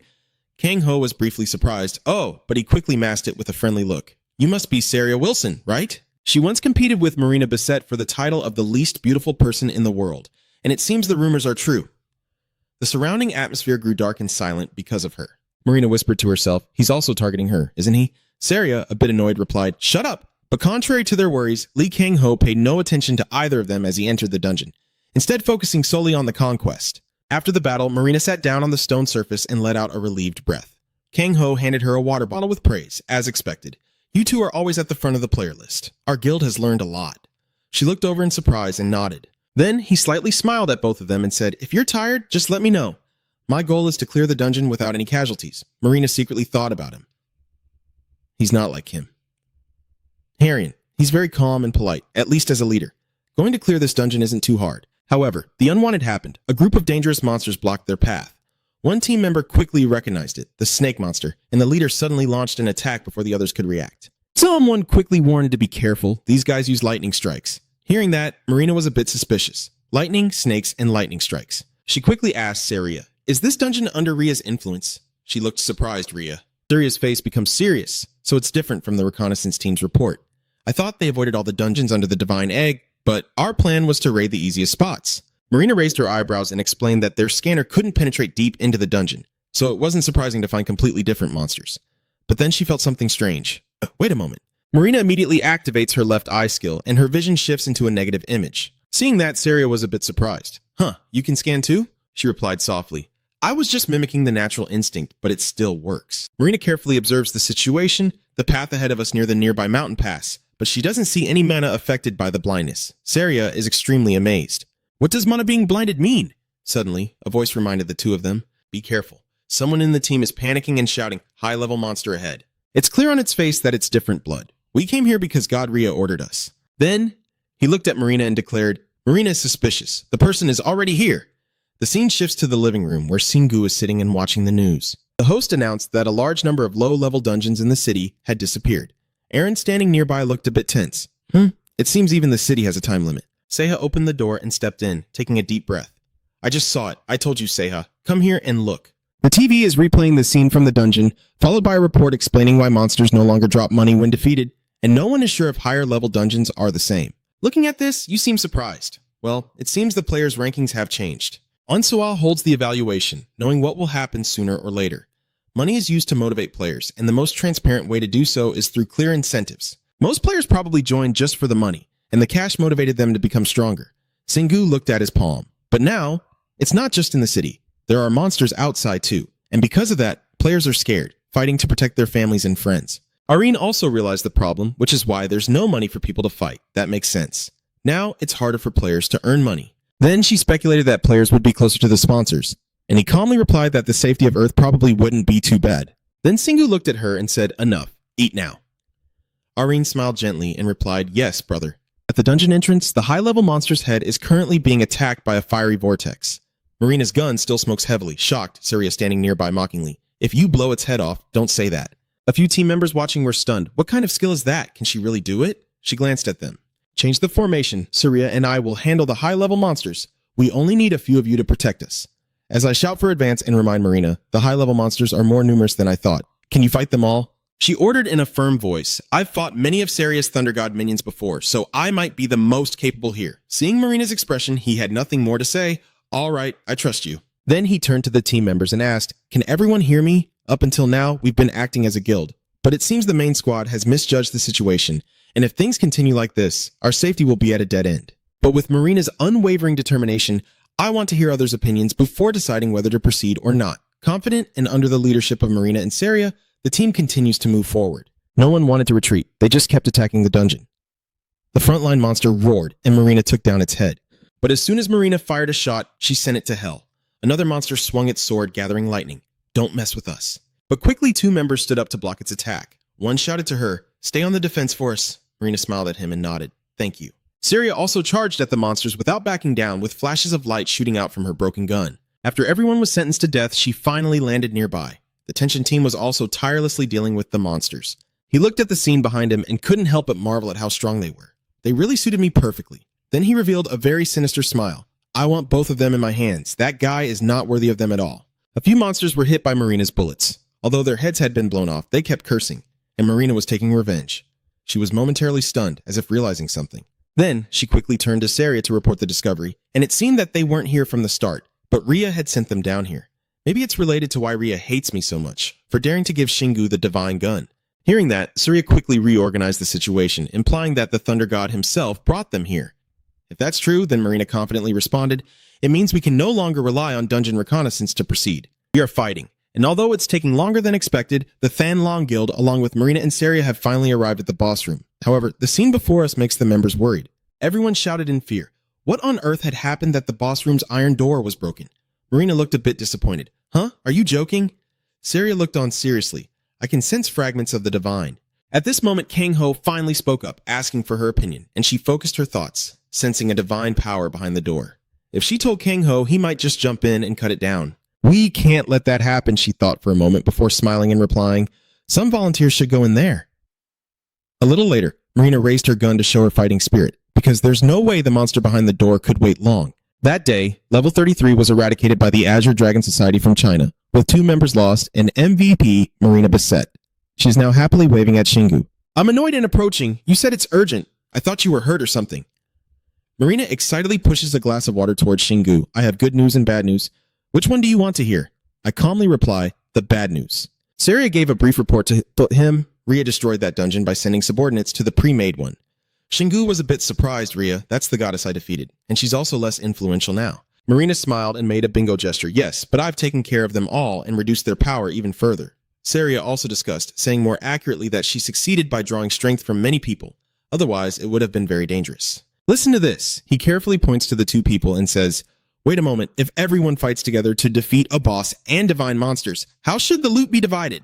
Marina immediately shows a shining object and then delivers good news. "I have successfully monopolized Ria's power as a special achievement reward, but I'm worried that if it's given in the form of essence, I will have to share it with everyone involved. Can you handle that?" Shingu nodded and replied, just like he did with Lois's power for Saria, "All right." She happily celebrated the good news, completely thrilled. Right after that, he calmly told Marina that he couldn't fully transfer it into your power. At that moment, Saria was almost at death's door, nearly becoming Lewis's slave, and he doesn't want to risk doing something so dangerous again. "I also can't put it into your body, but I think I can use it to upgrade your equipment. Is that okay? Since you gave me the gun, I'll do it for free." She immediately agreed to give it to me. "Fine." Then, Shingu focused and concentrated to transfer the item into the gun. Saria quickly reminded Sari, "Watch and learn. That's the level of mana craftsmanship we're aiming for." She is still sitting nearby watching. I knew it. When the process finished, chemical streams immediately emanated from the gun. He threw them back to Marina. She caught them easily, then excitedly checked them over, earning an A+. Now it's A++. She laughed happily. "Thank you so much, Shingu." He raised his hand to signal stop. "No need for me to remind you." At the same time, she told them that if they found any fragments, they could give them to her freely and not waste time or just hand them over directly. Marina immediately waved her hand to refuse, saying how could he ask for such a crazy thing so casually? But Saria quickly nodded, saying she would be very happy to give them to him. Suddenly, all 4 phones rang simultaneously with alerts. Sehi looked surprised after checking a VKPC treaty. Marina also took out her phone to see, calling for players to help when a country falls into chaos. Shingu immediately pounded the table to signal them to wake up and get moving, but then asked blankly where to, and she simply replied, "Germany." Then, as she moved, she pointed ahead to the teleportation gate at Beckland branch of BNI. "Let's go there." He quickly wiped himself and headed to Akmar's motorcycle, then revved it up to leave. No need for the staff. Shingu loudly signaled everyone to move out. The sun already high in Goosebach, Germany. Marina felt a bit overwhelmed, too much mana. He also cautiously looked around for a while but couldn't sense anything divine. Lately, everything has been blessed, so monsters are very rare. It's strange. Suddenly, a giant golden bear appeared before their eyes, destroying nearby structures. Shingu looked confused, thinking it was just a stuffed bear or a fallen snake monster. Suddenly, something else caught his attention. It's a mass of magic energy wrapped in dark currents that made him think it was a portal to another world. But the energy emanating from it was very weak, just opened today. The local people saw them and immediately shouted, "Look, Marina is being tested with Saria Wilson. She's been saved. Sehi felt a bit embarrassed inside because no one called her by her name. Of course not. She knew she wasn't as strong as them, but from now on, she would try to become stronger. At this moment, Marina realized something was wrong. Where is Shingu? Saria calmly replied, he didn't go with us from the start, so just tell anyone asking that. She immediately looked annoyed and said, he's gone again. Why does he always like to act on his own? Seeing that, Saria spoke up to explain, meaning he believes we can handle this, but she still kept her attitude and replied, thanks, but I still don't feel very happy. Immediately after, Marina became excited again, grabbing her weapons. Maybe it's time to try out the upgraded guns. Fix them up and then find that crazy guy. The Lien. 2T. 2 system displays a message welcoming you to the fortress world. The portal will disappear in 3 minutes. If you have a lock to the rest area, you can use it to return to Earth. But it can only be used in areas unaffected by the gods. Shingu read this with a nostalgic smile, feeling indescribably happy. Wonderful. That's why humans need to try new things. I find the flickering light pathway ahead confusing. Until now, we've only used gates created by gods leading to temples and fortresses, but this gate is just a small part of the god's power. This is just one of countless gates through which monsters travel from other worlds to Earth. And because it is a lower tier gate, no one knows when it will disappear. Singu, like a student who has understood the lesson, concluded that from now on, temples and fortresses should be called temporary dungeons. If the other world space passes through the gate, let's call it a temporary dungeon for clarity. An idea suddenly flashed in his mind. Wait, I think I can set this place as a door. She was surprised to hear that. A door, Singu slowly explained while operating the system panel. It's like a place we've come from the rest area. We gained that skill when upgrading the rest area. Currently, there are 5 defensive spots, so let's secure this world in one place. Irene was excited to discover the benefits, meaning we can always access it, Singu replied confidently. See, this is truly an expedition dungeon. He moved forward while setting a new goal for the future. Since this place has a gate connected to Earth, it must have been influenced by divine power. So from now on, let's focus on finding traces of that divine energy. Hearing this, the motorcycle Ha remained silent and attentive, then became extremely excited. In the past, we rarely had the chance to explore. This must be a real adventure. Singu rode the demon motorcycle at full speed along the barren road. The passing trees no longer had any green in their shadows. After observing everything around him, he commented that he didn't come here to enjoy the scenery, as this place was too deserted. Irene instinctively asked herself, I wonder how this world is connected to Earth. Suddenly, he sensed a strange energy and became a bit distracted. This mana. She called out to bring him back to reality. Singu. That person suddenly snapped out of it and sped off in the vehicle, feeling something over there. Let's go! Ahead, the players are relentlessly attacking a giant golden bear. Singu flies through the air, gradually closing the distance. He's momentarily stunned by what he sees before him. Aren't they the same type as the teddy bear monster that appeared in Germany? And those people? Singu hesitates, guessing their identity as he sees Tommy and his team struggling to fight the beast. Maybe players from this world. But everything else is not okay. No matter how much damage we deal, it just splits into smaller versions. The scene in front of him excites him, as if they're in trouble and need help. As he finishes speaking, Singu confidently raises both hands. A burst of bright magical beams shot out, whizzing past the confused group of players and quickly piercing into the horde of monsters. Surprise takes over Tommy's entire expression. Who is that? Maybe someone from another region? The guy next to him responds, but he doesn't have wings.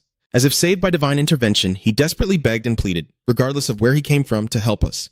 Singu agreed but didn't forget to make demands. Just leave it to me as long as I get the loot. The emotionless golden bear glanced at the attacker who had just launched a fierce attack. It seemed he had sensed something unusual, strange indeed, something like a faint golden aura surrounding him. Then, Singu made a few more comments, but compared to the player's skill level, he guessed that this world was already in decline. Arin quietly sighed, only impressed that the people of this world were not easily tempted by the gods. Immediately after, Seha's eyes sparkled with determination to volunteer for the fight himself. He turned to look at him while assigning himself a task. I'll take down the small monsters, the opponent casually replied. Thanks. The tiny golden bears encircled him from all sides, leaving Tommy no chance to wait. Seha bravely clenched her weapon and charged forward, moving so fast that only a flash of light was seen as she cut through the monsters, tearing each one apart. Fallen fabric pieces drift down against the intense blue sky, and instead of fading away, they multiply and regenerate. Singu falls into thought. These bears split into smaller ones when injured, but they don't use mana to fight. Instead, they rely solely on physical strength, in other words. The more he guessed, the clearer the answer became. It's just a collection of countless small stuffed bears. He summoned his weapon with one hand. All right, now it's your turn to try. Hammy, she said that, making Aaron sigh in frustration and exclaim, please don't give such strange nicknames. He activates the giant transformation skill for the object in his hand, and as he speaks, the divine hammer keeps stretching both horizontally and vertically. Seeing that the object in his hand isn't changing as he wished, Singu is stunned. He said just a little, So why is it so big? And she can only feel helpless and worried. It's not like he's ordering food. He quickly dismisses it and moves on, then channels a powerful energy into the weapon, now injecting the black energy. Because his hands are busy holding the hammer, Singu jumps off the vehicle, and the loud noise draws the attention of the golden bear. As it turns around, it sees him swinging through the stormy sky, Singu unleashing all her strength to aim her weapon at the enemy, and soon the golden bear receives a powerful blow to the head. It was beaten so badly that its face was cracked, lying on the rubble with no strength left to resist, painfully writhing in agony. The black-haired girl touched her forehead in shock, wondering where that incredible power came from, and the girl beside her was just as stunned, exclaiming, "Is that really the Mana we know?" Seeing that the situation was still volatile, Tom Mee warned that there were still a few more monsters charging in. Shingu's fighting spirit was already ignited, ready for the next attack.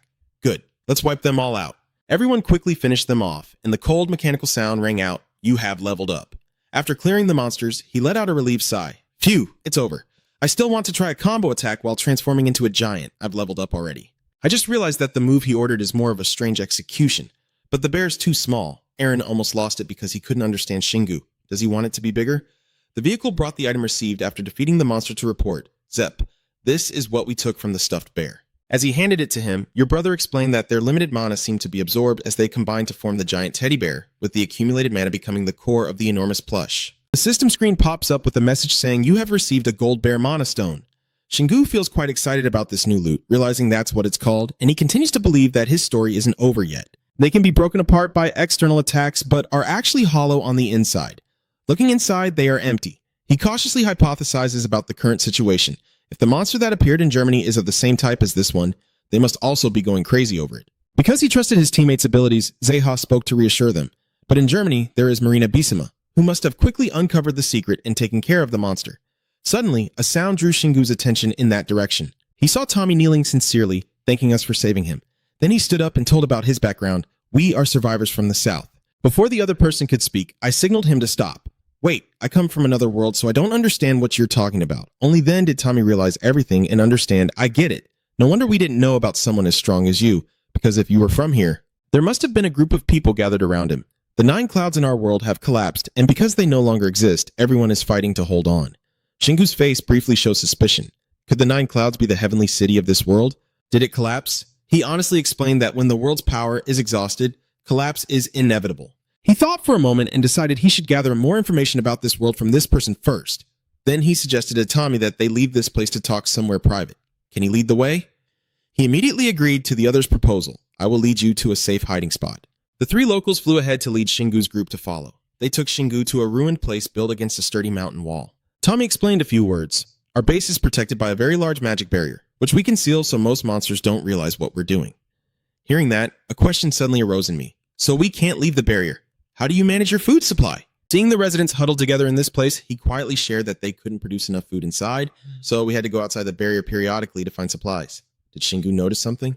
He quietly observes and assesses the abilities of the players in front of him, besides those who fought the teddy bear today. There is also another group of about 15 players inside the base, but they are all below level 200. There are so few players, but we have to protect everyone here. After a moment of thought, Shingu gently said, "I'm sorry to say this, but your situation is really tense." Tommy's eyes flickered with sadness and despair. "I can't deny it. We've tried for many years, but now I see our limits, and people are starting to become discontent." The more he recounted, the more distant his mood became. And worst of all, even with the barrier, we couldn't stop the gods from attacking. Hearing this, a wave of surprise overtook Shingu entirely. He finally said what he wanted to hear and then asked Tommy to explain in more detail. "Could you tell us more?" He responded without hesitation. "Of course, you saved us after all. Let's continue the conversation inside." They sat facing each other at a large table. Tommy honestly recounted each segment of memories in his mind. "The 9 clouds have existed since I was born. I was a winged player right from the start.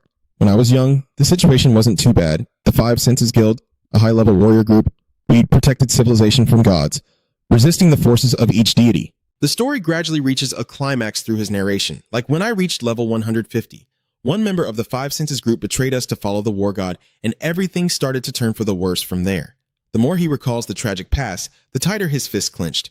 What the gods want from their disciples is for them to seize the world in their name and spread their influence. The gods want them to drive out other gods and turn the entire world into a divine realm where only their influence is allowed. Tommy explains in detail the current situation, and the reason our world has not yet been destroyed is because the strongest god has not yet been decided.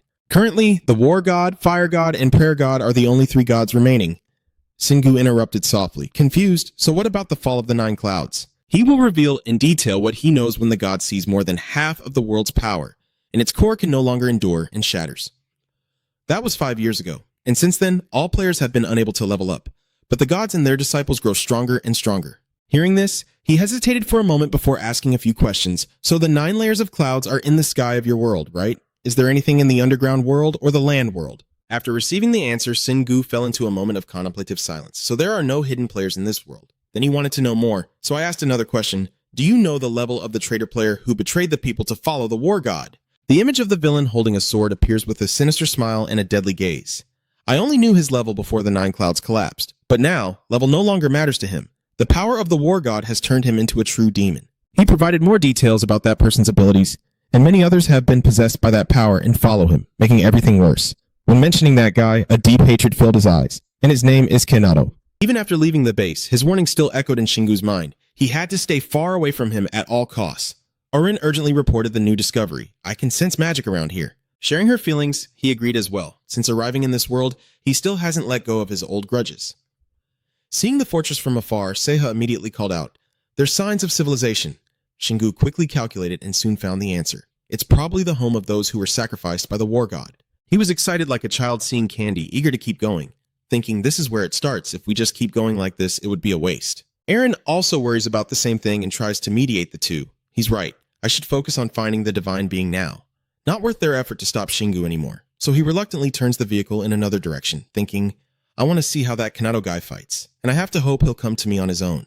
Those unlucky words made her shiver slightly. Hearing him say it, it's true, but she and the others are overly confident with their teammates. I don't think you'll lose, but I believe it's better to fight him sooner rather than later. The three of them keep flying above the singing blue clouds when suddenly, far away, a cheerful golden bear appears. Surprised, he points in that direction. Look at the stuffed bear. Aaron also looks and corrects the other person.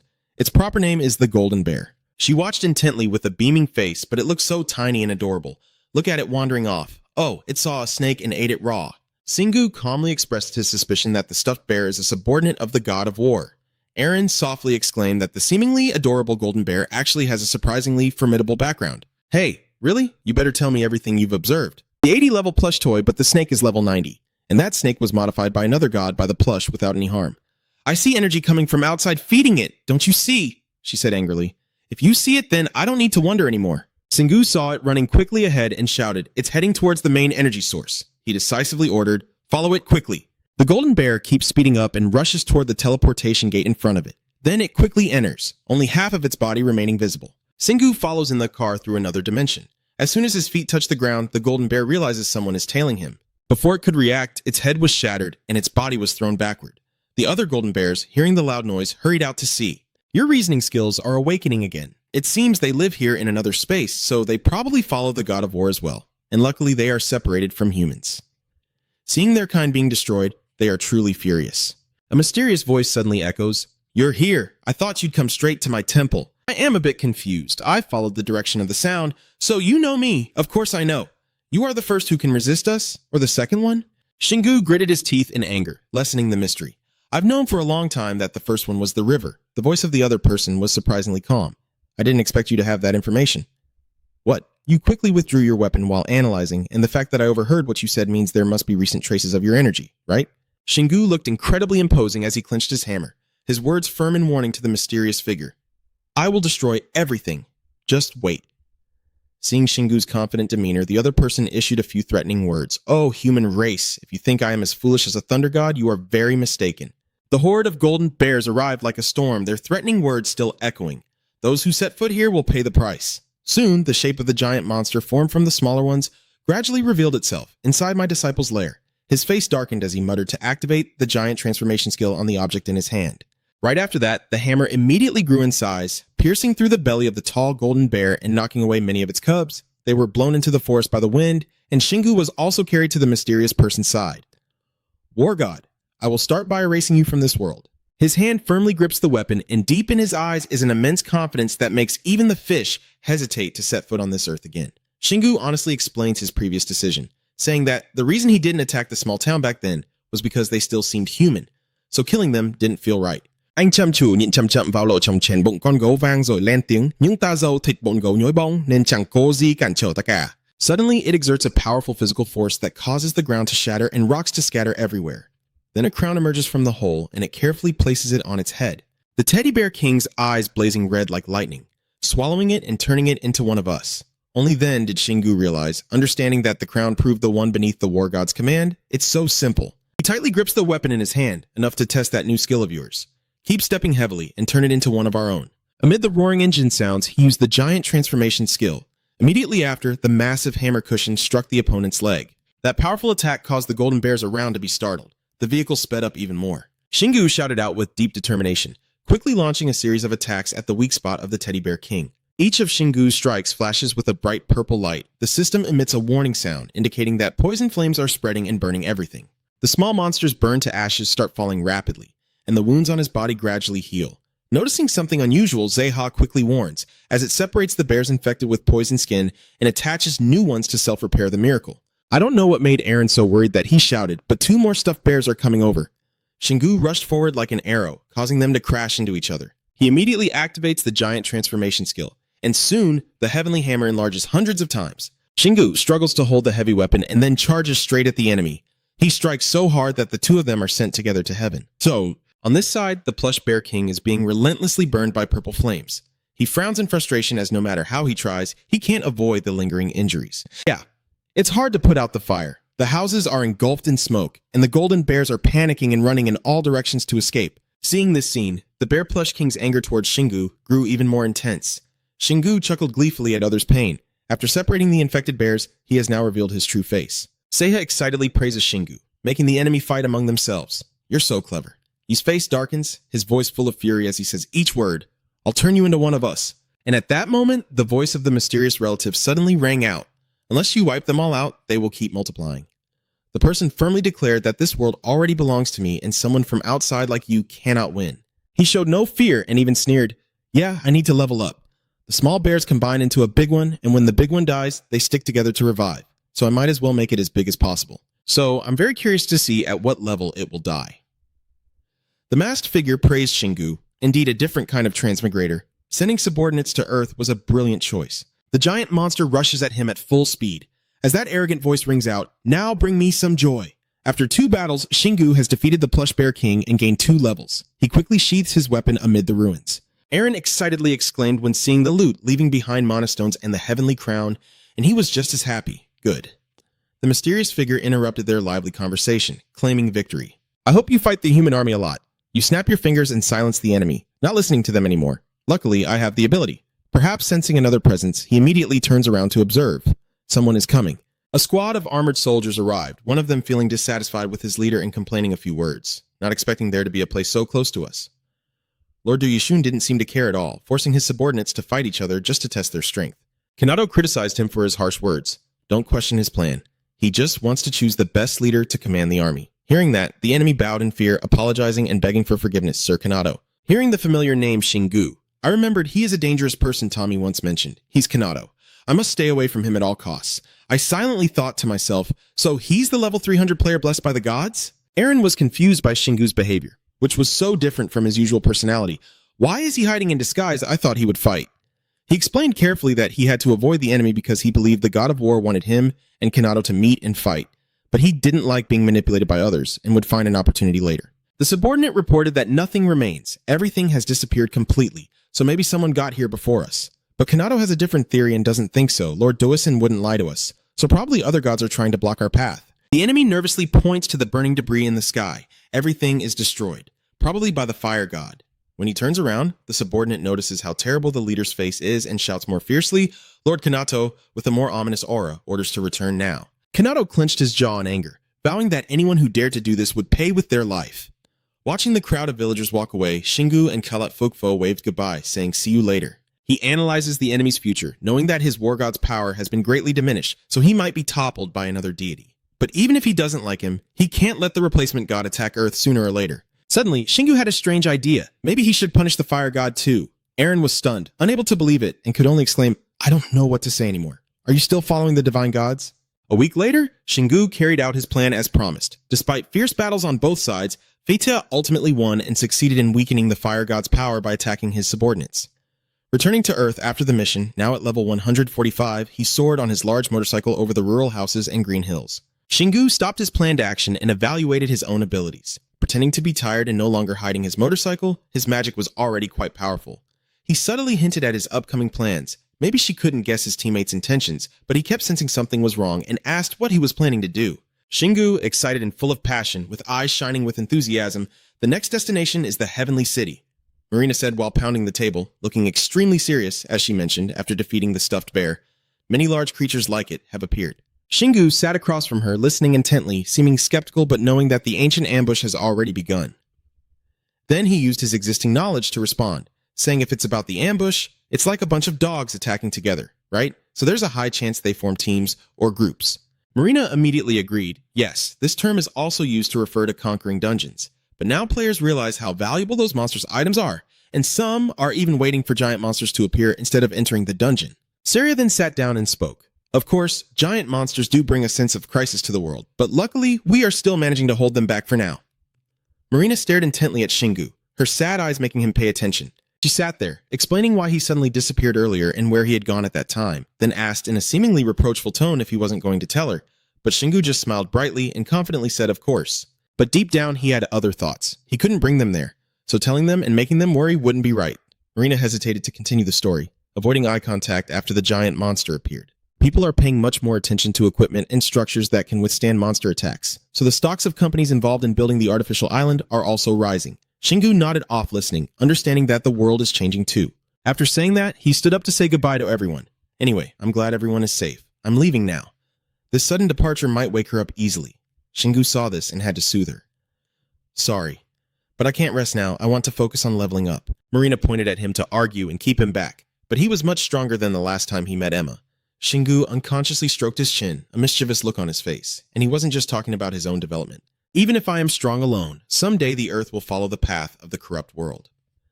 These thoughts kept flowing through Shingu's mind. I am not obligated to sacrifice myself to protect humanity. But living alone really has no meaning. I don't want to see people die in front of me. Marina couldn't read that feeling and cheerfully suggested it would be great if we could conquer the Heavenly City together, making every day truly exciting. The speed of conquering the dungeon will also be faster now, he muttered unconsciously. Memories of the 9-layer cloud journey appeared, and he had also thought about that. Shingu was riding the lightning-fast demon motorcycle, facing the city walls with excitement. Finally arrived, it wasn't too hard. He jumped off and let it rest on the clouds behind. Suddenly, an explosion occurred, knocking Shingu off the island. Everything happened so quickly that he felt dizzy. At the same time, the system appeared to explain to Shingu that you can only access it with your true abilities. He read it and was a bit surprised, not caring that he was falling freely, meaning he still wasn't allowed to enter the Heavenly City. Shingu relaxed into the air, but his mind kept wandering. However, it didn't completely reject him, just blamed himself for not doing it right, not for coming here. Thinking this, he chuckled happily like a child, so I will come back when I am worthy of being a player then. Returning to the present, Shingu clenched his fist and said with firm resolve, Wait a little longer for me. Marina could only sigh to herself, Shingu, you are truly a man full of mysteries. They started saying goodbye and went their separate ways. After the three of them left, he took out a shiny lockpick from his shirt. Now, it's time to upgrade the resort. The resort is now in chaos, as if shaken by an earthquake, but soon it becomes more magnificent with luxurious furnishings.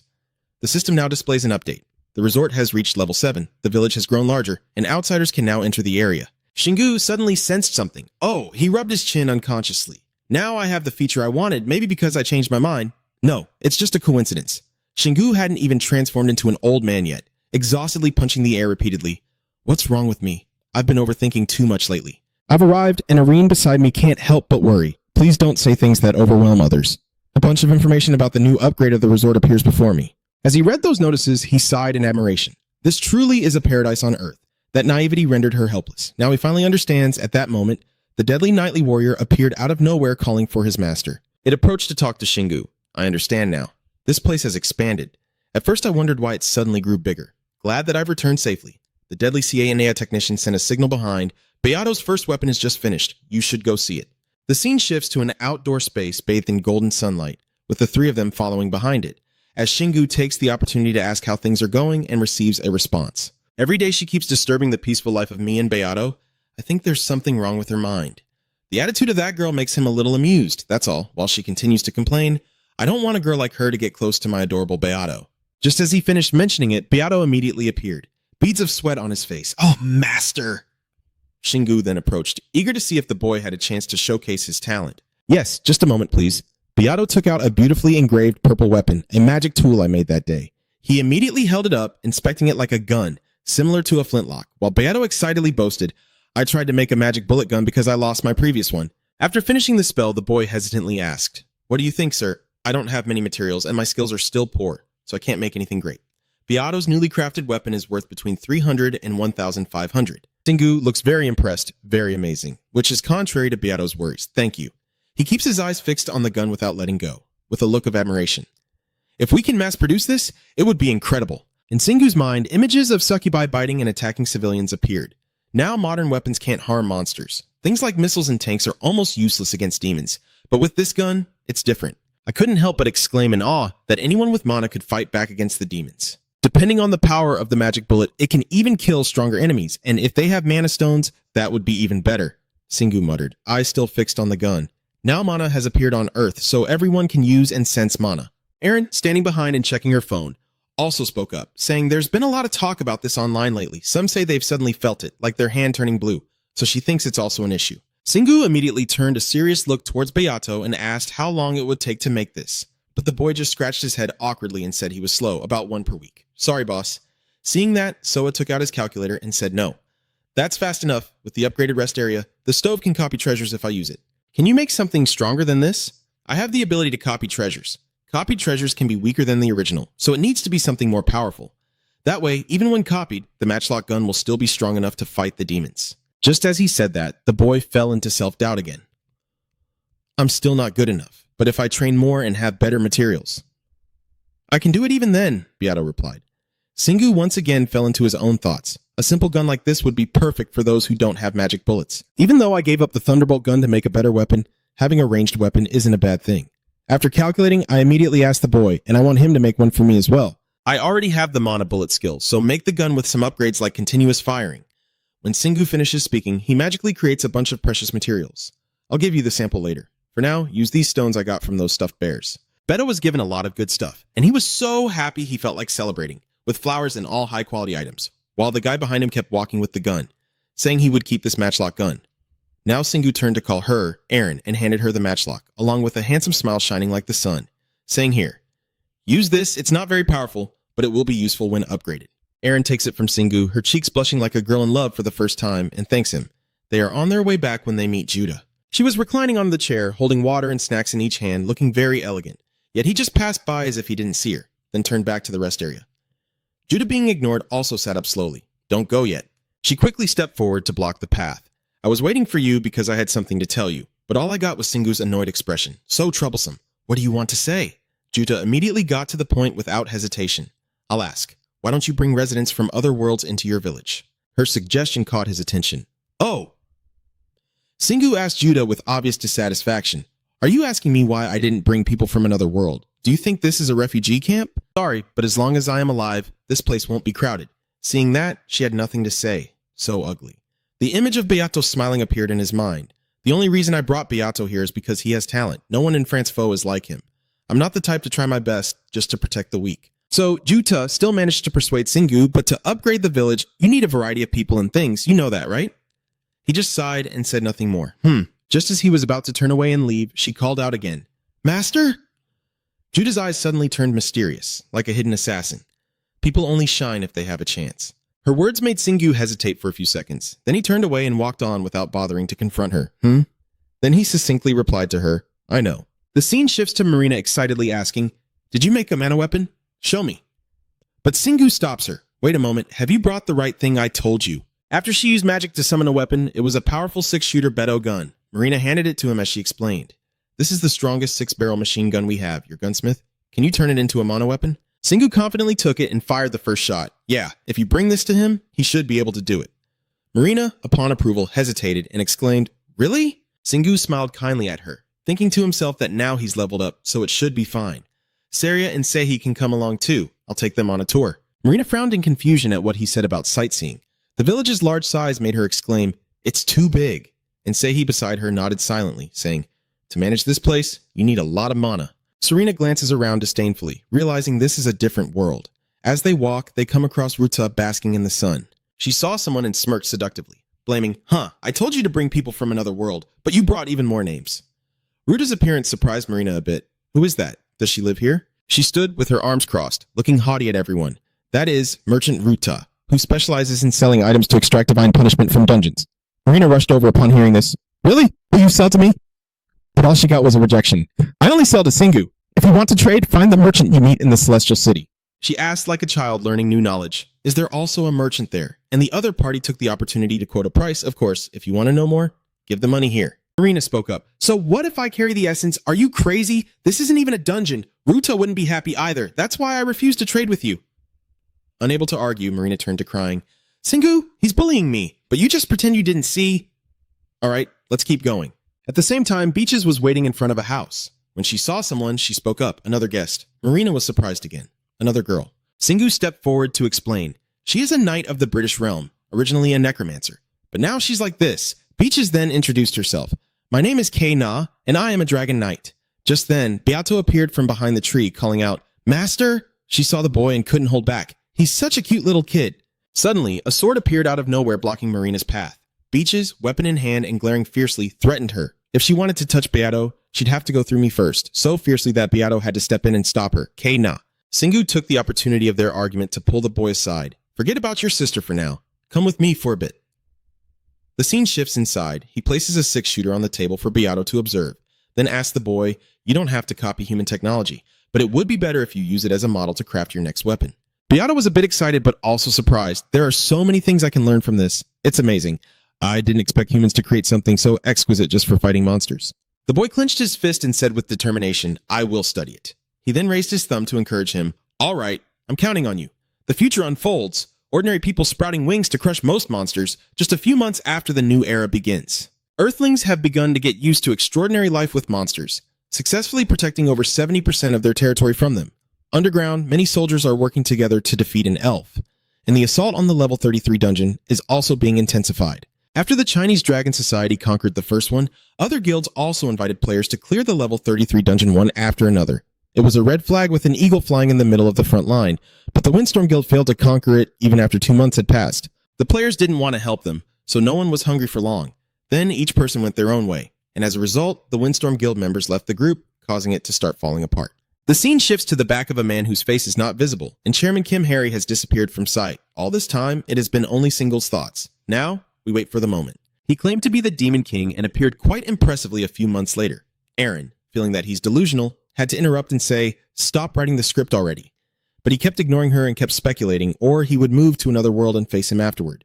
Aaron, annoyed, warned him to stop because it's scary, and could really happen. Single smiled casually, looking strangely indifferent. Haha, it's okay. I actually sent a ghost to follow him. Aaron, clearly scared, gets annoyed. Stop teasing me. As he's talking, his phone suddenly rings from his pocket. The main line is Marina walking and reminding Single that the famous players are having a meeting, and he doesn't know, but he pretends not to care. She panics and picks up her phone, saying it's a big deal and he really doesn't know. While Single still holds the phone, Marina continues to complain. The sea route we once abandoned entirely because of sea monsters, today is the day we set sail across the Pacific Ocean again, and the whole world is talking about it. When he hears this, his mind drifts to another story, setting sail again. Single silently recalls old memories from his past. After I became a player in the Ant Cave, all the sea roads on Earth were blocked because the sea monsters were too powerful. Images of fishermen's ships being pushed by monsters appear, as they start to occupy and expand their territory across the oceans, preventing humanity from sailing out to sea. Then came the scene of warriors flying in to fight it. Humans had tried countless times to reclaim the sea routes, like naval battles unsuitable for those used to fighting on land. Returning to reality, Marina continued telling the story. All nations were looking forward to today because if not, Earth would be in danger, so VKPC recruited many players to carve a blood path. Shingu immediately changes his mind, puts on a black coat, and says, understood. Finally, humanity has gone to sea. Then he walks out the door looking cool, not forgetting to tell her he'll be out there right away. The ships have started to sail, finally opening a route across the Pacific, with the world watching as over 5,000 players above level 200 escort the ships through the ocean. Syria points to the map, explaining the complications of the plan. The route we will take is not a straight path across the Pacific. We will depart from California and circle around the Pacific, passing through Asia and Oceania. Then she looked seriously at the person next to her, explaining that Korea was included thanks to you. Shingu immediately shook his head and denied it. I didn't do anything. Suddenly, her eyes sparkled with hope for him. A great person like you. Just your presence can inspire others to act. Shingu looked away awkwardly. Enough already. He stands by the railing, gazing at the surrounding scenery, including a cruise ship, as Marina, appearing knowledgeable, explains that it's for those who enjoy watching others face danger, and calling them fools isn't quite right. Syria also added, in other words, they believe humans can control all changes on Earth. Shingu guessed that they had been informed about the danger of this trip, right? Because I don't think any of the players here today would risk their lives to save any of them. Everyone has their own goals and things they want to accomplish, so none of the players have any responsibility except protecting the cargo ships. In short, they are only here because they can no longer make money from the dungeon and now have to rely on the companies that hire them. At that moment, a dark cloud appeared, and lightning struck, startling him a bit. Shingu appears dangerous, sitting and pretending to foresee the future. I feel a big storm approaching. Irene, after hearing this, couldn't hold back and scolded him to stop saying those words. Shingu clenched his fists, images of monsters flashing through his mind. All right, I still have a debt to settle with the sea monsters. Irene once again pulls something from her shirt pocket and says, "Don't lie anymore. I know you just want to smash them to pieces." Suddenly, Beaches appears out of nowhere, leaning on the railing and speaking, "This is my first time on a ship." Maria nervously points at her and asks, "What is she doing here?" Shingu stands to the side, calmly explaining that he no longer needs to hide her from the public. Beaches gazes at the sea, her face shining with hope for what lies ahead. Her expression makes him secretly happy. Kenna looks quite pleased to be here, and I feel lucky to have brought her along. Suddenly, Sehi calls out from above, "Shingu." I waved and asked how you were doing. You're probably busy setting up magic barriers on the ships. She then descended quickly into the main issue. Let me explain it to you. Sehi pointed to what she was holding. This is the Mana Absorption Shield activation button. It only works when a player transmits mana into it.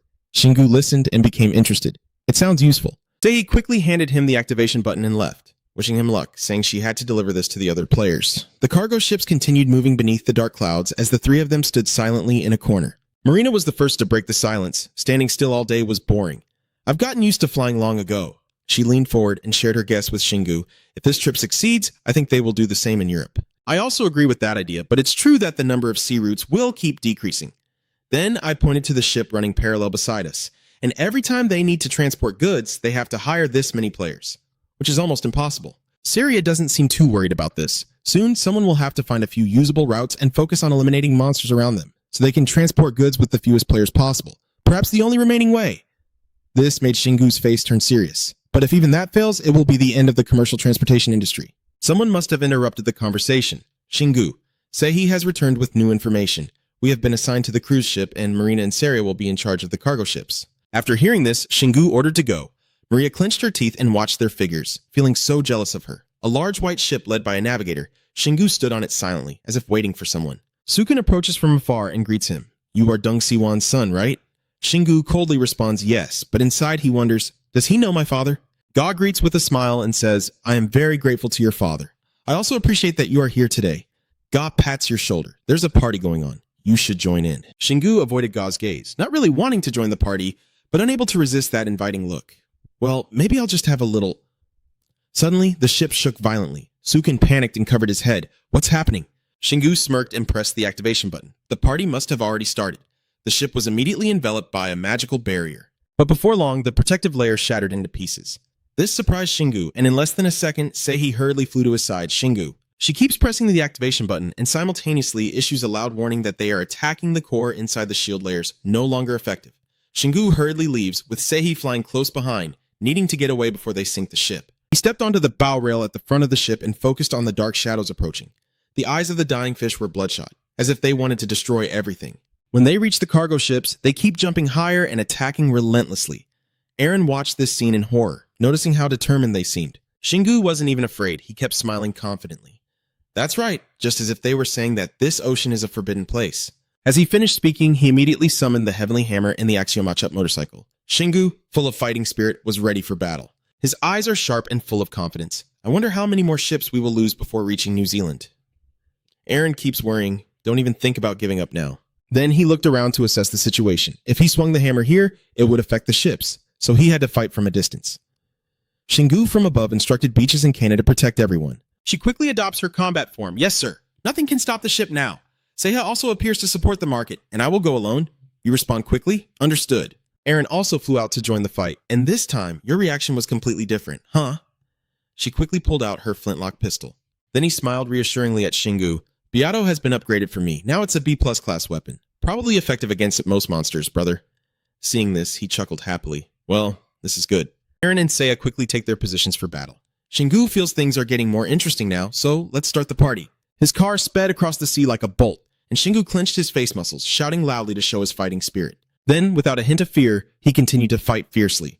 The sea monsters watching from afar also recognized him. There he is. Shingu's face shows determination and strength as he declares himself the leader of the human faction, while Seiya grips the divine hammer tightly, shouting loudly and charging forward. Hiya! You thrust a straight attack into the monster's head. On this side, Eren also kept firing at the target. The sharp-toothed monsters kept attacking one after another, but were defeated one by one. Watching the two coordinate seamlessly on the sea, Shingu felt relieved and praised them. Good, they are all doing well. He pulls out his hammer, commands loudly to enlarge it to a small size, then strikes with all his might, causing a huge shockwave across the sea. The monsters, even though they saw him, couldn't dodge in time and were all defeated.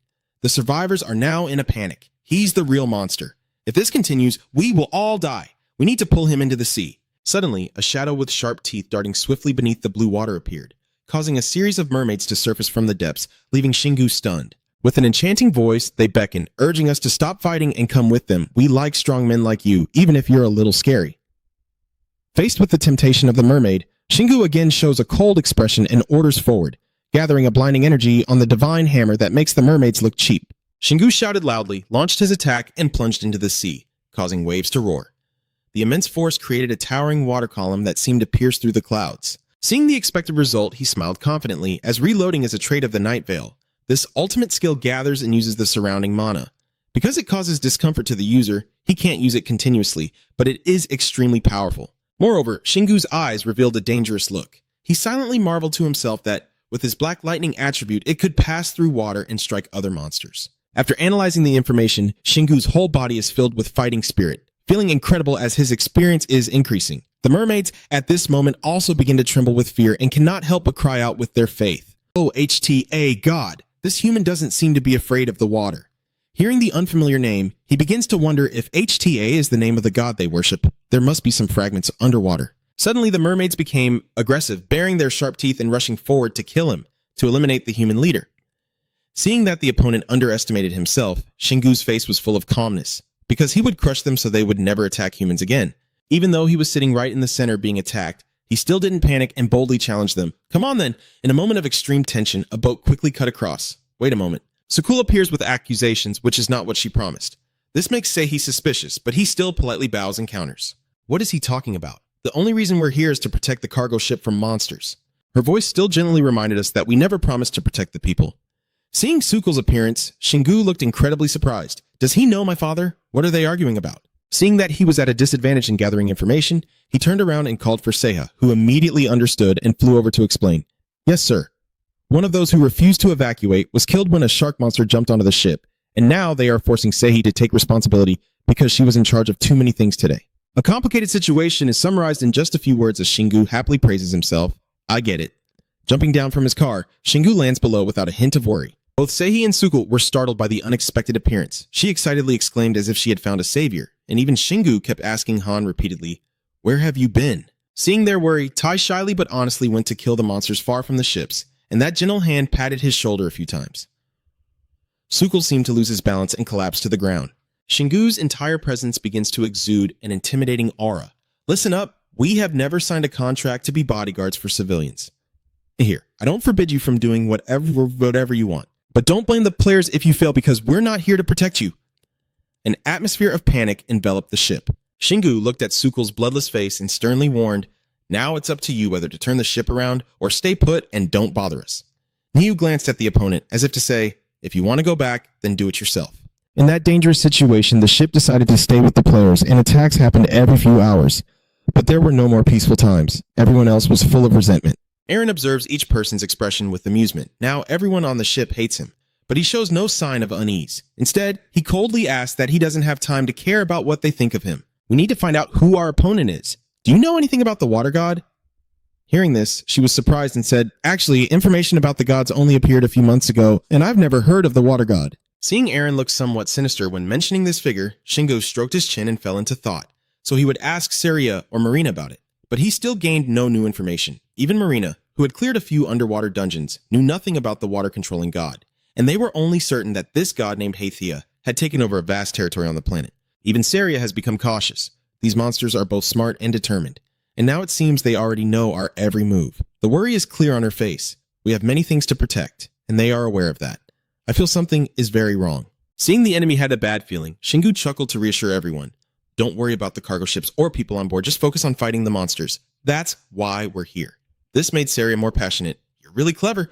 Only Aaron just slapped his forehead in frustration and complained, this is going to be bad. And during the journey from California to New Zealand, another attack occurred, carried out by a large number of sea monsters and mermaids. They acted bravely to threaten everyone on the ship, but we will not let you take over the kingdom. Everyone united and fought for Hitea. Seeing the enemy's forces grow larger, Sihei couldn't help but be amazed. They are too many. Instead of showing the same reaction as everyone else, Shingu's face remained strangely calm. But that wasn't the issue. The real problem was that all of them were incredibly strong, especially that giant whale emerging from the deep sea. Even Kina is trembling because it probably senses the enormous pressure. It's even stronger than a fully grown, world-destroying juvenile dragon. Master, we need more people to defeat it. Shingu suddenly hesitated. Well, about that. In the tense moment, Marina suddenly flew in, and Shingu couldn't help but feel happy inside. Oh, everyone is here now. I will explain the plan. After a thorough explanation to the group, Aaron couldn't help but panic and shout, he wants us to leave all the ships behind and team up to fight the monsters again. Even Sehi, calm as he is, warned us, are you sure the ships will be okay if they target them? Let's go forward. I'll drive the boat upstream with my teammates by my side. The sound of the engine quickly drew the attention of the mermaids below. They roared in anger, the human leader fleeing, and one of them shouted in disbelief, what? While focusing on the target ahead, he suddenly caught the attention of the mermaids' cheers and seized the coward. Shingu was surprised that things turned out this way. What are they saying? Does it mean he's targeting their leader? Irene was also caught off guard by the turn of events, curious and speculating. Or maybe they are provoking him. The beaches have been silent all this time but suddenly speak. Or maybe they do. They don't know which monster we're targeting, and that ambiguous statement makes Shingu confused. What does it mean? As soon as she finishes speaking, a loud sound echoed from the ocean below, along with the shadow gradually darkening. In the blink of an eye, a giant whale emerged, threatening all the creatures there. Seeing the horrifying scene that just unfolded, Shingu couldn't help but be stunned. The calm seawater from earlier was now in chaos, and only then did Shingu realize her meaning. She was right. The sea monster and the mermaids are not allies. Selexia is rushing across the sea surface, sending out her own signals.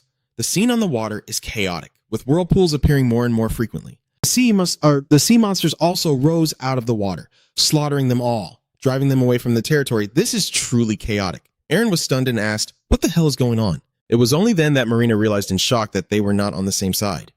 Only Shingu was very pleased with this discovery. It seems humans are not the only ones fighting against the gods. That giant whale and the sea monsters are battling the mermaids, in other words. As he speaks confidently, the enemy of my enemy is my friend, Aaron quickly counters. I don't think everything is that simple.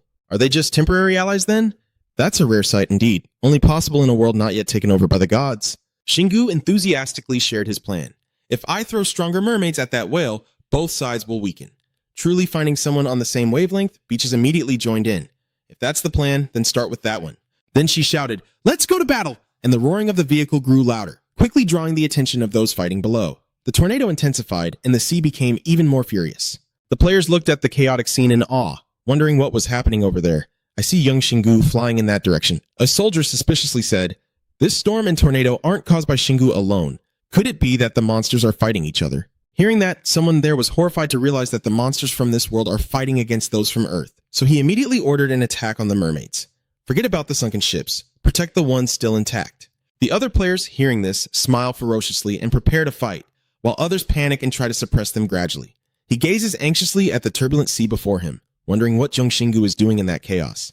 Amidst the chaos, Shingu was passionately rallying, it's time to eat now. Then he swung a powerful strike that sent water splashing everywhere. The mermaids, being thrown into the depths of the endless cave called Selexia, Young reached the entrance and quickly seized the opportunity to snatch it. Shingu saw its action and praised, good, while Aaron nearby shyly asked when he had gotten so close to it. Peaches raised her sword and shouted, I won't lose. Then she directly launched her weapon downward. The sword, as if equipped with a motor, flies at incredible speed, making anyone it encounters look up. After completing its mission, it returns to its owner. Shingu's eyes sparkled with admiration and he couldn't help but praise it. Awesome. So that's the skill for throwing magic bullets, Peaches immediately explained. That's a weapon throwing skill linked to oneself through mana. Once mastered, it can be used for long-range attacks. Encouraged by this new skill, Shingu also tried it out. Of course, with Many's golden touch, he succeeded on his first attempt, quickly turning the merpeople into sashimi. Then it also flew back into his hand like Beaches earlier. The clumsy system announced, you have gained a new skill, Boomerang. Shingu looked at the weapon excitedly. It worked immediately. But unlike his joyful expression, Aaron calmly said, "I don't find that surprising. While he's lost in pleasure upstairs, everything below is becoming more chaotic. Monsters and mermaids clashing together.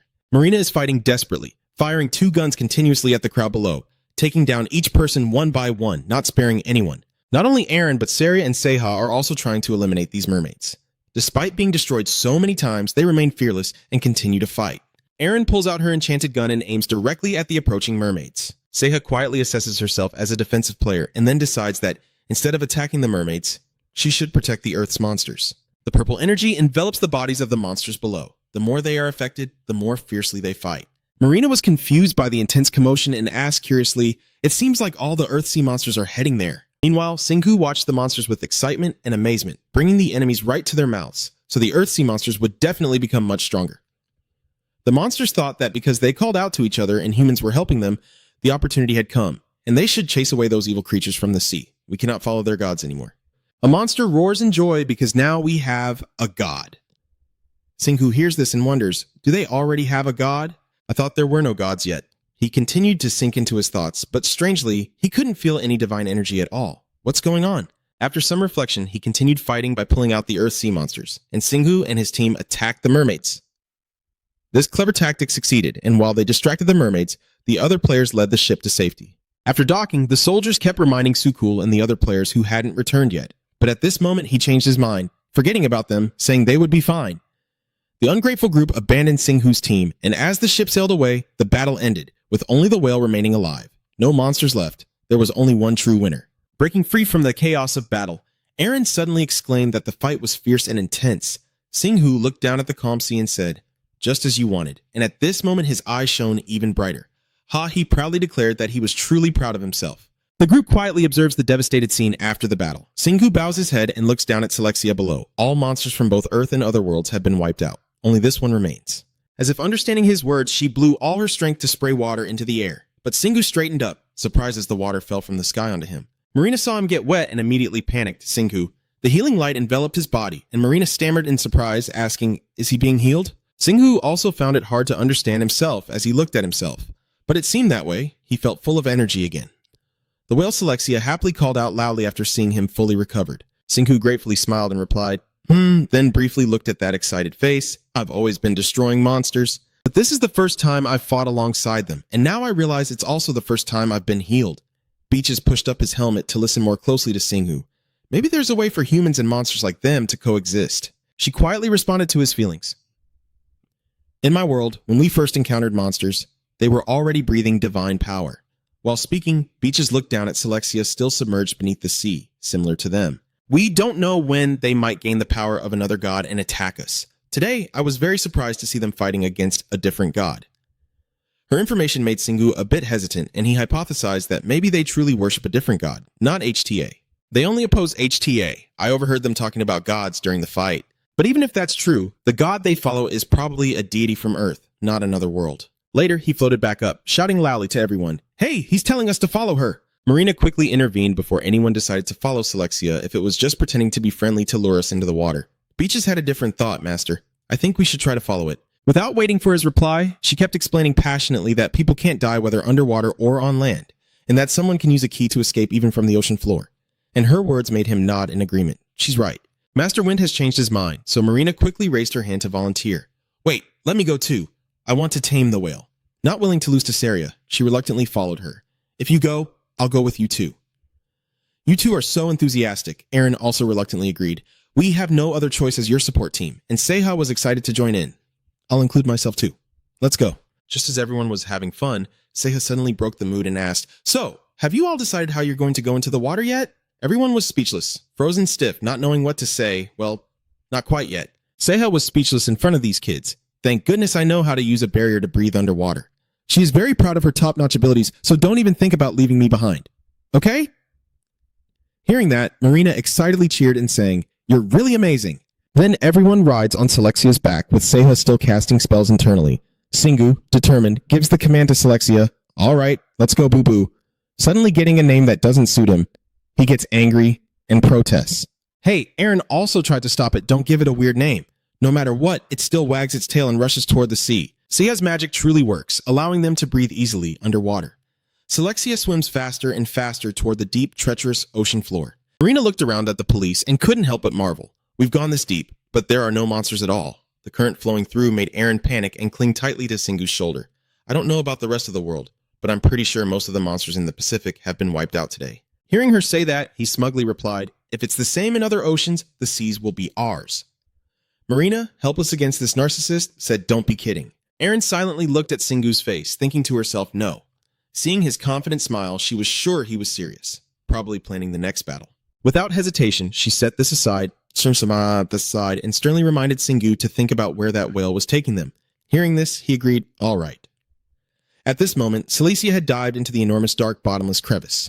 This magnificent natural formation leaves everyone in awe. There is a fissure, which is the Mariana Trench. Sehi, unable to believe his eyes, hesitates before responding. Marina observes and dismisses their opinions, saying no. When the earth changed, the Mariana Trench had already disappeared. This is probably a new trench formed. The closer Celicia gets to the deep area, the more excited she seems. Bu Singu quietly smiles with a knowing look. I guess everyone knows what that means. Zheng Min was walking into the trench when suddenly the giant whale lunged forward and sped downwards, causing the group to exclaim. A is so fast, it seems Celicia doesn't understand human speech, or maybe she just wants to go faster the more she hears. Beaches quickly surveyed the surroundings, her expression tense and cautious, sensing an enormous amount of mana equal to the tower I once stayed in, and at that moment, a deep water vortex sucked in. A flickering light flashed. Gradually, the scene at the ocean floor becomes a blurry fairy tale painting. Marina gazes around in amazement, and the mana aura here is exactly the same as in the dungeon above level 30. Singu also smiled softly and reached out to touch them, but this was pure mana, and the sensation on the skin was truly pleasant. Celicia continued swimming along the towering cliffs, and at a fork in the road, a magnificent city suddenly appeared before their eyes.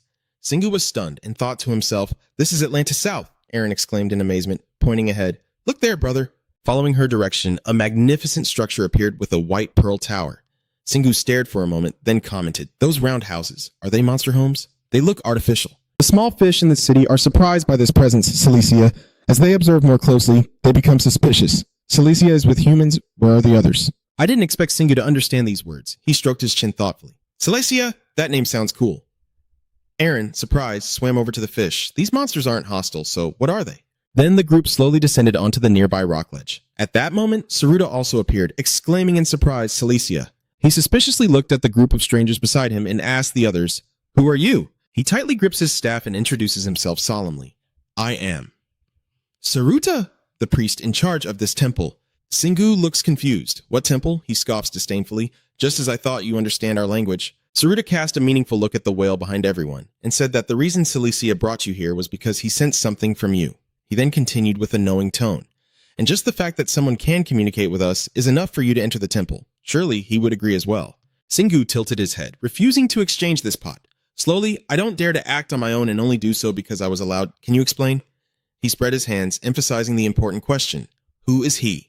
Saruta replied irresponsibly, "We don't know either, but by the time we realized, everyone was already here." He recounted their fierce battle with the mermaids. Everything was prepared, and we only had to follow his orders and fight against those forcing us to follow other gods. Saruta spoke more reverently. "We feel his presence through what he has given us, and we decide our future based on the footprints he left behind. I am merely overseeing that."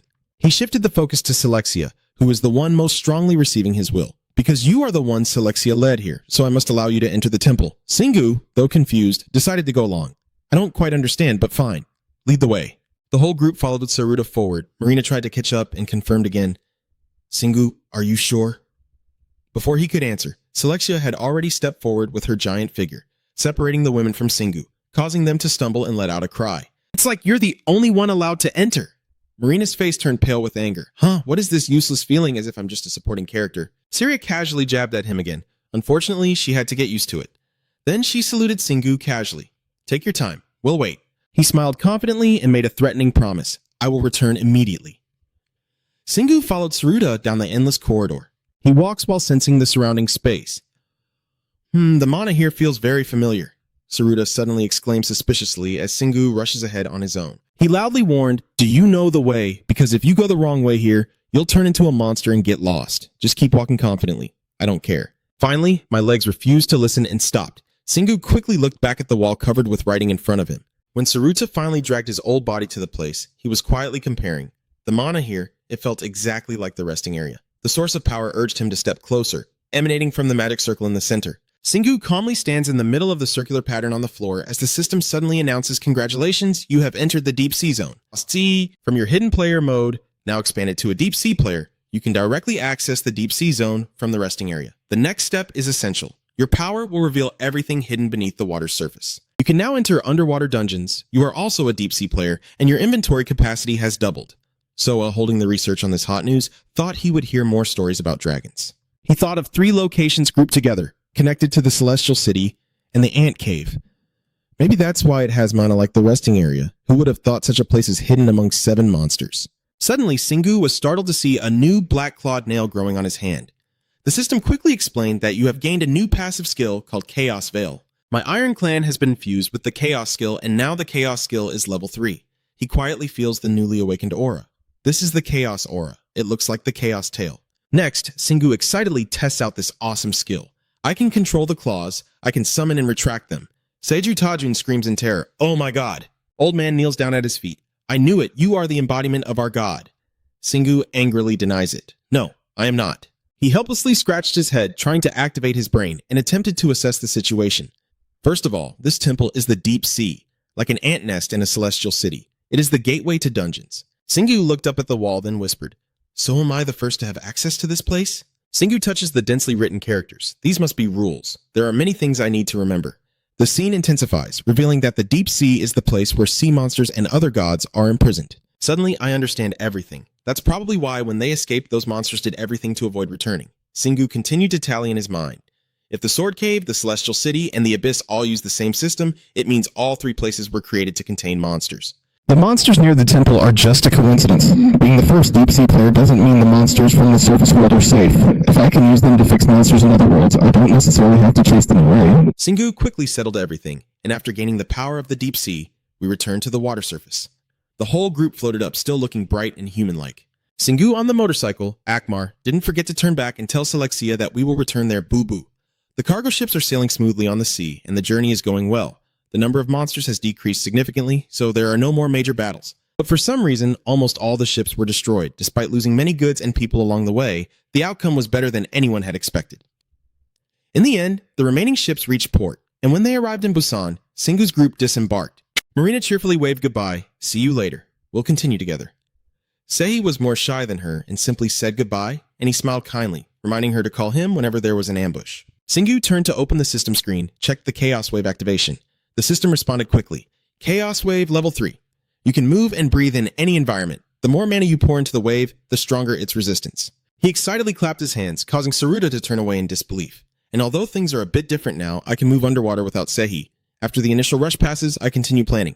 Others will be able to use it too, but I need to persuade Boo Boo to let them in. Singu remembered the time when Marina's group wandered at the bottom of the sea and got lost right after entering, eventually having to leave. When he tried to understand why, Saria suggested that perhaps the Ant Cave and the Deep Sea are reserved just for him. He stands on the dock looking out at the vast ocean, reserved just for him.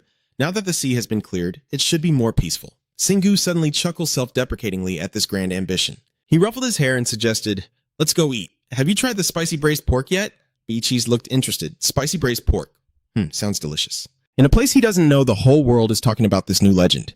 Politicians come out and argue loudly, splitting into 2 factions. One wants to continue transporting goods, while the other still believes it's unsafe. But they only fought in martial arts contests and didn't go outside to sea, while people kept arguing and the number of monsters kept increasing, so the number of players also grew.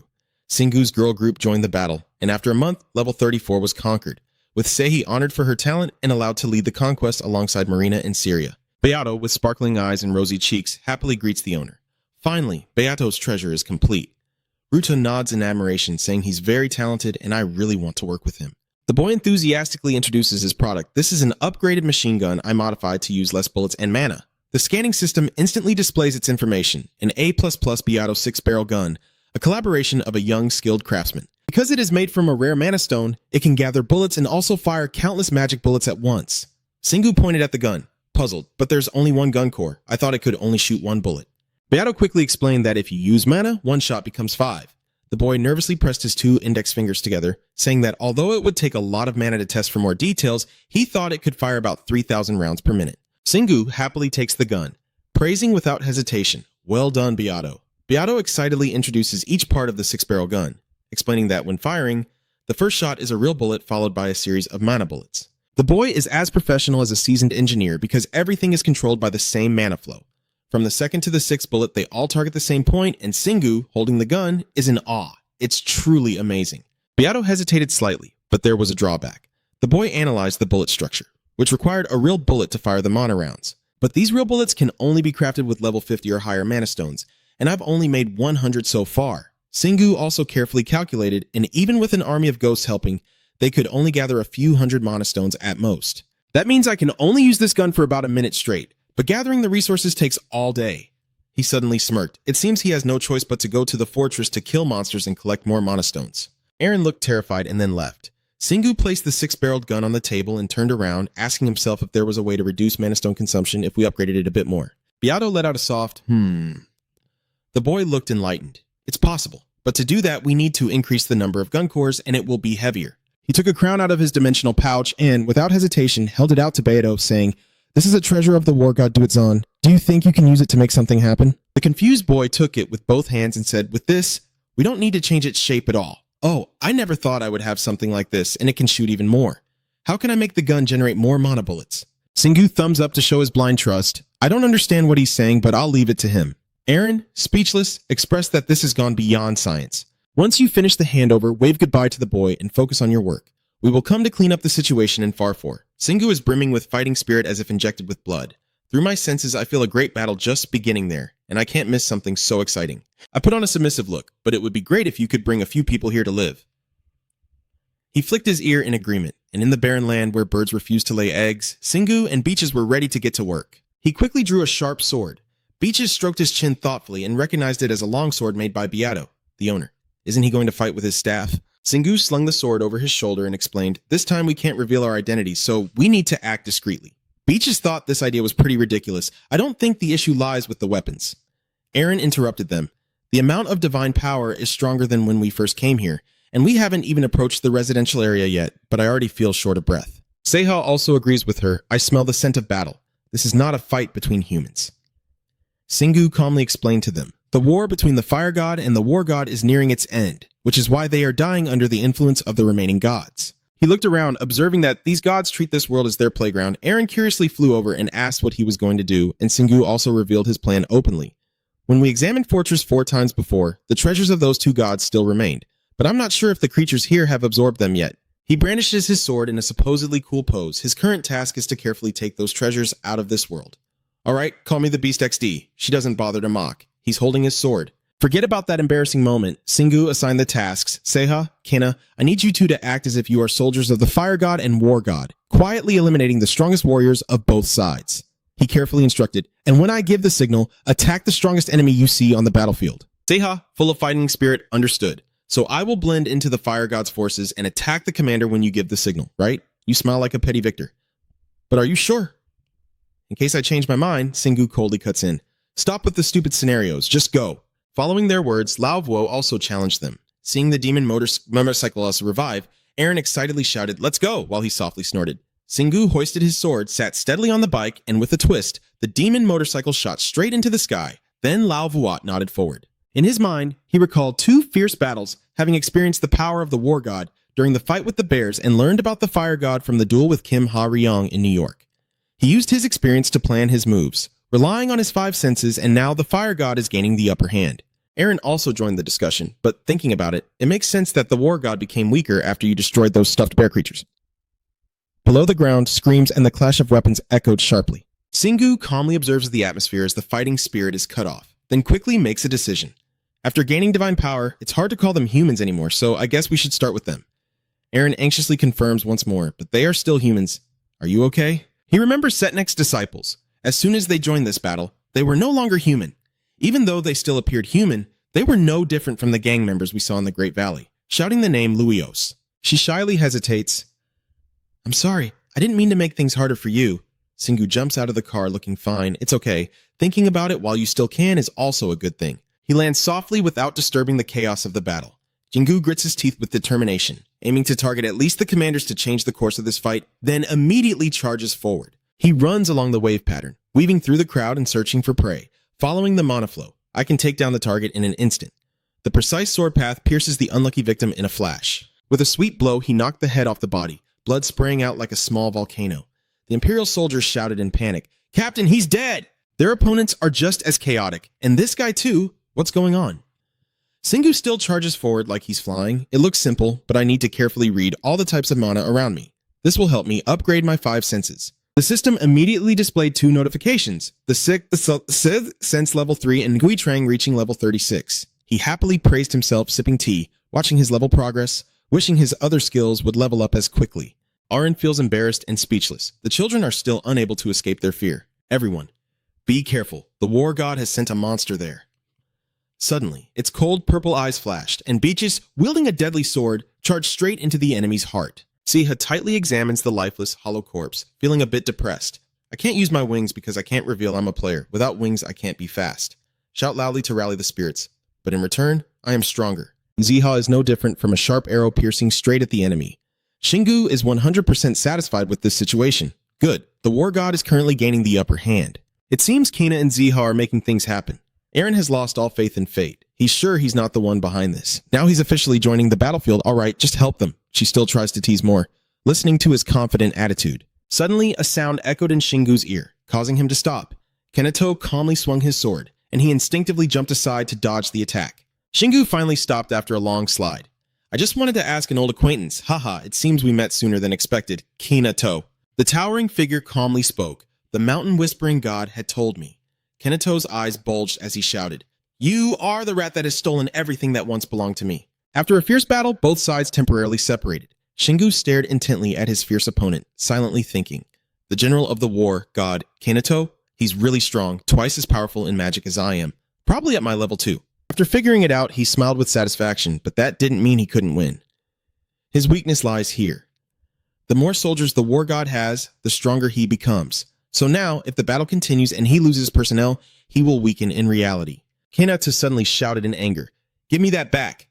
Shingu nonchalantly spread his arms and said, "I don't understand what you're saying. There's nothing there, see?" Kenato pointed at him with suspicion, in the storage of the person who is the player, not a servant of the fire god. Shingu was unfazed and even took the opportunity to say a few words. "Yeah, that's right. Probably you don't have your own storage either, right? You lost it along with your wings the moment you decided to follow a god."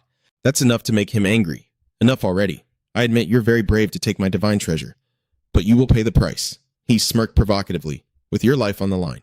Then Shingu forcefully pushed his sword towards him. Luckily, Kenato reacted in time, blocking the object in front of him, and the clash of metal rang out sharply. As he was finishing his spell and looking at his opponent, he had already disappeared, leaving only a cloud of white smoke behind. Kena cursed in frustration, then frantically swung his weapon everywhere. The ground where he stood shattered into pieces, while Shingu remained calm on the outside. The system panel suddenly displayed upgrade information. Boomerang reached level 11, and Nui Trang reached level 38. Shingu smiled smugly, surprised at how successful he was, wondering why he felt so satisfied. I followed Kina's advice, imagining myself extending my mana along with my weapon, but I didn't expect it to be so easy to succeed. That's why he was able to do it. As soon as Shingu raised both hands in front of Kenato, he activated his skill. And because Kenato would notice if he threw the sword in front of him, he used the Danger Cloak skill to hide it. You're so caught up in your own pleasure that you lost the match. But it feels amazing. Aaron, worried you'll get distracted, kindly reminds you. I see you've fallen in love with yourself. Now focus on fighting. The enemy is over there. Shingu sped towards the battlefield, casually drawing another sword, having lost one long sword just to escape from Kenato. But this sword was mass-produced by Beato, so he still had plenty left. He rushes through the battlefield like a flash, trying to find a good position. Come on, try again. Wherever he passes, enemy heads fall to the ground like leaves. They were immobilized on the spot, collapsing to the ground. Shingu continued to unleash his ultimate technique, firing energy projectiles at the enemy, causing them to disintegrate completely. Although holding the upper hand, he was still filled with worry. Everything was as he expected, but he didn't know what the two others were doing. Aaron appeared to answer Shingu's doubts, and she heard that the fire god leader was weaker than Kenato. Hearing my sister say that, I felt a bit more at ease. It would be best if they fought each other.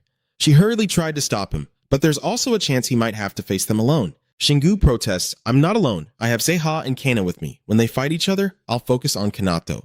Some time has passed since Shingu's group joined the battle, and humans are turning into monsters, killing each other mercilessly. Both sides lie on this ground in a cold silence. Seeing the number of warriors drop significantly, he becomes worried. The fewer there are, the harder it is to hide and assassinate him. "There's no other way. I have to reveal myself. It's time to end this." Aaron kept praising him, saying he did very well. Suddenly she realized something was wrong. Those people, I think they are humans. He looked confused and said, "What?" The crowd, angry, charged forward, ready to sweep away anyone who stood in their way. Just like that, the gods will truly take over the world, destroy the divine relics, and seek freedom. Singhu carefully observed and concluded that they are the ones fighting back. All of them can use mana. Then he paused and thought, it's great that they have the courage to fight, but wouldn't it be wiser to wait until one side is clearly weakened before charging in? Suddenly Singhu questioned himself. Wait a minute. They said destroying the relics could regain freedom. What does that mean? Aaron seems to have the answer. Now I understand because you can absorb the mana the gods give, so you didn't realize, even though I was protected by you. Jay's expression turned serious, but I can still feel their influence seeping into me. No wonder I'm starting to feel doubt and gloom. The voice of the gods in my mind grows stronger, and if I weren't here with your support, I wouldn't be able to endure it. Finally, Singhu also understood the whole story. So the reason the gods bestowed treasures was not just to increase the believer's power. Aaron quickly added that it was also to manipulate people, lure them in, and that was how they maintained the number of believers. He continued to piece everything together. He understood now, and because so many believers had died in the war, that influence became too strong, making them unable to control their urge to fight. He looked at the innocent players with a troubled mind. The artifact had affected those who once opposed. They all gathered to destroy the artifact before it took over their minds, meaning they were willing to kill their former comrades, which is truly heartbreaking. Understanding that, he decided to act, but he had already made up his mind. Auron was still pausing her singing. Uh-huh. Singhu tightened his abs, took a deep breath, then shouted loudly, "Everyone follow me!" The pressure he created immediately caused a massive sound wave across the battlefield. Everyone was shocked. Even Kanata was startled. Then he confidently declared, "Everyone, if you want to keep your humanity, follow me. I will protect you." To boost the crowd's confidence, he shouted loudly and gathered his superpower. With streams of mana pouring into him like a waterfall, he happily relaxed and absorbed all the mana from the gods present. The system panel begins to display information, indicating you have absorbed enough mana to unlock the new skill of draining mana. Now you can absorb surrounding mana. Singhu looked at the information in front of him with curiosity. Draining mana. This skill can only be obtained through a domineering heart. Then, I gradually smiled with satisfaction. But it's not bad at all. I finally managed to control the surrounding mana. Filtering out the divine mana in this mana-filled battlefield is something I've never seen before. The players saw the scene in front of them and looked terrified. He's absorbing all the mana by himself. I don't know how long he can hold out. There's no other choice. They have to go with the flow. The players immediately ran toward him, but this is our chance. Let's follow him. Kanata looked at the ungrateful traitors before him, only able to curse Singhu in frustration. Damn it. He stood silently, observing his opponents for a moment, then recalled his own past as he watched Singhu's confidence. Because he also once had a glorious time, back then he was not yet the forefront of the war god and fought alongside others to protect Fat Four, on the front lines of those resisting to preserve freedom. But Kanato's face suddenly turned serious. No, he cannot oppose the title of Duzon God. Today is absolute and powerful. Then he evolved, signaling that this battle is about to ignite. I will go and teach that kid a lesson. I warn him once more, he can't escape anymore. His entire body was covered in a sturdy armor. His eyes turned red with hatred. I will teach him what greatness of Duizan truly is. After evolving, Kanato's whole body became as hard as stone, and he roared fiercely, unleashing the fury of heaven and earth. Suddenly, a voice rang out. Wait, God must stop all activities and look up at the bright sky. An unidentified fiery object hurtled straight down to the ground. So it was Feza. She slowly stepped out of the blazing fire, not forgetting to issue a warning. That kid belongs to her. Kanato threw a sharp glance at the opponent, and Feza taught him that knowing your place and the power of the god Duizan is essential. But now is not the time to fight him. I need to deal with that brat first, she said loudly. I agree. Just his existence alone makes me want to vomit. Not wanting to waste another second, he roared and charged forward. Both of them, swords clashing fiercely, charged forward with fighting spirit. A seductive voice suddenly echoed, "You won't be going anywhere." Feza was startled and momentarily distracted for a split second. A masked swordsman suddenly appeared and swung at her, but Feza managed to block the deadly strike just in time. But the powerful attack force knocked her back. Feza cried out in pain. She quickly regained her composure, spun around, and temporarily kept her distance from the stranger. The two face each other directly, and the one is none other than Beaches. Feza looks at the opponent and asks, "Who are you? Are you the one belonging to that stranger's faction?" Beaches raised his weapon high and responded with a powerful roar. "Don't compare me to that monster. My master is actually a bit stronger than me." Kanato quietly watched them, feeling overwhelmed with thoughts. Just one strike was deflected, yet I wasn't disappointed. No more obstacles in my way, he thought proudly, because the one who will kill him has always been me. Then, he crazily charged forward to kill the person in front of him. Kanato took the lead with an attack, swinging his sword forcefully, while Shingu responded by firing a magic bullet. The bullet hit his chest and knocked his weapon away, metal clashing loudly as it flew aside. Kanato gritted his teeth in frustration. Enough is enough. He watched as the opponent continued to provoke. How foolish it was to say that while still falling into the trap. The crazy man standing in front of him, gripping his weapon tightly, swung it down wildly. A minor matter with Shingu, he immediately used the heavenly hammer to block the attack, and the force of the blow caused a loud echo around them. The sound of weapons clashing rang out sharply, and both began to tremble in rhythm. Kanado watched the scene in shock. Could that shock really be a skill attached to the weapon? But when he lost focus, he shouted loudly and took the opportunity to strike. Then, the weapon successfully repelled the opponent. The guy, being at a disadvantage, was unwilling to accept it. He transformed the impact into a shockwave and countered me. What kind of dark magic is this? Kanado is determined to counterattack. Calling that a skill, I will show him a real skill. Then he charges forward again with multiple weapons. Shingu narrows his eyes to fine-tune his long Wu-Rak skill, and I can see, through my sensory flow, his attack moving in slow motion. But even though I see it, my body is still too slow to keep up with his movements, so I can't dodge completely. It seems you see a glimmer of hope to turn the tide, that is, to absorb mana. Streams of mana pour towards him. I can't draw directly from his body, but I can absorb the mana he's emitting. If successful, I might take in about 30%. Then he decides to refine his sensory skill once more. The rest, I will handle myself. Kanado's attack earlier caused a massive explosion, and he temporarily retreated to observe. His face showed obvious excitement. With that move, he should have lost an arm. He hadn't been happy for long before the white smoke revealed Shingu's shadow, with both arms covered in powerful flowing cables. He had to wipe the dust off the armor, constantly muttering, "It's true." Kanado's fist hits your head, black blood splattering. "I knew it. Which god do you worship? Which god do you worship, huh? You still look so composed. What are you talking about? I am just a human." He doesn't believe it, directly naming the person in front, accusing him of lying. How can a human have such power? I got tired of listening to his guesses. Stop whining and fight already. Shingu gestured with his hand. Are you fighting blindly? Stop hesitating. Come on in. Kaitano, challenged by his opponent, swings his great wind tree. The guy goes crazy with rage, charging forward and shouting loudly, "You little brat." He swung a powerful blow, but it was ineffective, repeatedly attacking Shingu, but he dodged easily. However, I still respect his talent. If we only compare speed, I'm still no match for him. He is truly outstanding in every aspect. But my reflexes are much better than his. I can attack when he's off guard as long as I avoid his strikes. The fierce battle continued, with him swinging his sword and me dodging everywhere. Suddenly, the strikes froze in midair. He looked at the phenomenon before him in utter amazement as Han's attack was halted and suspended in the air. Suddenly, a barrage of blood-red mana needles pierced straight into him. Shingu became extremely tense as countless mana needles swung wildly by him seemed to have a purpose. Kanado clenched his fist and uttered a single word, death. Contrary to his expectations, he still waited for that triumphant look. The mana injections from earlier are once again pulled into Shingu's body, surging in waves of absorption. The system now reports that mana absorption has reached level 4. He looked at the upgrade information and said with satisfaction, "If I didn't have this skill, I wouldn't be able to end this without a drop of blood." Kanado, seeing him still safe and sound, goes berserk, charging forward. He unleashes more stone tentacles, devastating the entire area. Shingu panicked and stepped back, watching as the tentacles lunged to grab anyone in their path. Aaron angrily shouted, "He's swallowing his minions with his own tentacles. Isn't he showing no mercy to them?" He firmly stated no. He only used the power of the god of Yixin to hold them back. But I can be sure of one thing. The abilities of the war god must be related to merging multiple powers into one. Kanado tightly grips his subordinates with his tentacles, looking proud. This scene makes Shingu ponder. The war god's power is the combination of many forces into one, which makes sense when looking at the teddy bears. But beyond that, tears welled up in his eyes, veins bulging on his face. He's truly a troublemaker. What does he think of his soldiers? Then Shingu clenched his saber fang, adopting a fighting stance.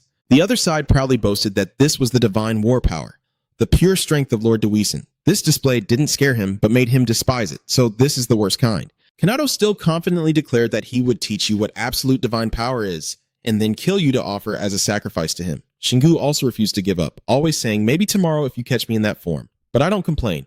As long as I have enough space to fight, I'm satisfied. These words displeased him, so he reached out and grabbed a sword. "You won't be able to chase me for much longer."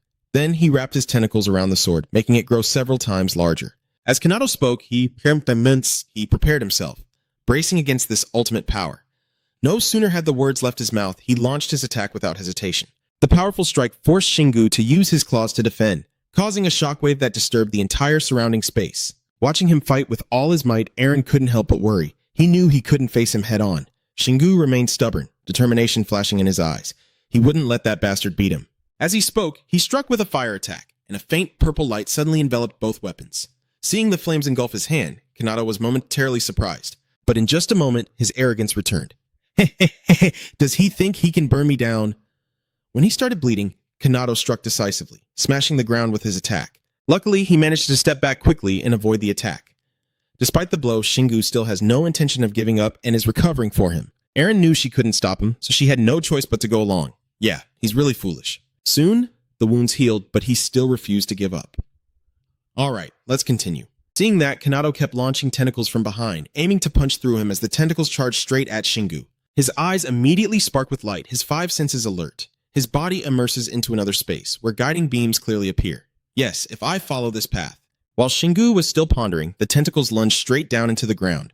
His whole body swiftly moved forward, allowing him to dodge all the attacks. In a flash, Shingu kicked the ground to gain momentum. Seeing the opportunity, he clenched his claws and countered. Shingu launched a strike directly at Kanado's back. He chose his target, but the guy remained completely unfazed. He immediately counterattacked, with tentacles piercing straight into Shingu's body. Taking this hit, he spat blood. He swiftly uses his great wolf claws to break through the tentacles in front of him. He quickly retreats, while the tentacles continue to pursue and attack. As soon as they hit the ground, the tentacles immediately struck down. A notification appeared. Corrosion resistance has leveled up to level 7. Seeing Shingu injured quite seriously, Aaron couldn't stop worrying. Shingu, with a determined look, focused his gaze ahead and lowered his voice to reassure. It's okay, I'll heal you. She unhesitatingly follows the word she's always been criticized for. Don't be so reckless, brother. Just because someone can heal doesn't mean you're invincible. Shingu replied confidently, but the one healing you is me, and I am the best. This remark briefly moved Aaron, making her feel foolish. Without letting her speak further, Kanado suddenly spoke from the opposite side. Too bad, I was going to inject divine power directly into you. Hearing that, Shingu calmly and fearlessly apologized. But that won't work on me because I'm different from fools like you. This made him furious. What did you just say? As Kanado spoke, he kept shooting out tentacles, the elegant man. Shingu, with quick and light movements, easily dodged all of his attacks. At the same time, his mind was filled with thoughts. He had to use a powerhouse and, above all, combine it with accumulated skills to be able to defeat him. But to do that, he needed time. And with his relentless attacks, it was very difficult to achieve. Thoughts racing in his mind, Shingu muttered in frustration. It would have been easier if he had fought the fire god's minion first. Hearing that, Aaron looked a bit suspicious her. He didn't just talk casually. If he could take her down and combine her fire and the hammer I use, he could burn Kanado to ashes too. But seeing Beaches fight with such passion makes Shingu reconsider. Though right now he doesn't want to break Kana, because it seems she's truly immersed this time. He said that and once again assumed a fighting stance, but it's okay. He has a backup plan. Shingu kept rushing forward. Come on, Seiha. Following his call, a ray of light suddenly burst forth, piercing through the tentacles. That light was none other than Seiha. Following his trajectory, the tentacles also snapped off chaotically, leaving Kanado in awe as he descended invisibly. Without giving him time to react, Seiha charged forward. Kanado also didn't hesitate to fight back, you brat. His sharp strike made him fly away. Seiha endured a significant hit, coughing up blood nonstop. Seeing that, Kanado bravely shows his face. Huh, even trash can break me. Shingu's voice reaches me. I only need that much time. The image of the great wolf in his hand continuously radiates beams of power that leave him in awe. He confidently looks ahead and declares, remember the name of the one who defeated Seiha. That is someone who helps others at the risk of their life. The opponent across from Kanado still hasn't understood. When did he stop? Without wasting any more time, Shingu swung the hammer down, gathering power as he struck. The divine hammer descended fiercely, causing the earth and rocks to shatter instantly. Kanado, with bloodshot eyes, propping himself up on the ground, roars loudly to the sky, pleading for more strength. Shingu clenched his teeth, curling his body tightly around his head, the Titan. Another hammer struck down, this time carrying the destructive power to obliterate heaven and earth. The system notification suddenly blares out. The great powerhouse has reached level 5 punishment, level 55 poisoning, and level 4. At the point of the punch, a large hole is formed and eerie purple flames are raging fiercely. Shingu immediately turned to his side and ordered Aaron to heal Seiha. She quickly flew off to carry out the task. All right, brother. From inside Kanado's heart, Duisen's fragments gradually floated up. The pink gem seems to serve as a messenger for its owner, and I accept my failure. Shingu put away the divine hammer, his eyes focused on it as he listened to Dusan's message, delivered by someone capable of defeating me alone. And moreover, trying to conquer this low-level world now seems pointless. His face with a resigned smile appears. Of course, other gods will continue to conquer, but I am not as foolish as they are. Shingu suddenly pays attention to a detail, a low-level world. Duisan's whisper echoed in the air. You've experienced many different worlds, right? You should know how the mana here compares to those places. Memories flooded back simultaneously in Shingu's mind. The other world he's talking about, the dark divine realm. The dark, gloomy corridor suddenly appeared before my eyes, and Seth Natsau's throne. Why is this being brought up? I furrow my brow, analyzing the situation thoughtfully. Indeed, all the other worlds I've experienced are richer in mana than Far 4. Could that be how we measure a world's level of development? The beautiful image of Earth shining brightly appears with each of Duisen's words. Yes, that's why I was so surprised to find someone from Earth. I must admit that is a miracle. You surpass the capabilities of this world, and I bet there will be no one as strong as you anymore. The scene quickly shifts to a desolate place with no life, just 40 years after the new era began. This world was understood by us as soon as it reached the full-bloom stage, if I explain it in a way you can understand. Dui-san's horrifying face takes the story, revealing that this world is only level 3 out of 100. Singu, hearing this for the first time, is stunned and silent. Dui-san doesn't understand how everyone knows everything he's faced. Connecting all the pieces and the worlds he's been through. The world Rhea took over is level 5, and the one Setnik occupies is level 7. Of course, the enemies he's faced are considered weak in those worlds. Hinato's corpse on the ground is the clearest proof of what I said. The people here are also weak. They cannot absorb the power I give, and all they can do is use their strength like this. Dui-san's strange smile appears as a warning, but the next worlds you face will not be as easy as you think. Singu calmly stares directly at the floating fragment of Dui-san in front of him. He raised his hand to catch it, as if accepting the reward from the owner of the item for today's performance. I give it to you because you brought me some fun. Singu held tightly to the fragment, listening to the final words. I look forward to meeting you again. Young man of the A lineage, if you continue to be reckless like today when we meet again, you might die. After finishing, he slowly stored it into the space. Even Kanato's corpse was pulled inside. Singu stood nearby, pondering and analyzing. So this world must be level 3A. I'm not afraid at all. In fact, I'm more excited, which means I still have 97 levels to go. Singu clenched his fist 5 times, already determined to win at the final level. There's still a long way to go to climb and defeat those arrogant gods. I have to become stronger. Suddenly, a blinding light from behind attracted him, and the rocks in front of him were instantly pulled up by that beam. I can't believe that the structure, which was already destroyed, is now repairing itself automatically. Everyone nearby was stunned, eyes wide open as the 9 layers of clouds were regenerating. It's impossible. Proof that the war god has been lost. Everyone is gradually regaining their lost powers. Look, your wings are growing back. And yours too. They look at the strange monsters in front of them without losing their composure. Everyone, stay calm. The fire god's minions are still here. We must watch them. The battle between them will naturally end in our favor. He stands tall and muscular in the snowstorm, his thoughts racing. Humanity is given hope. When the 9 clouds return and the demon no longer has a god to serve, it is no longer a rival. Shingu's body was covered in a golden energy that healed him. Even after stopping the mana drain skill, the divine influence no longer affected the people. So he quickly moved toward his teammates. How is Seiha doing? Aaron finished healing and happily reported that he was in critical condition earlier, but is better after leveling up. Seiha ignored his own injuries and only cared about the overall situation. Am I doing well, boss? Shingu nodded appreciatively, saying you did very well and your fighting stance was perfect. Aaron, seeing this, also complimented the enemy's concealment, saying he didn't expect you to be hiding there. Seiha squinted and scratched his head modestly.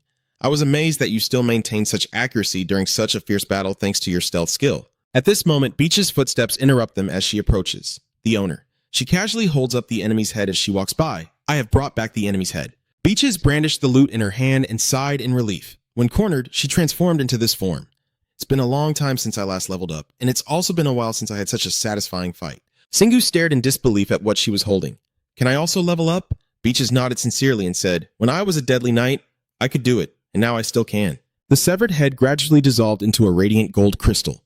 Singu looked at what was in his hand, excitedly drawing his weapon from his space, because this must be a shard of the fire god, and I will fuse it into the Dark Executioner. The system notification sound quickly rang out, and the effects of the Night Reaper had leveled up to A+. Singu raised his hand to feel the upgraded item. This must be what it feels like to become stronger. Aaron muttered softly, saying that your standards might be a bit different. Singu firmly held the Dark Reaper and announced, all right, once this place is cleaned up, we'll return to Earth. The confrontation between the monsters is still ongoing, lasting 2 more hours, and as a result, the minions of both gods have been swiftly defeated. This place now receives the protection of Singu's group, and from now on, no god will invade Fat Foe again. Everyone quickly returned, and Singu pointed to the new faces behind him to introduce. Let me introduce you to the villagers I brought back from Fat Foe. First are the 2 gentle and honest-looking father and son, the herbal doctor, Bon.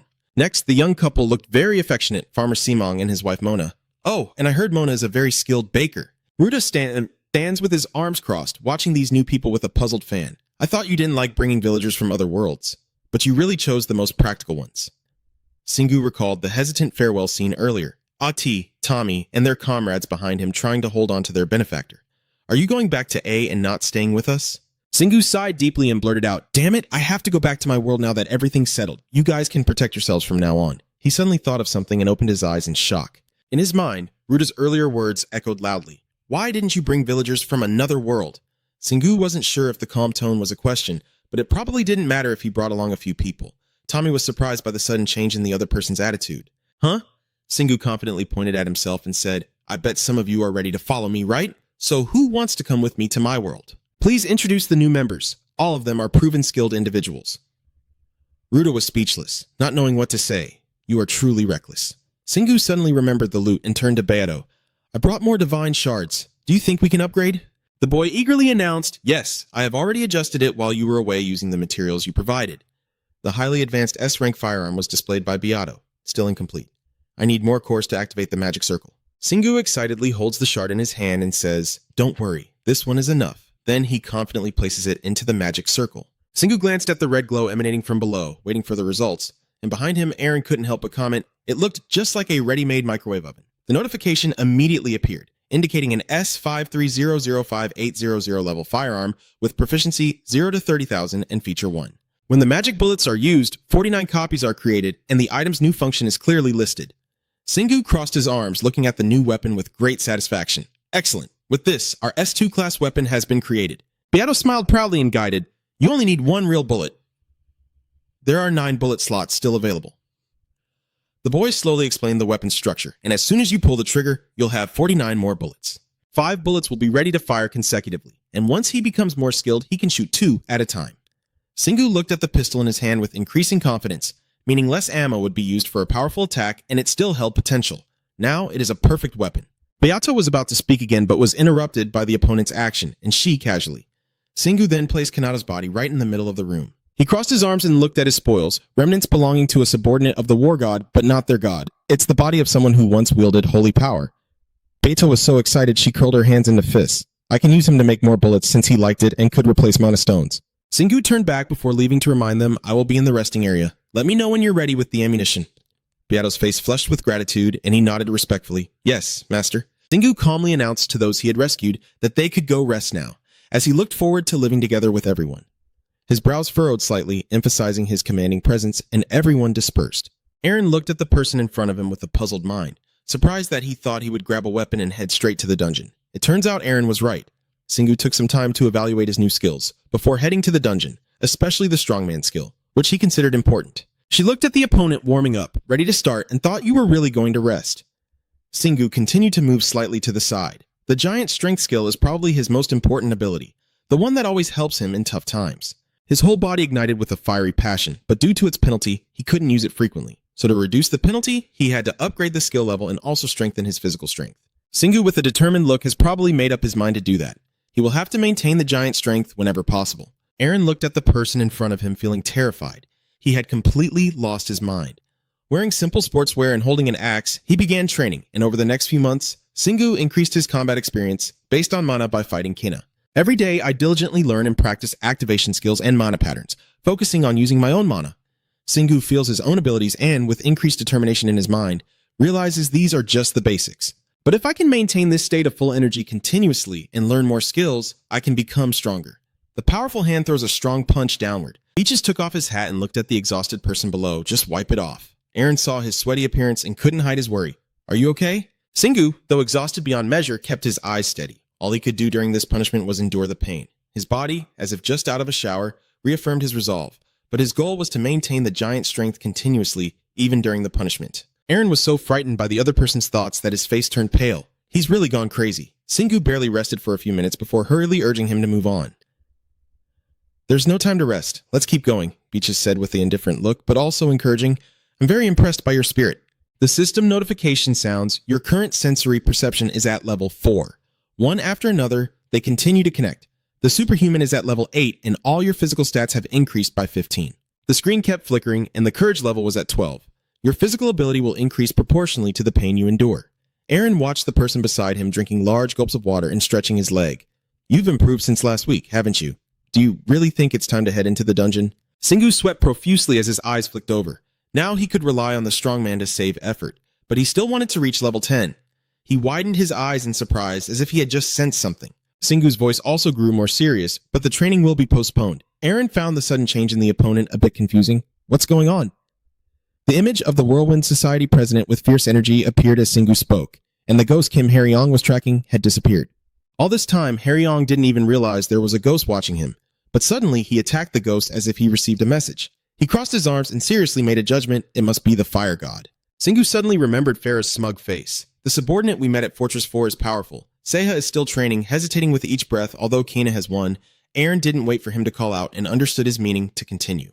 But their causing confusion is only a matter of time. Maybe they have recovered from the injuries we inflicted back then. Singu confidently smiled upon discovering the enemy's location. Luckily, this time, they are in Korea. The image of the green marmalade island surrounded by the ocean appears, with Kim Hae-ryong currently on Jeju Island. Singu quickly changed into his sharp outfit and prepared to leave. Aaron immediately wondered why. Given that Jeju Island, someone like him could easily fly to another country, he didn't leave the country. Singu frowned slightly, a hint of contempt in his words. It's simple because he has lost his wings. Until now, he didn't really care about what he did because he's too weak. Standing firm against the sun with his hand pointed, but now with the intervention of the fire god, Kim Hae-ryong is probably much stronger, and Aaron doesn't know whether to be happy or worried about the situation. It's wonderful. As soon as Singu mentioned this person, a look of excitement appeared on his face, meaning he would do things he didn't want anyone else to know, and this could be a chance for him to meet powerful monsters. Suddenly, a voice called out to him, "Owner, on the way." A large box that looked very heavy appeared in front of him. Beto seems to have rushed here, a thin layer of sweat forming on his forehead. These are the bullets I have managed to produce so far. I used both my body and the magic stones you gave me, and I have made 30 million rounds. Just imagining in my head holding the 6-shooter to my lips, a gun that can fire 3,000 rounds per minute. That means I can shoot nonstop for 10 minutes, enough to destroy an entire world. He quickly stores the bullet into his space and orders the person next to Beto. "Thank you. I will be back soon. Kenna, come with me. This just happens to be what she wants." "All right, I'm really looking forward to those powerful monsters." Beaches, after some hesitation, finally voiced her thoughts. "But sir, are you really able to maintain your great strength?" "Although I feel you are definitely stronger, I openly declare with crossed arms that actually, I am currently serving a punishment." Beaches was so shocked he froze as if an electrocardiogram line was running through him. "What?" Chingu avoided looking in the mirror, his face even more excited. "Let's go." He led the way, confidently declaring that it was time to go deal with Kim Harry. They used the Akma motorcycle under a stunning starry night sky and reached Jeju Island in less than 5 minutes. The system now displays a new notification that the gunlock timer has reached level 67. Chingu, the idle driver, enjoys chatting, and he likes how quickly the basic skills level up, wondering if anything can go beyond level 100. Aaron peeked his head out of his shirt pocket to look around. "As far as I know? No, at least for you medics. For example, the basic healing skill becomes a higher level skill once it reaches level 100. Shingu, having not received the answer he wanted, turned back around. "What about her? The home tree." She seems to have thought carefully, but her answer is not much different. For me as well, most of my skills have already evolved. Shingu raised his hand to his chin, focused on analyzing the problem. Evolving skills. That reminded me, I think there might be another way to evolve skills. Aaron looked like he just realized something and mumbled, "Huh? Oh." Shingu used himself as a specific example. For example, my powerful skill was created by transforming and evolving from the mana bullet skill. Every action was carefully linked by him, and the soul control skill was forged by the power of the shattered axe I absorbed. Every skill awakened by Shingu is clearly listed, and in the end, the long 5 senses skill is created by merging all 5 senses. Haskar now happily understood and revealed, so a skill like healing is a basic skill, and then the mana bullet is a rare skill. Controlling the soul is a unique skill, and the 5 senses are a legendary skill. Their vehicle quickly reached the dark forest. Aaron tried to observe the situation below, but it didn't look promising. Where is Harrion? Maybe he's hiding using invisibility. Such tricks can't fool Shingu's divine eyes. Even if he tries, he can still see him. Let's see where he is. Hidden deep within the dense foliage, a body engulfed in fierce flames suddenly appeared. Shingu grimaced, bloodthirsty and excited, shouting, "We're alive! Everyone, hold on tight!" At first, Aaron remained calm and went along with it, but soon she regretted it. Yes, the demon motorcycle sped up with blazing flames. Their group quickly descended like shooting stars, and Harrion on this side could feel the danger approaching. But it was still too slow compared to Shingu's speed in cleaning the car. He was hit head-on before he could even prepare. The loud explosion echoed as Harrion was thrown far away, and his small body slid along the ground. Harrion drops to his knees, while Shingu, with a determined look, is putting the motorcycle into the space behind him. Harrion struggles to stand up, holding himself up unsteadily. Shingu's body emanates a dangerous aura. Surviving such a blow means he's no longer just an ordinary person. Harrion's forehead has a hole, his hand trembling with rage. Shingu. He raises his fiery sword high and swings it fiercely forward, but Shingu quickly grips the hammer's handle. He stands firm, wielding the hammer with one hand to deflect Harrion's attack. He smirks mockingly, his inner fire too weak. Disrespected like that, he gritted his teeth and cursed. "You bastard." Shingu looked directly and said the main point. "I know you already know this, but the only reason you're still alive is because I kept you. You are Majini." Harrion, seeing that expression, also had to speak up. "Damn, you're really starting to sound like a villain." Shingu, slowly lowering the hammer on his shoulder, asked Han, Now that you've engraved the divine shard, how's life? Harrion snorted dismissively. No, you think you're the reason I'm still alive. He thought that was ridiculous, and as he finished speaking, his eyes seemed to turn into two lasers shooting straight at his opponent. Harrion quickly raised both hands to block, and luckily his shield held off the attack. She warned him to be careful. Han will attack from all over his body, not just his eyes. Shingu calmly replied, I know. Harrion grew even more furious, trembling as he pointed forward. So, what did you do to Eren? Shingu narrowed his eyes and replied, do you still think I did something to control her? Do you really believe this world will follow your will? I will lower my hammer and approach Harrion confidently. I don't need supernatural strength to deal with you. I will still extinguish your flames, Shingu emphasized with a frown, along with your very existence. Then a loud explosion sounded, and he pressed his hammer against the opponent. Die! Suddenly, a voice rang out, like, I will let you do that. A giant hand reaches out from a pink hole, followed by a scene of the sky collapsing. Shingu quickly dodges and retreats. He focuses his gaze, and the final gate to Earth had opened. Standing before him was a giant with a dog-like face. I will not let anyone stand in the way of the fire god. Shingu surprisingly repeats, Faito, is that the name of the fire god? Haryong spreads his arms in acknowledgement. Yes, and with the power that he has given me, I have opened a gate connecting to a world that he has taken over with Earth. He sneered, and from then on, extremely powerful monsters kept pouring out. I don't care about those silly words. I will crush you and all of them. His hand beginning to tense. Using a superpower move to make his whole body grow large and muscular. With his hands tightly gripping the hammer and eyes full of determination, he raised the hammer, employing a growth enhancement. Shingu quickly ran forward to attack the giant. This brute raised both fists and roared loudly. Unexpectedly, Shingu swiftly swung the hammer to strike him. Seeing the man's arms fall off, Haryong fled in panic. How could this be? Suddenly, he sensed something approaching. Shingu swung his hammer in a straight punch, delivering a thunderous slap to Haryong. Fueled by his momentum, he kept attacking, swinging powerful blows at Haryong, looking like a professional golfer, while Haryong was like a ball bouncing back and forth. He spits blood from his mouth, only able to hear a faint sound, and Shingu jumps up above his head. This is the end for him. He strikes the hammer down hard, and Haryong's person is flattened on the ground. The system displays a notification. You have leveled up. His whole body is gradually exploding and disappearing, leaving behind a faded fragment. Shingu reaches out and grabs the fragment. Xe hạ tố mộ bay tới, dù là anh tập trung quan sát, vậy là mảnh vỡ mà Haryong cố bên trong. Mình nên dễ cày bữa hấp thu nổ. Hệ thống tiếp tục thông báo, kẻ trừng phạt bản gem hiến cố hiệu ứng dọc công cộng. Shingu happily congratulates the achieved result. It's perfect. Eren keeps marveling at how easily he finished him, feeling proud and confident, as if nothing was difficult. Suddenly, her face flushed red. She mumbled softly, Yes, I guess I still have a strong impression of him for a long time, even though he's not someone important. Shingu didn't seem pleased and quickly changed the subject. Forget about him. There are more important things to worry about in life. Don't waste your brainpower on someone like him. Suddenly, he heard a call and quickly turned his head back. Beaches ran over, pointing towards the pink hole. I don't think the situation is over yet. Monsters are pouring out from the gate. Shingu flexes his fingers. Do they think Earth is a park to stroll in? I guess I should give them a warm welcome. The leader of the Neo race speaks. A new history is about to be written, following the orders of the master.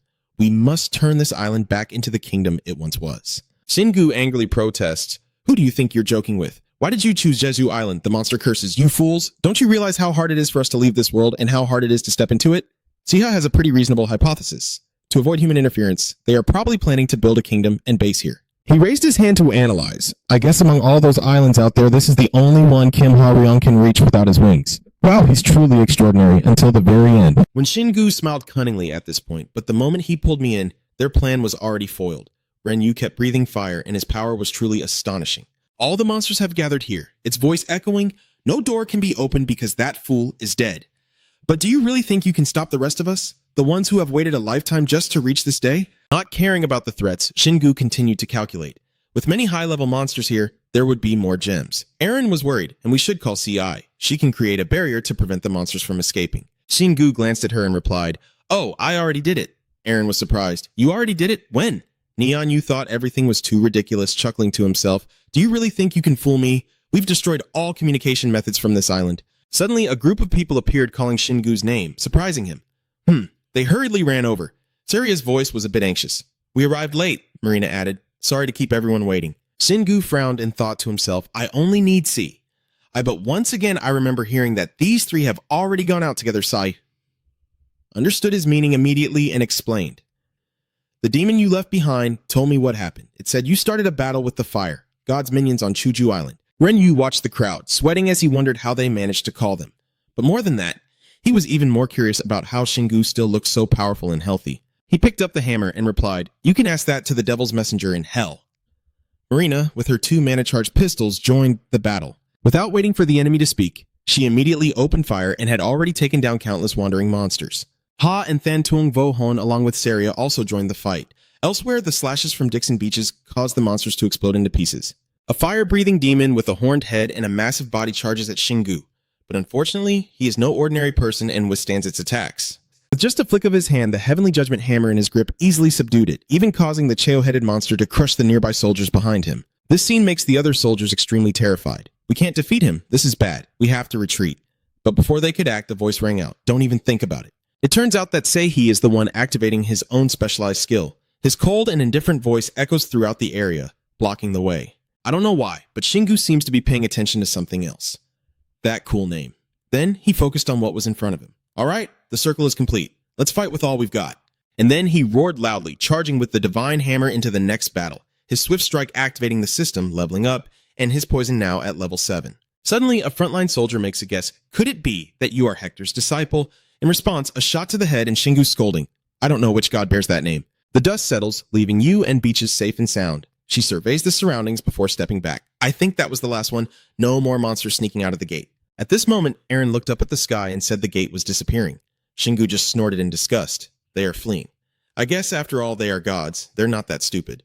In the end, the peaceful atmosphere allowed Marina to bring up the question, "What exactly did you do to become so strong? Come on, don't worry about it. I actually don't want to hear it either." And then Saria approached with a serious expression to assess. "I think the gods can't control the gates, but now we know that some of the gods can manipulate them. It's truly impressive." A calculating tone sharpens more than ever, as if informing VKPC would establish rules and principles for how to treat blessed players. This is Shingu's unwavering resolve without a hint of fear, a truly incredible experience. Now we understand more about how the gods take over the world, and we can think of ways to prevent this from happening to us. Clenching my fist clearly shows my excitement. Today I realized that all my training has really paid off. Now I can use the mighty warrior as I wish in real battles. I am quite grateful to Faitel for giving me this opportunity. Suddenly Seihi interrupted, sorry for the interruption. An anxious look is evident on her face, but I think there are a few monsters watching us from afar, and they don't seem very dangerous. Of course, Shingu would trust her, right? We're in this forest, aren't we? C replied, "That's right." Then he immediately activated the Dragon 5 blades, and in an instant, his vision pierced through to the very end. Her eyebrows furrowed deeply. "They are monsters from Earth. You're right, a few are here, but it seems they are not influenced by any deity at all." It reminded Shingu of Celestia he saw earlier. A monster that doesn't want to harm humans. Should we try to approach them? They might be the same group we encountered underwater. As soon as someone said it, "If you think it's okay," then your whole body was moved. In just a moment, he appeared right in front of the monsters, who, unlike the aggressive ones, were trembling in fear. Shingu sternly emphasized each word. "Who are you? It seems you are not followers of Faitel. Are you planning to fight the monsters he sent?" Then a small beast approached. "Fatal? Is that the name of the one controlling all those monsters earlier?" "Sorade, small in stature but big in spirit. Those monsters are bothering us, Quack. They keep telling us to believe in a stranger." "Quack?" And Shingu is still focused on something else. "Do you need to say Quack at the end of the sentence?" Sorade remained firm. "I have to say, Quack, our goal is to live peacefully and worship our own god, but those monsters keep imposing their gods on us. Quack, we were terrified because they said they would take us tonight, but you defeated them all." Sorade's sharp eyes looked directly at Shingu. "We are very grateful for your help, but will you also force us to believe in your gods?" "Quack, your answer is straightforward. The only thing I trust is myself, and I am not the type to force others to believe in something." "It's a relief to hear that, Quack. Now let us go, Quack." Shingu emphasized as he grabbed someone, "But that will never happen." Then he smiled in what he thought was his most gentle smile, "Because I want to learn more about your god. You'll tell me, right, Quack?" And as the night slowly passed, he returned with the spoils in hand, and they will lead us. Marina happily praised him, knowing he could talk to them. "He's truly amazing, Shingu." But Aaron understood early on. I bet that to them, Shingu is even more terrifying than Fido's henchman. Seiha also commented, "I have a feeling that the master has recognized your new strength." So, Shingu and his group slowly followed Sarit's team. Marina sensed something unusual. Mana was growing stronger, but he wasn't surprised. This was exactly where the Earth's monsters lived. Listening to their conversation, Sarit started to interrupt. "What we like most is mana, Quack, and it seems humans have misunderstood. Our monsters can survive on mana and a little energy, so we rarely eat humans, Quack." But his keen ears caught a very important phrase, rarely. He quickly waved his hand and said, "I have never eaten a human before." The other soldiers also hurried to justify themselves. "I've never either. I guess humans are tough and hard to chew." "I love grass. Grass is always the ultimate love. Shingu is satisfied. Good, just keep going. In the end, the whole group arrived at a magnificent natural scenery. He looked at it intently, and I felt something like water boiling inside, just like when we entered the deep sea area. Besides the ant nest, there might be another place for terrestrial players to develop. Marina runs over to give her opinion. You know how the deep sea has become a safe haven for monsters, right? I don't think that's the case here. Shingu frowns. That's true. And I quietly ponder, in this new era, areas with high mana seem to turn into dungeons. But that still doesn't explain everything. So Sarit has been watching all along and is just pretending to be surprised. Are you scared because we haven't killed the monsters, so our master won't kill you? Quack. It surprises you. Why are you suddenly so arrogant? Aaron strikes in. He must trust his master very much. In just a moment, they easily cross the water without getting a drop of moisture. Saret pointed ahead. This is it, Quack. In front of them is a lush green forest. This place. Just a quick glance was enough for Singhu to realize there were more than one entrance and some other exits besides this water pool, making him pale. How did he know? What a monster. Quack. And on top of that, Singhu also realized that the exits did not lead back to Jezue Island, Aaron bitterly said. So it's like a teleportation gate. Hearing that, he calmly replied no. As the new era began, mana lakes formed, then the celestial city, and the ant nest with this mysterious power. Suddenly, a voice echoed, "You are right." Sharp claws appeared in front of him. Next, Eligor's entire body appears as they stand facing each other. Yu's presence surprised Singhu. I thought our country didn't have tigers. His voice echoed through the forest. I am not a tiger, and this is not Korea. And as I looked at the bright light facing me, I am Eligor, welcome king of humanity. As Eligor's presence commands the entire forest, Marina stands far away, marveling that he is as strong as Bubu Ah. Even Zehi has to admit she's right. Sirius seriously comments, thinking about a monster as powerful as Bubu. Meanwhile, Aaron focuses on something else. Are everyone really sure about that name? Meanwhile, Eligor began to speak passionately. King of humans, I want to thank you in advance for not harming my subordinates. In return, Singhu showed no concern at all. I think you must have misunderstood something, but I am not a king. He is not too stubborn about this. I understand now. I guess technically you're not yet a king. The more I talk, the more suspicious you seem, huh? Why do you keep thinking I am a king? The shining gold person of Eligor looked straight into Singhu's eyes, probably thinking we underestimate him. But if he thinks we don't know who he is, he's mistaken. Then Y shifted the conversation, saying, I've always wanted to talk to you once, but let's continue this inside. I don't even hesitate for a second. Fine with that. Suddenly remembering something, Singhu turned to show concern. Oh, you guys don't understand anything, right? That white tiger wants to talk inside. Marina happily says that she thinks everything will be fine. Because we have Singhu here, Surya remains serious but doesn't show any particular reaction, and maybe it's just like the deep sea. Sehi speaks up, let's go. I don't know where they found that Singhu flag, but it makes me unsure how I should feel. They have lost all reason. They are completely relying on me. Should I just leave them? Then they left footprints across the vast desert. Finally, we arrive at a cave and Elihu says we are here, so they slowly move deeper inside. Singhu observes the surroundings. These are not ordinary, but are shaped by mana, and he immediately comments, is he maintaining this cave? That's impressive. However, he spoke in a heavy tone. This power is not mine, so I am not worthy of praise for it. Then, the whole group of Singhu found a place to sit and rest, so are you going straight to the point of asking if the god you worship is the one controlling everything? Elihu slowly stretches, and I am quite sure of this. From the moment the monsters were born, they were attracted to a special existence. And I am certain with all I have that this person is the one who granted me this power. Making you even more suspicious, do you know the name of that god? Do they do anything besides his power? The answer I received from him was incomplete. This is all we have found because no one is guiding us to them. Our only way is to find our own path to the god we serve.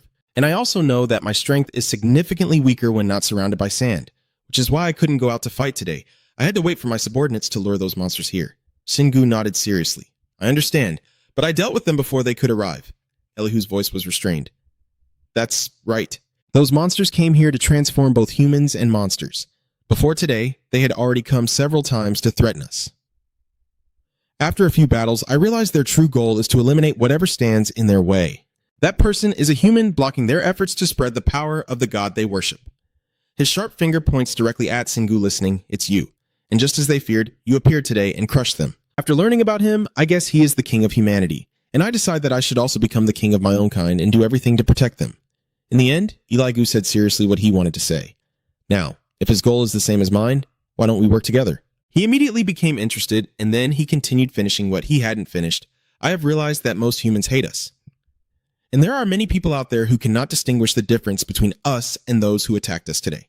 But honestly, I don't think now is the time to worry about what people will think of us. And with your strength, don't you believe that if somehow we can make both sides cooperate, it would be easier to stop those monsters? Without paying much attention to further words, Shingu readily agreed. I also agreed, secretly feeling deep admiration for him. He is incredibly rational. The intelligence of Earth's monsters surpasses everything I ever imagined. At this rate, we can save Earth from the fate that other worlds have had to face. Then he voiced his thoughts, saying that words are easy, but actions are hard, and Elihu was left trembling, waiting for him to continue. Now it was Shingu's turn to speak. First of all, as I told you, I am not the king of humanity, so even if I tell them not to attack you, they won't listen to me. Second, as you said, humans cannot distinguish you from those attacking us, and perhaps no one else can communicate with you like I do, so forming any kind of alliance is not easy.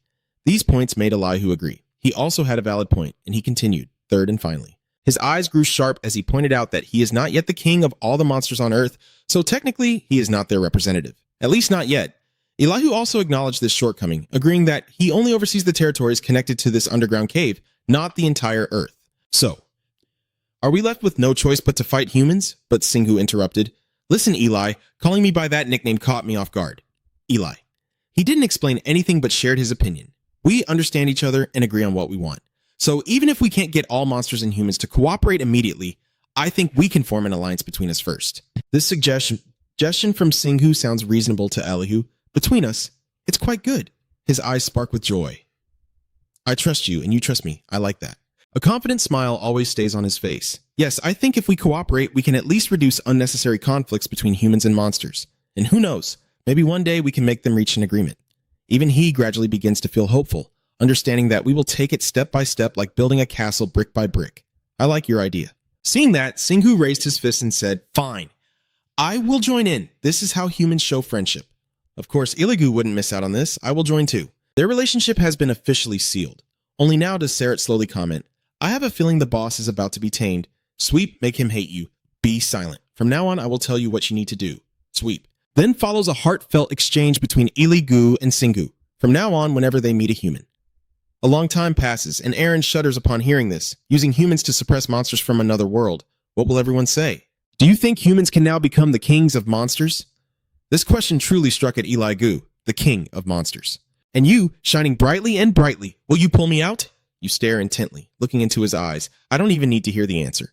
As the system appears, now you can access the desert paradise from the resting area. Its presence left him stunned. Surprisingly, I didn't expect this place to reconnect to the rest area like the deep sea.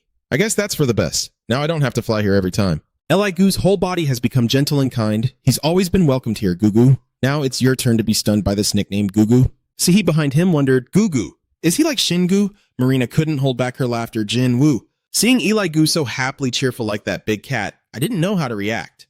Who would have thought I would also get a nickname? Shingu himself isn't annoyed at all. I never expected that. He asked Iligu seriously, is stabilizing your territory including Jeju Island? It's always important to clean up the house before doing big things. After hearing that, Yi couldn't help but laugh and reply, I understand, it's very insightful. Leave it to me. That's what I've been doing, and I can handle it. Shingu also advised Yi that while he's doing that, I will help gather more information about other monsters for him so he can control them. If we unify all the monsters on Earth, we will be able to respond to attacks. And once we have unified all the monsters on Earth, humans will no longer be able to ignore him. Because they will realize that bringing him into their fold is wiser than making him an enemy. Iligu nodded slightly at him, of course, and Shingu directly pointed at Yi with a determined look. Then he needed to learn how to communicate with humans better, which was also the best solution. Of course I can be your spokesperson, but then humans might think you and your army are under my control. Yi grinned sharply at him. I understand. If you're willing to teach me, I will do my best to learn. Shingu excitedly expressed his desire. Oh, and about his sand ability too. Can he show me? Why immediately raised his sharp claws, of course. Then, Iligu sharply slashed his front paw down on the sand, unleashing a burst of power that shot straight ahead from Yi, forming sharp sand blocks in an instant. Marina was extremely surprised. Wow, he's on a completely different level. Oh, I guess he's similar to you too, Shingu said nervously. I can't do things like this with my mana. I thought to myself, but now I understand what his ability is. He thought he could only use this power near sand, but he was mistaken. Then he turned to Yi and Eli and said, you can use these powers even without sand. Iligu looked very confused. What do you mean we were born on sand? That's why we can't control anything other than sand. Shingu looked at the sand blocks and replied, let me explain. More precisely, you can use your ability anywhere you can create sand. At this point, he clenched his fist and struck down hard, huffing. Shingu's immense force caused the ground beneath to crack and break apart like this. See, you can smash stone and turn it into sand, so just think of stone as a big grain of sand. Aaron stood to the side watching in surprise. His way of thinking was so simple. Eli Gu also felt enlightened. I understand now. I never thought about it that way before. I understand what you mean now. According to you, I can use my power anywhere on Earth. Shingu happily agrees. That's right. Even in the city, most structures are made of stone. As long as you can break them, you'll have sand. He immediately burst into joyful laughter. Heh, you really have expanded my world. After we're done, Shingu waves sincerely to Y. Take your time to absorb this information and get used to it. See you next time as a better version of yourself. Eli Gu friendly replied, All right, Gugu, I look forward to seeing you again. Shingu quietly reminded Y not to forget that our alliance's goal is to protect the Earth from invaders. Then he turned to Marina's group and said, Let's go. I think our work here is done. She couldn't hide her excitement. I want to try the rare spring roll cake I made. Shingu quickly agreed. All right, let's head to the village then. Yeah. Suddenly Sarit appeared from behind him. Shingu asked sharply, What do you want? And the other nervously declared, My name is Sarit, Quatch. He frowned and looked at him. All right, then go home, Sarit. At this point, you can only reluctantly report that my superior assigned me as a messenger. If you need to contact him urgently, I am honored, Quatch. Aaron looks suspicious. His face doesn't match what he's saying. Shingu sighs tiredly. Maybe we'll ask him to help with farming. Later, in a house in the village, Simon is very excited, so he tamed a monster. He's amazing. Shingu calmly said that he could use him if needed to help with anything. Saret, being evaluated, could only helplessly watch, and perhaps the boss was wrong to decide on an alliance with him. Now, he has officially begun his journey of farming with tears in his eyes. Beato hands him a box of items, then he becomes the thief trying to steal from Root Ta. Shingu successfully snatches a cookie. She angrily chases after him, shouting, Thief! Cookie thief! He calmly replies, This is rent money, and the scene shifts to the resting area. Aaron, excited, asked if we would finally go to the deep-sea dungeons. Shingu replied, Not yet. We will only go there after everything is settled here. Beachies turned and asked, Master, do you plan to go to the combined dungeons as well? But he replied ambiguously and precisely that before I throw myself into the unknown, it's best to do everything I know how to do. We will use the combined dungeons for training. Aaron blushed slightly and remarked that she was surprised by how he thought of combined dungeons as a convenient training area. Hearing that, Marina looked pleased and said she also wanted to go, but Shingu simply refused and apologized, explaining that he wanted her to stay here and clean up the mess Harrion had caused in Zuju. You need BNE support because it limits what Shingu can do. Not seeing approval, she becomes dejected. Fine, I'll see you later then. But you have to call me when you're fighting monsters. Shingu smiled kindly at the opponent. I am already part of the alliance, so I will call you to support even if you don't want to, so don't worry about it. Saria clasped her hands in front of her respectfully. Until we meet again, Seihi waved goodbye. See you later. Shingu watched as the three of them left, then turned and dashed off quickly. All right, let's go. The monsters we fought in Zuju were too weak. I haven't even had a chance to start. The notification shows that there are currently 44,106 super easy ant caves on Earth. You can combine 2 caves at once. How many would you like to combine? He nodded broadly to signal everyone. Since the display appeared again, you will be asked to use 0.05% of your seeds. A slightly dangerous combined dungeon has been formed. Do you want to enter? Shingu briefly falls into thought. I guess there aren't enough dungeons to make something more difficult. Aaron was a bit speechless. Whoever created this system probably never expected someone to use this ability, and sometimes clear out the ant nest dungeons in just 2 runs. He looked seriously at the door ahead. Shingu had hoped more dungeons would appear while he was away. So, alright, let's go. Beaches, quickly adjust your helmet and armor. I'm ready, master. Then, the hero shouted loudly, Let's go to the last ant nest! With that, everyone charged into the dungeon with great determination. As night falls, the small house at the foot of the mountain becomes even quieter, and a creaking sound echoes as the door begins to open. Shingu and his friends eagerly step inside. He reads the information on the board because there are very few combined dungeons, so the cooldown time is shorter. Aaron beside him reminds him, but the dungeon itself doesn't look that big. Then Shingu looked around quickly. But first, he called out to the spirits floating nearby. All the wandering ghosts out there, everyone, listen up. A worried-looking spirit asked, Is he calling us? Another spirit's voice from beside him said, I think we should listen to him too. What's going on? And then time quietly passed. The call sounded through the silent space. 32,154. The boy raised his hand to report, I am the last one. Shingu spent some time checking the number of souls remaining. Thank you, 32,154. That's an incredible figure. Aaron was stunned by the number, at least 9 to 10 times higher than the combined dungeons before, which had about 40,000 out of 370,000 dungeons. Seiha also widened his eyes in disbelief, nearly 70%. At the same time, Shingu furrowed his brow slightly and pondered. Has anything changed? Has the difficulty level increased a bit? Because last time I cleared all the super easy dungeons, it means that the players trying to get through them are also stronger. I quietly concluded that the stronger the players are, the longer they can maintain their soul state. I guess the increase in the Earth's total mana also plays a role in this. Then, Shingu nodded, convinced he was right, after all. The gathered spirits listened to him. Everyone, listen up. I will make an offer you can't refuse. Seeing that behavior, Aaron felt exhausted and more disillusioned than ever. Beaches didn't hesitate to speak up considering the powerful and useful soul army they had. She recalled past events, but didn't think he had improved so much Aaron couldn't deny it. That's right. Returning to Shingu, he was enthusiastically convincing those spirits, so if you want to save even a little of your existence, follow me. But they are still thinking. In another corner, Beaches is still discussing with Aaron. Don't mind what I just said. She observes the situation while holding her head and complaining, I guess he doesn't really need us. A few minutes later, a ghost gritted its teeth and judged it ridiculous. But suddenly, everyone cheered happily. Amazing! We will follow you. Aaron hesitated in front of the situation. Success. Beaches just sighed in relief. Proud, while the mood in the car was excited. Haha. Suddenly, the boy shyly wanted to speak up. Excuse me, master. Then, an important piece of information was revealed. Sorry for not mentioning it earlier, but at the moment the dungeon was combined, one of the ghosts flew out of the crowd and into the dungeon.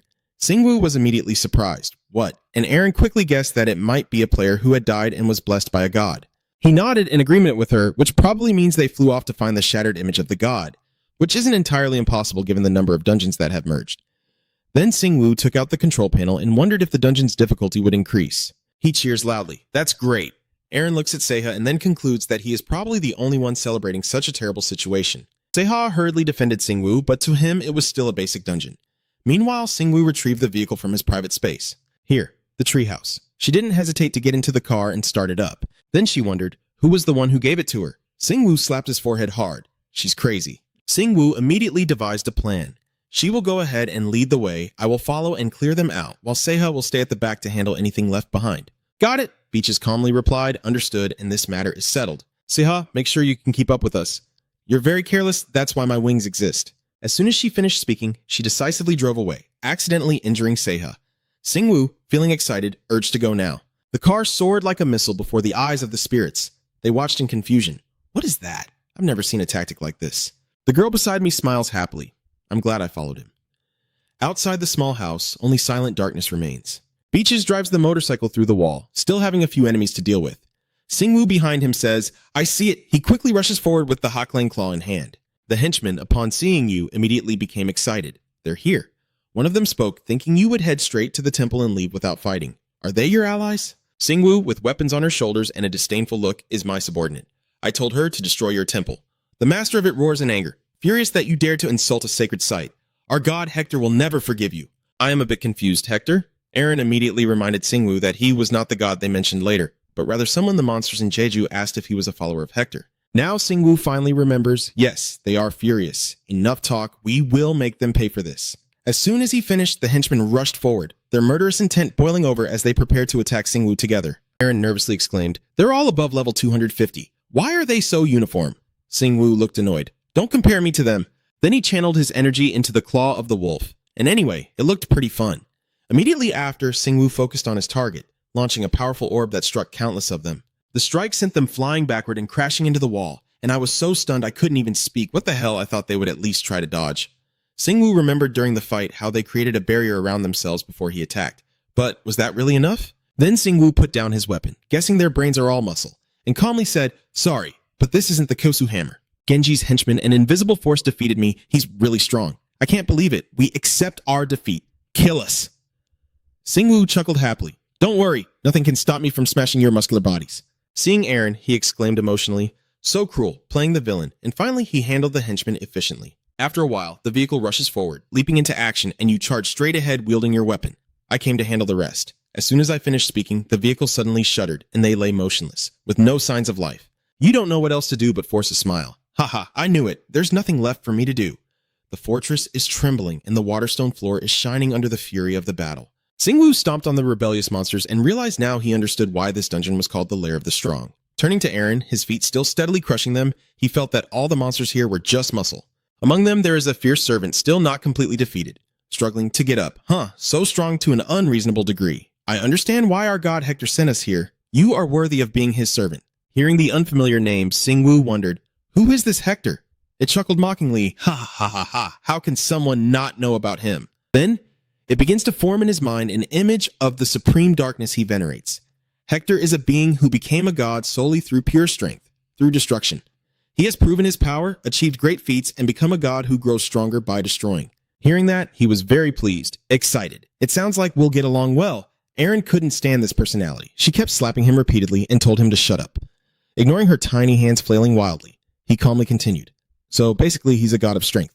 Lord Hung confidently declared with pride that he is the god who unites everyone through strength, and everything and everyone will be defeated by his power, submitting and becoming his followers. Singu repeated, confused, gathering everyone together. Suddenly, he realized something. Wait a minute, this one looks uniform from start to finish. Unlike the previous merged dungeon, the last one seemed strange. Probably because of Metamoa, but I could still distinguish different dungeons. Like this time, did the strongest dungeon swallow all the others? He frowned, his mind filled with questions. Having seen many gods, but this is the first time he's encountered someone with such an overwhelming influence, ruling with absolute strength. Singu's gaze lingers on his hand where a flow of energy runs through, very similar to his own power. After a moment of deep thought, he asks, "Have you ever met your god?" Hong Hao growled, "How dare we? We are grateful for even a little of the power he granted us." Singu tightened his grip on his weapon and took a deep breath. I understand now, this was a pointless conversation. As he finished speaking, a roar echoed and a cloud of dust billowed up, revealing countless items from beneath the beast's claws. When there was nothing valuable left, he systematically defeated each one to claim the rewards. Singu spun around, thinking to himself, I have to face him now, I can't. But this god might know the secrets inside me suddenly. Beaches spoke clearly. Master, I'm stuck. Singu confusedly confirms, Huh, you're stuck, Akina. She responded while moving quickly through the gusts. It's not easy, we'll have to go back. Gertgu nodded and said, All right, let's go back. Beaches replied briefly just then. From the wide holes in the wall, the shadows of the monsters gradually approached. They recognized the two and immediately charged forward with frantic screams. They're back! Catch them! Aaron looked at Singu and suggested, Let's go. I think she's forcing the monsters here. We should deal with them while we can. Gertgu agreed with that. You're right. If Akina feels threatened, there's no harm in taking care of the Tepsil before we face the hidden danger. Following Singu's command, he quickly leapt to the ground and sped off, then excitedly said, We should go to the next room, carrying the claw of the wolf, and jumped onto the heads of the mechanical hounds. He chose a source of energy and then roared, his weapon suddenly becoming enormous. Come on! They looked up in shock at the shadowy figure before their eyes, a human. Singu didn't hesitate, swinging his claws down fiercely at the weak monsters. Don't go that way. Fight! That mocking remark made them furious. They all shouted, What did he just call us? He didn't stop, quickly used a skill, and then unleashed a loud clash of steel. Mary had a little lamb. One of them heard it and got goosebumps. What the hell is that? But this negligence caused it to be hit directly in the face, breaking its jaw. The remaining mechanical hounds were no better, all quickly swept away by Singu. At the same time, Beatrice announced that she had arrived, and the owner cheerfully responded, Got it. From afar, the roar of wind whistling through large cracks in the wall could be heard.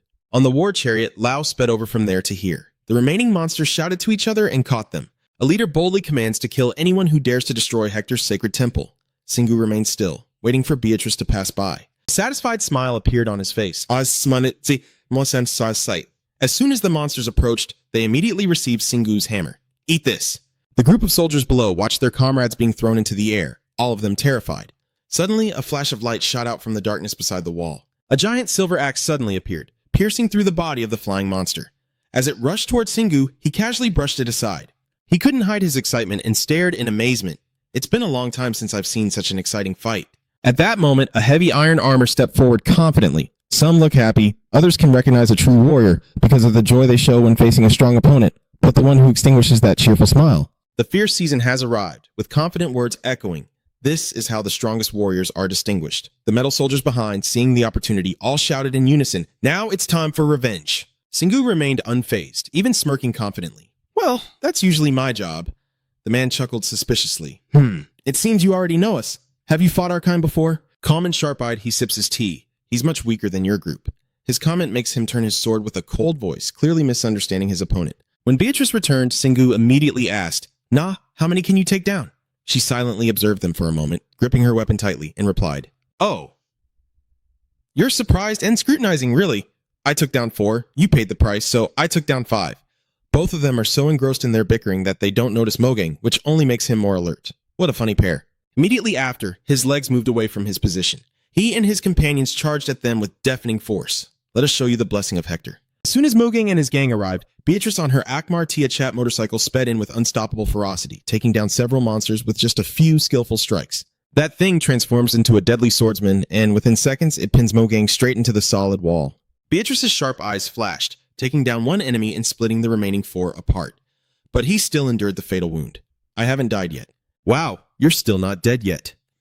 The very next moment, Beatrice sent him away without him being able to resist. The other members of Mogang's gang are stunned. It's truly incredible how strong she is. Now, Chiga's face shows only worry and concern. When she says she can face all 4 of us alone, she's not bluffing. However, they accidentally forgot about Singu and the Divine Hammer. This situation made him smirk mockingly. Don't get your hopes up, lady. I'm not waiting for your little confessions. Unexpectedly, the face of the hammer started to tremble as if something heavy was pressing down. It turned out that Hector's disciples were still holding on stubbornly under the blazing attack. They even braced themselves with a strong aura, daring to think they could crush all 4 of us alone, just by themselves. Singu's eyebrows furrowed. Cooperating with each other, and then he decided to withdraw his weapon, as if to help them out. It seemed like that, but a fierce aura was emanating from his entire body. Before they could catch their breath, this time Singu's divine hammer chose to fight alone. Unlike the previous attack, that monster was badly wounded and collapsed onto the electric fence, finally exploding with a deafening shockwave. Aside from the dust rain, he left nothing behind. On the contrary, he was completely dissatisfied with this outcome. He wanted to study how Hector's power works, specifically the dungeon system that dissolves corpses immediately after death. And then, Beach's response somewhat reassured Singu, enough for us to study the remaining fragments. I can sense the list of other monsters here. Hector must have granted them power and then controlled them with greater strength. Now Singu also realizes, I get it, no wonder they seem so powerful, but that's not it. A strong warrior is not just someone with power, but someone who knows how to control that strength. Their conversation has angered the Chica, you bastards. Even with your comrade gone, you don't back down. Do you really think we'll let you live after those words? God growled confidently, you are just an ordinary human. You don't even know what you're saying. We will show you the evolution of the great spider race. In exchange, he received Singu's confident smile. Finally, this is how it should be. Immediately, Chiga swung his axe to attack. Die. A heavy blow was easily blocked by him. Of course, someone will take advantage of this moment to attack a careless Singu now. Faced with this tricky situation, you show no worry at all, just teaming up. Seha and Beaches immediately appeared after he spoke. Sorry, but I also have teammates. Then Seha shouted with unwavering determination, I will do my best, Zep. And Singu, paying attention, warned him not to overexert himself. Just hold him off. I will deal with that guy after this one. Your words also directly angered Chiga in front of you, thinking you're better than us, huh? Attacking back and still sneering, arrogant to the end, with continuous assaults that show no sign of stopping. Don't underestimate us, the great demons. Just as I was about to strike the final blow, Singu's chaotic tail blocked me, and I was hit squarely in the stomach, thrown far away as if turned into a meteor. Aside from a little dust on you, you have no wounds. Apart from the strength you possess, you're no different from the ones I defeated before. Come on, I know you're still alive. Get up quickly. Keep pushing. If you still have any secrets hidden, show me before it's too late. Chica's eyes flashed with a dangerous divine light. Very well, I will show you. In no time, all of them started to breathe with true vitality. This is the power of the great demon. But besides cooling Singu, it has no effect at all. Chi swung the sword in his hand with a powerful strike, but Bo Tiancheng easily blocked it. The weapons of both still remained cold and then recoiled. Unfortunately for Chiga, luck was not on his side and he collapsed straight down. This effortless fight made Singu sigh in boredom. Wow, I thought someone just blocked my attack a second ago. I guess they were just failed experiments by Hector. From that recent experience, it seems like the mana used to sustain that armor was absorbed into the body to boost strength, but in the end, it just overloaded and caused more harm than good. Chiga, with his strength and determination, still hasn't given up and refuses to back down. Once again, he is ignored by Singu with his heavy divine gaze, a true warrior. Arin already understood his tendency to not listen to monsters talking much, so now I'm not surprised anymore. He calmly replied, those dull guys are even better. Beaches by the Demon motorcycle finally spoke again. But we're not done yet. There's still something worth waiting for. Her words rekindled Singu's interest. She's right, that mysterious demon is still out there. Now he's filled with excitement for what lies ahead. For if this truly is the lair of a powerful being, someone worthy of that name will be waiting for us. Seha brushed past quickly, stopping abruptly when he saw Singu to report. Boss, I've finished the reconnaissance. A look of panic appeared on his face as the armored brains still filled the front, and it seemed that the armored brains here were considered elite. Hearing this, Singu pouted and sighed. They are elite monsters. Seha is also quite clumsy. The deeper we go, the stronger they become. This makes Singu hesitant, wondering if the final boss might also be an armored brain. Seha also confirmed as soon as he landed, based on what I overheard, it's very likely. Thinking everything is becoming more difficult, he fell into deep thought, then just resigned and said, let's keep going. Outside the building, everything was eerily silent, but inside, Beaches was using his strength to fight the enemy. On this side, Singu also makes the brain spin in the rainstorm. Seha is no less impressive, defeating enemies at his feet. After a whole session of fighting and lifeless injuries from hitting the stone floor with loud sounds. With this, we're done. I'm fine. Zep, Seha gasped between breaths and struggled to speak. Singu couldn't help but be surprised and said, "Huh, I haven't even asked yet." Erin watched her exhausted teammate collapse to one side, feeling increasingly worried. This dungeon was tough for Seha, who despite leveling up quickly, was worn down physically and mentally. Singu turned to gaze intently at Beaches with admiration, saying Seha was truly lucky to have maximized this dungeon, and she nodded in agreement. Good for him, leveling up is always easier when your life is on the line. Watching the two fighters go back and forth, Erin could only shake her head in disbelief. After a short break, Seha regained his composure and smiled. "I've rested enough. I'm ready to continue." Seeing their resilient fighting spirit, Singu couldn't help but be impressed. "They're doing great. Let's keep going." As the two young men step forward confidently, Erin secretly sneers, "Why doesn't he speak up himself? Is that a man's pride? He has potential." "I like that." Beaches' voice suddenly rang out, making her look down on him. "You idiot!" Instead of being angry, Beaches even showed approval. I like those nicknames. After walking in all day, a heavily armored eagle loudly threatened everyone, saying he would kill first and then cut the rest into pieces as shown in the picture. Singu looked at this arrogant attitude and quickly delivered a blow. Yeah, see you in the next life." After sending the enemy to the heavens, Singu immediately turned back to ask his teammate Han how his hand was doing. Seha, though treated, still showed clear signs of pain. It was healing but extremely painful. Aaron, fulfilling his duty, suddenly stopped to explain that pain is a sign that he is still alive. "You should be grateful before I take your hand again." That made Seha feel embarrassed. "Haha, thank you." After many battles, Singu has become much more relaxed, and I consider myself quite skilled in mana and strength. But I still don't understand how the healing mechanism works. All I can do is boost Aaron's strength. Seha, after being treated, also recovered from his injuries and struggled to stand up and look at her. After all, thanks to her, I am still alive and able to stand. Seeing my teammates remain undaunted, I couldn't help but praise him. "Good. I see you are growing stronger with each step. Your level won't increase until the dungeon ends, but you're getting better at facing the OCs." Encouraged by your leader, Seha seems to be fully energized, gripping the lifeless corpse in his hand, and I will fight with all my might. A new door opens. Singu leads everyone around, probably just another armored mind. From the shadowy darkness, a deep voice echoes, "Weaklings, I am very impressed that you have come this far. I am the Vice General." Iruta, clad in shining armor with an axe clenched tightly in his hand, menacingly warns you that if you mistake him for other OCs, you will regret it. Before the opponent could finish speaking, Singu turned to warn Seha. "Seha, he's just like the others, but a bit stronger. Keep charging forward!" Iruta grew furious as he sensed the clear contempt. "You bastard." However, Singu's gaze was fixed behind him, and he softly warned, "I think that's the boss room behind him." Seha quickly understood his meaning and confidently declared, "I understand, leave it to me." He spread his wings and charged towards Iruta, and the two immediately clashed, causing a ripple effect around them. This made him bitterly shout out, "Huh, how can a weak human like that read my move?" Seeing the enemy start to panic, Singu's face couldn't hide his joy. Well done. He probably won't survive after saying such nonsense. Only Aaron nervously reminds him not to slack off. Over here, Seha continues to maintain the offensive advantage. You keep constantly hiding and reappearing, confusing Iruta into standing still. Under the powerful blows that cause severe injuries, he can only emit sounds of suffering. Seha's figure kept flashing back and forth, his eyes fixed intently on his opponent to calculate each move in the fight. I think if I focus on his mana, I can try to concentrate on the mana in his armor. Seeing how much you've improved, Singu's satisfaction grows clearer each day. Seha is definitely stronger now. That's why risking your life is the best way to get better. Beaches nodded in agreement. I agree. A warrior born in the face of death, only Aaron looked stunned, her mind constantly judging both of them, as if they were Vikings. She immediately speaks up to remind them, but Seha won't last long. He needs a little motivation. Really? He exclaimed in disbelief. Aaron nodded confidently. I'm sure of it. Her sharpness, honed through countless battles with Singu, allowed her to easily read the flow of the fight. At this moment, I can see the imbalance. She creates a towering, shining warrior, growing larger towards Seha, while I build a holy wall to push back the enemy. Thank you for your enthusiastic support. I'm truly touched. Iruta sneered after witnessing everything. How can someone who calls themselves a real warrior accept help from friends? Singu looked at the guy who was acting righteous and condescending, wondering how he could say that to us after all the brains we faced. Aaron flying nearby also agreed. That's right. Afraid your teammates will lose morale. He used all his strength to play mind games. Seha, you'd better not lose after receiving the enhancement.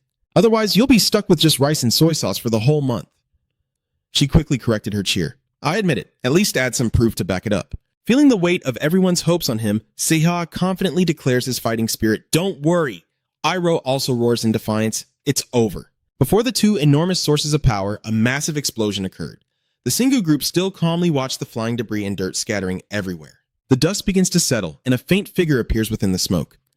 Seha smiles contentedly, clutching the spoils of victory in his hand. Singu happily praised. Well done. Feeling truly appreciated, he was very pleased and said thank you. All right, he quickly approached the mysterious iron gate. Seeing the tall door in front of him, Singu became cautious and warned everyone. Finally, we have reached the breeding room. The iron door sank into the mysterious darkness, and he couldn't help but be surprised. This makes Singu think of Ruta. Since Ruta isn't here today, Aaron also wonders aloud, why don't we call her over? He rolled his eyes and muttered to himself, well, maybe this level isn't necessary after all. From his expression, it was clear he felt both danger and excitement, though he should have thought that way before losing his guard and getting crushed, just rushing in. Seeing that quick flip attitude like a pancake, Aaron couldn't help but feel helpless. Of course, she had been waiting for him to say one of those familiar sarcastic lines from earlier. Thinking about the monsters we've encountered on the way, she becomes worried. Does he really believe they will all end up as armored brains? If so, I wonder if they will follow Hector. Remembering how the brains were defeated after the battle, Aaron kept pondering. They failed to merge Hector's power with their armor. In the end, they all self-destructed. So why are they still following him? Sinwu pondered each point she raised, her body growing feverish. You're right. It's this slug brain that speaks up. Maybe we should consider the opposite. Because they are armored brains. And trust Hector, these armored brains are aware of their own instability. Their inability to use their armor probably made them think they could succeed with Hector's help. She kept analyzing the situation. Faced with a series of new points, Sinwu gradually agreed with everyone, which was quite convincing. But in the end, things did not go as they had hoped. But Beatrice hesitated. What if the trap behind this door works? A faint smile appeared on his lips. Then Ko, Bua, Bao, I suddenly shouted out the plan all at once. She naturally cooperated in a coordinated way without understanding what was happening, enjoying it. Seeing Ko eat Bao, Sinwu was so pleased he couldn't hold back his laughter. I won, and if that's true, I will be the one to fight him. Beatrice, even with her childish tricks, gives up. She's really annoying. Even Seha standing aside can't help but marvel. Sometimes she acts like a cat with 9 lives. Arin had to laugh at this action, but Sinwu still playfully went along, saying, I only do this because I have 1 life left. Seeing the joke was enough, he reminded everyone and reached out to the nearby door. All right, let's get started. One side of the door is pushed open, light filtering through a small crack. As soon as it opens, Beatrice cautiously announces that there could be up to 2 groups, which makes Sinwu, instead of being scared, more excited than ever. So I will have to fight both with all my might. Along the path, many torches are lit up in every corner, and the sound of footsteps echoes faintly as a figure appears in the distance. Seeing Hector's imposing figure, he is amazed. Just 1 armored bug, yet he's as big as himself. Without any hesitation, Sinwu took the initiative. He confidently gripped his hammer, ready to finish this in the first 3 seconds, when he knew his opponent couldn't move. A powerful hammer was swung straight down at that little bug. He used 1 hand to block, causing a crack to appear in the armor. The confidence on Sinwu's face earlier has been replaced by panic. He actually managed to block it. He shouldn't have been able to move. Could it be because of this armor? Feeling that the opponent is tougher, he becomes frustrated and focuses on attacking again. This is cheating.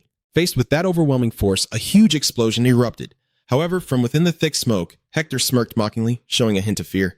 Realizing that no matter how hard he fought, he was no match, Sinwu grew increasingly anxious. 3 seconds had passed, and he had blocked all of Hector's attacks, but he should have gone all out instead of sneaking in a strike. Just then, Hector was also preparing to counterattack. Take this. The spear, guided by control, tore through the wind and charged forward, hitting with such force that Sinwu was thrown back unprepared, surprised by its immense power. Yeah, I get it now. This move has achieved the impossible. Kenna was right. Seeing him thrown back, the other 3 couldn't hide their panic on their faces, Master. As soon as he hit the ground painfully, Sinwu still managed to send a message to his teammates. I'm fine. I will fight him. He's the real opponent. Even Hector admits that someone who can block my attack is no ordinary opponent, but a true warrior who never strikes secretly. He's already lost, yet he shouts and seizes the moment to attack again, causing the ground to shatter. Seeing the opponent's apparent integrity, Sinwu was mocked by a fan. Haha, so all your subordinates must have failed miserably. Hector, increasingly furious at your defiant attitude, growled, You fake warriors, go die! But he easily dodged the next attack. Beaches watched the battle unfold but couldn't believe what he saw. Excitedly fighting in the air, he used mana to do the impossible. After a tense battle, Hector was stunned by Sinwu's reckless yet daring moves, wasting mana and fighting without style or class. Truly brutal. When he responded with his own ferocity, a beast, he wondered why true warriors mainly fought with their fists. He grips the hammer handle tightly, still answering indifferently. I don't care what you think of me, let's fight. I will show you who I am. And his whole body radiates a dazzling golden energy. Seeing my teammates' show-off attitude, Aaron could only quietly cry out in embarrassment, while Vu cheered enthusiastically, trying to push forward. When the opponent became overly arrogant, Hector was so furious that he insulted them, calling them a bastard. He rushes forward with his axe, his big mouth constantly roaring. You're too arrogant. Neither of them is inferior to the other, and they clash. Facing the enemy's influence, instead of panicking, Sin Woo remained calm and assessed. There's something unusual about the person. Maybe he sensed himself being read, and he still tried to headbutt harder, as if he were someone who could understand anything about the great power of Lord Hector. The two sides clashed head-on and were thrown apart. As the situation grew more intense, Beaches exclaimed in admiration, "That's amazing. He's really catching up to our master." Even you are excited inside. This is fun. Really fun. The perfect synchronization between his body and the machine, with continuous attacks and defenses, just as Kina predicted, this brain has truly received Hector's blessing. Sin Woo suddenly revealed a cunning smile, or rather, maybe calling the person a brain with armor is a bit rude. This made the great demon also pause, surprised. He delivers a straight punch to the opponent, even praising himself, "You're a great actor." Sin Woo's smile grows more delighted, and half of his face hidden in the shadows, softly calls out the name of the brain before him, Hector. The other three teammates were also shocked by this big revelation. Hector? What? Realizing he had been seen, he no longer pretended to be clueless, Even the laughter echoed loudly throughout the room. At this moment, the dungeon level increased significantly. Hector praises Sin Woo. "You're quite quick, human, now that you understand. Show me everything you have." Feeling exposed, Hector also admires, "If you can tell me who I am, it means you fought another god before." Sin Woo did not refuse at all, "You are right. But he is much stronger." However, inside he started to worry because of what happened before. Ria's situation must be different. It was very sudden, and above all, Ria managed to defeat a weaker monster than an armored op, something Hector couldn't compare to. Thinking about these unbelievable things, he asked Hector directly, "By the way, how did you do it? How could you get past the dungeon system?" His face shows satisfaction as he recalls the old days, since I first learned how these dungeons work. The structures are created from the traces of players. You understand what I mean? With his sharp senses and good memory, Sin Woo easily grasped the story. I understand now the creation of this dungeon, and Hector might be because that ghost is carrying a fragment of Hector. Soon, his entire body radiated strange energy. Hector's deep voice continued to threaten because I was not in my original body, so I couldn't use all my power. But right now, my soul is focused here, which only shows how I evaluate you, Sin Woo said. A loud bang echoes as he continues to demonstrate his strength to see if you can withstand it. Realizing the situation is becoming dire, Beaches quickly instructs the other two to hide behind him, as Sin Woo's footsteps thrum beneath him. In front of the opponent's overwhelming power, he showed no sign of fear, first talking nonsense, now boasting. These are things someone who has traveled all the way to Earth wouldn't do. Seeing him stand firm like a pillar against the storm I unleashed, Hector exclaimed in amazement, "So how can he still stand firm after enduring the wrath of the gods?" Sin Woo sternly warned not to lead anymore and to take it seriously. Gripping the bundle in his hand and charging forward, a powerful strike was unleashed on Hector, causing the sound of the clash to echo loudly, as Sin Woo emitted fierce battle cries, fighting fiercely. Seeing that the opponent only knows how to defend, Sin Woo attacks effortlessly and looks down on him. Why is that? However, Hector now can only keep blocking against the relentless counterattacks, which only makes him more amused. I hope this is not all you have. Only now does he realize he underestimated Sin Woo. How could he be so powerful? Is he even human? Earth is a world just entering a new era, with a limit on the amount of mana it can contain, including all monsters and humans living on it. But how, when Sin Woo's overwhelming strength leaves Hector utterly bewildered, how can someone with such unreasonable power possibly exist? The wind still whispers past him, or he lets out a loud shout, but no matter how hard he tries, Hector is ultimately struck down. Realizing I was almost beaten to a pulp, old memories suddenly surfaced in my mind, making me remember I had heard of a creature with innate skills appearing on Earth.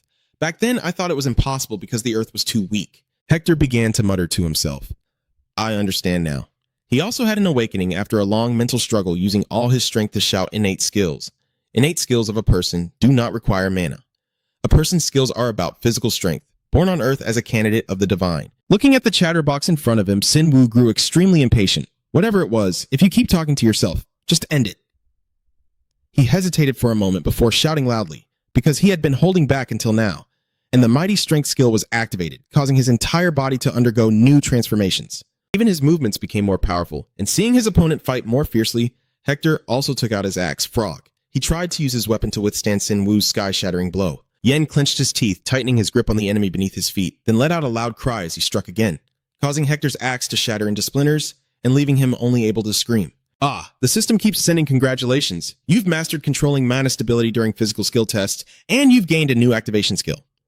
Reconfigure your innate skill by applying the activation skills you have. Now you can redo the skill test up to once without consuming additional mana. Before this eagerly awaited reward, Singu cheered in relief, enjoying the moment. Wonderful. Hector lay defeated on the floor, and he paid no mind as he kicked him straight into the door. Even trying to provoke your opponent, it's probably not enough to kill him. Isn't it time for you to pull out your ace, or are you planning to give up?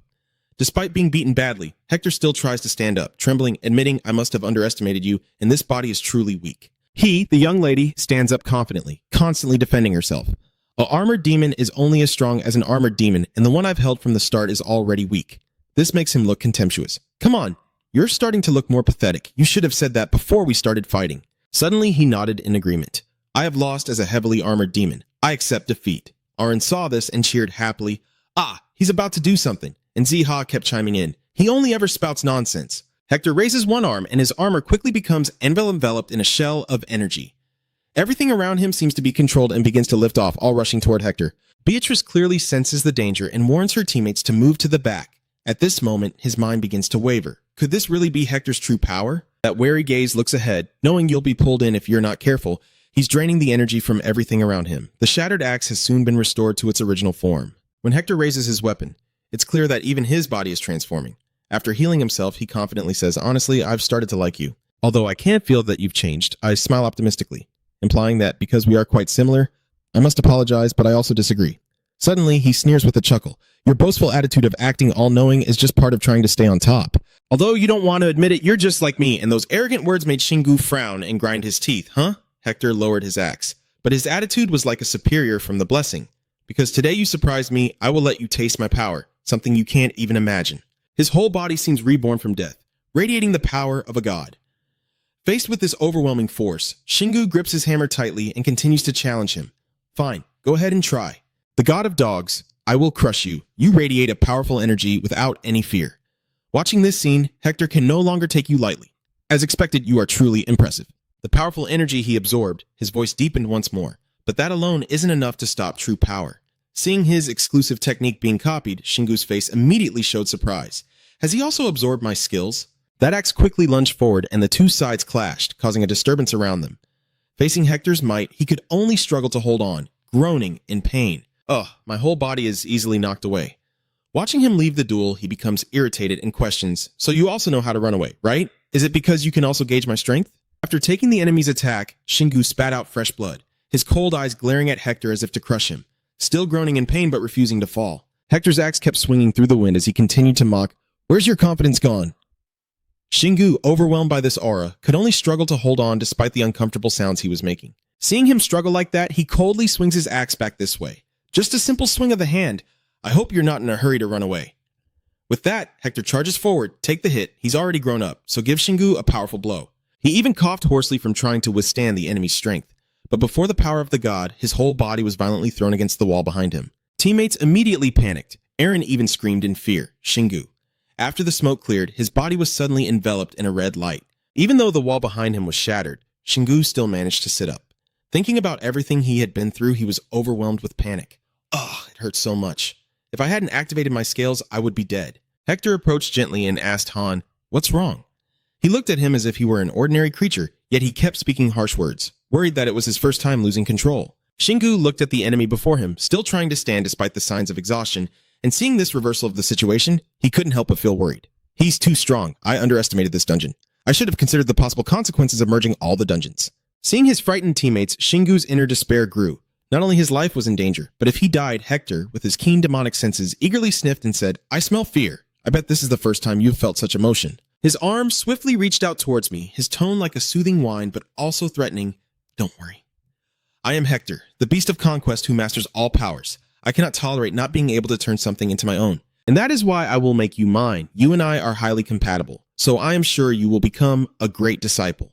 That hand keeps reaching towards Shingu as if trying to grab a small creature. Hearing all those plans, he didn't hesitate to scold and dismiss them. Hector's spear swung toward him, and he openly showed contempt. "I don't care what you think." He hesitated for a moment, then decided to deliver a finishing blow. "The important thing is that I have decided to have you." Fortunately, even though he was exhausted from the attack, Shingu quickly dodged away. Seeing the spear slip away, Hector's enjoyment grew clearer. "You're quite good at escaping." The spear in his hand was swung back and forth. This attack directly hit him this time. Unable to dodge in time, Shingu let out a cough and spat out a mouthful of blood, falling back to the ground once again. Seeing that you only know how to endure without fighting back, Hector gradually loses patience and commands you to show your hidden cards. If you have none, he hesitates as his armor continuously absorbs everything from the ground. Hector unleashes all his hidden power, his body radiating relentless destructive force threatening Shingu. "It's time for you to bow before me." Seeing the enemy grow stronger and more formidable, a surge of determination rises within him as he continues to drain the surrounding mana. A skill that, despite my reluctance, closely resembles my own mana absorption ability.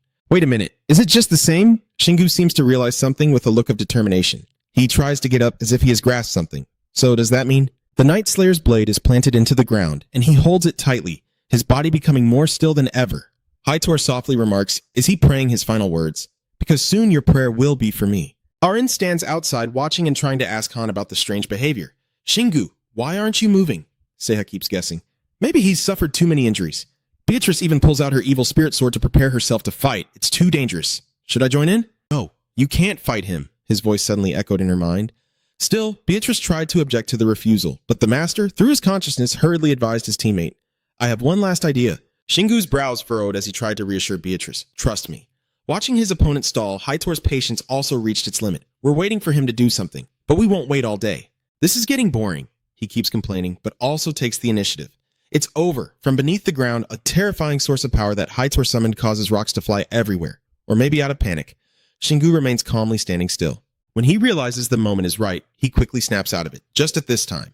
The dominant mind is activated, causing all the unconscious objects around to be thrown far away by the shockwave. Hator's entire body is engulfed in blue light, and he continues to struggle and scream, My strength, how can you break it? The system sends a new notification. The current dominance mind level is 2. Seeing the expected result, a smile appeared on Shingu's face. I managed to break through your strength with the dominant mind. But I guess I can't take it all. I guess all I can do is disrupt your focus. Hator, losing control in response to such blunt confessions, charged forward fiercely. How dare you mock me? Isn't your natural skill strength? He immediately assumed a defensive stance ready to fight, issuing a cold command, no. He became hesitant, only able to produce helpless sounds. From Shingu's position, a devastating explosion erupted from the energy release, making it difficult for Group A-Rim to withstand without being blown away. After facing the absolute skill, Hator finally realized, I understand now. You are fighting alongside him, he tried to shout. Before being wiped out, he still tried to speak his true feelings. Our hopes are headed to the same place. Seeing the enemy turn to dust, Shingu finally relaxed. Success at last. A familiar notification sound rang out, indicating you destroyed Hator's container and dealt damage to his main body, reducing Hator's impact on Earth by 6.5%. As soon as the battle ended, A-Rim eagerly asked Han, Shingu, if he was okay. Kojang, with her wings, rushes to Zob beside her, eager to heal him and deactivate his scales. Seeing her caring attitude, Shingu speaks to reassure. I'm fine. I will recover soon. Beaches watched both of them intently from afar. Zab's face is revealed behind her mask, and she can't hide her joy as she praises, That was extremely dangerous. Well done, Master. Suddenly, something appears that catches his attention. The system updates the progress of each stage in detail. Seeing the new things that appear, Shingu exclaims in surprise, Oh, it's been a long time since I leveled up so much. Wait, leveling up means? Shingu looked at Eren, and they both stared at each other in confusion. After processing the information, Shingu suddenly panicked, causing her to startle. I forgot about this. Shingu slumped onto a nearby rock after the fierce battle, letting out a few exhausted sounds. Reflecting on what just happened, he pretended to touch his head and complain. Leveling up after fighting Hector was truly a hardship. Eren nodded enthusiastically in agreement, while Seiha beside him looked uneasy with strange expressions. I think I might vomit soon. At this moment, the system displayed a detailed information panel from Shingu's status to his skills. Looking at a confusing datasheet, he seemed to forget the moments with Hector and the resurrection. But now he's level 172, and his sixth sense has also slightly improved. Beitrich, who had been silent all along, suddenly spoke up. By the way, owner, did you manage to get a piece of Hector's shard? Shingu was momentarily stunned. As if remembering something, he rummaged through his shirt pocket while muttering to himself, I got a shard, but soon he was already holding an additional reward, a fragment of fruta, and he explained in surprise. I received a shard from a random god I've never heard of before. Not just that, he looked at the darker colored gem in his other hand in a dazed state, and this black diamond too. What is this? The thing I killed was Hector's container. What's going on here? Seeing the results, Beitrich stroked his chin and looked into the distance as if lost in thought. I have an idea. Just like Hector's power absorbing others' strength, I guess he also absorbed another god at some point. Fearing that his true power might be exposed today, he probably dropped another god's fragment and ran away. Faced with her convincing reasoning, Shingu immediately agreed. It's a pretty reasonable explanation in this case. That means Hector can absorb but never turn others' power into his own. Anyway, maybe it's better that today we received a shard from another god, since my abilities are similar to Hector's. So this might help us more, Uncle 100, he said, looking at the shard in his hand. This makes Beatrice happy, and I was looking forward to it because it's very similar. I think it will help you understand your abilities better. Instead of being excited, Shingu sighed with a look of disappointment and straightforwardly said, Of course, but that's how it is. I bet the shard smells like his sweat. Although it seems to be repelled by his scent, I still keep working hard to find a way with my teammates. We can think about what to do with it later. I can absorb it into my hammer or turn it into mana. We'll figure it out. After a whole day of calculations, Beatrice quickly suggested that he could turn it into a skill, just like he did with soul domination. Hearing this idea, Shingu nodded in approval. That's a good idea. Adding another skill could be helpful in situations like today.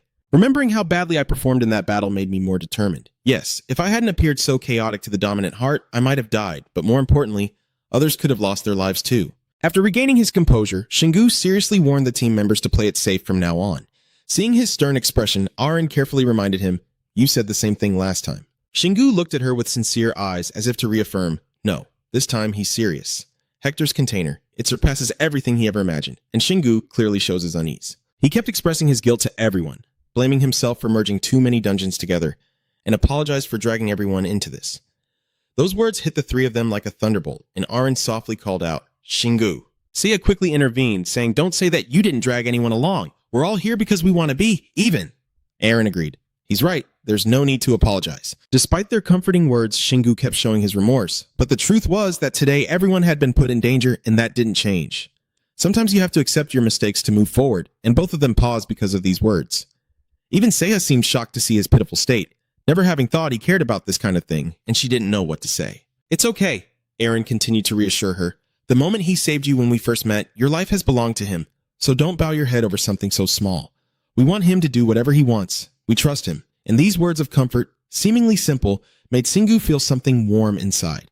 He softly called her name, Aaron, but she turned away to hide her embarrassment. And I mean, he probably just says that to cause more trouble. Seeing Aaron's shy expression, Shingu didn't hesitate to praise her, saying she looked really cute for a brief moment. After the compliment and encouragement, Aaron smiled mischievously.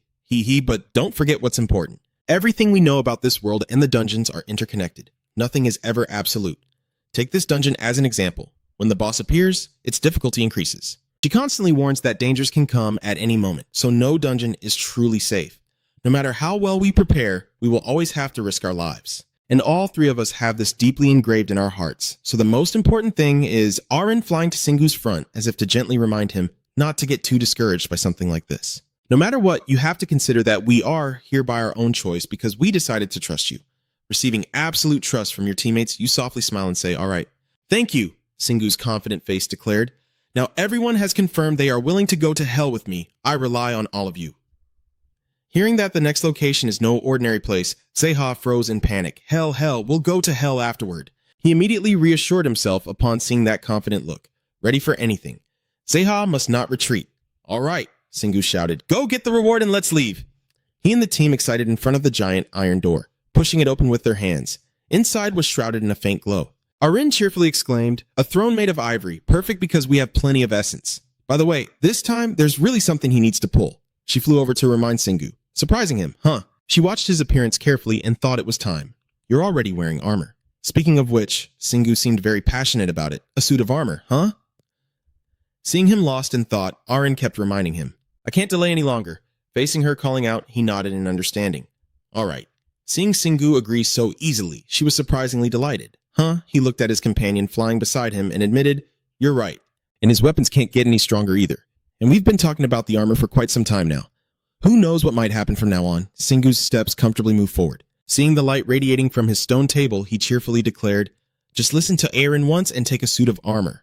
Witnessing the remarkable change in his opponent, she looked like a mother unable to hold back tears, praising him for truly maturing. "This action makes Shingu helpless, huh?" Suddenly, she stops and cheerfully suggests that we should divide the essence. "Anyway, we can't pour everything at once, and we need to improve our chances of pulling out what we need." Hearing her reasoning, Shingu immediately agreed, "That's right, we also need a high-level armor. Maybe we can split it into 10 times. Seeing many small sacks piled together, Aaron happily calculated carefully. "That's a good idea. We have more than enough. I think we can definitely pull something of at least A rank." Before the predictions about the results, a clearly sinister smile appeared on his face. "All right, no more beating around the bush. So far, luck has been on our side during the test, as small sacks filled with treasures are spilled across the table. The glow from those items illuminates a corner of the room, and the four of them watch eagerly, examining each item one by one. Aaron's eyes seem to see something interesting. She suddenly calls out Shingu's name. Her face gradually turns to panic as she quickly points and stammers, "Girl, that is." Looking at the shimmering fire sword before her, Aaron excitedly exclaimed, "An A! 2 plus fire sword. That's amazing.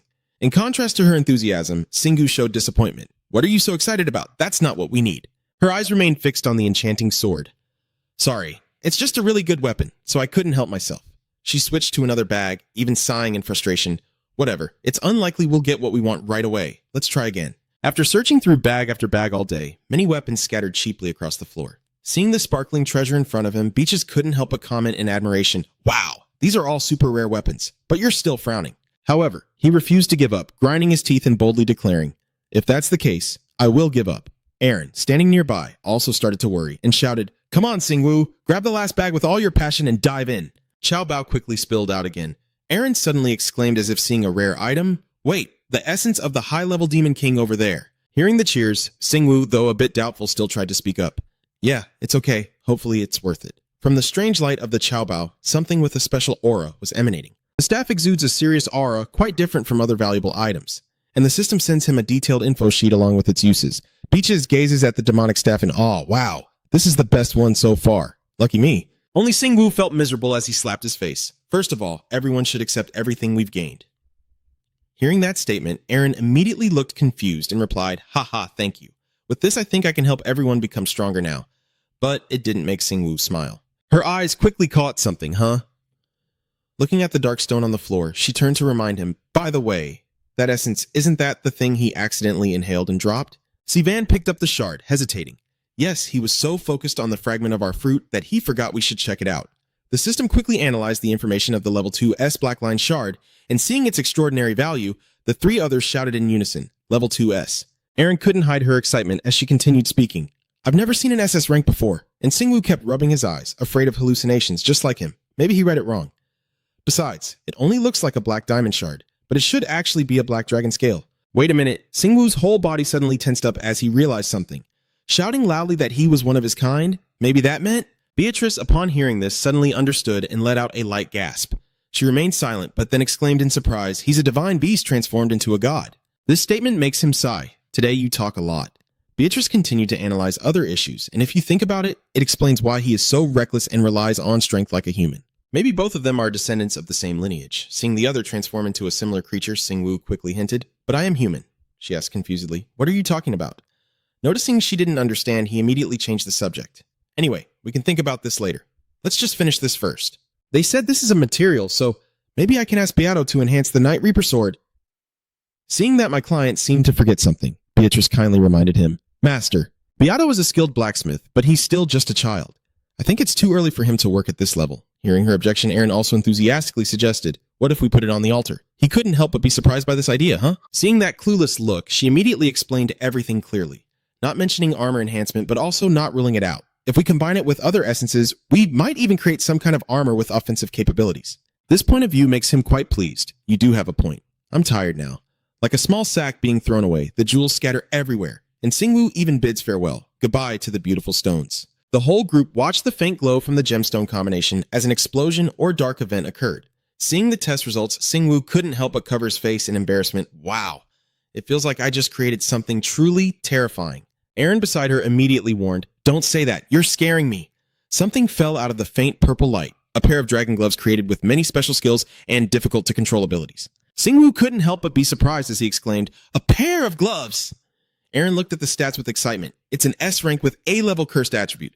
It truly gives us armor with attack power. We should try it. As soon as she finished speaking, Singwoo quickly slipped it on. Seeing this somewhat unfamiliar piece of equipment, he hesitated and assessed. It does feel a bit strange. I sense it might be resilient. Even the car agrees, haha, maybe because it's the only piece of armor you're wearing. Aaron even thought of the warriors in their distinctive armor, making him seem like a max-level player. Walking around the ceiling, because they only need the minimum. Singwoo was speechless at this endless reasoning. Where did that super detailed description come from? I wonder, it's probably better if there's nothing, he thought while touching the gauntlet. Suddenly, something changed and made Singwoo freeze. Seeing the panic on his face, Aaron hurriedly asked Han what had happened. I just sensed a curse, but his expression grew even more confused, didn't it? Singwoo gazed intently at the pair of gloves in the void. These gloves were trying to resonate with him. Resonance. Hearing this made her feel confused. He closes his eyes and orders, yeah, wait a moment, I think I know what to do.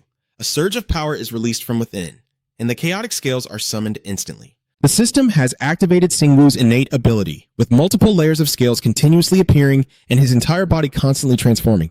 Eren witnesses everything, only able to scream in fear, Singwoo. Soon, the dragon gloves were synchronized with the chaotic scales. Singwoo's body donned a special armor, a level 6 scale layer with a level 5 tail, making him stronger and sharper with the cursed attribute. Seeing him return, Seiha was startled and asked Han if he was okay. He sensed all the changes and smiled, haha, it really worked. Seeing the incredible changes in his teammate, Seiha couldn't believe his eyes. You're amazing. I never would have imagined. Maybe something similar will happen when you collect other armor pieces. This makes Singwoo feel confused. Who knows? Maybe it only works with the gloves, but I like the idea of collecting pieces of a complete armor set. Suddenly, a transformation occurs, throwing him into a panic. Seeing the continuous release of energy, Singwoo couldn't help but feel uneasy. Is it not over yet? My mana is surging. I need to regain control of this situation. He strained to resist it. Soon, it became easy for Singwoo to rejoice, as one of the new sources of energy was being absorbed by him, and the other had placed itself beside his original one. Soon, everything had seeped through the layer. Thanks to this change, not only can he resist the level 15 curse, but his body also becomes more acidic. Seiha couldn't contain his excitement and asked what was going on. Even Eren grew curious, wondering what had just happened. Singwoo quietly examined the special gloves, explaining as he turned them over carefully. These gloves also tried to resonate with him from within, a new power now inside him, and he had more mana than before. This only deepened her amazement and curiosity, wondering how he managed to acquire all of this with just an artifact. At this moment, Eren also looked tired, so he suggested we go home first. I don't want to see any more nests for a while. Even Singwoo strongly agreed, and I nodded in agreement. Let's rest for a bit. Wait a minute. A loud shout interrupted everything the spirits of others kept shouting. Don't forget about us. Master, this made him startled. Huh? Even the ghostly shadows seemed to notice the change in numbers. Why do I feel like there are more of them now? Instead of worrying, Singwoo smiled brightly as if he had just won a jackpot. Surely they were moved by my incredible battle. He stood before all the spirits and declared solemnly, all right, follow me. I will take all of you. Seeing the indifferent attitude of his teammate, Eren was stunned. Wow, this is really bold. Even Seiha fell into deep thought. The system reports that thanks to the souls reaching level 10, Singwoo's power has become more apparent, and he can even assign a general to his army of spirits. He kept breathing heavily, exhausted from the absorption, but Singwoo still tried to speak. 32,000 souls. Absorbing them all at once is harder than I thought. Beaches also chimed in, and with this, the human army grew even stronger. He looked at the glowing seal on his palm and couldn't help but agree with her opinion. That's right, even the shape of the seal has changed, and I can also designate a general, which is quite useful. Singwoo looked at his three teammates and suggested, but we should head back first. It's been a long day. Eren also strongly agreed. That's right, let's go home. A large door was pushed open, light shining through the small opening. Eren flew in excitedly and exclaimed, wow, this place is the best! Singwoo now looks very relaxed and still praises the group. Good job, everyone. Let's rest now. Then he turns to the person behind him. Nah, you come with me. I will go meet Beato. She quickly accepts the order. All right. It's already noon when we return. Beato was focused intently on the bullet in her hand. Singwoo suddenly appeared, breaking the quiet atmosphere. We're back now. The boy stopped his work and cheered. Master, sister. Beato, seeing her beloved sister finally home, couldn't hold back her longing and leaned into Beatschitz's embrace. She praised her little brother, saying she was very happy to see him doing well on his own. Even Singwoo, standing nearby, couldn't help but marvel at how adorable he looked, as if he had just returned from a year-long battle. The boy released his sister's embrace and approached to chat with the owner. So, how's the dungeon going? He asked. Singwoo honestly admits that everything is fine, and says he came today to ask for a suit of armor, something that can withstand a fatal blow. Hearing this request, Beato strokes her chin thoughtfully. A single-use item that can endure a fatal blow. Perhaps possible. Seeing that the other person understood exactly what he wanted, he was delighted and praised him, just as he hoped. You're really smart, but there's no rush for that, so just enjoy your time with your sister, okay? He ruffled Beato's hair and gave her a gentle reminder. The obedient boy understood and obeyed, yes sir, and as soon as his request was fulfilled, Singwoo turned to leave, saying he would come back later. He casually closed the door behind him as he stepped out. As soon as she disappeared from sight, Beaches pushed the door open to follow. Seeing her stay close by all along the way, he couldn't help but wonder, isn't she supposed to stay with Beato? However, all I got in response was silence, so Singwoo reluctantly offered, do you want to take a walk around the village? In the scorching sun, Sarat just stomped the ground and complained, yeah, why has my life come to this, huh? Are you back already? As you walk over here, I have a message from Eli Gunn, saying he's almost done with his internal affairs. He looked surprised and asked, really? Sarat kept telling the important story, saying maybe he would need your help soon, but he would try to handle everything himself as much as possible. Wonderful, Singwoo exclaimed, even holding out his marked hand, saying, I came here to show you something that might help you. You looked amazed at the mysterious aura, huh? From that mark emitted a strange blue light that quickly subdued the entire soul army. Sarat, after seeing it, was startled and even cried out in shock. Quach, Singwoo happily introduced the entire group standing straight behind him. This undead army should be more than enough, right? Of course, if he needs more support, I will go myself. Looking at this terrifying number of spirits, you're quite the monster yourself. Samong and his wife just stepped out and saw this scene. He couldn't help but shout out, Master, what is that huge army of ghosts? No one noticed Sarat trembling and muttering, Wow, the real monster is here. Seeing everyone gathered together, Singwoo kindly asked about the situation. Simong, the baby seems to be developing well. Is everyone okay? Mona smiled kindly at the honored guest of the family. Yes, of course, thanks to your generosity, she feels she's being overly polite. He cheerfully replied, Don't worry about that. I didn't do much. You should go back and rest. I just came here to see Sarat. Hearing his name, Sarat wiped the sweat from his forehead and spoke, Well, thank you for the army. I can finally rest. Just as he looked up in relief, he saw him commanding the spirits, telling them to withdraw one hand while Sarat farms, and this scene caused Sarat to cry out instinctively. After giving his instructions, Singwoo was satisfied and headed back. Then he looked at Beaches still standing behind him and wondered, why are you following me all the time? She hesitated for a moment before replying, You haven't forgotten anything, right? That made Singwoo suspicious, huh? He tried to recall everything. When he remembered the previous system notification, he was immediately stunned.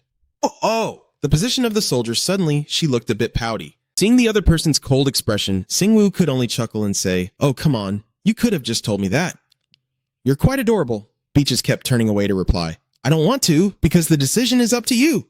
I raised my hand with the glowing mark, firmly asserting that even though we haven't known each other long, I believe I know how loyal you are. Nah, I entrust you with each soldier's position, bearing this responsibility, and you obey seriously. That is my honor. He even knelt on one knee to show his respect. His hand, placed a short distance from the opponent's head, quickly released a stream of blue energy. It envelops Beach's entire body, and a mark appears right between her eyebrows, identical to the one on Shingu's palm. After confirming the soul-guiding authority, he keeps encouraging her, You can do it, right? Since the army has become stronger, the pressure has also increased a lot. Beaches confidently asserted, Of course, we can. A master of energy soared straight into the sky. Soon, she had absorbed it easily. The system sounded notifications about selecting a soul-guiding position, including the freedom to use her powers at will. Shingu looked pleased with this outcome. All right, everything seems fine. Now that I have appointed you, I think that will work. The mark on the back of his hand shone once more, and the soul army was also summoned outside. Standing in front of them all, he loudly ordered to gather into groups of 100 and patrol the areas on Earth. Destroy all monsters you find, bring me the monostones, and everyone will be under my control as they respond in unison, Yes, sir. Not only did he tell them, but he also turned to instruct Beaches. The burden on my shoulders has definitely eased a lot thanks to her. From now on, she will be in charge of all the groups on Earth, which makes Beaches feel uneasy. The weight I have to bear now is truly enormous. Shingu's arm reaches up, as if reaching for something above, and he coldly reminds himself that, yes, there are many, and that's why I can't even imagine how strong they are. That's why to defeat them, I need to be stronger. He throws his fist straight up with burning determination. This determination makes Beaches happily praise someone for training to defeat the gods. I suppose it's obvious because that person has overcome everything and has broken through. The two walk leisurely down the street, his mouth still moving as he talks, but suddenly the call is interrupted by a ringtone. Looking at the caller ID, Shingu is surprised. Just mentioning it, and it's my dad. He quickly answered the phone, even speaking cautiously. Hello. On the other side, a mysterious person hearing the noise asked Han, Shingu, how have you been lately? He looked into the distance and then straightforwardly suggested, Let's meet up, my son. That day, the sky was blue with white clouds and golden sunshine on the flight from Korea to Heathrow Airport in London, Shingu settled into the first-class cabin, chatting with everyone, and he didn't even realize how long it had been since he last saw him. Irene was a bit surprised and asked, Has it really been that long? He calmly recounted that it had been nearly 10 years. After everything, he left after Tianthun appeared, and hearing that, she also had to marvel at how long it had been. Shingu tilted his head, gazing at the scenery outside the window. Yes, that was also the time he was most rebellious because he never had his own wings. His heart is torn apart. I can't help but feel hurt that he left when I needed him the most. Although everything is in the past, this reunion might be a bit awkward. Irene's still quite curious. She flew closer and asked if her father had been living with him since then, but only received an uncertain answer. Well, everything her father does is very secretive, so he's not sure either, but it seems like that's the case, and I guess we'll find out when we meet him. Seiya also happily joined in. I'm very curious too. I want to meet your dad. I bet he's a wonderful person considering he raised someone like you. Unlike their excited expressions, Shingu looked a bit uncomfortable. He's just a businessman, don't expect too much.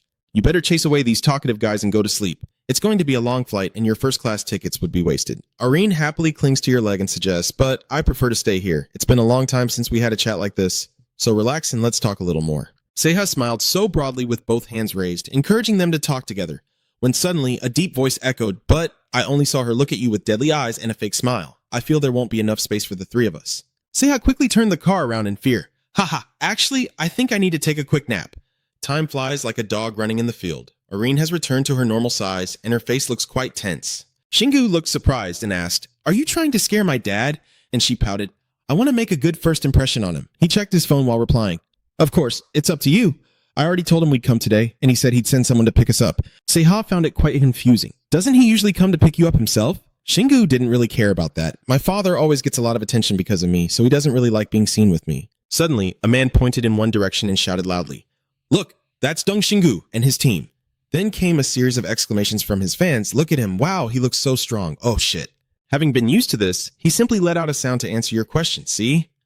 Seiha laughed, understanding the reason. "Haha, you're still changing your voice like always." Compared to when he's surrounded by crowds, Shingu breathes a sigh of relief. But today isn't so bad. He gets to sit and pause, and he exclaims in surprise, "Huh?" The owner of that voice is a handsome, charming drunk with blonde hair and a smooth shirt. He bows politely and introduces himself. "Very pleased to meet you. I am Joan Smith." Shingu carefully asks the two people beside him, "Is he the one my father sent to pick me up? But his name sounds very ordinary." Irene looked at him in shock as if he were an alien. He didn't know who he was. He was at the Global Gamers Conference. He's as famous as Marina in America, but Shingu still clings to his feeling like he's met him before. But that's his real name. Joan chuckled and admitted, "Haha, it's an honor that you know me, and you're right about my name. It's a blue pen." Then he gestured to the three of them to follow him to the car. As they walked, Shingu asked, "Why would a famous player like you come to pick me up instead of my father?" He quickly smiled and explained that we owe Mr. Dung a lot for what he has done for us, and some of our players volunteered to be his bodyguards, and I happen to be one of them. He continued to question who we are and why BKBC. Joan, proud, confidently said each word, "No, the United States government." The car was so shocking that I was stunned and could only stammer, "What? Irene was just as amazed? What exactly did your dad do, Shingu?" After a moment, the garage door was open. Joan reached out and announced, "We've arrived." Following his hand, a luxury car was waiting there. Shingu widened his eyes in admiration and excitement. The car door gently opened and a handsome man stepped out, smiling warmly and greeting, "Long time no see, son." He saw him, then quickly forced a smile and went over to hug him tightly, calling out happily, "Dad!" The moment of reunion passed, and Siwon turned politely to say a few courteous words. "You two must be Irene and Seiha. Thank you both for coming all this way." They were talking so fast that they startled and responded, "Hello, sir," as the gentle sunlight shone down, making London look even more dazzling. Currently, they are sitting in the expensive car from earlier, with Shingu being the first to speak. "So, is that matter serious?" Siwon laughed at his son's eagerness. "Haha, getting straight to the point. Huh? I think it's not right to talk so directly right after seeing your father. Let me explain. I mean, if not, then why did you call me all the way here?" Hearing that, his tone suddenly grew serious. "Don't say that. Are you still upset about how I left?" Shingu casually looked out the window and replied calmly, "It's okay. I'm still young and you're busy." Siwon also cheerfully suggested that we try to spend as much time together in London as possible. He suddenly became serious and said, "Before we start discussing work, I have never told you this before, but now I am the leader of the world's monostone stock market." Seiha and Aaron were shocked by this unexpected news, shouting out loud, "Leader of what, exactly?" Shingu still looks bored and calm, I see now. "I had a feeling you were doing something related to the Heavenly City. You've been busier ever since Loda appeared." Seiha is still in shock, stammering to confirm. So the leader isn't just of the American stock market, but of the whole world. Siwon cheerfully admits without worry, "Haha, I also oversee the US stock market. And you're right, Shingu, my work has become busier since Lodi started producing dollars. And my contributions to that situation gave me the opportunity to become the leader of the Manastone stock market." Shingu finally understood everything, so that's it. I always wondered how the economy could sustain itself, and it turns out it was thanks to Dad. Siwon happily laughed out loud at that statement. "Haha, I'm glad you now understand. After all, you know that the underground facilities no longer produce dollars, right?"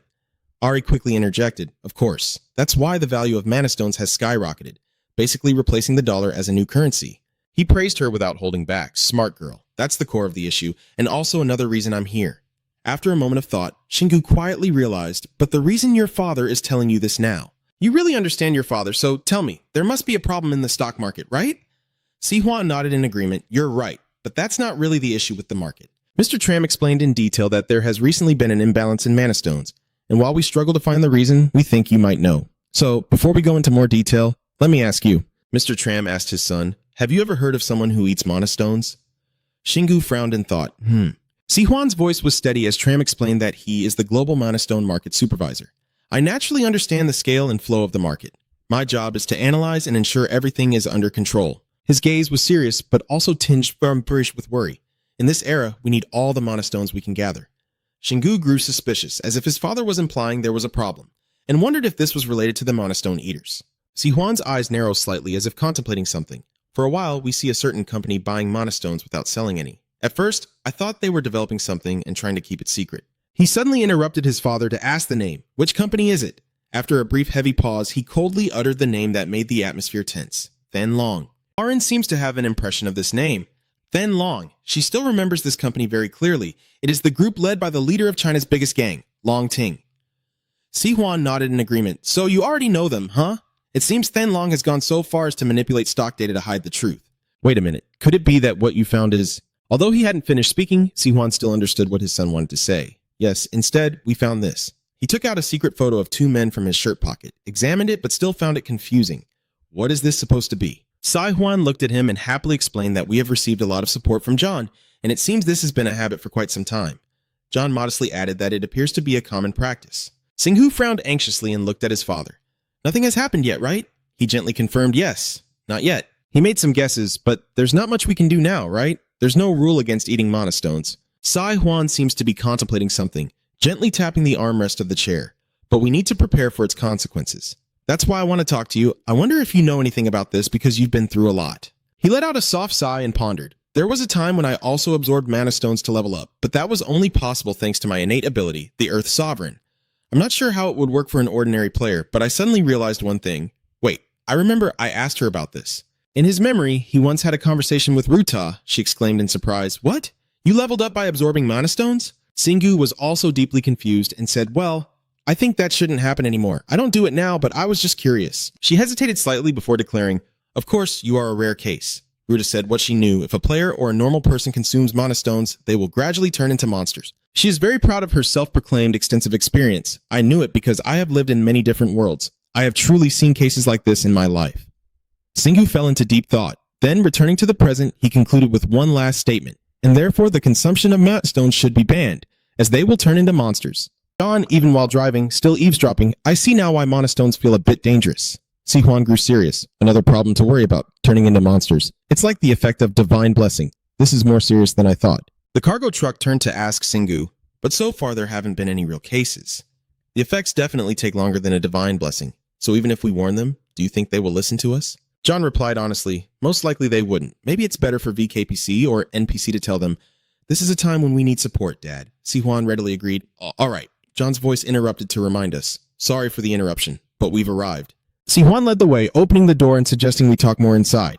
The three Xinggu members looked around and followed slowly. He suddenly realized something and, ignoring the strange feeling as they entered the building, directly guessed that this might be a secret passage. He happily replied, you guessed it right, welcome. Then he chuckled and continued, isn't it wonderful? Marina is not the only one who can apply dungeon magic to the real world. And it's this guy. Xinggu couldn't help but wonder. Marina? Sai Huan simply explained that the last time he met her was for work. And when he said he was your father, she was very happy to talk. Ignoring that protest, Si Huan patted his son's shoulder and led him away, still smiling mischievously.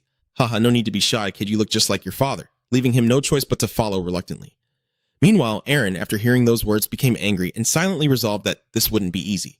She had to try her best. Not long after, the door opened and Si Huan stood in the middle of a large sunlit room, warmly welcoming the distinguished guests. This is my secret hideout. Even Xinggu was amazed by this place. Wow, I've never seen anything like this before. The convoy looked around in awe. Wow, it's like a spaceship. What are you doing on the screen? Dad muttered with a frown. It seems like the dragon spirit is plotting something. No, it's not just them. These numbers are too big. Xinggu, curious about what made Dad so serious, asked, what's going on? Si Huan looked at the data on the screen and repeated, the total mana stones have decreased by a quarter. Hearing this, he suddenly smirked and interrupted his father. Oh, I guess that something like this would happen, but a quarter is less than I expected. He turned around in surprise and asked clearly, what do you mean? A quarter of the whole world is a lot. He suddenly realized he was paying attention to the wrong point, huh? Then Si Huan looked at him with a suspicious expression and said, wait a minute, are you saying you predicted this would happen? How could you know? Xinggu grinned brightly and confidently affirmed, well, I also have a good understanding of this field. As he finished speaking, he immediately activated his skill, and a faint shadow quickly appeared behind Si Huan, making him panic. What is this? It's a lone general in a simple armor. Sai Huan shouted in fear, bowed respectfully to hand Xinggu a bundle containing the mana stones we collected today. Sir, are you satisfied? He asked with a few words. Well done. Remember to level up the newcomers, he quickly replied. Yes, master. After the task was done, that shadow immediately vanished into nothingness before Si Huan's eyes. I have an army of spirits. I ordered them to kill monsters across the world and collect their mana stones, but recently the army has grown a bit in size, so there's definitely some inflation. He also comes to see his own child, rubbing his head in frustration before sighing. Oh my, you're still my little kid, aren't you? When did you grow up so fast? He said without hesitation. That's what Dad always told you. Everything is settled now. Si Huan casually waved his hand. Forget about the numbers, let's just consider it done and go drinking. Xinggu agreed wholeheartedly. That sounds great. Seha excitedly begged loudly, Can I join too? I want to go drinking with everyone too. Aaron enthusiastically agrees. I want to go as well. Si Huan chuckles happily and readily responds, Haha, I'll take care of the drinks, let's go. In the bustling city of Nonip, there is a very sturdy skyscraper. In a luxurious room, Xinggu leans against the table casually and asks Si Huan, By the way, what brought you to the UK? He adjusted his tie and replied that he had visited all the stock market centers. He also mentioned his plans beyond what we discussed last night, and that I need to keep moving to keep everything running smoothly. My next destination is France. He chuckled playfully and teased, Traveling around the world, huh? I'm jealous, I said, frowning in protest. It's not always just for fun. You know it can be quite dangerous. They are still happily chatting. The dad just enjoys sightseeing all the time. How do you know that? Aaron walks in holding 2 steaming cups of coffee, admiring this warm scene and commenting, It looks peaceful, huh? Seha agrees right after. That's right. You quickly realize that at first they seemed a bit awkward, but I guess family is still family. Si Huan has prepared everything, then turned to ask Xinggu, I'm about to go to work, and what about you? I feel bad for wasting your time. I smile, reassuring my father, and say, Don't worry about that. You can go straight to the dungeon from here, and I also take the opportunity to share my plan with everyone. I am thinking of cleaning some ant nests while we are in London. Zaha approached and handed him the coffee, saying take a sip. He happily accepted and thanked him. Aaron agreed with the plan, saying it was a good idea since everyone had already cleaned the new dungeons in the Celestial City, so there must be new additions for the ant tunnels. Xinggu gently placed the coffee cup on the table and continued, That's right. And since you can create new merged dungeons from the ones you've cleaned up, it's best to clear out the new ones when you can. Zehua suddenly realized something upon hearing this. It's a really interesting conversation. It seems the ants are operating under a completely different system from the Heavenly City. Xinggu nodded in agreement. Yes, although they share the same goal of protecting the Earth, they are definitely different. Based on what I know, he carefully guesses that the hive seems to be for a higher level. Just by looking at how it operates, we can see that the system is built for a specific player. 10 years before the appearance of Tian Then, those with exceptional physiques sprouted wings. But I didn't. Even though I had extraordinary strength, I eventually became a player years later. Xinggu hesitated for a moment before nodding and confirming that it meant you had been chosen for the hive from the very beginning. Si Huan offered another possibility, or perhaps the hive was waiting for someone like you. But I have a different ideal. With a voice full of determination, I don't like the idea of playing by a preset system at all. Tiancheng, the hive, and the gods, I will become strong enough to break free from their control. After learning of his will, he smiled happily and proudly, saying, Indeed, he is my son. It's also time for Si Huan to get to work, but he didn't forget to make a promise. Let's have dinner together after all. Xinggu waved goodbye instead of agreeing, wishing everyone a good day. The door gently closed, he relaxed and stretched, asking for everyone's opinion. We should be leaving now. Sai Huan smiled excitedly. I just started to see that glow, but Aaron poured cold water on him. Are you used to Xinggu's speed yet? After a while, he was diligently killing monsters one after another, feeling a bit exhausted. The system notification shows that the dungeon has been completed in 3 minutes and 14 seconds. He pauses his monster hunt and smirks. Looking at the pile of essence scattered on the ground, he felt disappointed. This wasn't fun at all. Xinggu started thinking about other things, wondering if they would give us something if we set a new record for completion time. Aaron smiled and said, I knew you would say something strange like that right now. As soon as he finished, another notification appeared, indicating that you are very close to becoming a super fast runner. Xinggu looked at her confused, wondering if it was strange, but only received a silly smile in return. Hi. Ta ignored that, cleared his throat, shifted to another matter anyway, and went on. She turned to ask what the point was. Are you telling me to set a record? He smiled and clearly expressed his intention. No, we will fight together. Inside the spider hive, all 4 of them rushed in simultaneously, Xinggu holding the divine hammer and singing loudly, Ready, let's go! A young man is so happy he's crying tears of joy, finally having someone to be with. But they pass by him like a gust of wind. All the monsters were exterminated in the blink of an eye. A notification sounded. Spider nest area, number 76 spider hive, dungeon cleared in 4 minutes and 26 seconds. Another dungeon has been cleared, number 89, the swamp of toxic slime monsters, cleared in 2 minutes and 59 seconds. A armored chicken suddenly appears somewhere, trembling with fear as it sniffs the shadow before it. Following that, 2 more notifications appeared. Number 90, Steel Trap. Dungeon cleared in 2 minutes and 14 seconds. The current rush skill can be upgraded. Just 1 more achievement and you can do new things in new ways, running faster than the wind. Jingu looked confused after reading. What the hell does this mean? Arian sighed in relief after a long, tiring day. Today, we should head back. We promised to have dinner with your dad. I think that's enough for one day. Yeah, we've done a lot today. Thank you, Kana. As evening quickly approaches, Shingu happily opens the door and greets us. We're back. Suddenly, a divine voice echoes, and Shingu is surprised to exclaim, Huh? That person is none other than Marina, right? She suddenly stepped closer and took his hand. I miss you so much. Shingu looked at her in surprise. What are you doing here? Xingguan approached them and called out loudly. Son! Haha! Dad went to check the dungeons. So you're here to take care of your father for him. You said you're here to earn points. I asked hesitantly. Are you sure you can tell us that you're here to earn points? Xingguan felt very amused, laughing out loud. Haha, what an interesting girl. This has made Aaron feel a sense of danger, huh? Shingu helplessly sighed. My father might be the target because of those monastones, Marina confidently replied. I know, I didn't come here to play. He was about to change the subject, but suddenly his pupils dilated. Huh? The image of a handshake gradually appeared in his mind. Shingu stopped his sinister thoughts. This is... The scene became clearer. A man with fallen wings shaking hands with John. He didn't understand the meaning of it. Why did his soul army show him John? Then he suddenly realized something deep inside that strange man's body. Wait a minute. That person has a mana stone inside him. Is he one of Long Teen's people? Shingu's eyebrows furrowed so tightly they could kill a fly. He silently guessed, did they approach John while his father was watching their actions? Could they be targeting his father? Seeing that my son looked unwell, Siwan worriedly approached him and asked what was wrong. Do you not want to have dinner with Marina? And he paused to recount what he had seen. The problem isn't there. The Soul Army has contacted you. It seems Long Tin has approached John. He was surprised by this information and quickly asked, What? Is he okay? Shingu stepped toward the window, paused for a moment to think, then spoke. Marina, do you know which basement John went to? Even though she didn't understand anything, she honestly replied, John, I think that's the smallest basement on the 34th floor. Hearing this, he hurriedly asked Marina for help. I'm sorry, but can you go there to help him? Bringing Sehi and Saria as well. It seems like Long Tin is about to start something. Help John and find out what they are doing. She didn't hesitate and agreed right away. All right, but what about your father? Outside, the heavy rain had already started pouring, thunder roaring loudly. Shingu clenched his fist to show his determination. He would protect him himself. Shingu An, though trusting his son, still felt uneasy. Shingu, understanding his meaning, spoke to reassure him, Don't worry, Dad. Through the rain, he seemed even more determined. He didn't care who they were. If anyone dares to harm his family, he will crush them.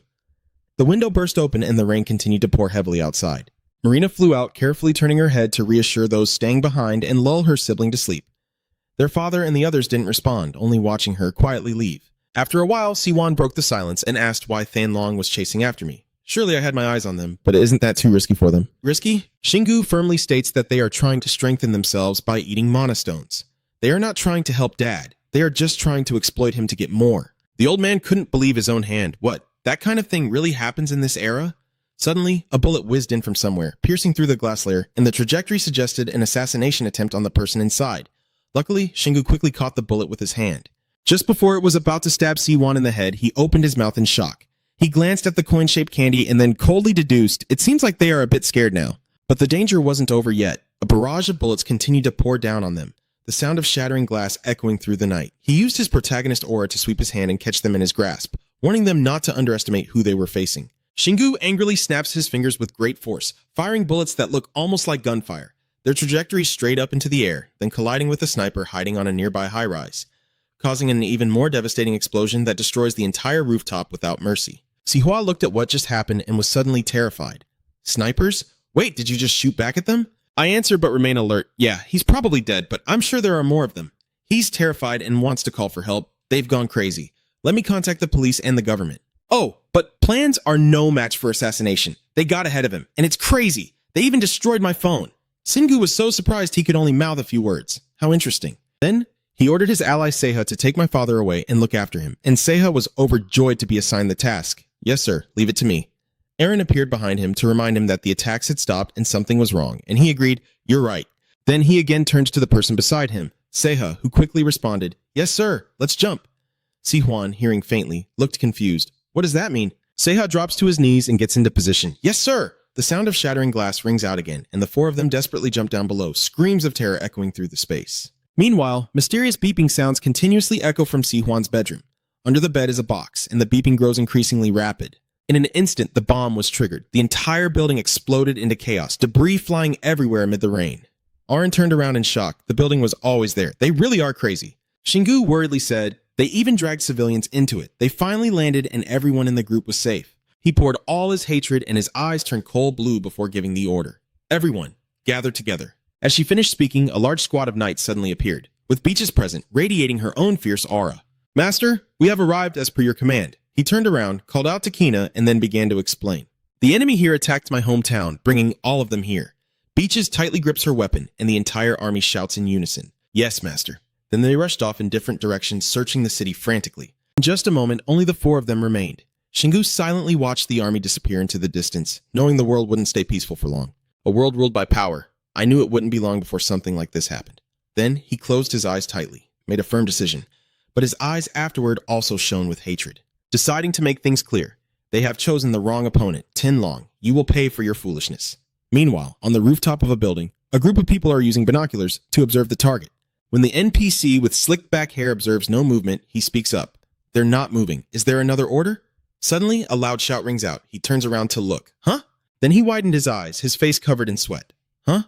In front of him was the soul of the Knight Squad, a ghost, a knight wielding a sword ready to end his life. A moment later, blood splattered everywhere accompanied by a head-eye curse. The teammate next to him was beaten badly and could only manage a few words. Where did they come from? The woodcutter with the axe was no better off. I can't contact the other teams. Seeing the unfavorable situation, they had no choice but to retreat. Too many of them already. Let's run. Arin flew over and asked him, they've stopped attacking. Is everything okay? Singu lowered his head, his eyes still filled with murderous intent. Don't worry. Si-hwan, fearing the situation was getting out of control, quickly warned him. It's all my fault. Don't push yourself too hard. Then he was stunned and in surprise. I'm very happy that you care for me, but what about her? In front of them are the squad of knights. They have returned successfully capturing the masterminds, and that is the mercenary who was thrown away without mercy. Then the knights quickly reported that everyone was still alive, sir. The others will arrive soon. He nodded in satisfaction. Well done. Only they know what happened behind the scenes. A series of thuds and cries for help echoed. Wait, stop. They were beaten badly and sat exhausted on the ground. Beaches approached and reported, Master, these are all the attackers, but none of them belong to the dragon group. Red looked up at the person in front of him and shouted, Oh my God. Our target is Shi Guangzong. We don't know anything. We were only paid to do this. He scoffed at him with contempt and issued a cold command. Too bad, but unfortunately the person you were paid to kill is my father. Red was threatened by his aura into revealing the truth. We will tell everything about the person who paid us. Please forgive us. He didn't answer immediately, only slowly extended his hand to summon his weapon. I don't need to hear it. I will find out everything myself, even if you don't tell me. Then he raised his father's sword, ready to kill the opponent. Very pleased to meet you. Red managed to say his last words. Ah! Followed by a loud thud echoing through the city and rain pouring down covering a destroyed building. Singu handed the cloth bag to his father. This is their stuff. He confidently told the other party that his father could definitely find some evidence of the dragon crystal inside, and he would go look for the Lai Kang Ho. Jiwan looked at his son for a long time before suggesting, Shingu, maybe we should look for more concrete evidence now. Without hesitation, he started the car. Nope, it's not necessary. Because the only person you need to convince is yourself, I will go back. Shingu confidently told his father. Not only that, he also instructed Seiha. Seiha, I'm entrusting my father to you, so quickly follow the orders and just leave it to me. Seeing his son so determined, Shiwan seemed reluctant and asked, Shingu, do you really have to go this far? He thought his father was overly worried and confidently patted his chest to reassure him. I know what you're worried about. I will make sure to move quietly and stay out of the public eye. Siwon approached and patted his shoulder gently, then calmly said, That's not what I mean, kid. With all the love of a father, he sincerely reminded Shingu, I worry about you. Fan Long is a huge organization. What matters most to me is that you don't get hurt. Understanding Shiwan's worries, he also nodded in agreement and said, I will remember this. He quickly started his car. The sound of the engine echoed in the rain as Shingu, before leaving, reminded him not to worry. Dad, I will show them what true strength is. In the pouring rain, the car shot up like a streak of light, leaving a trail of destruction behind. However, Shiwan still didn't feel completely at ease, so Seiha immediately asked Han, Are you worried? His eyes still followed Shingu's direction, and he couldn't hide his unease. It's hard not to worry. I hope the boy will be okay, the woman with purple hair. It must be Channel A, so how many potential brides are there now? This surprised Ziha so much he couldn't speak. Oh, you don't need to worry about her. In Beijing, China, the warm atmosphere envelops the city as Shingu's car speeds through the sky. It seems he sensed the opportunity, his eyes full of tension, thinking that this day would come, a day when even my family would be targeted. Aaron saw through his worries and tried to reassure him, but this time it wasn't his fault. It was because of his father's work. Even Beaches Ruiz's voice of warning is heard. Such things are inevitable. But now let's focus on what we need to do because I believe we've reached our destination as she looks down at the bustling city. A red energy emanated from his eyes, and after using the Dragon 5 senses all day to sense, Shingu looked disappointed. Using my own Dragon 5 senses, I saw that Lee Kang-ho was not here and there weren't many civilians. I wondered why he would abandon the headquarters like that. Beaches listened to this, her mind constantly recalling old memories and making her speculate. I think he might be in the dungeon where Marina is, among many unidentified players from Long Tin. Seeing that the opponent's move also has its reasons, he nodded in agreement, saying she was right. I think sending Marina there was a good decision. But Aaron couldn't help but be curious. And if Lee Kang-ho isn't here, what should we do? Shingu fell into deep thought for a moment. I have a plan, everyone. Try shouted a battle cry to command those inside. Get out of that building now. Beaches sitting in the car also winced at that piercing sound. Even I was affected. The development of this guy really makes me afraid. The door of the building immediately swung open. Everyone inside hurriedly urged each other, "What's going on? Everyone run now!" Under the rising fog, a group of terrified people run in panic with screams, which makes him very pleased. Perfect. Seeing that the result matches his expectations, Shingu, standing on the information board, casually remarks that the building is now empty. "Shall we start now?" Aaron asked anxiously. "How do you plan to do it? People might see you if you use it." Looking at the fragment just taken from the system, Shingu examined it before replying, "It's fine. I don't need to get close anyway." This optimism immediately surprised her. "Are you joking?"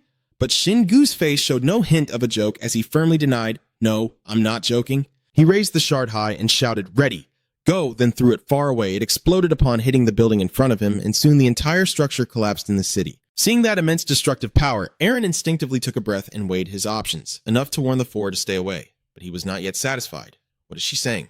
It's still not enough. They must pay for attacking my father and involving civilians. This made Aaron confused, but there was nothing more he could do. Shingu calmly declared that he would destroy every building he owned. He started talking about his previous conversation with Marina, and he only knew a little about him thanks to her.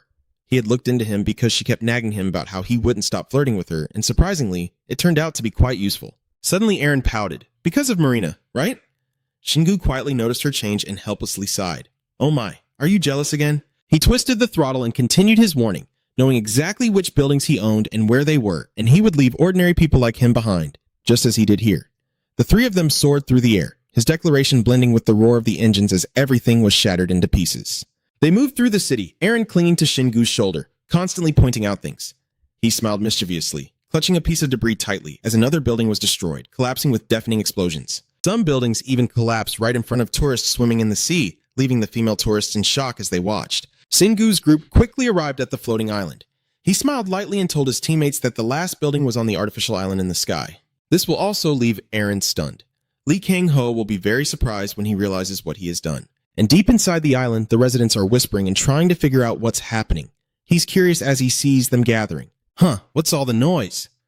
Seeing everyone below discussing something, Shingu immediately became suspicious.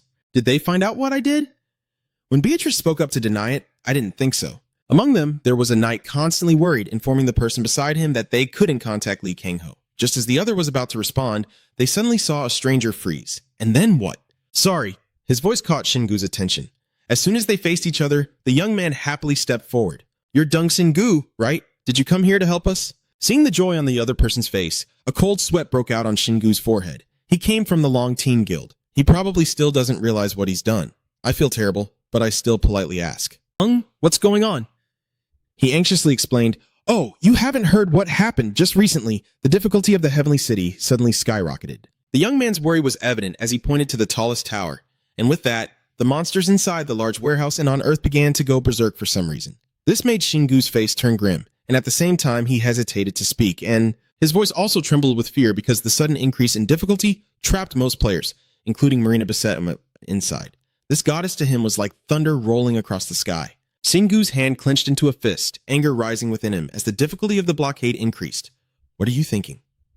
"Hey, this celestial city." His mind kept questioning the tower. Given Shingu's attitude, the young man began to hesitate, sweating as he probed, "I thought you would know best. You really don't know why this is happening."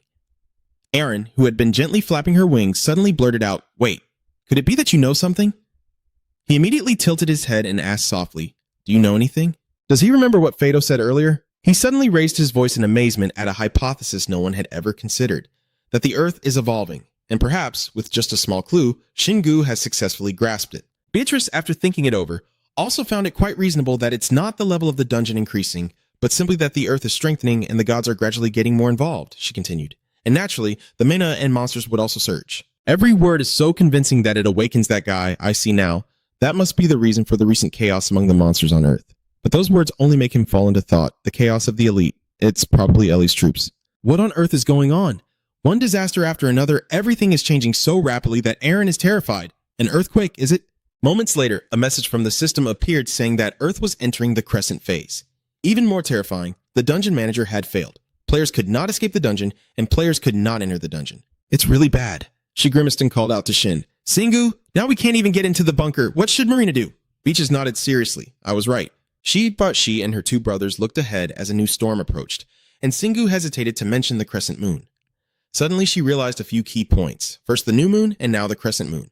It's using the names of the lunar phases. I guess the next level will be the half moon. All transformations will come, causing Beaches to sigh. This planet is developing even faster than my homeland. However, that's not the issue she wants to mention. I've heard that the growth rate depends on the life on that planet, but such rapid development is truly extraordinary. That affirmation inadvertently reminded Singu it might be because of me. Maybe I leveled up too quickly. She immediately shook her head in protest. No, it would be strange if only that day was suspected. He hesitated and admitted, that's true. Given the situation, the young man then asked what he planned to do, since Marina was trapped in Heavenly City. Isn't she your girlfriend? That's a ridiculous assumption, he muttered helplessly with a faint sigh. Who said she's my girlfriend? And Aaron suddenly transformed into a furious fire and shouted, What did you say? And in an instant he relaxed, but his face suddenly darkened. Then Singu turned his head to look into the distance, realizing that Marina and her team had arrived there because of him, but now he couldn't enter Tianthan. Clenching his fists tightly, he cursed in frustration, What's the use of being stronger when I can't even help my teammates? Noticing the enemy's unusual gloom, she softly called out Singu, Are you okay? And even tried to soothe him, thinking about what we could do. Unexpectedly, the words of Bin Bin before she could help came rushing in, and she exclaimed in shock about his chaotic scales. One by one, they began to envelop Singu, wrapping around his body as the fury within him surged to its peak, making her want to go crazy when all she could do was sit still and watch. Then the system appeared with a golden gel, the acid attack reaching 50 out of 100. The cheerful ringing sound kept ringing without stopping, the 5 senses of the dragon reaching level 70. So the chaos reached level 7, and the chaos tail reached level 6. It seemed like good news had just arrived, but for him it was just a joke. Leveling up his dragon energy now meant nothing. None of it could help him reach the Heavenly City. However, everything gradually shifted as a strange sound echoed in the bright flash of Fruta's powerful explosion just now. My pupils, originally fierce red of destruction, suddenly constricted. Wait a moment. This feeling, this hand covered in water quickly reached for the item container. Thanks to my 5th dragon sense, I can feel a new source of energy. Or maybe I'm mistaken, but something is really calling me. Waiting to hold it, he immediately was filled with amazement. The wind. Could it be Fruta, the wind god? The system once again appeared with both hatred and love. Now you can attach elemental attributes to your attacks. A serious and stern face quickly dissolved, and now it seems he has figured it out. This might work. Combining it with the shard and his magic array, Singu successfully regained hope that he could fly just like a dragon. The urgent situation couldn't wait, so he quickly twisted the throttle, and the devilish motorcycle sped forward with the 2 girls hanging on tight, Aaron panicking and clinging on. Singu, what's wrong? You need to stay calm and ask quickly. Do you have any ideas? He proudly admits, Yes, I have found a way to enter the celestial city, which surprises her greatly. Really, how is that possible? This question seems to excite Singu. The motorcycle speeds even more as he answers by breaking the will of the celestial city himself. Inside, he also felt restless. For a long time, he thought he still couldn't do it. Believed it was too early for someone like him on the ground to soar in the sky. Then he suddenly remembered. But when he thought of Hector, he realized he could change the entire operation of the dungeon with his domineering will. Just like my current self, as long as I have enough mental power, I can infiltrate the Heavenly City. Singu's smile grew brighter. I don't know what he was thinking when he gave me this fragment of divine power, but it made everything much easier. He suddenly heard the person looking directly at the morning sun. It's time for me to break the will of the Heavenly City myself. Beaches sitting behind are preparing to spread out. I like this determination of yours, but shouldn't we aim straight for the sky? Of course, I planned for Hector. By now, the Heavenly City has already caused me enough illusions, so I will challenge it right from the start. Singu, with that determination, charged straight at the lightning demon in the opposite direction. Aaron couldn't understand at all, only seeing the world spin in fear and panic. But if it continued like this, I would crash into the sea. No one is flexible enough to turn the vehicle in time. The lightning demon swiftly glides across the water. The adventure never stops. He's excited to go. Shall we begin? She asked, dizzy and confused. Hey, What are you planning to do? The low-level ice quickly freezes and slips from Singu's hand as he aims at the sea. Just wait and see how he performs. In an instant, the entire surface solidifies into a sturdy sheet, and they jump off the vehicle without hesitation. The motorcycle completed its mission and then rushed onto the field, with the sharp intuition of X detecting that it was indeed a fragment of the Holy Angel taken from the Holy Scroll. He enthusiastically replied, "Yes, specifically from Fruta, and he is the Wind God." She nodded secretly, knowing she understood. "I see, so what are you going to do with it?" Singu said nothing, and in that brief flash of light, he simply said, "Look here." Using it as the center, the surrounding air instantly forms a force field, swirling in shock around Aaron. The wind. In response to the wind's appearance, he closes his eyes and contemplates, "Yes, this power gives me more freedom and speed." His memories flickered, updated from before with a pretty amazing feature. Now you can attach an elemental attribute to your swift wind attack, making him decide to combine the power of wind with his strike. Returning to the present, this moment feels like a whirlwind surrounding Singu. From his abdomen, arms, and head, he thrusts straight into the sky, with Aaron standing close, trying to protect himself and think, but the pressure is overwhelming. Waiting for everyone's to finish as planned, a satisfied smile appeared on his face. It's done. The fancy system panel reappeared, and the battlefield roar was now upgraded to the sound of wind fighting, reaching level 5. Ready? Of course, now it's time for action. He eagerly lifts his head. Here we go. We're coming, Thayan Thun. He looks at it with firm determination. It's time for me to take revenge. Seeing that miraculous scene, it was easy for Aaron to realize that Singu had just absorbed Fruta's power. He gently replied yes, and now is the time to use it to fight Thayan Thun. Although Singu was confident, she still felt a bit worried, wondering if it would really be okay. Even if we managed to get inside, we still wouldn't be able to enter the dungeon. He was surprised by the opponent's answer, completely out of his expectations. "What did you say? If that's the case, then why bother finding a way into Thayan Thun?" She forced a nervous smile and said, "Oh, so you had a purpose all along." While chatting, Singu suddenly turned around and spoke, "So now." As soon as he finished speaking, he quickly gathered his strength and charged forward, soaring through the sky. "Follow him." As she scolded him for flying recklessly, Beatrice skillfully maneuvered into the demon's lightning strike, calling out to hurry up and get on the bike. "We need to catch him." Aaron can do nothing but silently obey. Thanks to the skill upgrade, he can now charge without fear, and Singu's face was filled with determination. As he flew, he carefully considered that it was still too early for him to fully merge with the wind body. Based on that, Singu suddenly realized that the closer he got to the heavenly city, the greater the amount of mana pressing down on him. He quickly observed it and concluded that it seemed to know what he was planning to do. Even though the skill had successfully leveled up, there was still an issue. This pressure is weakening his wind. There's no way Singu would give up. It only makes me stronger, but this time I won't back down. Quickly activate the ultimate and natural skill. The system simultaneously reports that the ultimate natural skill has reached level 4, and the battlefield wind scream has reached level 6. The motivation driving Singu to accelerate like a missile is still to beat it to satisfy his anger, even though he's become more powerful. "Tiancheng, you're not an ordinary person. You're trying to stop me from breaking the rules. The chaos vortex begins to surround your body, but I have my reasons." Starting from its shoulder, it gradually spread throughout Singu's body, and in his mind, he silently resolved to save my comrades. A sudden earth-shattering clash erupted as the final move, leaving me no choice but to pierce through him. The time-limited update notification. The Lord of the Land has reached level 3. You meet the conditions to unlock the second chain skill. Suddenly, the world turns chaotic with dust and news. You have gained the right to become a celestial player and unlock the Chaos Wing. The dragon's eyes with narrow, upright pupils suddenly open slightly. Singu in dragon form gradually transforms, dreaming a different dream again. The moment it reveals its sharp teeth is also when the wish is formed. This is only the beginning, the start of war or destruction. Singu is shocked to realize that no, it's not speaking to me, it's talking to someone else. The majestic voice echoes from the ancient wilderness, continuing, "There are lands doomed to perish, but elsewhere new life is being born. He, in the form of a dragon, is joyfully touching himself, meaning I still exist. Humans across all worlds will unite and everyone's fate will change. But do not look down on me. The price I pay bears the burden of life and death of the past and future. So no matter what happens." Suddenly, a sharp sound emerged, and scales cracked and shattered with a heroic tone. "Glory will still belong to me." Singu was overwhelmed by her pain, and Aaron hurriedly called out, "Singu!" Her face was full of worry. "Are you okay?" Singu quickly sat up from the grass and rubbed his head in frustration. "Are you all right?" Seeing that he's really okay, she couldn't help but smile. "Singu, you did it." Aaron happily announced the good news. "We are inside the Celestial City. The chaotic wings have reached level 5, and now a pair of enormous dragon wings suddenly appear, leaving Beaches and Aaron stunned and exclaiming what's happening. His triumphant laughter responded, "Haha. Right now, Singu looks like a warrior emerging from a battlefield. He's taken what he needed to take." The smile on Singu's face grew even brighter. "Yes, I finally have it. The seemingly invincible domain has now changed as he gains the right to wreak havoc in the Celestial City. Now, Singu can sense the history and structure of the Celestial City. He feels overwhelmed by the sudden influx of so much information. She stroked her chin, pondering.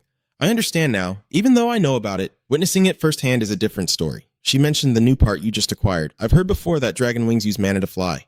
Just wearing them alone helps circulate mana and strengthen the body. Aaron spoke up just in time. So they probably took inspiration from the player's wings. Singu immediately corrects him. No, actually, the player's wings are based on dragon wings. Beaches has maintained that look from the beginning to the end, and as I understand it, dragons and gods are enemies. And so the Celestial City was created to oppose the gods. And if you piece all that information together, the dragon and the Celestial City are more connected than we thought. Singu used it to hover in midair. She's right, but how do we proceed from here? The item container continues to be useful, but first we have something else to do. He raises his clawed hand on his shoulder and firmly shouts, "Let's go rescue my friends." The wings you have suddenly spread open. Now then, try to catch up with me. It's clearly cheating when you took off before I even finished my sentence. Aaron was caught off guard and quickly recovered, even faster than before. She still showed no sign of giving up, and from the very beginning of the day, it was already hard to keep up. Now even more so.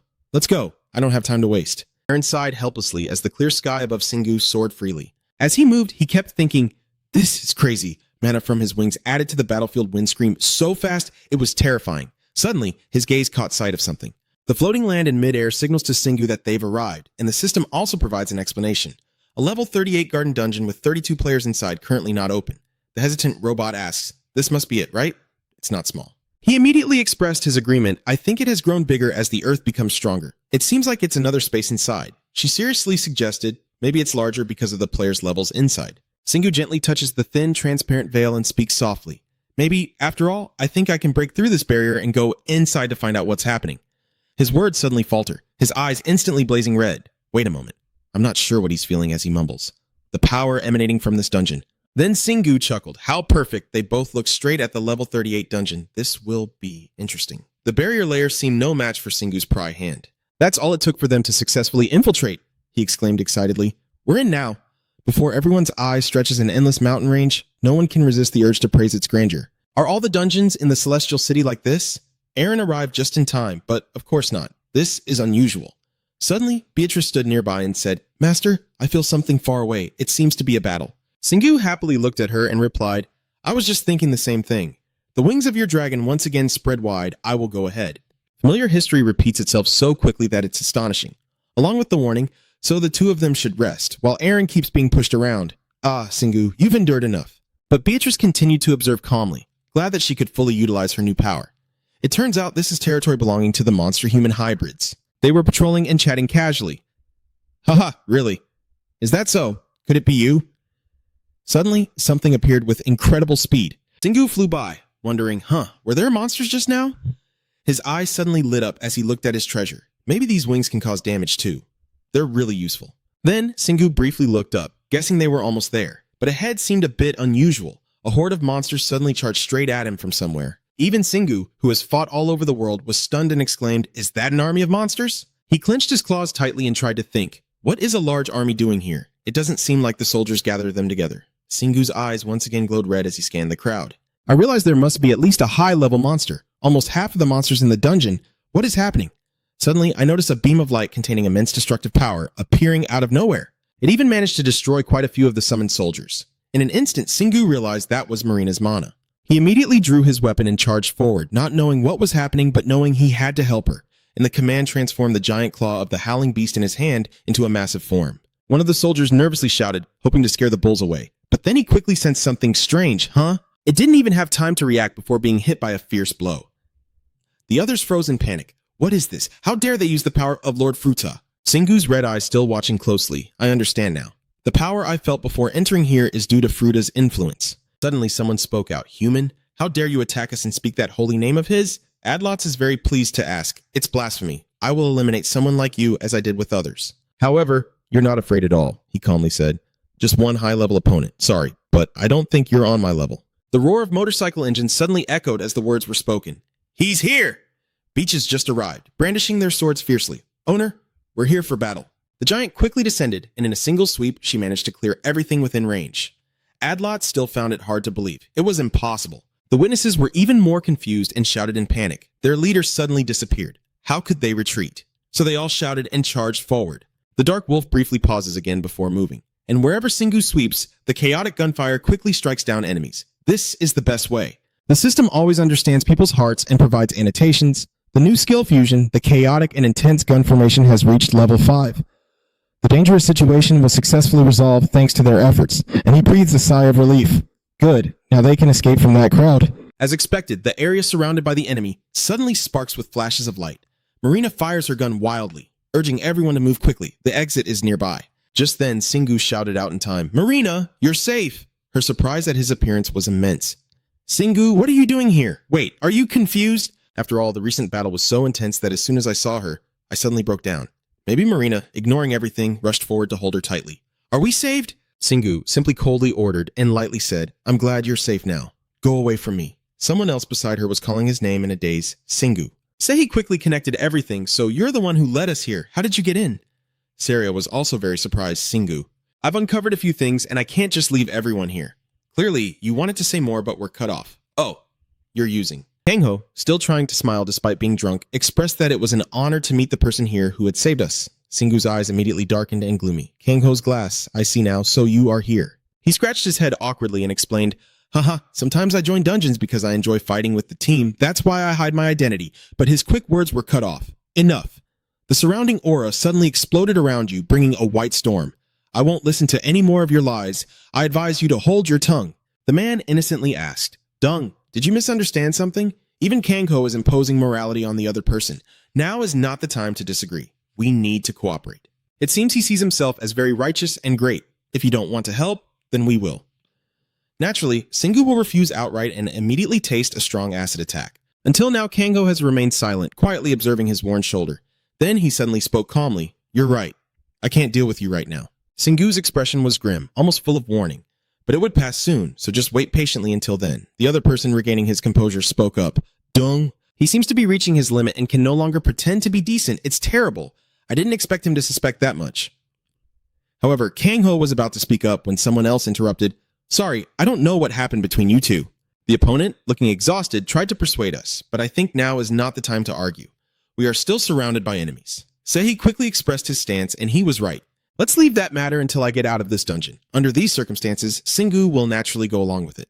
Fine. The opponents slightly pursed their lips. A wise choice, Mr. Dung. He returned to his usual composed appearance, and I was sure this small misunderstanding could be smoothly resolved if we sat down and talked. Then Kangho chuckled. I should go help the others. His attitude showed he was extremely irritating because he knew very well what kind of person the opponent was. So Singu questioned him. "He hasn't done anything strange to you guys," Saria immediately replied. "Just a little hurt us."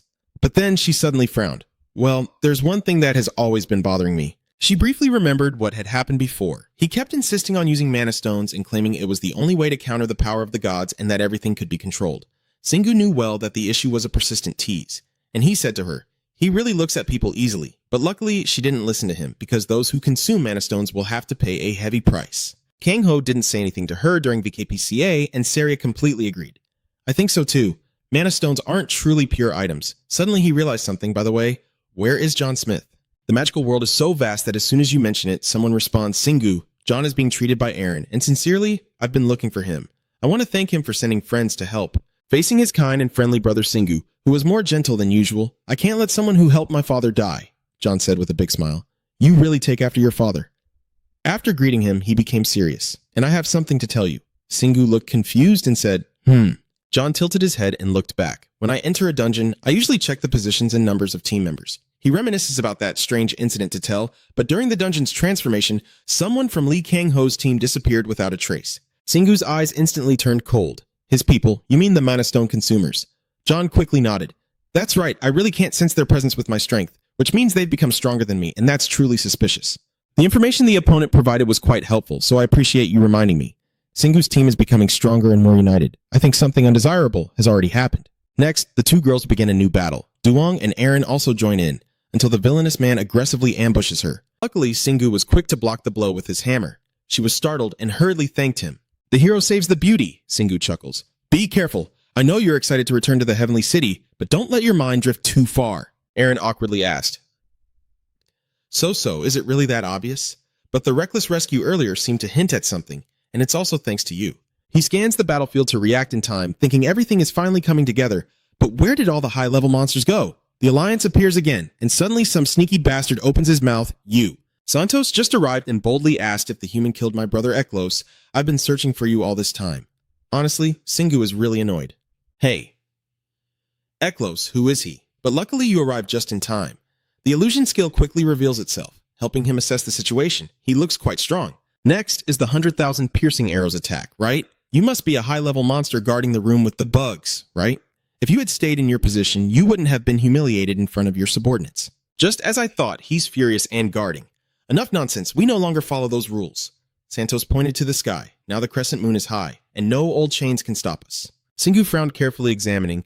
Are you saying from now on you'll ignore the rules of the dungeon and do as you please? I wonder what your words contained that made the opponent burst out laughing. Don't tell me you think this fragile heart can last forever. He moved his hand, then lowered it. And besides, shouldn't you be worried about something else? I'm sure there are people causing more trouble than us. The hidden information made Singu frown, meaning you're talking about those who consumed mana stones. A flash of light from the void illuminated Santos, and if you want to know, ask them in hell yourself. At the same time, he charged at him with all his might. Sing, unwilling to be outdone, swiftly struck back with a dark blade, and with a single powerful swing, the hammer's head shattered the opponent's skull. He simultaneously grabs his armor's back. Singu yanks him like a chicken, coldly demanding, tell me more. I say, you're strong, but that doesn't mean you're stronger than me. Santos can do nothing but stubbornness. I will never tell. He hesitated not, gripping tightly, his eyes flashing red with a fierce gaze. His tone begins to tremble. Overwhelmed by pain, Santos has no choice but to surrender. I apologize. I will tell you everything I know, including this dungeon. All the heavenly cities built for humans. If something outside of humans invades, it will overload the system. He calmly replied, I understand. The final fate for him is a powerful acid attack from Singu. He seriously stated that we don't need to hear the rest. Then he recited each word, saying that the dungeon was created for players. But when someone entered with monster mana stones inside them, it would overload the system. Singu felt his patience was about to run out. Damn it, they're not only harming themselves, but also causing confusion for others. Just then, Marina approached gently to comment, Singu, you're getting stronger again, and he calmly asked back, are you done with your work? Hearing that, she suddenly burst into laughter. Yes, thanks to you, everything would be much harder without you, until suddenly someone cut her off. Enough. Some players were whispering anxiously, looking very worried. Nicholas and Ling Ling had disappeared, but they were still here before the battle. They kept exchanging jokes without noticing Singu watching them closely. Should we look for them again? Where the hell are they? Before he could think further, his wife interrupted. Haha, normal players are all like that. I immediately sighed deeply, wishing that my prayer could come true. I just want to get out of this mess quickly. Suddenly, a hand appeared with a statement.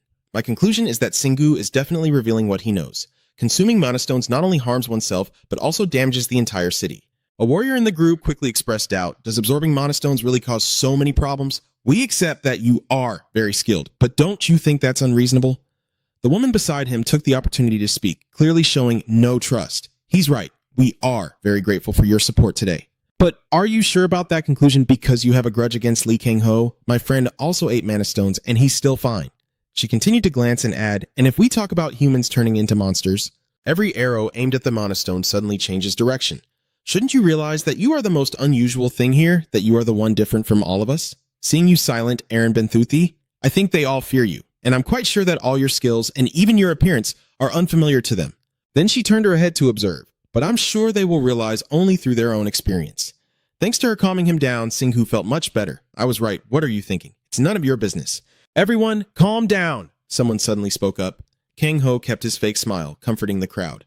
I'm sure Dung is only trying to help. The issue is just that he's been through a lot and has no other choice. He successfully ignited a fiery rage in him, that bastard, and yet he keeps playing his game. But as we all know, the priority now is to escape this tunnel. Let's discuss this later. It seems Kang Ho considers himself a great leader, trying to take control until we escape safely, even reaching out with a determined hand and shouting, "Let this underground prison know the strength of human will." However, it was really easy to stir them up, the will of humans. That's right.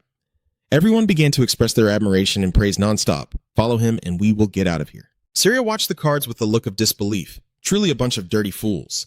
Singhu heard this and just smirked. Let them be. They won't last a day. The scene of the level 38 dungeon remains exactly the same as when your group entered, with misty mountains stretching endlessly. As she walks, Beatrice wonders what the master plans to do with those who have disappeared. She seriously considers that they are no longer human and that the best way might be to have Sing seal them into the heavenly city and destroy them herself. What you said made Singhu speak up. Oh, them. I just thought of that. Suddenly, someone interrupted him. The other person hurriedly pointed in one direction. Look over there. He was trembling all over with sweat, trying to stay calm and just shout, It's Nicholas and Ling Ling. What are they doing over there? Ignoring that, he casually added, I was about to say, once they're on stage, should we sit back and watch the show? She admitted helplessly, as usual, right at the heart of it. Over there, Kang Ho quickly decided I will go see what happened with my companion Jing. Hurriedly agreed. All right, he carefully checked their pulse and sighed in relief. Luckily, they are still alive. Then, the boss carelessly turned around and shouted that we need healing potions, not caring about the trembling of the other person. At the moment of the opponent's sudden mutation, Kang Ho still played his role perfectly. We need to give them the potions before it's too late. Jing was the first to be hit by the spear, tightly wrapped by the white monster, shouting for Nicholas. His fate was to peacefully lie in its stomach with the words, I am your friend. Before the sudden crisis, Kang Ho was also extremely tense. His supporters started to panic. Nicholas had already been consumed. What's going on? Is he a monster? Although they are easily pierced by many arrows, in the end, they are still brothers in brotherhood. And Xiaolu can tell that his mana is increasing. He is absorbing mana. Xingu, standing nearby and watching helplessly from start to finish, mutters in frustration, Damn it, does eating a mana stone really cause such a huge transformation? But Beaches insists that no, that's not what I suspect. She hurriedly explained everything, and I think this happened because recently the earth has leveled up along with the divine power influencing the dungeon. I guess it's the result of many repercussions, while Kang Ho clenched his sword and muttered the name of the transformed one, Nicholas. But Nicola only repeated the two syllables, mana. He seemed to have lost his mind, then howled wildly, demanding to eat more mana. Perhaps the conditions are met for the player to see their reasoning, so he accepts the power immediately, leaving me no choice. A sharp sword slash cuts horizontally across Nicola. Losing his support in life, he quickly falls to the ground. After finishing the cut, Kang Ho quickly cleaned his sword and sincerely expressed his hope for your peace, then continued his mesmerizing song. I don't know what is happening, but we must keep moving forward. What a strange coincidence. As soon as Nicola disappears, a spirit takes its place. Zafut Kang Ho, show your flight. Rest for a moment before I do, just as the enemy opens their mouth to devour. Everyone witnessed the entire scene of him being bitten by him. They were stunned and couldn't believe it. No way. However, very quickly, its throat erupted with a dazzling light. Each strike with boundless power sliced it apart instantly. It seems he's gone completely mad, that foolish creature, yet still he raises his fist to boost morale, as if that's enough to stop us. The majestic aura suddenly echoed, and Lai Kang Ho and Aaron couldn't help but marvel at the main character's glow. Despite the journey continuing, everyone did well to reach this far. Nina's sudden voice rang out. I am Merchant Mi Kung, pleased to meet you. Some players cheered excitedly and hurried over eagerly. Merchant, huh? Oh my god, I want to eat ice cream. Kang Ho was no exception. Can I take the attack potion? Give me your strongest item. Surprisingly, the opponent straightforwardly blocked and turned away. She twirled her finger, casually revealing a secret that no one could know. I can't sell anything anymore. You've all lost your rights already. Not only the crowd was confused, but the guy was also very puzzled. Lost what? What do you mean? She calmly gestures and hints. I'm pretty sure you know what I'm talking about. No merchant can sell things to you guys. Kang Ho couldn't hold back anymore, his cold hand lightly touching the sword at his side. Enough. You're the one playing the game, huh? Making Mina sweat bullets. She hurriedly backed away, threw herself forward, and begged Goo, Master, save me. I'm just a small, adorable merchant demon. Who knew what this was about, huh? Why am I now her master? She nervously hid behind him and honestly confessed that all the merchants shared their goods and assets. So he is also my master. Now quickly stop that guy. He crossed his arms skeptically. But Xingu still turned around and spoke. Beside Li Kang Ho, it's unbelievable that now even the human demon is not spared. The more you talk, the more their brains get muddled. I guess you don't mind the strong oppressing the weak.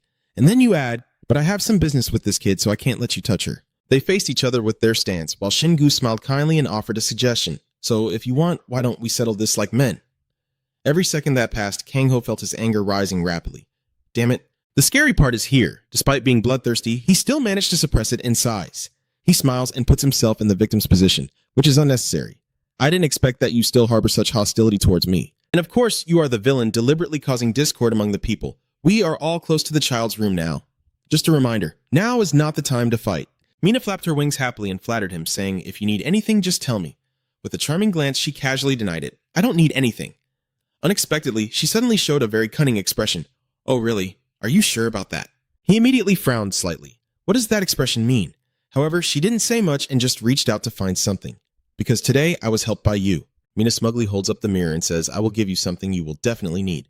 But he is very suspicious, taking it and turning it over. I don't even know her anymore. This is just a handheld mirror. She suddenly leaned in close and whispered softly, Oh, it's not just an ordinary mirror. I'm sure you've been a bit disappointed lately. That's right. Facing deception, struggling to control humans, and now you're even stuck on Earth. Singu suddenly felt that those words carried some meaning, so she quickly asked what she was trying to imply. The other person sincerely asked Mina to answer because you have become too powerful. The gods have become wary of you, even going so far as sealing the gates to other worlds. It's completely brutal. Just as Shingu always wondered, no wonder I haven't seen any gates lately. After asking, she immediately withdrew because you no longer have the ability to defeat those gods. At this rate, the Earth will continue to evolve, and the gods will gradually lose control. Even the things Mina says next are more terrifying, all of which will make your destination even more out of reach, leading you to just repeat what you've already done. The more the opponent talks, the more Shingu feels the pressure double. She knows more about me than I do. She continued her familiar finger-wiggling behavior. After all, you no longer have to worry about any of those issues. She happily pointed in the direction, saying that item is the key to everything, and since you've met all the conditions, you can activate it whenever you want. It seems Mina is very happy with what she just did, but suddenly she didn't say anything directly. What do you think? Do you understand what I'm saying, right? Now I guess I'm lucky, huh? Just asking out of courtesy, she vanished before I could finish speaking. I'm busy, so I'll leave now. Goodbye. The opponent made Shingu helpless, and she just left without even listening to his answer.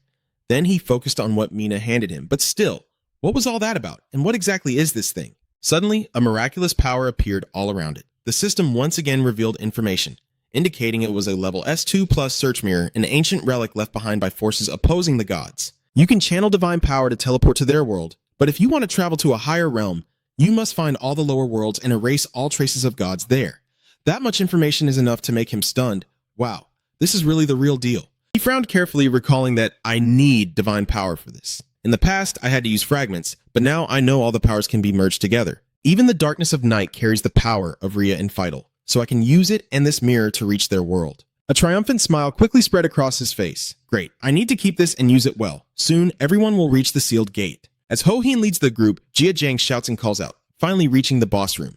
At the same time, he doesn't forget the chance to tease Shingu. Dung, I think this time we should try to defeat the boss ourselves. I'm worried that if you join in, it will affect our coordination. He furrowed his brows and turned his ear without care. Do whatever you want. He immediately turned to his temporary teammates and reminded them, okay, everyone, deal as much damage as possible in the first 3 seconds. Hearing this, he immediately sensed something was off. Damn it. Anyway, there are many other humans ahead. You can't just ignore them. Wait a minute. This dungeon isn't normal. Do you think the boss will really wait 3 seconds? But the leader kept shouting for everyone to stop, refusing to listen, and let others fill the doorway. Their team hesitated. Then suddenly, a bright light shone through. Of course, everyone within the attack radius was knocked back, kept being pushed away endlessly. The more they shouted for safety, the more they froze in shock as chaos unfolded. What on earth was happening? Even someone as strong as him was affected quite a bit. Still, he stubbornly kept shouting, don't be naive, attack with full force. Surprisingly, this time those guys didn't follow along and just stood there stunned like statues. Kang Ho, not understanding what was happening, nervously asked what you guys were doing. In response, someone burst out laughing, spitting. Seraphine, clutching her stomach, laughed uncontrollably as if she had just witnessed something incredibly hilarious. What the hell, full force attack, these guys are too funny. The more you insist on denying you're inferior to someone, the more I want to curse you. Yet the other side still laughs so happily, I haven't felt this joyful in a long time. Are you all stupid? Did you not notice the dungeon on the way here? What weak faith made you think I would follow the old rules and wait for you for 3 seconds? I can't hold back my blood rage anymore, darkly activating my technique. Enough. Seraphine, seeing this, eagerly asked, so you're about to show me something even more amusing. This time, your serious declaration proves you're genuine, so I will show you my ultimate skill. However, he didn't have time to do anything before he learned the full extent of his blood sacrifice. The surrounding space immediately became entangled in 2 opposing forces. Even the sacred sword that guarantees safety is taken away. And now it's his turn to become a monster. The group who once trusted him now panic as the monsters they turned into that day. They nervously retreat. Oh no, let's run quickly. We can't defeat both of them at the same time. At the moment when all the people were panicking, a voice filled with rage suddenly rang out, all because of a fool. The black wolf claw was firmly placed on that person's shoulder, but it seemed I couldn't just stand there and watch the Earth players all die. With a calm look of disbelief, he said, everyone, step back. My trusted team and I will finish this. I will be the vanguard in this battle. The tension in the monster form begins to spread chaos everywhere. Mana, more mana please. Seraphine takes in the whole scene and suddenly bursts out laughing. Haha. The excited guy clapped loudly and announced, playing the role of a spectator watching a show. So much fun, always joking around. One side he was holding his stomach, laughing out loud, while Shingu silently watched the opponent intently. Aaron hurriedly turned to ask Han what he should do first, and he quickly received Kokao's answer. He wanted to beat Lee Kang-ho first, but he already had a plan. Shingu briefly glanced at the mischievous guy. So now it's time to take down this worm. Then he calmly assigned the task. Marina, could you and your friends handle Lee Kang-ho? She immediately agreed. Leave it to me. Your quick move will attract Seraphine's attention. Haha, there's another one. He didn't pay attention to the player, just waiting patiently. But at the same time, he started to widen his stance to gain momentum. When he saw the arrogant look on his face, Shingu had already prepared a stronger acid upgrade in his hand. And so it combined with the Midnight Executioner's hammer and sword, trying to cut Seraphine's attack in half, causing him to adjust his stance and follow him closely, as the pain from the corrosion now erupted, forcing Seraphine to scream in defiance, "My wing! My wing!" He was truly terrified now, wondering how someone like him could survive in such a weak world. But his opponent didn't give him a chance to speak, and the next attack followed immediately with a deadly strike. Thanks to her extensive experience, Seraphine successfully dodged, but on the other side, luck was not on her side, and the excruciating pain struck her head again. Hey! Wait, cheating, I'm still talking. But the attack kept going without pause, and he looked around in confusion, wondering where he was, sniffing. Following Seraphine's longing, Shingu's voice suddenly echoes, cheating again. Turns out he's been quietly sneaking up from behind all along. I don't like that, so let me finish this. A punch packed with infinite energy directly hits the opponent's projectile. Seraphine's hand thinks there's no way, it can't be true. Even in the moment of dissolving into the sky and clouds, he still tries to find the reason, but I can't do anything. Now, catching his breath after the workout, Shingu calmly responds, "There's always a higher mountain."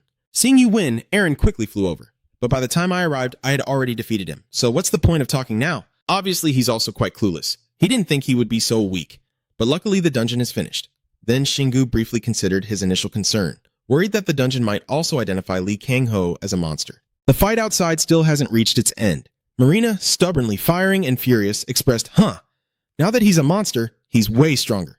She carried her unwavering faith to hold on, but Shingu needed more time. Suddenly, their target was ruthlessly slaughtered by the Executioner of Darkness. The monster Kang-ho, who was just now fierce and arrogant, is now helpless and stiffening. He crashes straight into the wall, stirring up a cloud of dust. Marina looked shocked, thinking it couldn't be true. At the moment everyone thought he was about to fall, someone suddenly intervened. Everyone stepped back. I don't want to kill him yet. The righteous man struggles to face him, then hesitates. So you finished the fight and didn't kill Lee Kang-ho? Shingu's replies a knowing smile because he's eager to get to the heart of the matter. I need evidence. The blue sky, white clouds, and golden sunshine, with the island faintly echoing sounds. Listen up. The person who just spoke continues to point and state the argument. Here's the thing. Shingu is determined to chain Kang-ho, the mutant, as a warning to all players when they consume mana stones. The crowd was buzzing with rumors, phone flashlights flickering nonstop. Oh, Kang-ho must be the traitor. A monster indeed. A traitor. Of course, he would seize the chance to cling to hope. Yes, he betrayed us, daring to deceive the whole world and mock us. That is the fate of those who betray humanity, and I want everyone to witness it. Shingu's face now is filled with murderous intent. I've waited too long for this moment of revenge, and I will begin to punish him. So pay attention. To avoid making everyone wait, Shingu eagerly punched his fist and announced, "Grind your teeth and endure the pain, you bastard," his smile growing more sinister. Now then, let this storm of wind and rain sweep everything away. A powerful hook punch directly hit the opponent's face. The successful dungeon explorers quietly lamented their luck for not eating mana stones. Then everything was broadcast on television, with the news anchor solemnly announcing that the culprit behind the London bombing had been identified as Lee Kang-ho. People also reported that he often ate mana stones, and as a result, he turned into a disgusting monster. His video clip shocked the entire world, showing even the parody comments clearly. Oh my goodness, look at him. And then he continued with his work, which is why people kept warning each other about the dangers of eating mana stones. Dung Shingu's interview also attracted a lot of attention, so let's watch the interview segment. However, the Lord was unaware of this interview, but he quickly regained his composure to respond to anyone. With a serious and unwavering look, he straightforwardly pointed out the mess on the ground, daring to touch my family, and this is the fate he will face. Seeing how cool he looked, he then exclaimed, "Delicious." Shingu smugly chuckles loudly. Probably no one will dare to mess with mana ice now. R enforces a helpless smile. Only violence makes people listen. Zeha stands nearby happily sighing. Glad everything's fine. After seeing the situation gradually come under control and many issues resolved, Hiban turned around for a rest before striking. Suddenly, the door was knocked on by someone or something. Shingu hesitantly reached for the doorknob. Who did I call? As the door swung open, Marina's group immediately appeared with a cake in hand. Young lady, I was so stunned I almost fell over. Marina and everyone else, what are you all doing here? She excitedly told me that she hadn't thrown me a party yet because I saved her, I was invited, but then she suddenly asked if I was kidding. Without waiting for Shingu to react further, she plunged ahead. Today you should celebrate and rest. Let's go. But Hai still hesitated and whispered, Hey, I thought you knew. And she added, Since everyone is here, you should eat now. I brought some food. And he felt a bit flustered. I see, then everyone else keeps chatting. Wait for me. I have some drinks here so I can make a toast in the room. Amidst the lively sounds of laughter and chatter, Shingu relaxed a bit and smiled. Taking a little break now probably won't hurt. The gathering to celebrate went smoothly. Everyone was chatting happily, and now Marina reached out and pointed to the current situation. The Long Society and the Bright Dragon Society are gone, and the remaining members are under strict surveillance. Sehi heard that and briefly smiled. Deserved it. I'll never forget the uncomfortable feeling from the canteen cup in the dungeon. Shingu, sitting beside, immediately cut in with a question. Is he paying attention to you or what? Surya gently sways her glass and sincerely expresses her relief that they got rid of him. But there's something else that worries me more. She subtly glances in a certain direction, and besides what has happened before, the Earth is currently in a vulnerable state. Over there is the scene at night on the city rooftop. Her tone remains steady. Tien Then and the monsters have all changed, so I worry about what we should do. Ro quickly agrees with her. It's reasonable to be concerned, because something similar might happen again. Suddenly, Marina excitedly throws in her idea. Oh, I have a suggestion. She turns everyone's attention back to Shingu. Shingu now has access to Tien Then, right? Why don't you join us? The image of him as a god ruling over the group briefly flashed through my mind. With him, the conquest would be faster, making it easier to keep up with Earth's evolution than ever before. This great idea was immediately supported by Sehi. Not a bad plan after all. It would significantly speed up the process. Marina continued to smile brightly, replying in kind, and it would be very fun. Unexpectedly, he is seriously considering this. Not bad, she immediately responded happily. Really? But he still has his own plans, and now he needs to take a different, more aggressive path. She immediately pouted and muttered, Don't tell him to avoid coming with us. Shingu hurriedly stepped in. Of course not. Frowning while swirling his red and gold glass in his hand, he recounted the plan he had drawn up himself, and he also decided to go down into the water tunnels. See, he sighed softly with a sad look in his eyes. This is bad. Just as the atmosphere grew heavy, John suddenly raised his voice, probably thinking that inside here he would do something important to save humanity. His eyes suddenly changed, but when I was in the water tunnel, he looked around at each girl and told Shingu that I noticed your teammates are very worried about you, so I understand why they're upset that you can't join. Marina shook her head repeatedly, showing she's always helping, but she's still worried. Her face suddenly turned a strange shade of pink. You saved us again. That's why. She firmly pressed her lips lightly against his and softly expressed her feelings. This is how I thank you. This sudden situation caught everyone off guard like the sky falling, and Shingu was even more stunned, unable to react for a moment.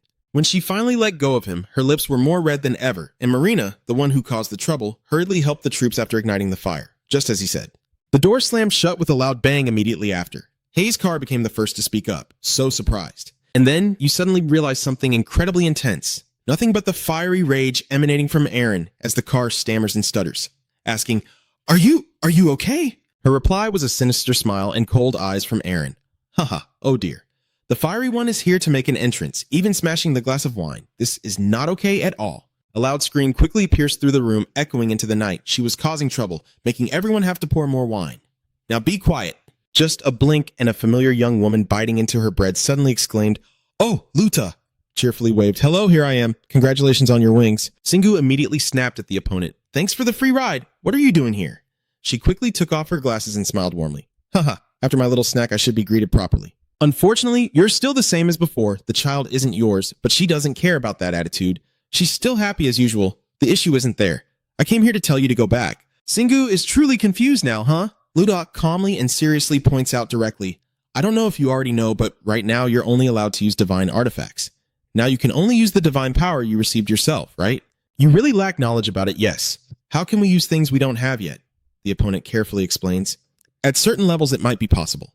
She continues to take another precious baked cake and provides information. And by the way, there's something you need to know before you use the mirror. Do you know that not all gods share the same goal when attacking the Earth?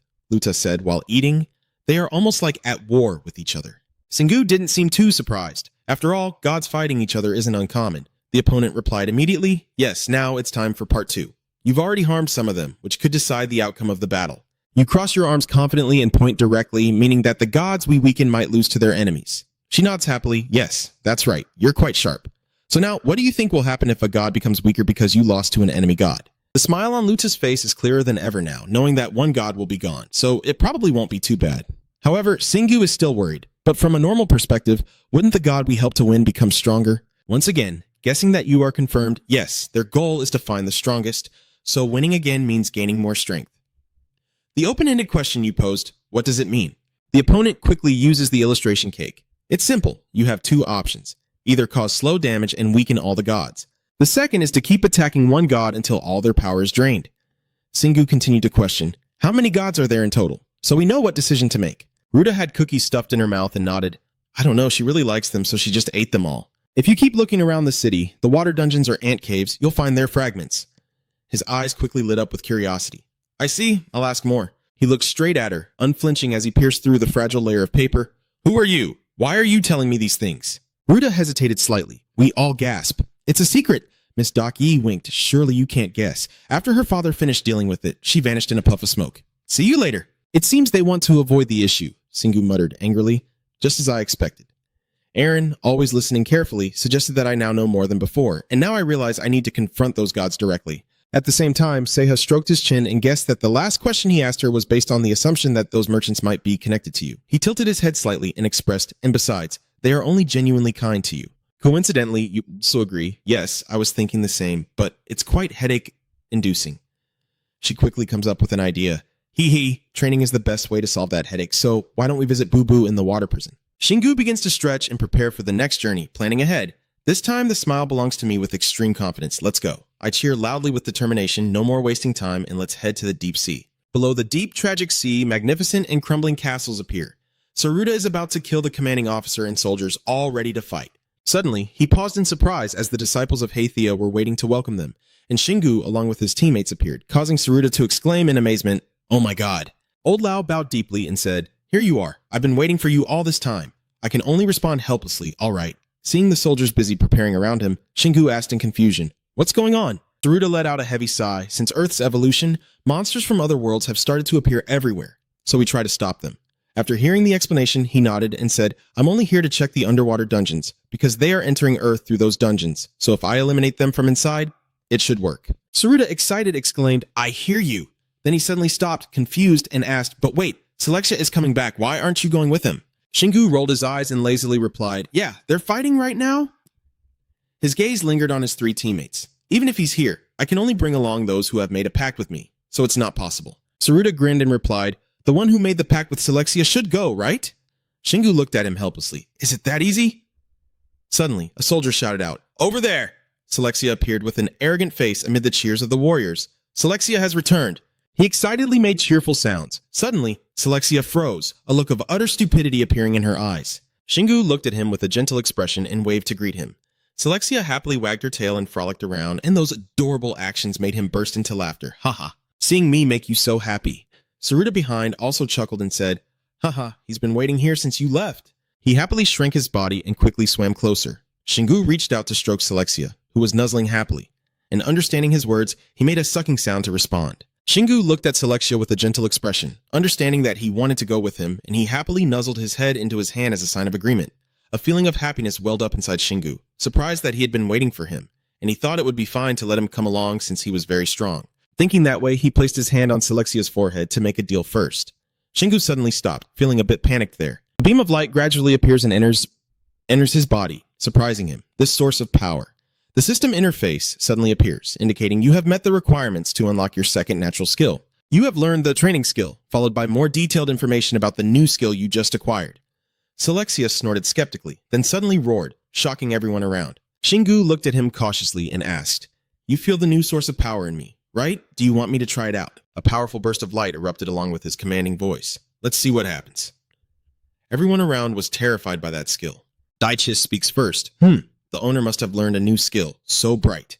From within that light, a new body gradually appears. Seiya opens her eyes in surprise. Look. Everyone was amazed by Selexia's new form. Now a boy. Aaron couldn't help but smile and say, oh, so adorable. Selexia was still staring in amazement at her new body when Singwu spoke, but he still didn't know what to say. Daichis looked suspicious and asked, what's wrong? You already have a new form. He gently explained that part of my natural ability had awakened, and thanks to this support training skill, Boo Boo now has a human form. Aaron frowned in suspicion. Training, huh? Singwu nodded and continued explaining. Yes, that's the result of my wanting him to be stronger. And he wants to listen to me, awakening the skill like that.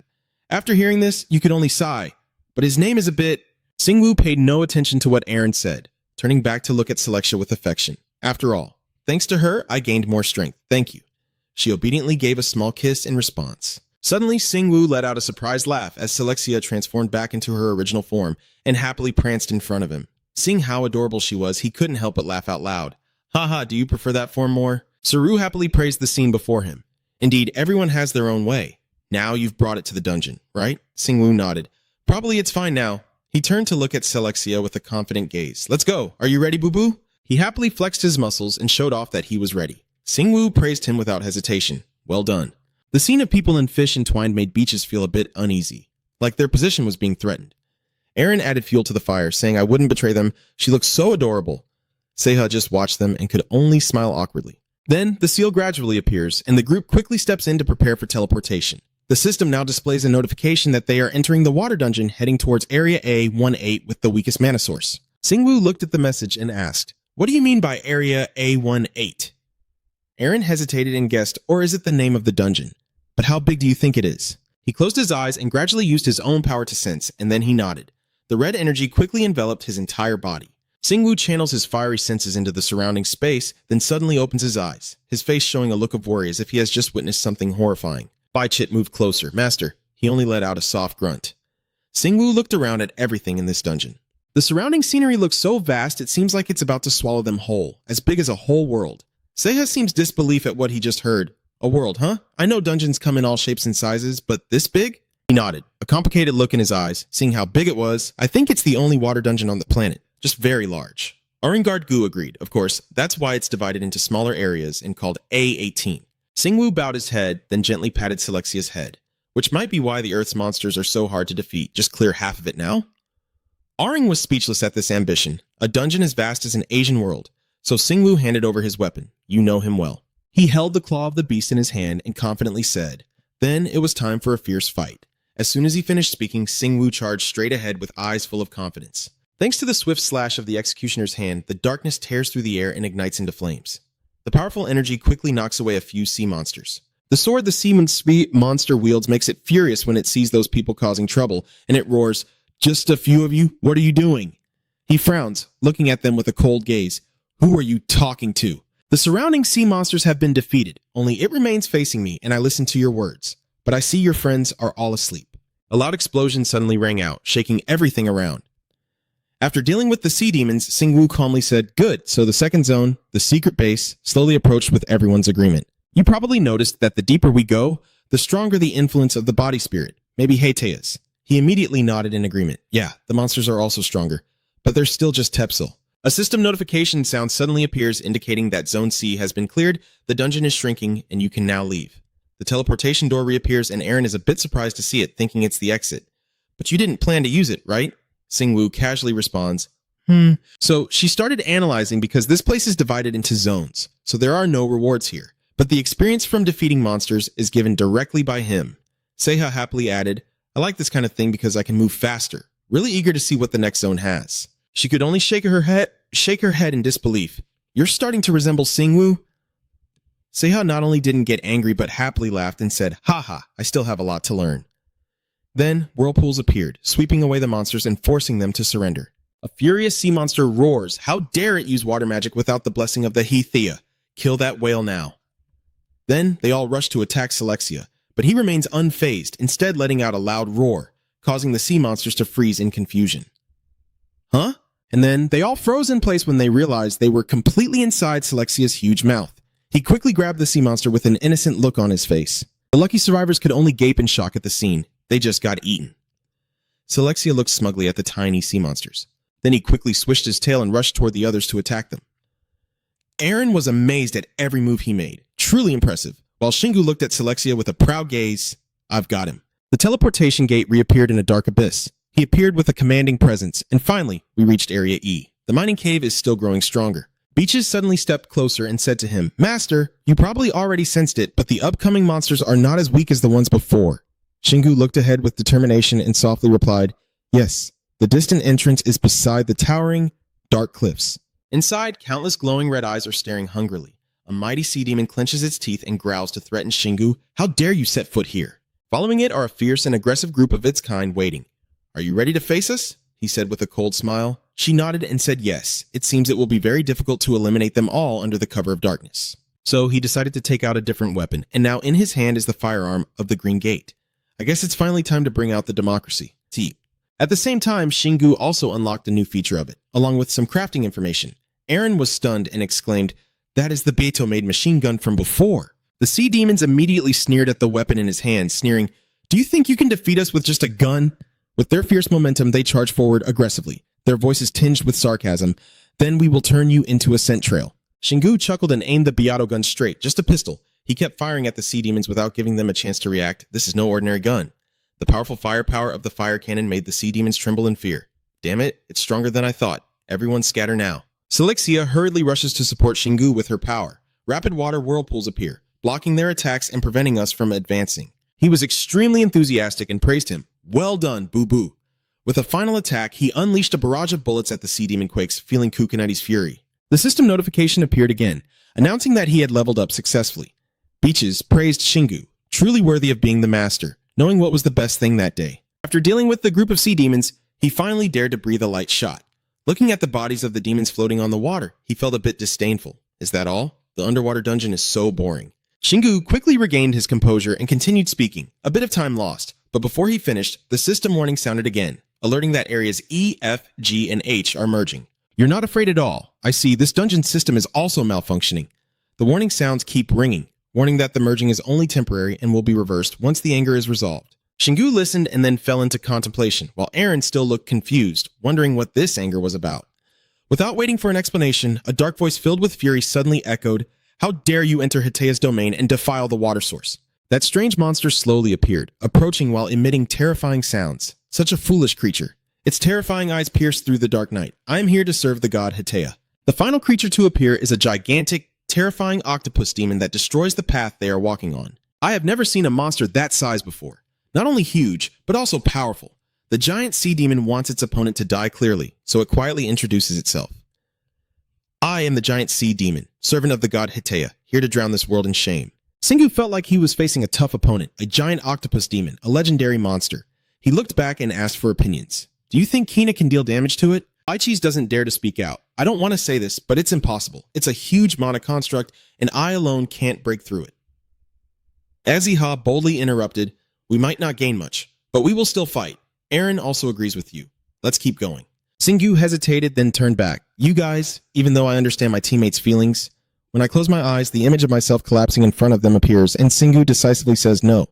In the silence of the three, he grits his teeth and gives the order, "Boo Boo, you guys retreat, all of you." Aaron was startled and shouted, "What are you saying? We can't just abandon the two of them." Shingu tried to reassure him.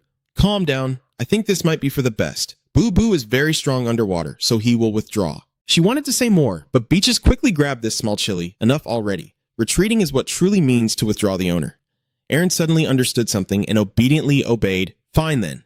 But she still wasn't very reassured. "If anything went wrong, promise me you'll retreat okay." Shingu quickly grunted in agreement. Beaches turned back to say goodbye. "We're leaving now." She wiped her hands and moved ahead with Aaron and Seiha, leaving a parting encouragement. "Don't waste too much time." Shingu remained silent, watching their backs as they left. He turned around and immediately entered a combat-ready state. "The Bat Hai Kui, huh? He's quite gentle, so just fight him already." It nodded its huge head in response. "I only need to know that you are the only one I need to kill. Once you die, that bunch of brats will die too." "The sea demon, huh? One person and a fish provoking me face to face. Even the bravest of men dare not face me. The last moment spent beside my comrade is how I honor your bravery. Shingu riding on Selexia's back is like a compliment, meaning when I defeat you, I will be much stronger than those guys." You furrow your brow with determination and call out your partner's name, Boo Boo. The two of you charge forward with a fierce cry, showing them what respect truly means. The octopus demon raises a tentacle to wipe its eye. "Here we go." It also responds without hesitation with a swift kick. "Come on, take this."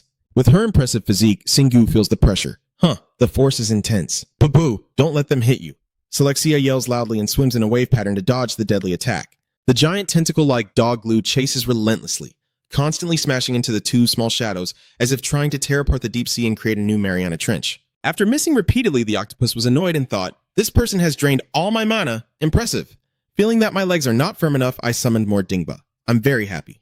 The sea demon shoots these sharp little creatures straight at Shingu. But what about this? He clenches his teeth, praising its creativity. Water Dingba using mana? Then Shingu raised his hand to unleash a skill that drained all mana. Each Dingba struck the shining shield above him like rain falling into the sea. The Bat Hai Kui now realized it was facing a worthy opponent. You're truly too strong. Shingu clinched the Night Scythe, ready to deliver a counterattack. Not done yet. He focused his energy and used the hammer to lift it improperly, transforming it into a giant multiple times. Then he charged straight at the opponent, blocking with this move. The giant-sized Night Slayer rushed forward swiftly. It flew along a huge arc, slashing the octopus face. Let's see how you handle this. The octopus hasn't given up yet, so it veers up in pain, huh? How dare you hurt me? Singu eagerly asked how it felt. What do you think? Haha. The octopus monster said nothing and suddenly spat a jet of ink into his face. Singu struggled in the dark, foul-smelling water, silently assessing. This isn't ordinary ink. It burns the eyes. He called out to his team, Boo-boo, we need to get out of here now. Selexia hadn't even had time to activate when a tentacle tore through the air towards him. Singu frantically turned his head to look at the approaching danger. Though he thought it through slowly, it happened very quickly. Singu couldn't avoid taking a hit to the cheek. As he just fell off Selexia's back, the tentacle approached again. Singu opened his eyes and immediately turned pale, half a breath away from danger. He didn't hesitate to activate the emergency escape skill and dragged Selexia to run desperately away from the danger behind, huh? I didn't expect it to spray ink just like a real squid. He looked worried at his trembling arm. Damn it, I can't move if this keeps up. How can I fight? I should have told Aaron to stay behind Selexia. Softly sobbed Singu, turned to look at the battered fish body and asked with concern, Little brother, it seems you're not doing too well either. The octopus demon praises them happily. Heh, the one who escaped is quite clever.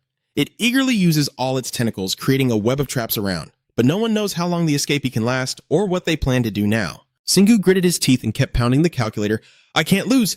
I have to find a way. His determination intensified. Singu, listen, how do you plan to defeat it? The octopus shakes its tentacles in provocation. This is probably the end. It swings its giant soft leg toward the pair of humans and fish. Let's finish this. Selexia, even with just this, it's hard to dodge because of the injury. My internal organs are all damaged. I need to revive myself quickly. Finally, Singu managed to pull out the healing potion and quickly poured it into his mouth. Even though he finished the bottle, he still felt it wasn't enough. Huh, is that all? I've become too strong, so normal healing potions don't really work on me. Suddenly, his body started to change, making him gasp. Singu sensed the heat flowing around his chest, slowly realizing that the mana in the potion was reacting with the mana inside him. That heat source keeps growing stronger, but I haven't paid much attention to it. My family members are surprised and exaggerate it many times, but maybe I've become more Minjie with the surrounding power from all my awakenings. Singu suddenly breaks through his idea. If that's true, this is a chance. Try combining this potion with mana. 2 streams of hot and cold mana intertwine within his body. In just a moment, a huge source of power enveloped Singu completely. He opened his eyes, feeling the achievement. It's working. Singu let out a long scream as if to release his energy. A brilliant light centered on him illuminates a dark sea. The system suddenly announced that you have awakened the power to resist and purify. Your mana has evolved and now possesses a holy attribute. Selexia's resonance healed his injured eye earlier, and Singu raised his hand to feel this new skill. He clenched his fist and shouted loudly a single word of determination. Singu enthusiastically shook the weapon in his hand, still not fully recovered, but ready to continue fighting. The sea demon was annoyed and questioned what you just did. You made it burn again, huh? Even if I told you, you wouldn't understand. The octopus demon, furious, unleashed a series of Ding 3 attacks, sneering that even awakening might not be enough to defeat me. It just launched a mana-formed weapon at you while not even trying to lure you in. Submit to the HTA god now. Singu is no longer afraid of this toy like at the beginning. Huh? He frowns and calls his teammate Boo Boo. The person and the fish stand united, facing the attack head-on. We will get through this. The Bat High Kui spat out another batch to deny once again. But surprisingly, this time Selexia followed Singu, charging straight ahead without avoiding. His hand radiates energy like a guiding light. Then that light expands into a giant pillar of light before Singu. Sang's dazzling glare directly threatens the octopus, making it close its eyes tightly. Singu chuckled softly, raising his hammer to ask if it was yesterday, then poured pain into one of its eyes to help. Seizing the momentum, Singu continues to raise his hammer, not stopping yet. He strikes pain into the octopus's tentacle, causing it to scream in agony. Stop joking, that's enough. It spread all 8 of its tentacles, aiming to crush Singu. I didn't expect it to have such a bold idea, this one. The octopus roared with Asian Han. Die. Immediately, it curled its soft legs into a giant ball, trapping the opponent inside. Singu gazes maliciously at this dark space. Is it in an octopus prison, or what is it thinking? Suddenly, there was movement around him that made him gasp. Gradually, the body of the octopus trembled rhythmically like a running blender. Singu, paralyzed, guessed that it intended to crush us both. I clenched my pain and stepped into the darkness, swearing. Damn it. Singu grabbed one of its tentacles, thinking he could get through, but the Bat High Kui still kept his mouth shut, trying to see if he could open it. He immediately understood its plan of self-sacrifice, just joking. It knows I can't kill it with one hit, and will endure my attack until it dies, so I won't last long.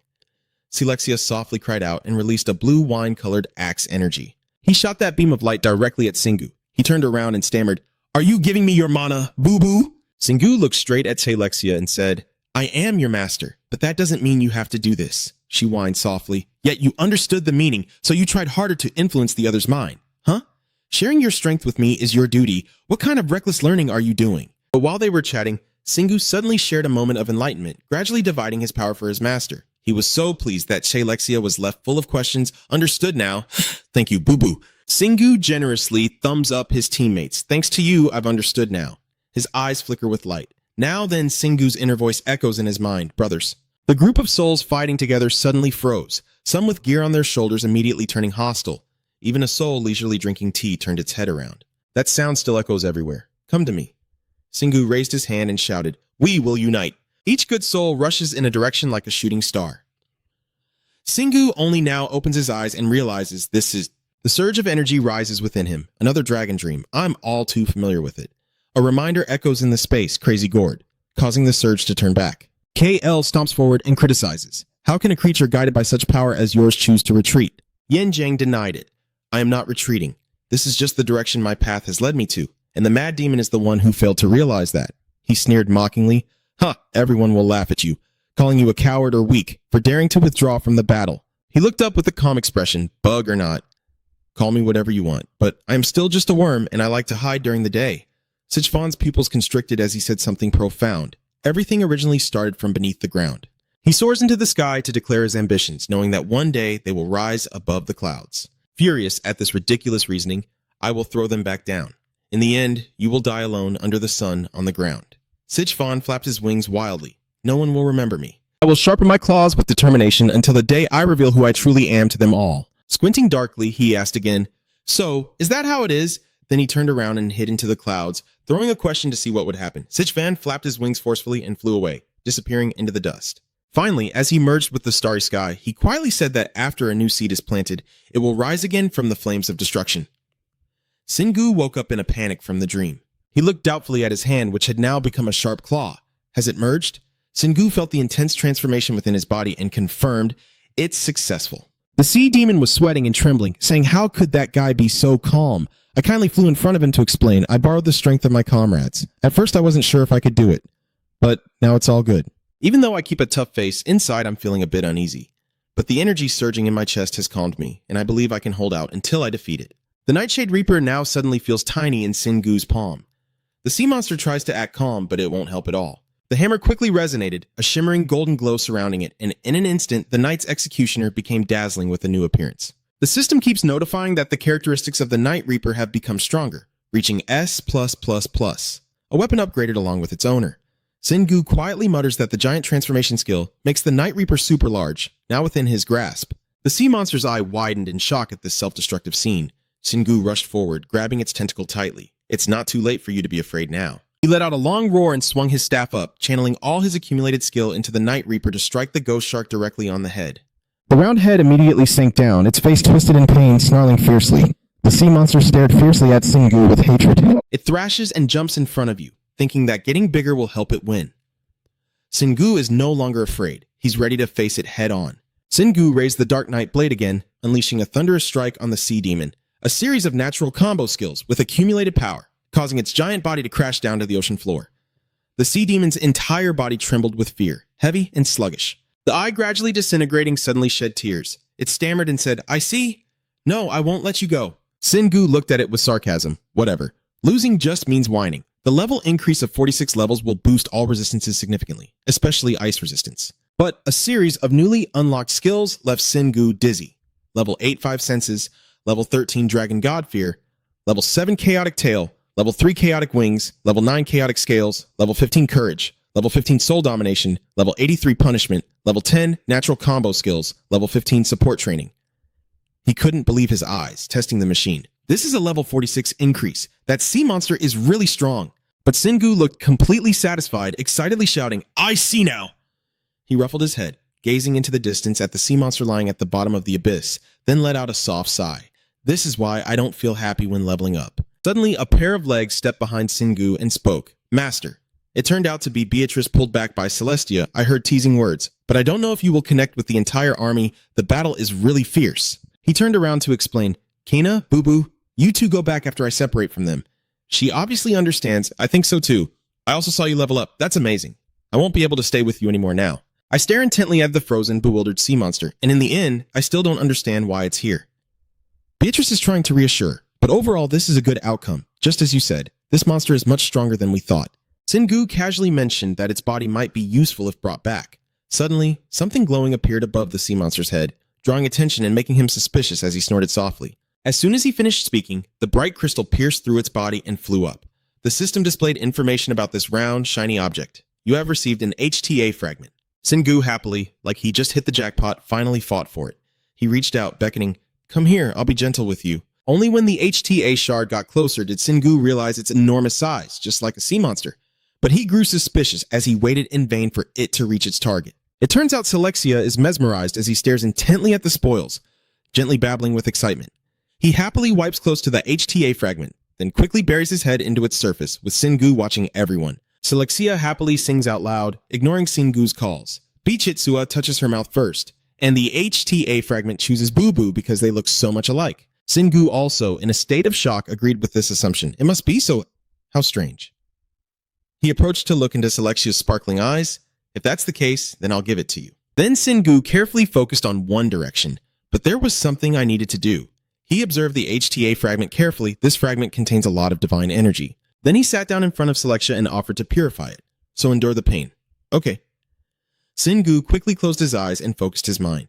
In the dark ocean depths, the HTA keeps calling out, "Come here! Bring the sea creature! Come to me!" He chuckles softly, understanding clearly. Singu crossed his arms and revealed the truth. Just as I thought, she intended to capture Boo Boo for herself. He teased the opponent, apologizing for disappointing him. But Boo Boo prefers me. Singu still pushed against his arm, then whispered so. He shot a huge amount of energy into HTA and shouted, "Boo! Away!" Selexia was startled and then thrashed her tail loudly, calling "Boo Boo!" Singu, seeing this scene, smiled with satisfaction as a slender hand quickly appeared, followed by a fully formed human body with a whale-shaped bracelet on its neck. Singu excitedly declares, "We did it!" Selexia also looks eagerly at her own form. Beaches steps closer and asks, "He's much stronger now. I can still feel it here. Can you give me some too?" He looked at her speechlessly, finding divine fragments hard to come by. "I almost died trying to get this fragment, but next time if I find one, I'll give it to you." Singu smiled proudly, rewarding himself. After all, everyone did very well today. Since I almost died, I will pause the fight for a while. Beaches looked serious and reminded him that the master would be better off if he didn't interrupt in the middle. And he didn't object. She said it had to be. Singu scratched his head and chuckled foolishly, as if declaring the end of the journey. Suddenly, a pair of legs stepped forward to interrupt his excitement. The spirit raised his hand cautiously, doubting the message, and apologized to the master. "But there is urgent news." "What's going on?" He hesitated before explaining that my fellow soldiers are helping in a major battle against the monsters. "Wait a moment, fighting the monster from Asia. Is it true that Lin Han just says what she really thinks?" "Yes, specifically fighting monsters from another world with Eli Gu. They might be at a disadvantage because we disappeared." After hearing that, he slapped his head in self-reproach, thinking how careless he was, forgetting to leave a few people with Eli Gu. Beaches reassured us that Eli Gu is very strong, so they should be fine, but now we have to go. The failed escape plan makes Singu sigh heavily. I don't know what else to do. I want to rest, but making him wait isn't right. I pat little Selexia on the head and tell her to go back with the others to catch the jellyfish. "You and your friends will get a treat." She shakes her head and keeps crying. Singu looked conflicted. "Huh? You want to go with me? And you're leaving his body to your friend, huh? They've made up their minds. What can I do? Haha. Stubborn as I am, then let's go.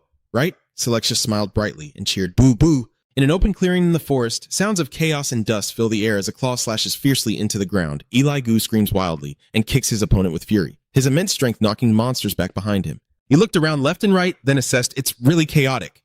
Sarate calmly ran over with a trident and asked Han, Eli Gu's master, "Are you okay, Chit? You stayed up all night criticizing Shengu. I knew it. From the start that guy was suspicious. I was betrayed by him." "Chit," Eli Gu firmly denied. "There's no way that happened. Gugu wouldn't dare betray. He must have his own reasons."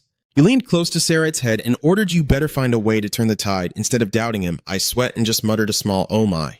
Not far away, the fiery claw approached with a smirk. Now that those spirits are gone, it's too easy. Gareth stared intently at them, trying to manipulate their minds. He's not a fool yet. Follow the earth god Yugo, and you'll be forgiven.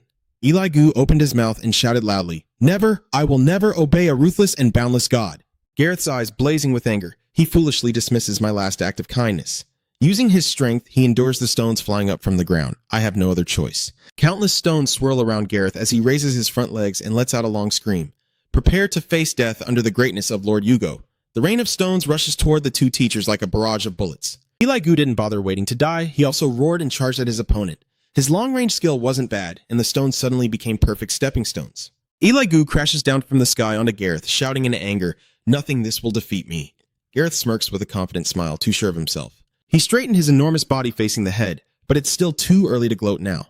The clash and collision caused a massive explosion that shook the earth, making the entire forest erupt in chaos. Sarai just looking at it makes her sweat with fear. The terrifying group is too much.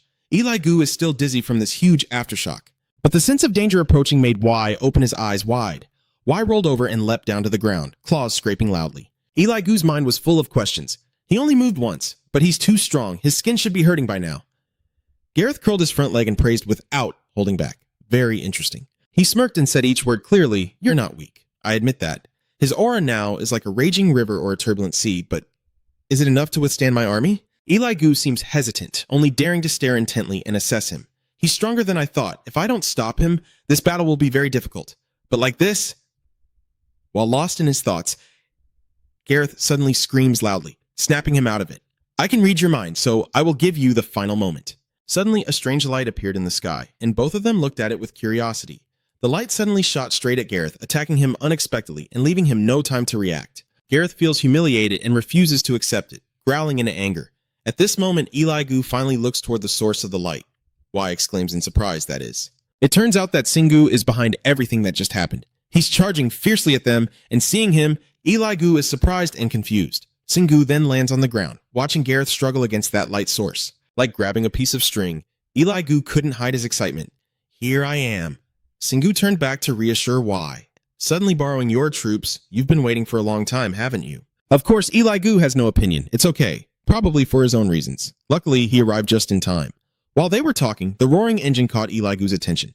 It turned out to be Beaches. She spoke up, or maybe because she just returned after defeating the second sea demon. Beaches, carrying Sail Alexia behind her, looked back and played around. But this battle will be boring.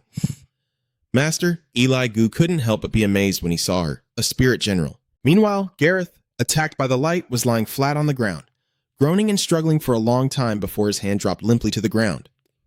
After coughing, a shard of Yugo stone emerged from his mouth, and the system immediately announced, "You have received a piece of Yugo shard." Singu picked up the stone, clenched it tightly, and looked at it with satisfaction. 2 fragments in one day, not as powerful as the octopus demons, but still usable. Eli Gu, seeing him die so quickly, looked at Singu with admiration. With one hit, he was gone. "I've become much stronger," he proudly replied, taking his turn. Singu glances ahead and reminds them, but now is not the time for praise. Defeating Gareth alone is not enough. The monsters are still fighting fiercely and show no signs of stopping. Seeing this, he quickly calls out, "Let's end this battle now." Eli Gu, seeing them fight, couldn't help but feel annoyed and immediately agreed with Singu, saying, "You're right, let's move forward." Suddenly, Singu looked at the symbol on his hand and activated his skill, but before starting, he ordered, "Reveal yourself." A moment later, Sturdy Feet appeared. He excitedly said, "Let's begin," and Selexia watched the battle with interest, its fighting spirit burning bright. Hearing that voice echoing, Eli Gu finally paid attention to the area and excitedly said, "Let's start, then." Selexia watched the battle with interest, full of fighting spirit, boo-boo. Hearing that voice echoing, Eli Gu finally paid attention and couldn't help but wonder, wait, who is this kid? He looked at it with suspicion, guessing that based on the energy emitted, it was also a monster, but why does it have a human form? Singu looked at Y with confusion and casually explained, "Oh, he just wants to look like me." Hearing his answer, Eli Gu was stunned. It was that simple, so maybe I should too. Before he could finish speaking, Selexia had already pointed forward with a buzzing sound in her mouth, and Singu, reluctantly acting as a translator, told him to just fight first. Eli Gu hesitated and replied vaguely, then continued. After finishing, Singu secretly takes out his weapon and signals, "Let's go." He shouts to show them what earth-shaking power looks like, and the 3 of them charge into battle together. Singu quickly got into the rhythm of the brutal battle, while Selexia and Eli Gu were no less fierce. She swung her sword repeatedly, and Eli Gu used his most primitive method, biting into the prey's neck. The soldiers fought fiercely without holding back. Singu was also full of energy, swinging his giant hammer to destroy the monsters. The entire army fought fiercely like that, and after a while, his hammer was finally placed down on the ground. Singu steps on a monster, looking forward with excitement. The last one. Right? After the battle ends, Eli Gu looks at him sincerely, grateful, thanking him for the support. Goo Goo, now the earth monsters can rest assured and work together. Singu quickly responded, not prompting him to say more, but why didn't he tell them to say something? The monsters fell silent, their eyes filled with hope as they kept watching him. Eli Gu, as if he had just discovered a new land, smiled brightly and said yes. Then Y waved his arm again. his voice sounding like a cow, rallying the Earth warriors. You have done an excellent job protecting Earth with blood and sweat today. Eli Gu stood on the high rock and declared, now we have won. But they still haven't surrendered, so Eli Gu quickly understood his intention. We will definitely not give them a chance. After completing the mission, beaches bit down again, and the monsters cheered, urging everyone to unite and fight together, their spirits high. Telling them to establish a monster kingdom isn't a bad idea either. Singu didn't argue, and it didn't sound bad since he's a strong ally. Then Y turned around again, and besides, I need to give him something. Right after, Gareth's body was carried away by the monsters, and Eli Gu told him to take it, believing he and humanity could make good use of it. Singu looked in that direction, thought for a moment, then replied, thank you. I think it can be used to make a good armor. Before he could even receive the items, he started thinking, should I make new armor for Eren or Seiya? He suddenly blurted out. Ah, it turns out Singu just remembered Seiya and Eren. I forgot they're still waiting for me because I've been gone too long. Hurrying back quickly, Singu swiftly reabsorbed the light source, muttering non-stop, sorry to trouble you, but I have to go now. Hearing that, Eli Gu was a bit surprised. Then he quickly grabbed his arm to stop him. Slow down. Celebrate your victory. Singu immediately flew away, only leaving behind the question, I will come back soon. Sorry, sir. Eli Gu desperately said below, I just want to ask how to become someone like that boy. Just then, Surat suddenly stepped out from the garden, deep in thought. Hey, you should learn to be honest with yourself. If you like someone, just be straightforward. Eli Gu, helpless and blushing, went along with it. What a guy. Eli Gu immediately demanded, clean up and stop talking nonsense there. The door slowly opened, and Eren and Seiya, who seemed to have been waiting for a long time, stood up excitedly as the door just ajar. Singhu, now dressed in casual clothes, hurriedly explained, I'm sorry for being late. Both of them asked in unison. You're back. Seiya and Eren happily ran over to admire. Thank God you're safe. Singhu modestly replied, haha, I don't know how I won anymore. Eren exclaimed in admiration, you truly are the best. Seiya excitedly asked about him. I wasn't surprised to see that octopus monster was Hethia. How did you manage to defeat it? Hearing that, Singhu sighed deeply. Well, a lot has happened, if I were to tell everything. A few minutes later, after hearing everything, he fell into deep thought and said, oh, I see, I never imagined how the combined skill battle would look like. Seeing Seiya's expression, he quickly made an excuse. Yes, sorry for not telling you beforehand. Singhu glanced around thoughtfully, realizing she had no choice but to listen to Eren's complaints today. Eren was silent now. Her cold stare seemed furious, and Singhu immediately understood. She was not happy at all. After a moment, Eren finally spoke, and unlike his worries, she was smiling and fine. I understand. Seeing her expression, he was surprised and stammered, really? With this unusual attitude, of course Singhu would become suspicious. Wait a moment, she can't be okay. Watching her smiling expression, Singhu silently thought, at this moment she has given up hope. He felt disappointed and confused, feeling terrible about where to start. Then he reached out his hand towards her, but couldn't say a word for a long time, his lips trembling as if holding back tears. And Eren, seeing this, immediately reassured him. It's okay. This is normal for players. I was just making the most helpful choice in a hurry. Hearing that, he understood his fate. Good, she's really angry now. How can I cheer her up better? Suddenly, Singhu thought of something. Oh, he hurriedly explained, but you don't need to worry about that anymore. You have to move everyone this time because we split up while flying, and that's really dangerous. But now that we've become one, that will never happen again. Eren was startled to hear that and blushed deeply with embarrassment, stammering to ask again, what do you mean becoming one? And out of nervousness, she instinctively punched Singhu in the face, asking what the hell he was talking about. After that punch, Eren felt even more embarrassed and didn't dare face him anymore, so she made an excuse to leave and said goodnight. Eren left, leaving Singhu with a confused expression, and he involuntarily asked himself, did I do something wrong? Exiha didn't want him to worry anymore, so he made an excuse to cover it up. It seems that Eren finds it hard to understand the beauty of unity, which is something only men can comprehend. That's exactly what Singhu wants. He immediately replied, yes, of course. Merging increases strength. Exiha enthusiastically answered, that's right. Seeing the two of them chatting so casually, Baitree sighed and spoke up, by the way, what do you plan to do with the love shard? As soon as he entered the room, he was captivated by Eren and suddenly remembered that he was planning to make armor for it and a giant dog. Give me, Exiha and Eren, you look happy. Oh, I want some too. Which made Singhu feel very pressured in this cramped room, so he proposed that we should discuss this while walking. She quickly agreed, fine, I feel like seeing cute things. So the four of them headed outside, with Luta sitting leisurely, drinking water and enjoying herself as if at the beach. Singhu approached and, seeing her like this, started to play around, seeming to enjoy life to the fullest. Then Singhu asked in a teasing tone, what are you doing in front of Bito's house? At this moment, Luta finally noticed the presence of others, and after confirming it was her brother, she couldn't help but be amazed. You're back. She stood up and ran straight toward him with excitement. Oh my god, thinking about a huge monster hiding underground like that? Singhu asked in surprise. How do you know? Have you been watching us or something? It seemed she was about to run to him, but instead she ran over to Selexia to explain. I can piece together the clues using Hitea's power in this kid. You really have solved a big problem. Then Luta gently patted its head while looking at him with admiration. Surely it's very dangerous, but you defeated it and leveled up. Singhu calmly replied yes. After patting its head and foot, Luta pinched Selexia's cheek. She was still talking nonstop. Hitea is one of the strongest beings, so defeating a sea monster is truly a turning point. Do you know what Hitea actually is? Suddenly asking that, Singhu still didn't understand what she meant. What is she talking about? No one asked, but Luta still stepped forward to explain. Hitea is a god different from those you've found so far. They are a collection of several gods. Singhu looked at her in surprise and said, huh, just like me now. Then Luta gently floated over to him and explained, no, your case is different. The gods who created Hitea still retain their essence and presence. So, I have to move forward, right? Luta patiently explained, not exactly because that way they can't merge into a single being. That's also why they can easily create monsters like the octopus, which is made by combining and connecting the powers of the gods inside Hitea. Listening to her talk, it made him think of models that look like puzzle piece dogs.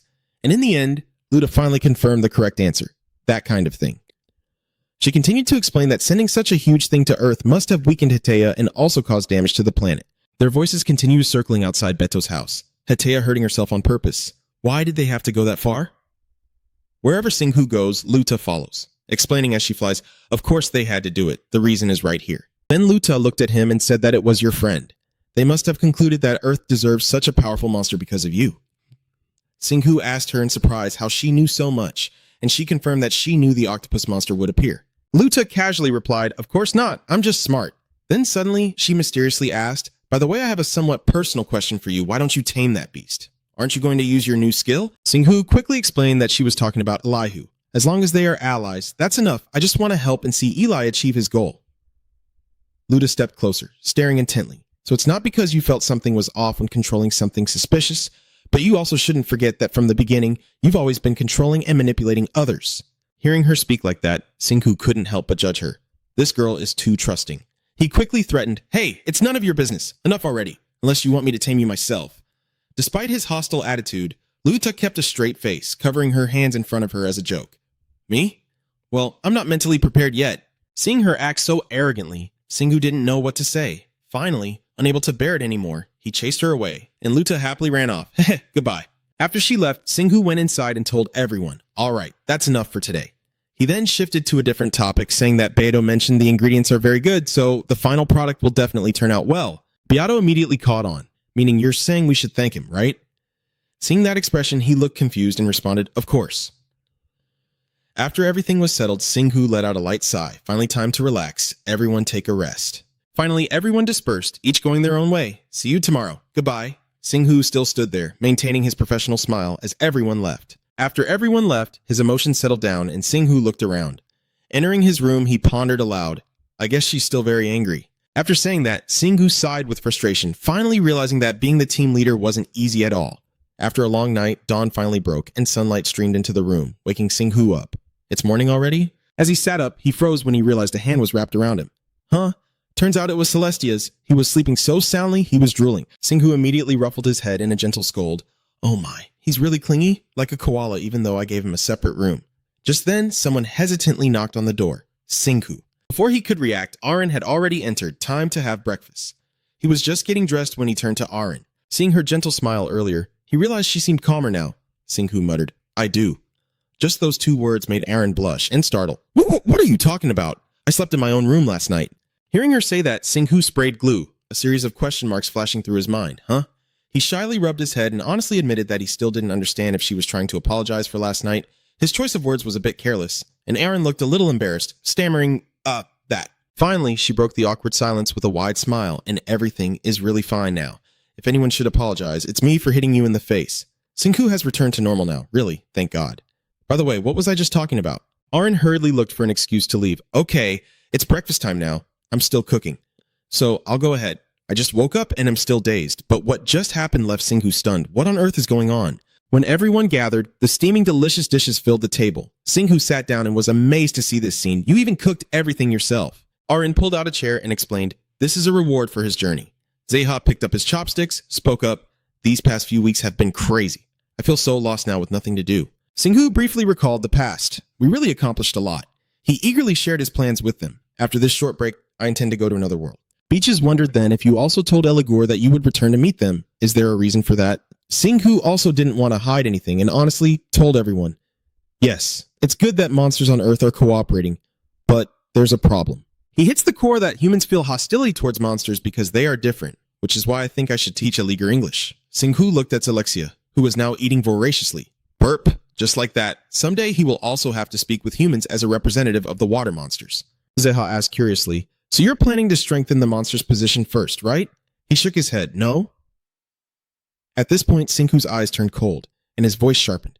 There's something even more important than that. Does this serious expression make you feel more confused? Singhu stood up suddenly, took out a blue ball. Yes, I need to test the new anti-ghost sphere. The system immediately announced that the infinite anti-spiral sphere, level A, with a power of 500 to 3500, has mana absorption properties, elasticity, and great force. Upon contact, it hardens and absorbs blood and magic from the target. Hearing this, Zeha was stunned. This attack power seems a bit too much for just an anti-spiral sphere. Singhu explained to the others, do you remember the slime demons we encountered in the dungeon in London? I used them to strengthen this ball. They are all above level 250, so this upgrade isn't too hard to understand. He lifts the ball high to attract everyone's attention. Everyone is excited about the return of the reflection ball exercise. Arin isn't. She's busy eating cookies, and Celexia is staring at them. Knowing he's shy, Arin asks, do you want to eat? Suddenly, Seha's eyes lit up with determination. It turns out he was dodging the path of the ball. Now I can see everything. At the same time, the smart system announced that support for Seha had unlocked a new skill, Vision. Singhu clapped loudly and praised, well done. Singhu grabbed the ball and said, Seha, you finally unlocked the vision skill. Meanwhile, Beaches excitedly turned to look at her, and at the same time, Kina unlocked her time and sensory skills. Both of them have made incredible progress in just a few days. Right now, the room is filled with the training balls they used, and Seha modestly said, it's still not as many as you. Unlike the opponent, Singhu happily accepted the praise, having upgraded both his 5 senses and his battlefield battle cry. Suddenly, the door bursts open, and Sarai rushes in to report that there is an emergency inside the village. Singhu calmly asks for more details. Hey, what's going on? Sarai was extremely worried, sweating all over. Well then. Finally, he honestly said that a woman was giving birth. That guy's success caused everyone to panic. Mona. After hearing the urgent news, Singhu hurriedly ran inside the village and, upon seeing the person in front of him, quickly asked about the situation. Simong, how is it going? He saw that he couldn't help but be surprised. Master, you have arrived. Singhu quickly responded, of course I had to come. And this made the other person deeply grateful. Thank you, sir. At this moment, since they haven't gone inside yet, Simong reports the situation. Neo and the merchant are holding the fort inside. Suddenly, Irene steps forward and says, maybe you should also go in to help. After all, you're the one resuscitating her. They reluctantly agreed to let her inside. Juan stood nearby, reassuring them. The medicine for the mother had been prepared, and I have shared everything I know. As the village chief, he thanked on behalf of the family. Thank you, I am sure the baby will be born healthy. But then Singhu sensed something strange. Wait a moment. Then I focus all my senses to tell them that I can feel new life coming from the house. I think it's from the baby. Simong anxiously stammers, can you feel it? And what about Mona? Quickly reassure her, don't worry, she's fine. Suddenly, his expression became extremely serious. Wait, there's something strange about the energy source. Not just one, and it's much stronger than that of an ordinary baby. Beaches suspiciously said, could it be that the impact has affected even this generation? Sarai interrupted anxiously, because he has gone beyond my understanding, so I wouldn't be surprised. As a husband and father, Simong listened to them speak but grew more frightened. I don't understand what you're saying. Please go inside. Then he hurriedly opened the door, and before entering the room, he shouted out Mona. He was so worried that he asked first, is everything okay? Suddenly, the scene in front of Simong made his eyes widen. Mona was holding the 2 tiny crying babies in her arms, and Simong looked at the crying children in shock, wondering if they looked alike. After a while, Singhu hurriedly ran to ask Han, Mona, if everything was okay. Then the group of carriages also arrived. She smiled happily and said thanks to the owner. Both of them are safe. Mona affectionately looked at the 2 children and thought to herself, they are my daughters. Aaron speaks seriously. Singhu, I think you can feel it too. Their mana is truly insane. If you awakened your power as a child, you probably felt the same way. This also worries Singhu. Yes, that's what he's been concerned about all along. How come they were born with such enormous amounts of mana? Beaches from behind shared her opinion. I have a hypothesis. Singhu urged her to continue speaking. Regarding the underlying cause, Beach's gaze grew sharper, possibly because of the environment. She analyzes in detail that this village seems very peaceful and quiet, but is actually the place with the greatest influence. Beach's calm words raise concerns for the young couple. So even if the parents are just ordinary people, there is a high chance that the children will be born with such supernatural abilities. She continued to make predictions. And if we applied that way of thinking again, imagining the moment with him and Areen. Areen anticipated what she was about to say, so she immediately patted her on the back, causing Beaches to stumble forward, and she shouted in embarrassment, "What am I even saying?" Zaha agrees with that point of view. Haha, I guess it's mostly because of you. After saying that, he turns to Anne. Areen, calm down. And while Singhu is trying not to look embarrassed, Mona steps in to intervene. Master, if you're okay with it, may I ask for your blessing? Which made him a bit confused. My blessing? Bon explained the village's tradition. She wanted him to accept the two children as villagers. Only then did Singhu realize, so that's how it is. He wasn't too confident, but still agreed, feeling a bit embarrassed, as if I could help shape the future of these children. Suddenly, a faint light from Singhu's ability emitted, leaving everyone stunned, and Areen exclaimed in amazement, "Singhu, that power is!" Lutha was just as surprised, eyes wide as he looked at your blessing. "You've reached this level now." Singhu raised his right hand to the heads of the two children, and strangely, they no longer cried loudly like before, but remained eerily silent. A divine light radiating from his hand signaled that the blessing had taken effect. Suddenly, a system notification rang out. You have blessed the babies with holy power, and the twin children have developed their own unique traits. Mona is the one who notices the change most clearly and hesitantly, asks him what just happened, saying the kids were too quiet. Singhu shyly explains that he shared his holy power with them and that, during the process, it became part of their skill set, so now they can resist both physical and magical damage. Unexpectedly, Singhu was moved to tears and clasped his hand, saying, "Thank you very much, thinking about what you did for us." Singhu couldn't bear such gratitude and shook his head in refusal, saying, "Don't worry." While secretly thinking this was the first time I acted as the village chief like this, I don't know how to react anymore. He clasped his hands and told the couple that we are leaving now and that Mona probably needs to rest. They both bowed their heads in gratitude and once again thanked him. "Lord, please visit us anytime you wish." Singhu made a promise. "I'll come by later to finish a good deed." And they all went home together. Singhu sat on the chair and sighed softly. Well, that was quite a surprise. He happily expressed his feelings to Areen, even though they aren't his children, but that feeling is truly wonderful. She smiled back, saying, "It's indeed a special day." Aaron persistently questioned everyone's doubts. "By the way, what is that power? I feel it looks familiar." Singhu straightforwardly said he thought it was divine power, and this answer was no surprise to her, just like him. This made Aaron's mood plummet to the bottom of the barrel. Now even divine power is within his control. "The only reason for my existence is gone too." He immediately dismissed that silly thought. "What are you talking about? This is different from my power." Singhu looked at the radiant holy power in his hand and explained, "Mine is something that fights against gods, so it's not suitable for healing her." He looked up at Areen intently. "So he needs me." This sentence made her heart race. Oh, Areen blushed so much her head was about to smoke. Really? The shy girl avoided Singhu's gaze, and if he said so, she would stay by his side. Siraj looked at the two of them with a puzzled expression. "Oh my god, I just don't understand people. Why do they have to beat around the bush all the time? If you're a couple, just made already to be safe," Siha kindly advises. "Didn't you see what happened to Kanna earlier? Take back what you just said." And sure enough, Singhu noticed Siraj's presence. "Wait, why is he still here?" "You speak seriously and solemnly. I have a message from Lord Elegoo. He is very concerned about this matter." "The message?" Siraj surely responds, "Yes, our Lord wants to learn the language of humans." "This is the second piece of good news today," Singhu exclaimed happily, hearing that we share the same idea.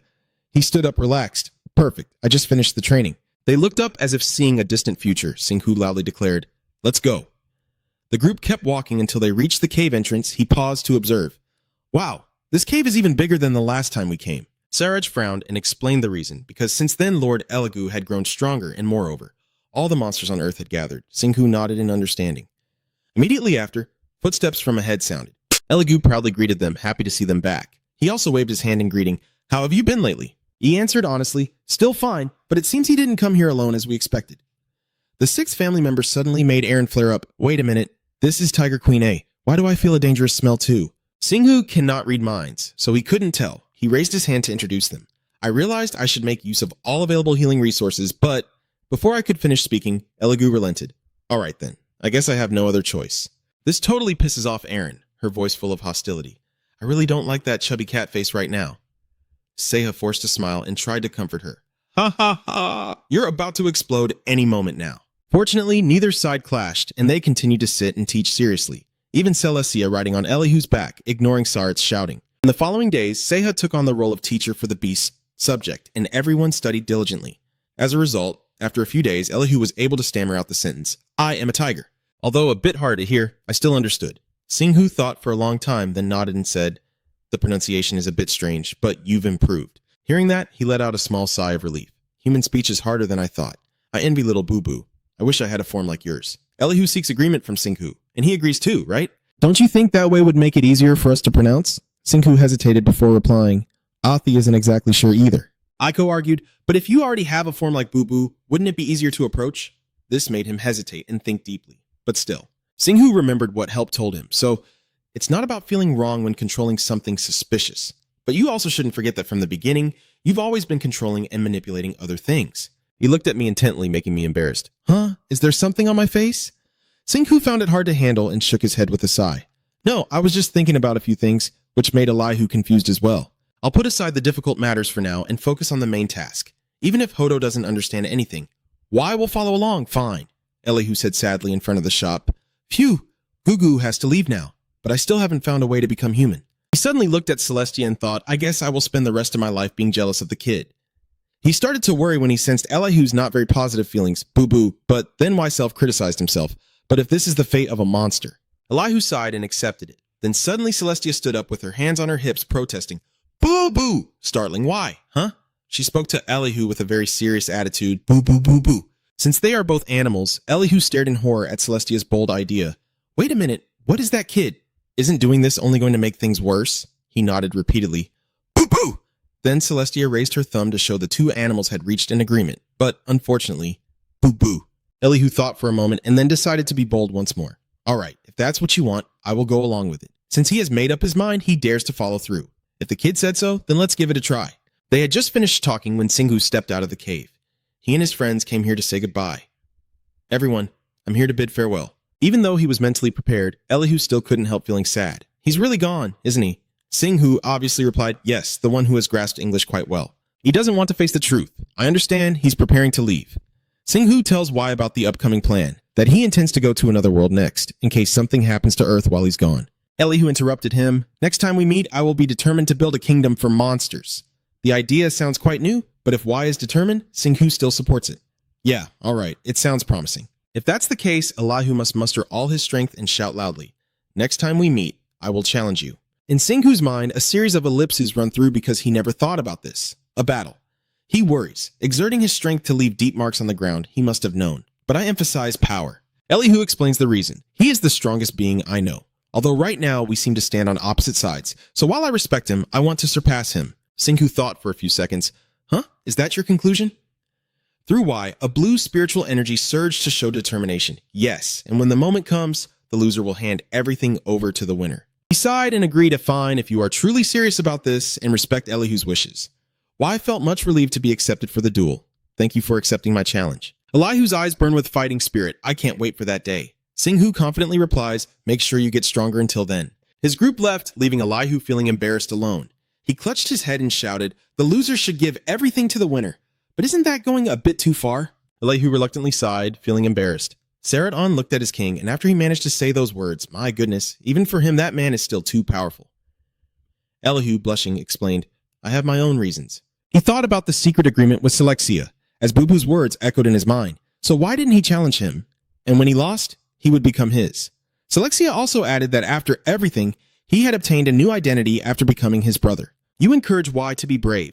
You can do it too. That's why Elihu did it. It's the best choice we have now. Once the water is spilled, it's hard to take back, Y thought silently. Through that way I can stay under the guise of the person I respect, and of course, gain the identity as well. Elihu straightened up to boost his spirits. This little embarrassment is nothing. Over here, Singhu's group has returned, and he told everyone, I was really surprised, but I also hope we can finally get some rest. Aaron felt annoyed with Singhu. What's with the challenge? I knew that Tiger wasn't up to any good. Still, I was a bit satisfied, but I still enjoyed our dates here. I guess taking a break once in a while isn't so bad. How excitedly suggested, so shall we head straight to the next world now? Singhu nodded in agreement. Yeah, I've spent quite a bit of time teaching Eli English, so let's get ready to leave. He suddenly told Celestia, and also, you should go back to the ocean. He put on a naive face to boost Singhu. Boo-boo. But he just gently patted Celestia's head and firmly said, this face won't work a second time. Eli has taken control of all the monsters on land, but the sea monsters are still yours. Singhu has already planned the way for you. Our future depends on you returning home. The faster you conquer the ocean, the longer we can stay here. Hearing this, Celestia's face lit up with joy. Boo-boo! At this moment, Beaches entered. Master, you're back. He looked up with a hint of suspicion and nodded. She had been waiting for this moment for a long time. We've been waiting for you to see the new armor. Singhu suddenly shouted. Beato! He enthusiastically approached the boy. So, you've already crafted the dual armor. Can I take a look? There's no reason to refuse. Of course, Peaches handed the armor box to Singhu. This is yours. And don't forget Beato's contribution. The boy eagerly replied, Of course, I will never forget. Singhu excitedly opened the box. Let's see. The boy widened his eyes as he looked at the item inside. This thing. According to the system's narration, this is the Primal Scream, S++ level, with a defense of 7,200 Earth attribute A++, and the trait of being grounded, you won't fall. The armor is made from incredible materials, and just one person wearing it won't back down from any creature on the ground. Singhu couldn't hide his amazement. This is amazing. How did you do it? It looks just like my clothes, Beto replied openly. I applied your style to the design, then cast a spell on the Zhonghai armor you gave me last time. The boy turned to Aaron and Seha and said, I also made a few things for both of you to make you both happy. Really? Beto presented 2 new outfits, including a suit of armor and a dress. Aaron is very excited. Wow, it's so soft. How did you turn that piece into this? Seha is just as enthusiastic. It's exactly like the boss's style. She didn't wait another second and suggested we try it on right away. Singhu was at a loss for words to praise it. I don't know what else to say, except that this is amazing. He sincerely thanked you, saying this will be very helpful to us. Beto blushed and quickly smiled. No need to be so formal. Singhu took out the tracing mirror and said, All right, now that we all have new equipment, it's time to use the mirror. Ruta flew in from somewhere to praise and admire. You're quite impressive, master. Reluctantly, what do you want now? Come on, don't be like that. Unexpectedly, I happily pulled out. I heard you're about to leave, so I specially prepared a gift for you. Singhu wondered, Really? As she rummaged into her coat pocket, she said, I had a hard time getting this, so you definitely won't just be grateful to me. Then the mysterious one places the gift into his hand. Here you go. An alert immediately appeared. The shard shouted loudly. A fragment of the god of power, a small crystal containing immense strength. Rutta proudly pointed at what he had just taken out. Do you like it? Singhu raised his head in surprise and looked seriously at where the person was from. But he immediately shook his head to dismiss it. Singhu, who knows the opponent too well, didn't force anything. Forget it. Maybe the person is just saying they know for sure. Rutta just chuckled and didn't say a word, of course, but don't hold it against me. Singhu clenched the shard and shouted as he gradually absorbed it. I'm not that petty. I will make good use of this. The system's voice quickly echoed. Your mana has increased, and now you can copy the power of shouting. Everything seems to be going very well. I smile happily. Just as I expected. You're progressing quickly. Are you planning to go to the world of Shout Loud now? Singhu slowly takes out the tracking mirror and states the next plan. No, sorry. But today we haven't decided to go there yet. The image of the beautiful thunder god urging him to go there is replaced by the world of Rhea. His teammates are all ready for the journey, the world of goddess Rhea. Singhu clenched the battle mirror, ready to depart. All right, now then. The shimmering portal appeared rapidly before them. Singhu gently smiled with a look of confidence. Let's go. The clouds, tinged with strange purple light, roared with thousands of lightning bolts.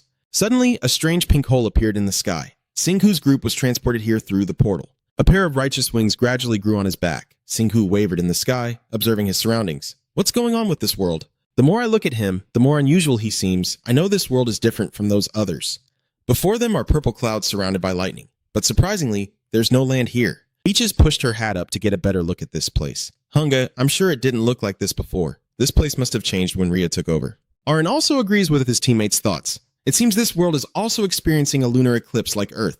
But it is completely different. Singhu closes his eyes, focusing his internal energy to analyze. Anyway, even without the ground, I can still sense the structure of this place thanks to Rhea's power in the air. If I destroy them, her strength will definitely weaken. That strange purple sky seems to be hiding the figure of the woman. You bastard! Rhea's stern face looked down from above, surrounded by a horde of monsters. How dare you set foot here? Do you want to be torn to pieces? Singhu frowned, surprised that they were discovered so quickly. I want everything to be as discreet as possible. But it seems conditions won't allow it. After all, this is her controlled territory. The subordinates all responded to Rhea's wave. Soldiers, eliminate them. Ixeha was terrified by the scene in front of him. Maybe we should prepare for situations like this. They are so weak. They quickly took the target, along with Rhea's echoing voice. Die, you bastards! Singhu raised her head and regained her confidence. Areen, it's your turn now. Help me create a protective shield, can you? Areen nervously grips her weapon tightly. Fine.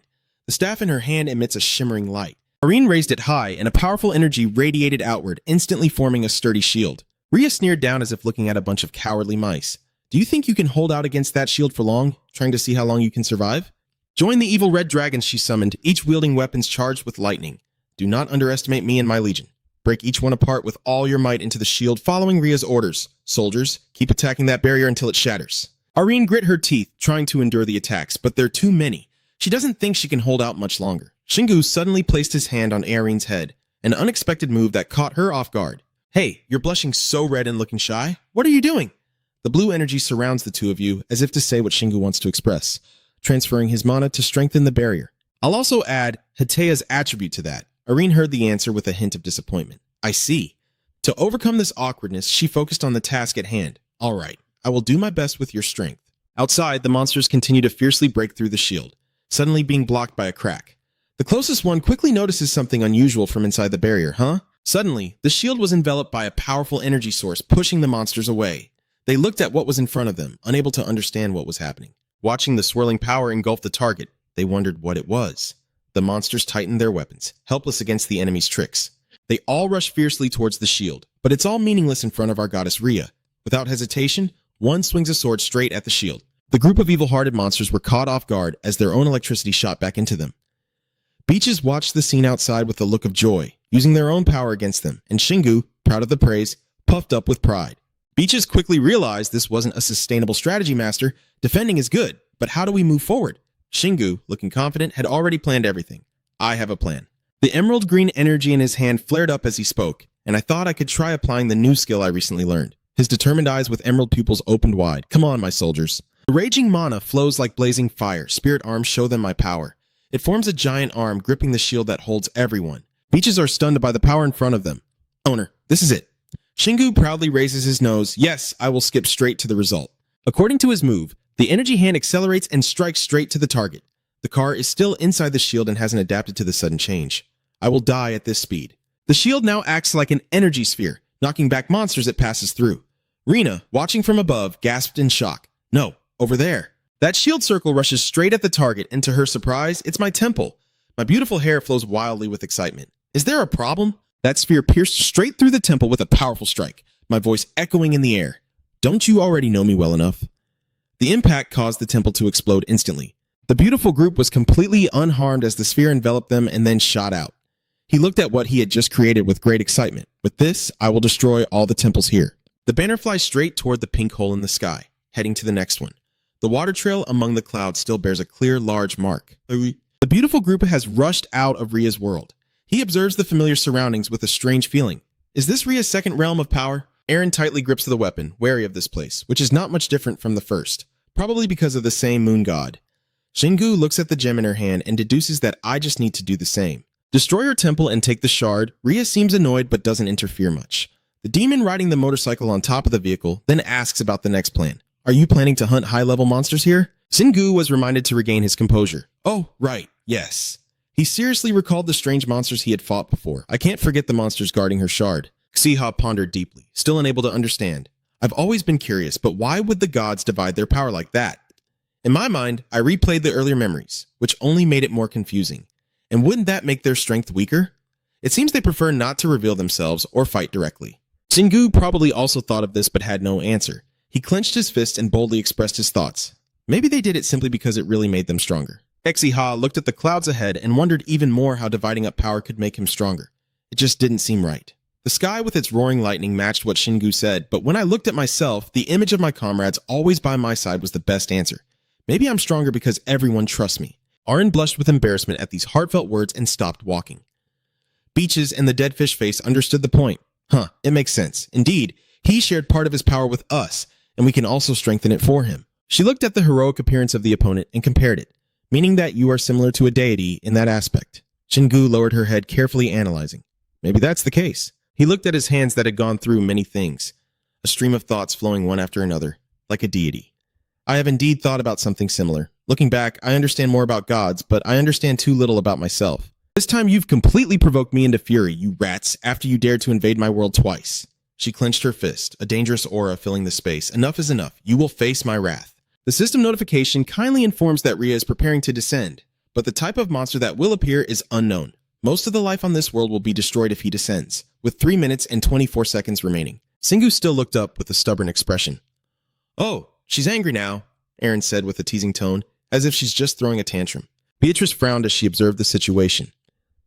What are you planning to do? Master Shingu closed her eyes without any fear. I guess I should thank her for making things easier. I have no intention of refusing to think about becoming stronger. His hand suddenly clenched, revealing something hidden within his palm. But the brilliant light Singu was holding was gradually spreading. It would be a big problem if she overpowered the world too much. So I also have to do something. Nah, send the troops to attack all the high-level monsters and destroy the temple. Beatrice is ready and determined. Are you planning to leave her no other choice but to fall? She didn't even give her opponent time to respond before rushing off. I will do my best within 3 minutes. Singu looked up, very satisfied with the progress. Perfect. A sharp sword raised to signal the upcoming battle. Beatrice and her army are ready. I have 3 minutes. Destroy everything. Her group of soldiers immediately launched their attack. The purge of the temple's monsters officially begins. The structure of this place is being heavily attacked and gradually shattered. Soon, loud explosions echo through the sky, signaling a victorious battle. Singu nearby smiles contentedly, looking very beautiful. He crosses his arms with a proud expression as if all his long training was not in vain, while Eren is slightly choked by the overwhelming victory, wondering when he ever trained them. The system alert sounds signaling that the good time is about to end, counting down to 0 in 15 seconds. Seiya is anxious and frantic, but doesn't know what to do. As time runs out, only Singu remains calm, as if everything is under control. Yes, she can arrive now. He looked up at the thunderclouds roaring in the sky, waiting to see what kind of appearance she would have today. The action in the middle of the sky hides something. Deep inside, a tiny creature is trembling. It turns out it was the tiny dinosaur that just woke up. A powerful lightning bolt strikes directly at that creature. Singu immediately notices something unusual. That thing. Seiya feels even more uneasy seeing the confident expression of the person in front of her. Boss, what's wrong? Is she controlling some super powerful creature? Singu clenched his teeth as if disaster was about to strike. Damn it. I saw the shape of that little fire dragon rampaging wildly. She's in some pathetic little thing now. So bitter. Singu's face turned pale, with tears barely holding back in his eyes, full of regret. Ah, it's time to level up with my gear. I've been clearing monsters for so long. Seiya is about to have a heart attack with the person in front of her. Haha, I don't know whether I should cry or laugh anymore. Eren was already too used to this strange behavior. Not that surprised. Singu sighed in resignation. I guess there's no other choice left. He looks into the distance and reports to his teammates, saying they will go after her even if she's weak. Elsewhere, two mysterious figures are having a conversation. Zico, Rhea has already retreated. Ravenden calmly recounts everything, I suppose. She lost the battle against T3. Thinking about her losing so helplessly, I guess she must have lost in some battle I don't know about. The person facing him gently shook the glass of wine in their hand. It seems like there's someone out there acting beyond my understanding. That's interesting, but I have something more urgent to deal with first. Frodo suddenly remembered something. How has Hethea been lately? Ravenden scratches his head with a look of boredom when mentioning that name. She still hasn't been able to return to herself. She is the center of the Alliance, yet she doesn't appear anywhere. Frodo crossed her arms with a serious expression. I understand, but there's no way something could happen to her. From now on, keep an eye on Hector. The dialogue between the two gods continues like that. Frodo, do you think he attacked Hethea? Yes. He is the most aggressive among us, so please check on Hethea for me. If she's hurt, our alliance will be in danger. Ravenden probably understands the enemy's intentions. Fine, after all, this is a crucial moment for our divine alliance, he said with a slightly mocking tone. Right, Frodo. Sometime later, Yugo's third world earth god arrived in the middle of the desert amid the sounds of fierce battle as a hammer infused with powerful mana descended. Shingu strikes the monster directly from above, and this is the end. It couldn't counterattack and just opened its eyes wide before collapsing in front of the enemy. Try to blame me, Lord Yugo. Shingu clenched his weapon and smirked. Oh my, you should be the ones apologizing for blocking my path. The notification messages kept appearing one after another. You've leveled up twice, distributed to level 99, punished to level 99. 2 skills synergized with natural abilities. A new mana operation method, but you lack the resources to unlock it. At this moment, your teammate hurriedly runs over and Eren anxiously asks Han, Shingu, are you okay? Shingu lightly turns his head while pressing on the screen, thinking there's nothing better. He just leveled up, including the skills that were stuck for a while, now all at level 99. Eren is stunned by the opponent's words. His skills are already at level 99. Shingu's whole body is blazing with the fire of power. He thinks after this, they will be ascended to immortality because the skill level cap is now only 99. Suddenly, a ringing sound from his pocket breaks the moment. Huh? Shingu took out a large phone from his pocket. Seiya was a bit curious and asked what it was, and Shingu frowned as he examined the glowing device. It's the walkie-talkie I gave you earlier, right? Beaches looked at them, staring at the thing in their hands without doing anything. Did something happen? Shingu held his head in frustration upon hearing the news. There's a problem on Earth. Humans are fighting monsters. They're on the brink of war. Beaches realized the seriousness of the situation, so Areen just now remembered this important matter. Oh no, we completely forgot about Earth. Shingu frowned, also sensing how serious the issue was. Huh? I thought I was a bit careless to leave all the responsibility to Ellie, but I didn't expect things to come to this. So their journey will have to pause for now. Let's head back.